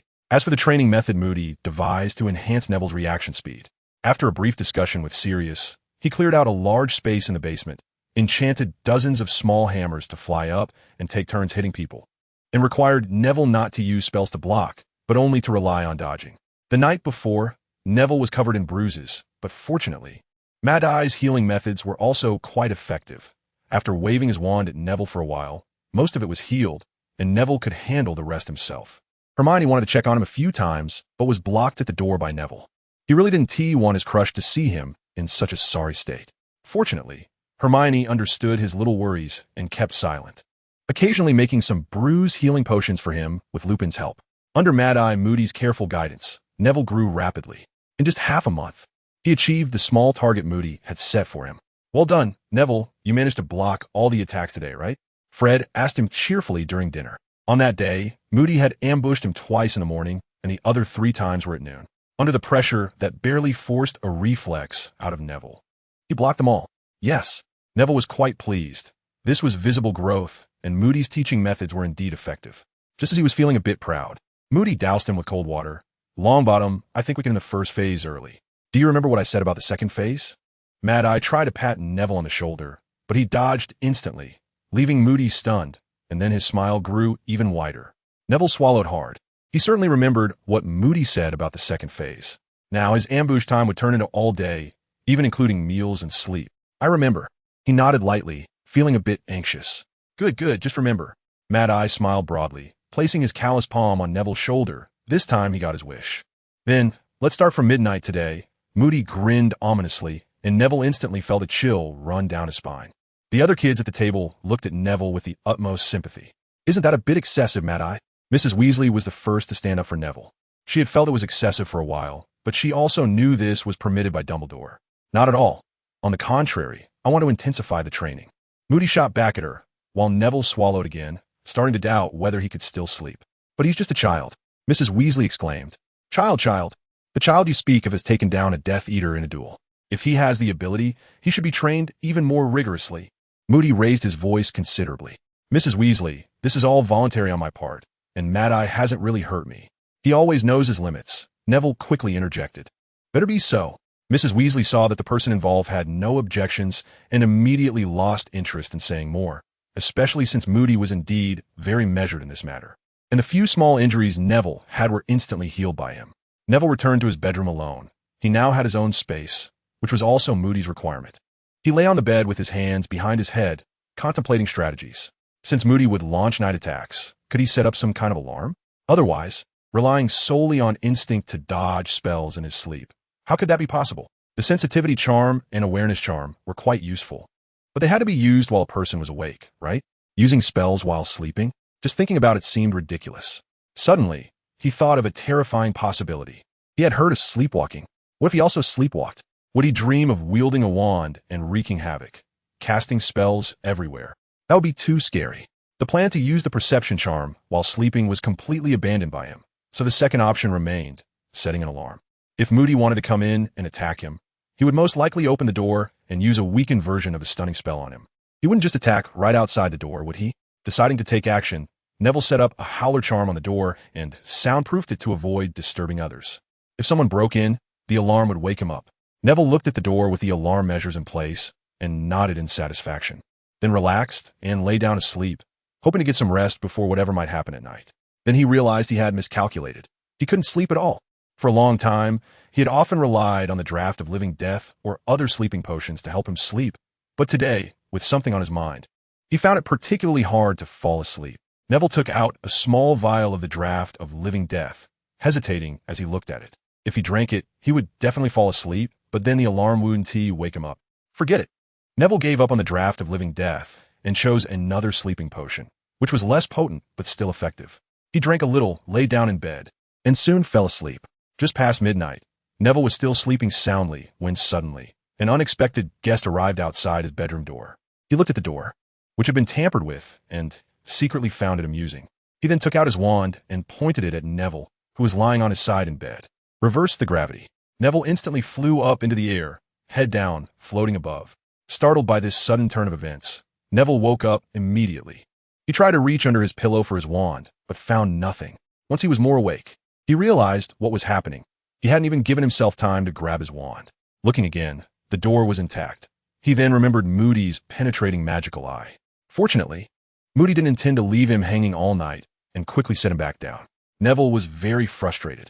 How could he have forgotten this? Wasn't he supposed to use a stunning spell?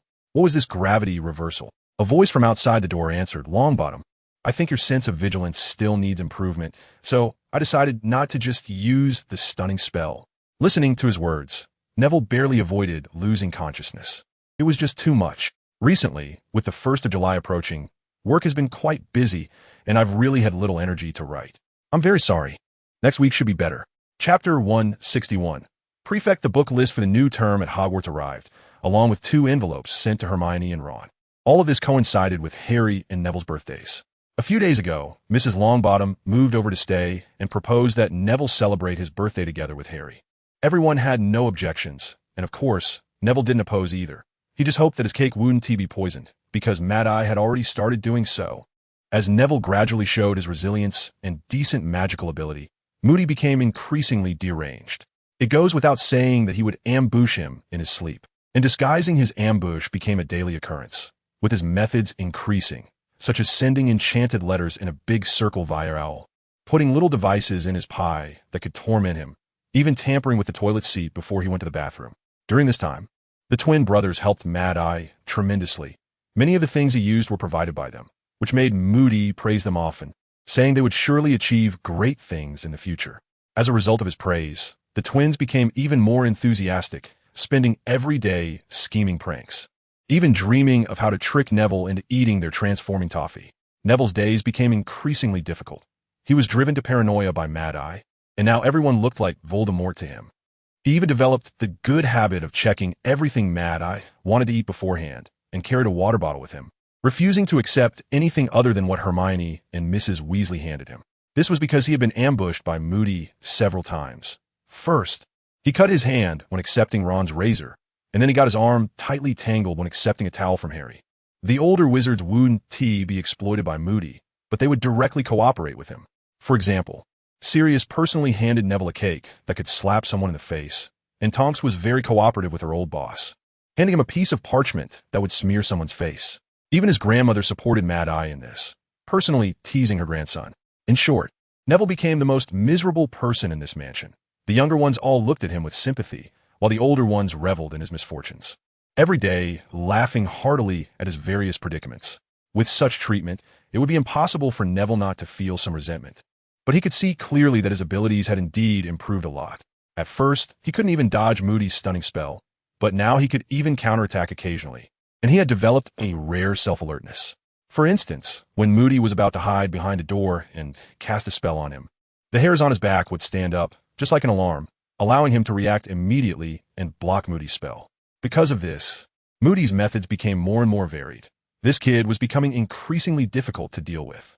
If he didn't use some new tricks, he wouldn't be able to catch him.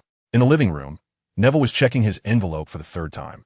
After confirming that everything was correct, he finally opened it to see the contents inside. Sure enough, like everyone else, it was the book list for the new term. But what was that package of Ron's that was different from the others?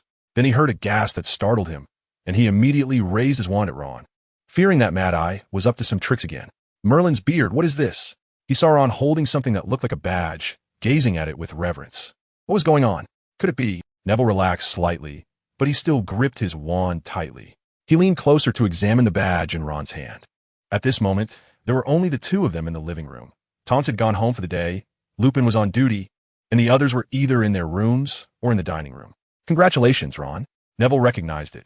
It was the prefect badge, the same one Percy used to carry around everywhere, and it was easy to identify. How is this possible? I thought it would be you or Harry.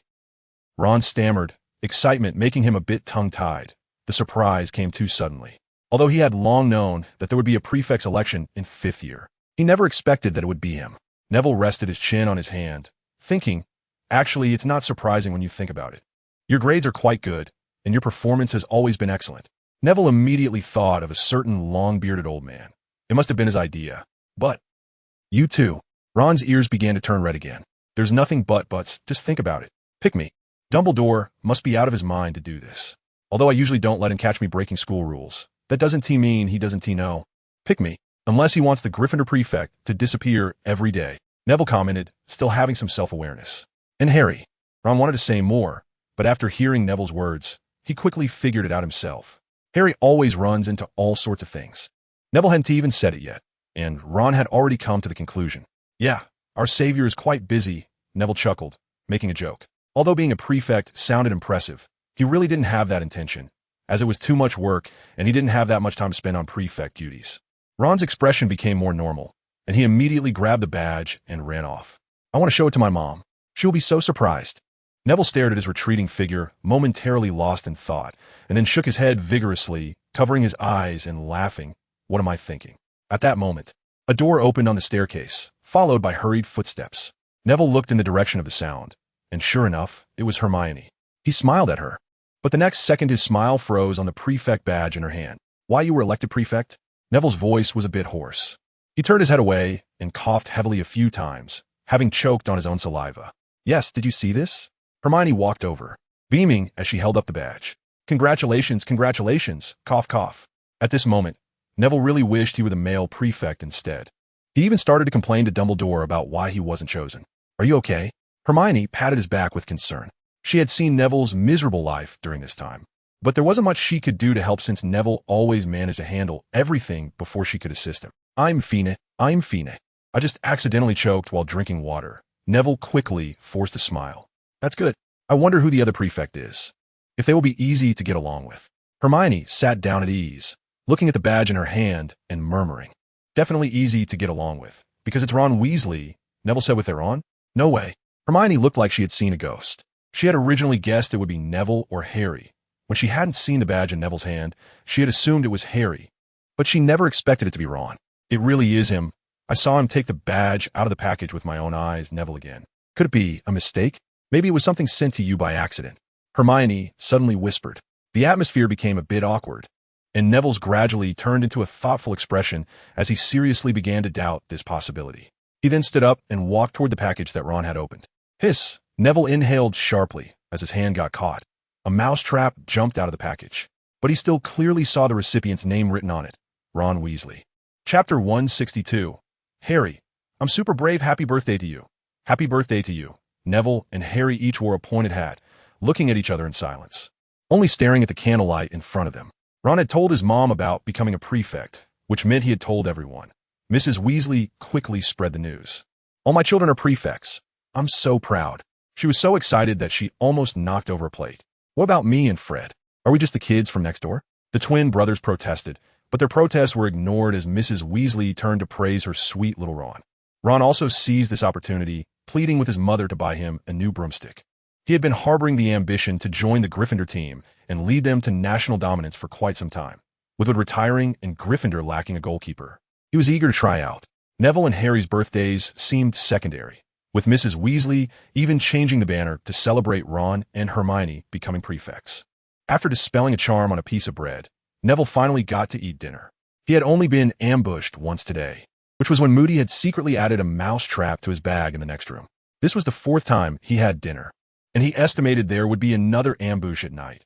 He had already gotten used to it, and perhaps in the future, he wouldn't sleep well on nights without Moody's attacks. The two who lost the prefect positions were hiding in a corner, munching on dinner while everyone else focused on Ron. Listening to Mrs. Weasley talk about how touched she was and how proud she felt of her son. Mad-Eye Moody, however, had a different perspective. Dumbledore must think you can withstand the attacks of many dark curses, but even so, there's still room for improvement in that area. What do you say? Want to practice your reflexes with Neville? His one good eye sparkled with excitement, and Neville was almost out of options. He wanted to find a new toy. I'll think about it. Ron felt a surge of impulse to accept at that moment, but Neville's experiences were right in front of him, as if that person was about to become him, so he still maintained a bit of rationality. James wasn't a prefect either. Sirius noticed Harry looking dejected and came over to offer some encouragement. Really? Harry suddenly felt less upset. Yeah, after all, we were two mischievous kids back then. So let me ask you, do you think Dumbledore would choose Fred and George as prefects? No, Harry replied with a smile. Back then, the prefects were your mom and Moony. It seemed Dumbledore wanted them to supervise us, but he didn't finish before bursting out laughing. Too bad I disappointed him. Remus chimed in. Sitting in the corner, munching on his food, Neville suddenly felt a lot more balanced. It turned out Harry's parents weren't all prefects. The next second, he felt a sinister wind approaching and quickly rolled aside to dodge a dark curse from Moody. Today's attacks are over. He smiled proudly, thinking that he might get to rest early tonight. After midnight, there might be another fierce battle. TCH, you managed to dodge it, huh? Moody scoffed, realizing that this kid was becoming harder to catch. If it weren't for the surprise mousetrap today, he might have successfully hit them all. Neville's performance greatly encouraged Harry. He suddenly felt that just learning from Sirius wasn't enough. He stood up abruptly and walked in front of Mad-Eye. Professor Moody, I want to learn from you too. He felt a surge of enthusiasm, but he didn't realize that everyone was looking at him with sympathy. That would be great, but don't call me Professor. I don't like that title. Mad-Eye suddenly became interested and grabbed Harry's hand. Neville suddenly felt a sense of respect and began to applaud for Harry, followed by the Weasley twins who also clapped, cheerfully exclaiming, Harry, your courage earns our respect, but their tone had no hint of admiration, only schadenfreude. Harry froze for a moment, suddenly feeling a bit regretful, but a man shouldn't easily say regret, so he decided to grit his teeth and get through this period. Well then, Potter, are you ready? Mad-Eye asked with a smile, though his smile wasn't much prettier than his frown. Wah, Professor, no, I mean Moody. Harry stammered, not quite catching what was said. I mean, are you ready? Moody repeated, secretly regretting that this way he might not easily be caught. I think I'm ready. Harry nodded, biting his lip. His mind was blank, filled with the sounds of the people around him. And for a moment it was a bit chaotic, until he saw a flash of red light. Only then did he realize what Moody meant by prepare. Harry collapsed to the ground with a thud, and everyone was shocked, including Mad-Eye Moody, who looked quite surprised himself. I thought he would understand my meaning. Moody pouted, feeling a bit awkward. Despite his warning, why didn't T. Potter dodge? Surely he still didn't understand what he meant. Harry! The little girl, Ginny, lunged forward, kneeling in front of Harry, looking worriedly at his face. Are you okay? Her voice was so mournful that Moody doubted he had accidentally been too rough, but he clearly remembered that he had been lighter this time than with Neville's first attempt. Sirius was also panicking and wanted to rush over. Just then, Harry got up. Gulp, gulp, gulp, I'm fine. Harry rubbed his head as he sat up. His glasses hadn't even fallen off. Moody's stunning spell was indeed as Neville had described. It had more of a knockback effect, but luckily, being battle-hardened, he wasn't injured. He didn't let Ginny help him, shook his head a bit, and stood up. Ginny looked very aggrieved beside him, but Harry just wouldn't look at her, and instead walked over to Moody. Hermione was stomping her feet in frustration, secretly cursing Harry for being so thick-headed. Even Neville thought Harry should say something to Ginny. Professor Moody, so, is this the start of it today? Harry asked with a wry smile. He didn't not want to say something to Ginny. He just felt a bit embarrassed at the moment, and didn't know what to say. Moody shrugged. That's right, it's starting now, just like with Longbottom, 5 times a day, not including meals and sleep. Before he finished his last word, his right hand suddenly jerked. Harry was sent flying again. Neville couldn't bear to watch and quickly ran to his room. He needed to catch up on sleep, having been tossed around by Moody several times last night, and was already feeling sleepy. Just before he closed the door, there was again the sound of a thud as something hit the floor in the dining room. Chapter 163.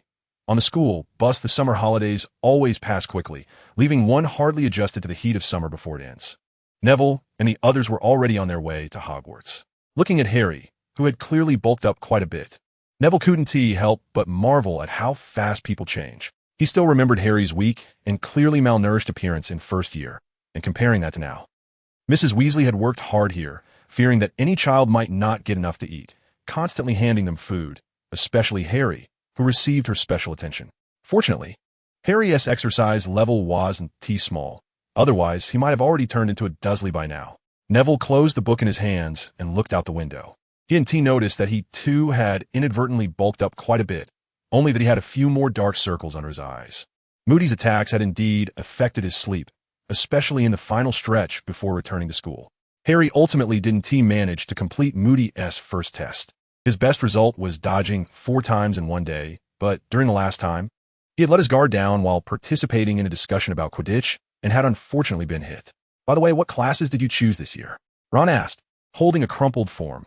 Frowning as it seemed he hadn't filled it out yet.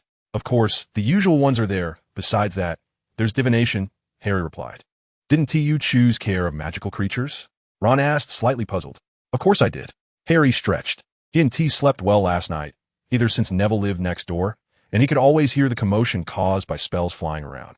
Then I will too. Ron frowned, took out a pen, and began writing on his crumpled form, muttering to himself. Charms. Transfiguration. Defense against the dark arts. Suddenly, he stopped writing and asked the others, have you heard who the defense against the dark arts teacher is this year? The other two shook their heads. Neville knew but didn't want to say, as some information would reveal his identity as a member of the Order of the Phoenix. Moody had recently taught him the contact method for the Order, which was a spell created by Dumbledore that allowed one's Patronus to travel to other members for communication. Quick and convenient. Neville had learned it, and Moody was quite impressed with his Patronus. At that moment, a knock came at the side door, which was then pulled open, revealing a familiar face outside. Lee Jordan, a good friend of the Weasley twins. Finally found you. Don't you remember the prefects are supposed to meet in the front carriage? He said hurriedly. Harry and Neville instantly turned to the people beside them, seeing an ominous look on their faces. I forgot, Hermione said, blushing as she quickly stood up and walked out, adjusting her hair a bit. Is that a thing? Ron seemed a bit surprised. I'll be right there.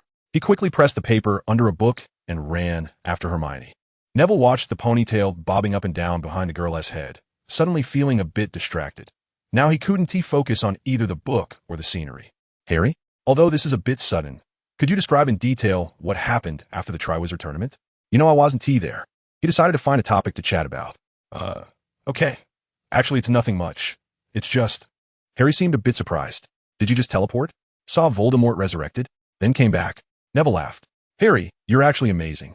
Not many people can muster the courage to face Voldemort directly.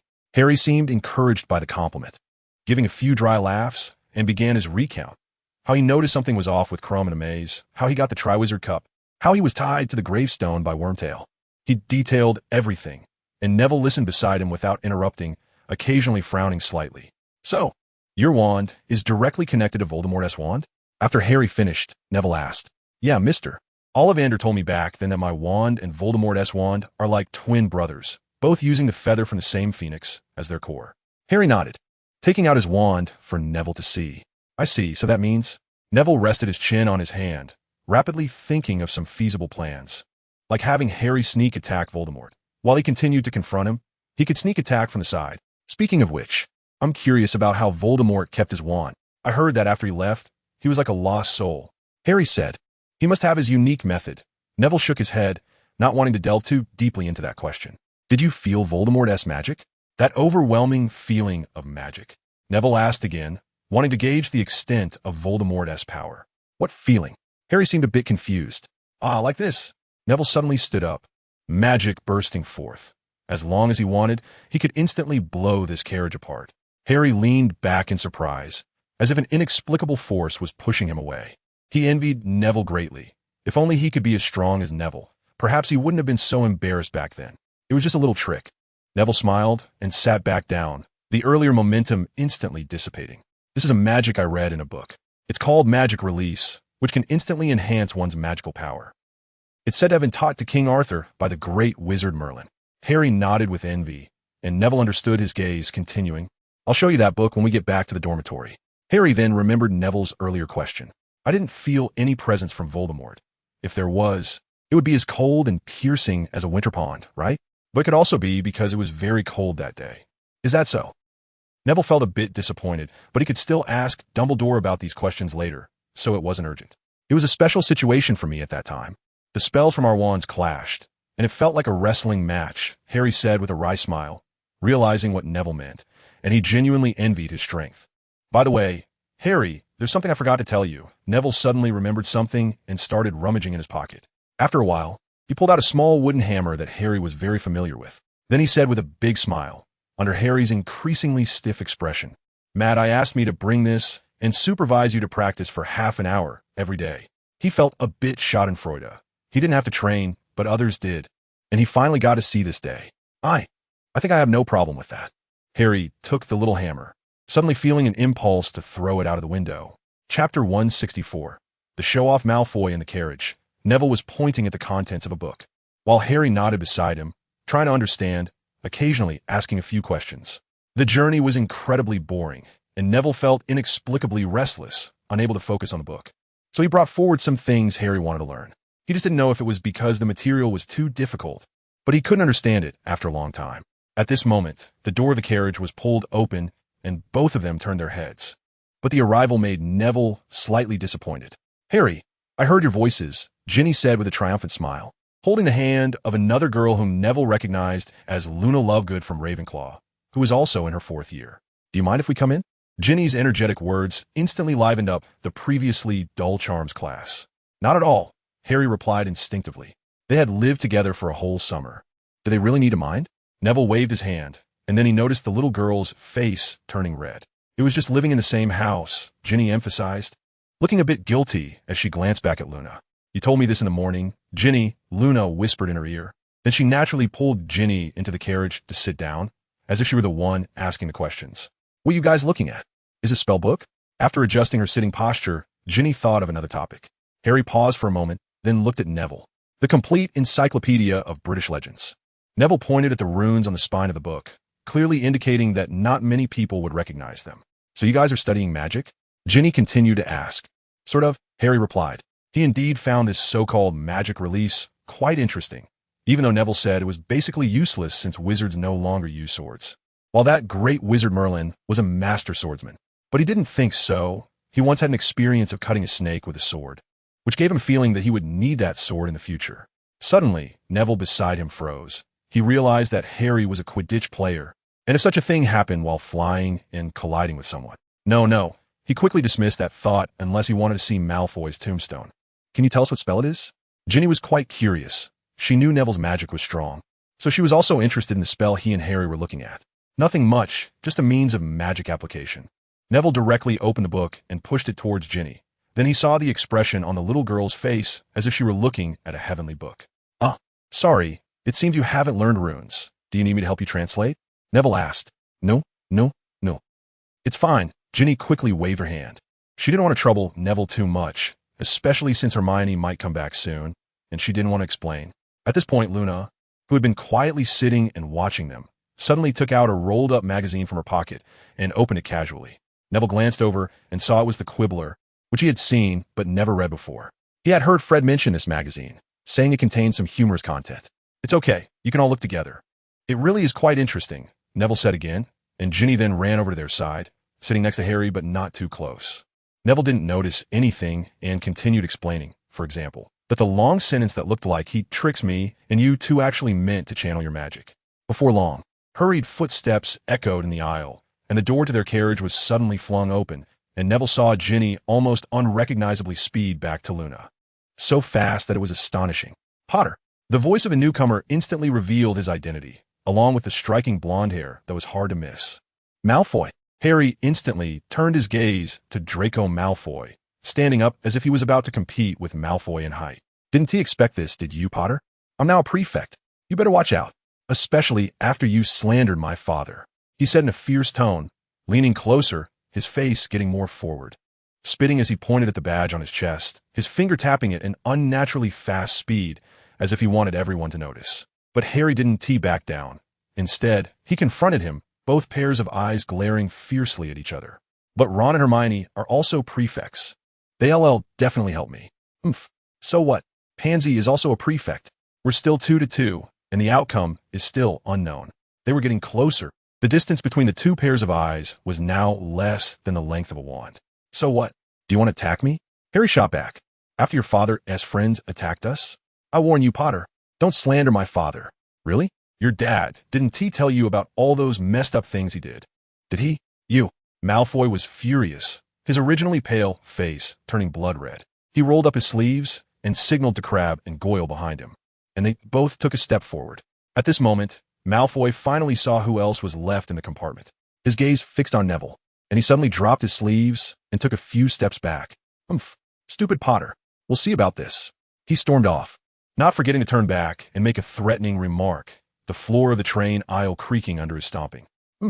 Harry glared at him in anger, and suddenly, someone tapped him on the back. He turned around sharply, still simmering with anger, only to find it was Neville, who had lightly tapped him with one of those small wooden hammers. You're the most vulnerable right now, Neville reminded him. He had learned the hard way that Moody often took advantage of his emotional changes to launch surprise attacks. Harry then realized he had been a bit too worked up, quickly sat down, and noticed that Ginny and Luna were across from him. I got a bit anxious, he explained. It's nothing, Harry, you did the right thing. If it were me, I might have just hit him, Ginny comforted, reaching out to touch Harry's clenched fists, speaking with shared indignation. Harry, I know Malfoy is not well-liked and often says some very lowly things, but don't you think this is a way to control your emotions? Neville also patted his shoulder. You're right, Neville, but I need to work on that, Harry nodded earnestly. He knew he was easily swayed by his emotions, but he was also a bit dissatisfied with Neville for not speaking up for him earlier. Suddenly, he saw Neville slowly tucking his wand into his sleeve. All his dissatisfaction vanished. Neville, is there a spell for controlling emotions? I've been feeling really irritable lately, and my scar often hurts, Harry asked. Of course there is. And one of them I'm currently learning, Neville replied with a smile, nodding in satisfaction. Chapter 165. The uncultured Umbridge, the emotion-controlling spell Neville mentioned, was something Dumbledore had asked him to learn, especially after he had done that thing. He even helped Neville find a teacher. Snape, as it was said Snape might be the world's most powerful occlumens. Relax, Longbottom, I need to invade your mind. The emotionless voice repeated over and over in Neville's ears, seeming to bring him back to the holidays. Neville stood in the crowd, looking around but unable to find that familiar shadow. In fact, his occlumency was almost self-taught. For some reason, it was inexplicably powerful. So when Snape first tried to read his mind, he came up empty, unable to glean anything from Neville's brain. But this was not sufficient. He could only clear his mind, but could not modify his memories for being pried into, which was exactly what Snape and Dumbledore had asked him to do. Ron and Hermione had gone to find the first years. They would be guiding this group of kids for a long time this year. Neville stared for a long time at a little boy who seemed very interested in Hermione, the corners of his mouth drooping slightly. Is it really effective, that occlumency? When you were learning it from Snape, Sirius told me he actually wanted to mess up your brain. Harry said as he walked with Neville through the crowd towards the Great Hall. It is indeed very useful. It allows me to calm down instantly after getting angry due to Moody's attacks, Neville replied with a smile. That really is useful, Harry nodded seriously, indicating he had accumulated quite a bit of resentment towards Moody.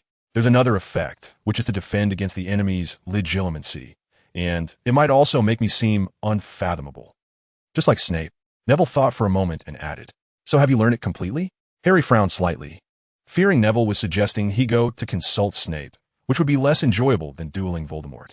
Almost, during the last test, Snape's evaluation of me was able to fool a 3-year-old. Neville shrugged helplessly, glancing towards the teacher's table in the Great Hall, where that old bat was indeed sitting. Suddenly, Neville noticed Snape's gaze was also directed this way, and he couldn't help but freeze, then slightly nodded to him. He received a Slytherin-style dismissal as the potion's master immediately turned his head away. "Can you teach me?" Harry suddenly asked. Neville was slightly taken aback. His occlumency was still not very polished, but teaching Harry. He turned his head to the other side of Harry, revealing a mischievous smile. "Of course," he replied happily. "How about tomorrow night in the common room?" "Not a good idea. I suggest you come with me then." Neville certainly didn't want anyone to know he was using legilimency on his classmates, as that would already be against the rules. Some extremists in the ministry regarded legilimency as a form of dark magic. All right then. Harry was quite satisfied. Perhaps the spell could also help him get rid of some nightmares. They sat down on the benches by Gryffindor, and Neville instinctively turned his gaze towards the door, in the direction of the first-year students, where the prefects were, of course, present. Hermione seemed to notice his gaze and waved to him while Professor McGonagall wasn't looking. Neville felt his face heat up a bit and waved back with a slight arc. "Hey, Neville, look, who is that woman?" Suddenly, Harry pointed at a plump woman sitting at the teacher's table. The woman had a fat face, and her eyes were set far apart, making her look a bit like a toad. "That's Dolores Umbridge. I remember she's an official from the Ministry of Magic, seems to be Fudge's subordinate." Neville recalled those memories he was not too keen to think about, then said with certainty, "A few days ago, Lupin had conveyed this information to him, so he had known it for a while. Is she sitting there to become our professor? I remember there's only a defense against the dark arts position open." Harry realized the seriousness of the situation. Fudge had actually reached into Hogwarts. "Moreover, I heard this person's teaching philosophy is theory above all, meaning as long as we learn the theory well, everything will be fine," Neville added with a grimace. "Theory? How is she going to teach?" asked Seamus, who had overheard their conversation. "She might not give you a chance to show off your best spells," Neville laughed. He was not mocking. Seamus's exploding charm was indeed quite powerful, better than most of his peers that Neville had seen. "That's really too bad," Seamus sighed dramatically. "What about your exams? Surely the exams won't be purely theoretical?" Ginny finally chimed in. "I have no problem at all," Neville shrugged nonchalantly. "What about you, Harry?" He nudged Harry with his elbow and asked. "I should be fine too," Harry said, his face a bit pale. He had already paid too much for that fine. "And doesn't that mean you can skip class?" Seamus joked, but the next moment, his previously smiling face froze. "I absolutely do not intend to skip class, I swear. Professor McGonagall, you must believe me." His decent eyesight had spotted Professor McGonagall slowly approaching. The first years were already coming in. "Mr. Finnegan, I hope what you said is true." Professor McGonagall whispered as she passed by, but her whisper sent chills down Seamus's spine. "She was nice enough not to scold you loudly," Neville commented, but his gaze had already shifted to the two people approaching them. "How does it feel to be a prefect?" Neville asked the girl opposite him with a smile.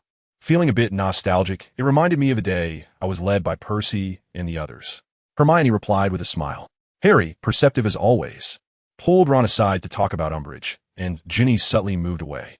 The two of them chatted and laughed for a while, discussing nothing but prefect topics, until Dumbledore began to cough and uttered the familiar phrase to quiet down, at which point they stopped.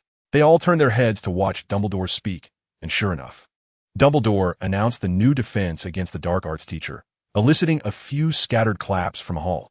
"The Quidditch tryouts will be." However, just as Dumbledore was saying this, a loud cough interrupted from the teacher's table. That toad-like woman stood up nonchalantly, rudely interrupting Dumbledore's speech. It was the first time Neville had seen someone dare to give Dumbledore such a look. Even Fudge wouldn't do that.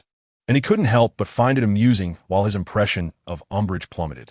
Dumbledore was taken aback, but he showed no signs of anger, instead sitting down gracefully to let the woman finish. Neville endured the nausea as he listened to Umbridge's sickeningly sweet speech, which was full of nonsense yet constantly emphasized the failures of Hogwarts education, especially in the previous defense against the dark arts classes, while relentlessly praising her new theory on defense against the dark arts. "I'm so glad I'm not a prefect," Neville said softly with a laugh. "Why?"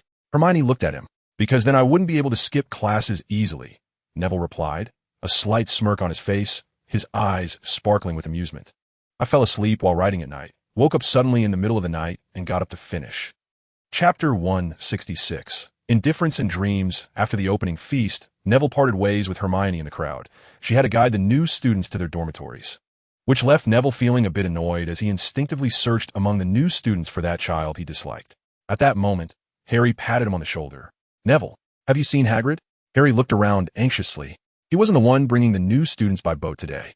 Harry's tone was filled with concern. Neville knew exactly where Hagrid had gone. They had decided that in their meeting, but he had no intention of telling Harry. Maybe he just got delayed. Or maybe he has something else going on, Neville thought as he watched the group of new students turn the corner before retracting his gaze. They made their way through the crowd to the common room door. "Mimbulus Mimbletonia," Neville said lazily, having just heard the password from Hermione. "Oh right," the fat lady said, swinging open like a door for them, and both Neville and Harry walked inside. The common room was already filled with quite a few people, and, as they entered, they immediately attracted everyone's attention. The Weasley brothers greeted them with smiles, but most people's gazes held a hint of scrutiny, accompanied by whispers. Neville glanced helplessly at these people, shook his head, and walked toward the dormitory. He roughly understood their thoughts. The Ministry of Magic had spent the entire holiday smearing their names in the newspapers, making it hard not to be viewed through tinted glasses. Moreover, with his increasingly skilled diplomacy, these things didn't stir much of a wave in his heart. Harry was different. He didn't control his emotions well to begin with. And being sensitive to this sort of thing, he almost instantly picked up on the meaning behind those people's looks, which darkened his expression considerably. "It's okay, Harry. Think of your clemency." Neville's voice came from ahead. Harry seemed about to say something, but ultimately gave up and followed him. "I just don't understand. Why do they look at me like that? Do I really look like a fraud?" As soon as they entered the dormitory, Harry could no longer hold it in. "They call me a coward who wouldn't even participate in the final." "I didn't say anything," Neville replied expressionlessly, though the veins on his hands betrayed his inner turmoil. The Ministry of Magic had been smearing them all summer long, and even now it hadn't stopped, leading Neville to receive numerous mocking letters and even some prank items.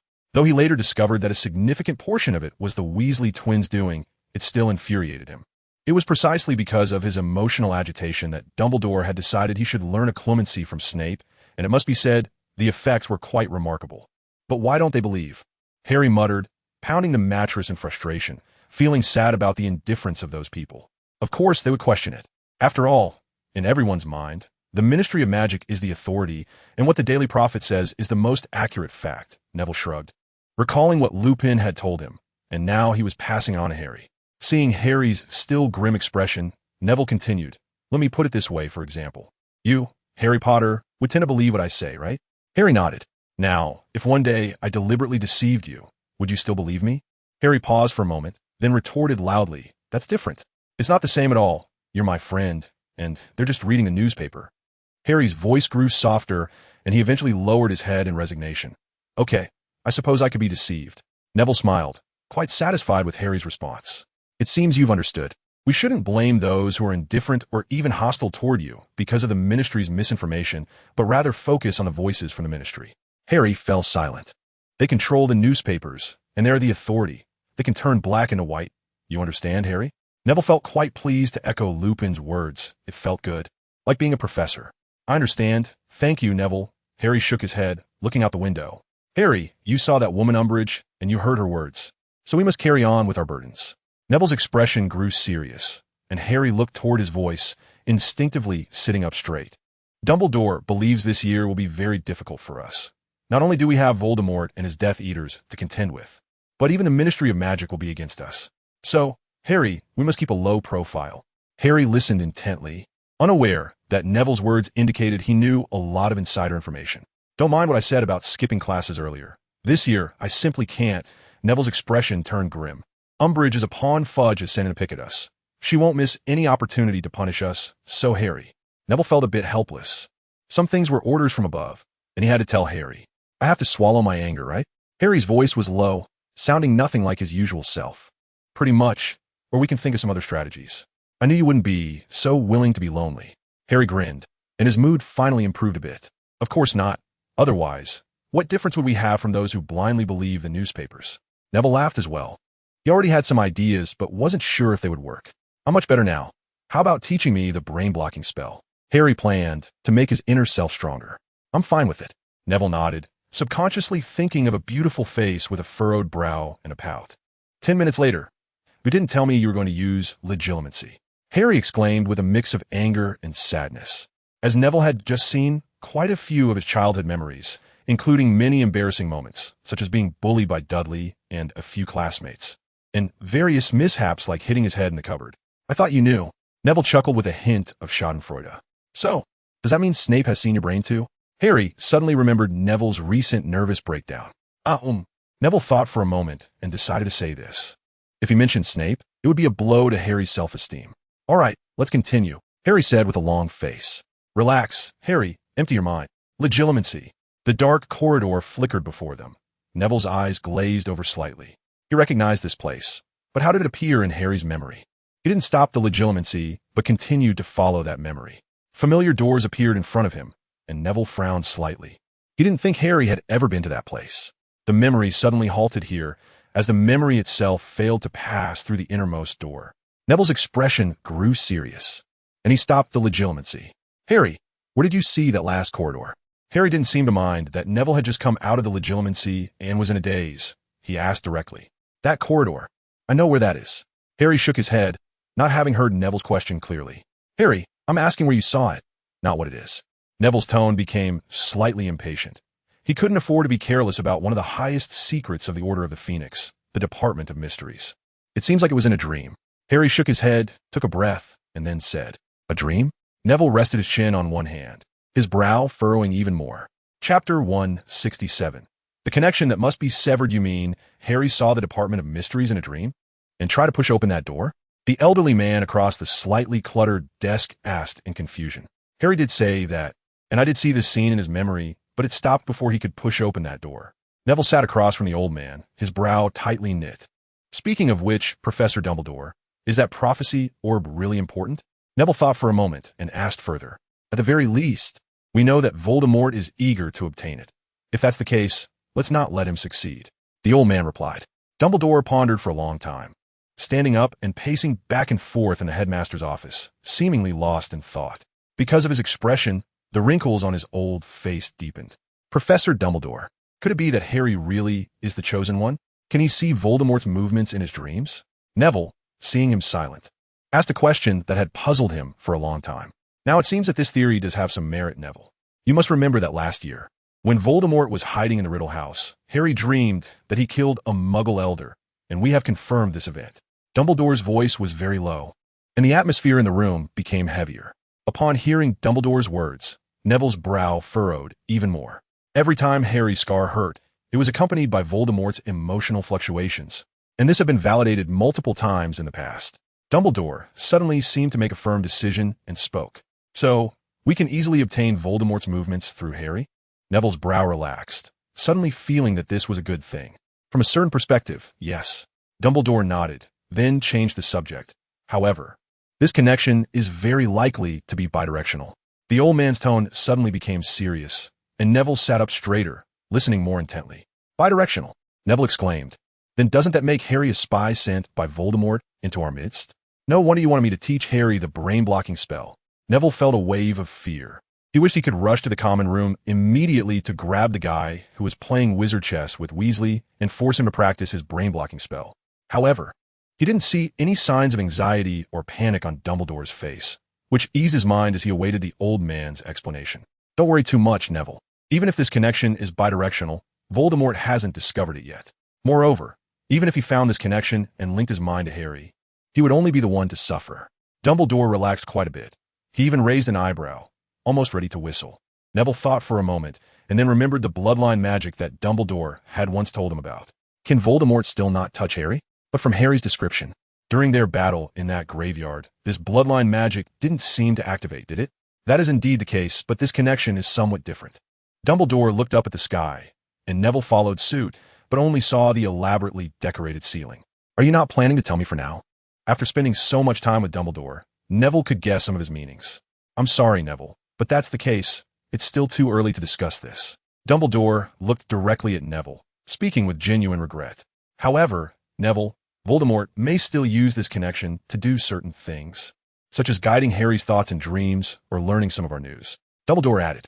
Neville's mouth twitched a few times. To put it bluntly, he would still be used by Voldemort. "I'm going to teach him the brain-blocking spell right away." Neville said with a wry smile. After this conversation, just a few days into the school year, Neville became much more low-key, speaking very little to everyone, except for a certain girl who couldn't help but speak up.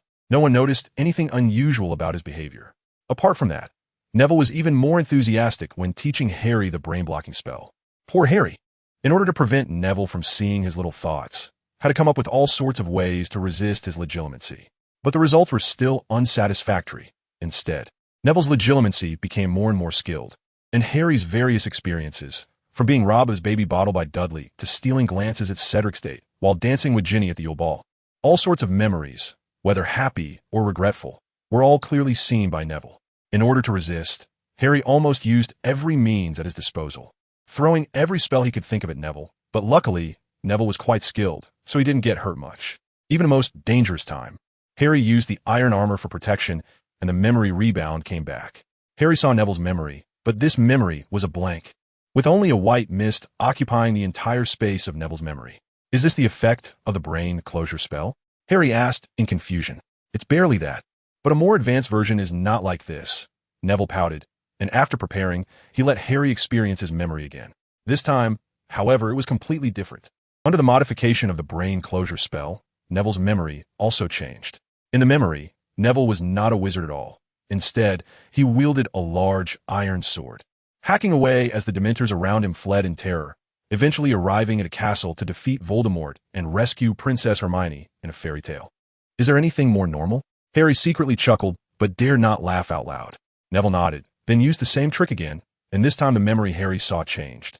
In the memory, Neville was brewing potions in class, moving quickly, finishing the potion before anyone else, and putting the light purple potion in front of Snape for grading. Surprisingly, Snape in the memory gave Neville an O. This is impossible. Snape never gives O to anyone outside of Slytherin in class. Harry instantly realized this was a modified memory. Upon hearing this, Neville's mouth twitched slightly, and he began to use the brain closure spell. The next second, the memory changed back to the initial hero fighting the demon. Only this time, Neville in the memory turned into Harry, the princess became Ginny, and Voldemort turned into Snape. After a long time, Harry murmured, I have to say, the cloak you designed for Old Bat is quite nice. From then on, Harry no longer complained about learning the brain closure spell, and instead took it seriously. Chapter 168. Umbridge Defense Against the Dark Arts class. The difficulty of the courses in the new semester had obviously increased a lot. After all, it was the OWL year, and all the teachers had become more serious. Hagrid had not returned yet, and Neville suspected that his task might have encountered some trouble. After all, he was a giant, so some trouble was normal. Harry was very anxious about this. Hagrid was the one who led him into the magical world and could be considered his first teacher. Neville felt helpless and couldn't say it directly, so he could only comfort him that Hagrid must be dealing with something. On the last day of class that week, they walked into the Defense Against the Dark Arts classroom, and Umbridge was already sitting behind the podium. She wore a fluffy pink cardigan and had a black velvet bow on her head. No matter how you looked at it, it was strange, as if this person's girlhood had not yet ended. Neville instinctively glanced at Hermione beside him and sighed inwardly. He really couldn't imagine Hermione dressed in pink with a bow, but he thought it would probably look pretty. Good afternoon, class. Once everyone was seated, Umbridge said, her voice sharp and slick, giving an extremely strange feeling. Good afternoon, Professor Umbridge. The students replied in a somewhat uneven chorus. TSK, TSK, that one T do, will it? I think you should respond a bit better. Let us try that again. She showed no sign of dissatisfaction, still wearing that fake smile, but sent chills down people's spines. Good afternoon, Professor Umbridge. Everyone replied in unison. That's more like it. She did not stand up to introduce herself like other professors, but instead opened her bag and took out an unusually short wand, lightly tapping it on the blackboard. A line of text appeared on the blackboard. Defense Against the Dark Arts Returning to Basic Principles. Then she turned around and continued. Please put away your wands and take out your quills. The students began to feel puzzled and frustrated.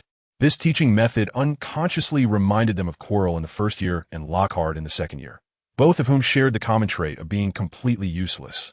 Next, she directly disparaged the previous instructors and said they had not reached the standard of teaching quality. Then she summarized her teaching content as a theory-centered magical defense theory. Finally, she instructed them to open Wilbur Slinkard's theory of magical defense and read the first chapter on basic principles on page 5. Neville read the book in front of him with little interest, completely lacking in spirit. It was all meaningless theoretical knowledge. He opened the table of contents and saw that it was filled with theory. Looks like this is the Ministry's method, Neville thought quietly. Fudge believed that Dumbledore's claim of Voldemort's return was because he wanted to form an army right here in Hogwarts. All students could potentially become Dumbledore's subordinates and band together to overthrow the Ministry of Magic. Neville shook his head and smiled helplessly, finding Fudge's foolish idea amusing. The next second, he was attracted by Hermione, who was sitting beside him, raising her right hand and staring at Umbridge. "What is going on?" Neville whispered. Hermione didn't answer, just shook her head slightly, signaling him not to worry. Neville was a bit anxious, but still followed her advice and sat back down, guessing what she intended to do. Hermione's actions quickly caught people's attention, and more eyes turned this way, showing puzzled expressions. Umbridge could no longer sit still. She turned her plump head towards Hermione and, staring at her, said, "Dear, do you have a question about this chapter's content?" She pretended to have just noticed Hermione. Neville watched this scene, instinctively tightening his grip on the textbook on the desk. "It's not about this chapter's content," Hermione said. "If there are questions, we can discuss them after class. I have a question about the objectives of your course," Hermione said somewhat assertively. Neville noticed Umbridge's expression froze, as if she were a bit surprised. "What is your name?" "Hermione Granger." "All right, Miss Granger, I believe the objectives of my course should be clearly written, as long as you read them carefully. But I don't think so. I've already read this book, and there isn't a single word about using defensive spells." A brief silence ensued, and Umbridge's expression seemed to darken a bit. Neville finally understood Hermione's intention. He immediately felt relieved, but suddenly remembered the Ministry's purpose and nervously gripped his wand. "Using defensive spells?" Umbridge sneered. "Miss Granger, I cannot imagine a situation in class where you would need to use defensive spells. Surely you don't think we would be attacked in class?" Neville looked at her exaggeratedly animated face, feeling a stir in his heart, and his wand subtly moved in his sleeve, pointing at the blackboard. Before Umbridge finished her laugh, she noticed the students' faces had all changed, turning extremely terrified, as if they had seen something horrific, and several girls even screamed in fear. "What's going on?" Umbridge frowned and asked. She believed her authority was not enough to intimidate the students to such an extent, so, "Professor Umbridge, behind you." Lavender's voice trembled as she pointed with her right hand at what was behind Umbridge, while covering her face with her left hand, as if not seeing it would make it go away. Umbridge instinctively wanted to turn around, but a withered arm had already draped over her shoulder, causing her to shudder in fear. "Who is it?" "Stop pretending." It was a very withered body, dressed in tattered robes, and the head, looking as if it had been weathered, was so terrifying. Where there were once 2 eyes, now only hollow sockets remained. It was a ghost, a very old one at that. Umbridge was instantly terrified, trembling all over, and she instinctively stumbled backward, crashing into the lectern. She let out a piercing scream and rolled under the lectern in panic. This caused the students to erupt in chaos. Some screamed and ran for the door, while many others drew their wands, aiming at the ghost, casting a flurry of chaotic spells at it. Fiendfire. Harry's mind raced, and he immediately recalled the scene when they visited that island in the lake. After returning, he had pestered Sirius to teach him this spell. A mass of flames surrounded the ghost and then surged toward it. The ghost, like a real corpse, remained completely still, simply allowing the flames to burn it. The students were greatly encouraged, raising their wands, and those who could cast the fire spell all attacked the ghost. In no time, the ghost was reduced to ashes, and the students cheered in unison, not even wondering why their flames could turn the corpse to dust, just shouting and celebrating. At that moment, no one cared about the unfortunate Professor Umbridge, who had crashed into the corner of the desk when she fell and was now covered in soot from the flames. Her hair singed, looking utterly disheveled. Seeing that no one was paying attention to her, she sneaked out through the back door, leaving a trail of black soot behind. Looking as miserable as a stray dog, Neville remained calm and composed, watching Umbridge's pitiful figure with a slight smile at the corner of his mouth. Chapter 169. The Consequences of Transfiguration. Was it you who did this? Only your transfiguration could achieve this. A girl's light voice whispered in Neville's ear from the shadows of the corridor. "You won't report me, right?" Neville turned around and smiled at her. Hermione shook her head vigorously, but still bore a hint of worry on her face. "I was just thinking, don't you think you've gone a bit too far?" She lowered her head, unable to meet Neville's gaze, knowing that Neville was standing up for her, but she didn't want to see him punished for it. "Is that what you think?" Neville didn't understand her meaning and felt a wave of disappointment, sensing that all his passionate efforts were in vain. He turned his head away, not wanting to look at her, his heart suddenly filled with mixed emotions. I'm not. I just fear you might get discovered, Hermione hurriedly retorted. Neville felt all the resentment in his heart vanish. His emotions stirred, and he opened his mouth, but didn't know what to say. I just worry that the Ministry of Magic might catch you and use it as an excuse to punish you. Hermione kept her head down, avoiding his gaze. But the redness on her face was unmistakable. Don't worry, I did it very discreetly, Neville said with a smug smile, jokingly adding that he dared to confront the Ministry of Magic. So why fear this? That toad had said there wouldn't be an attack in the classroom. So let her be attacked first and see how she would continue teaching. That would be the best. The girl's smile returned to her face. Hey, have you heard? Professor Umbridge was attacked during the 5th year class. Really? Of course it's true. I heard it was an ancient monster hidden in the castle that suddenly appeared to attack her. You're wrong. My cousin said she was attacked by a zombie. Zombie? What is a zombie? Such dialogue spread throughout the castle. Umbridge had lost the authority expected of a professor. Now the students were no longer afraid of her, and some upperclassmen even began to confront her in class, questioning why she wasn't teaching defensive spells. They had solid arguments. Look how useful defensive spells are. If it weren't for Potter's Fiendfire, who knows if she would still be able to teach now.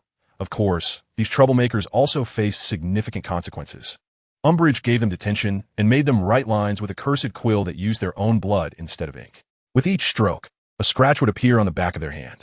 Ron was the first among Neville and the others to suffer, while mocking Umbridge's incompetence in the corridor. She happened to overhear him and punish him accordingly. In the common room, Neville looked at Ron's bloodied hand with great anger. Seeing that the scratches on his hand formed a sentence, I must not defame the professor. We should go find Professor McGonagall, Hermione exclaimed, looking very indignant. And Harry appeared furious as well, ready to roll up his sleeves and confront Umbridge. Professor McGonagall is probably asleep. Let me think of a way. Neville, being the more reasonable one, still had a furrowed brow that betrayed his emotions. Harry, come to mind, Neville advised, seeing Harry was extremely upset. Damn it, how dare she? Harry shouted, his voice hoarse. Try this, it's a pain reliever. Neville fished out a potion bottle from his robe and handed it to Ron, who he ignored as his hand continued to shake. Let me do it. Hermione snatched the potion bottle and went to Ron's side. How do you use it? Just apply a bit. It was brewed last year. It should still be effective. It won't have expired, right? Ron mumbled uneasily. Even if it has, it won't have any terrible reactions. It'll just make your wound itch. Oh no, it must have expired. I'm starting to itch. Ron wailed. Sorry. Let us try this one instead, Neville said, pulling out another potion bottle. What will this do for me? Ron's voice was somewhat distorted. It will let you sleep until dawn, Neville replied expressionlessly. Umbridge did not believe that the ghost in the classroom was the work of the students. She was more inclined to think it was a warning from Dumbledore. However, she had no evidence otherwise. She would have done everything to capture that old man who was pretending to be mysterious and sent him to Azkaban. She called in 2 Aurors to investigate the matter thoroughly, but nothing could be found. The ghost had been burned to ashes by the flames. How could anything be discovered? Not to mention that the ghost was just a piece of chalk transformed.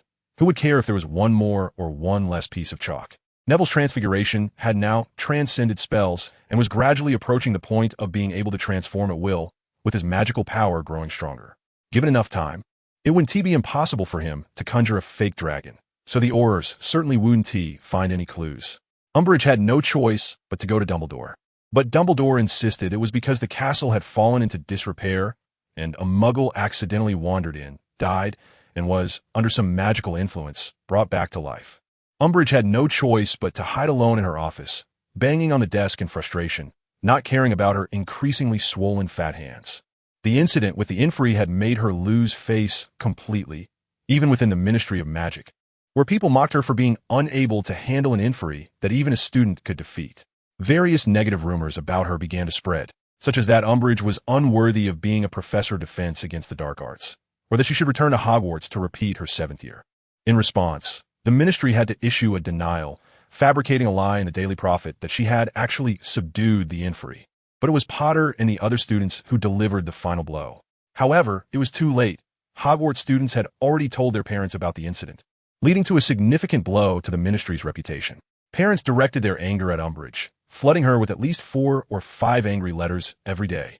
Fortunately, she had previously developed a method for dealing with such letters, which kept her from going insane. As a result, she became even more tyrannical with the students, assigning massive amounts of homework and putting them in detention if they couldn't finish. Now, her office was so filled with students copying sentences that there was hardly room for even a cat. In her office, Umbridge looked at the increasing number of people and felt extremely frustrated. Suddenly, an idea popped into her mind. Since the students believed she lacked authority, wouldn't it be better to prove them wrong? Umbridge touched her short, thick wand and opened her mouth in an ugly grin. Chapter 170. The actions of a small person at 8:30 p.m. A duel demonstration was set to take place in the Great Hall. At the entrance to the hall, Ron looked at the notice board and read the central paper word by word. The handwriting looked somewhat familiar. Neville rested his chin on his hand, deep in thought. Since it was a duel, it probably had something to do with Umbridge, right? Harry asked, recalling the dueling club set up by Lockhart, who, despite being a bit of a fool, had some useful disarming spells. Now that you mention it, that must be her handwriting. Neville frowned slightly, wondering what Umbridge was planning this time. Showing off her muscles? And who was she going to duel? At this thought, a thin figure in a black robe came to mind. Snape will definitely make her cry, Neville thought to himself. They finished dinner and waited in the Great Hall. After a while, Professor McGonagall walked through the entrance, and everyone turned their attention to her, speculating whether she would be one of the duelists. With a straight face, she approached the center of the hall and emotionlessly stated, "All students immediately sit on either side of the hall." Neville and the others hurriedly shifted positions. Harry wanted to take them to the Ravenclaw side, but when they arrived, they found it already filled with Hufflepuff students. So they had to stand in a corner under Ron's complaints. Seeing that they had cleared a space, Professor McGonagall lightly waved her wand at the empty tables, which then vanished, leaving the knowledgeable spectators in awe. Neville, too, was taken aback. He thought to himself that with McGonagall's skill, Umbridge was bound to lose. However, to their surprise, McGonagall immediately turned and left, walking hurriedly. She can't just be here to help set up, right? Hermione asked. Probably. I remember McGonagall wouldn't duel for trivial reasons, Neville replied, watching her retreating figure and starting to speculate on who Umbridge's opponent would be. At 8:20, the hall's doors opened again, revealing a stern-faced figure, as if everyone owed him 200 galleons. His sharp eyes scanned the room, and in an instant, everyone fell silent. "It's Snape," Harry gasped quietly, then immediately met Snape's icy gaze, making him too afraid to speak. Snape seemed to notice that his opponent hadn't arrived yet, so he did not enter but stood at the door, coldly waiting for the next person to arrive. Just as everyone, including Snape, began to grow impatient. At 8:30 sharp, the hall doors finally opened again. An unpleasant toad-like face appeared before everyone. Umbridge. She was accompanied by a middle-aged man dressed as an Auror, whose appearance seemed to scream, "I'm an Auror." "Good evening, dear students." She coughed a few times to gather everyone's attention, seemingly relishing the moment. "I believe you all know my views on defense against the dark arts, which is, if we master the theory, we can use spells correctly. However, some people clearly disagree with me, so today I am here to demonstrate. You all must know this person, Professor Snape, who will be demonstrating alongside me today." Neville was still in a daze, while Harry had already sucked in a breath. "She must be tired of living." "I agree," Ron immediately chimed in. As they whispered among themselves, Umbridge had already taken her stance against Snape, each on opposite sides, with students on either side watching. The accompanying Auror stood behind the crowd, seemingly just following Umbridge. Everyone held their breath, waiting for the impending slaughter. Oh no, the duel, but clearly everyone was rooting for Professor Snape. 3, 2, 1, start. Umbridge attacked first, sending a not very bright red light straight at Snape. But Snape lazily waved his wand, deflecting the red light, which even went towards the ground without harming anyone. Umbridge, seizing the moment, unleashed a barrage of spells, making Neville grimace. A strange idea reminiscent of Ron came to his mind. No, Ron wouldn't do. Most people wouldn't have the courage to face Snape. The battle was intense, with Umbridge fiercely attacking, her spells flying one after another, leaving her sweating profusely. Snape, on the other hand, was effortlessly defending himself, barely moving his wrist, and sometimes even just turning his head or sidestepping. Students began to cheer for Snape, as everyone disliked Umbridge. Even those who disliked Snape, including Harry, couldn't help but cheer for the potions master at this moment. Snape maintained a stiff expression as he dodged all of Umbridge's spells, appearing to struggle to contain his laughter. Finally, he decided to stop holding back. Taking advantage of Umbridge's momentary gasp for breath, he struck. Umbridge was instantly hit, collapsing as if petrified. The students erupted into louder cheers, and Snape finally displayed a hint of smugness, preparing to leave. Just then, instead of staying down, Umbridge suddenly stood up and sent a weak red light towards Snape. The students gasped in shock, ready to shout a warning, but Snape seemed to have eyes in the back of his head. He merely tilted his head slightly, avoiding the spell, which of course missed. Snape looked slightly surprised. He hadn't been on guard, and logically, his petrification spell should have kept Umbridge incapacitated for a whole day. Faint. Umbridge was greatly shocked and loudly recited the spell. Snape was about to block it, but suddenly his hand stiffened, and he was completely unable to move. He struggled to turn his neck towards the Auror in the crowd, and sure enough, one of that person's hands was hidden in their robes, smiling at him.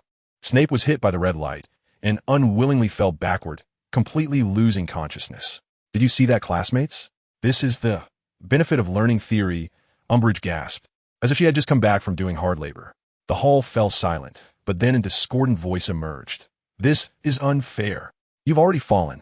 You've lost. You ambushed him. Professor Snape didn't lose. The voice was hoarse and carried a hint of sorrow.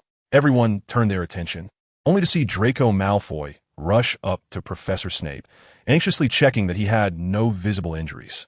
As soon as he spoke up, the students erupted like a boiling pot, voices rising in protest against Umbridge's dishonesty. Umbridge was forced to step back by the angry students, arguing point by point. But it was all in vain. Everyone had seen the whole fight, and it was clear that she was the one playing dirty. Chapter 171. Playing dumb while knowing the truth, so that's how it is. After defending against many powerful spells from Professor Umbridge, I exhausted a lot of magical energy, which is why I was hit. In the hall, Snape's face was flushed, but those familiar with him knew this was not his normal appearance. He stood in the spot where he had just been knocked down, his mouth twitching as he spat out these words bit by bit. He didn't want to duel with this fat pig. It was an insult to him. But Dumbledore shamelessly insisted he do so, and even found a seemingly good excuse. Hogwarts and the Ministry of Magic should unite. Damn excuse. Damn Dumbledore. Snape silently cursed that old man with a white beard 1,000 times in his heart, all to pretend to be indifferent and excuse Umbridge. The crowd was silent, as if someone had turned down the volume. Neville looked at Snape helplessly, shaking his head slightly, feeling it was unfair for him. He was clear about what had just happened, but now he couldn't say anything. He guessed Snape's meaning, and even realized that he had come here today to clean up after his prank. I'm really sorry, Professor. Neville silently sighed his heart, turning his gaze to his companions, only to find they were all indignant, showing no signs of gloating over Snape's misfortune. Perhaps it was because Umbridge's methods of punishing students were too cruel. Now hardly anyone in the crowd supported her. Ah, thank you for clarifying the truth, Severus. The toad-like woman said in a voice she believed sounded like a little girl, making Neville feel a wave of nausea and quickly turn to look at the Auror who had come in with Umbridge. After entering, he had acted twice, once to lift Snape's petrification curse, allowing that despicable woman to stand up again, and the other time, to ambush Snape before Umbridge's weak, stunning spell hit him. Professor, you must be lying to me, right? A voice emerged during Umbridge's brief respite. Snape looked at his favorite student beside him, feeling a headache. It is indeed comforting that you're speaking up for me, but now is not the time, all right? He pressed down on Draco's small head and dragged him out. Professor Umbridge, I'm sorry, but Mr. Malfoy has some academic questions to ask me. I must leave. He pulled Malfoy by the hand and strode out of the hall, Malfoy feeling as helpless as a chick caught in an eagle's talons. I didn't expect. Harry muttered softly. What didn't you expect? Ron asked, his voice rising a bit, but now the surrounding students began to whisper, and Umbridge started explaining how she had outsmarted Snape with theory. So it wasn't too abrupt. I didn't expect Malfoy to have this side to him, Harry lamented. Yeah, I feel like I've come to know him anew today. Hermione also expressed her surprise. It's simple, just replace Snape with Sirius, Harry, and you'll understand, Neville suddenly said cryptically. What do you mean, replace Snape with Sirius? Harry asked, somewhat confused, while Hermione looked as if she had an epiphany. Snape can't be Malfoy's godfather, can he? She exclaimed. As far as I know, yes, Neville planned to return. Today's farce had already shown him how shameless Umbridge was. So this little brat has some humanity after all. Ron laughed. By the way, didn't you notice anything? Harry frowned, thinking for a moment before asking. Neville smirked, but didn't reply. Of course. It's painfully obvious. Hermione huffed. That old hag definitely cheated, just for being hit by the petrification curse. She shouldn't have been able to get up. As she spoke, she turned her gaze to Neville, seemingly consulting him. Neville saw her look and quickly replied, You're right. The girl seemed greatly encouraged and continued passionately. The last hit was also suspicious. Professor Snape didn't exert much effort at all. How could he possibly not block that stunning spell? Not to mention he hardly fought back. What if he was really being beaten down by that old hag? Ron muttered quietly, but they all heard it. Impossible. Harry and Hermione retorted in unison. After Harry said this, he was taken aback. He had actually spoken up for Snape, but it seemed somewhat reasonable. Snape was the opponent of his godfather Sirius and his father, and since his father and godfather were formidable, Snape couldn't be that weak either. At this moment, Hermione turned her gaze back to Neville, hoping to get an answer from him. All right, don't look at me like I've done something wrong. Neville felt nervous under their gaze and quickly replied. Umbridge finally finished her lengthy speech, and it seemed that quite a few students believed her. But they were mostly from the lower years. The older students completely looked down on her. The crowd began to disperse, and they all moved to another place, following suit. Could she have some sort of magical object that defends against spells? Harry was the first to guess. Good line of thought, but wrong. Remember that Auror who came in with Umbridge? That old hag's petrification was lifted by that Auror. Neville revealed the mystery, and the three of them looked as if they had seen a ghost. So in the end, Professor Snape was also ambushed. Hermione exclaimed first, her voice loud enough for some people to look over. Neville shrank his neck and quickly covered her mouth, pulling them away. Keep it down. We know the dirty side of the ministry, but don't say it out loud. Neville's faint voice reached their ears, causing them to shudder. After such a long period of careful guidance, Neville was no longer that headstrong boy. It was enough to know about such things. There is no need to speak them out loud, as doing so would lead to persecution. Harry and Dumbledore were examples of this. But the fact was as it was. Why can't we speak the truth? Harry protested loudly. Because some people won't be happy about it, Harry. Hermione's eyes were slightly red, not from sadness, but from anger, and the clever girl quickly understood Neville's meaning. Indeed, if their secret was exposed, the consequences would be severe. The newspapers were in their hands, and they could control the so-called truth. Neville said through gritted teeth, looking at Harry, who still looked furious. Neville smiled and continued. Didn't you see that even Snape himself has endured it? Why are you still standing up for him? Harry was immediately stunned. Yes. Snape himself came out to smooth things over for that old hag. Why was he worrying about this? Besides, he was on friendly terms with Snape.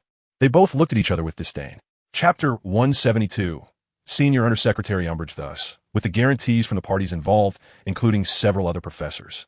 Umbridge's prestige as the defense against the dark arts professor was temporarily preserved. Although the older students still didn't buy her act, most students still believed her. However, no one expected what Umbridge would do next. The Ministry of Magic seeking educational reform? Dolores Umbridge appointed as the first senior undersecretary?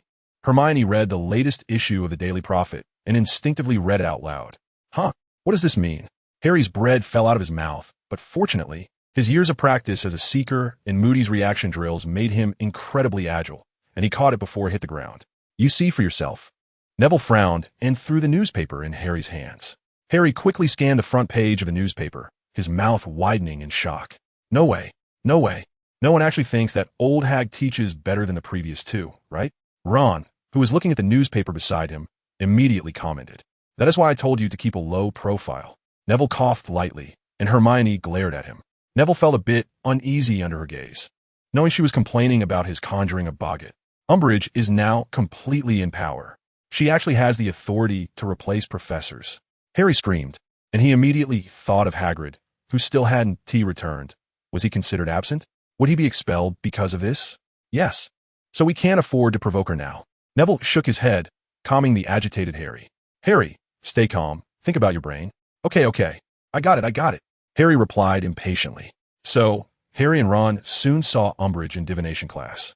Harry looked at Trelawney and Umbridge, suddenly feeling an urge for Umbridge to quickly replace Trelawney, because she kept predicting her own death in a ridiculous manner.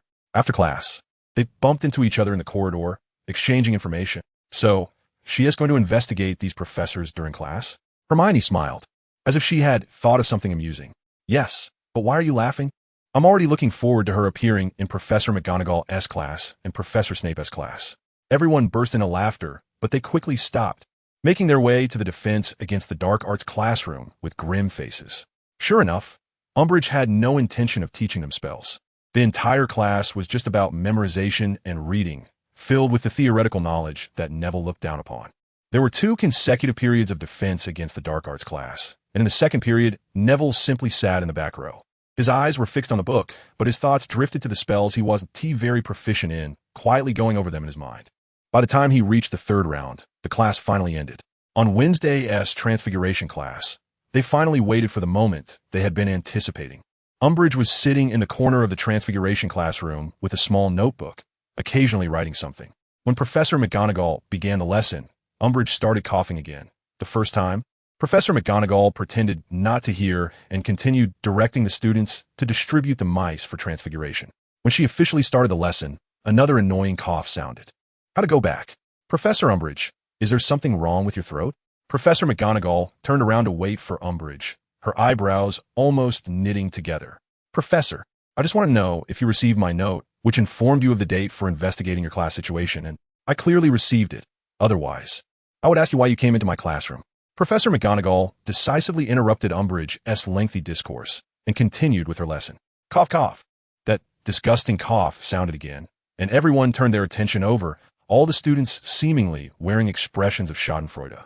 Dolores, do you really not need me to take you to the hospital wing? Professor McGonagall said in a tone that was very much displeased. She always hated being interrupted. No, E.M. Fine.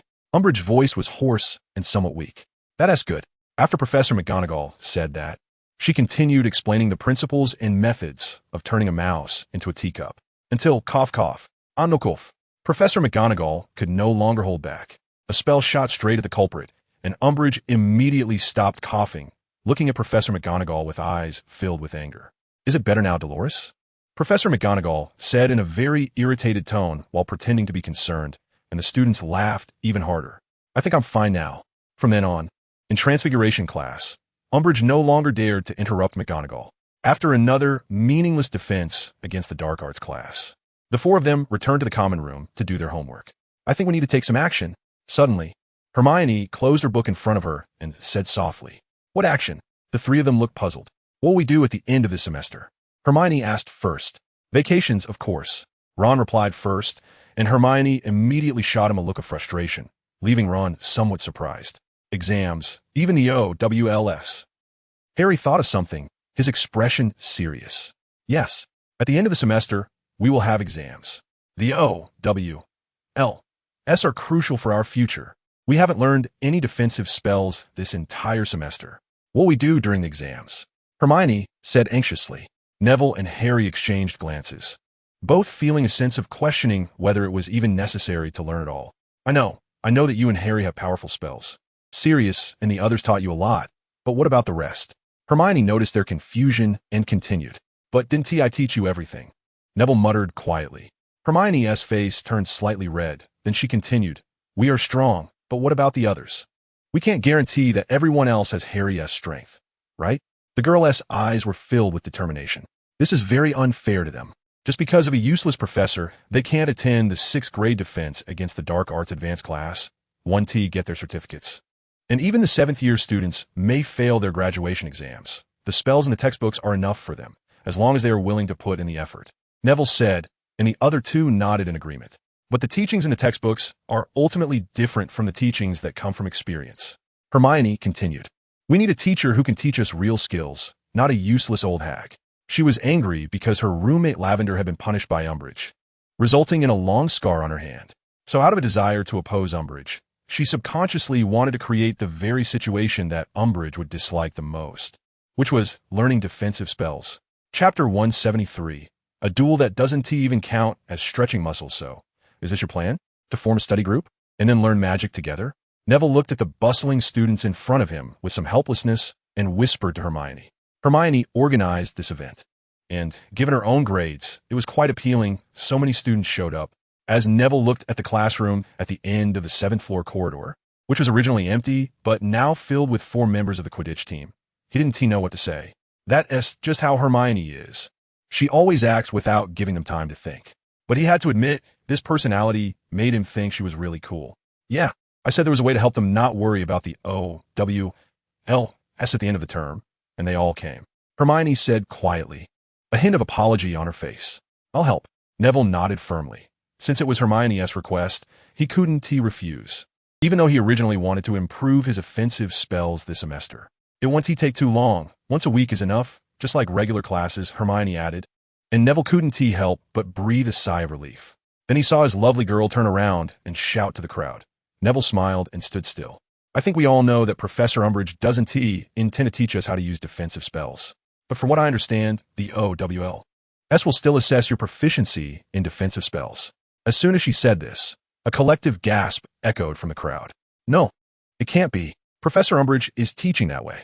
A boy from Ravenclaw muttered softly, but Hermione heard him. Can't be. Don't joke around, for what I understand. The exams are pretty much the same every year, and those who assess us don't care whether we've learned the spells or not. Hermione said, hands on her hips, forcefully shutting the boy down. So I brought everyone here for this reason. We're going to pass the exams. We're going to learn the spells. Hermione's tone was resolute, her eyes shining. So how are we going to learn? Self-study? A girl from Hufflepuff asked, and Neville barely knew these people, but Hermione remembered all their names. Self-study is definitely part of it, but I also found 2 teachers for everyone, Hermione said, then took a couple of steps aside to reveal Neville behind her. But when everyone looked over, they only saw Neville. Hermione also realized her mistake. Her face flushed, and she coughed, quickly saying, the other one can't come for now. He is Harry Potter. Hermione thought for a long time and finally looked at Neville apologetically, continuing, the champion of the Triwizard Tournament. Neville shrugged, indifferent, but inwardly complained about why Harry didn't come. The other one is me. Neville didn't want Hermione to feel more awkward, so he quickly stepped forward and stood in front of her. Longbottom, go to teach spells? At this moment, not many cared about the absent savior, but instead, they looked at Neville with eager eyes. Yes, we will form a study group to learn defense against the dark arts, and our goal is to pass the exams. Neville spoke in a voice that wasn't loud, but was audible to everyone. So how will you teach us? A dark-skinned boy from Hufflepuff asked. Neville's mind flashed back to the scenes from Moody's class, and he instinctively said, probably like last year. Teach dark arts? A sharp voice came from the crowd. Neville looked over and found it was George, along with many familiar faces. How is that possible? It's teaching defensive magic. I think many of you know some, but can't use them well, and I can teach you just that, Neville said with a hint of pride, standing up straight as if Hermione had been watching him the whole time. But you're just a 5th-year student. Why should you say you're better than us? Suddenly, a discordant voice came from the crowd, and Neville frowned and looked over to find a boy he didn't know. Smith, I didn't see you get chosen by the Goblet of Fire last year. Before Neville could speak, Hermione was the first to take action. A warm current surged in Neville's heart, but he stopped Hermione from arguing back. Let me handle this. He smiled at the girl, feeling very confident. Okay. Hermione's face turned red, but she didn't step back, her eyes fixed on Neville's back. You ask why? It's simple. Because while you were carefree playing with all sorts of things, I was already practicing magic. Neville took a few steps forward, flicking his wrist, and his wand instantly sprang from his sleeve into his hand. Since some of you doubt my abilities, let us see the truth in action. Come duel me. I'll let you have 3 spells to defend against. How about that? Neville smiled, a hint of arrogance in his expression.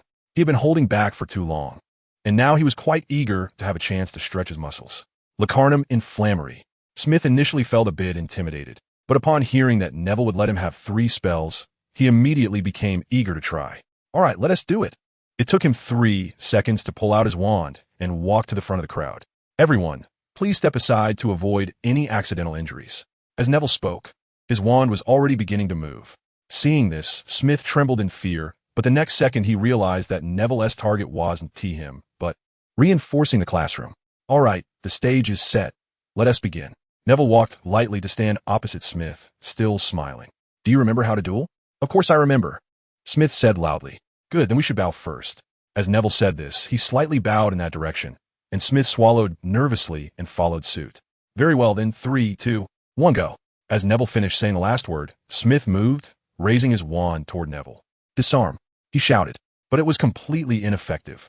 Neville merely wobbled his wand slightly and held it steady. Petri Ficus Totalis. Smith shouted again. Neville didn't even raise his hand. He merely shook his wand a few times and blocked the attack. Smith was anxious. His spells were utterly ineffective, and not wanting to embarrass himself, he had to pull out his trump card, Thunderbolt Explosion. A fierce red light shot towards Neville, sparkling with sparks. If it hit, it would at least result in severe injuries.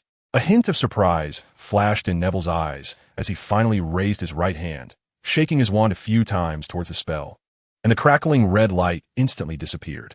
Silence fell. No one expected Neville to handle such a seemingly destructive attack so effortlessly. Then, in the moment of Smith's shock, he realized he couldn't move. You're strong, but unfortunately, you're just a bit weaker than me, Neville said, looking at the immobile Smith with a smile, making a gesture with his left hand as if holding something. Chapter 174. The first group activity, facing the amazed crowd at his strength. Neville felt quite pleased, but didn't show it. He took 2 steps forward and asked, "Is there anyone who has objections?" No one raised their hand or spoke. Feeling even more relaxed, Neville turned to Hermione, returning the stage to her. As everyone can see, Neville's magical abilities are quite high. He has enough capability to teach us. Hermione was very pleased to see everything going so smoothly. Now then, does anyone want to withdraw? No one spoke up, not even Smith, who had been released from the spell. Hermione looked at them, her smile growing wider. Very well, the Defense Against the Dark Arts Study Group is established today. We will meet every Saturday afternoon. As for the location, let's temporarily stay in this classroom. I will discuss it with Professor McGonagall. As soon as she finished speaking, a few voices in the crowd echoed their agreement. Are we starting today? Parvati asked softly. I have a question. Seeing Hermione's inquiring look, Neville quickly spoke up. Then let us start our first activity today, she said, pulling Neville to the front. Now, Professor Longbottom will guide us in defense against the dark arts. Neville took a deep breath and began thinking about how to teach effectively. The shadow of dark wizards was about to loom over the magical world, and the students present could all become innocent victims. He had to show some real skills to help them grow, rather than just going through the motions. Ahem. My method is quite simple. Self-study. Seeing everyone's expressions turn strange, Neville hurriedly continued. We have students from different grades here. If I teach everyone the same material, some will clearly not understand or find it too simple. So, my method is for you all to find the spells you need to learn. If you don't know what to study, you can come ask me or consult the older students. Lastly, if you have any questions during your learning process, or if you need demonstrations, I can help you with that. Neville looked at the 26 classmates of varying ages before him, speaking with determination. Confident, are we? Professor Longbottom asked with a smile. As long as it's within the school's scope of defensive spells, I think I can manage. People started whispering among themselves, seemingly skeptical, but Neville's past performance left them in doubt. What are you waiting for? Neville waved his wand in his hand, smiling at them. I'll be the first. Fred jumped in front of Neville with a grin. George and I are both taking the N.E.W.T. exams this year. Although our defense against the dark arts has always been decent, that old hag isn't planning to teach us anything all year. So I want to ask Professor Longbottom, what spells do we need to practice? Fred spoke with a carefree tone, completely unlike someone stressed about exams. Neville propped his chin in thought, and then said, from what I understand, one important bonus point in the N.E.W.T. assessment is the nonverbal spell. Are you both proficient in that? Fred shook his head glumly, and George's originally enthusiastic expression also dropped considerably. Not really, they both said, shaking their heads. Professor Flitwick has been giving us low scores because of that. Actually, we've always performed well in our charms class. It's just the nonverbal spells that are lacking. I know you both have talent in spells, but the N.E.W.T. does indeed place a lot of importance on nonverbal spells. If you can't master them, then no matter how well you cast spells, you get an O, Neville explained. Ooh, we'd be satisfied with an A, right, George? Exactly, Fred. As long as we pass, that's all that matters. Neville couldn't help but twitch the corners of his mouth, helplessly saying, anyway, my advice is that you both practice nonverbal spells more, such as the nonverbal shield charm, stunning spell, and so on. Moreover, practicing nonverbal spells has another benefit. It will enhance your control over magic, which will greatly help you when using transfiguration or some very complex spells. All right, we'll give it a try. The Weasley brothers conceded, retreating to a corner to practice nonverbal jinxes, but their nonverbal spellcasting was indeed a bit lacking, with neither of their wands moving much at all. My turn now, my turn. It was Seamus, who stood right behind the Weasley brothers. Seamus, since we're in the same year, I'll share some key points that might come up in the exam for the 5th years. All the 5th years perked up at this. I've asked some people about the O.W.L.S. in defense against the dark arts, and they all gave me one answer. The exam content isn't hard, just some basic defensive spells like the petrification spell, the barrier spell, or even the disarming charm. But if you want to get a higher score, you need to present something unusual that sets you apart from others. For example, Seamus, you have a unique trait. Your exploding spell will surely leave a deep impression on the examiner, but you need to control the power well, Neville added, turning to Seamus. Should I practice the thunder explosion? But Seamus hesitated. He always seemed to blow things up, which made him secretly resistant to explosions. It's fine, Seamus. Since explosions are your specialty, you should showcase it, but be sure to pay attention to your safety, as explosion-type spells are always quite dangerous. Do you need my demonstration? I think I need to see it, Seamus said uncertainly. Great, then everyone step back a bit. Ah, not too far back. Neville chuckled at the crowd that was almost pressed against the wall. He then waved his wand lightly, turning a piece of scrap paper on a nearby table into a ball of cotton and making it float in the air. Everyone's eyes were fixed on Neville's movements, with a few also staring at the cotton ball. Neville's wrist trembled slightly. Thunder explosion. The cotton ball instantly burst like fireworks, exploding all over the classroom, with some flying into people's faces, stinging them. Seamus spat out a few bits of cotton, staring blankly at Neville. Can I do an explosion of that level too? Of course you can. You could try it right now, Neville encouraged, conjuring another ball of cotton. Seamus gritted his teeth, walked up to Neville, and imitated Neville's earlier actions, his wand hand trembling slightly.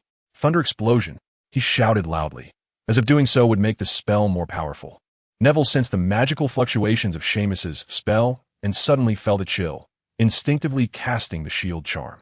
The next second, the cotton completely exploded, not scattering like Neville's cotton, but bursting forth with light and heat. Then everyone saw a person who looked as if they had just been dug out of oil standing in front of them. He stood there dazed for a long time, then uttered a few words, "My explosion is indeed powerful," and then fell over.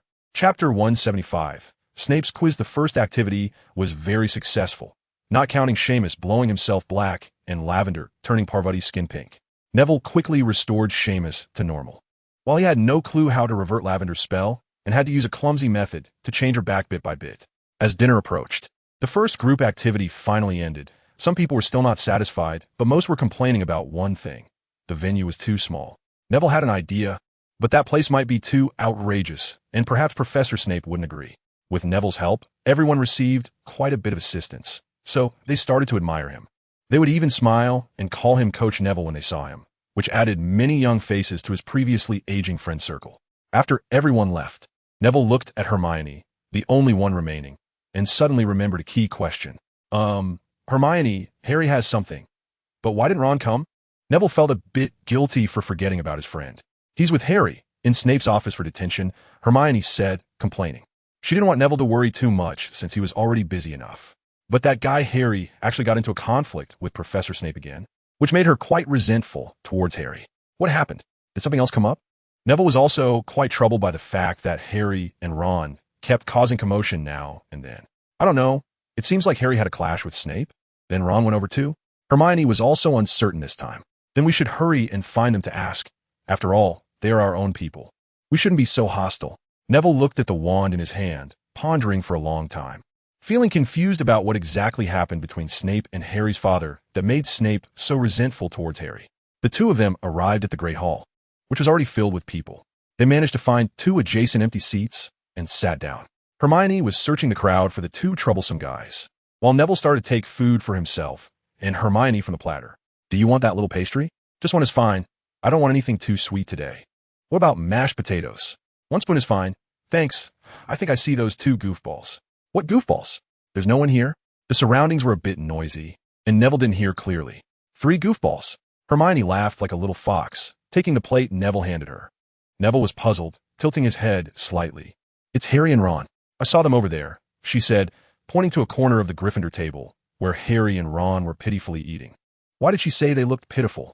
Because they both looked as if they had been bullied. Neville quickly finished the food on his plate and walked over to them with Hermione, wanting to ask what they had encountered. What is wrong with you two? You look like little lambs being wiped by a big bear. Hermione smiled as she approached. Ron was the first to react.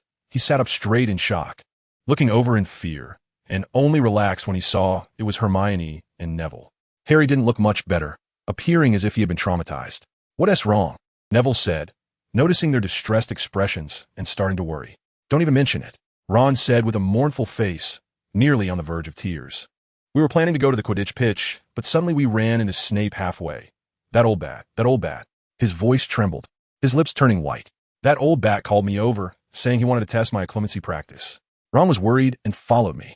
Harry finished Ron's sentence, casting a sympathetic glance at him.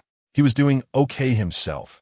Neville had taught him a clemency for a while, and although it hadn't been very effective, he could still withstand Snape's attacks for a little while. But Ron was different.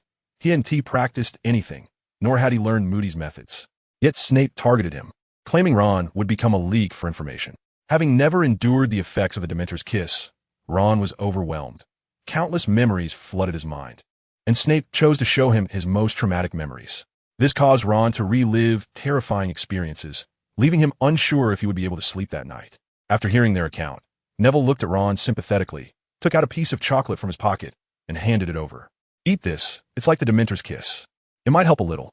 Ron nodded, took it with trembling hands, tore open the wrapper, and ate it, his pale face showing a slight improvement. "Thanks," he said shakily. It was really too tragic. Neville couldn't bear to see it. So he quickly took the two of them back to the dormitory after they finished eating and gave Ron a potion strong enough to sleep until the next morning. After finishing everything, he finally asked Harry, "So, did you manage to block it?" Although Harry didn't answer, Neville could guess the general situation, as Harry's expression really didn't look like someone who had succeeded. "I failed. I managed to resist for a bit at first, but when Snape increased the pressure, I couldn't hold on," Harry said with a mournful face, sinking into deep self-doubt. "Harry, don't be discouraged.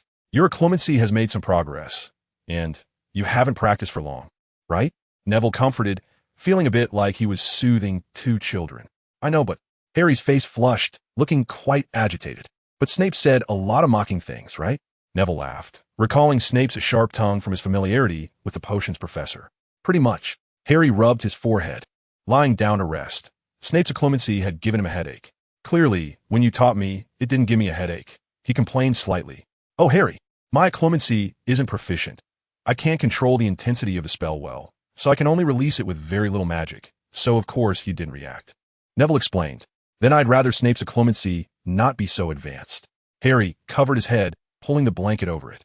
Seeing him like this, wanting to sleep and be quiet, made Neville inexplicably happy. After thinking for a moment, he finally understood. He then opened the door and slipped out. It was still early, and he had a long time to spend with Hermione. Chapter 176. The new activity room. Neville eagerly arrived at the common room, looking around at the crowd, and instantly felt a chill in his heart. Hermione wasn't there. Occasionally, a few people passing by would greet him, but he would just respond perfunctorily and go out alone. Although he said that being too close would give Voldemort an opportunity, Neville's feelings and actions were very real. He simply couldn't control himself. Liking someone meant liking, thinking about them, and hoping to see them. He walked alone through the corridor, watching pairs of people chatting and laughing, feeling that he needed to change his mood. There were many ways to distract himself, such as, how about finding a venue for their defense against the dark art study group? He was struck by inspiration and found himself standing in front of the familiar bathroom door. He had been there many times, in the Chamber of Secrets. He could do anything without being discovered. He even conjured a bright light spell down there that could instantly blind his own eyes. Fortunately, his healing spell was strong enough. Otherwise, it would have been a disaster. He skillfully spoke Parseltongue, opening one door after another, and entered the very spacious chamber. The basilisk's remains had long been cleaned up. There wasn't much left, as his flames were too powerful for the basilisk to withstand. The entire area had been cleaned multiple times, but whether he could find the blood they spilled back then in the cracks of the ground was uncertain. "This place is quite good," Neville said to himself, but he was still hesitant to reveal this secret because this chamber had become his secret base. Dumbledore had said not to tell too many people about the chamber, and Professor McGonagall would surely not agree either. So, why not just not let them know this is the chamber? Suddenly, Neville had a brilliant idea. He took an old glove from his bag and started experimenting. If the door key could travel back and forth in the chamber, that would be perfect. As for the Ministry of Magic's regulations, to hell with the Ministry of Magic. It's just a door key. If you can find out, go ahead. After Voldemort's resurrection, the various measures from the Ministry had made him very angry. If it weren't for the brain lockdown curse and his own experiences, he might have acted impulsively like Harry. Oh no, he did act impulsively. That corpse transformation was the best proof. In just 10 seconds, the leather glove emitted a faint blue light. Neville reached out to grab it, and in an instant, he experienced the most uncomfortable method of movement once again. He returned to the bathroom above the chamber. Neville whistled cheerfully. Not bad. Then he made another door key, and soon, he was back in the chamber again. He looked at the huge portrait of Salazar Slytherin, frowning slightly, as well as the various snake-patterned statues around. "Sigh, Mr. Slytherin. It's not that I disrespect you. It's just," he said, using transfiguration on the statue. What surprised him was that his transfiguration, which was now not much worse than Professor McGonagall's, was completely ineffective. Not only the statue, but even the decorations on the walls couldn't be changed. I knew it wouldn't be that easy. Neville pouted and abandoned the idea of using transfiguration. Let us leave it like this for now. Maintaining my transfiguration for too long is still quite exhausting. Neville already had an idea, but he planned to apply the changes later. It was still too early. He didn't want to maintain a lot of transfiguration spells for an entire week. He practiced a few offensive spells in the chamber, then returned through the door key, which was much faster than not using it, but it felt a bit painful. Time flew by, and soon it was time for the second activity. But unfortunately, the second Professor Hermione had chosen, Harry, had gotten another detention and perfectly missed it. This time it was Umbridge's. Harry filled his theoretical assignment for Umbridge with practical combat ideas, as he had quite a bit of insight in this area, and writing it came naturally. However, this completely contradicted Umbridge's teaching philosophy. She only wanted them to write about some things from the textbook. That old, outdated theory book still had that chivalrous style of dueling from back in the day, which gave Harry a headache, so he wrote his own insights instead. The result was, of course, that Umbridge marked it as unsatisfactory and made him rewrite it. But Harry wouldn't just admit defeat. He directly confronted her in class, saying she didn't understand wizard dueling, even saying, "If you don't agree with my point of view, then why don't you try it, Professor Umbridge?" Having learned from his previous experience, Umbridge would never agree, even though she believed she would definitely win. But what if? So poor Mr. Potter ended up with another detention and was punished to write, "I should not have contradicted the professor." Harry, you're still too impulsive. Hermione looked at the second professor she had chosen with disappointment, and this professor looked quite down. However, Harry's reputation indeed spread. Many people were looking forward to him. Neville smiled. What good is reputation? My brain lockdown curse is still not well practiced. If only I could be a bit calmer. Harry complained in frustration. He felt very constrained. When he was writing that paper, various combat techniques flashed through his mind one by one, and he wrote them down almost instinctively. He was very satisfied with that work, but it was not recognized. So of course he would be angry. He got carried away. But Harry, your paper is indeed very good. I will take it over to show everyone. Ron smiled, and he could participate in this activity as well. His two brothers said it was very interesting. Well, thank you, Harry said with a long face, walking toward Umbridge's office like a condemned man heading to the gallows. Watching his departing figure, Neville shook his head slightly and then said to the other two companions, "Then let's set off. I still need to arrange that venue." "What kind of place is it? You've been so mysterious." Hermione looked at him with a hint of resentment. "Ahem, it's a place where Harry and I went once. The road is a bit difficult, so I need to arrange it." Neville blushed a bit and continued, as he looked forward to seeing Hermione's surprised expression when she saw that place, keeping a secret. If only that glowing redhead wasn't nearby. Ron felt an inexplicable tug in his heart, as if something was being remembered. The two of them followed Neville all the way to the bathroom, and both looked at this familiar place in a daze. "Oh my God, Neville, you're not going to take us to the chamber, are you?" Hermione exclaimed. "You guessed it." Neville smiled mysteriously, pulling open the door and stepping inside. "Recently took on a boosting order, so I have less time. It's more painful to grind. I'm sorry, everyone, but I won't abandon it. I will finish it." Chapter 177. Confusion and deception. Hermione and Ron felt completely unable to see Neville's back this time, especially Hermione. She had never thought that a student her age could make a door key. She had studied this spell and was well aware of its difficulty. "No wonder Mad Eye said you are no weaker than him," Hermione said somewhat sourly, placing her hand on the leather glove, but at the same time, she felt happy for Neville. "It's hard to imagine, but isn't this thing prohibited by the Ministry of Magic?" Ron suddenly reacted when they lifted off the ground and asked, "As long as they don't find out." Neville answered him with a smile, and then they landed in the dark chamber. Neville quickly caught the two people to prevent them from falling, and then began his performance under their astonished gaze. With Neville's deliberate display, both of his friends were left dumbfounded as he effortlessly executed various clever transformation spells. In less than half a minute, he covered the originally Slytherin-style chamber, transforming it into a Gryffindor style with the original snake pattern decorations on the walls replaced by lion motifs. The most exaggerated Slytherin face was directly blocked by a thick red wall. Moreover, to prevent the chamber from being too cold and damp, Neville cast a warming charm around the area. "I hope the old Slytherin doesn't blame me." After finishing everything, Neville smiled at the other two. "He definitely will be angry." Hermione laughed along with him. "Gryffindor will surely be happy about this." Ron laughed unabashedly. "Well, I need to correct you a bit. Ron, Gryffindor probably won't be too happy about this. At most, they will gloat a bit. After all, various historical records mention that he and Slytherin were good friends. Hermione suddenly reverted to her usual serious demeanor. No way, Ron exclaimed in astonishment. It's true, Ron, Neville said with a smile. What do you think? Isn't it great like this? He then asked. It's amazing, the space is so big, it's enough. Ron replied. But, Neville, our group has students from other houses too, right? Isn't this a bit? Hermione's voice lowered, and she spoke very tactfully, but Neville still understood her meaning. You're right, Hermione. He thought for a moment, then waved his wand, and the lion decorations on the walls disappeared, replaced by thick walls. This is too monotonous. Neville frowned, unable to think of what to add. No need, Neville, this is enough, it's quite good. Let's go bring them over, it's getting late. Hermione quickly stopped him. The agreed time was approaching, and they should go to the originally designated classroom to wait for the others. Oh, okay, let's go, Neville said as he took out the leather glove, signaling the two to grab it, and they hurriedly grasped it. Under Neville's incantation, they once again lifted off the ground. I still prefer the flying broom. After they landed, Ron mumbled, patting his backside that got dirty from the fall. I'll consider putting a soft cushion at the landing spot. Neville nodded thoughtfully. They quickly passed through the corridor and arrived at the door of the classroom they had originally agreed upon, but stopped at the entrance. Because there was not only their group inside the classroom, but also a bulky figure. Umbridge, what's she doing here? Ron exclaimed, though he kept his voice low, but Umbridge still noticed. Why can't I be here, Mr. Weasley? She opened the classroom door, and a huge, toad-like face instantly appeared in front of them. Ron was so intimidated by her presence that he wanted to step back, but Neville firmly held on to him. We were just curious, Professor Umbridge. Why are you here at our study group?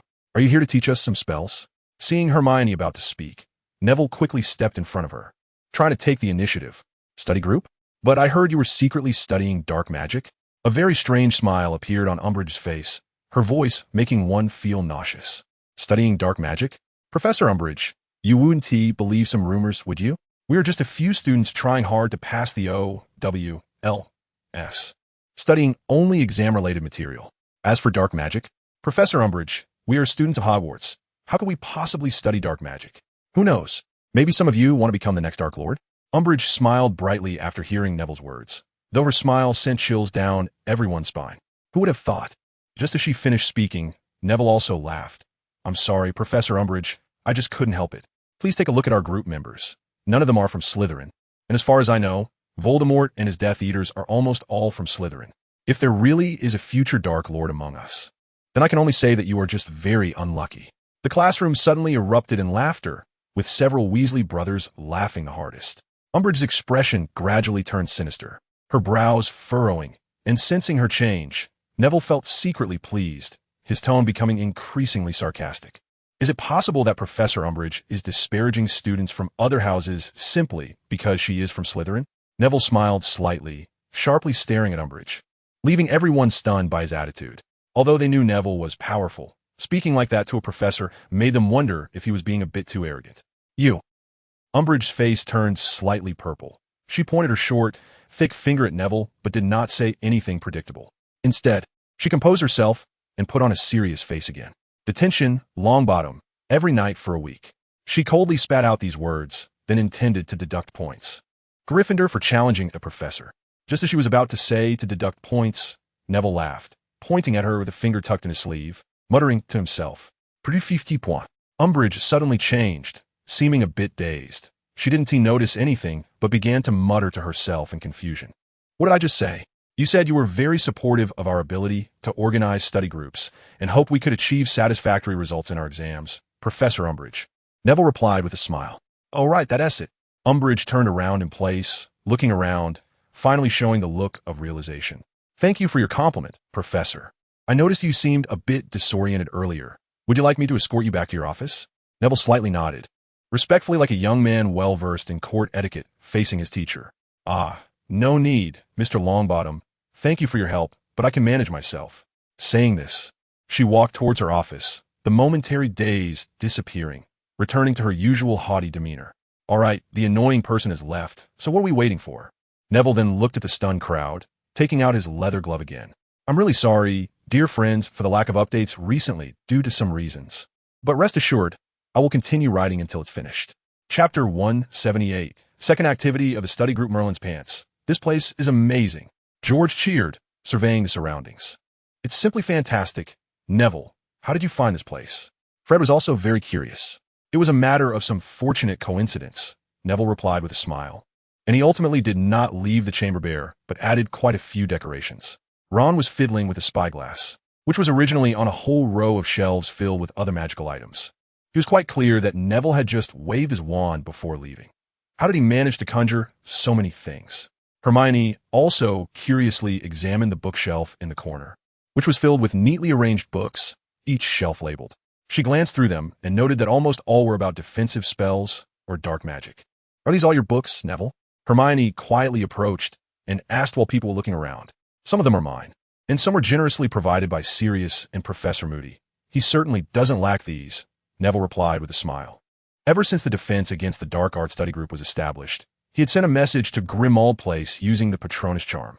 As a result, the next day, he received everything he needed from Professor McGonagall, all packed in a bag that had been enhanced with the undetectable extension charm. He only needed to transfer them out. And being skilled in apparition and port keys, he boasted that he was quite proficient in the transfer charm. That's quite impressive. It's so understated, Hermione remarked. Ah, I see your book. I borrowed this one before. Neville, who had been feeling a bit smug from her praise, was suddenly abandoned. The brown-haired girl had picked up a book and started flipping through it. Neville's smile stiffened for a moment as he looked at the people gathered around the pile of magical items, cleared his throat, and said, Ahem, well, since we are all here, let's start today's lesson. The books on that shelf are the more useful ones I've selected, and they are categorized by grade level. Noticing the crowd's attention shifting towards him, he walked over to the bookshelf and pointed at the labels above. Hermione, standing beside the bookshelf, finally noticed the writing on the labels. It ranged from first year to 7th year. In addition, she saw 2 special labels, Horror and Dark Magic. She recoiled slightly, guessing that the books under the Horror category were recommended by Moody, and the Dark Magic section had only a few books, clearly carefully selected. Next, over here, Neville raised his voice, bringing the gradually approaching crowd back to attention. These magical items were generously provided by a senior Horror and another senior. Here, I will teach you how to use them and how to protect yourself with these magical items, and how to guard against them. Seemingly noticing some people's indifference, he raised his voice for the last part. Don't think I'm being alarmist. The magical world is not a calm place. Right now, we are at Hogwarts, with the school and professors protecting us. But when we step into society, we will encounter all sorts of people, and any situation could arise. So, Professor Neville, what if we learn all of this? Lee Jordan asked with a smile. Once you learn it all, then you can prove yourself, Neville replied. I consider myself quite good at transfiguration. I can simulate some magical creatures well enough to handle some exams. I want to see how you turn into a dragon. A voice piped up from the crowd, sounding somewhat defiant, though it was quite weak, yet Neville still heard it. Mr. Smith, if it's just a smaller fire dragon. I think I can manage, Neville said confidently. The next moment, Smith's wizard hat flew off and landed in open space, quickly transforming in under 5 seconds into a fire dragon about the size of a person, resembling a Hungarian horntail. A few troublemakers immediately cheered, while some people stepped back in fear. I can make it grow bigger quickly. He pointed his wand at the stunned fire dragon, and the Hungarian horntail instantly enlarged several times, filling the space completely. All right, that's enough. Neville retracted his proud smile and took on a serious demeanor. The fire dragon instantly transformed back into the wizard hat and flew back on a Lacklier Smith's head. Let's find a book to read first. If you have any questions, feel free to ask me. I'll explain some of those magical items in an hour. With that, Neville walked over to the bookshelf and picked up a copy of the complete guide to British dark magic to read. Fred, George, and Jordan also sneaked over, each picking up a book on dark magic. They had long been interested in these things. If it weren't for the high difficulty of the restricted sections copies and the lack of them at home, they would have read at least 100 or 80 books by now. Neville's second activity began in an orderly manner, and just above their activity room, in the headmaster's office. Dumbledore, that woman is becoming increasingly arrogant. Her power and ambition are growing. If this continues, a man in a black robe and black hair stood across from Dumbledore, incessantly talking about Umbridge's matters. I understand, Severus, Dumbledore said with a weary smile. But we don't have much choice, do we? Without breaking the order, we can only wait. Is that so? Suddenly, Snape's face bore a hint of a playful smile. But your good student, Mr. Longbottom, doesn't seem to think so. His voice sounded both mocking and somewhat approving. Oh, what has he done that makes you say that? The last time he did manage that inquiry quite well. Dumbledore's expression suddenly relaxed a bit as he changed his sitting position, comfortably settling into his chair, a hint of amusement lighting up his face. I assume you've heard about the Defense Against the Dark Art Study Group that Longbottom and Miss Granger set up? Dumbledore asked. I've heard about it. Neville reported to me, and Alastair and Minerva mentioned it too. Dumbledore nodded with a smile. Today, their little group was caught red-handed in a classroom on the west side of the third floor by Umbridge. That woman seems to plan to punish them. And then your good student, Longbottom, intervened. He made his study group sound very reasonable, and then even invited Umbridge to teach them defense against the dark arts. Snape's expression suddenly turned a bit odd. Oh, and what did Ms. Umbridge do? Dumbledore's smile grew even wider. What else could she do?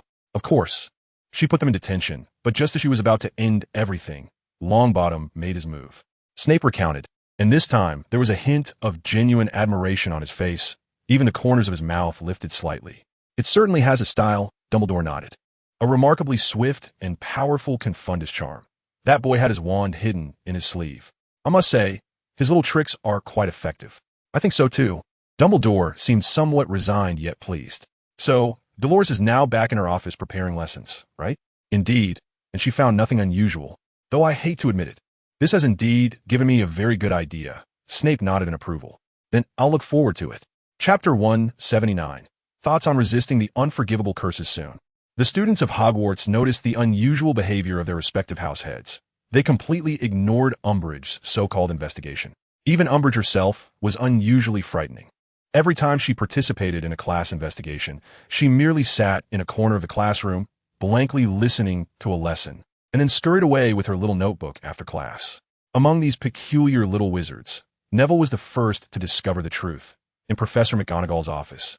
He found her secretly casting a Confundus charm on Umbridge. The originally aggressive Umbridge suddenly became gentle, harmlessly chatting with Professor McGonagall. If it weren't for the feeling of the Confundus charm's fluctuations, he would have doubted that Umbridge was under the control of the Imperius curse. Even in the creature protection and divination classes, she remained terrifyingly calm, clearly indicating that the professor's Confundus charms were remarkably strong, except for Hagrid and Trelawney. However, this was not a problem. Whenever Umbridge was about to investigate these two professors, who were considered incompetent by some, Professor McGonagall or Professor Flitwick would silently appear behind her and cast a Confundus charm. As for why they didn't directly modify her memory, it was evident that there would be significant loopholes. The Confundus charm only altered Umbridge's subconscious, while directly altering memories had a much higher chance of being detected afterward. Yet, whether it was Professor McGonagall, Professor Flitwick, or even Professor Snape, they all tried, but Umbridge's defense against the dark art class still showed no improvement. She continued to have the students memorize the lengthy and tedious theories of magical defense. Therefore, under a casual reminder from Professor McGonagall, more and more students joined the defense against the dark art study group. Even a small number of Slytherin students joined them. Most of these Slytherin students were half-bloods, and their families hadn't taught them many spells, so they had to come to the study group to try their luck. Surprisingly, they were accepted, even though some looked at them with disdain. However, their group leader, Neville Longbottom, had no other opinions about them and helped them just like he helped others. During the fourth group meeting, Harry finally returned. This unreliable vice leader showcased his rich experience to everyone. Harry didn't disappoint anyone. As soon as he returned, he demonstrated what it meant to disarm someone. He took the wand from a very confident Lackwraith Smith with his bare hands. His astonishing reflexes allowed him to dodge all of Smith's spells, and when Smith wore a look of disbelief, he cast Expelliarmus without a wand. Everyone was stunned, except for a few who were familiar with Harry. They had grown accustomed to it. Harry's application of the disarming charm was impressive. Having been ambushed by Moody from behind a trash can during an entire summer of reflex training. Just as Moody's weakened version of the stunning spell was about to hit Harry from behind, he instinctively used the disarming charm, the spell that had saved him during his duel with Voldemort. Then Moody's wand flew away, and although the stunning spell ultimately hit him, that disarming charm truly amazed everyone. After that, everyone at Grimmauld Place was tested by him. Hermione's wand was taken without any resistance, and Ron's was even more outrageous, almost hitting Harry. However, stronger wizards were not so easily disarmed. Only when they were unprepared did Harry have a slight chance of success. If they had some preparation, even the twins couldn't be disarmed by Harry. Thus, Harry smoothly became the second in command of the study group, primarily responsible for practical teaching. This allowed Neville to finally breathe a sigh of relief, finally having time to conduct his own experiments, such as how to resist the unforgivable curses. He had already found a way to resist the Imperius curse. The simplest method was to have a strong will, while the more difficult one involved brain-blocking spells and an advanced version of brain protection spells. This was taught to him by Mad-Eye Moody, as it was unacceptable to remain motionless after being under the Imperius curse for so long. Under Moody's continuous improvements, a remarkable spell that could resist the Imperius curse was finally created. Even Dumbledore praised it, saying that if this invention were promoted, it would be worthy of a Merlin medal. However, Mad-Eye himself didn't think so. He felt that the Ministry of Magic's bunch of incompetents couldn't even learn basic brain-blocking spells. Neville remained non-committal, as the difficulty of learning brain-blocking spells varied from person to person. Teaching Fred and George this spell might be harder than making Snape wash his hair every day. He also had ideas for the other two curses, as the Cruciatus curse was relatively simple, and he was working on improving a dulling spell that reduced a person's perception. This spell, originally a dark curse, was now being used on himself, providing a rather novel experience. His idea was to find the damage range of the Cruciatus curse and then adjust the range of the dulling spell accordingly. However, the results so far were not very satisfactory. Either the dulling defense was insufficient, leading to continued damage from the Cruciatus curse, or the dulling spell was too strong, making it impossible for him to control his own body. The consequences of that experiment were severe. At the time, he had no one else around, so he could only stand like a statue for 2 hours before he could move a little and hurriedly cast a counterspell on himself. Having gone through so much, Neville was no longer that hot-blooded boy. Since his experiments posed great danger, he sought help. So, just after taking a shower and preparing to sleep, Sirius saw a familiar figure leaning against his room door. What the hell? You shouldn't be in Gryffindor Tower right now. Sirius retracted his motion to draw his wand and exclaimed, "Of course, I have something to ask you for help." Neville smiled. All right. What spell or something is it? Make it quick. I can't stay up too long. I need to change shifts in the middle of the night." Sirius glanced at his watch, speaking somewhat urgently. "Sorry, then I'll come back another day." As Neville began to spin away, seeking efficiency, he thought that since today wouldn't work, he might as well go back and research something else. Sirius twitched his mouth, wanting to stop him, but Neville had already disapparated. "This temper is nothing like Frank's," he muttered, opening the door and walking in. "Happy National Day to everyone." Chapter 180. The Broken Hourglass. Why do you always come to visit a centenarian at night, Neville? Behind a somewhat messy yet very ornate table, Dumbledore rubbed his slightly dim blue eyes from sleepiness, a look of helplessness appearing on his face. It was then that Neville remembered that this most powerful white wizard before him was already an elderly man in the twilight of his years, although this old man could still pack quite a punch. "I'm very sorry, Professor." Neville stood awkwardly in place, unsure of where to put his hands. "It's all right. Let's just treat it as an old man's ramblings. After all, I believe you have something very important to ask or tell me." Dumbledore finished rubbing his eyes, looking much more spirited, and said with a smile. Neville swore he would only come to the headmaster during the day if he needed something in the future. "Professor, I've been exploring some methods recently regarding resisting the unforgivable curses." Neville assessed Dumbledore's expression, finding nothing unusual on his face, so he continued. "I already have some ideas about the Imperius curse and the Cruciatus curse, but for the most dangerous Avada Kedavra, Professor, I still don't know what its limitations are, such as what can block it or how to terminate its magic." Dumbledore's expression showed some subtle changes, but he didn't say anything, just silently listened until Neville finished speaking his mind. "Neville, I think you have used the killing curse, right? That summer when you were 14. "Yes, Professor, I did, and I used it to kill some people I thought deserved to die." Neville's face paled slightly. "Yes, they were indeed deserving of death. So I do not blame you for that. What I want to ask is, during this process, did you not experience how the killing curse actually works?" "Killing intent?" Neville asked tentatively, recalling that he had indeed been filled with rage and overwhelming murderous intent at that time. Could it really be related? "Yes, Neville, it's killing intent, but also sufficient magical power. I assume you have heard Alastair talk about some aspects of the unforgivable curses." Neville nodded. "Professor Moody said that if we students used a killing curse on him, he might just get a nosebleed." "That's true, so it requires a considerable amount of magical power. And lastly, there's a less obvious side effect. It can make the caster's soul more unstable if that person is killed with it." Seeing Dumbledore's increasingly serious expression, Neville realized he was talking about himself. "But Professor, I don't feel any signs of my soul splitting." Dumbledore sighed softly. "I hadn't planned to tell you, but since you asked, I suspect it is your parents' souls that have protected you. Think about when your special mental block appeared. Neville froze in place, suddenly understanding things he had not been able to grasp before. It turned out that his parents had always been watching over him. Dumbledore looked at the pale-faced boy before him, slowly stood up, and walked around the table to stand behind him, feeling the not-so-warm hand on his back. Neville realized that Dumbledore had left his chair. "Professor, I want to apply for a time turner." Neville suddenly spoke, turning to look at Dumbledore. His eyes sad like a little puppy. He had had this idea for a long time and had almost gone to the Ministry of Magic to steal one. "Do not dwell on the past, Neville. People must look forward. What has happened cannot be undone. Even if you use a time turner, it won't work.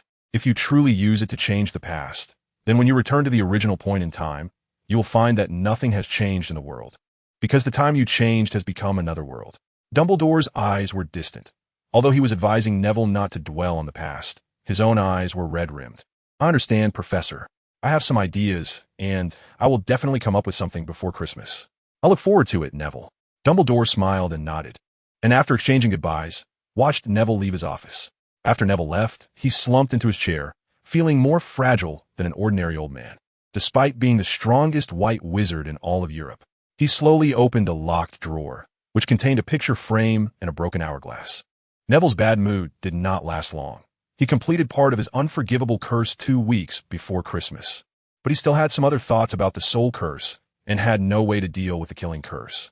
It was a weekend, and Neville asked Dumbledore to convene a meeting of the Order of the Phoenix, as he decided to share his spells. Dumbledore was happy to hold the meeting and gathered all the members of the Order who had no urgent tasks. Then Neville saw a grim-faced Professor Snape and a smiling Professor McGonagall appear at the edge of the Forbidden Forest as Dumbledore had told him. "Longbottom, I hope your spells will be of some use, and not just for show. My time is very valuable." "Don't say that, Severus. I believe once you see Neville's methods, you will be surprised. He has demonstrated them to me already," Professor McGonagall said with a smile. "Is that so? Then we shall see," Snape replied, his expression stiffening. Neville's lips twitched a few times before he followed them into the Forbidden Forest, and once they stepped out of Hogwarts, they disapparated together. "Good evening, Neville, Professor McGonagall, and, Severus." As soon as they landed, they heard a very familiar voice. "Good evening, Remus," Professor McGonagall and Neville greeted him, while Snape merely snorted in response. They walked together towards the dining room, also the meeting room, taking their usual seats. Hagrid did not come. He had just returned from France and was recovering in his hut. From his story, it was clear that his injuries had not been caused during his mission, which was quite intriguing. When Dumbledore arrived, Sirius closed the dining room door, and everyone turned their attention to the initiator of this meeting, Neville Longbottom. Neville cleared his throat and spoke directly. "Ahem. I have called everyone here to announce that I have made an important breakthrough in how to defend against the unforgivable curses." Everyone's eyes lit up, and they all looked at Neville, except for Professor McGonagall and Dumbledore, who were already in the know and looked at him with smiles.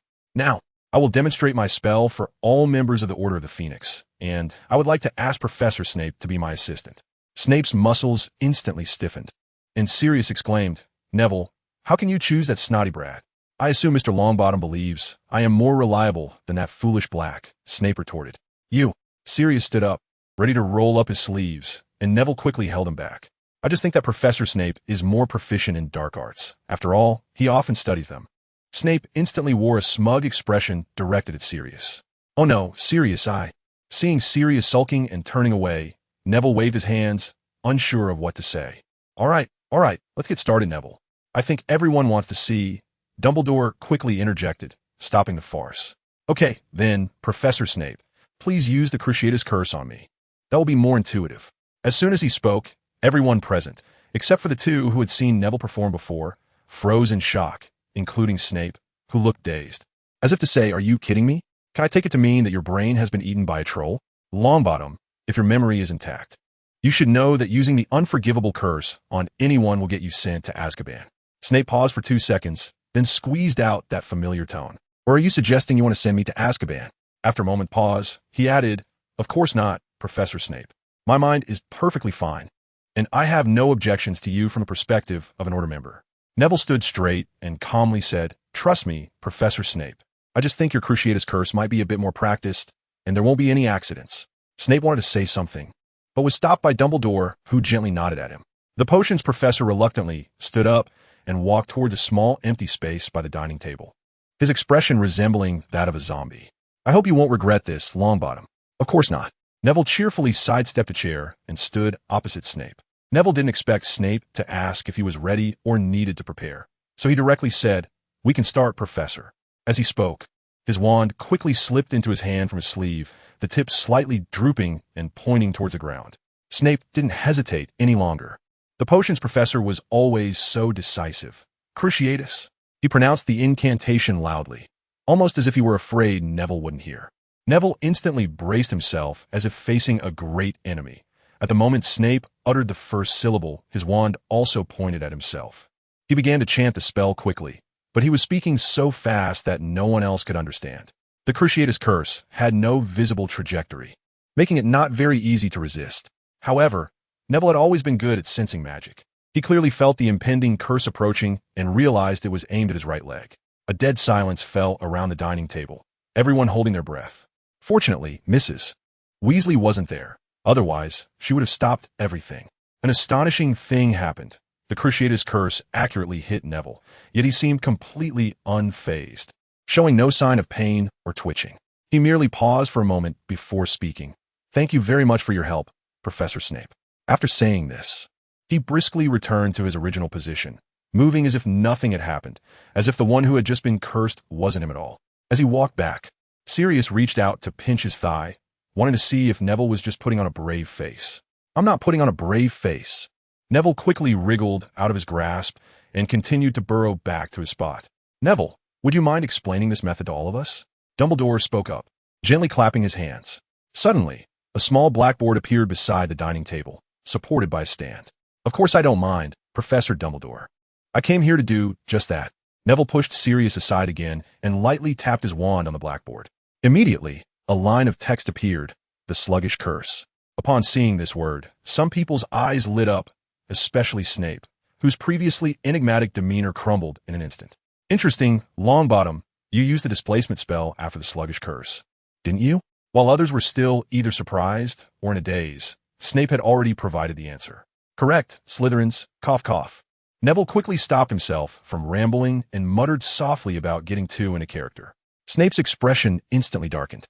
"It seems Hogwarts will have another excellent defense against the dark arts professor in the future." Sirius laughed heartily, looking at Snape with a gleeful expression. With Dumbledore present, he restrained himself somewhat. "I agree with your suggestion, Sirius, but let's continue to listen to Neville finish his research," Professor McGonagall said with a smile. "Ahem, the displacement spell. My initial plan was to directly use the Sluggish Curse to numb myself to the pain of the Cruciatus Curse. But I failed. One of my worst experiences was staying in one spot all night due to the Sluggish Curse being too effective." Noticing McGonagall's gaze becoming sharper, Neville quickly changed the subject. "After that, I continuously improved the Sluggish Curse, trying to make its side effects less pronounced, but the results weren't great. Either it couldn't block the Cruciatus Curse, or the numbing effect was too strong.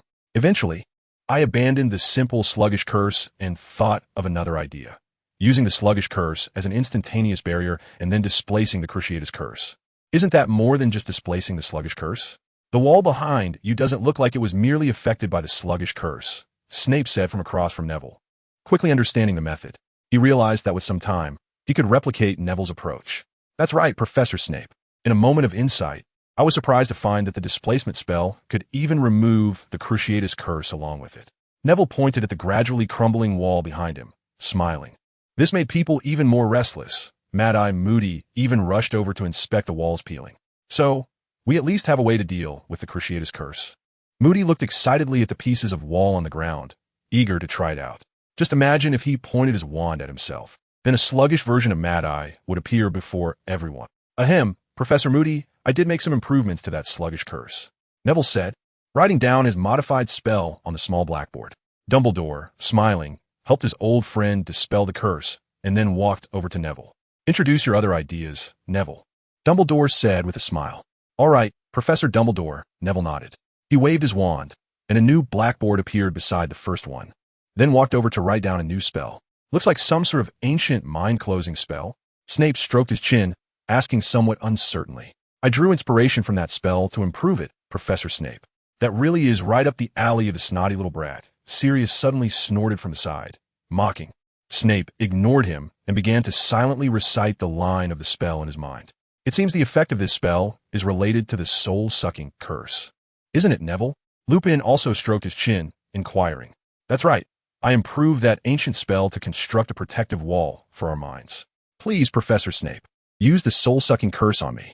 He turned to Snape and slightly bowed. Soul-sucking curse. Snape's cold voice echoed in the room. But Neville didn't stiffen up or dance a jig as he wanted. He still wore that silly smile in Snape's eyes as he looked at him. How long does the effect last? After a moment, the potions professor asked, his voice tinged with urgency. A whole afternoon, Professor. Looking at Neville's face, which had once annoyed him, Snape suddenly felt that even Harry Potter wasn't so distasteful anymore. Chapter 182, A Shadowy Christmas Eve. Applause filled the entire dining hall. If the door hadn't been closed, Sirius's mother's portrait would have surely been awakened. Incredible, Neville. After a long while, Dumbledore spoke, and others chimed in with compliments. But there are still significant limitations. Snape interrupted everyone at that moment, even though his expression management was beginning to falter. That's right, Professor Snape, everyone. This spell's mastery is even more challenging than the mind-closing spell. Neville awkwardly scratched his head. But we still found a method, didn't we? As long as we use it a few times every day to maintain its presence, we won't fear sneak attacks from the soul-sucking curse. Lupin spoke up. I feel like I've learned it. Let's give it a try. Tonks exclaimed excitedly. The old man with the magical eye looked at her with interest. And then Tonks left her chair to dance. It seems you haven't learned it after all. Nymphadora, Sirius laughed. Don't call me Nymphadora. Tonks shouted angrily, throwing an apple pie at Sirius. But Sirius easily caught it and politely said thank you with a smile. This made Tonks even angrier. If it weren't for Lupin holding her back, she would have stomped on Sirius's toes. Anything else, Neville? Professor McGonagall was also smiling, showing none of her usual authority. I have some ideas, but they're not spells or anything like that. After all, that's the killing curse, and no one has escaped death from it so far, Neville said, shaking his head in frustration. The counter curse to the killing curse was what he had researched the most, but he hadn't found any effective methods. He had asked Dumbledore about it, and the headmaster's answer was to conjure something solid to block it. But that would turn it into a magical duel. And if the magic applied to the shield wasn't strong enough, it still wouldn't be able to block the killing curse's attack. Then Neville came up with a new idea, using a suit filled with mice as protective gear. While it had some effect, it ultimately only provided a surprising element. The killing curse had been studied by wizards for thousands of years, and there had been no counter-curse developed in that millennium. Seeing that, Neville looked a bit down. Professor McGonagall comforted him. All right, I admit I was a bit too arrogant, Neville said, lowering his head. Not far away, Tonks and Sirius were completely at it, both starting to stomp on each other's toes. But Tonks was surprisingly at an advantage, even managing to knock off Sirius's slippers. Snape turned his head away from them, looking disdainful of the group. Neville's attention was drawn to them, and then he noticed Lupin secretly helping Tonks. The carpet under Sirius's feet was always wrinkled, making it hard for him to stand firmly. His mouth twitched, suddenly feeling like he had discovered something significant. The gathering initiated by Neville for the Order of the Phoenix ended just like that, and in the blink of an eye, it was Christmas Eve. As time passed, Neville and their study group grew larger, from the initial 20-something to now over 60. More and more students joined them, and some upperclassmen began to help the younger students, which made things much easier for Neville and Harry. With the Christmas holidays approaching, Neville had completely given up on finding a counter-curse for the killing curse. He didn't believe he could come up with something that had eluded wizards for thousands of years before graduation. Moreover, he wasn't the type of genius who focused on research. He was practical and needed to hone his skills. His past experiences had made him vow never to feel so powerless again. So he went out for night walks again, practicing spells alone in the Chamber of Secrets late at night. Hermione had come up with a new training idea for him: accuracy. Whether spells hit their target was essential, something he had never specifically practiced before. In fact, not many wizards practice their spell accuracy, because spells don't just go in the direction pointed by your wand. They go towards the target you envision in your mind. Adult wizards find it easier to do this, as they have higher mental strength and stronger magic. That's why wizards don't practice their aiming accuracy. However, Hermione proposed another perspective to Neville. What if he couldn't sense the opponent or had to guess their trajectory?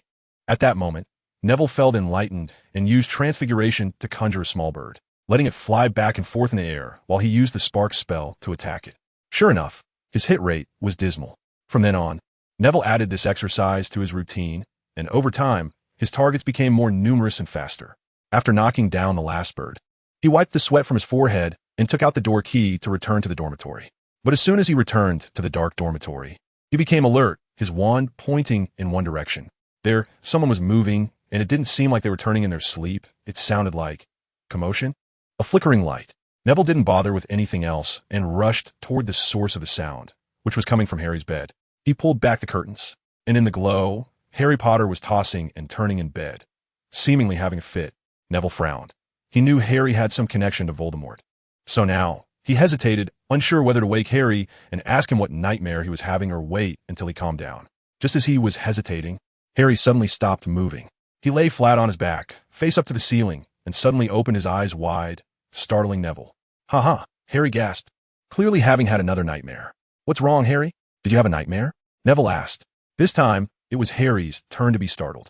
Anyone would be shocked to suddenly see a man with a glowing wand beside them when they thought they were alone. It's Neville, I just...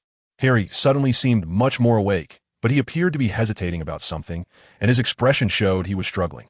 "I need to see Dumbledore." Suddenly, he became resolute. Neville's expression stiffened, and he immediately guessed that this situation wouldn't be simple. "Okay, I'll take you," he said, pulling back the curtains completely and preparing to leave. Harry didn't hesitate, following him in his pajamas and slippers. What exactly is going on? Is it serious? On the way, Neville walked quickly while asking questions. Harry also quickened his pace, but his slippers made his steps awkward. After a moment of hesitation, he finally spoke. "I saw Mr. Weasley was bitten by a snake." Neville's expression instantly tightened. If he remembered correctly, Arthur Weasley was the one guarding that object at the Ministry today. He thought of Stagi, who was under the Imperius curse, and his gaze became sharp. "Harry, you go ahead. When you get there, tell Dumbledore I went ahead. The password today is Bertie Bott's every flavor beans." After saying that, without waiting for Harry, he took out a small cauldron he hadn't used in a long time, muttering incantations, and vanished in front of Harry. Harry opened his mouth, wanting to say something, but Neville had already disappeared.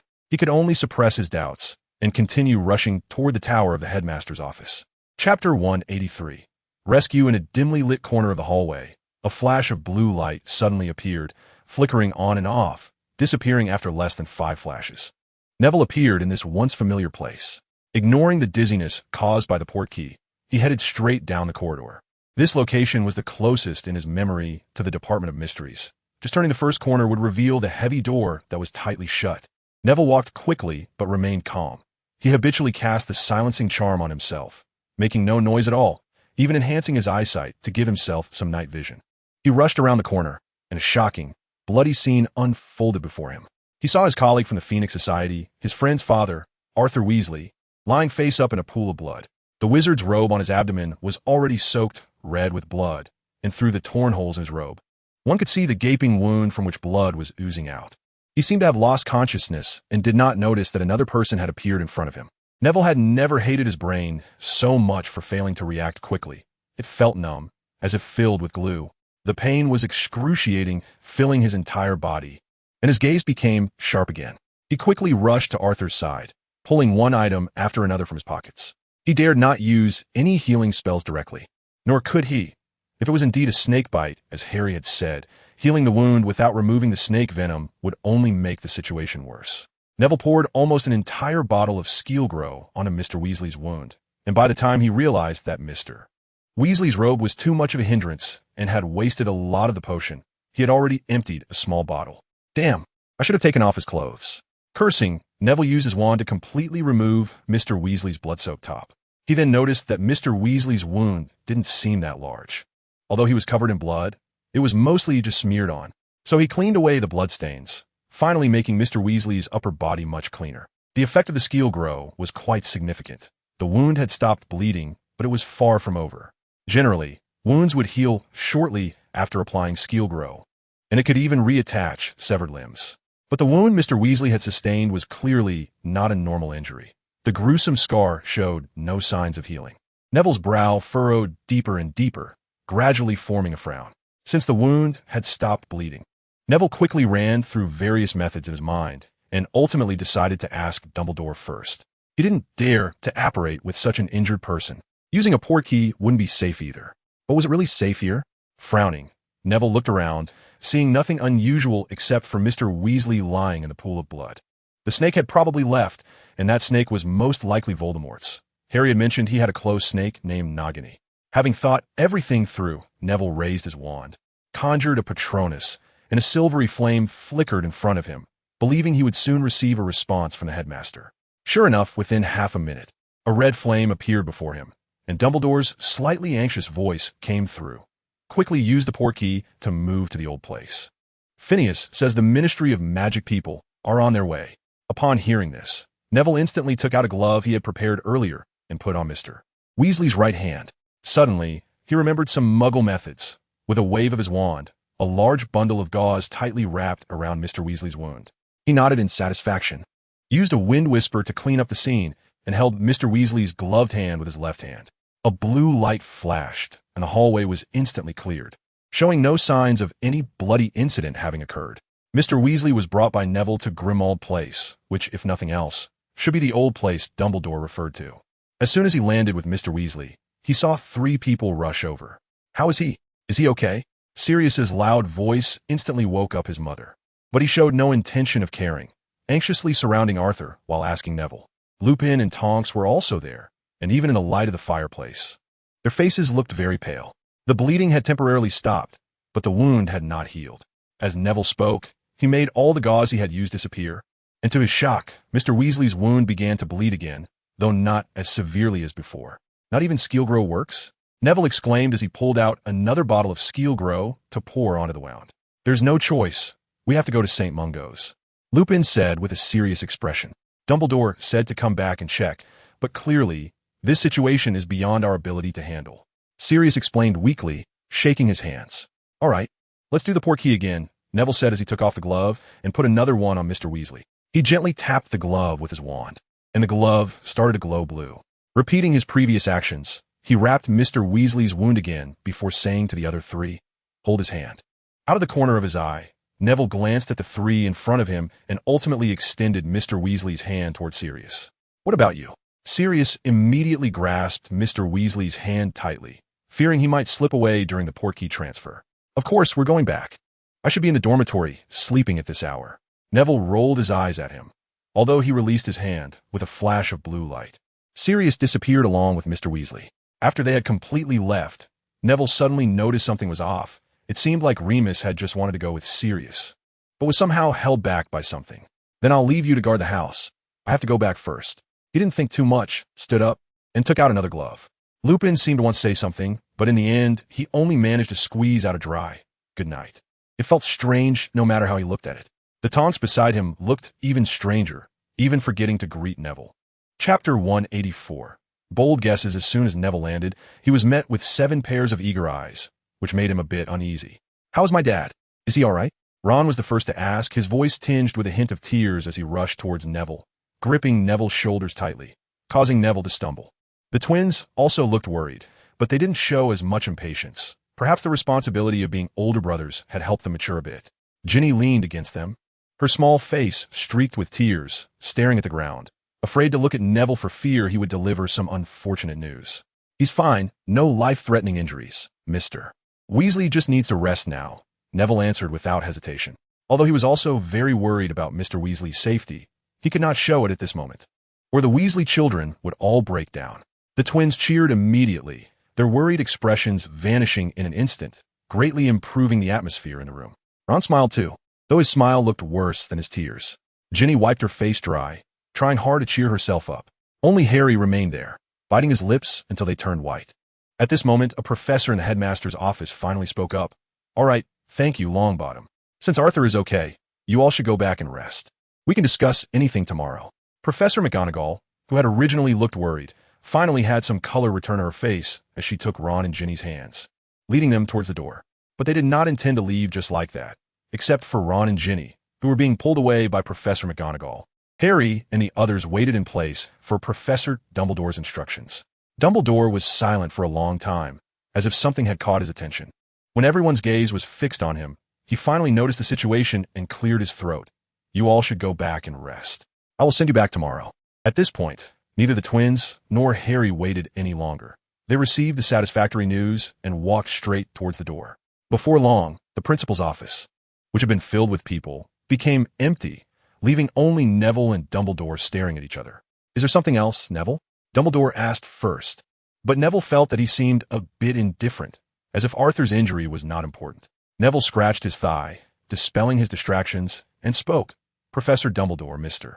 Weasley's injury is not that simple. It seems to be snake venom or something else. His wound cannot heal well, and only the Murtlap essence can temporarily stop the bleeding. Dumbledore nodded, signaling Neville to continue. He was listening. The wound indeed looks like it has been bitten by something. Harry's dream should be very accurate.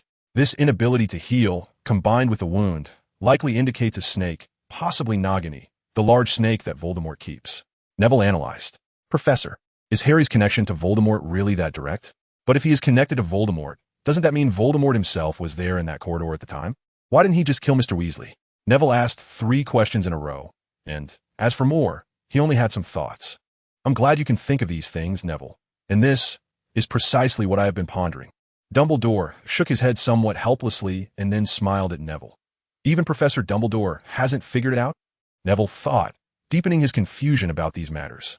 However, I believe that Voldemort himself did not go to that corridor. I can confirm this with some information.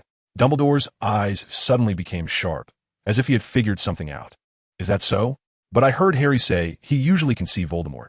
Could it be he can also connect with that snake? Is it Voldemort's dark magic? Neville frowned. Dumbledore's old face suddenly showed a look of comfort. I think so, and I believe Voldemort has a certain connection with that snake. Dumbledore nodded. So that snake, Nagini, must be very important to him. Neville suddenly had a flash of insight, and his voice became a bit louder.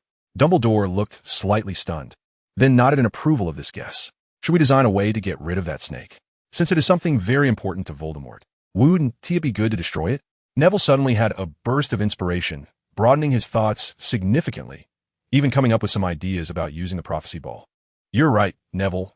We should indeed get rid of it, but not now. It's still too early. Dumbledore looked out the window. The stars were twinkling, and his thoughts had also broadened considerably.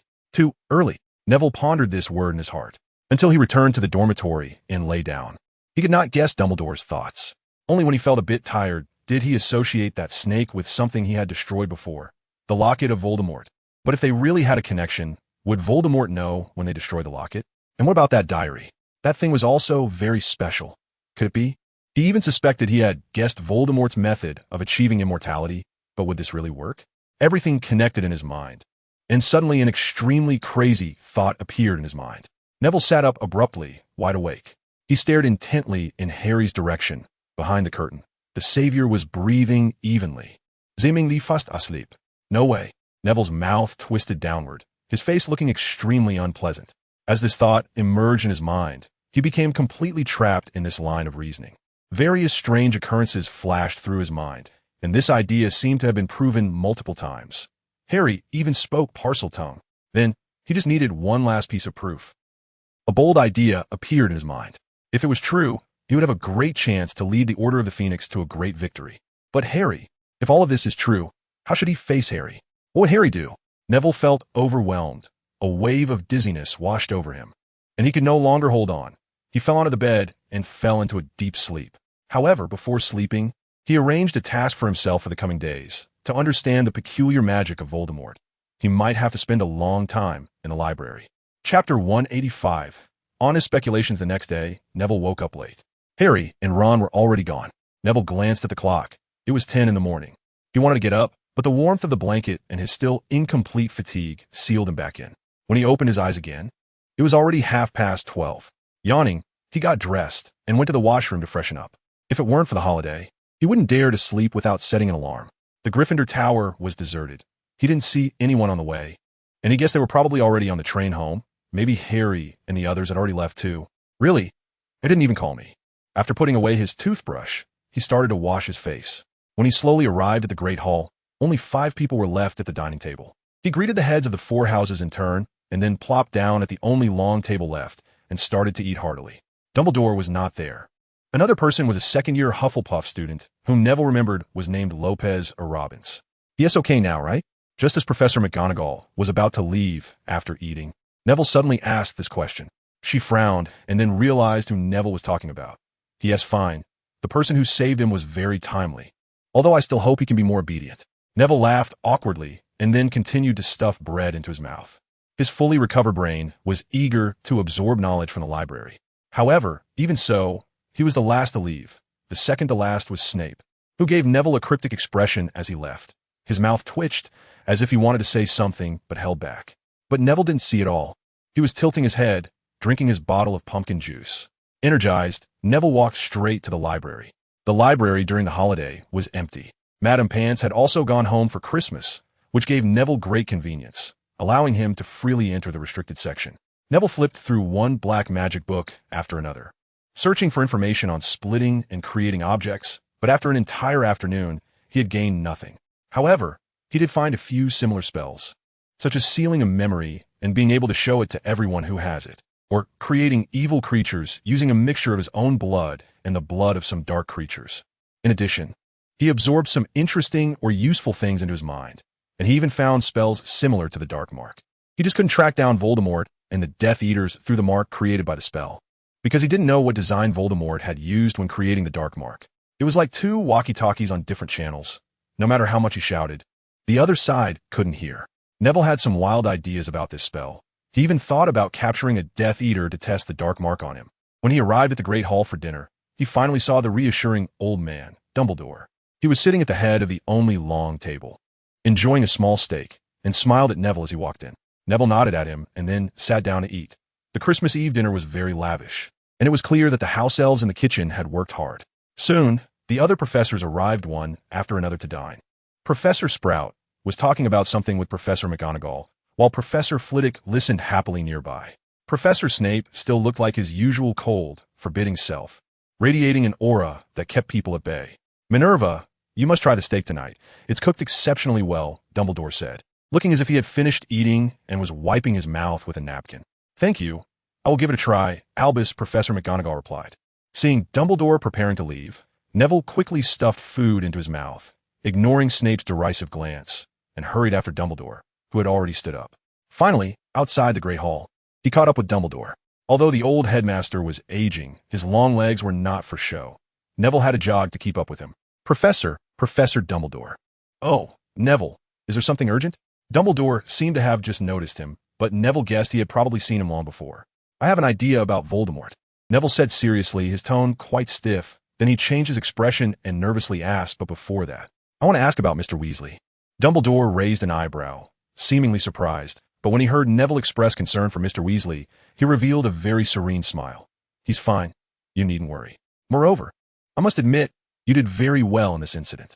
As for your idea, go ahead, I'm quite interested." However, he did not stop walking, so Neville had to continue following him all the way to the headmaster's office.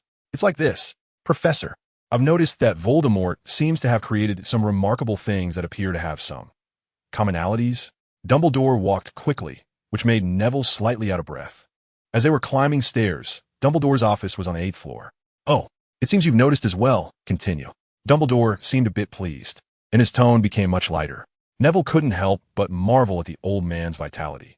They had climbed 7 flights of stairs, yet he showed no signs of fatigue, while Neville had been breathless for quite some time. "Yes, Professor, like that locket, that diary." Finally, they arrived at the familiar door of the headmaster's office. Dumbledore gestured for him to wait before speaking the password, "Ice sour apple crisp," and then stepped inside. Neville followed him in, and Dumbledore moved a chair for him. Neville quickly sat down, then watched as Dumbledore took his usual seat across from him.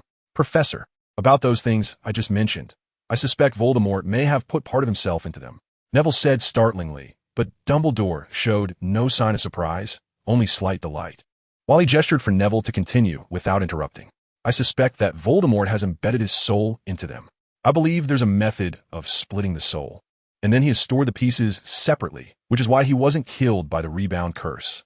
Neville's voice grew quieter, and the portraits of former headmasters on the walls leaned in to hear what he was saying. Seeing that Dumbledore still had no intention of speaking, Neville continued, "Perhaps it's the soul, or something like blood. And this, I deduce from the connection between Harry and Voldemort." Dumbledore in front of him finally lost his calm demeanor. The joyful expression he had just moments ago vanished, replaced by a look of shock. But Neville didn't notice and continued, "Harry always dreams of images from Voldemort's side, and whenever Voldemort is near him, his scar hurts. However, in his last dream, there were no signs of anyone being present at the scene where Mr. Weasley was attacked. Moreover, if Voldemort were really there, he would have killed Mr. Weasley, not sent his snake to attack him. So I suspect there's also a connection between Harry and that snake, Nagini. This makes me wonder what Voldemort did to Harry that night 15 years ago. Dumbledore could no longer sit still. He stood up, his expression more complex and serious than ever. Chapter 186. A very fulfilling Christmas holiday. EDG is awesome. Woohoo. The castle was exceptionally quiet at night. Entirely dark except for a few light sources. Among these, the highest was the headmaster's office on the 8th floor. At this moment, the office was silent, with only the occasional crackling sound of burning wood from the fireplace. The greatest white wizard in Europe, Dumbledore, was staring intently at his student Neville Longbottom, both of them tacitly not speaking. Dumbledore's gaze was quite aggressive, as if he wanted to see through Neville, and finally, Neville could no longer hold back and spoke first. Professor Dumbledore, it seems my guesses are correct, right? His face looked somewhat grim. The more he knew, the more troubled he felt. Dumbledore finally broke his silence, as if he had made a significant decision. It was clear he had initially not wanted to say anything. Yes, you've almost guessed it all, Neville. The old man's demeanor gradually grew dim, as if he were lamenting something. So, Professor, what exactly did Voldemort do to Harry? Can I know? Seeing Dumbledore seem to show signs of relenting, Neville hurriedly pressed on. I'm only guessing, but you're correct about Voldemort's immortality, Neville. He did use some method to split his soul to ensure he wouldn't die. Dumbledore ultimately still did not reveal everything, but he had already returned to his usual calm demeanor. So, if we just find and destroy all these things, he will die. Neville ignored Dumbledore's withholding of information and continued to question. Theoretically, yes, but at this point, Tom is still a dark wizard not to be underestimated. He can still be killed. Dumbledore replied. I see. Neville scratched his head, suddenly feeling overwhelmed. If they could never find Voldemort's soul fragments, wouldn't he never be able to die? Don't worry too much, Neville. I personally believe he hasn't split his soul too many times. Otherwise, he wouldn't be able to handle it himself. Moreover, we have already destroyed 2 of them, haven't we? Dumbledore, seeing through Neville's thoughts, comforted him. Neville nodded, accepting the principal's words, and then thought of a way to prove the real connection between Harry and Voldemort, finding a piece of Voldemort's soul to destroy. If Harry had indeed been manipulated by Voldemort as he suspected, then he would surely feel something. Professor Dumbledore, is there anything I can do? With some clarity, Neville felt a bit better, looking up directly into those deep blue eyes. I have an idea. If all goes well, we might be able to force Voldemort out of hiding in a magical world. Although the Ministry of Magic doesn't trust us, I still hope to unite all forces to defeat Voldemort. Dumbledore pondered for a moment before sharing his thoughts, watching Neville's reaction closely, and indeed, the big boy's eyes widened. So what are we waiting for, Professor? Neville appeared very excited. The time isn't right yet. When it comes, I will remind you. Dumbledore never shared his plans with others, and Neville was already very happy to hear this. All right, I understand, Professor. Neville stood up to take his leave. This visit to the principal's office ultimately yielded a lot of information. Although it seemed like he hadn't asked questions, he knew that Dumbledore already had a plan. And that was enough. As for him, he just needed to train himself to become the key figure in defeating Voldemort in the end, and that was sufficient. Once a person has a clear goal, they will no longer feel lost, and Neville was no exception. He let go of many things. Even though people focused on Christmas, he didn't plan to do too many festive activities. This was also why Harry, Ron, and even Hermione, along with some other wizards, each received the same spellbook as a Christmas gift this year. Defensive Magical Theory was a book Neville had seen long ago in the Leaky Cauldron, but he found its content quite comprehensive, so he chose it. He sent the order directly to the Leaky Cauldron and asked the house elf in the castle to help him deliver it, of course. He paid a tip of 12 nuts for each trip. Putting aside everything, Neville devoted himself wholeheartedly to training. First, physical training, running every morning until he was exhausted, and then using potions to recover his stamina. After breakfast, he went to the library to read, and he was almost done with all the books on magic in the school library. After lunch was spell practice time, repeatedly casting various spells in the Chamber of Secrets until his magic was nearly depleted, then drinking a potion full of magical energy. After dinner was flying time, where he would transform into a crow and fly around the castle, darting through various gaps. Finally, it was potion time, and he made his own stamina recovery potions and magical energy replenishment potions. He spent the entire Christmas holiday this way, only breaking his routine on the day he received gifts. Hermione gifted him a scarf she had knitted herself, which kept him in a joyful and refreshing mood all day. But he also knew he didn't have much time to waste. The shadow of Voldemort's return grew stronger, and the will to eliminate Voldemort guided Neville to overcome the impulse to spend Christmas with Hermione. As long as he could defeat Voldemort, there were still many days ahead. Time flew by, and soon it was the last day of the Christmas holiday. All the training made Neville feel increasingly confident. He believed that he could duel against the young Barty Crouch without any doubt. At this moment, he just wanted to find someone to prove himself. Dumbledore was out of the question, as his level of skill was somewhat absurd, and Neville didn't think he could last long in front of him. However, another person was just right, and he was very proficient in various dark magic. Thus, Neville arrived at the door of the potions professor's office and knocked. The door opened quickly, and the potions professor swept a cold gaze over Neville, as if to say that he would be doomed if he didn't have a suitable reason. "Good afternoon, Professor Snape." Neville slightly bowed, which made Snape frown. He hadn't expected such a gesture. "I would like to ask you to help me verify my current strength." Neville raised his head, trying to make his gaze sincere. Snape raised an eyebrow, seemingly dismissive, but soon he withdrew all expressions and returned to his usual impassive face. "I agree. 8 o'clock tonight in the Great Hall." He waved his hand, directly shooing Neville out of the office. Chapter 187. Neville versus Snape. "You've come." "I have." "Then let's begin. I don't have much time to waste." "All right, Professor." The Great Hall, which should have been pitch black due to the absence of an audience, was now brightly lit, and the space had long been prepared, with all the tables pushed to the sides to leave a large open area in the middle. Neville and Snape stood on opposite sides, drawing their wands and holding them at chest level like knights with swords. This duel had no spectators. Neither of the participants had invited anyone else. Neville bowed first. After all, he was the student, and Snape also maintained the courtesy, slightly bowing after him. 3, 2, 1. Begin. The moment Neville said begin, he moved. He didn't attack, but cast a protective shield charm in front of him. Surprisingly, Snape did the same, both of them casting silently. Silent spells had become second nature to them. Neville was the first to take the initiative. He knew Snape was well versed in dark magic, and he didn't want to be the one to test them. A straight stream of water shot from Neville's wand, aimed directly at Snape's face. Snape was not to be outdone. A pillar of fire instantly rose to meet it, colliding with the water jet. Neville's original plan was to use the water to attack, thinking that Professor Snape would deflect it since it posed little threat. That would work perfectly for Neville, as he intended to freeze the water and launch a sneak attack from behind Snape. However, the experienced potions master was not fooled. He chose to evaporate the water instead. The magical flames and magical water collided, instantly creating a large amount of steam in the air, obscuring both their visions. Neville's mind raced. He realized he could utilize this steam, so he waved his wand and began to manipulate it. However, what he thought of, Snape also considered, and they began to contest for control over the steam. Eventually, they each controlled half and transformed them into a lion and a giant python, causing them to fight each other. One plan failing led to another. Neville's brain worked quickly, and he immediately came up with a new response. He used the water spell again, but this time he concealed it with a shield charm, slowly moving 2 puddles of water towards Snape. Snape did not use the fire spell again. Instead, he transformed the water into ice and controlled it to form ice spikes aimed at Neville. Neville waved his hand to create a flame barrier. The ice spikes melted completely upon contact with the flames, leaving no stragglers. However, he did not maintain this barrier for long, as he had just dispelled the ice spikes due to excessive magical drain. Snape frowned slightly at this barrier. He recognized the magic, which belonged to the dark arts. But since it was only used for defense, there was not much issue. He waved his wand, sending waves of red light rushing towards Neville, wanting to test the quality of this guy's shield charm. The first few beams hit the shield charm and were deflected. When the 5th beam struck the shield charm, a sound like a bubble bursting finally appeared around Neville, and the shield charm was shattered. Neville quickly dodged the remaining red light and cast another protective charm. Snape pressed his lips together, intending to end this.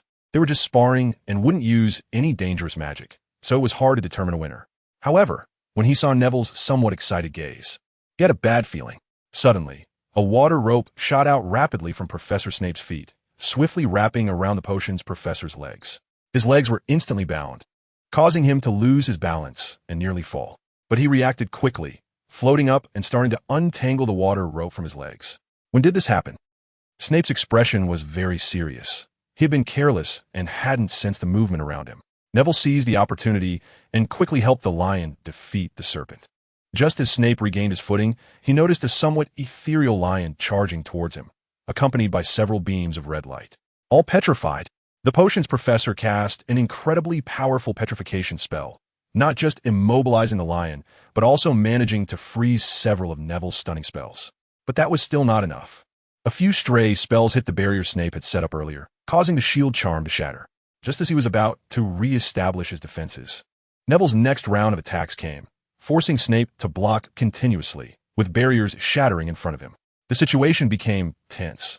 Neville couldn't break through Snape's defenses, and Snape was pressured by Neville's relentless assault, unable to counterattack. At that moment, a second water rope appeared, perfectly timing its attack, just as Snape's previous barrier was destroyed. It quickly wrapped around Snape's body, binding the potions professor. The momentary pause allowed Neville's attack to land directly. The petrification spell hit Snape, rendering him completely immobile. Neville let out a long breath. He was quite exhausted, but he had won, capitalizing on Professor Snape's carelessness. He also won in the information war, as Snape never expected Neville could hide water and had a backup plan. He looked up, meeting the potions professor's murderous expression. Neville instinctively swallowed and hurriedly lifted the spell, allowing Snape to move his arms to avoid any issues with potion brewing due to their earlier duel. Looking at Snape's face filled with dark energy, Neville quickly bowed to him, a sign of respect in dueling. Snape grunted, but nodded back at him before turning to leave. Neville finally felt a sense of relief. Even if he could defeat Professor Snape, that cold, imposing aura still intimidated him. Then came the overwhelming joy. He had beaten Snape, a remarkably skilled wizard, not like Sirius, who had been significantly weakened after years in Azkaban. Although it might feel unfair to Sirius, it had to be admitted that Snape was indeed much stronger. Even though neither of them had used their full strength, it was enough to prove many things. As for the next step, Dumbledore? Never mind. Neville felt that Dumbledore could just conjure a wave of water to drown him. EDG is awesome, and then ended up catching a cold from staying up late. Sob, sob, sob. Chapter 188. Return to school in the quiet boys' dormitory. Only one person was still asleep. The boy was sleeping very soundly, having maintained a supine position for a long time, looking extremely stiff. On the desk by his bed lay a jumble of items, an old alarm clock, some empty glass bottles, a few very old books, and 2 open letters. The 2 letters were sent by an owl, filled with gratitude towards Neville Longbottom for saving Arthur Weasley. The top book in the pile had a piece of paper tucked inside it, and from the elegant handwriting peeking out, it could be guessed that the writer was likely a girl. This became even more evident when compared to the handwriting on the 2 open letters. The winter sunlight arrived particularly late, but time continued as usual. When the shortest hand on the bedside clock pointed to 6, the clock moved. It didn't make any sound or vibrate incessantly. Instead, it transformed directly into an arm and raised its hand, delivering a series of slaps to the sleeping boy. The boy was awakened by the second slap, groggily opening his eyes to see a hand coming toward his face, while his cheek also throbbed with pain. "Stop! I am awake!" Neville shouted the command to stop the alarm, which he had tried based on a spell he read in a book. The book described this alarm as very effective, and it certainly seemed to be so. The arm froze in place, just like Hermione when petrified. Damn, today is the return to school day. Thinking about the return to school made him remember that today was the day his classmates returned, as well as Hermione. Picking up a mirror, he looked at his red and swollen cheeks and couldn't help but laugh. If it weren't for his proficiency in restoration spells, he definitely wouldn't be able to face anyone looking like this. While using a restoration spell on his face in front of the mirror, Neville suddenly thought about giving this eternally transformed alarm clock to George and Fred. They would surely love it. He looked at the now harmless-looking clock, a smile creeping onto his face. "You have a swollen spot next to your left eyebrow," the mirror suddenly exclaimed sharply. "Oh, thank you." Neville finally managed to restore himself to normal. He then got up to wash up, drank a large glass of cold water, and started his morning run. At this time, the sky was already dimly lit, but the cold air could make Hagrid, wrapped in a moleskin coat, shiver. If it weren't for Neville's mastery of various spells and his warm robe, he certainly wouldn't be out in such weather suffering. Even Umbridge, that old hag, had gone home for the Christmas holidays. One wondered if she would be punished by Fudge for making no progress at Hogwarts after so long. But what did that have to do with the people at Hogwarts? They merely wanted her to view Hogwarts with a more objective attitude. Of course, there were some enhancements. Otherwise, she would have surely expelled Hagrid and Trelawney. As Neville ran, he thought about it. The duel last night only involved magic, and he was actually looking forward to a real confrontation with Death Eaters, as that way he wouldn't have to hold back. Really looking forward to Dumbledore's plan, Neville sighed. having already reached the edge of the forbidden forest and was about to turn back. Looking forward to what? Suddenly, a very rough voice asked, suggesting that this person was likely still half asleep. Nothing, Hagrid, good morning. Neville shrugged, greeting Hagrid, who had just walked out of his hut. Oh, good morning to you too. Neville, are you exercising to have a physique like mine? Hagrid was interrupted and instantly forgot Neville's previous muttering, even making a joke. Not that I want to, and even if I did, I probably couldn't do it. Neville paused, slightly bending forward and said out of breath. Oh, that's natural. I was taller than you are now in my first year, Hagrid said with immense pride. After bidding farewell to Hagrid, Neville returned to the castle to prepare for dinner. The Great Hall was empty, but not because everyone was sleeping in. It was because the professors were all busy today. It was the day of return to school. After studying all morning and preparing the homework due for tomorrow's classes, Neville began to lazily settle into his dormitory, feeling a bit tired. A life that is too tense can be exhausting, and even with plenty of potions, one cannot avoid weariness. Neville was no exception. At this moment, the bed in the dormitory felt particularly soft. This Christmas, he did not return home, partly out of fear and partly because he found it troublesome. So, in the absence of a letter from his grandmother urging him to come back, he took the initiative to write that he would not return. As for the headquarters of the Order of the Phoenix, one could imagine it was like a festive day, everyone gathering together. Just thinking about it made Neville feel a bit sour, but for the sake of ultimate victory, many things could be sacrificed. He sighed, picked up a piece of bread from the bedside table, and started nibbling while also picking up a hefty book. Meanwhile, on the Hogwarts Express, in a compartment near the back, Harry, Hermione, and the Weasley siblings were all squeezed together. After seeing that his father was fine, the twins completely recovered, and Ron acted as if nothing had happened. Only the young girl Ginny occasionally showed a worried expression. At this moment, the twins were writing and drawing on a piece of paper, occasionally whispering to each other, clearly not paying attention to the two Gryffindor prefects. The male prefect didn't mind them. He was playing wizard's chess with Harry and was trying to figure out how to lose on purpose. Having spent a Christmas together at the headquarters of the Order of the Phoenix, they all noticed that Harry's mood seemed to be off lately, so even Ron, who usually had negative emotional intelligence, surprisingly understood quite a bit. Ginny watched quietly from the side, her eyes not on the chessboard but solely on Harry. Hermione was pressed against the window, feeling the cold glass, occasionally breathing on it to make the existing fog even thicker, her eyes vacant, making it hard to tell what she was thinking. At that moment, in the highest office of Hogwarts, there was someone in great distress. He had devised a rather unstable plan that he had never dared to imagine, a plan that could cause significant losses. And it was even possible that the Order of the Phoenix could be annihilated as a result. The old man stood up, his gaze heavy on his old companion, Fawkes. If luck was on their side, perhaps they could win outright. After losing surveillance over the Department of Mysteries, they had to do something. Chapter 189. The school feast the winter night came quickly, and Neville had already sat in the Great Hall waiting for dinner, reading to pass the time. He had finished most of his tasks, and was now just waiting for their leader, Dumbledore, to give the command to fight. At 6 o'clock sharp, the Great Hall doors swung open, and Professor Dumbledore, with his long legs, stepped into the hall with a smile. Shortly after, other professors followed in, including Umbridge, who was wearing a thick black velvet gown that made her look even bulkier. Neville wanted to laugh, but held it back, even greeting her as she passed by. The unsympathetic Umbridge had no idea what was happening to her. During this time, she even felt good. The students were nice to her, and there were hardly any troublemakers in class. The professors were equally friendly, accepting her suggestions without opposition. But what she didn't know was that this was merely her modified subjective perception. The students were compliant because they were learning something in the defense against the dark art study group. The professors were friendly because she hadn't uttered any outrageous words. Dumbledore had placed a spell on her, using a powerful confusion charm. For at least a year, Umbridge would consider Hogwarts her true home. Before long, the Great Hall doors were fully opened, and the students who had spent the entire Christmas holiday filed in. Neville stood up and waved towards the area with the most red hair, and sure enough, he spotted a black-haired boy with glasses and a pretty brown-haired girl. I think your dad is completely fine now, right, Ron? As soon as they sat down, Neville asked. Oh yes, he is fine. He was discharged 3 days ago. Ron appeared excited, his face flushed. That's good. Neville finally felt completely at ease. The Weasley kids were all very excited, treating Neville like a great benefactor. For a moment, Neville found it hard to accept their enthusiasm, so he decided to change the subject. He threw an arm around one of the twins' necks. As he didn't know which was which, and lowered his voice, let us not talk about that for now. I've got something fun. Want to check it out? Definitely. Fred and George replied in unison, and then the three of them huddled together as Neville pulled out his amusing clock. Hermione was watching with a frown, looking quite angry, although her angry expression was quite pretty. Unfortunately, Neville didn't notice and excitedly began to introduce the permanent transformation spell to the twins. Ron had already started to zone out.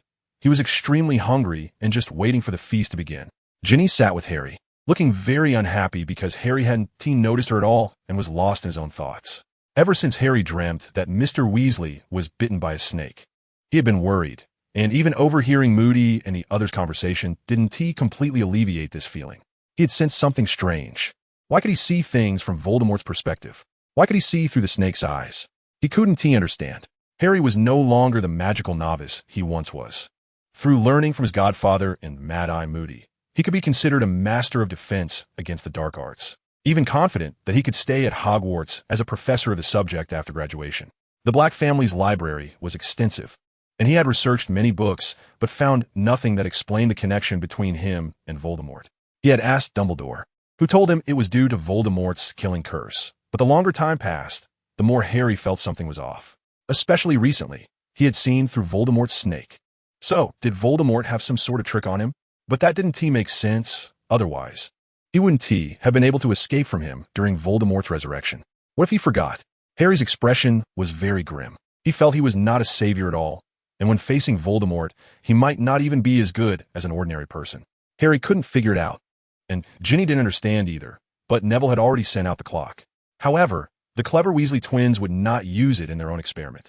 They planned to give the clock to Lee Jordan as a gift that very night. Hermione's complexion finally improved a bit as she leaned closer to Neville and started asking about his Christmas holiday.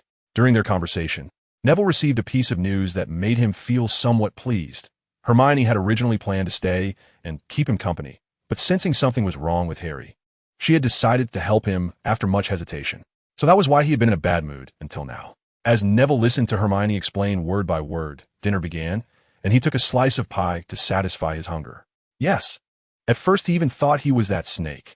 How could that be possible? He had been sleeping soundly in the Gryffindor dormitory at that time. Speaking of this topic, Hermione appeared somewhat irritated, indicating that she had suffered quite a bit this Christmas. She didn't notice that Neville was pursing his lips, his expression not quite right. However, it was only for a moment. Neville quickly realized his lapse and returned to normal before being discovered, even pretending to ask about other matters.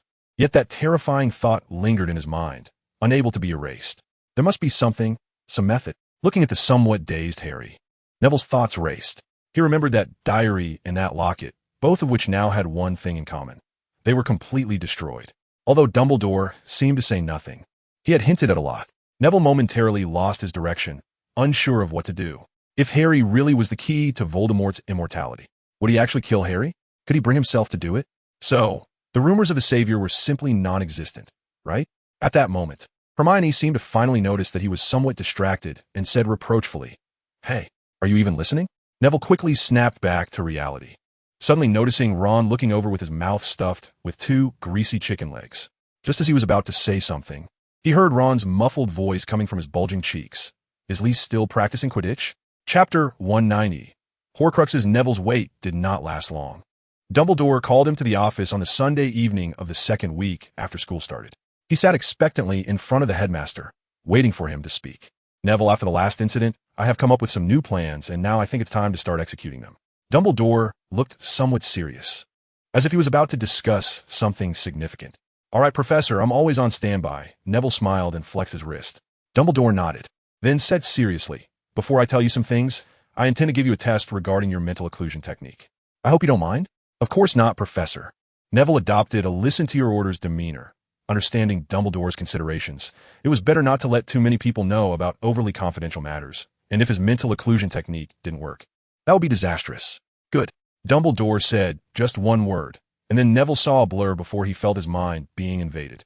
Dumbledore's casting speed was frighteningly fast. In fact, with his mastery of magic, he could have performed the legilimency without a wand, but this time he exerted all his strength. The first layer of the world that Neville had constructed in his mind was rapidly collapsing, and Dumbledore's spell gradually tore through Neville's disguise like peeling silk from a cocoon. But after that, there was nothingness. The gray mental world was completely invisible, and Dumbledore felt as if he was sinking into a quagmire. at his level of power. He surprisingly felt some pain when invading to this extent. Neville was also suffering. This kind of mental confrontation felt like two souls colliding, and damage was inevitable, especially since Dumbledore was using all his strength this time. Suddenly, Neville felt a loosening in his mind, and his previously clenched jaw relaxed. But just then, another wave of force surged into Neville's mind. He trembled all over from this sudden attack, his eyes rolled back, and everything before him grew darker. Finally, everything stopped. Dumbledore looked apologetically at the young man who was now gasping on the desk, but he didn't say anything apologetic. Instead, he encouraged, "You did very well. It seems there is no problem." Neville forced himself to sit up straight, a somewhat unnatural smile on his face. It seemed he had succeeded and passed Dumbledore's test, so he would be able to participate in Dumbledore's plans. "Here, drink this first." Dumbledore didn't mention any plans, but conjured 2 cups of drink, drinking one himself and handing the other to Neville. Recognizing it as a calming potion, Neville gulped it down, and indeed, his body relaxed significantly, the tension completely dissipating. "All right, no need for small talk. Let's get down to business." Dumbledore became serious again, his eyes sparkling with intensity. Neville also perked up, listening attentively. "First, I want to introduce you to a very evil type of magic, Horcruxes." Dumbledore's expression was grave, and Neville paused for a moment, suddenly recalling snippets he had read about Horcruxes in a certain book. Due to their extreme evilness, Horcruxes will not be elaborated on. A Horcrux is an object created through magic, allowing the maker to split their soul in some way and protect it in a chosen vessel. Neville's eyes brightened, immediately thinking that the diary and the locket found by Regulus were both Horcruxes. Because Voldemort's Horcruxes still exist, he can't die, right? Neville said somewhat excitedly. "Exactly." Dumbledore nodded slowly. "As of now, we have destroyed 2 of them, but we still do not know how many Horcruxes Voldemort has made." Neville's expression suddenly darkened. If they couldn't figure out this key detail, they wouldn't be able to grasp the opportunity to truly kill Voldemort. What if they failed to eliminate him, and Voldemort hid somewhere to regain his strength? Just thinking about it sent a shiver down Neville's spine. A Voldemort hiding in the shadows. No one knew when he would strike. Seemingly understanding Neville's expression, Dumbledore expressed a similar sentiment. "You're right, Neville. As you can see, I am also troubled by this matter. However, not knowing the exact number doesn't mean we can't focus on the existing Horcruxes." Seeing that Neville seemed a bit downcast, Dumbledore quickly spoke up. Neville straightened up, instantly revitalized. "So you plan to have me destroy a Horcrux, right?" "Indeed, I do have that plan, and it seems I have already learned the location of a Horcrux." In Neville's increasingly excited gaze, Dumbledore decided not to keep him in suspense. "According to my reliable sources, Voldemort seems to place great importance on finding Bellatrix. He is somewhat uncertain if she is really dead. But Professor, don't they have the Dark Mark? I remember that spell can be used to locate people with the mark." "That's right, but he seemed a bit uncertain. Or perhaps he already knew about Bella and the others' deaths, and was worried about who they died at the hands of. This greatly piqued my curiosity. So last month, I visited the Lestrange family's old house. Although I didn't find anything inside, there was another place related to their family that I hadn't searched. I originally planned to go there myself, but recently Voldemort has made some new moves, so to guard against any new tactics he might employ, I decided to stay at Hogwarts, and I intend to assign this task to you." Looking at Dumbledore's trusting gaze, Neville felt a surge of confidence. "It's Gringotts, isn't it?" "Professor?" "That's right, it is Gringotts," Dumbledore nodded. Voldemort's excessive interest in Bellatrix made me think of this. Since the previous diary was entrusted to Lucius for safekeeping, it would be natural for him to have one of his most loyal servants guard Horcrux as well. Dumbledore explained his analysis. "So, Professor, when should I make my move?" Neville asked eagerly, having been waiting for Dumbledore's plan.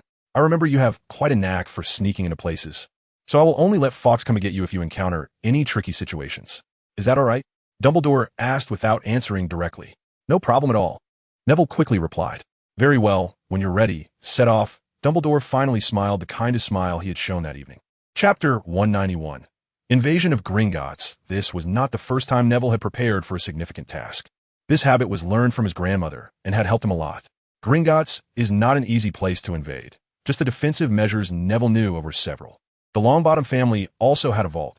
He had been there a few times when he was young, but after he could make money through potions, he stopped going. The Longbottom vault was very old, and as the Longbottom name continued to be passed down, the gold inside was gradually diminishing. Neville estimated that his family's wealth might not even be half of the Potter family's. After all, Harry's grandfather had made quite a fortune back in the day. So Neville also learned a lot about Gringotts from hearsay. For example, he knew that his family's vault was protected by duplication and burning spells. And if his family had such measures, the Lestrange family would likely have similar protections. Additionally, he heard from Hagrid that some vaults in Gringotts were guarded by dragons, and he was very curious about how those goblins managed to keep the dragons obedient. Knowing these 2 points made the preparations much simpler. First, he needed an identity that could enter the Lestrange family vault, but this was a very risky endeavor, since all direct members of the Lestrange family were dead, and Voldemort was specifically looking for them. If Neville transformed into one of them to enter the vault and was discovered, Voldemort would know the Horcrux was exposed by the next day. This clearly did not align with Dumbledore's plan. They wanted to find Voldemort's Horcruxes one by one and destroy them. If they were discovered during this step, Voldemort would simply retrieve his Horcrux and hide it somewhere far away, which would be disastrous. The soul-binding curse became a very good option, combined with the Oblivion Charm. It could allow the goblin to help him open the vault while keeping his actions unnoticed. There were many ways to counter the duplication and burning spells, the simplest being not to touch anything in the vault. Not to mention, there were universal counterspells that made dealing with them quite easy. Lastly, there was the dragon. This was also manageable. Neville's animagus form wasn't just for show. It shouldn't be difficult for a raven's agile body to evade a dragon. As for the last part, Harry, can I borrow your invisibility cloak for a bit? I have some things to do. No problem. Take it, Harry replied. And soon Neville had a silvery garment in his arms. Neville decided to use the old method and scout the area first. He spent 3 days wearing the invisibility cloak to observe the layout and the goblins in Gringotts. At midnight on Thursday, Neville looked at the Gringotts Hall, which was only lit by a few candles, and couldn't help but smile. 3 days was enough for him to figure out the goblins' patterns. The closing time for Gringotts was 8:30 p.m., and then the busy goblins would return to their quarters inside Gringotts to rest, while 5 goblins would come out to patrol at night after resting all day. Every day during those 3 days was the same, for goblins remained on duty in the Gringotts Hall, while the other 2 would patrol on their carts every hour and a half. Half an hour was just enough to complete a round, and then after an hour, the other 2 goblins stationed in the hall would take over the patrol. Having grasped everything, Neville decided to make his move tonight. For the first time, he didn't plan to use the soul-binding curse. He wanted to try it himself first. Wrapped in Harry's invisibility cloak, Neville smoothly arrived at the entrance to the Lestrange family vault. He didn't take a cart, but transformed into a raven and flew down. The anti-goblin waterfall had no effect on the Potter family's ancestral invisibility cloak, and the dragon was of no concern either. Neville flew over it while it was still fast asleep. Looking at the seemingly illusory door before him, Neville frowned slightly. He recognized the magic as something likely specific to goblins, which posed a challenge for him. Acting recklessly might trigger an alarm. So should he come back tomorrow instead?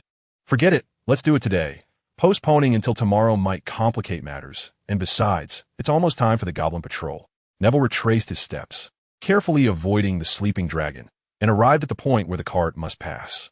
Hiding behind a wooden post on the side of the track while wearing the invisibility cloak, Neville waited for the goblins to arrive. When the minute hand of his watch pointed to 10, he finally heard the clattering sound of the cart in the distance. Neville gathered his strength and aimed his wand in the direction of the approaching cart. As soon as the mine cart appeared in Neville's line of sight, he acted immediately. The speeding cart was frozen in place. The immense inertia flung the unfortunate goblin out, and Neville quickly cast a petrifying spell to immobilize him before starting to control him with a soul-binding curse. The goblin, who had been staring wide-eyed, instantly lost all expression and walked over to Neville in a daze. "How can I open the Lestrange family vault?" Neville quickly and quietly asked. "We need our goblin hand as the key," the goblin muttered. Only then did Neville take a good look at this goblin. He was quite old, with so much fluff on his ears that Neville doubted whether he could hear what others were saying. Fortunately, he could hear clearly, and Neville breathed a sigh of relief. "Take me there. Open that door," Neville commanded. Yes, the goblin stiffly walked forward. Seeing his condition, Neville figured he wouldn't be able to pass the dragon, so he grabbed him and wrapped them both in the invisibility cloak as they headed towards the Lestrange vault. This time he was much more cautious, tiptoeing past the dragon. And fortunately, it remained asleep. Neville brought the goblin to the door that had previously stumped him. The elderly goblin extended his right hand straight towards the illusory, magical door. The large door instantly dissolved, leaving Neville in awe. He then cast a powerful petrification spell on the old fairy, stopping him right at the entrance of the vault, while he himself stepped further inside. The Lestrange family's vault was astonishingly large, and the treasures inside dazzled Neville's eyes. The ground was covered in gold galleons, which was the main color scheme here, along with many other seemingly precious objects, all made of gold. Finding a Horcrux in this sea of gold, and he had less than 20 minutes, otherwise, the missing fairy would alert other fairies. Damn it, that Horcrux wouldn't be gold as well, would it? Neville cursed under his breath and used a sensing spell he hadn't used in a long time. He was quite skilled at this, so finding a magical object shouldn't be too difficult. Neville closed his eyes, feeling the magic touching each object. He gradually eliminated those with only a hint of magic, leaving 7 items. First was a somewhat rusty necklace that he couldn't make sense of, then a teacup, which he guessed might have an endless refilling charm. As it was filled with aged coffee when he saw it, the smell nearly choked him. Next was a short sword embedded with gemstones, and 3 books with blank covers. Finally, there was a very ornate golden cup, which Neville curiously inspected, eventually discovering a small inscription on it. Helga Hufflepuff. Chapter 192. The destroyed Horcrux looking at the exquisitely ornate golden cup before him. Both the old and young were extremely excited. Beside them, the portraits of former headmasters were so eager that they seemed ready to poke their heads out of the frames. After confirming the dark magic hidden within the cup, Neville retreated. He didn't have much time, and he needed to restore everything to its original state, while also sorting the fairies' memories. Fortunately, he completed everything without the fairies noticing anything unusual. Only the old fairy affected by the spell seemed a bit dazed, but that was no longer important. Professor Dumbledore's means of retreat were very effective. Fawkes's speed of apparition was much faster than using a portkey or disapparating, and it was much more comfortable. He felt like he was holding a warm furnace, feeling cozy all over, and soon returned to the headmaster's office at the top of the tower. He really found it. Dumbledore murmured, as if he thought of something, and suddenly he had a flash of inspiration, thinking of a new clue. So, Professor, shall we destroy it now? Neville asked, his voice a bit hoarse from excitement. I believe we can. With just this short time, I can already feel the magic within it starting to escape. Dumbledore nodded in affirmation. Escape? Neville asked, somewhat surprised. Yes, escaping. It seems to be afraid of me, Dumbledore said, shaking his head helplessly, then smiled wryly. Given our limited knowledge of Horcruxes, I think we shouldn't let it stay for too long, lest we have long dreams at night. Dumbledore solemnly placed the golden cup on the ground to avoid damaging his cluttered desk later. Neville stared blankly at all this, curious to see what method Dumbledore would use to destroy the Horcrux. At that moment, the portraits of former headmasters began to argue. Some did not want the golden cup destroyed, as it was a relic of Hufflepuff. Others firmly sided with Dumbledore, believing this evil object should be destroyed immediately. Listening to their quarrels, Dumbledore also shook his head, seemingly regretting the destruction of this precious magical item. But he resolutely approached the golden cup, and in an unknown manner, instantly broke through its protection. Once the protection was broken, the cup released waves of black mist, but Dumbledore tightly controlled them within a very small area. Then, the headmaster turned his gaze to Neville, who was lost in thought. Go ahead, Neville, use that trick you used last time, Dumbledore said calmly.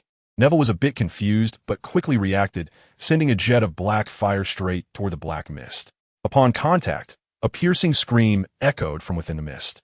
This time, Neville was certain this was definitely Voldemort's Horcrux, identical to the scream when a locket box was destroyed.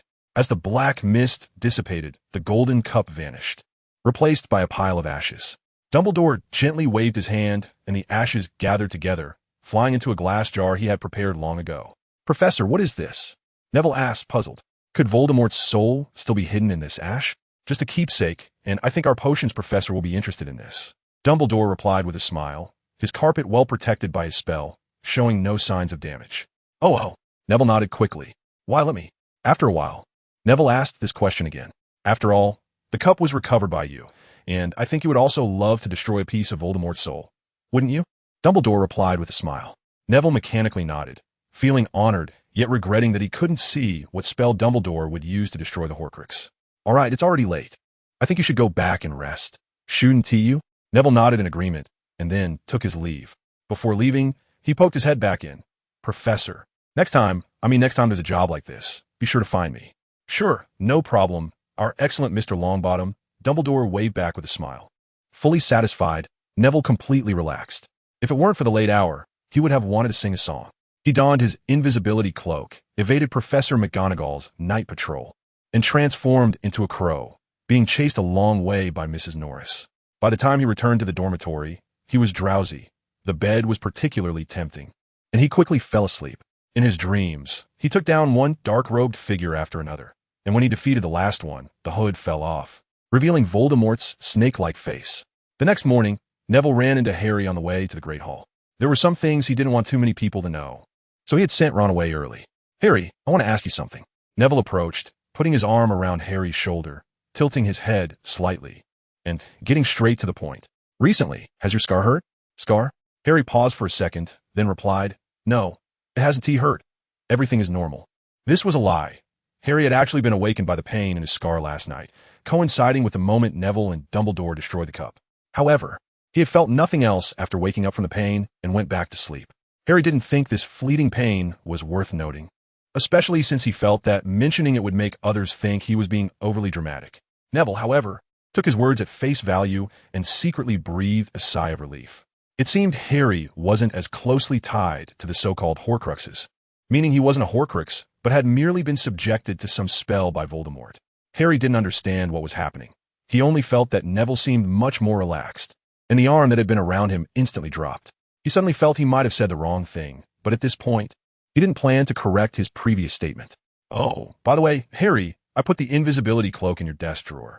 Neville, now relaxed, walked alongside Harry and started to change the subject. "Oh, by the way, have you been out doing anything recently? You can transform, so you shouldn't need the invisibility cloak." Harry asked. There was indeed something, quite a hassle, but I managed to solve it." Neville nodded, not elaborating further. Harry also nodded and didn't press the matter. The two fell silent as they arrived at the Great Hall, heading towards the Gryffindor table. Chapter 193. Snape's Plan in the Noisy Great Hall. Sitting at the Gryffindor long table, Neville had just stuffed the last piece of chocolate cake into his mouth, feeling a satisfying fullness in his stomach and mind, and unconsciously twirled the fork in his hand. "You look quite happy," Hermione said, wiping chocolate from the corner of her mouth as she turned to Neville. "I am indeed quite happy," Neville replied with a slight smile. Having completed his task successfully and knowing that Harry was not a Horcrux lifted his spirits. "Have you finished everything?" Hermione asked thoughtfully, tapping a few times on the table. She knew Neville had been busy recently, but she wasn't clear on what he was up to, and Neville hadn't told her. "Yeah, it's done. It was quite important, so of course I'm feeling good," Neville said, shaking his head, savoring the fading taste in his mouth, and wiping his lips. "Professor Dumbledore must like sweets because they make people happy. Should I go buy some in Hogsmeade?" he thought to himself. Noticing the bloodshot in his eyes, Hermione felt a pang of concern. But she knew Neville was working for the Order of the Phoenix, that is, for Dumbledore, to defeat the one whose name cannot be mentioned, and that any amount of hardship was worth it. "You should try to rest more lately. Your eyes look a bit red," Hermione advised. "No problem, Hermione. Even if you didn't say it, I'd make sure to catch up on sleep," Neville replied, yawning, revealing that he was indeed very tired. With classes starting again and his free time spent scouting Gringotts, he sometimes wished he could graduate right away. But he knew he couldn't. Dumbledore had originally seen him as a pawn, and although some of that had been exposed, he could still play a role in protecting the savior, Harry Potter. So his plans to apply for early graduation were likely impossible. Seeing him so obedient, Hermione smiled appreciatively, then stood up first, preparing to leave. Neville looked at her in confusion and instinctively asked, "Are you going?" But quickly changed his question. "Do you have something to do?" "Yes. I'm going to the library. I need to check on some runic questions," Hermione replied with a nod. "Then I also." Neville started to get up to follow her, but was pressed back down by Hermione's delicate hand. He stared blankly at her, still smiling, and was somewhat puzzled. "You need to rest properly. Just eat and go back to sleep." Her voice was calm, but carried a hint of chill. Neville swallowed hard, feeling that the assertive Hermione he remembered had returned. "As you wish," Neville said with a dry laugh, choosing to be sincere in front of Hermione, even if it might offend her. After watching the girl's light figure disappear, Neville suddenly felt a gaze upon him. He decisively turned his head and saw Harry and Ron, both wearing expressions of schadenfreude. "I told you, anyone who dares to be with Hermione is just looking for a mother," Ron said, showing no pretense of hiding his amusement, even though he lowered his voice. Neville still heard him. "But it wasn't like that before, was it?" Harry looked puzzled. "Huh. What do you know? That's just a woman's disguise. Now her true self is finally revealed, isn't it?" Ron laughed, seemingly oblivious to Neville's increasingly dark expression. "Ron, cough." Harry noticed and quickly intervened, prompting Ron to realize that Neville had been staring at him for a long time. Cough, I was just making a guess, cough. Don't take it seriously." He quickly changed his tune. Neville sighed, slowly retracting his gaze, his mind drifting back to the various moments he had shared with Hermione. Yes, this was the real Miss Hermione Granger. What was that docile little lamb? He suddenly felt that the Hermione who revealed her true nature before him was the most adorable. The early spring weather was not particularly warm. Instead, it was colder than the previous days due to the melting snow. Many students caught colds, and Madame Pomfrey was busy attending to them. Fortunately, there was the cold remedy sent by Professor Snape, although she didn't know that this cold medicine did not come from the potions master himself. In the potions classroom, Neville Longbottom stared at a thick stack of homework with a troubled expression. The reflection in the window showed his appearance, oily black hair, and a distinctive hooked nose. He had been transformed into Professor Snape for 2 days. 3 nights ago, Dumbledore had irresponsibly called him to the office and shoved a large barrel of polyjuice potion into his hands, along with a handful of oily black hair. Even if he was unwilling, Neville had no choice but to pinch his nose and drink the potion, which had turned a dark green like poison due to the added black hair. And as a result, he had become Severus Snape, their potions master. Professor Snape has a place he must go this week. Dumbledore looked innocently at Neville, who was bewildered by the changes in his body, and began to explain. I understand the reasoning, but Professor Dumbledore, why me? Neville glared at Dumbledore, his pale face showing dark lines, resembling a fierce snake. Ah, you look just like Severus, Dumbledore said, not picking up on the complaint, but smiling happily instead. Neville's resentment intensified. However, he also knew where Snape had to go. It was to Voldemort. But the urgency of the situation made him frown. Is there movement over there? Neville set aside all complaints and turned to the main topic. Dumbledore's smile faded, replaced with seriousness on his face. Yes, it seems Voldemort is planning something big, but due to certain individuals, they are short-handed, so Severus was summoned. Is he really that eager? Isn't he afraid that Professor Snape will be exposed here?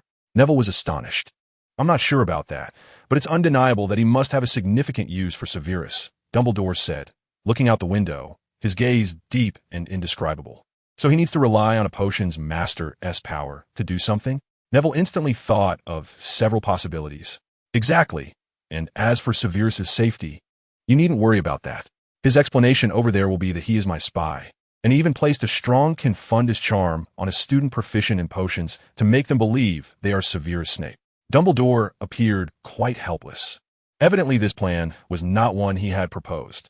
The corners of Neville's eyes twitched a few times. In other words, he had become the student whom Snape referred to as being under the Confundus charm and skilled in potions during this period, which meant that before the real Professor Snape returned, he had become the feared potions master, Severus Snape. Chapter 194, The Imposter Professor Malfoy. I hope you can focus on the potion in your cauldron instead of staring at Potter and grinning like an idiot. At the podium, Snape's hand holding the book shook violently, revealing the zombie face behind it. To avoid exposure, Neville fiddled with his own face to make it appear expressionless. So, even though he wanted to laugh, that face, which ranked high on the list of least liked faces, remained tightly composed. The students erupted in laughter, with Ron's laughter being the loudest, until it was abruptly cut off when Hermione stepped on his foot, making his voice sound like a duck being strangled. Silence. Snape shot a deadly glare at the students below, and the room fell silent instantly, except for Hermione, who struggled to suppress her laughter at this imposter professor. She knew the truth because Neville Longbottom, who was impersonating Snape, obviously couldn't appear in front of everyone. His excuse was that he was handling business at home, but he told Hermione the truth, which made her envious. She thought it was a wonderful thing and a good indication of Neville's abilities in Snape's eyes. Malfoy's face turned a pig liver color, his expression somewhat twisted. He felt that Professor Snape had been taking the wrong medication lately, as he no longer actively sought trouble with Potter and friends, but instead focused his attention on him. What he didn't know was that Neville, impersonating Snape, wasn't he being biased. It was just that the real Snape treated Slytherin students too leniently, always turning a blind eye, which made them extremely unaccustomed to this change. Neville also recognized that this behavior might seem off, but when he stood at the podium, many things became very clear, and he often spoke without thinking. Weasley, if you laugh again, you'll be in detention. Neville looked helplessly at his friend. He wanted to show a bit more favoritism towards Gryffindor, but his conscience wouldn't allow it. Perhaps becoming a teacher truly brought about this mindset of treating all students equally. Ron's smile immediately froze as he recalled he was in the Bats class, and he quickly sat up straight. Neville observed the students below returning to normal, calmed his feelings, stepped down from the podium, and and began checking the transformation potions the students had made. Mr. Finnegan, you clearly forgot to add tree frog skin before stirring. If you come up with this before class ends, it will undoubtedly be a 0. Neville first noticed Seamus's cauldron, which was bubbling with a very unnatural dark brown color, while most others had a nice silvery hue. I'm sorry, Professor. Seamus scrambled to extinguish the fire and tidy up the materials. Neville ignored him and continued walking. Hermione's potion was indeed the best. It had a silvery hue with a hint of light gold, indicating it was on the verge of completion. He suppressed the urge to leave Ms. Granger's side and move forward. Harry Potter's transformation potion also looked decent, in Sirius's words. It perfectly inherited his mother Lily's excellent potion talent. But who knew that behind Lily's excellent potion results lay the shadow of someone else? After all, there was no one at home to teach her potions, nor could she practice. Neville corrected each student's work, pausing slightly when he passed by Malfoy, who had done exceptionally well, nearly on par with Hermione. After making a round, he returned to the podium, sat down, and waited for the students to bring their finished products up for grading. Before long, Hermione was the first to approach. Neville held back everything he wanted to say and coldly squeezed out a letter, O, and marked a big O behind the name Granger on the form. Hermione gave him a knowing smile, didn't say anything, and turned to run away. Neville watched her hair sway as she left, getting lost in thought. Soon, the second student came up. Neville pulled himself back to reality and tried to appear profound. Full marks, Mr. Malfoy. He also marked an O behind Malfoy's name. Malfoy sighed in relief, realizing that his teacher was not targeting him. Perhaps he had been too reckless lately? Or was it? Upon stepping down from the podium, he unconsciously glanced at that boy who always entangled him in confusion. He then realized that Longbottom was actually absent. That pure blood disgrace shouldn't be away from that mudblood Granger, right? Was it because of Longbottom? Was it that Longbottom's absence was why Professor Snape wouldn't target Gryffindor? So, Professor Snape just disliked Longbottom? But where had Longbottom gone? He couldn't have been expelled, could he? What could have caused such a drastic change in Professor Snape? In an instant, Malfoy's mind raced, but the thoughts became increasingly absurd. If it were a year ago, he would have definitely run to Potter to say a few words, like whether that disgraced Longbottom had been expelled. But now, he was vastly different from before. First, he knew Longbottom was formidable, capable of taking down a dragon. Secondly, he was well aware of Longbottom's magic study group. He knew that only a few Slytherin students had joined, including one of his roommates. At first, he didn't pay much attention, but after a chance discovery, he realized that this roommate had become even more powerful in magic. It was one afternoon when he was wandering aimlessly in the castle that he was suddenly drawn by a flash of light from a classroom he passed. He didn't go in but cracked the door open a bit. His good roommate, Blaise Zabini, was casting spells at a puppet. It wasn't dark magic, but various defense spells he was very familiar with, like Stupefy and others. He knew very well what Blaise was capable of before, and comparing it to now was like night and day. Afterward, through some indirect questioning, he finally got the answer. Longbottom was actually teaching magic to Harry Potter. At that moment, it felt like a spice shop had opened in Malfoy's heart, and all kinds of emotions turned into one word: jealousy. Not even graduated, and he could already experience being a professor. Malfoy wanted to try it too, but could he really teach others? According to Blaise's description, Longbottom could take down a 7th-year student in less than a minute. Could he really do that? And did he really have such charisma? Malfoy finally realized that his heart was so empty, so lonely. Chapter 195. A conversation with Malfoy as the class bell rang and Professor Snape announced the end of class. The students streamed out, unwilling to stay in the dungeon for even a second longer. Only Hermione, while passing by Neville disguised as Snape, subtly winked at him. Neville helplessly shrugged, pretending not to see her. If others discovered it, it would be bad. The next day, a bizarre headline would spread throughout Hogwarts. Shocking. Professor Snape actually flirts with Ms. Know-It-All. Then it would spread from 10 to 100, getting worse and worse, and it would really be a big deal. Neville didn't want to end up being turned into a worm by the real Professor Snape when he returned. Although he could resist, it wouldn't be reasonable. Would it? Neville watched the students walk out with his peripheral vision while he began to tidy up the students' finished potions, sorting them one by one. After he collected the somewhat acceptable works into one box and the excellent ones into another, he was about to deal with the pile of waste when a figure appeared in front of him. He instinctively looked up and saw a tuft of blonde hair. Malfoy, do you have something to say? Neville tried to calm himself and made an effort to sound like Snape when he conversed with Malfoy. Professor, I want to ask you something. Malfoy bit his lip, looking quite hesitant. I don't have much time. Neville replied stiffly. Malfoy's face gained a bit of color, and he quickly spoke. Do you know about the study group that Longbottom and Potter set up? I've heard a bit. Minerva often mentions it. Why, do you want to join too? Neville pretended to be indifferent, imitating Snape's usual demeanor by drooping his eyelids to appear uninterested in matter. No. I mean, can we Slytherins set up a similar group? Because we really aren't learning anything in this year's defense against the dark arts class. I even told my dad, but it was no use. He just told me to behave at school.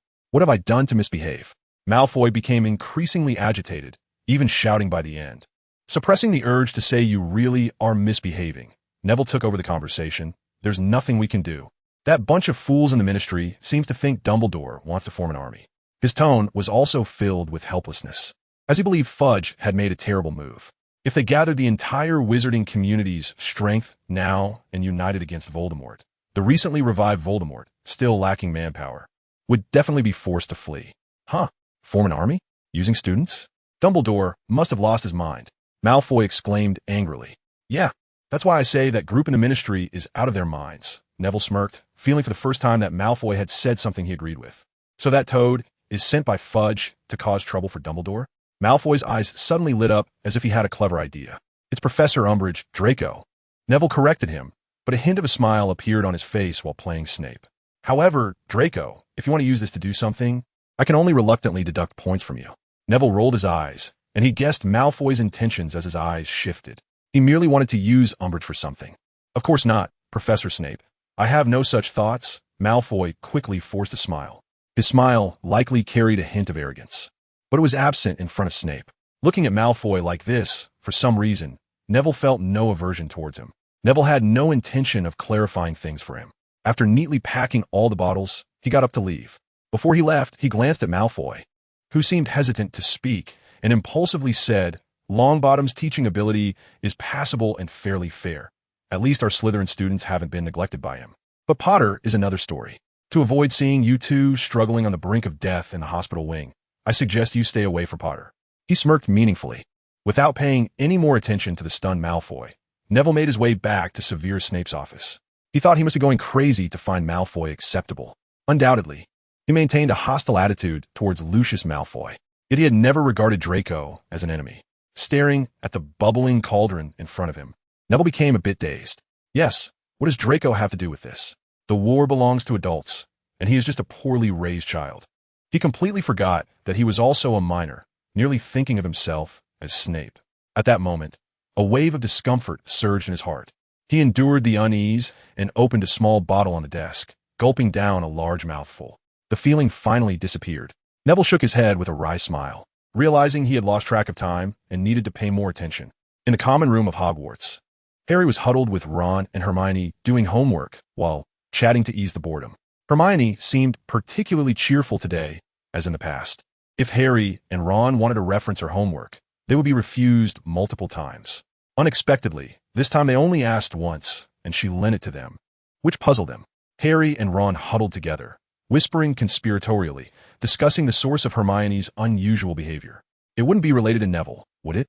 But hasn't he gone home recently? Ron asked, turning to look at Hermione, relieved to see she wasn't eavesdropping. I'm not sure, but it seems like she's been like this since coming back from potions class. Harry also felt a bit confused. Could it be that Snape gave her an O? Ron speculated. Maybe Harry wasn't too interested in that. He had been focusing all his energy on group activities lately, taking the opportunity to get to know many classmates he hadn't met before. Wow, the sun must have risen in the west. But speaking of Snape, don't you think he's acting strangely today? Ron said with a smile. It is a bit odd. He didn't even make things difficult for Gryffindor.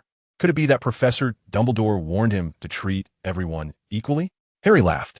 That would be terrible for that old bat. Ron chuckled. Maybe even told Snape to wash his greasy hair properly, Ron added. The two burst into laughter together. Meanwhile, at Malfoy Manor, the real potions professor let out a loud sneeze. Chapter 196. Weary Snape returned before the 6th day ended, and it was evident that his time working for the Death Eaters had not been easy. You look terrible, Professor, Neville observed the pale-faced potions professor with bloodshot eyes, feeling inexplicably sorry for him. He had yet to face Voldemort directly, but he could imagine it was not pleasant. He offered a vial of calming potion, but Snape did not take it. He simply sat down on the sofa without a word. It was clear that he wanted a rest, but perhaps because others were still around, He didn't want to show his vulnerable side in front of anyone. "I'll leave now, Professor." Neville rolled his eyes, instinctively saluted him, and dashed away. Snape watched the door to his office close, even seeing it lock. A surge of heat rose in his chest, but he couldn't say anything. His cracked lips prevented him from speaking too much. The potions professor, completely slumped on the sofa, finally felt relieved. The sleepless nights over the past 6 days had truly drained him. Voldemort summoned him out of necessity, as he couldn't find anyone better than Snape to serve as a potions master. To find Bellatrix and the others, he needed to use a potion from an ancient formula that could allow one to see where others were, as long as a part of something that person had previously used was added to the potion. This has been tough for Snape, who hasn't slept or rested for 6 days while restoring the potion's formula. Even the semi-finished product couldn't fulfill Voldemort's purpose, which made him very angry, almost unable to resist using his heart-wrenching methods on Snape. But he also knew that he couldn't rush this. Snape needed time. With no choice, the furious Dark Lord vented his anger on a Muggle, resulting in the tragic death of another innocent person at his hands. However, Voldemort still allowed Snape to return to Hogwarts and continue restoring the potion's formula. What he didn't know was that Snape had completely restored the formula on the 5th day, but he hadn't brewed the potion completely. Instead, he modified several steps. Voldemort didn't notice Snape's little tricks, just as he couldn't see Snape's true feelings. And just as Dumbledore had hoped, they had gotten what they needed. Taking a deep breath, Snape forced himself to stand up and gulped down the potion that Neville had prepared for him. As he felt the gradual relaxation in his body, a slight smile appeared on his stiff face. Just as he was about to head to Dumbledore, his door was knocked on the next second. Snape frowned, cleared his throat, and straightened his back. "Who?" The next moment, the door didn't open, but a person appeared in front of him. Snape pursed his lips, suppressing the impulse to throw this old man out, and sat back down on the sofa. "Forgive me, Severus, but there are students passing through the corridor, and I don't want to be discovered." Dumbledore smiled at Snape, lightly shaking his wand at him, making Snape feel his fatigue vanish instantly. He couldn't help but want to throw this old man out even more, but he silently threw a piece of parchment to Dumbledore, along with a small vial. "Oh, this is..." Dumbledore's eyes lit up. He had already sensed that Voldemort's actions would bring him good news. The potion can locate the person being sought, regardless of whether they are hidden, Snape stated succinctly. "So, Voldemort is dead set on finding Bellatrix?" Dumbledore seemed to be in a good mood, unable to hide his smile. "That's right. He wants to find them, and he seems to think that another dark wizard has hidden them away," Snape continued, seeing Snape's disheveled appearance. Dumbledore quickly conjured a cup of water and handed it to him. Snape took the cup and drank it in one gulp. As Dumbledore listened to Snape's description, his eyes grew brighter, and a bold idea flashed rapidly through his mind. However, he didn't dwell on it for long and turned his attention back to Snape. "Severus, you should rest for 2 days. That boy Neville can continue to help you." No need, I can manage," Snape insisted firmly. "All right, if you insist. But to be fair, that boy Neville is quite suitable to be a professor. I will consider having him come back to teach after he graduates," Dumbledore chuckled. Snape's face darkened further. "You should hold off on that potion, at least delay it for a month. By then, I think my arrangements should be ready," Dumbledore said, noticing Snape's demeanor, and quickly changed the topic to business. Snape nodded, remaining silent. "You should rest early. I saw a very nice vial of elixir of life on your desk," Dumbledore said, pointing to Snape's desk. Sure enough, there was indeed a vial of potion left by Neville. The corners of Snape's mouth slightly lifted. This time, he didn't remain silent. "I will." Meanwhile, the restored Neville felt completely relaxed. It turned out that being a teacher was such a tiring job. Within just a few days, his hair was nearly turning gray. No wonder Snape always had a stern face. Anyone would feel overwhelmed seeing such a pile of assignments every day. Just as he was about to head back to the dormitory, he ran into Hermione, who was just coming out of the library. Neville suppressed the urge to rush over. There was no one else in the corridor, so while Hermione wasn't looking, he stealthily approached, like a student sneaking into the kitchen for a midnight snack. Hermione was reading a book she had just borrowed titled The Complete Book of Ancient Egyptian Magic, when suddenly her vision went dark as a pair of hands covered her eyes. She panicked and let out a scream, then quickly grabbed the arm of the person covering her eyes, since Neville had never played such a prank on her. And in Hermione's impression, Neville was still in the potions professor's office acting as a diligent professor. She never expected the owner of those hands to be Neville. Moreover, it was late and the lighting was dim. Hermione executed a beautiful over-the-shoulder throw, flipping Neville over her head. Neville, caught off guard, fell heavily to the ground, a rush of heat surging through him. and he nearly spat blood. After executing a perfect over-the-shoulder throw, Hermione finally realized she had thrown the wrong person, followed by another ear-piercing scream. Chapter 197. The location of the fourth Horcrux? I told you I'm fine. Neville looked at Hermione, who seemed almost guilty, and felt a sweet warmth in his heart, even though the pain radiating from his tailbone constantly reminded him that this seemingly gentle and lovely Miss Granger had just thrown someone much heavier than her. But Hermione's entire face had turned a light pink, making her inexplicably cute. Neville could no longer connect her to the previous Miss Granger. Looking at the girl in front of him with her flushed cheeks, he wanted to kiss her, but he held back, knowing he looked disheveled and hadn't brushed his teeth. Feeling the warmth in his palm, Neville's heart raced. Yes, he held back from kissing her, but couldn't resist petting Hermione's head. You're really cute, Neville said awkwardly. Then, ignoring Hermione's surprised eyes, he dashed away. As a result of the sudden sprint, pain shot through his tailbone again, making him wince. Rounding the corner of the corridor, he quickly used a healing spell on his backside, not caring if it worked, and continued to run forward. Damn it, Neville Longbottom. Why are you so cowardly? Where did the guy who wanted to propose to Hermione go? Neville repeatedly scolded himself in his mind, but other emotions also surfaced. For example, Hermione is just too cute. Why is Miss Granger so beautiful? The 15-year-old boy, at this moment, was thoroughly smitten. In the following days, Hermione seemed to have completely noticed the changes in Neville, which made her quite assertive, at least now. Neville had to get her approval for any nighttime excursions. Though he never mentioned it to her, it still made him feel both pained and happy, with his freedom levels plummeting, making him eagerly anticipate Dumbledore's next plan. Finally, after another afternoon spent gathering in the Chamber of Secrets for study, Neville received an invitation from Dumbledore. This made him feel immensely excited when he walked into the headmaster's office at 8 that night, his steps light and buoyant. Good evening, Neville. Dumbledore was as warm as ever, though Neville vaguely sensed that he seemed to have changed a bit, but he couldn't quite put his finger on it. Good evening, Professor. Are there any new tasks? Neville pushed aside the chaotic thoughts in his mind and focused intently on Dumbledore.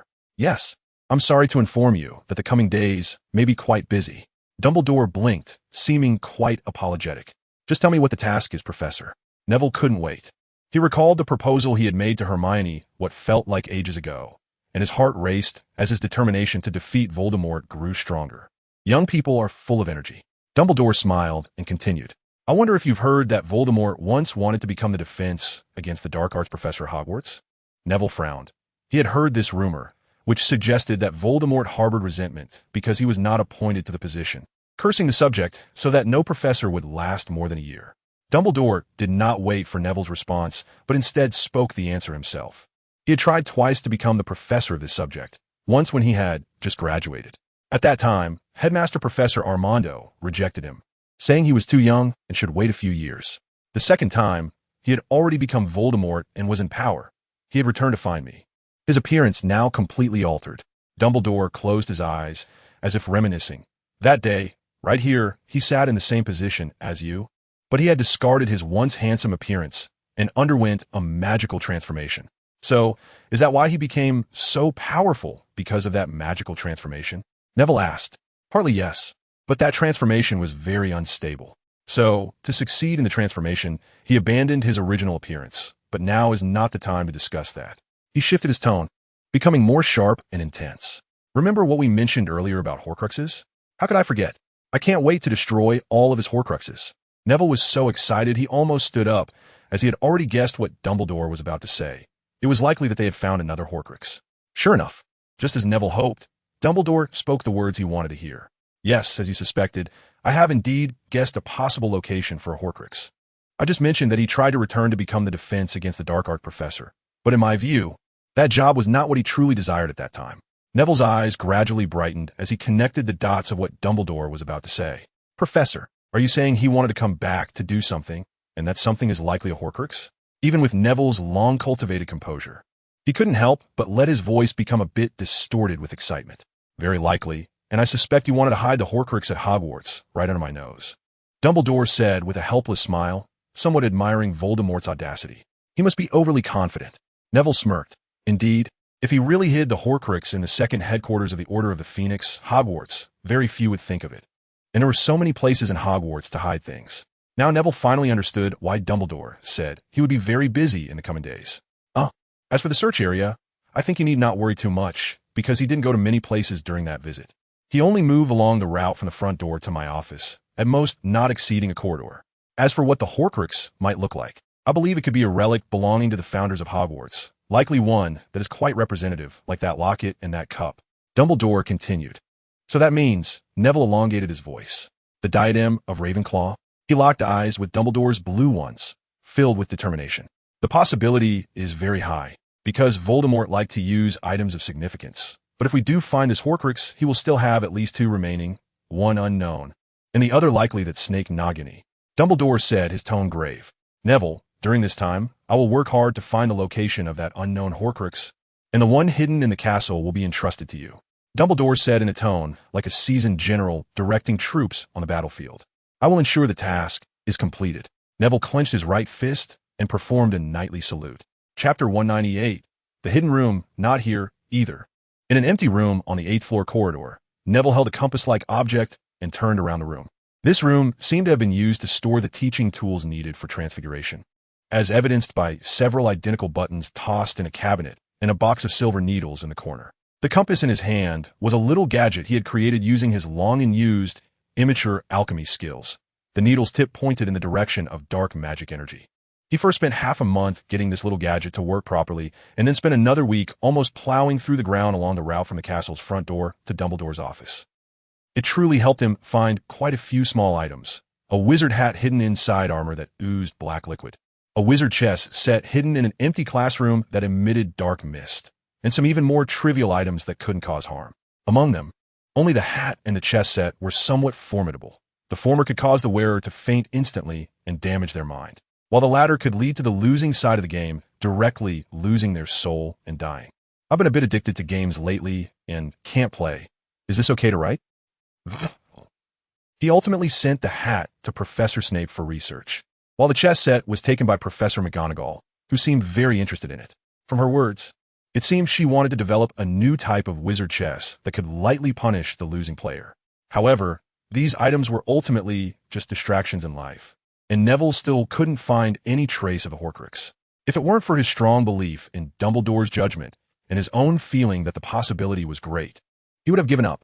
Ultimately empty-handed, Neville decided to seek outside assistance, first finding the Weasley twins, as he felt they must know quite a bit. The Weasley twins were very excited when they learned that Neville wanted to find a place to hide something along a not-too-long route. You should have found us sooner, Neville. Fred seemed quite enthusiastic. Yeah, we are experts in this area. George echoed his brother. Renewed with confidence, Neville followed the 2 brothers around again. But the results were still no different from his own searches. Neville, don't be discouraged. We have a way, right, George? Fred noticed Neville's disappointment and comforted him.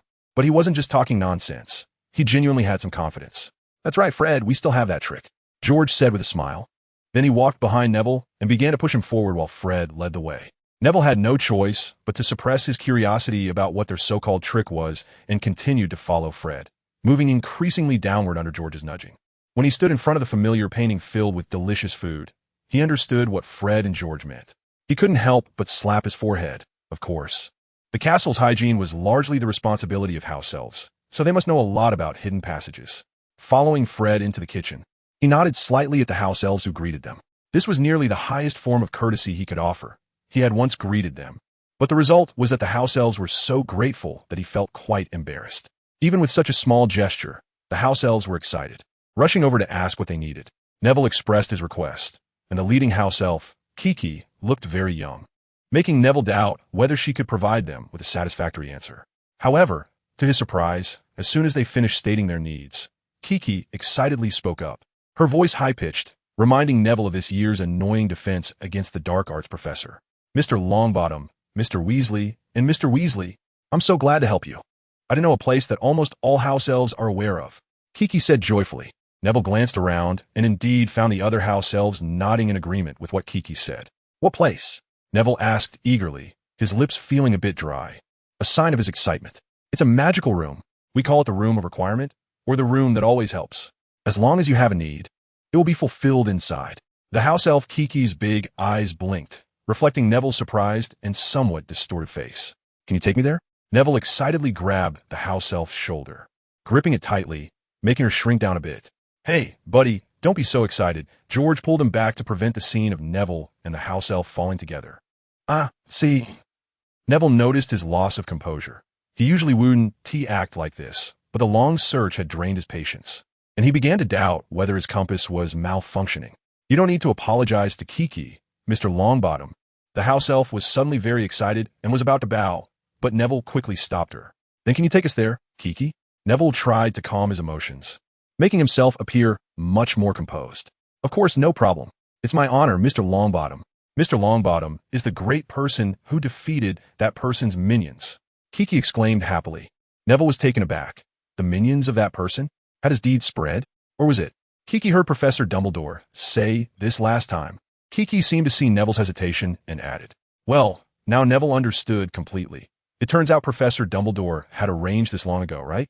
Couldn't he have told me about the room that always helps earlier? Why make someone waste time? But then he thought it shouldn't be like that. Perhaps Professor Dumbledore really didn't know about this matter, and as for spreading his deeds, it might be that Kiki overheard Dumbledore talking with other professors. Apologizing in his heart for doubting Professor Dumbledore, Neville continued, so, Kiki, can you take us there now? No problem, Mr. Longbottom. And Mr. Weasley and Mr. Weasley. Kiki squeaked as she led the way to the kitchen door, and the surrounding house elves looked at her enviously. Neville followed the house elf all the way to the 8th floor, with Fred and George trailing behind, both very curious about the so-called all-powerful room. They finally arrived in front of a tapestry that Neville had confirmed several times. The tapestry depicted a scene of a giant hitting Barnaby on the head. Chapter 199. The room that always helps. While Neville and the Weasley brothers stared blankly at the tapestry, the house elf Kiki had already started pacing back and forth in front of it. Neville and the Weasley brothers looked at her in confusion, but didn't speak. Perhaps this was indeed the method to hide the room. When the house elf passed in front of the tapestry for the 3rd time, an astonishing scene occurred. The tapestry showed no change, but a smooth door suddenly appeared on the wall opposite the tapestry. Neville was sure he had never seen this door before, and the Weasley brothers looked just as stunned, exclaiming in surprise. But this was just the beginning. When they opened the door and stepped inside, they were even more astonished. The room was clearly the kitchen of Hogwarts, with all the kitchenware, tableware, furniture, and decorations complete. If there were a class of house elves staying here, Neville would seriously suspect this was a secret passage to the kitchen.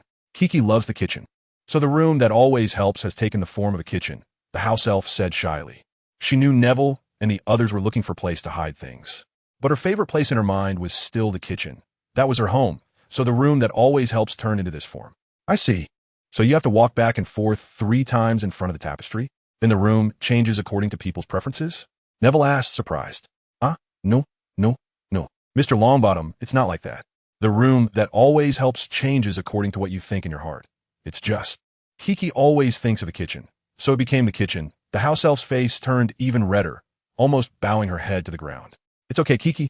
We should thank you, George said cheerfully. Yes, such a wonderful place. We really owe it to you for telling us, Fred said, pulling her up with a smile. Kiki's face turned even redder, her hands covering her big eyes like an ostrich. All right, since we know how to use it now, let's officially start, Neville said hastily, not wanting to waste too much time. Right? Let's go out first. Neville led the way, and the 4 of them stepped out. The smooth door abruptly disappeared again. Standing in front of the tapestry once more, Neville looked at it, contemplated briefly, and began to try. First, I need a room that can find Voldemort's Horcruxes. Neville focused on this sentence in his mind while walking back and forth. Soon, a new door appeared. Neville didn't walk in immediately, but turned to look at the others. He could trust Fred and George, but the house elf. Neville didn't discriminate against house elves. On the contrary, due to his previous experiences with Creature, he respected them. However, this matter was ultimately significant, and Kiki was just a house elf at Hogwarts, not necessarily obedient to his commands or keeping things from others. Yet he still hadn't verified whether this room was truly as Kiki said. He opened the door, but didn't close it immediately, instead allowing the Weasley brothers and the house elf to come in together. However, once inside the room, Neville was stunned. The room before him was no longer resembling the kitchen. Instead, piles of miscellaneous items filled the room like a mountain of trash, leaving only a narrow passage for them to walk through. Neville Longbottom walked up to a pile of garbage and, looking at a not-so-old copy of A History of Magic, fell in a deep thought. He had seen a very familiar name on the book's cover, Marcus Flint. Damn, this place is basically where all the students have thrown their junk, right? Or maybe it's just a hiding spot. Neville thought, picking up a wolf-tooth flying disc, feeling speechless. He then looked around the room, which was comparable in size to the Great Hall, and was completely stunned. Damn, no wonder Voldemort hid his Horcrux here. Who could ever find it? Neville thought with a mix of sadness and anger. However, he had found a direction, and the room seemed to respond to him. He was thinking of a room that housed Voldemort's Horcrux, so the chances of this room containing one were quite high. This meant that as long as he turned the room upside down, he could find the Horcrux. Luckily, he had a good grasp of magic, and if all else failed, he could even burn the place down as a last resort. Neville was instantly filled with determination. As for the Weasley brothers, they had already started rummaging around the room, picking up this and that. Their faces lit up with smiles as if they had reached paradise. Perhaps this was their heaven, with countless treasures waiting for them to take back. Neville ignored the two of them and didn't look at the house elf again. At this point, it didn't matter. His primary goal was to find that Horcrux. Neville took out his wand and began to probe through a mountain of garbage in front of him. The appearances of various objects quickly flashed before his eyes. Old books, broken cauldrons, bones of some unknown creature. The chaotic mess made Neville dizzy. But none of the items were what he was looking for. This was because they all lacked the intensity of dark magic. True Horcruxes could influence the outside world and were, conversely, easier to sense. That filthy, cold feeling, once experienced, could never be forgotten. Soon, Neville rubbed his temples, feeling a bit dizzy, but he was pleased with the results. Not only had he ruled out the possibility of a Horcrux being in the outermost 6 piles of garbage, but he had also discovered some interesting items.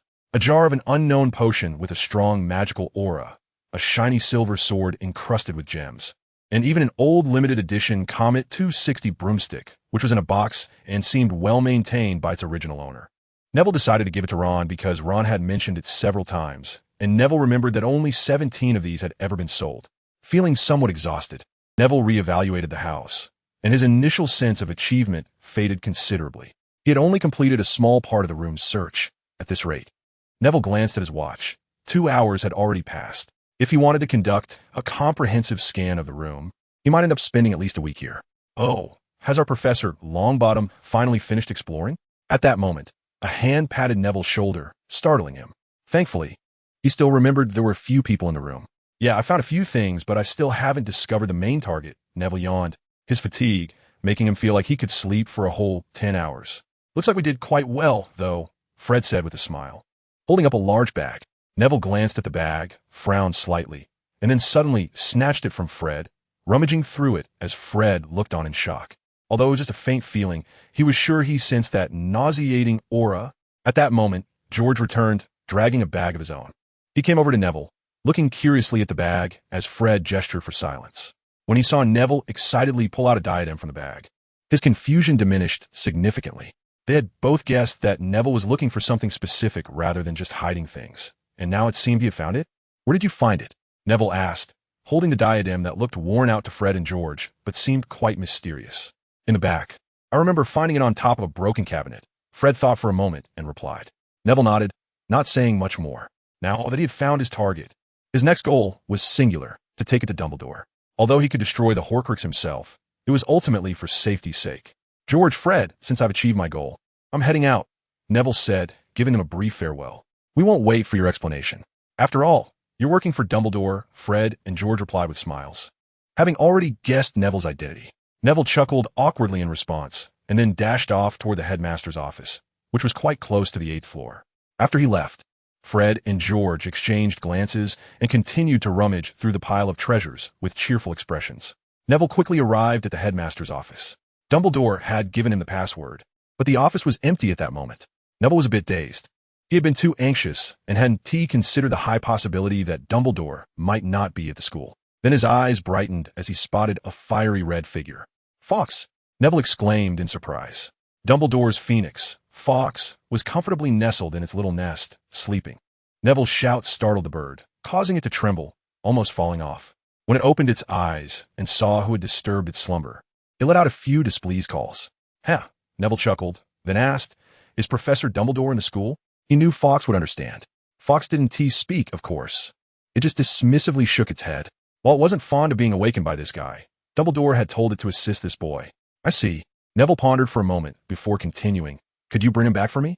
Neville knew Fawkes had the ability to teleport people, but the Horcrux was too dangerous, and it was best to avoid any complications. Fox flapped its wings, flying to its usual perch, and after a burst of flames, it disappeared. Neville watched this scene with excitement and sat down, waiting patiently. He had placed the diadem in a box. After all, it was Voldemort's Horcrux, and an extra layer of security was always good. Dumbledore didn't keep him waiting long. Just after he had watched the second hand of the clock on the wall go around 3 times, the headmaster of Hogwarts appeared before him. He looked somewhat worn out, as if he had traveled a long distance, but he seemed to be in good spirits. "Good afternoon, Neville. It looks like you've been successful," Dumbledore asked with a cheerful smile, his voice no longer calm as usual, but rather excited, almost youthful. "Yes, Professor, I found it," Neville replied, taking the diadem out of the box. Dumbledore glanced at it and immediately recognized its unusual nature.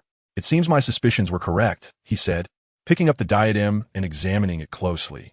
"That's right, Professor. This is indeed the diadem of Ravenclaw," Neville said, pointing to the inside of the diadem where he found an inscription. "Exceptional wisdom is humanity's greatest treasure."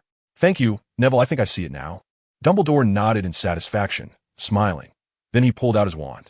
"Neville, while we're at it, let me teach you a spell," Dumbledore said with a beaming smile, as if the diadem had sensed the impending crisis and rolled away, trying to escape from Dumbledore's grasp. But the headmaster would not give it that chance. In an instant, the diadem that had just slipped from Dumbledore's hand was ensnared by a net of fire. The moment the fire net made contact with the diadem, Neville instinctively widened his eyes, for the diadem was engulfed by the flames, followed by a horrific wail as a mass of black mist seeped from the diadem, only to be swallowed by the fire. Neville recognized the spell. It was the Fiendfire Curse, which he had studied but never used, as his own mental fire was more effective. However, Dumbledore's swift and decisive use of Fiendfire undoubtedly inspired him. All spells come to an end. Accompanied by Dumbledore's somewhat deep voice, the Fiendfire disappeared, leaving behind a charred and blackened diadem. Neville looked at the clearly ruined diadem, a smile breaking on his lips. "Professor, now we've completed more than half. That's the 4th one." He was genuinely pleased. The feeling of avenging such a great grievance brought him immense joy. "Indeed, we must say our luck has been quite good, and not just for Neville," Dumbledore said with a mysterious smile. "Could it be?" Neville's expression brightened even more. "I think I've figured out the location of the next Horcrux," Dumbledore said cheerfully. "Is this the result of your recent search?" Neville asked excitedly, feeling a surge of enthusiasm as he drew closer to their goal. He felt he could charge at Voldemort without hesitation now. "Yes, it's a long story." Dumbledore rubbed his temples, visibly exhausted. Neville understood and didn't press further. "So when you plan to deal with it?" Neville stood up, ready to leave. "Let's talk about it tomorrow. Isn't tomorrow the weekend?" "I think you'll have time," Dumbledore yawned. "Come find me at 9 tomorrow morning, and we'll go together." "Okay, then I'll take my leave, Professor." Neville was very pleased with Dumbledore's invitation. "Well, goodbye, Neville," Dumbledore replied, then lifted the now charred diadem, shaking his head slightly. Coming out of the headmaster's office, Neville felt completely refreshed. He had mentally divided Voldemort into 7 parts, and now he had taken out 4 sevenths, soon to become 5 sevenths. How could that not make him happy? Just as he descended the stairs, he saw the Weasley brothers grinning at the stairway, each carrying a large bag. If they were dressed in red with white beards, they could pass for Santa Claus. "So, did you complete the task?" George asked with a smile, as they had a fruitful day, and some inventions from older students had inspired them further. "Completed it, but I can't say," Neville replied with a smile. Thanks to you. We brothers have made a fortune this time." Fred didn't mind that Neville hadn't shared his task, and he threw an arm around Neville's shoulders. Yes, this will at least save us 10 years of hard work. And these prank inventions from the older students, the two were both ecstatic. "So I'll be waiting for you two to come up with something good," Neville said. Chapter 201, Leisure. Non-existent, although Neville and Dumbledore were eager to find the next Horcrux, things could not be rushed. In fact, Dumbledore only had some clues. The specific goal was still being sought. Meanwhile, Neville had to shift his attention to another matter. "I know you're working hard. I can't find you most days. But you need to think about your future." In a corner of the Gryffindor common room, the youngest Gryffindor prefect was chattering away, scolding someone who was taking the upcoming OWL exams seriously. Harry and Ron watched with amusement, occasionally whispering to each other. "See, Harry, I told you who would dare to be with her. Isn't that just like finding a mom for yourself?" Ron said quietly. Harry seemed to agree, nodding silently. Then he whispered to Ron, "By the way, do you know what Neville has been busy with lately? I occasionally see him in the corridors." But he wouldn't say anything. Ah, I think I heard Fred and George mention something. They seem to have found an interesting room. He came back looking quite excited. So they probably did find something, Ron replied, pulling a pair of socks from his pocket that Fred had given him, claiming they would be memorable. Harry observed his actions and quietly reached into his pocket, pulling out a coin that George had given him. The twins had been acting unusually generous lately, often handing out items, some of which were pranks, while others were sincere. For instance, the coin in his hand was said by George to be a protective charm that could negate part of a spell when the holder was attacked. You made a mistake here. And here, Hermione was pointing and scolding Neville, who was frantically writing. Neville himself was finishing a week's worth of homework, as tomorrow was Monday, and he hadn't touched any of it, so he had to cram. He initially intended to copy some of Hermione's assignments, like History of Magic, but she had flatly refused and had taken on the role of a nagging supervisor. Fortunately, he didn't mind her rambling too much. He just started feeling a bit anxious about his future. At this moment, he fully agreed with Ron's statement. Hermione was like a smaller version of Professor McGonagall. Though he didn't dislike Professor McGonagall, his sense of time had become a bit distorted. There had been so much going on recently that he was overwhelmed. And he had just realized that there was only 1 week left until the O.W.S. Hermione had been anxious for a long time, and Harry and Ron had been studying more under her watch, but Neville was out of her sight. She knew that what Neville was busy with was undoubtedly very important. But now, since you've finished. So Hermione planned to spend the remaining week helping Neville review. She herself didn't have to worry too much, as helping him review was also a way for her to study. Meanwhile, Neville, who was diligently writing, had no idea how difficult the coming week would be. He was biting his quill, frowning as he calculated a homework problem for arithmancy. After about 15 minutes, he finally finished the arithmancy assignment, and to relax, he decided to write his potions homework, which was quite simple for him. Thank you, Hermione. He stretched and took the cup of coffee Hermione handed him. Harry and Ron instantly felt that watching Lombard's jokes was no longer enjoyable, and they silently got up to return to their room. Neville smiled at their backs, and Hermione, seeing his expression, also smiled knowingly. How had you been lately? Neville asked in a very straightforward manner. What do you mean? Same as usual. Though Umbridge seems to be having a hard time. It looks like she's been hit by too many Confundus charms lately. Her mental state is a bit off. Hermione said with a slight curl of her lips, not even bothering to call Umbridge a professor. In her view, Ron was a much better defense against the dark arts professor in comparison to Umbridge. Yes, their activities had expanded greatly, and eventually, even more than half the school got involved. It was fortunate that the Chamber of Secrets was spacious enough, otherwise they wouldn't have found a suitable venue. Ron, who had been following Harry and Neville, naturally became a professor as well, but he was responsible for some younger students. Harry and Hermione were much more impressive. One was a practical professor, and the other was theoretical. They also elected several capable wizards to take on this position, taking turns to teach and showcasing their strengths. This activity greatly improved the atmosphere within the castle, as even Slytherin students joined the organization due to the stress brought on by exams. Even Draco Malfoy came, but he just mocked Harry Potter with disdain. He ended up being taken down by Harry all alone while Crabbe and Goyle were with him. The young master of the Malfoy family was bewildered until he fell, seemingly shocked by what he perceived as the power of his nemesis. After Harry demonstrated this skill, those who initially came to watch the show began to fully recognize Harry, with some even starting to believe that Harry Potter was indeed the true savior who defeated the Dark Lord. Back on topic, Neville curiously asked Hermione what's wrong with her. Hermione detected a hint of schadenfreude in his voice. Recently, she keeps acting like she's the lifetime professor of Hogwarts, and she's even enthusiastically spent several afternoon teas with Professor McGonagall and the others, Hermione said, laughing without holding back. That's just terrible. I don't want her to stay in the castle for a lifetime, Neville replied with a laugh. Then he thought of a question. Has no one reported this to the Ministry of Magic? Or has anyone complained about Umbridge? This made Hermione laugh even more. Of course there have been, but their fates were quite miserable. They have already been isolated by their respective houses. She winked at Neville, who looked at her delicate face and felt a sudden impulse to touch her. Do we have any acquaintances? Neville restrained his impulse. This was a public lounge, and there were quite a few people around. If he really did that, Hermione would probably be unhappy. Of course, remember Slytherin's Quidditch captain, Flint? Oh, him, I remember. Neville said. That guy told Umbridge some things, but she didn't reward him at all. Instead, she slapped him with a big grin. As Hermione spoke, she laughed again, making Neville's heart flutter. All right, let's not talk about this anymore. Once you finish your homework, let's discuss your plans for the upcoming week. Hermione suddenly sat up straight, adopting a serious demeanor. Neville became alert, sensing something was off, but he couldn't pinpoint what was wrong. However, he knew he probably wouldn't have time to go with Dumbledore to find the Horcruxes next week. Otherwise, Voldemort wouldn't kill him, but Hermione would. Happy New Year to everyone. Chapter 202. The curtain is about to rise, rubbing his slightly swollen temples. Neville finally completed a week-long intensive review before exams. Hermione was very attentive to this matter, so Neville let her take charge. For a whole week, he followed her schedule, waking up every day to study and memorize things, which left him feeling a bit numb. Although Hermione was always accompanying him and occasionally spoke softly, which made his heart flutter. The sheer volume of material he had to review was overwhelming.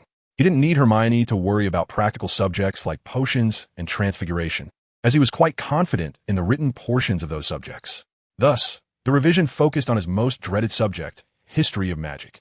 For an entire week, he was close to memorizing that book on the history of magic that could easily knock someone out.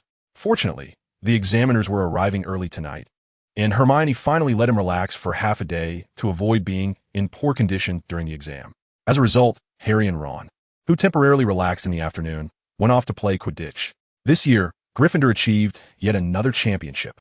Ron, as the new keeper, performed exceptionally well, which kept his spirits high throughout the semester, and he even found a girlfriend, Lavender Brown, who was Hermione's roommate.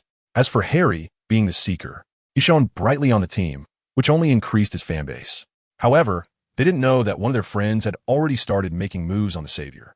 So, their trip to the Quidditch pitch was not simple. Ron's little sister and Hermione's love-struck roommate went with them.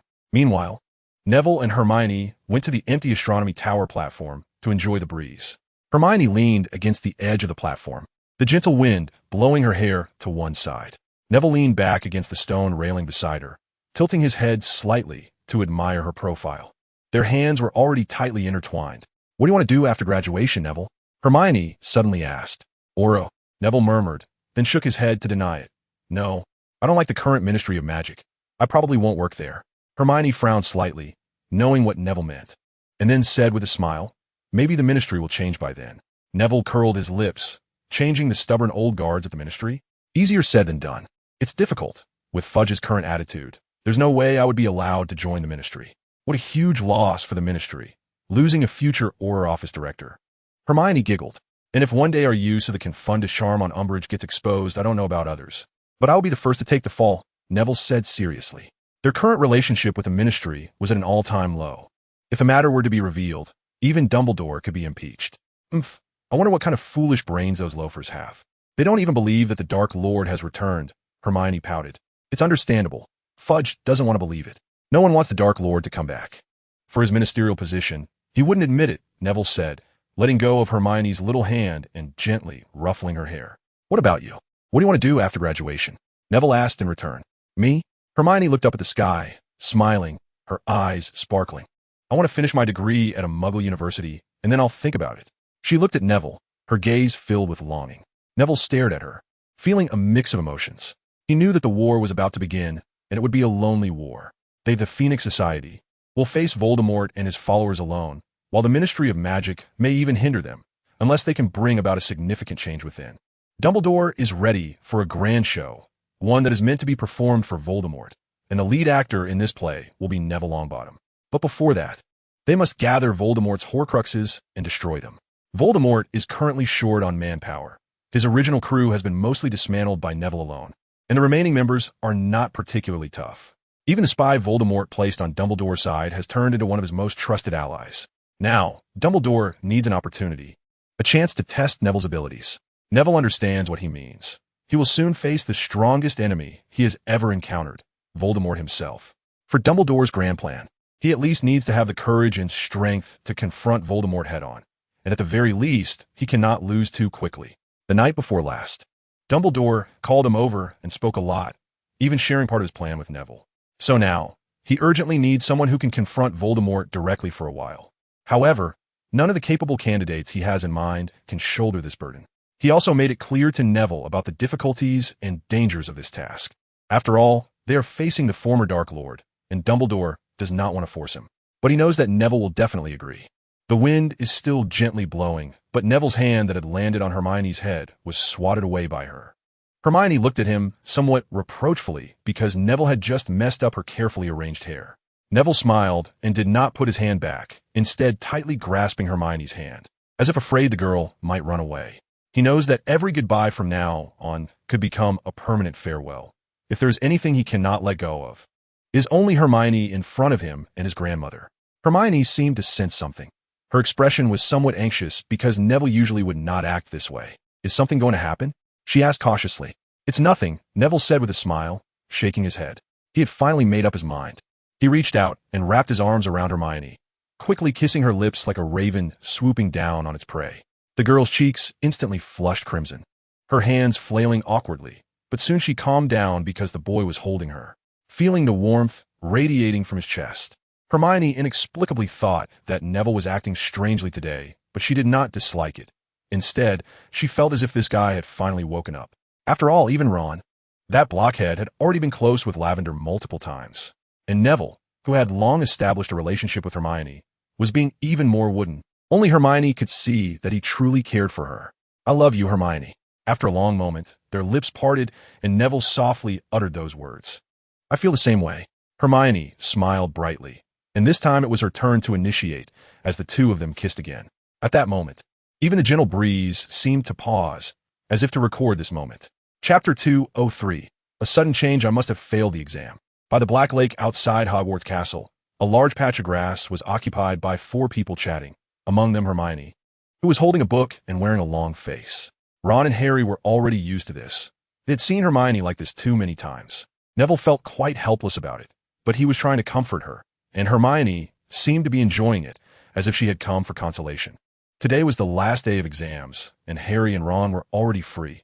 They had been having fun on the Quidditch pitch all day. If it hadn't been for Professor McGonagall catching them and telling them not to disturb other candidates, they would have gone even crazier.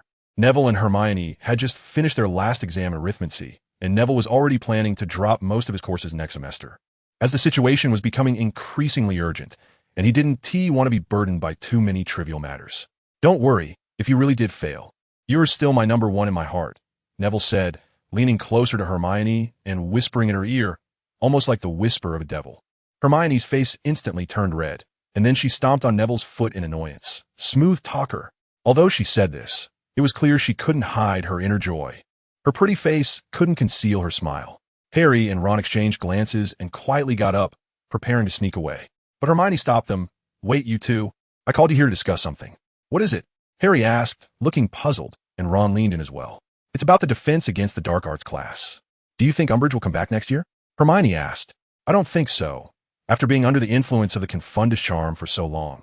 Her condition seems to be getting worse, Neville commented.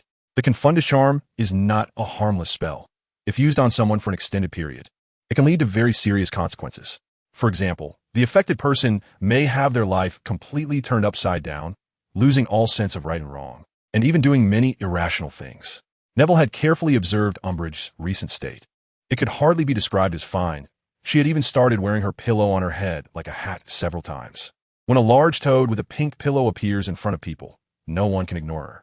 Although she has done many outrageous things, I still think our behavior is. Hermione's tone was somewhat low. In fact, she had always felt a bit of sympathy for Umbridge's predicament. Hermione. Neville spoke solemnly. He knew Hermione was kind-hearted, but he had to say some things. This is war, Hermione. Why do the professors also seem to be tacitly accepting of this behavior? He looked serious, and the other 3 looked at him somewhat nervously. Va? That's 2. Hermione still found it hard to accept. It is war, Hermione. Although it's not between us and the Ministry of Magic, we cannot remain indifferent to their foolish actions that harm us. Neville shook his head, wanting to pat Hermione's cute little head, but with 2 glowing individuals present, he held back from doing so. You're right, Neville, I support you. As long as they don't cause trouble. Ron was the first to stand up and shout. His voice was loud enough to attract many wizards lingering by the Black Lake. Neville felt a bit embarrassed and coughed lightly, then said quietly, Thanks for your support. But Ron, I hope you can keep your voice down, or soon everyone will know we are opposing the Ministry of Magic. Ron's face instantly turned bright red, much more so than Hermione's earlier. It was as if he had changed skin colors. But Hermione spoke softly. She understood what Neville meant, but she still felt a bit uncomfortable inside, as it was certainly not humane. Think about how you treated Snape, Hermione. At this moment, Harry suddenly spoke up. Yeah, think about the poor Professor Snape. He was just toying with that old hag, as if she were a little chick, and unexpectedly, she had someone ambush him. Ron also elongated his tone, emphasizing the word poor. At this point, Hermione fell completely silent. Just consider it the curse of the defense against the dark arts professor. Neville smiled and patted Hermione on the shoulder, and her complexion improved a bit as she slowly nodded. So what about our study group? Suddenly, Hermione asked another question. Upon hearing this, Neville raised his eyebrows and replied, "That depends on who teaches the defense against the dark arts class next year. I actually think it's better to keep it. We can help more people," Harry suddenly interjected. "Well said, Harry. I support you." Ron was the first to applaud. "Then let us keep it. Although we'll be a bit busy, I will also look for opportunities to ask Professor Dumbledore if he has any other ideas," Neville said. Over the past year, Harry had undoubtedly grown a lot. He had developed a certain poise, and what he said made people instinctively believe him. Even Ron, who usually had a bit of a temper, had changed quite a bit, and coupled with his outstanding performance on the Quidditch pitch, his popularity in Gryffindor had increased significantly. Looking at the two who seemed like strangers to him after such a long time, Neville suddenly felt he didn't know them anymore. Then he looked at Hermione and found her also gazing at the two with a look of relief similar to that of a mother seeing her own son finally succeed. Just as they continued discussing the future of their study group, Harry suddenly felt a sharp pain. His scar was burning with pain, and his vision turned dark. But strangely, new scenes began to appear in the darkness before him. Neville was the first to sense something was wrong. His perception was very keen, and he immediately felt an uncomfortable aura emanating from Harry. At the same time, he looked into Harry's eyes and found that the normally clear green eyes were now filled with darkness and crimson. Oh no! Neville suddenly remembered his earlier suspicion. He quickly grabbed Hermione and jumped back, then drew his wand and pointed it warily at Harry. Meanwhile, Harry was witnessing a torture scene. His godfather, Sirius Black, was being repeatedly tormented by his greatest enemy, Voldemort, with the Cruciatus Curse. Voldemort seemed to want Sirius to reveal some information, but Sirius refused to give in and insisted that Voldemort kill him instead. "No!" Harry shouted, trying to break free, but he gradually realized his helplessness and a chilling fact. He was Voldemort. Chapter 204. The situation, Harry. What's wrong with him? Hermione, just recovering from being yanked aside by Neville, immediately noticed Harry's abnormality. "Harry, what's wrong?" Ron exclaimed as he tried to rush over to check on Harry. "Don't go over there," Neville shouted loudly. He didn't just verbally warn Ron. He even cast a spell to block him. Harry's situation is very unusual. If you rush over now, something bad might happen. Neville glanced at the crowd that had gathered, feeling helpless, but he didn't have a better plan at the moment. If his earlier suspicion was true, then Voldemort might be able to directly control Harry. What if he seized Harry's body? A flash of determination appeared in Neville's eyes as he quickly waved his wand and silently recited a spell in his mind. The next moment, a flash of red light appeared before him, and a bright red feather suddenly appeared in the air. This was a unique means of contact for the Order of the Phoenix, but it could only reach one person, Dumbledore.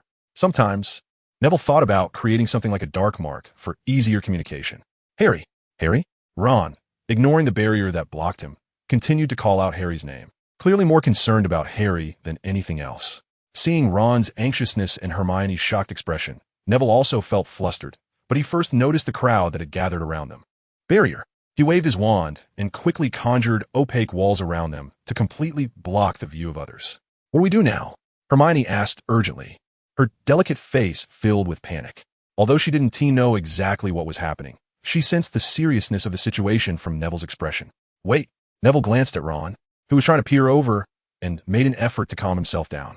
Harry's scar often hurt. Perhaps this was just a flare-up of his injury? Wait.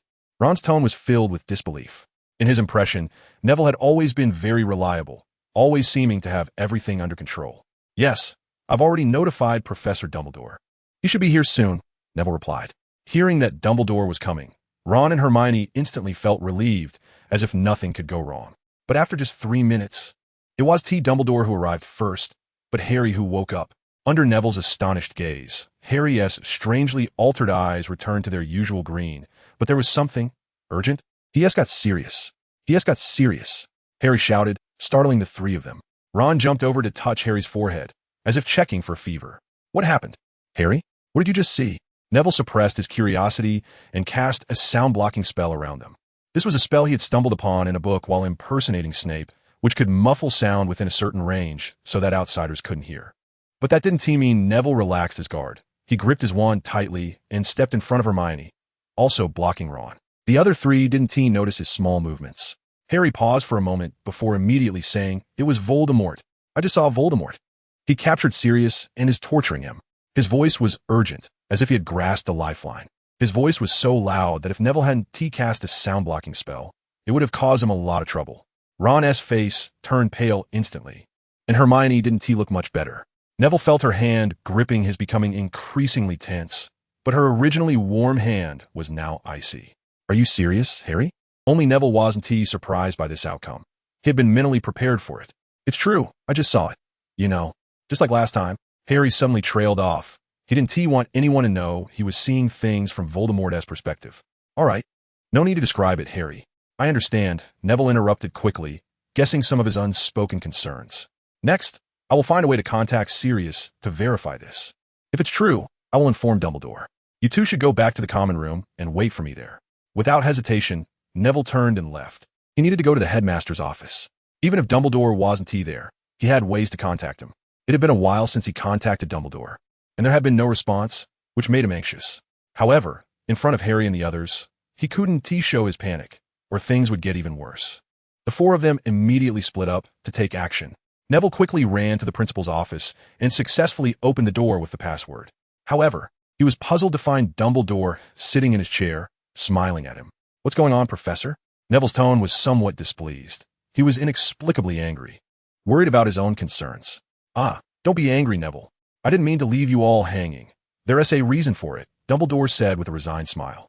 Upon hearing this, Neville immediately relaxed and sat down across from Dumbledore. "It seems you're in a good mood," Dumbledore chuckled, then continued. "Also, you came to find me so urgently because Harry saw something serious, right?" "That's right, Professor Dumbledore. Harry said he saw Voldemort capturing Sirius and that he was interrogating him." Neville's mouth suddenly couldn't help but curve up into a smile. He had just contacted Sirius on the way here using the unique communication cards of the Order of the Phoenix. The news Harry saw was obviously not true, so the most likely possibility was that this scene was deliberately shown to Harry by Voldemort. Voldemort might have discovered Harry's connection with him and was using it against him, trying to lure Harry somewhere. However, he certainly didn't expect how flawed his supposedly foolproof plan was. First of all, there was Dumbledore, who had been rarely at the school lately, and it was only because Voldemort had heard some rumors that he used this tactic.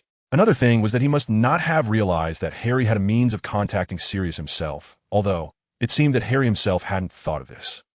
But Neville had. So, what was Dumbledore planning to do while ignoring everything? Neville's eyes suddenly lit up. "Are we going to take action, Professor?" His voice was somewhat urgent. "That's right, Neville. It's time for us to act. Although the risks are high, we have no choice but to move. For what I know, Voldemort has become increasingly brutal, and many lives have already been lost at his hands." At this moment, Dumbledore no longer had his usual kind demeanor. There was even a murderous look in his eyes. "Though it's somewhat unnecessary, I must ask, are you ready, Neville?" "I can't wait any longer," the young man replied confidently, facing the elderly man with white hair. Chapter 205. To the Department of Mysteries. What? Professor Dumbledore isn't here? Not at a time like this. Hearing Harry's voice loud enough to wake the person sleeping next door, Neville quickly stopped him. "Professor Dumbledore has been busy lately. As for the others, Professor McGonagall is assisting the OWL's examiners with their work and doesn't have time for anything else, and Professor Snape isn't here either. He seems to have gone out for something." Neville quickly relayed what Dumbledore had told him while also feeling curious about Harry's reaction. "Then we should go find Professor McGonagall," Harry said decisively and started to walk away. "Wait, Harry." Neville knew there had to be a reason he hadn't gone to find McGonagall. Hermione quickly pulled him back. Suddenly, Ron, who had been silent and seemingly deep in thought, spoke up. "Harry, why don't you just contact Sirius directly to confirm the news? Didn't your glasses get modified?" Harry's expression showed a moment of surprise, but then it quickly fell. "They seem to be broken. They stopped working half a month ago, so I switched to another pair." Neville instinctively blinked. He wouldn't say that the broken glasses were his fault because this matter wasn't suitable to tell Sirius in advance. Although it was very risky and unfair to the party involved, he had to do so for that purpose. By now, Dumbledore had almost completely revealed the plan to him. It was just a matter of timing. And now, Voldemort's move was evidently a blunder. Or perhaps, it was a test from the already desperate bald man. Even if it didn't succeed, nothing would be lost. If it did, it would be a huge gain, achieving two goals at once. What Voldemort didn't expect was that this plan, subtly induced by Snape, was precisely what Dumbledore hoped he would do. Due to the fact that many of his people had gone missing, he had lost a significant portion of his capable subordinates. Among the remaining small fry, only Snape provided the most help. So what do we do? If what you said is true, Harry, then Sirius could lose his life at any moment. We have to think of a way. Hermione's tone was somewhat disheartened, almost on the verge of tears. I'll go myself. Suddenly, an incredibly firm statement came from the mouth of the Savior. Harry, don't rush. Tell me in detail what you saw and where it was. Neville quickly suppressed this foolish thought. Harry immediately stopped moving and began to think. It was at the place I saw on Christmas. I opened a series of doors. Behind one of those doors. Good, Harry. I happen to know where that place is. It's the Department of Mysteries in the Ministry of Magic. Neville said with a smile. If you really have to go, I can take you, but there's a condition. What condition? Harry asked without hesitation. Only the two of us.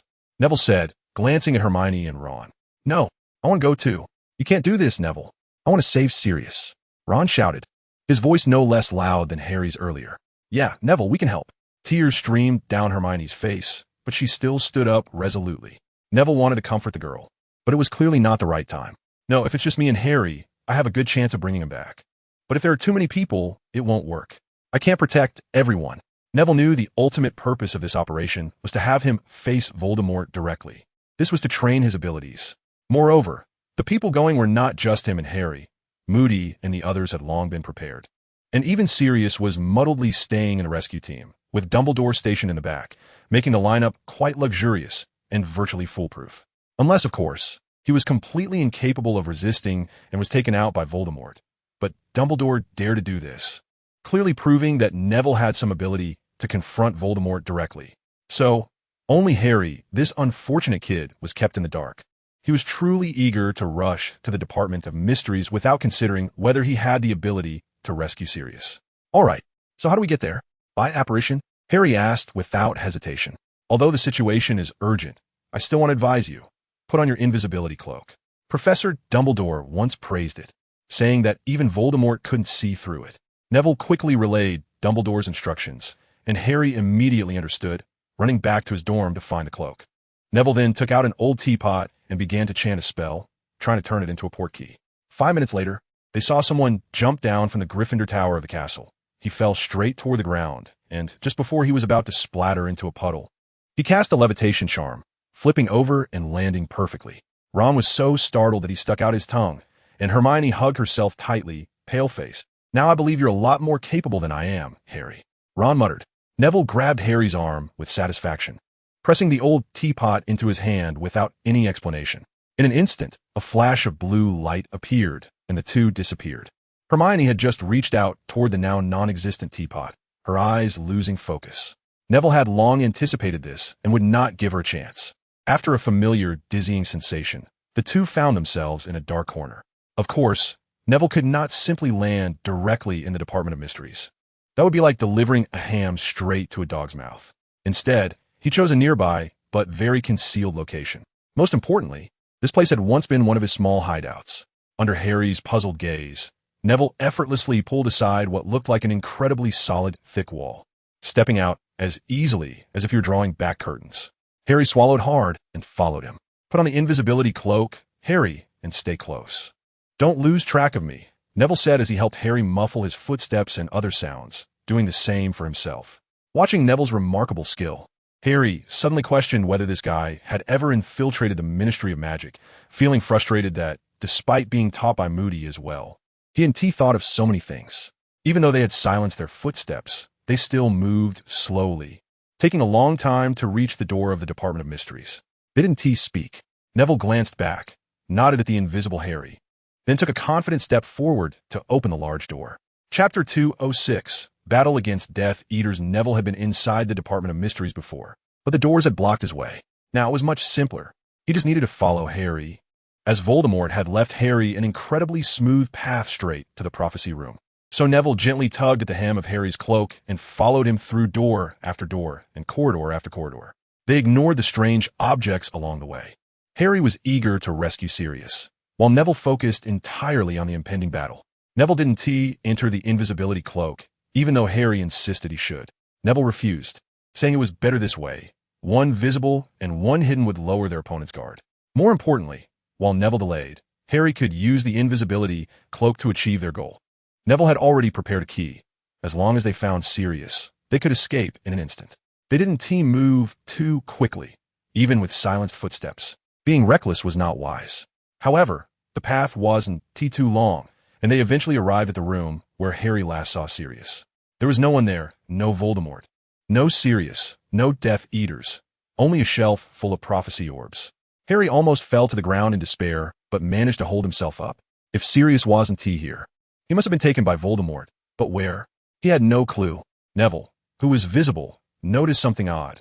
The wall beside the shelf seemed off, and he could even hear faint heartbeats and breaths. A stupid trap, Neville thought, not knowing how many people were there. But since they hadn't attacked yet, what were they waiting for? Did they want to see Harry pick up a prophecy orb before they acted? Well, sorry, I've changed my mind. Neville moved quickly, catching everyone off guard. The silent Petrie Ficus Totalus shot toward that direction, and one person's breathing paused for a moment, but this was just the beginning. Neville's wand waved rapidly, casting spell after spell at those likely to be Death Eaters. Finally, someone reacted. The first spell flew toward Neville. The wall, which had seemed merely strange, revealed several figures whose colors shifted like chameleons, clearly using disillusionment charms. Neville didn't bother to defend himself. He simply sidestepped slightly to dodge 2 spells, while returning fire with 2 stunning spells. Neville wasn't worried about them harming Harry, because he had already repositioned himself before attacking. Now he was a good distance away from the shelf full of prophecy orbs. If these enemies weren't terrible shots, they couldn't possibly hit him from there. Damn it, is this a student? The Death Eaters cursed as the disillusionment charms began to fade, revealing their familiar hoods. Enough talk. Take him down, the leader shouted. A voice Neville recognized well.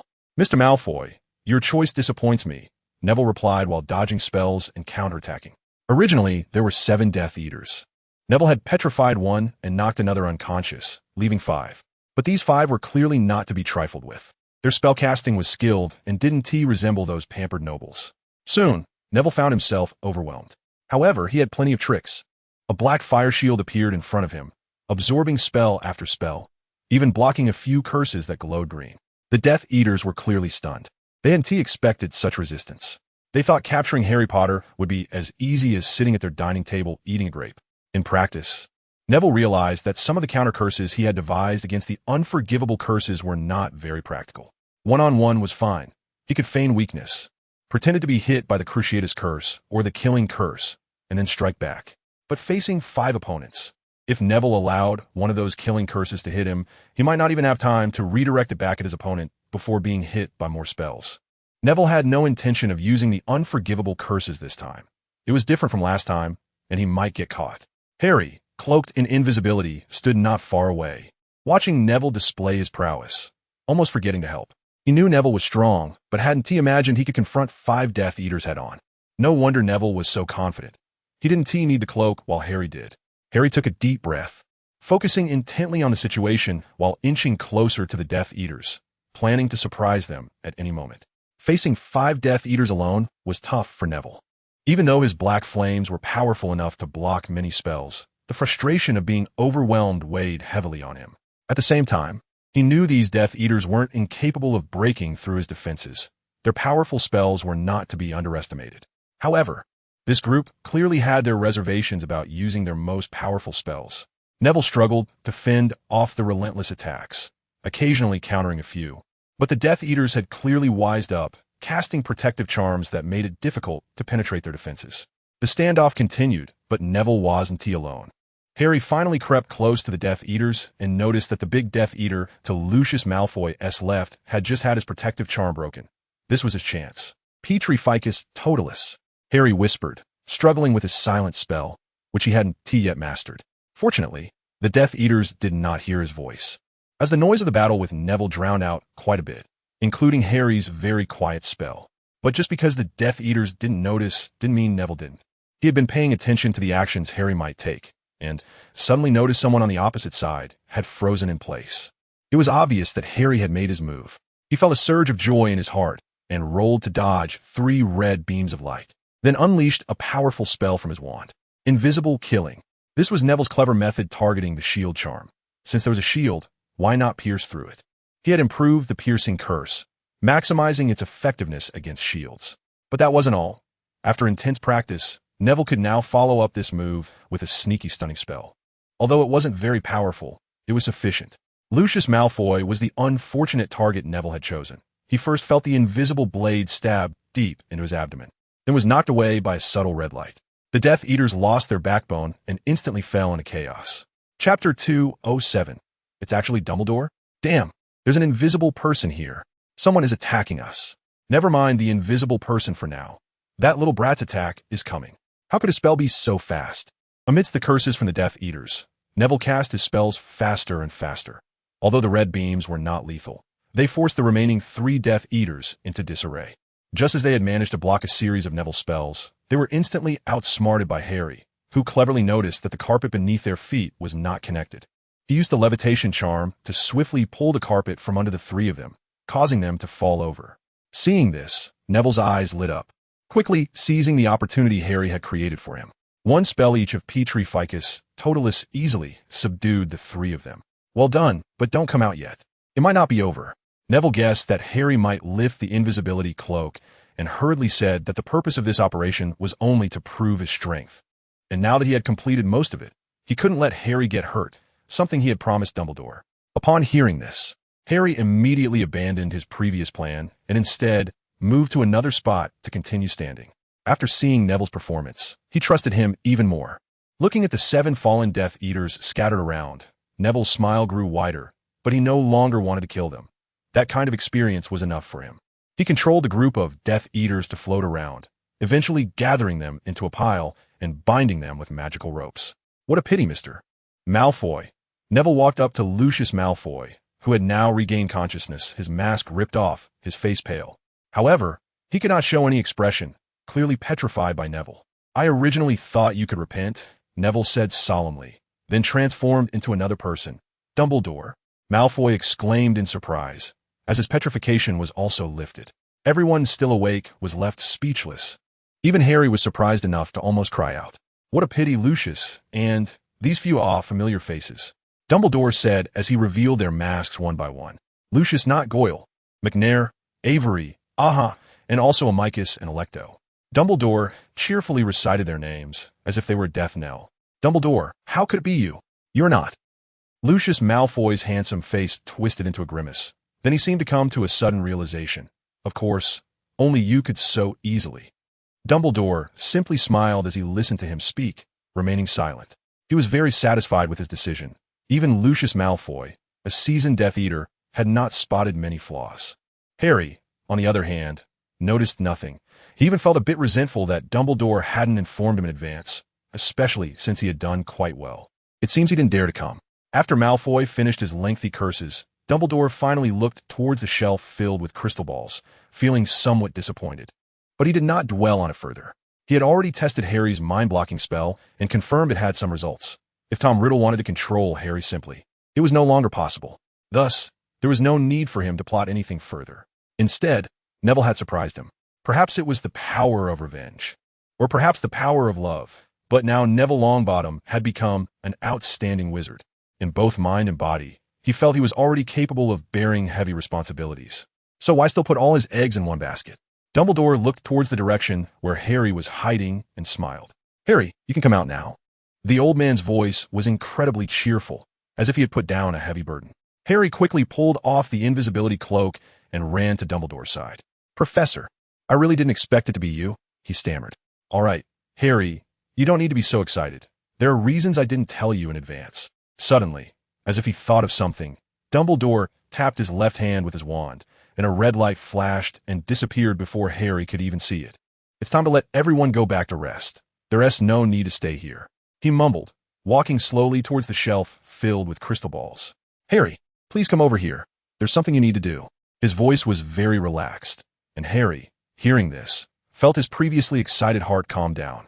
He glanced at the few who were tied up like Zongzi, made a face at them, and ran to Dumbledore.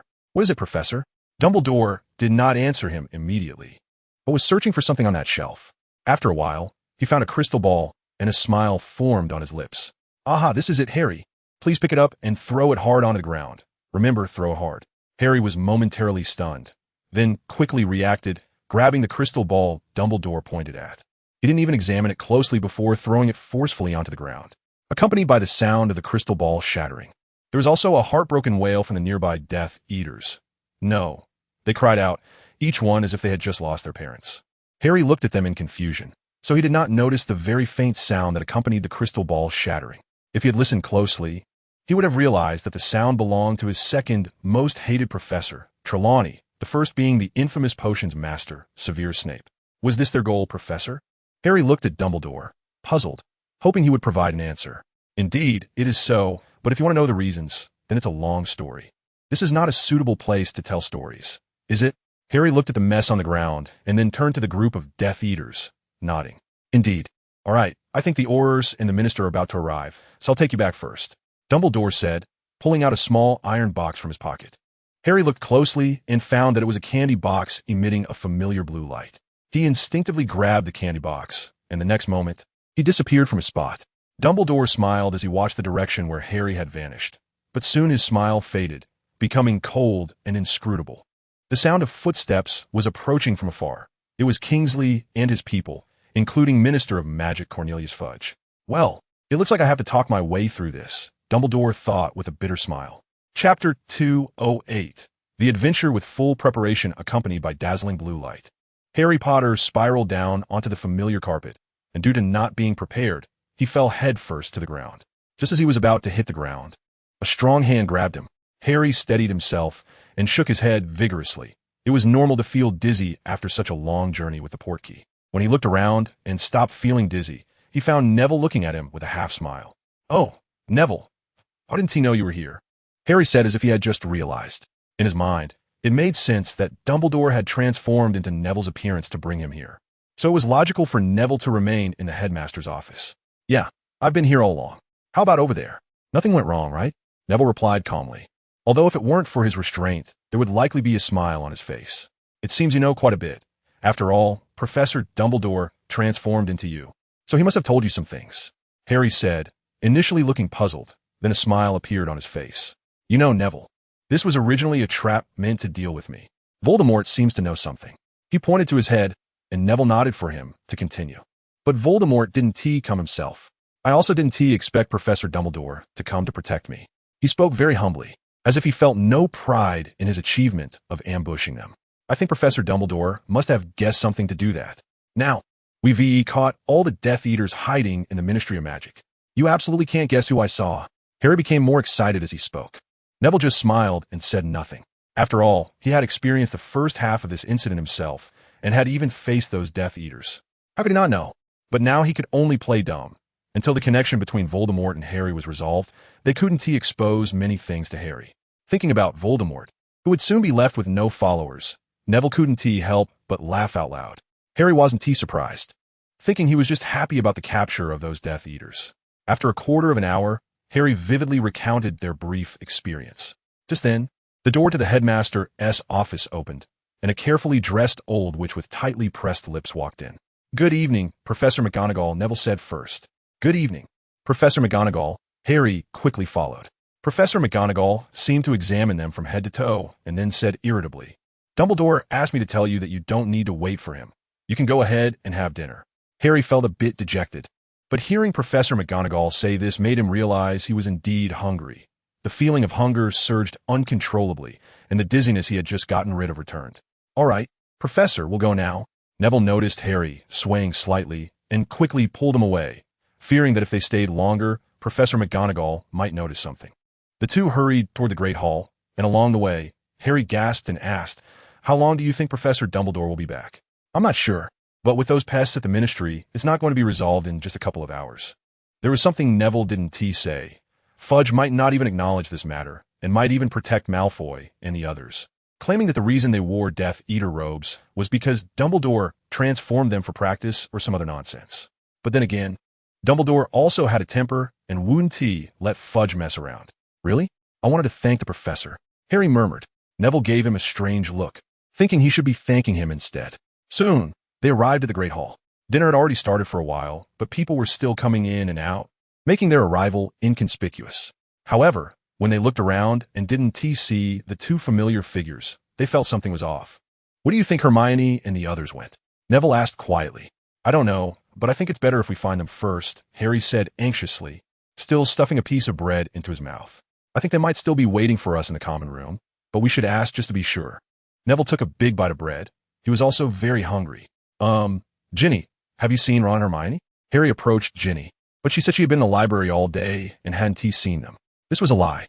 Ginny would never go to the library after finishing her exams. She just didn't want the boy she liked to know she had been playing Quidditch all afternoon. Neville approached Fred and George, but unfortunately, they were playing Quidditch with Ginny, and even some of the people they knew well had gone to the Quidditch pitch. With no other choice, they hurriedly ran to the common room, and this time they didn't find it empty. Hermione and Ron were indeed waiting there. One was reading, while the other seemed to be studying wizard chess, but it was clear they were both unfocused. Neville, Harry, they exclaimed in surprise upon seeing them enter. Neville felt a bit hot. He shouldn't let his girl worry, but he didn't know how to tell her the truth. For example, he actually faced no danger this time. It was just a performance with Professor Dumbledore. If he had really messed up, Professor Dumbledore and a bunch of Order of the Phoenix reinforcements would have had his back, right? But looking at the girl rushing towards him, he suddenly thought that maybe this wasn't so bad. After some small talk, Harry repeated the story he had told Neville earlier in the headmaster's office. But this time he detailed how he had helped Professor Dumbledore deal with those Death Eaters, leaving Ron and Hermione stunned. At this moment, Hermione turned to Neville with a pout and said, "Oh, so it was all planned by you, and you let us worry about you." Ron also realized it, but didn't say anything. Instead, he looked at Neville with a strange expression. "I only found out at the end, too. I was shocked when Professor Dumbledore transformed," Harry said shyly as he scratched his head. In fact, not only he, but even the two who had just listened to Harry's story looked wide-eyed at this point. Professor Dumbledore really? So reckless, leaving us completely unprepared. Hermione stomped her foot in frustration, looking extremely cute. Neville cleared his throat and leaned closer. "Yeah, it's all Dumbledore's fault. I couldn't tell you. It was all his idea." Meanwhile, far away at the Ministry of Magic, Dumbledore sneezed loudly while arguing with Fudge. Chapter 209 Departure. After an adventure that was thrilling yet uneventful, Neville's 5th year came to an end, but there was one thing that was particularly noteworthy. Their potions professor, Severus Snape, had gone missing. Since Neville and the others last saw him in the castle, he had completely disappeared. Ron said he had gone to join Voldemort, and Harry had similar suspicions, but he didn't comment much. Hermione felt the same way. Only Neville knew where he had gone. In fact, Ron's guess was not wrong. He had indeed gone to align himself with Voldemort. However, this alignment was a calculated move. Dumbledore had dug a big pit for Voldemort, just waiting for him to jump in. It seemed that Snape would not be returning anytime soon, as Voldemort really had very few people he could rely on, with even his loyal henchman Malfoy having been captured. Thinking of this, Neville couldn't help but chuckle to himself. What was there to fear about Voldemort, all alone? Moreover, an operation he had been looking forward to was about to begin. When they gathered in the Great Hall for the last time, had dinner, and bid farewell to the still confused Umbridge, Neville finally received a message from Dumbledore. Tonight at 9 o'clock, in the magical room where things were found. It was still that familiar cursive. Neville glanced at it and quickly burned it.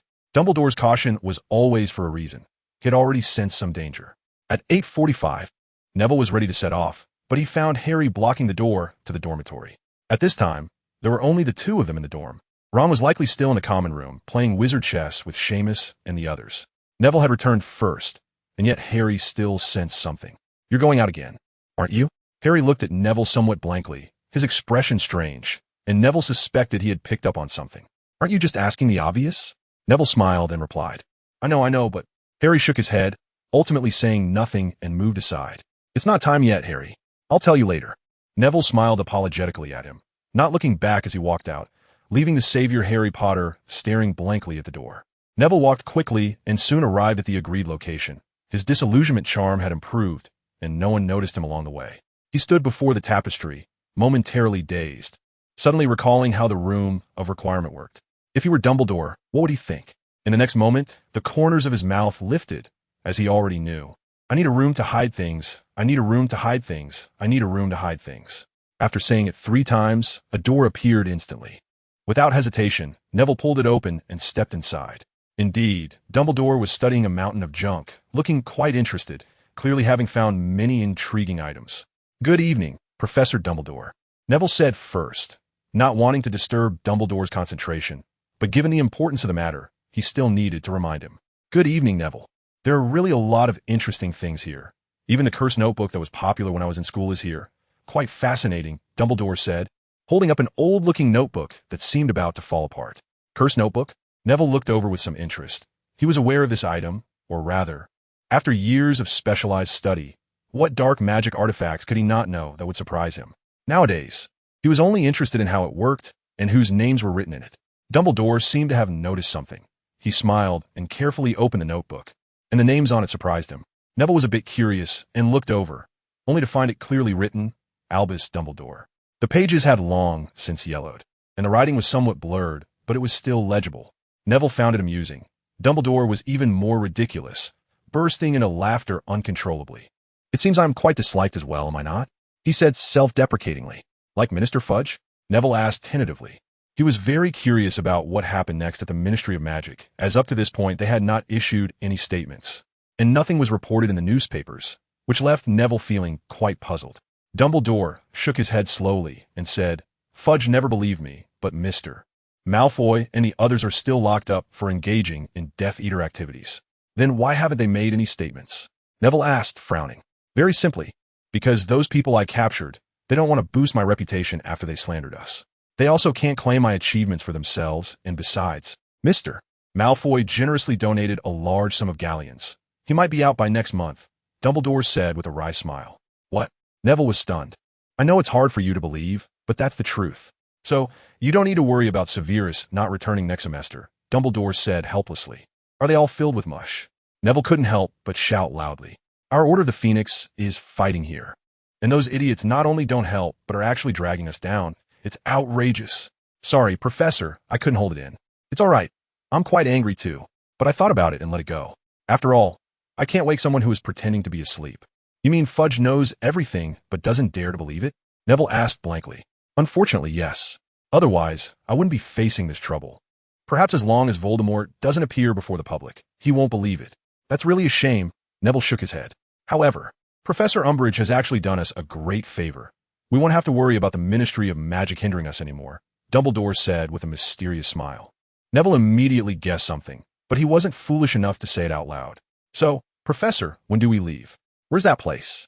Neville asked eagerly. We can leave any time. As for the destination, why don't you take a guess? I can tell you it's a place related to Voldemort himself. Neville frowned in thought for a moment, then said Riddle House. That was the only place he could think of, especially since he had heard Harry's experiences. And the first place that came to mind was certainly that. Aha, you guessed half right. However, unfortunately, it's still a bit off. It's not Riddle House. But the Gaunt Shack, though it's very close to Riddle House, so I say you guessed half right. Neville nodded excitedly. If there really were Horcruxes there, then they were truly close to defeating Voldemort, and he could finally achieve his revenge. Seeing the eagerness in Neville's eyes, Dumbledore smiled lightly, then took out a pair of gloves that glowed blue. Neville instantly understood, placed his hand on it, and the blue light flashed and vanished. They disappeared into the air. Chapter 210 Gaunt Shack. The night in Little Hangleton was quite gloomy, and the characteristic fog of England added a layer of oppression to the gloom. Neville followed Dumbledore's footsteps, strolling along the path in Little Hangleton. He walked lightly, trying not to make a sound. Dumbledore, however, had no such concerns. His strength was his greatest confidence. Neville did not ask anything, though he was very curious, knowing that once they reached their destination, Dumbledore would surely speak, even if he did not ask. They walked quickly, and Dumbledore's stamina was clearly excellent, maintaining a brisk pace for over 10 minutes without a hint of breathlessness, showing no signs of being over 100 years old. Neville followed behind, marveling but not overly surprised.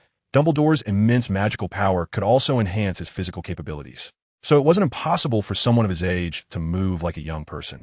Perhaps it would only be when the headmaster grew old enough to forget the password to his office that his body would truly begin to age.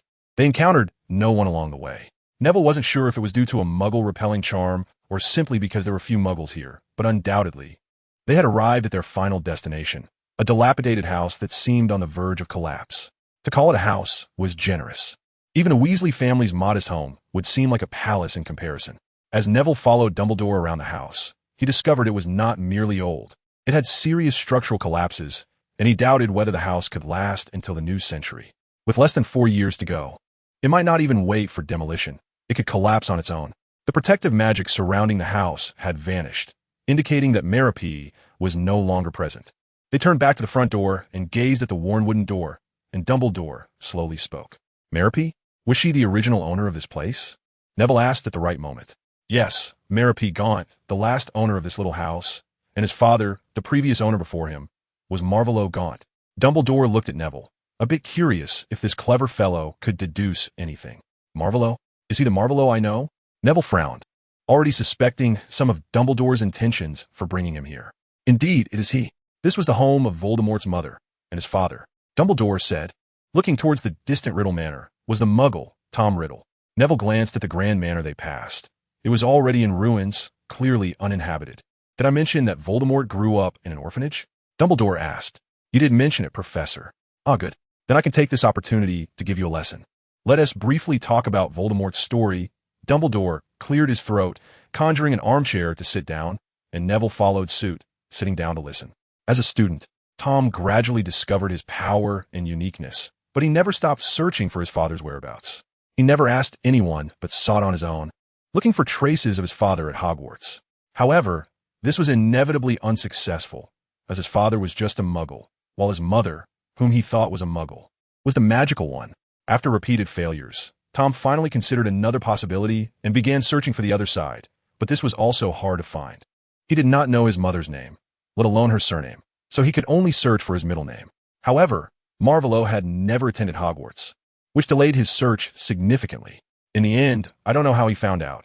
I suspect he discovered the name Marvolo Gaunt from the Ministry of Magic, Dumbledore said, looking at the dilapidated house with an indescribable loneliness in his eyes. And then he came here, right? Neville asked. Correct. By that time, his power was already much stronger than most adult wizards, so he found this place effortlessly. After defeating his Uncle Merope, he used legilimency to view his memories and learned his true heritage from him. Dumbledore sighed heavily, filled with regret and sorrow, reflecting on Tom Riddle's ultimate descent into evil. He had regretted countless times not paying more attention to the student and regretted his past actions. Did you recently discover all of this, Professor? Neville asked. Yes. I have visited many places lately, including Azkaban, where I met the unfortunate Merope Gaunt just after Tom Riddle had visited him. He was arrested by the Ministry of Magic for the murder of the Muggle Riddle family. But after my legilimency, I reached a conclusion. Merope is innocent, right? Neville guessed. Indeed, Merope is innocent, though he did have many thoughts of harming those Muggles. But he never actually killed anyone himself. It was young Voldemort who used his uncle's one to cruelly kill his own father. Dumbledore's mood darkened as he spoke, realizing that from that moment on, he could no longer see through Tom, who ultimately chose that path. I understand, Professor. So you believe this place holds significant meaning for him, correct? Neville asked, having pieced together much of the story. Dumbledore must have inferred from some clues that Voldemort hid a Horcrux here, and now was indeed a rare opportunity, when Voldemort was at his weakest. Exactly, Neville. I can't think of a place more significant than this. Initially, I preferred the Chamber of Secrets, but upon further reflection, I realized Voldemort likely had little opportunity to hide his Horcrux there, especially since it's been frequently visited by you all lately. Even if he had, it would have been found a long time ago. Neville scratched his head awkwardly, then, Professor Dumbledore, shall we get started now? He quickly tried to change the subject. Yes, it's getting late. I assume you wouldn't want to miss the train tomorrow morning because you overslept? Dumbledore smiled. Of course not. Neville chuckled awkwardly, raising his wand and heading towards the dilapidated house. Chapter 211. The fifth Horcrux. Neville did not underestimate the dilapidated Gaunt house before him.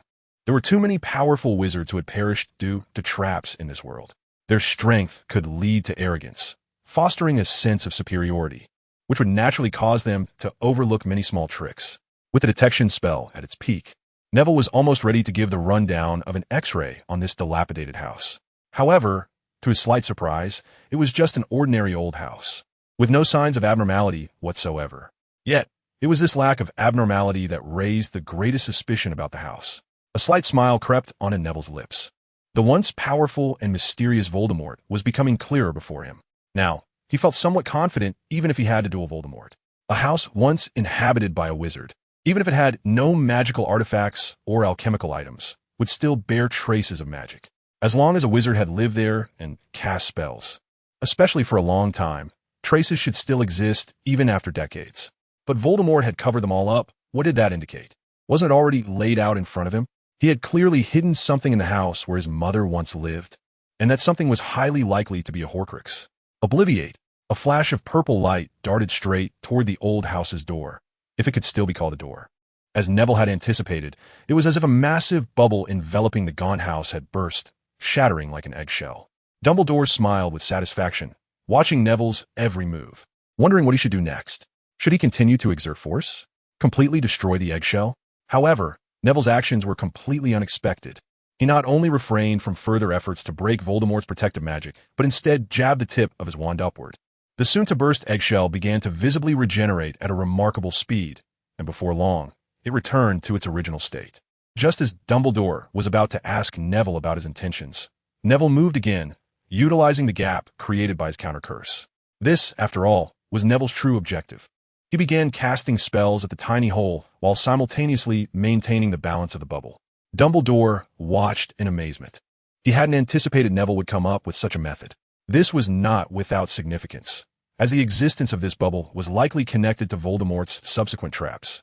Both Neville and Dumbledore had been to the cave where Voldemort stored his Horcruxes, and they clearly did not believe Voldemort would be stingy with protection for his own soul. The small hole grew larger under Neville's maintenance, and when it became big enough to serve as a door, he actually created a door at the opening. After completing all this, he stopped, wiped away non-existent beads of sweat from his forehead, and turned to look at Dumbledore, like a student seeking praise from a teacher. Dumbledore did not disappoint him. He generously offered his compliments. "A genius idea. I couldn't have done better myself. If you were still in school, I would definitely give you an extra 20 points, he said with a smile, completely oblivious to the situation. Hee, just a bit of cleverness, Neville replied, scratching his head shyly, before pulling open the door and stepping into the realm of the gaunt house. His expression became serious again, his wand held protectively in front of him, Moody's warnings fresh in his mind, and he felt confident in his ability to counter any impending danger. However, he was disappointed. Upon opening the dilapidated door belonging to the gaunt house and stepping inside, he began to doubt whether Dumbledore's information was correct. There were no defenses as he had imagined, only numerous superficial magical traces, all of which were clearly everyday spells. Voldemort had not set any traps in the house. Upon realizing this, Neville recalled a past story Dumbledore had told him, how Voldemort had killed his own father and framed his uncle for it when he was still just a student. In other words, he might have been weaker than Neville at that time. If that were the case, the absence of traps made sense. But what about the Horcrux? His detection spell was not just for show, and he quickly put to use, with Dumbledore following closely behind, curiously examining the layout of the room. However, when Neville sensed the entire room and found nothing unusual, he grew anxious. Dumbledore remained silent beside him, watching, and when Neville reopened his somewhat bewildered eyes, Dumbledore smiled happily. It's good to trust in your magic, but sometimes hidden things may actually be in plain sight, he said, cheerfully picking up a box from a long-collapsed, broken table. Neville looked on in confusion, but did not feel he had done anything wrong. He had to search the room thoroughly. The detection spell had failed to respond to the box because he hadn't sensed it at all. This, in retrospect, explained a lot. Let me handle it, Professor, Neville volunteered, stepping forward to take the box, but Dumbledore moved with astonishing speed, easily opening it. Their gazes locked onto the object inside the box simultaneously. It was a ring, a black gemstone ring that looked quite extravagant.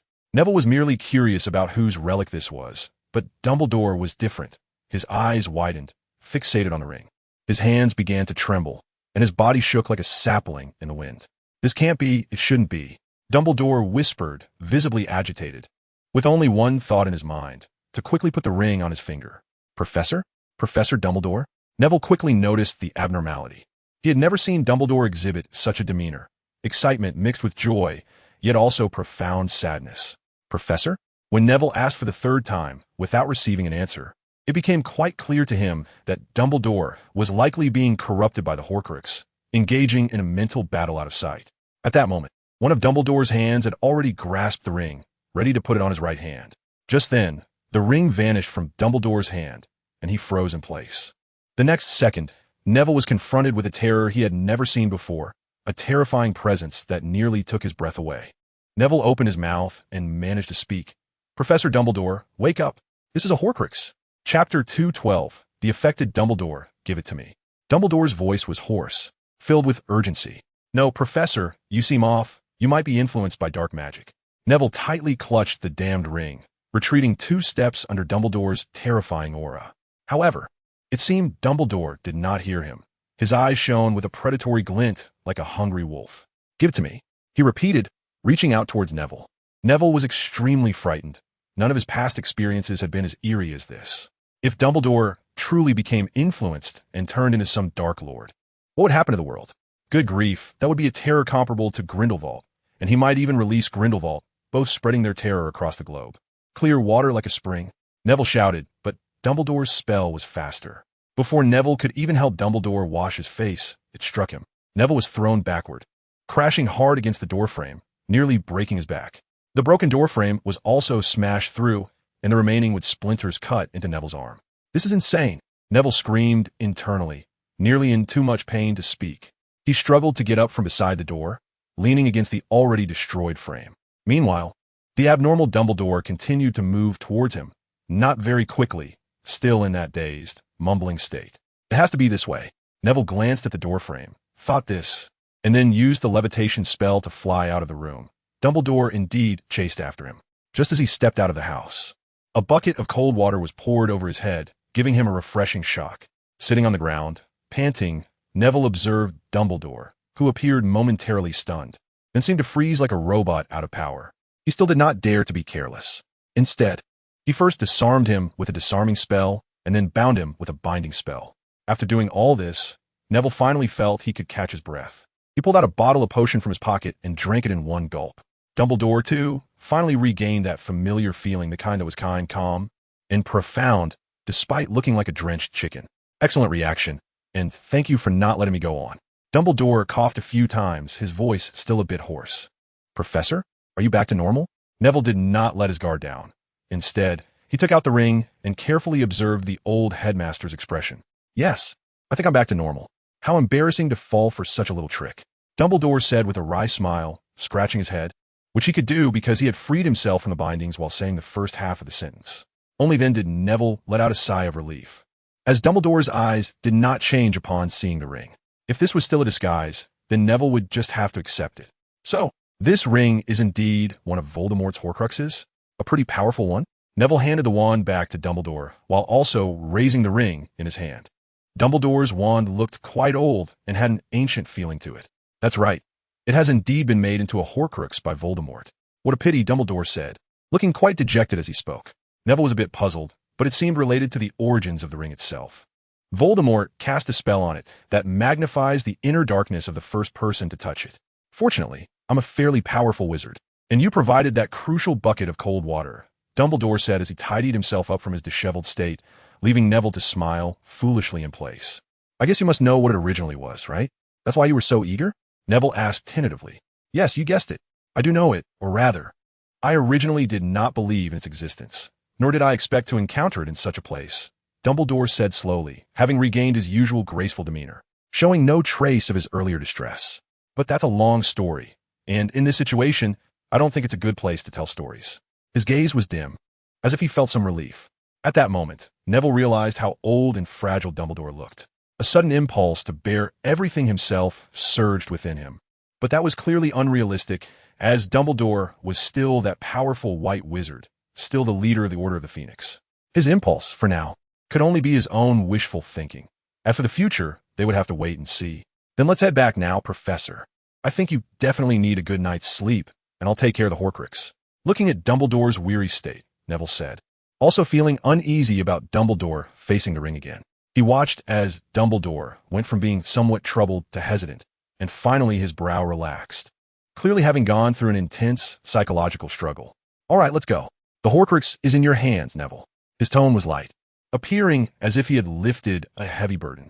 With that, he took out a teapot, indicating for Neville to place his hand on it. Evidently, another key to a door. They traveled in silence, and even after returning to the castle, they only exchanged a good night before parting ways. Neville needed to find a place to destroy the Horcrux, while Dumbledore needed a quiet place to reflect on the many memories he had to recall during the long night. Neville skillfully arrived at the room of requirement, which obediently transformed into an empty room with nothing inside. He placed the ring on the ground without hesitation, ignoring the seductive whispers coming from the Horcrux.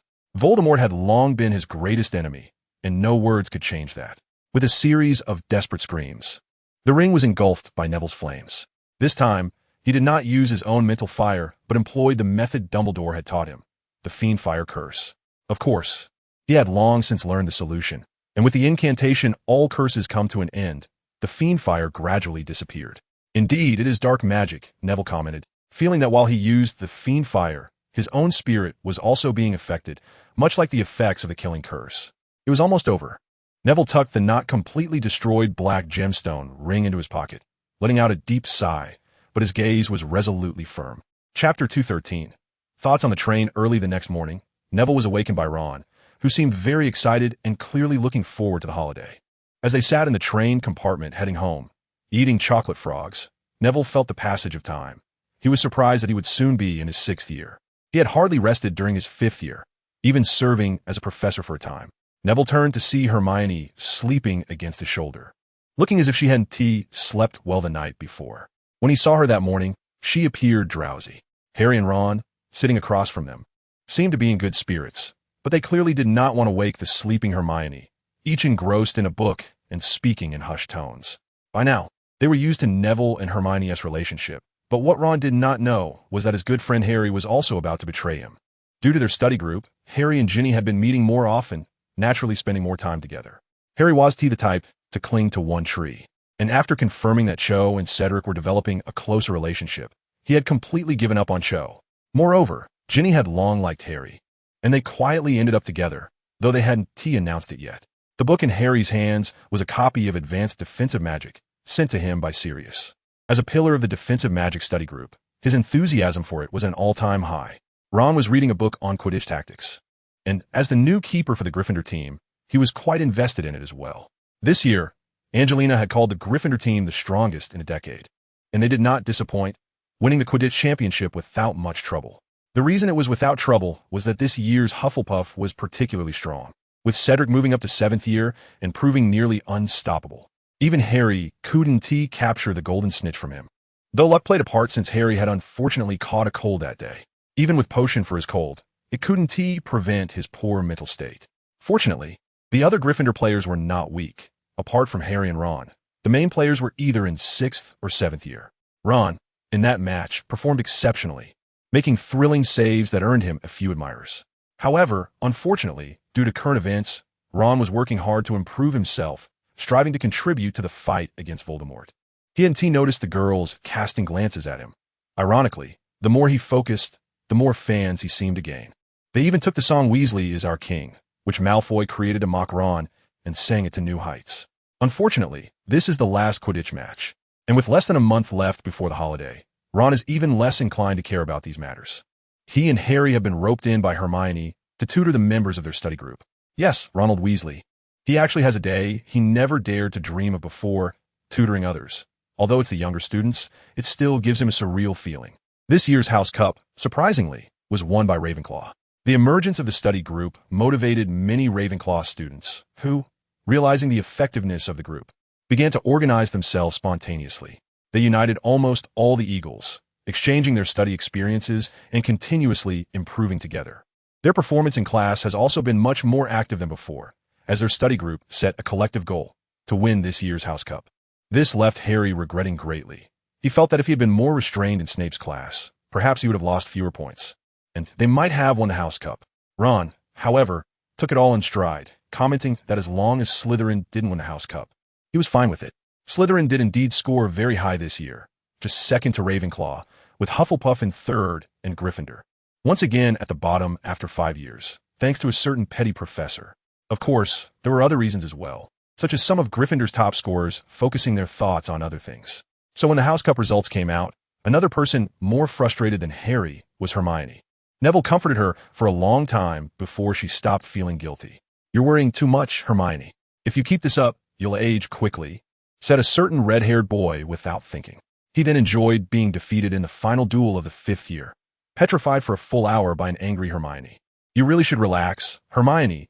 Don't tire yourself out too much," Neville said in a steady tone, only to receive an eye roll from Hermione. She stormed up to Neville, yanked a hair from his head, and holding the now slightly graying hair with tears in her eyes. Her voice was sharp but touched Neville deeply. "Don't tire yourself out." Neville instantly understood what Hermione meant, and he hugged her tightly, causing her face to flush. In a very low voice, he whispered in her ear, "Thank you, Hermione." He didn't know what to say or do.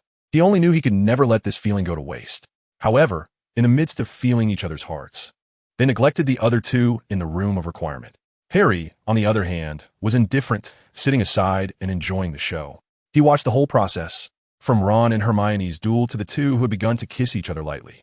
Ron, however, was somewhat indignant. First, he was easily defeated by Hermione, and then he was fed a mouthful of dog food, which he couldn't accept. This indignation somehow helped him break free from the petrification on his mouth, and he shouted desperately, "You guys help me unpetrify." On the train, Neville pulled back his thoughts, gently turned his head, and gazed at the girl beside him with a tender look, careful not to wake her. Looking at Hermione's slightly closed eyes, Neville resisted the urge to kiss her for the second time. His self-control was quite excellent, otherwise he wouldn't have learned magic that even adult wizards couldn't master at such a young age. He had always noticed the effort she put in, and in fact, he wasn't always busy when he disappeared. Occasionally, beside the girl, one could always hear a few sounds of flapping wings. Chapter 214. Bad News. King's Cross Station was as crowded as ever, but thankfully, they were no longer the rookies they once were. Each of them hid their luggage well, finally free from that feeling of being a burden. Neville and Hermione were the last to leave the carriage, and they shared a kiss, albeit just for a moment. Hermione seemed to want to hold on longer, but Neville gritted his teeth and let her go. Everything wasn't over yet, and he could only hide that affection in his heart. The boy who once sought revenge understood better than anyone how precious love is, and through continuous learning, he finally grasped what Dumbledore had said back then. Love is the most powerful magic. Yes, he understood that magic is ultimately a very idealistic thing. Since it is idealistic, it will be influenced by emotions. Dumbledore said that the hatred in his heart was born from love, and if such hatred could unleash terrifying flames, then what about true love? Neville didn't know. He had experimented many times and failed. This technique he read about in a very old magic book seemed to be similar to the Patronus charm, but he could never turn that feeling into true power. This left him quite frustrated, even thinking he might be heartless or a hypocrite. Fortunately, his feelings for Hermione made him abandon this idea. Undoubtedly, he liked Hermione, a selfish love that didn't want her to suffer any harm. Parting always comes with sadness. Hermione didn't show any unusual behavior in front of her parents. She simply said goodbye to Neville and the others in a straightforward manner before leaving with her parents. Neville watched her back, slightly lost in thought, until his grandmother nudged him, bringing him back to reality. "What's wrong? Can't bear to part with her." His grandmother's voice came, and Neville shivered. "Can we not talk about this, Grandma?" Neville's face turned hot as he swatted her hand off his back. His grandmother, Mrs. Longbottom, only laughed, pulling him toward a phone booth and then disapparating with him. Your grandmother will always be your grandmother, no matter how impressive Neville is outside or what achievements he has. Once he returns home, he is still that grandson. After dinner, Neville didn't linger too long in front of that tree. Tonight's task had begun, and he had to head to the headquarters of the Order of the Phoenix immediately. With a crisp bang, Neville disappeared from the Longbottom estate's yard. But what he didn't know was that right after he left, his grandmother, Mrs. Longbottom, slowly walked to that tree and presented a bouquet of lilies. It was another day for the Order of the Phoenix to hold a meeting, and Neville was the earliest to arrive, though the people who lived there were another matter. "Good evening, Sirius." Neville greeted the house's owner, who looked quite cheerful, dressed in a comfortable-looking robe, exuding charm. "Good evening, Neville. By the way, you're the first one here," Sirius said, leaning against the wall, smiling as he watched Neville expertly hang up his wizarding robe. "Oh, really? Then it seems we have to wait a long time," Neville replied. "Who says otherwise? However, things seem to be looking up lately. There hasn't been any bad news from the Ministry of Magic, and the situation appears to be increasingly in our favor." "Let's hope so," Neville said. Just then, another figure appeared at the entrance, responding to Neville. "Aha, Remus. You absolutely won't believe what good stuff I bought." Sirius's interest peaked. Let me guess, is it fire whiskey?" Remus Lupin asked with a smile. "I nearly cleared out an entire store," Sirius said with a laugh. Neville grimaced. He really didn't know how to respond to such a boastful statement. And Lupin wasn't much better off.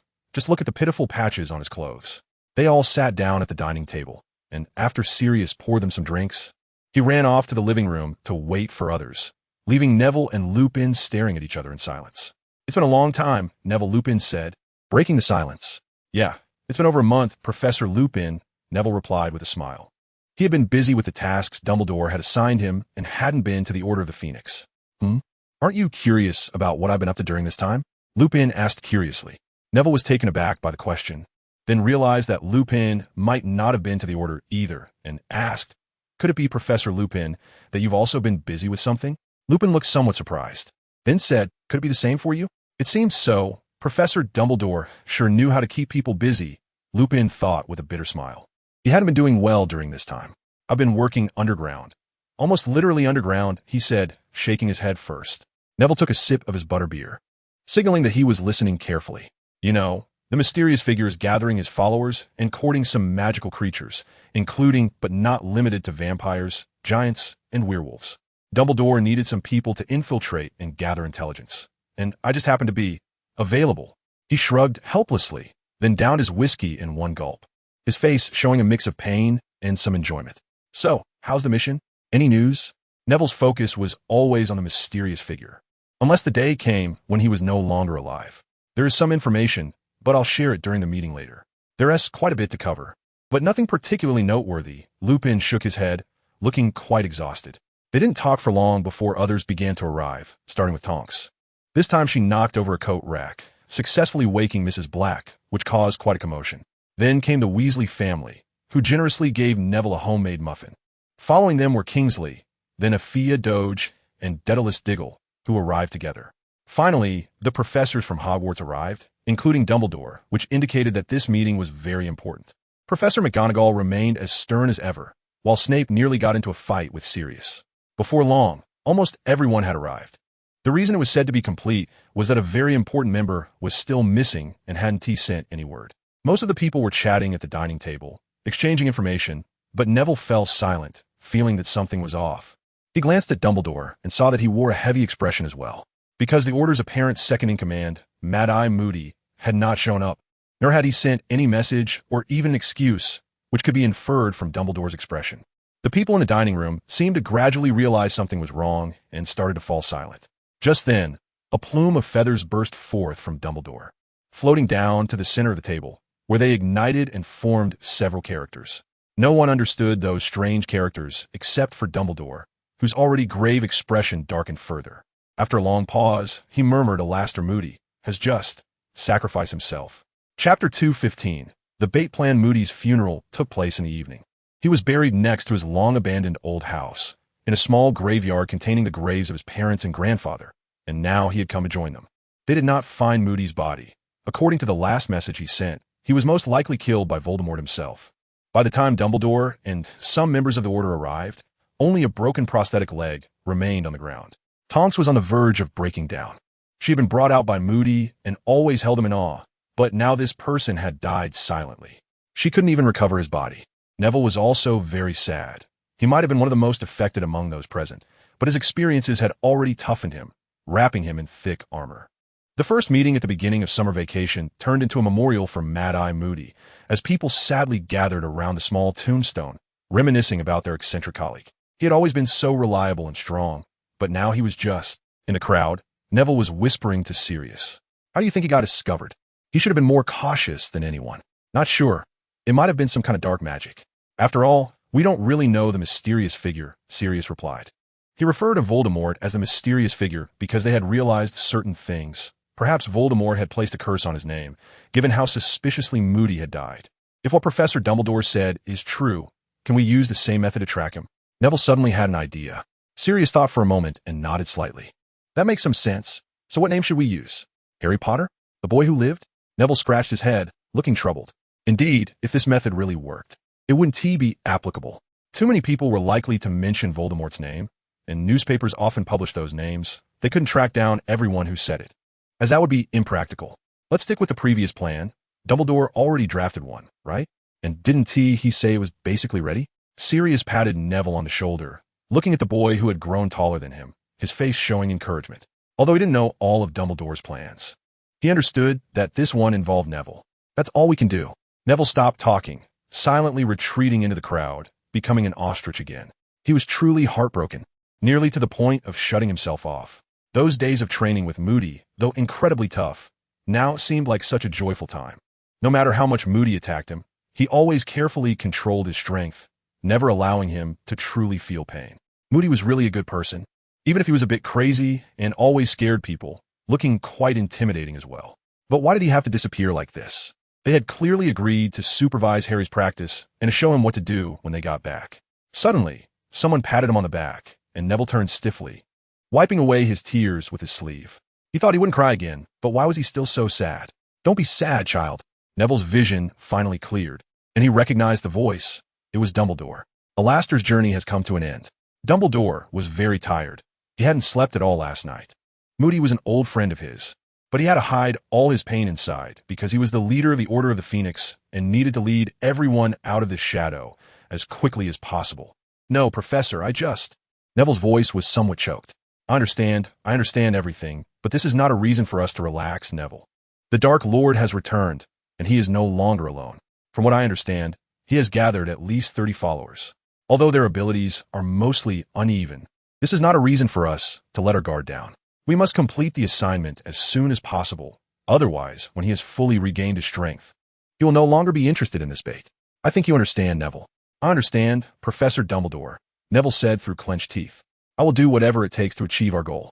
Dumbledore did not see his face directly, but he still frowned slightly. He did not say anything further, only patted Neville on the shoulder. The news soon spread, but only partially. The Ministry of Magic remained stubborn, and Dumbledore had completely lost hope in them. He decided to rely on himself and his order. When Harry learned of this, he cried harder than Tonks, as Moody had always taken good care of him. Among the students, apart from Neville, he had the deepest feelings for Moody. As for Neville, he was already working on the final step. He locked himself in the basement every day, staring at those bottles and jars with a blank expression, as if he were looking at dead people. Dumbledore's plan was not difficult. Thanks to Neville, they now had a significant advantage, which was an information advantage. Voldemort was unaware that his loyal servants had already perished. His dark mark had no effect because Neville had burned them all to ashes. This created an illusion for Voldemort, a misconception that these missing servants might still be alive. And once Voldemort received news about these missing Death Eaters, what would he do? He would go to great lengths to bring them back. This was the trap Dumbledore had set for him. But how could he be fooled? Voldemort was not stupid and would definitely not believe such baseless news. Thus, a third party was needed. Dumbledore wanted to create another dark wizard, one who had kidnapped those people from Azkaban and locked them up for experiments. Neville was to play this dark wizard.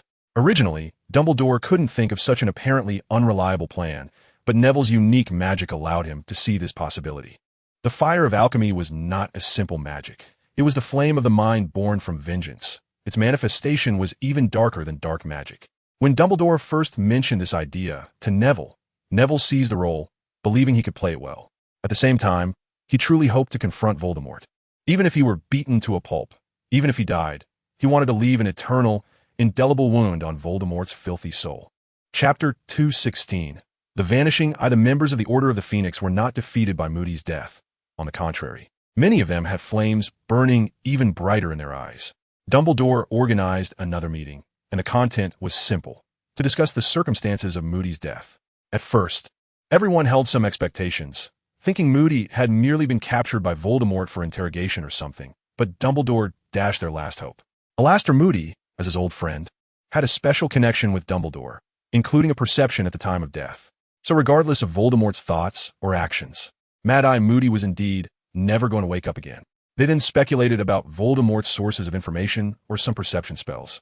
But Neville suspected that Voldemort had taken an interest in the magical eye. After all, it was no secret that Harry Potter possessed an invisibility cloak. And perhaps Voldemort was trying to obtain the magical eye to see through Harry's cloak.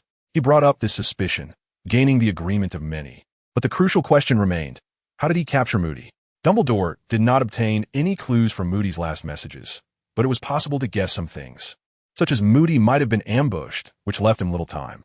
Ultimately, they couldn't come to any conclusions because Moody had left them with an impression of being very alert, powerful, and meticulous. It was hard for them to imagine how such a formidable Moody could have fallen into a trap. Neville returned home alone, feeling heavy-hearted and confused. Sirius had mentioned something in private conversation that troubled him for a long time. Do you think we might have a traitor among us? That snot-nosed kid seems pretty suspicious. That was Sirius's exact words. Neville did not suspect Professor Snape, but others were uncertain, like the seemingly unreliable Mundungus. However, Moody had commented on Mundungus when he was still around. With Dumbledore present, he wouldn't be able to pull anything off. Although unreliable, he wouldn't turn traitor. Neville had once trusted Moody a lot, but now that he was gone, it might be that his trust led to his demise. It was no wonder he suspected Mundungus, because on the day of Moody's death, he had acted very suspiciously. When the bad news arrived, no one had reacted as strongly as he did, making it hard for Neville not to doubt him. But perhaps this was just because Mundungus was too cowardly? Moody had once said he was the kind of coward who would often flee at the last moment. Neville locked himself in the attic, staring at the moon outside, unable to figure out where things had gone wrong. At that moment, in the distant office of Hogwarts headmaster, two old men were conversing. "Haven't found it yet?" asked the older one. "Not yet, Professor Dumbledore, but I have some leads now. I should be able to pinpoint the target next month," the younger one replied. "Thank you for your trouble, Newt." Dumbledore patted Newt Scamander on the shoulder, reflecting on the passage of time. "It's nothing, Professor Dumbledore. After all, I don't want England or anywhere else to fall into chaos. Voldemort's hand has already reached out. That suits me just fine." A sly smile appeared on Dumbledore's face. On a small island to the east of England, there was a large estate left behind by the Hobson family, who spent over a month there every year. However, this estate had now been taken over. A group of people in black robes had become its current masters, and their leader was the bald man that Neville had been longing to take down, Voldemort himself. The Death Eaters were now pitifully small in number, and their members were of little use, which troubled Voldemort greatly. He had been searching for more than half a year, but had yet to see his beloved servants, which was very strange. He should have been able to sense the dark mark on each servant's arm, but Bellatrix and the others seemed to have vanished. Voldemort had once suspected they had been obliterated by someone, but that faint sense made him dismiss the idea. In his sensing, there were occasional connections coming from the sea west of England, making him wonder if Bella and the others were still alive, just imprisoned elsewhere. His search for Moody's magical eye was precisely for this reason, even though he believed himself to be invincible, except for that detestable old Dumbledore. However, searching such a vast sea for a faint connection left him feeling somewhat helpless. Fortunately, he finally got what he needed. His contacts in the Ministry of Magic proved useful, and he successfully lured Mad-Eye Moody into a trap with false information, though unfortunately, the final step of the plan ended up failing.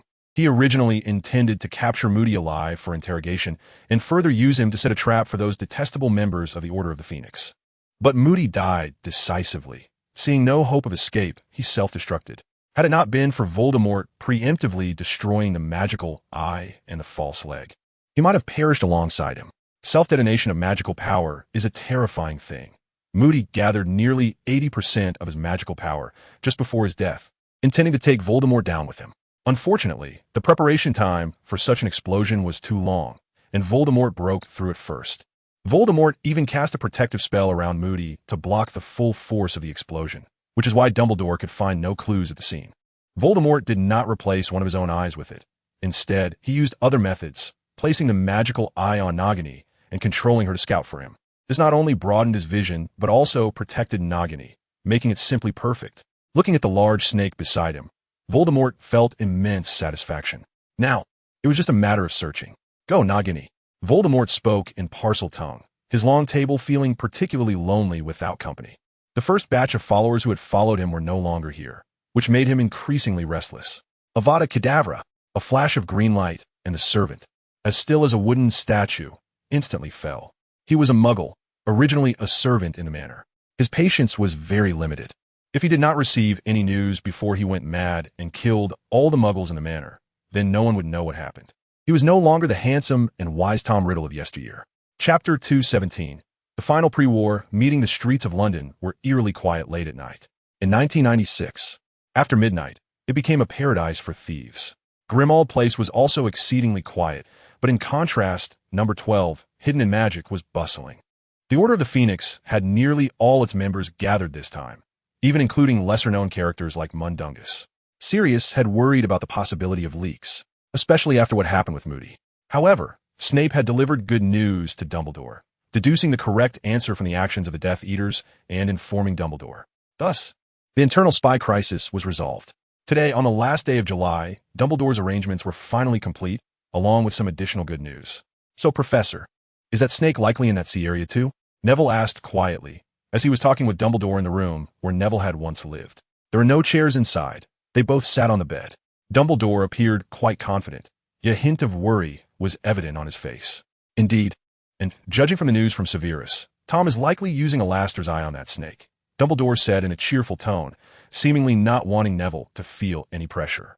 However, Neville still furrowed his brow. Moody's magical eye was not a simple object, its most powerful feature being its ability to see through things. Although the range of this vision shouldn't be too far, what if Voldemort made some modifications to it?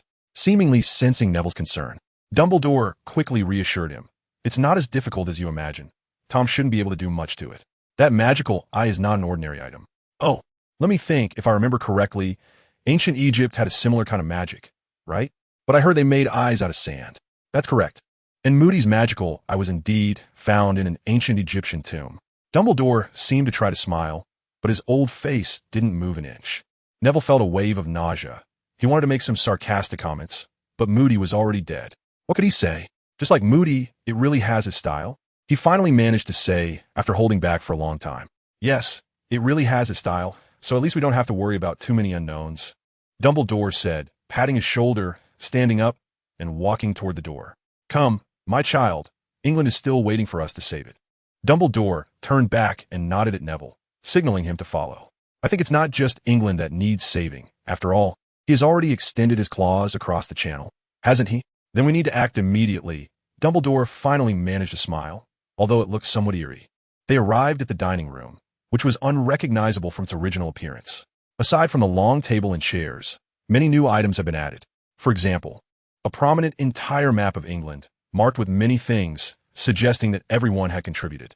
There was also a large blackboard, but today Dumbledore did not need it. The members of the Order of the Phoenix were already seated at the dining table, and Dumbledore walked straight to the head of the table.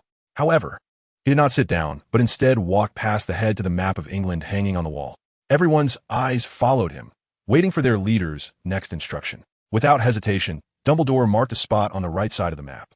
The crowd looked over and was astonished to find that it was the sea on the eastern side of England, and the place Dumbledore pointed to didn't even have a marker for a small island.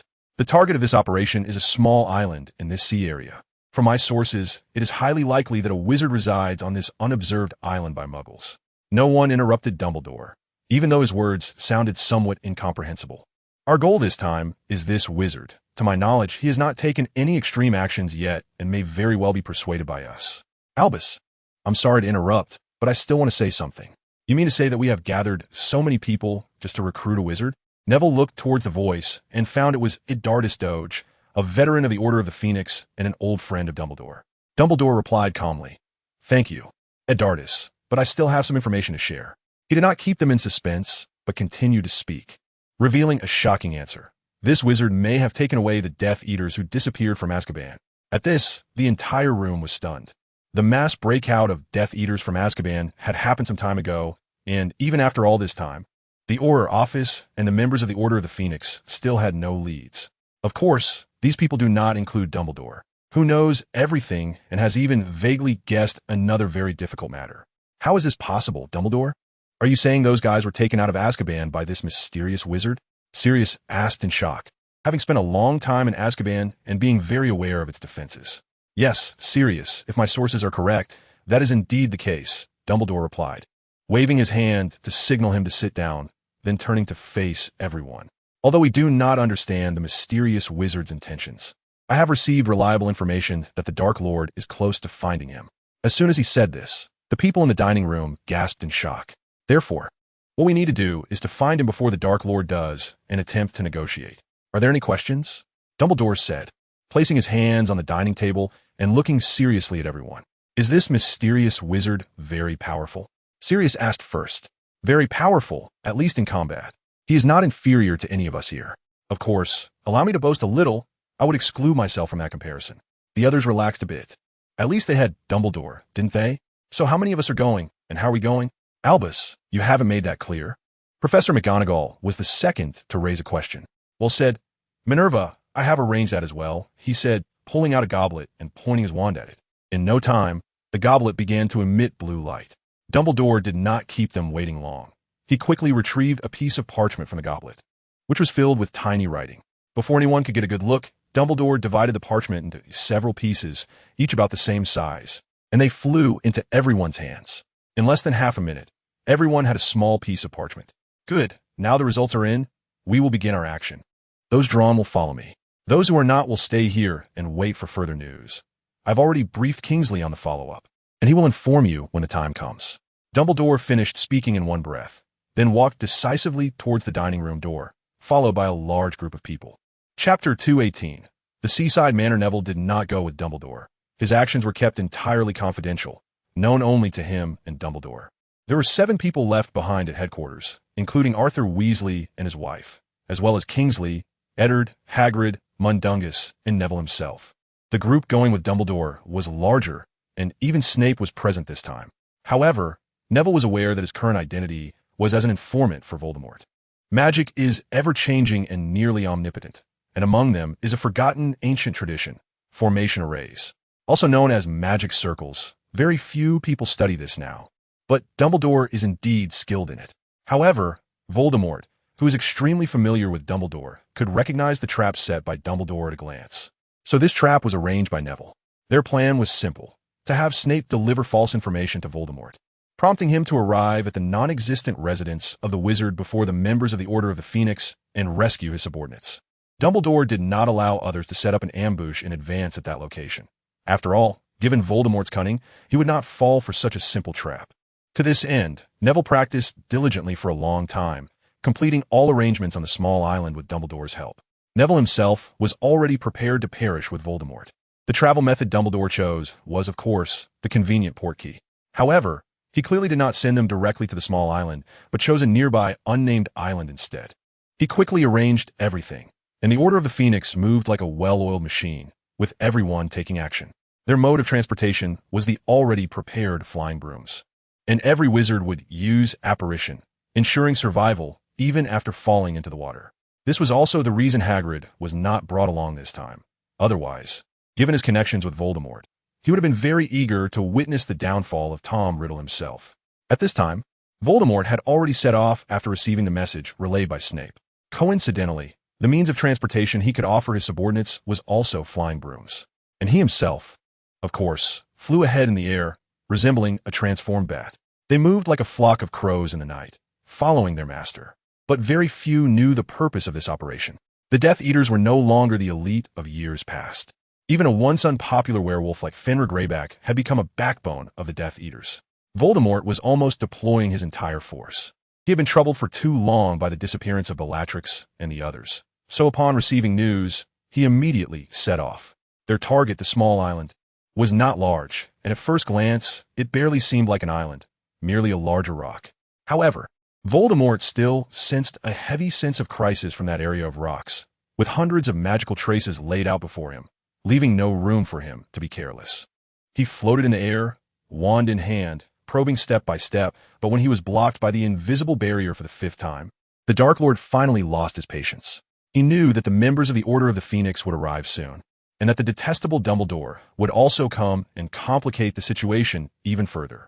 After all, this information was relayed by his loyal servant, so he didn't have much time left. Ultimate destruction. Voldemort swung his wand fiercely, sending a terrifying red light towards the invisible bubble. The invisible barrier immediately became visible, turning a molten orange red, and then shattered inch by inch. Voldemort looked at his masterpiece, nodding in satisfaction, and then he saw what was hidden beneath the barrier. It was a magnificent manor sitting on the surface of the sea, filled with the aura of dark magic. Seeing this manor, Voldemort finally revealed a hint of a smile, and with a wave of his hand, all those marked with the Death Eater sign received his command. Hundreds of Death Eaters swooped down toward the manor, excited and shouting. Suddenly, a wall of flames appeared above the manor, and several Death Eaters who failed to break in time instantly turned to ashes. Others who used fire protection spells or fire freezing spells were no exception, all burned to ashes by the strange black flames. In the night sky, the black flames were surprisingly easy to identify, as the flickering light above them shone unusually brightly against the night sky. The Death Eaters immediately halted their advance, instead attacking that barrier. Stupefied, Aguameni, Confringo. Even the killing curse was being used by some, but the effect was hardly more effective than throwing a handful of dirt at the flames. Seeing his useless subordinates unable to deal with even a fiendfire barrier, Voldemort was furious and wanted to smash something. But the next moment, he remembered those obedient and capable servants he originally had, and sadness welled up in his heart.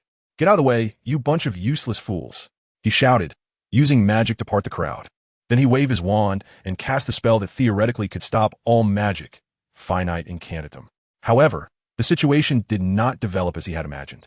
The fire wall did not disappear, but intensified instead. Voldemort felt a bit embarrassed, but he already knew where his problem lay. The firewall in front of him was not the so-called fiend fire, nor was it the kind of firewall that the previous Dark Lord Grindelwald was adept at. The essence of finite incantatem lies in the user's understanding of the spell. If faced with a spell that is completely unfamiliar, this move may not be effective. With no other choice, Voldemort had to use another method. He first cast the fiend fire spell and then wrapped the black fire with it. This indeed had an effect. Although the black fire wall was slowly resisting the fiend fire was not something to be trifled with and would not take long to burn out. Voldemort controlled the fireball, intending to throw it down with a fierce expression, but suddenly remembered his reliable subordinates and angrily tossed the fire into the air to let it burn slowly. He transformed into a stream of black light and rushed towards the manor, having already seen the figure hidden in the night, standing at the highest point of the manor. "Are you satisfied with this greeting?" Surprisingly, it was Voldemort who spoke first, instead of launching an Avada Kedavra, leaving Neville, disguised as a middle-aged wizard, stunned. "Shouldn't I be the one asking you, Mr. Voldemort?" The middle-aged wizard replied. Chapter 219. Confrontation. Tom Riddle felt more constrained than ever, even back at Hogwarts. He had felt much freer. Now, he had to suppress his killing intent for the sake of his reliable subordinates, and play along with the unprincipled man across from him. The man who should be tortured 1,000 times seemed completely unfazed. If he hadn't known in advance that his subordinates were hidden in this manner, he might have been deceived by the other party's innocent appearance. "Where are my subordinates? Where have you hidden them?" Voldemort had no intention of wasting more words and stated his purpose directly. "Who knows?" The middle-aged wizard chuckled lightly, slowly removing his hood to reveal a face Voldemort felt was somewhat familiar, but upon closer inspection, it was quite different from the person he remembered. "Who are you?"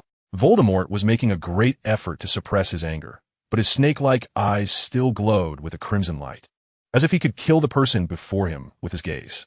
"Who knows?" Neville continued to stall for time, speaking ambiguously. "Maybe we've met somewhere before." This only infuriated Voldemort further. The sense of being looked down upon felt like an insult to him. Avada Kedavra! He ultimately couldn't hold back, and as long as he dealt with this damn guy, he would have plenty of time to find his subordinates. "Being so anxious is not good, Mr. Voldemort," Neville said, trying hard to maintain a calm tone while frantically defending against Voldemort's attack. Voldemort's magical power was not something a wizard like him could match, but there were still many ways to avoid the killing curse.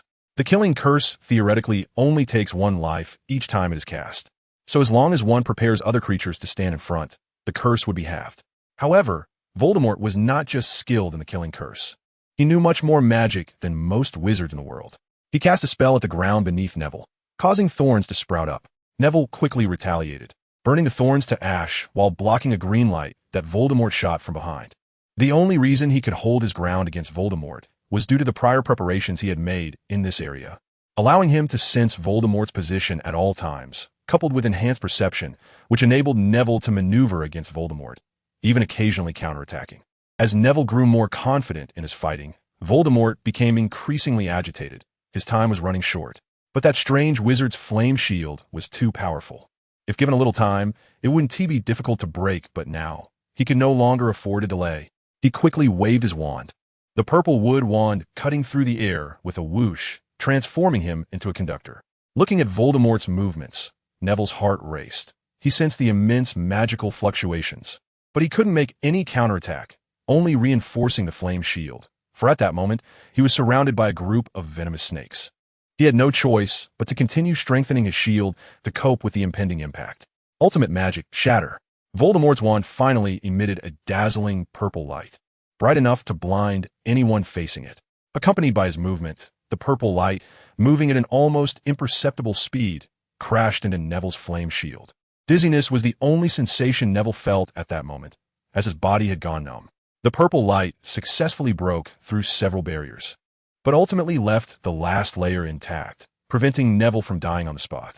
However, the kinetic energy from the impact sent him flying several meters away, crashing heavily against the manor's wall, leaving him disoriented. "Grab him!" Voldemort's voice echoed in the air, directed at the Death Eaters, while he himself had already rushed into the manor. He missed his reliable subordinates terribly. If they were here, he wouldn't have been chased around by Dumbledore. He's here. Quickly. Capture him. Neville struggled to pull himself from the wall, hearing the shouts of the Death Eaters nearby. Fortunately, his wand had not fallen and was still tightly gripped in his hand. Voldemort probably thinks I was knocked out, Neville thought, quickly waving his wand and instantly knocking down a charging Death Eater. But then he realized he was utterly wrong. Voldemort did not think he was unconscious, nor could his pathetic subordinates deal with him. Rather, his greatest trump card, the fire of the mind, or the fire of revenge, had been broken. He could no longer use that kind of flame. No amount of intense vengeance or murderous desire would help. Voldemort had directly disabled his spells instead of breaking them. Indeed, new magic I have never heard of has appeared. Watching the approaching Death Eaters, Neville's expression became very serious, but this seriousness quickly vanished, turning into a hint of mockery. But unfortunately, in this area, there are still many things I can do. A smile appeared on Neville's lips, and as soon as he finished speaking, he vanished from the spot, much more suddenly than apparition. What? Where is he? Damn it! Where'd he go? The Master will kill us. The Death Eaters began to stir, gathering together near the manor's entrance. Suddenly, a dazzling white light flashed through the air, and a rope swiftly traversed the low ground, nearly tripping all the Death Eaters, just as they were about to lose their footing and fall. Another beam of white light appeared, and their wands spun in the air, flying off in one direction. The new use of the leg-locking curse has taught me a lesson. Professor Dumbledore, it seems your body is still quite sturdy. This was a somewhat aged voice, but undoubtedly, the owner of the voice was in a good mood. Your anti-weapon is quite creative too. I had never thought of using it against multiple targets. An even older voice replied. The Death Eaters instantly panicked. Before they could say anything, the arriving rope firmly bound them, rendering them unable to move. Dumbledore. It was unclear who spoke first, but all eyes turned toward the source of the voice, where stood two old men, Albus Dumbledore and a much older student, Newt Scamander. Chapter 220. The Andy managed to escape quite fast. Newt hadn't exerted much effort, yet the Death Eaters were already subdued by the arriving members of the Order of the Phoenix, and their master, Tom Riddle, had fled faster than a rabbit upon realizing it was a trap. However, this island was not a place one could simply come and go. The anti-apparition spells surrounded the island, forcing him to fly through the air like a vampire. Tom, your journey should end here. His greatest enemy, Albus Dumbledore, had already blocked Voldemort's path. He was actually walking in the air, as if he could use the air as a foothold, advancing step by step closer to Voldemort. Voldemort had never been so panicked. Although confident in his Horcruxes for survival, he now had an extremely bad premonition. Many powerful wizards had experienced this bewildering sensation, and he himself believed in it deeply. When did you start using such despicable tactics? Voldemort's hoarse voice roared, and several curses shot toward Dumbledore simultaneously. This is something a child taught me. When dealing with unreasonable people, don't bother reasoning with them. Dumbledore did not back down. He not only blocked the curses, but also unleashed a blinding white light. Moreover, Tom, haven't you noticed? You've grown weaker.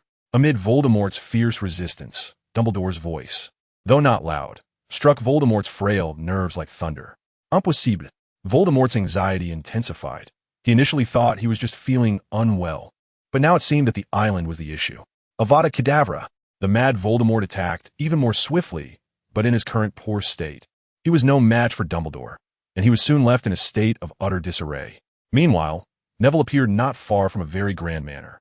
Not alone, but accompanied by another familiar face. Long time no see, Professor Snape, Neville said, having transformed into a Death Eater recently recruited by Voldemort, while the person beside him was the long-missing former potions master, Severus Snape. Enough chit-chat. I just hope everything can end soon. Snape's familiar, deep voice resurfaced, and Neville felt an inexplicable sense of emotion. Password. As they reached the manor's entrance, a rough voice called out. Clearly, Voldemort would not leave his lair unguarded. Eliminate the mudbloods, Snape said expressionlessly, but the veins in his hidden hand were bulging. Ah, it's Severus, and this must be the new recruit, Batchley. This should be our third meeting.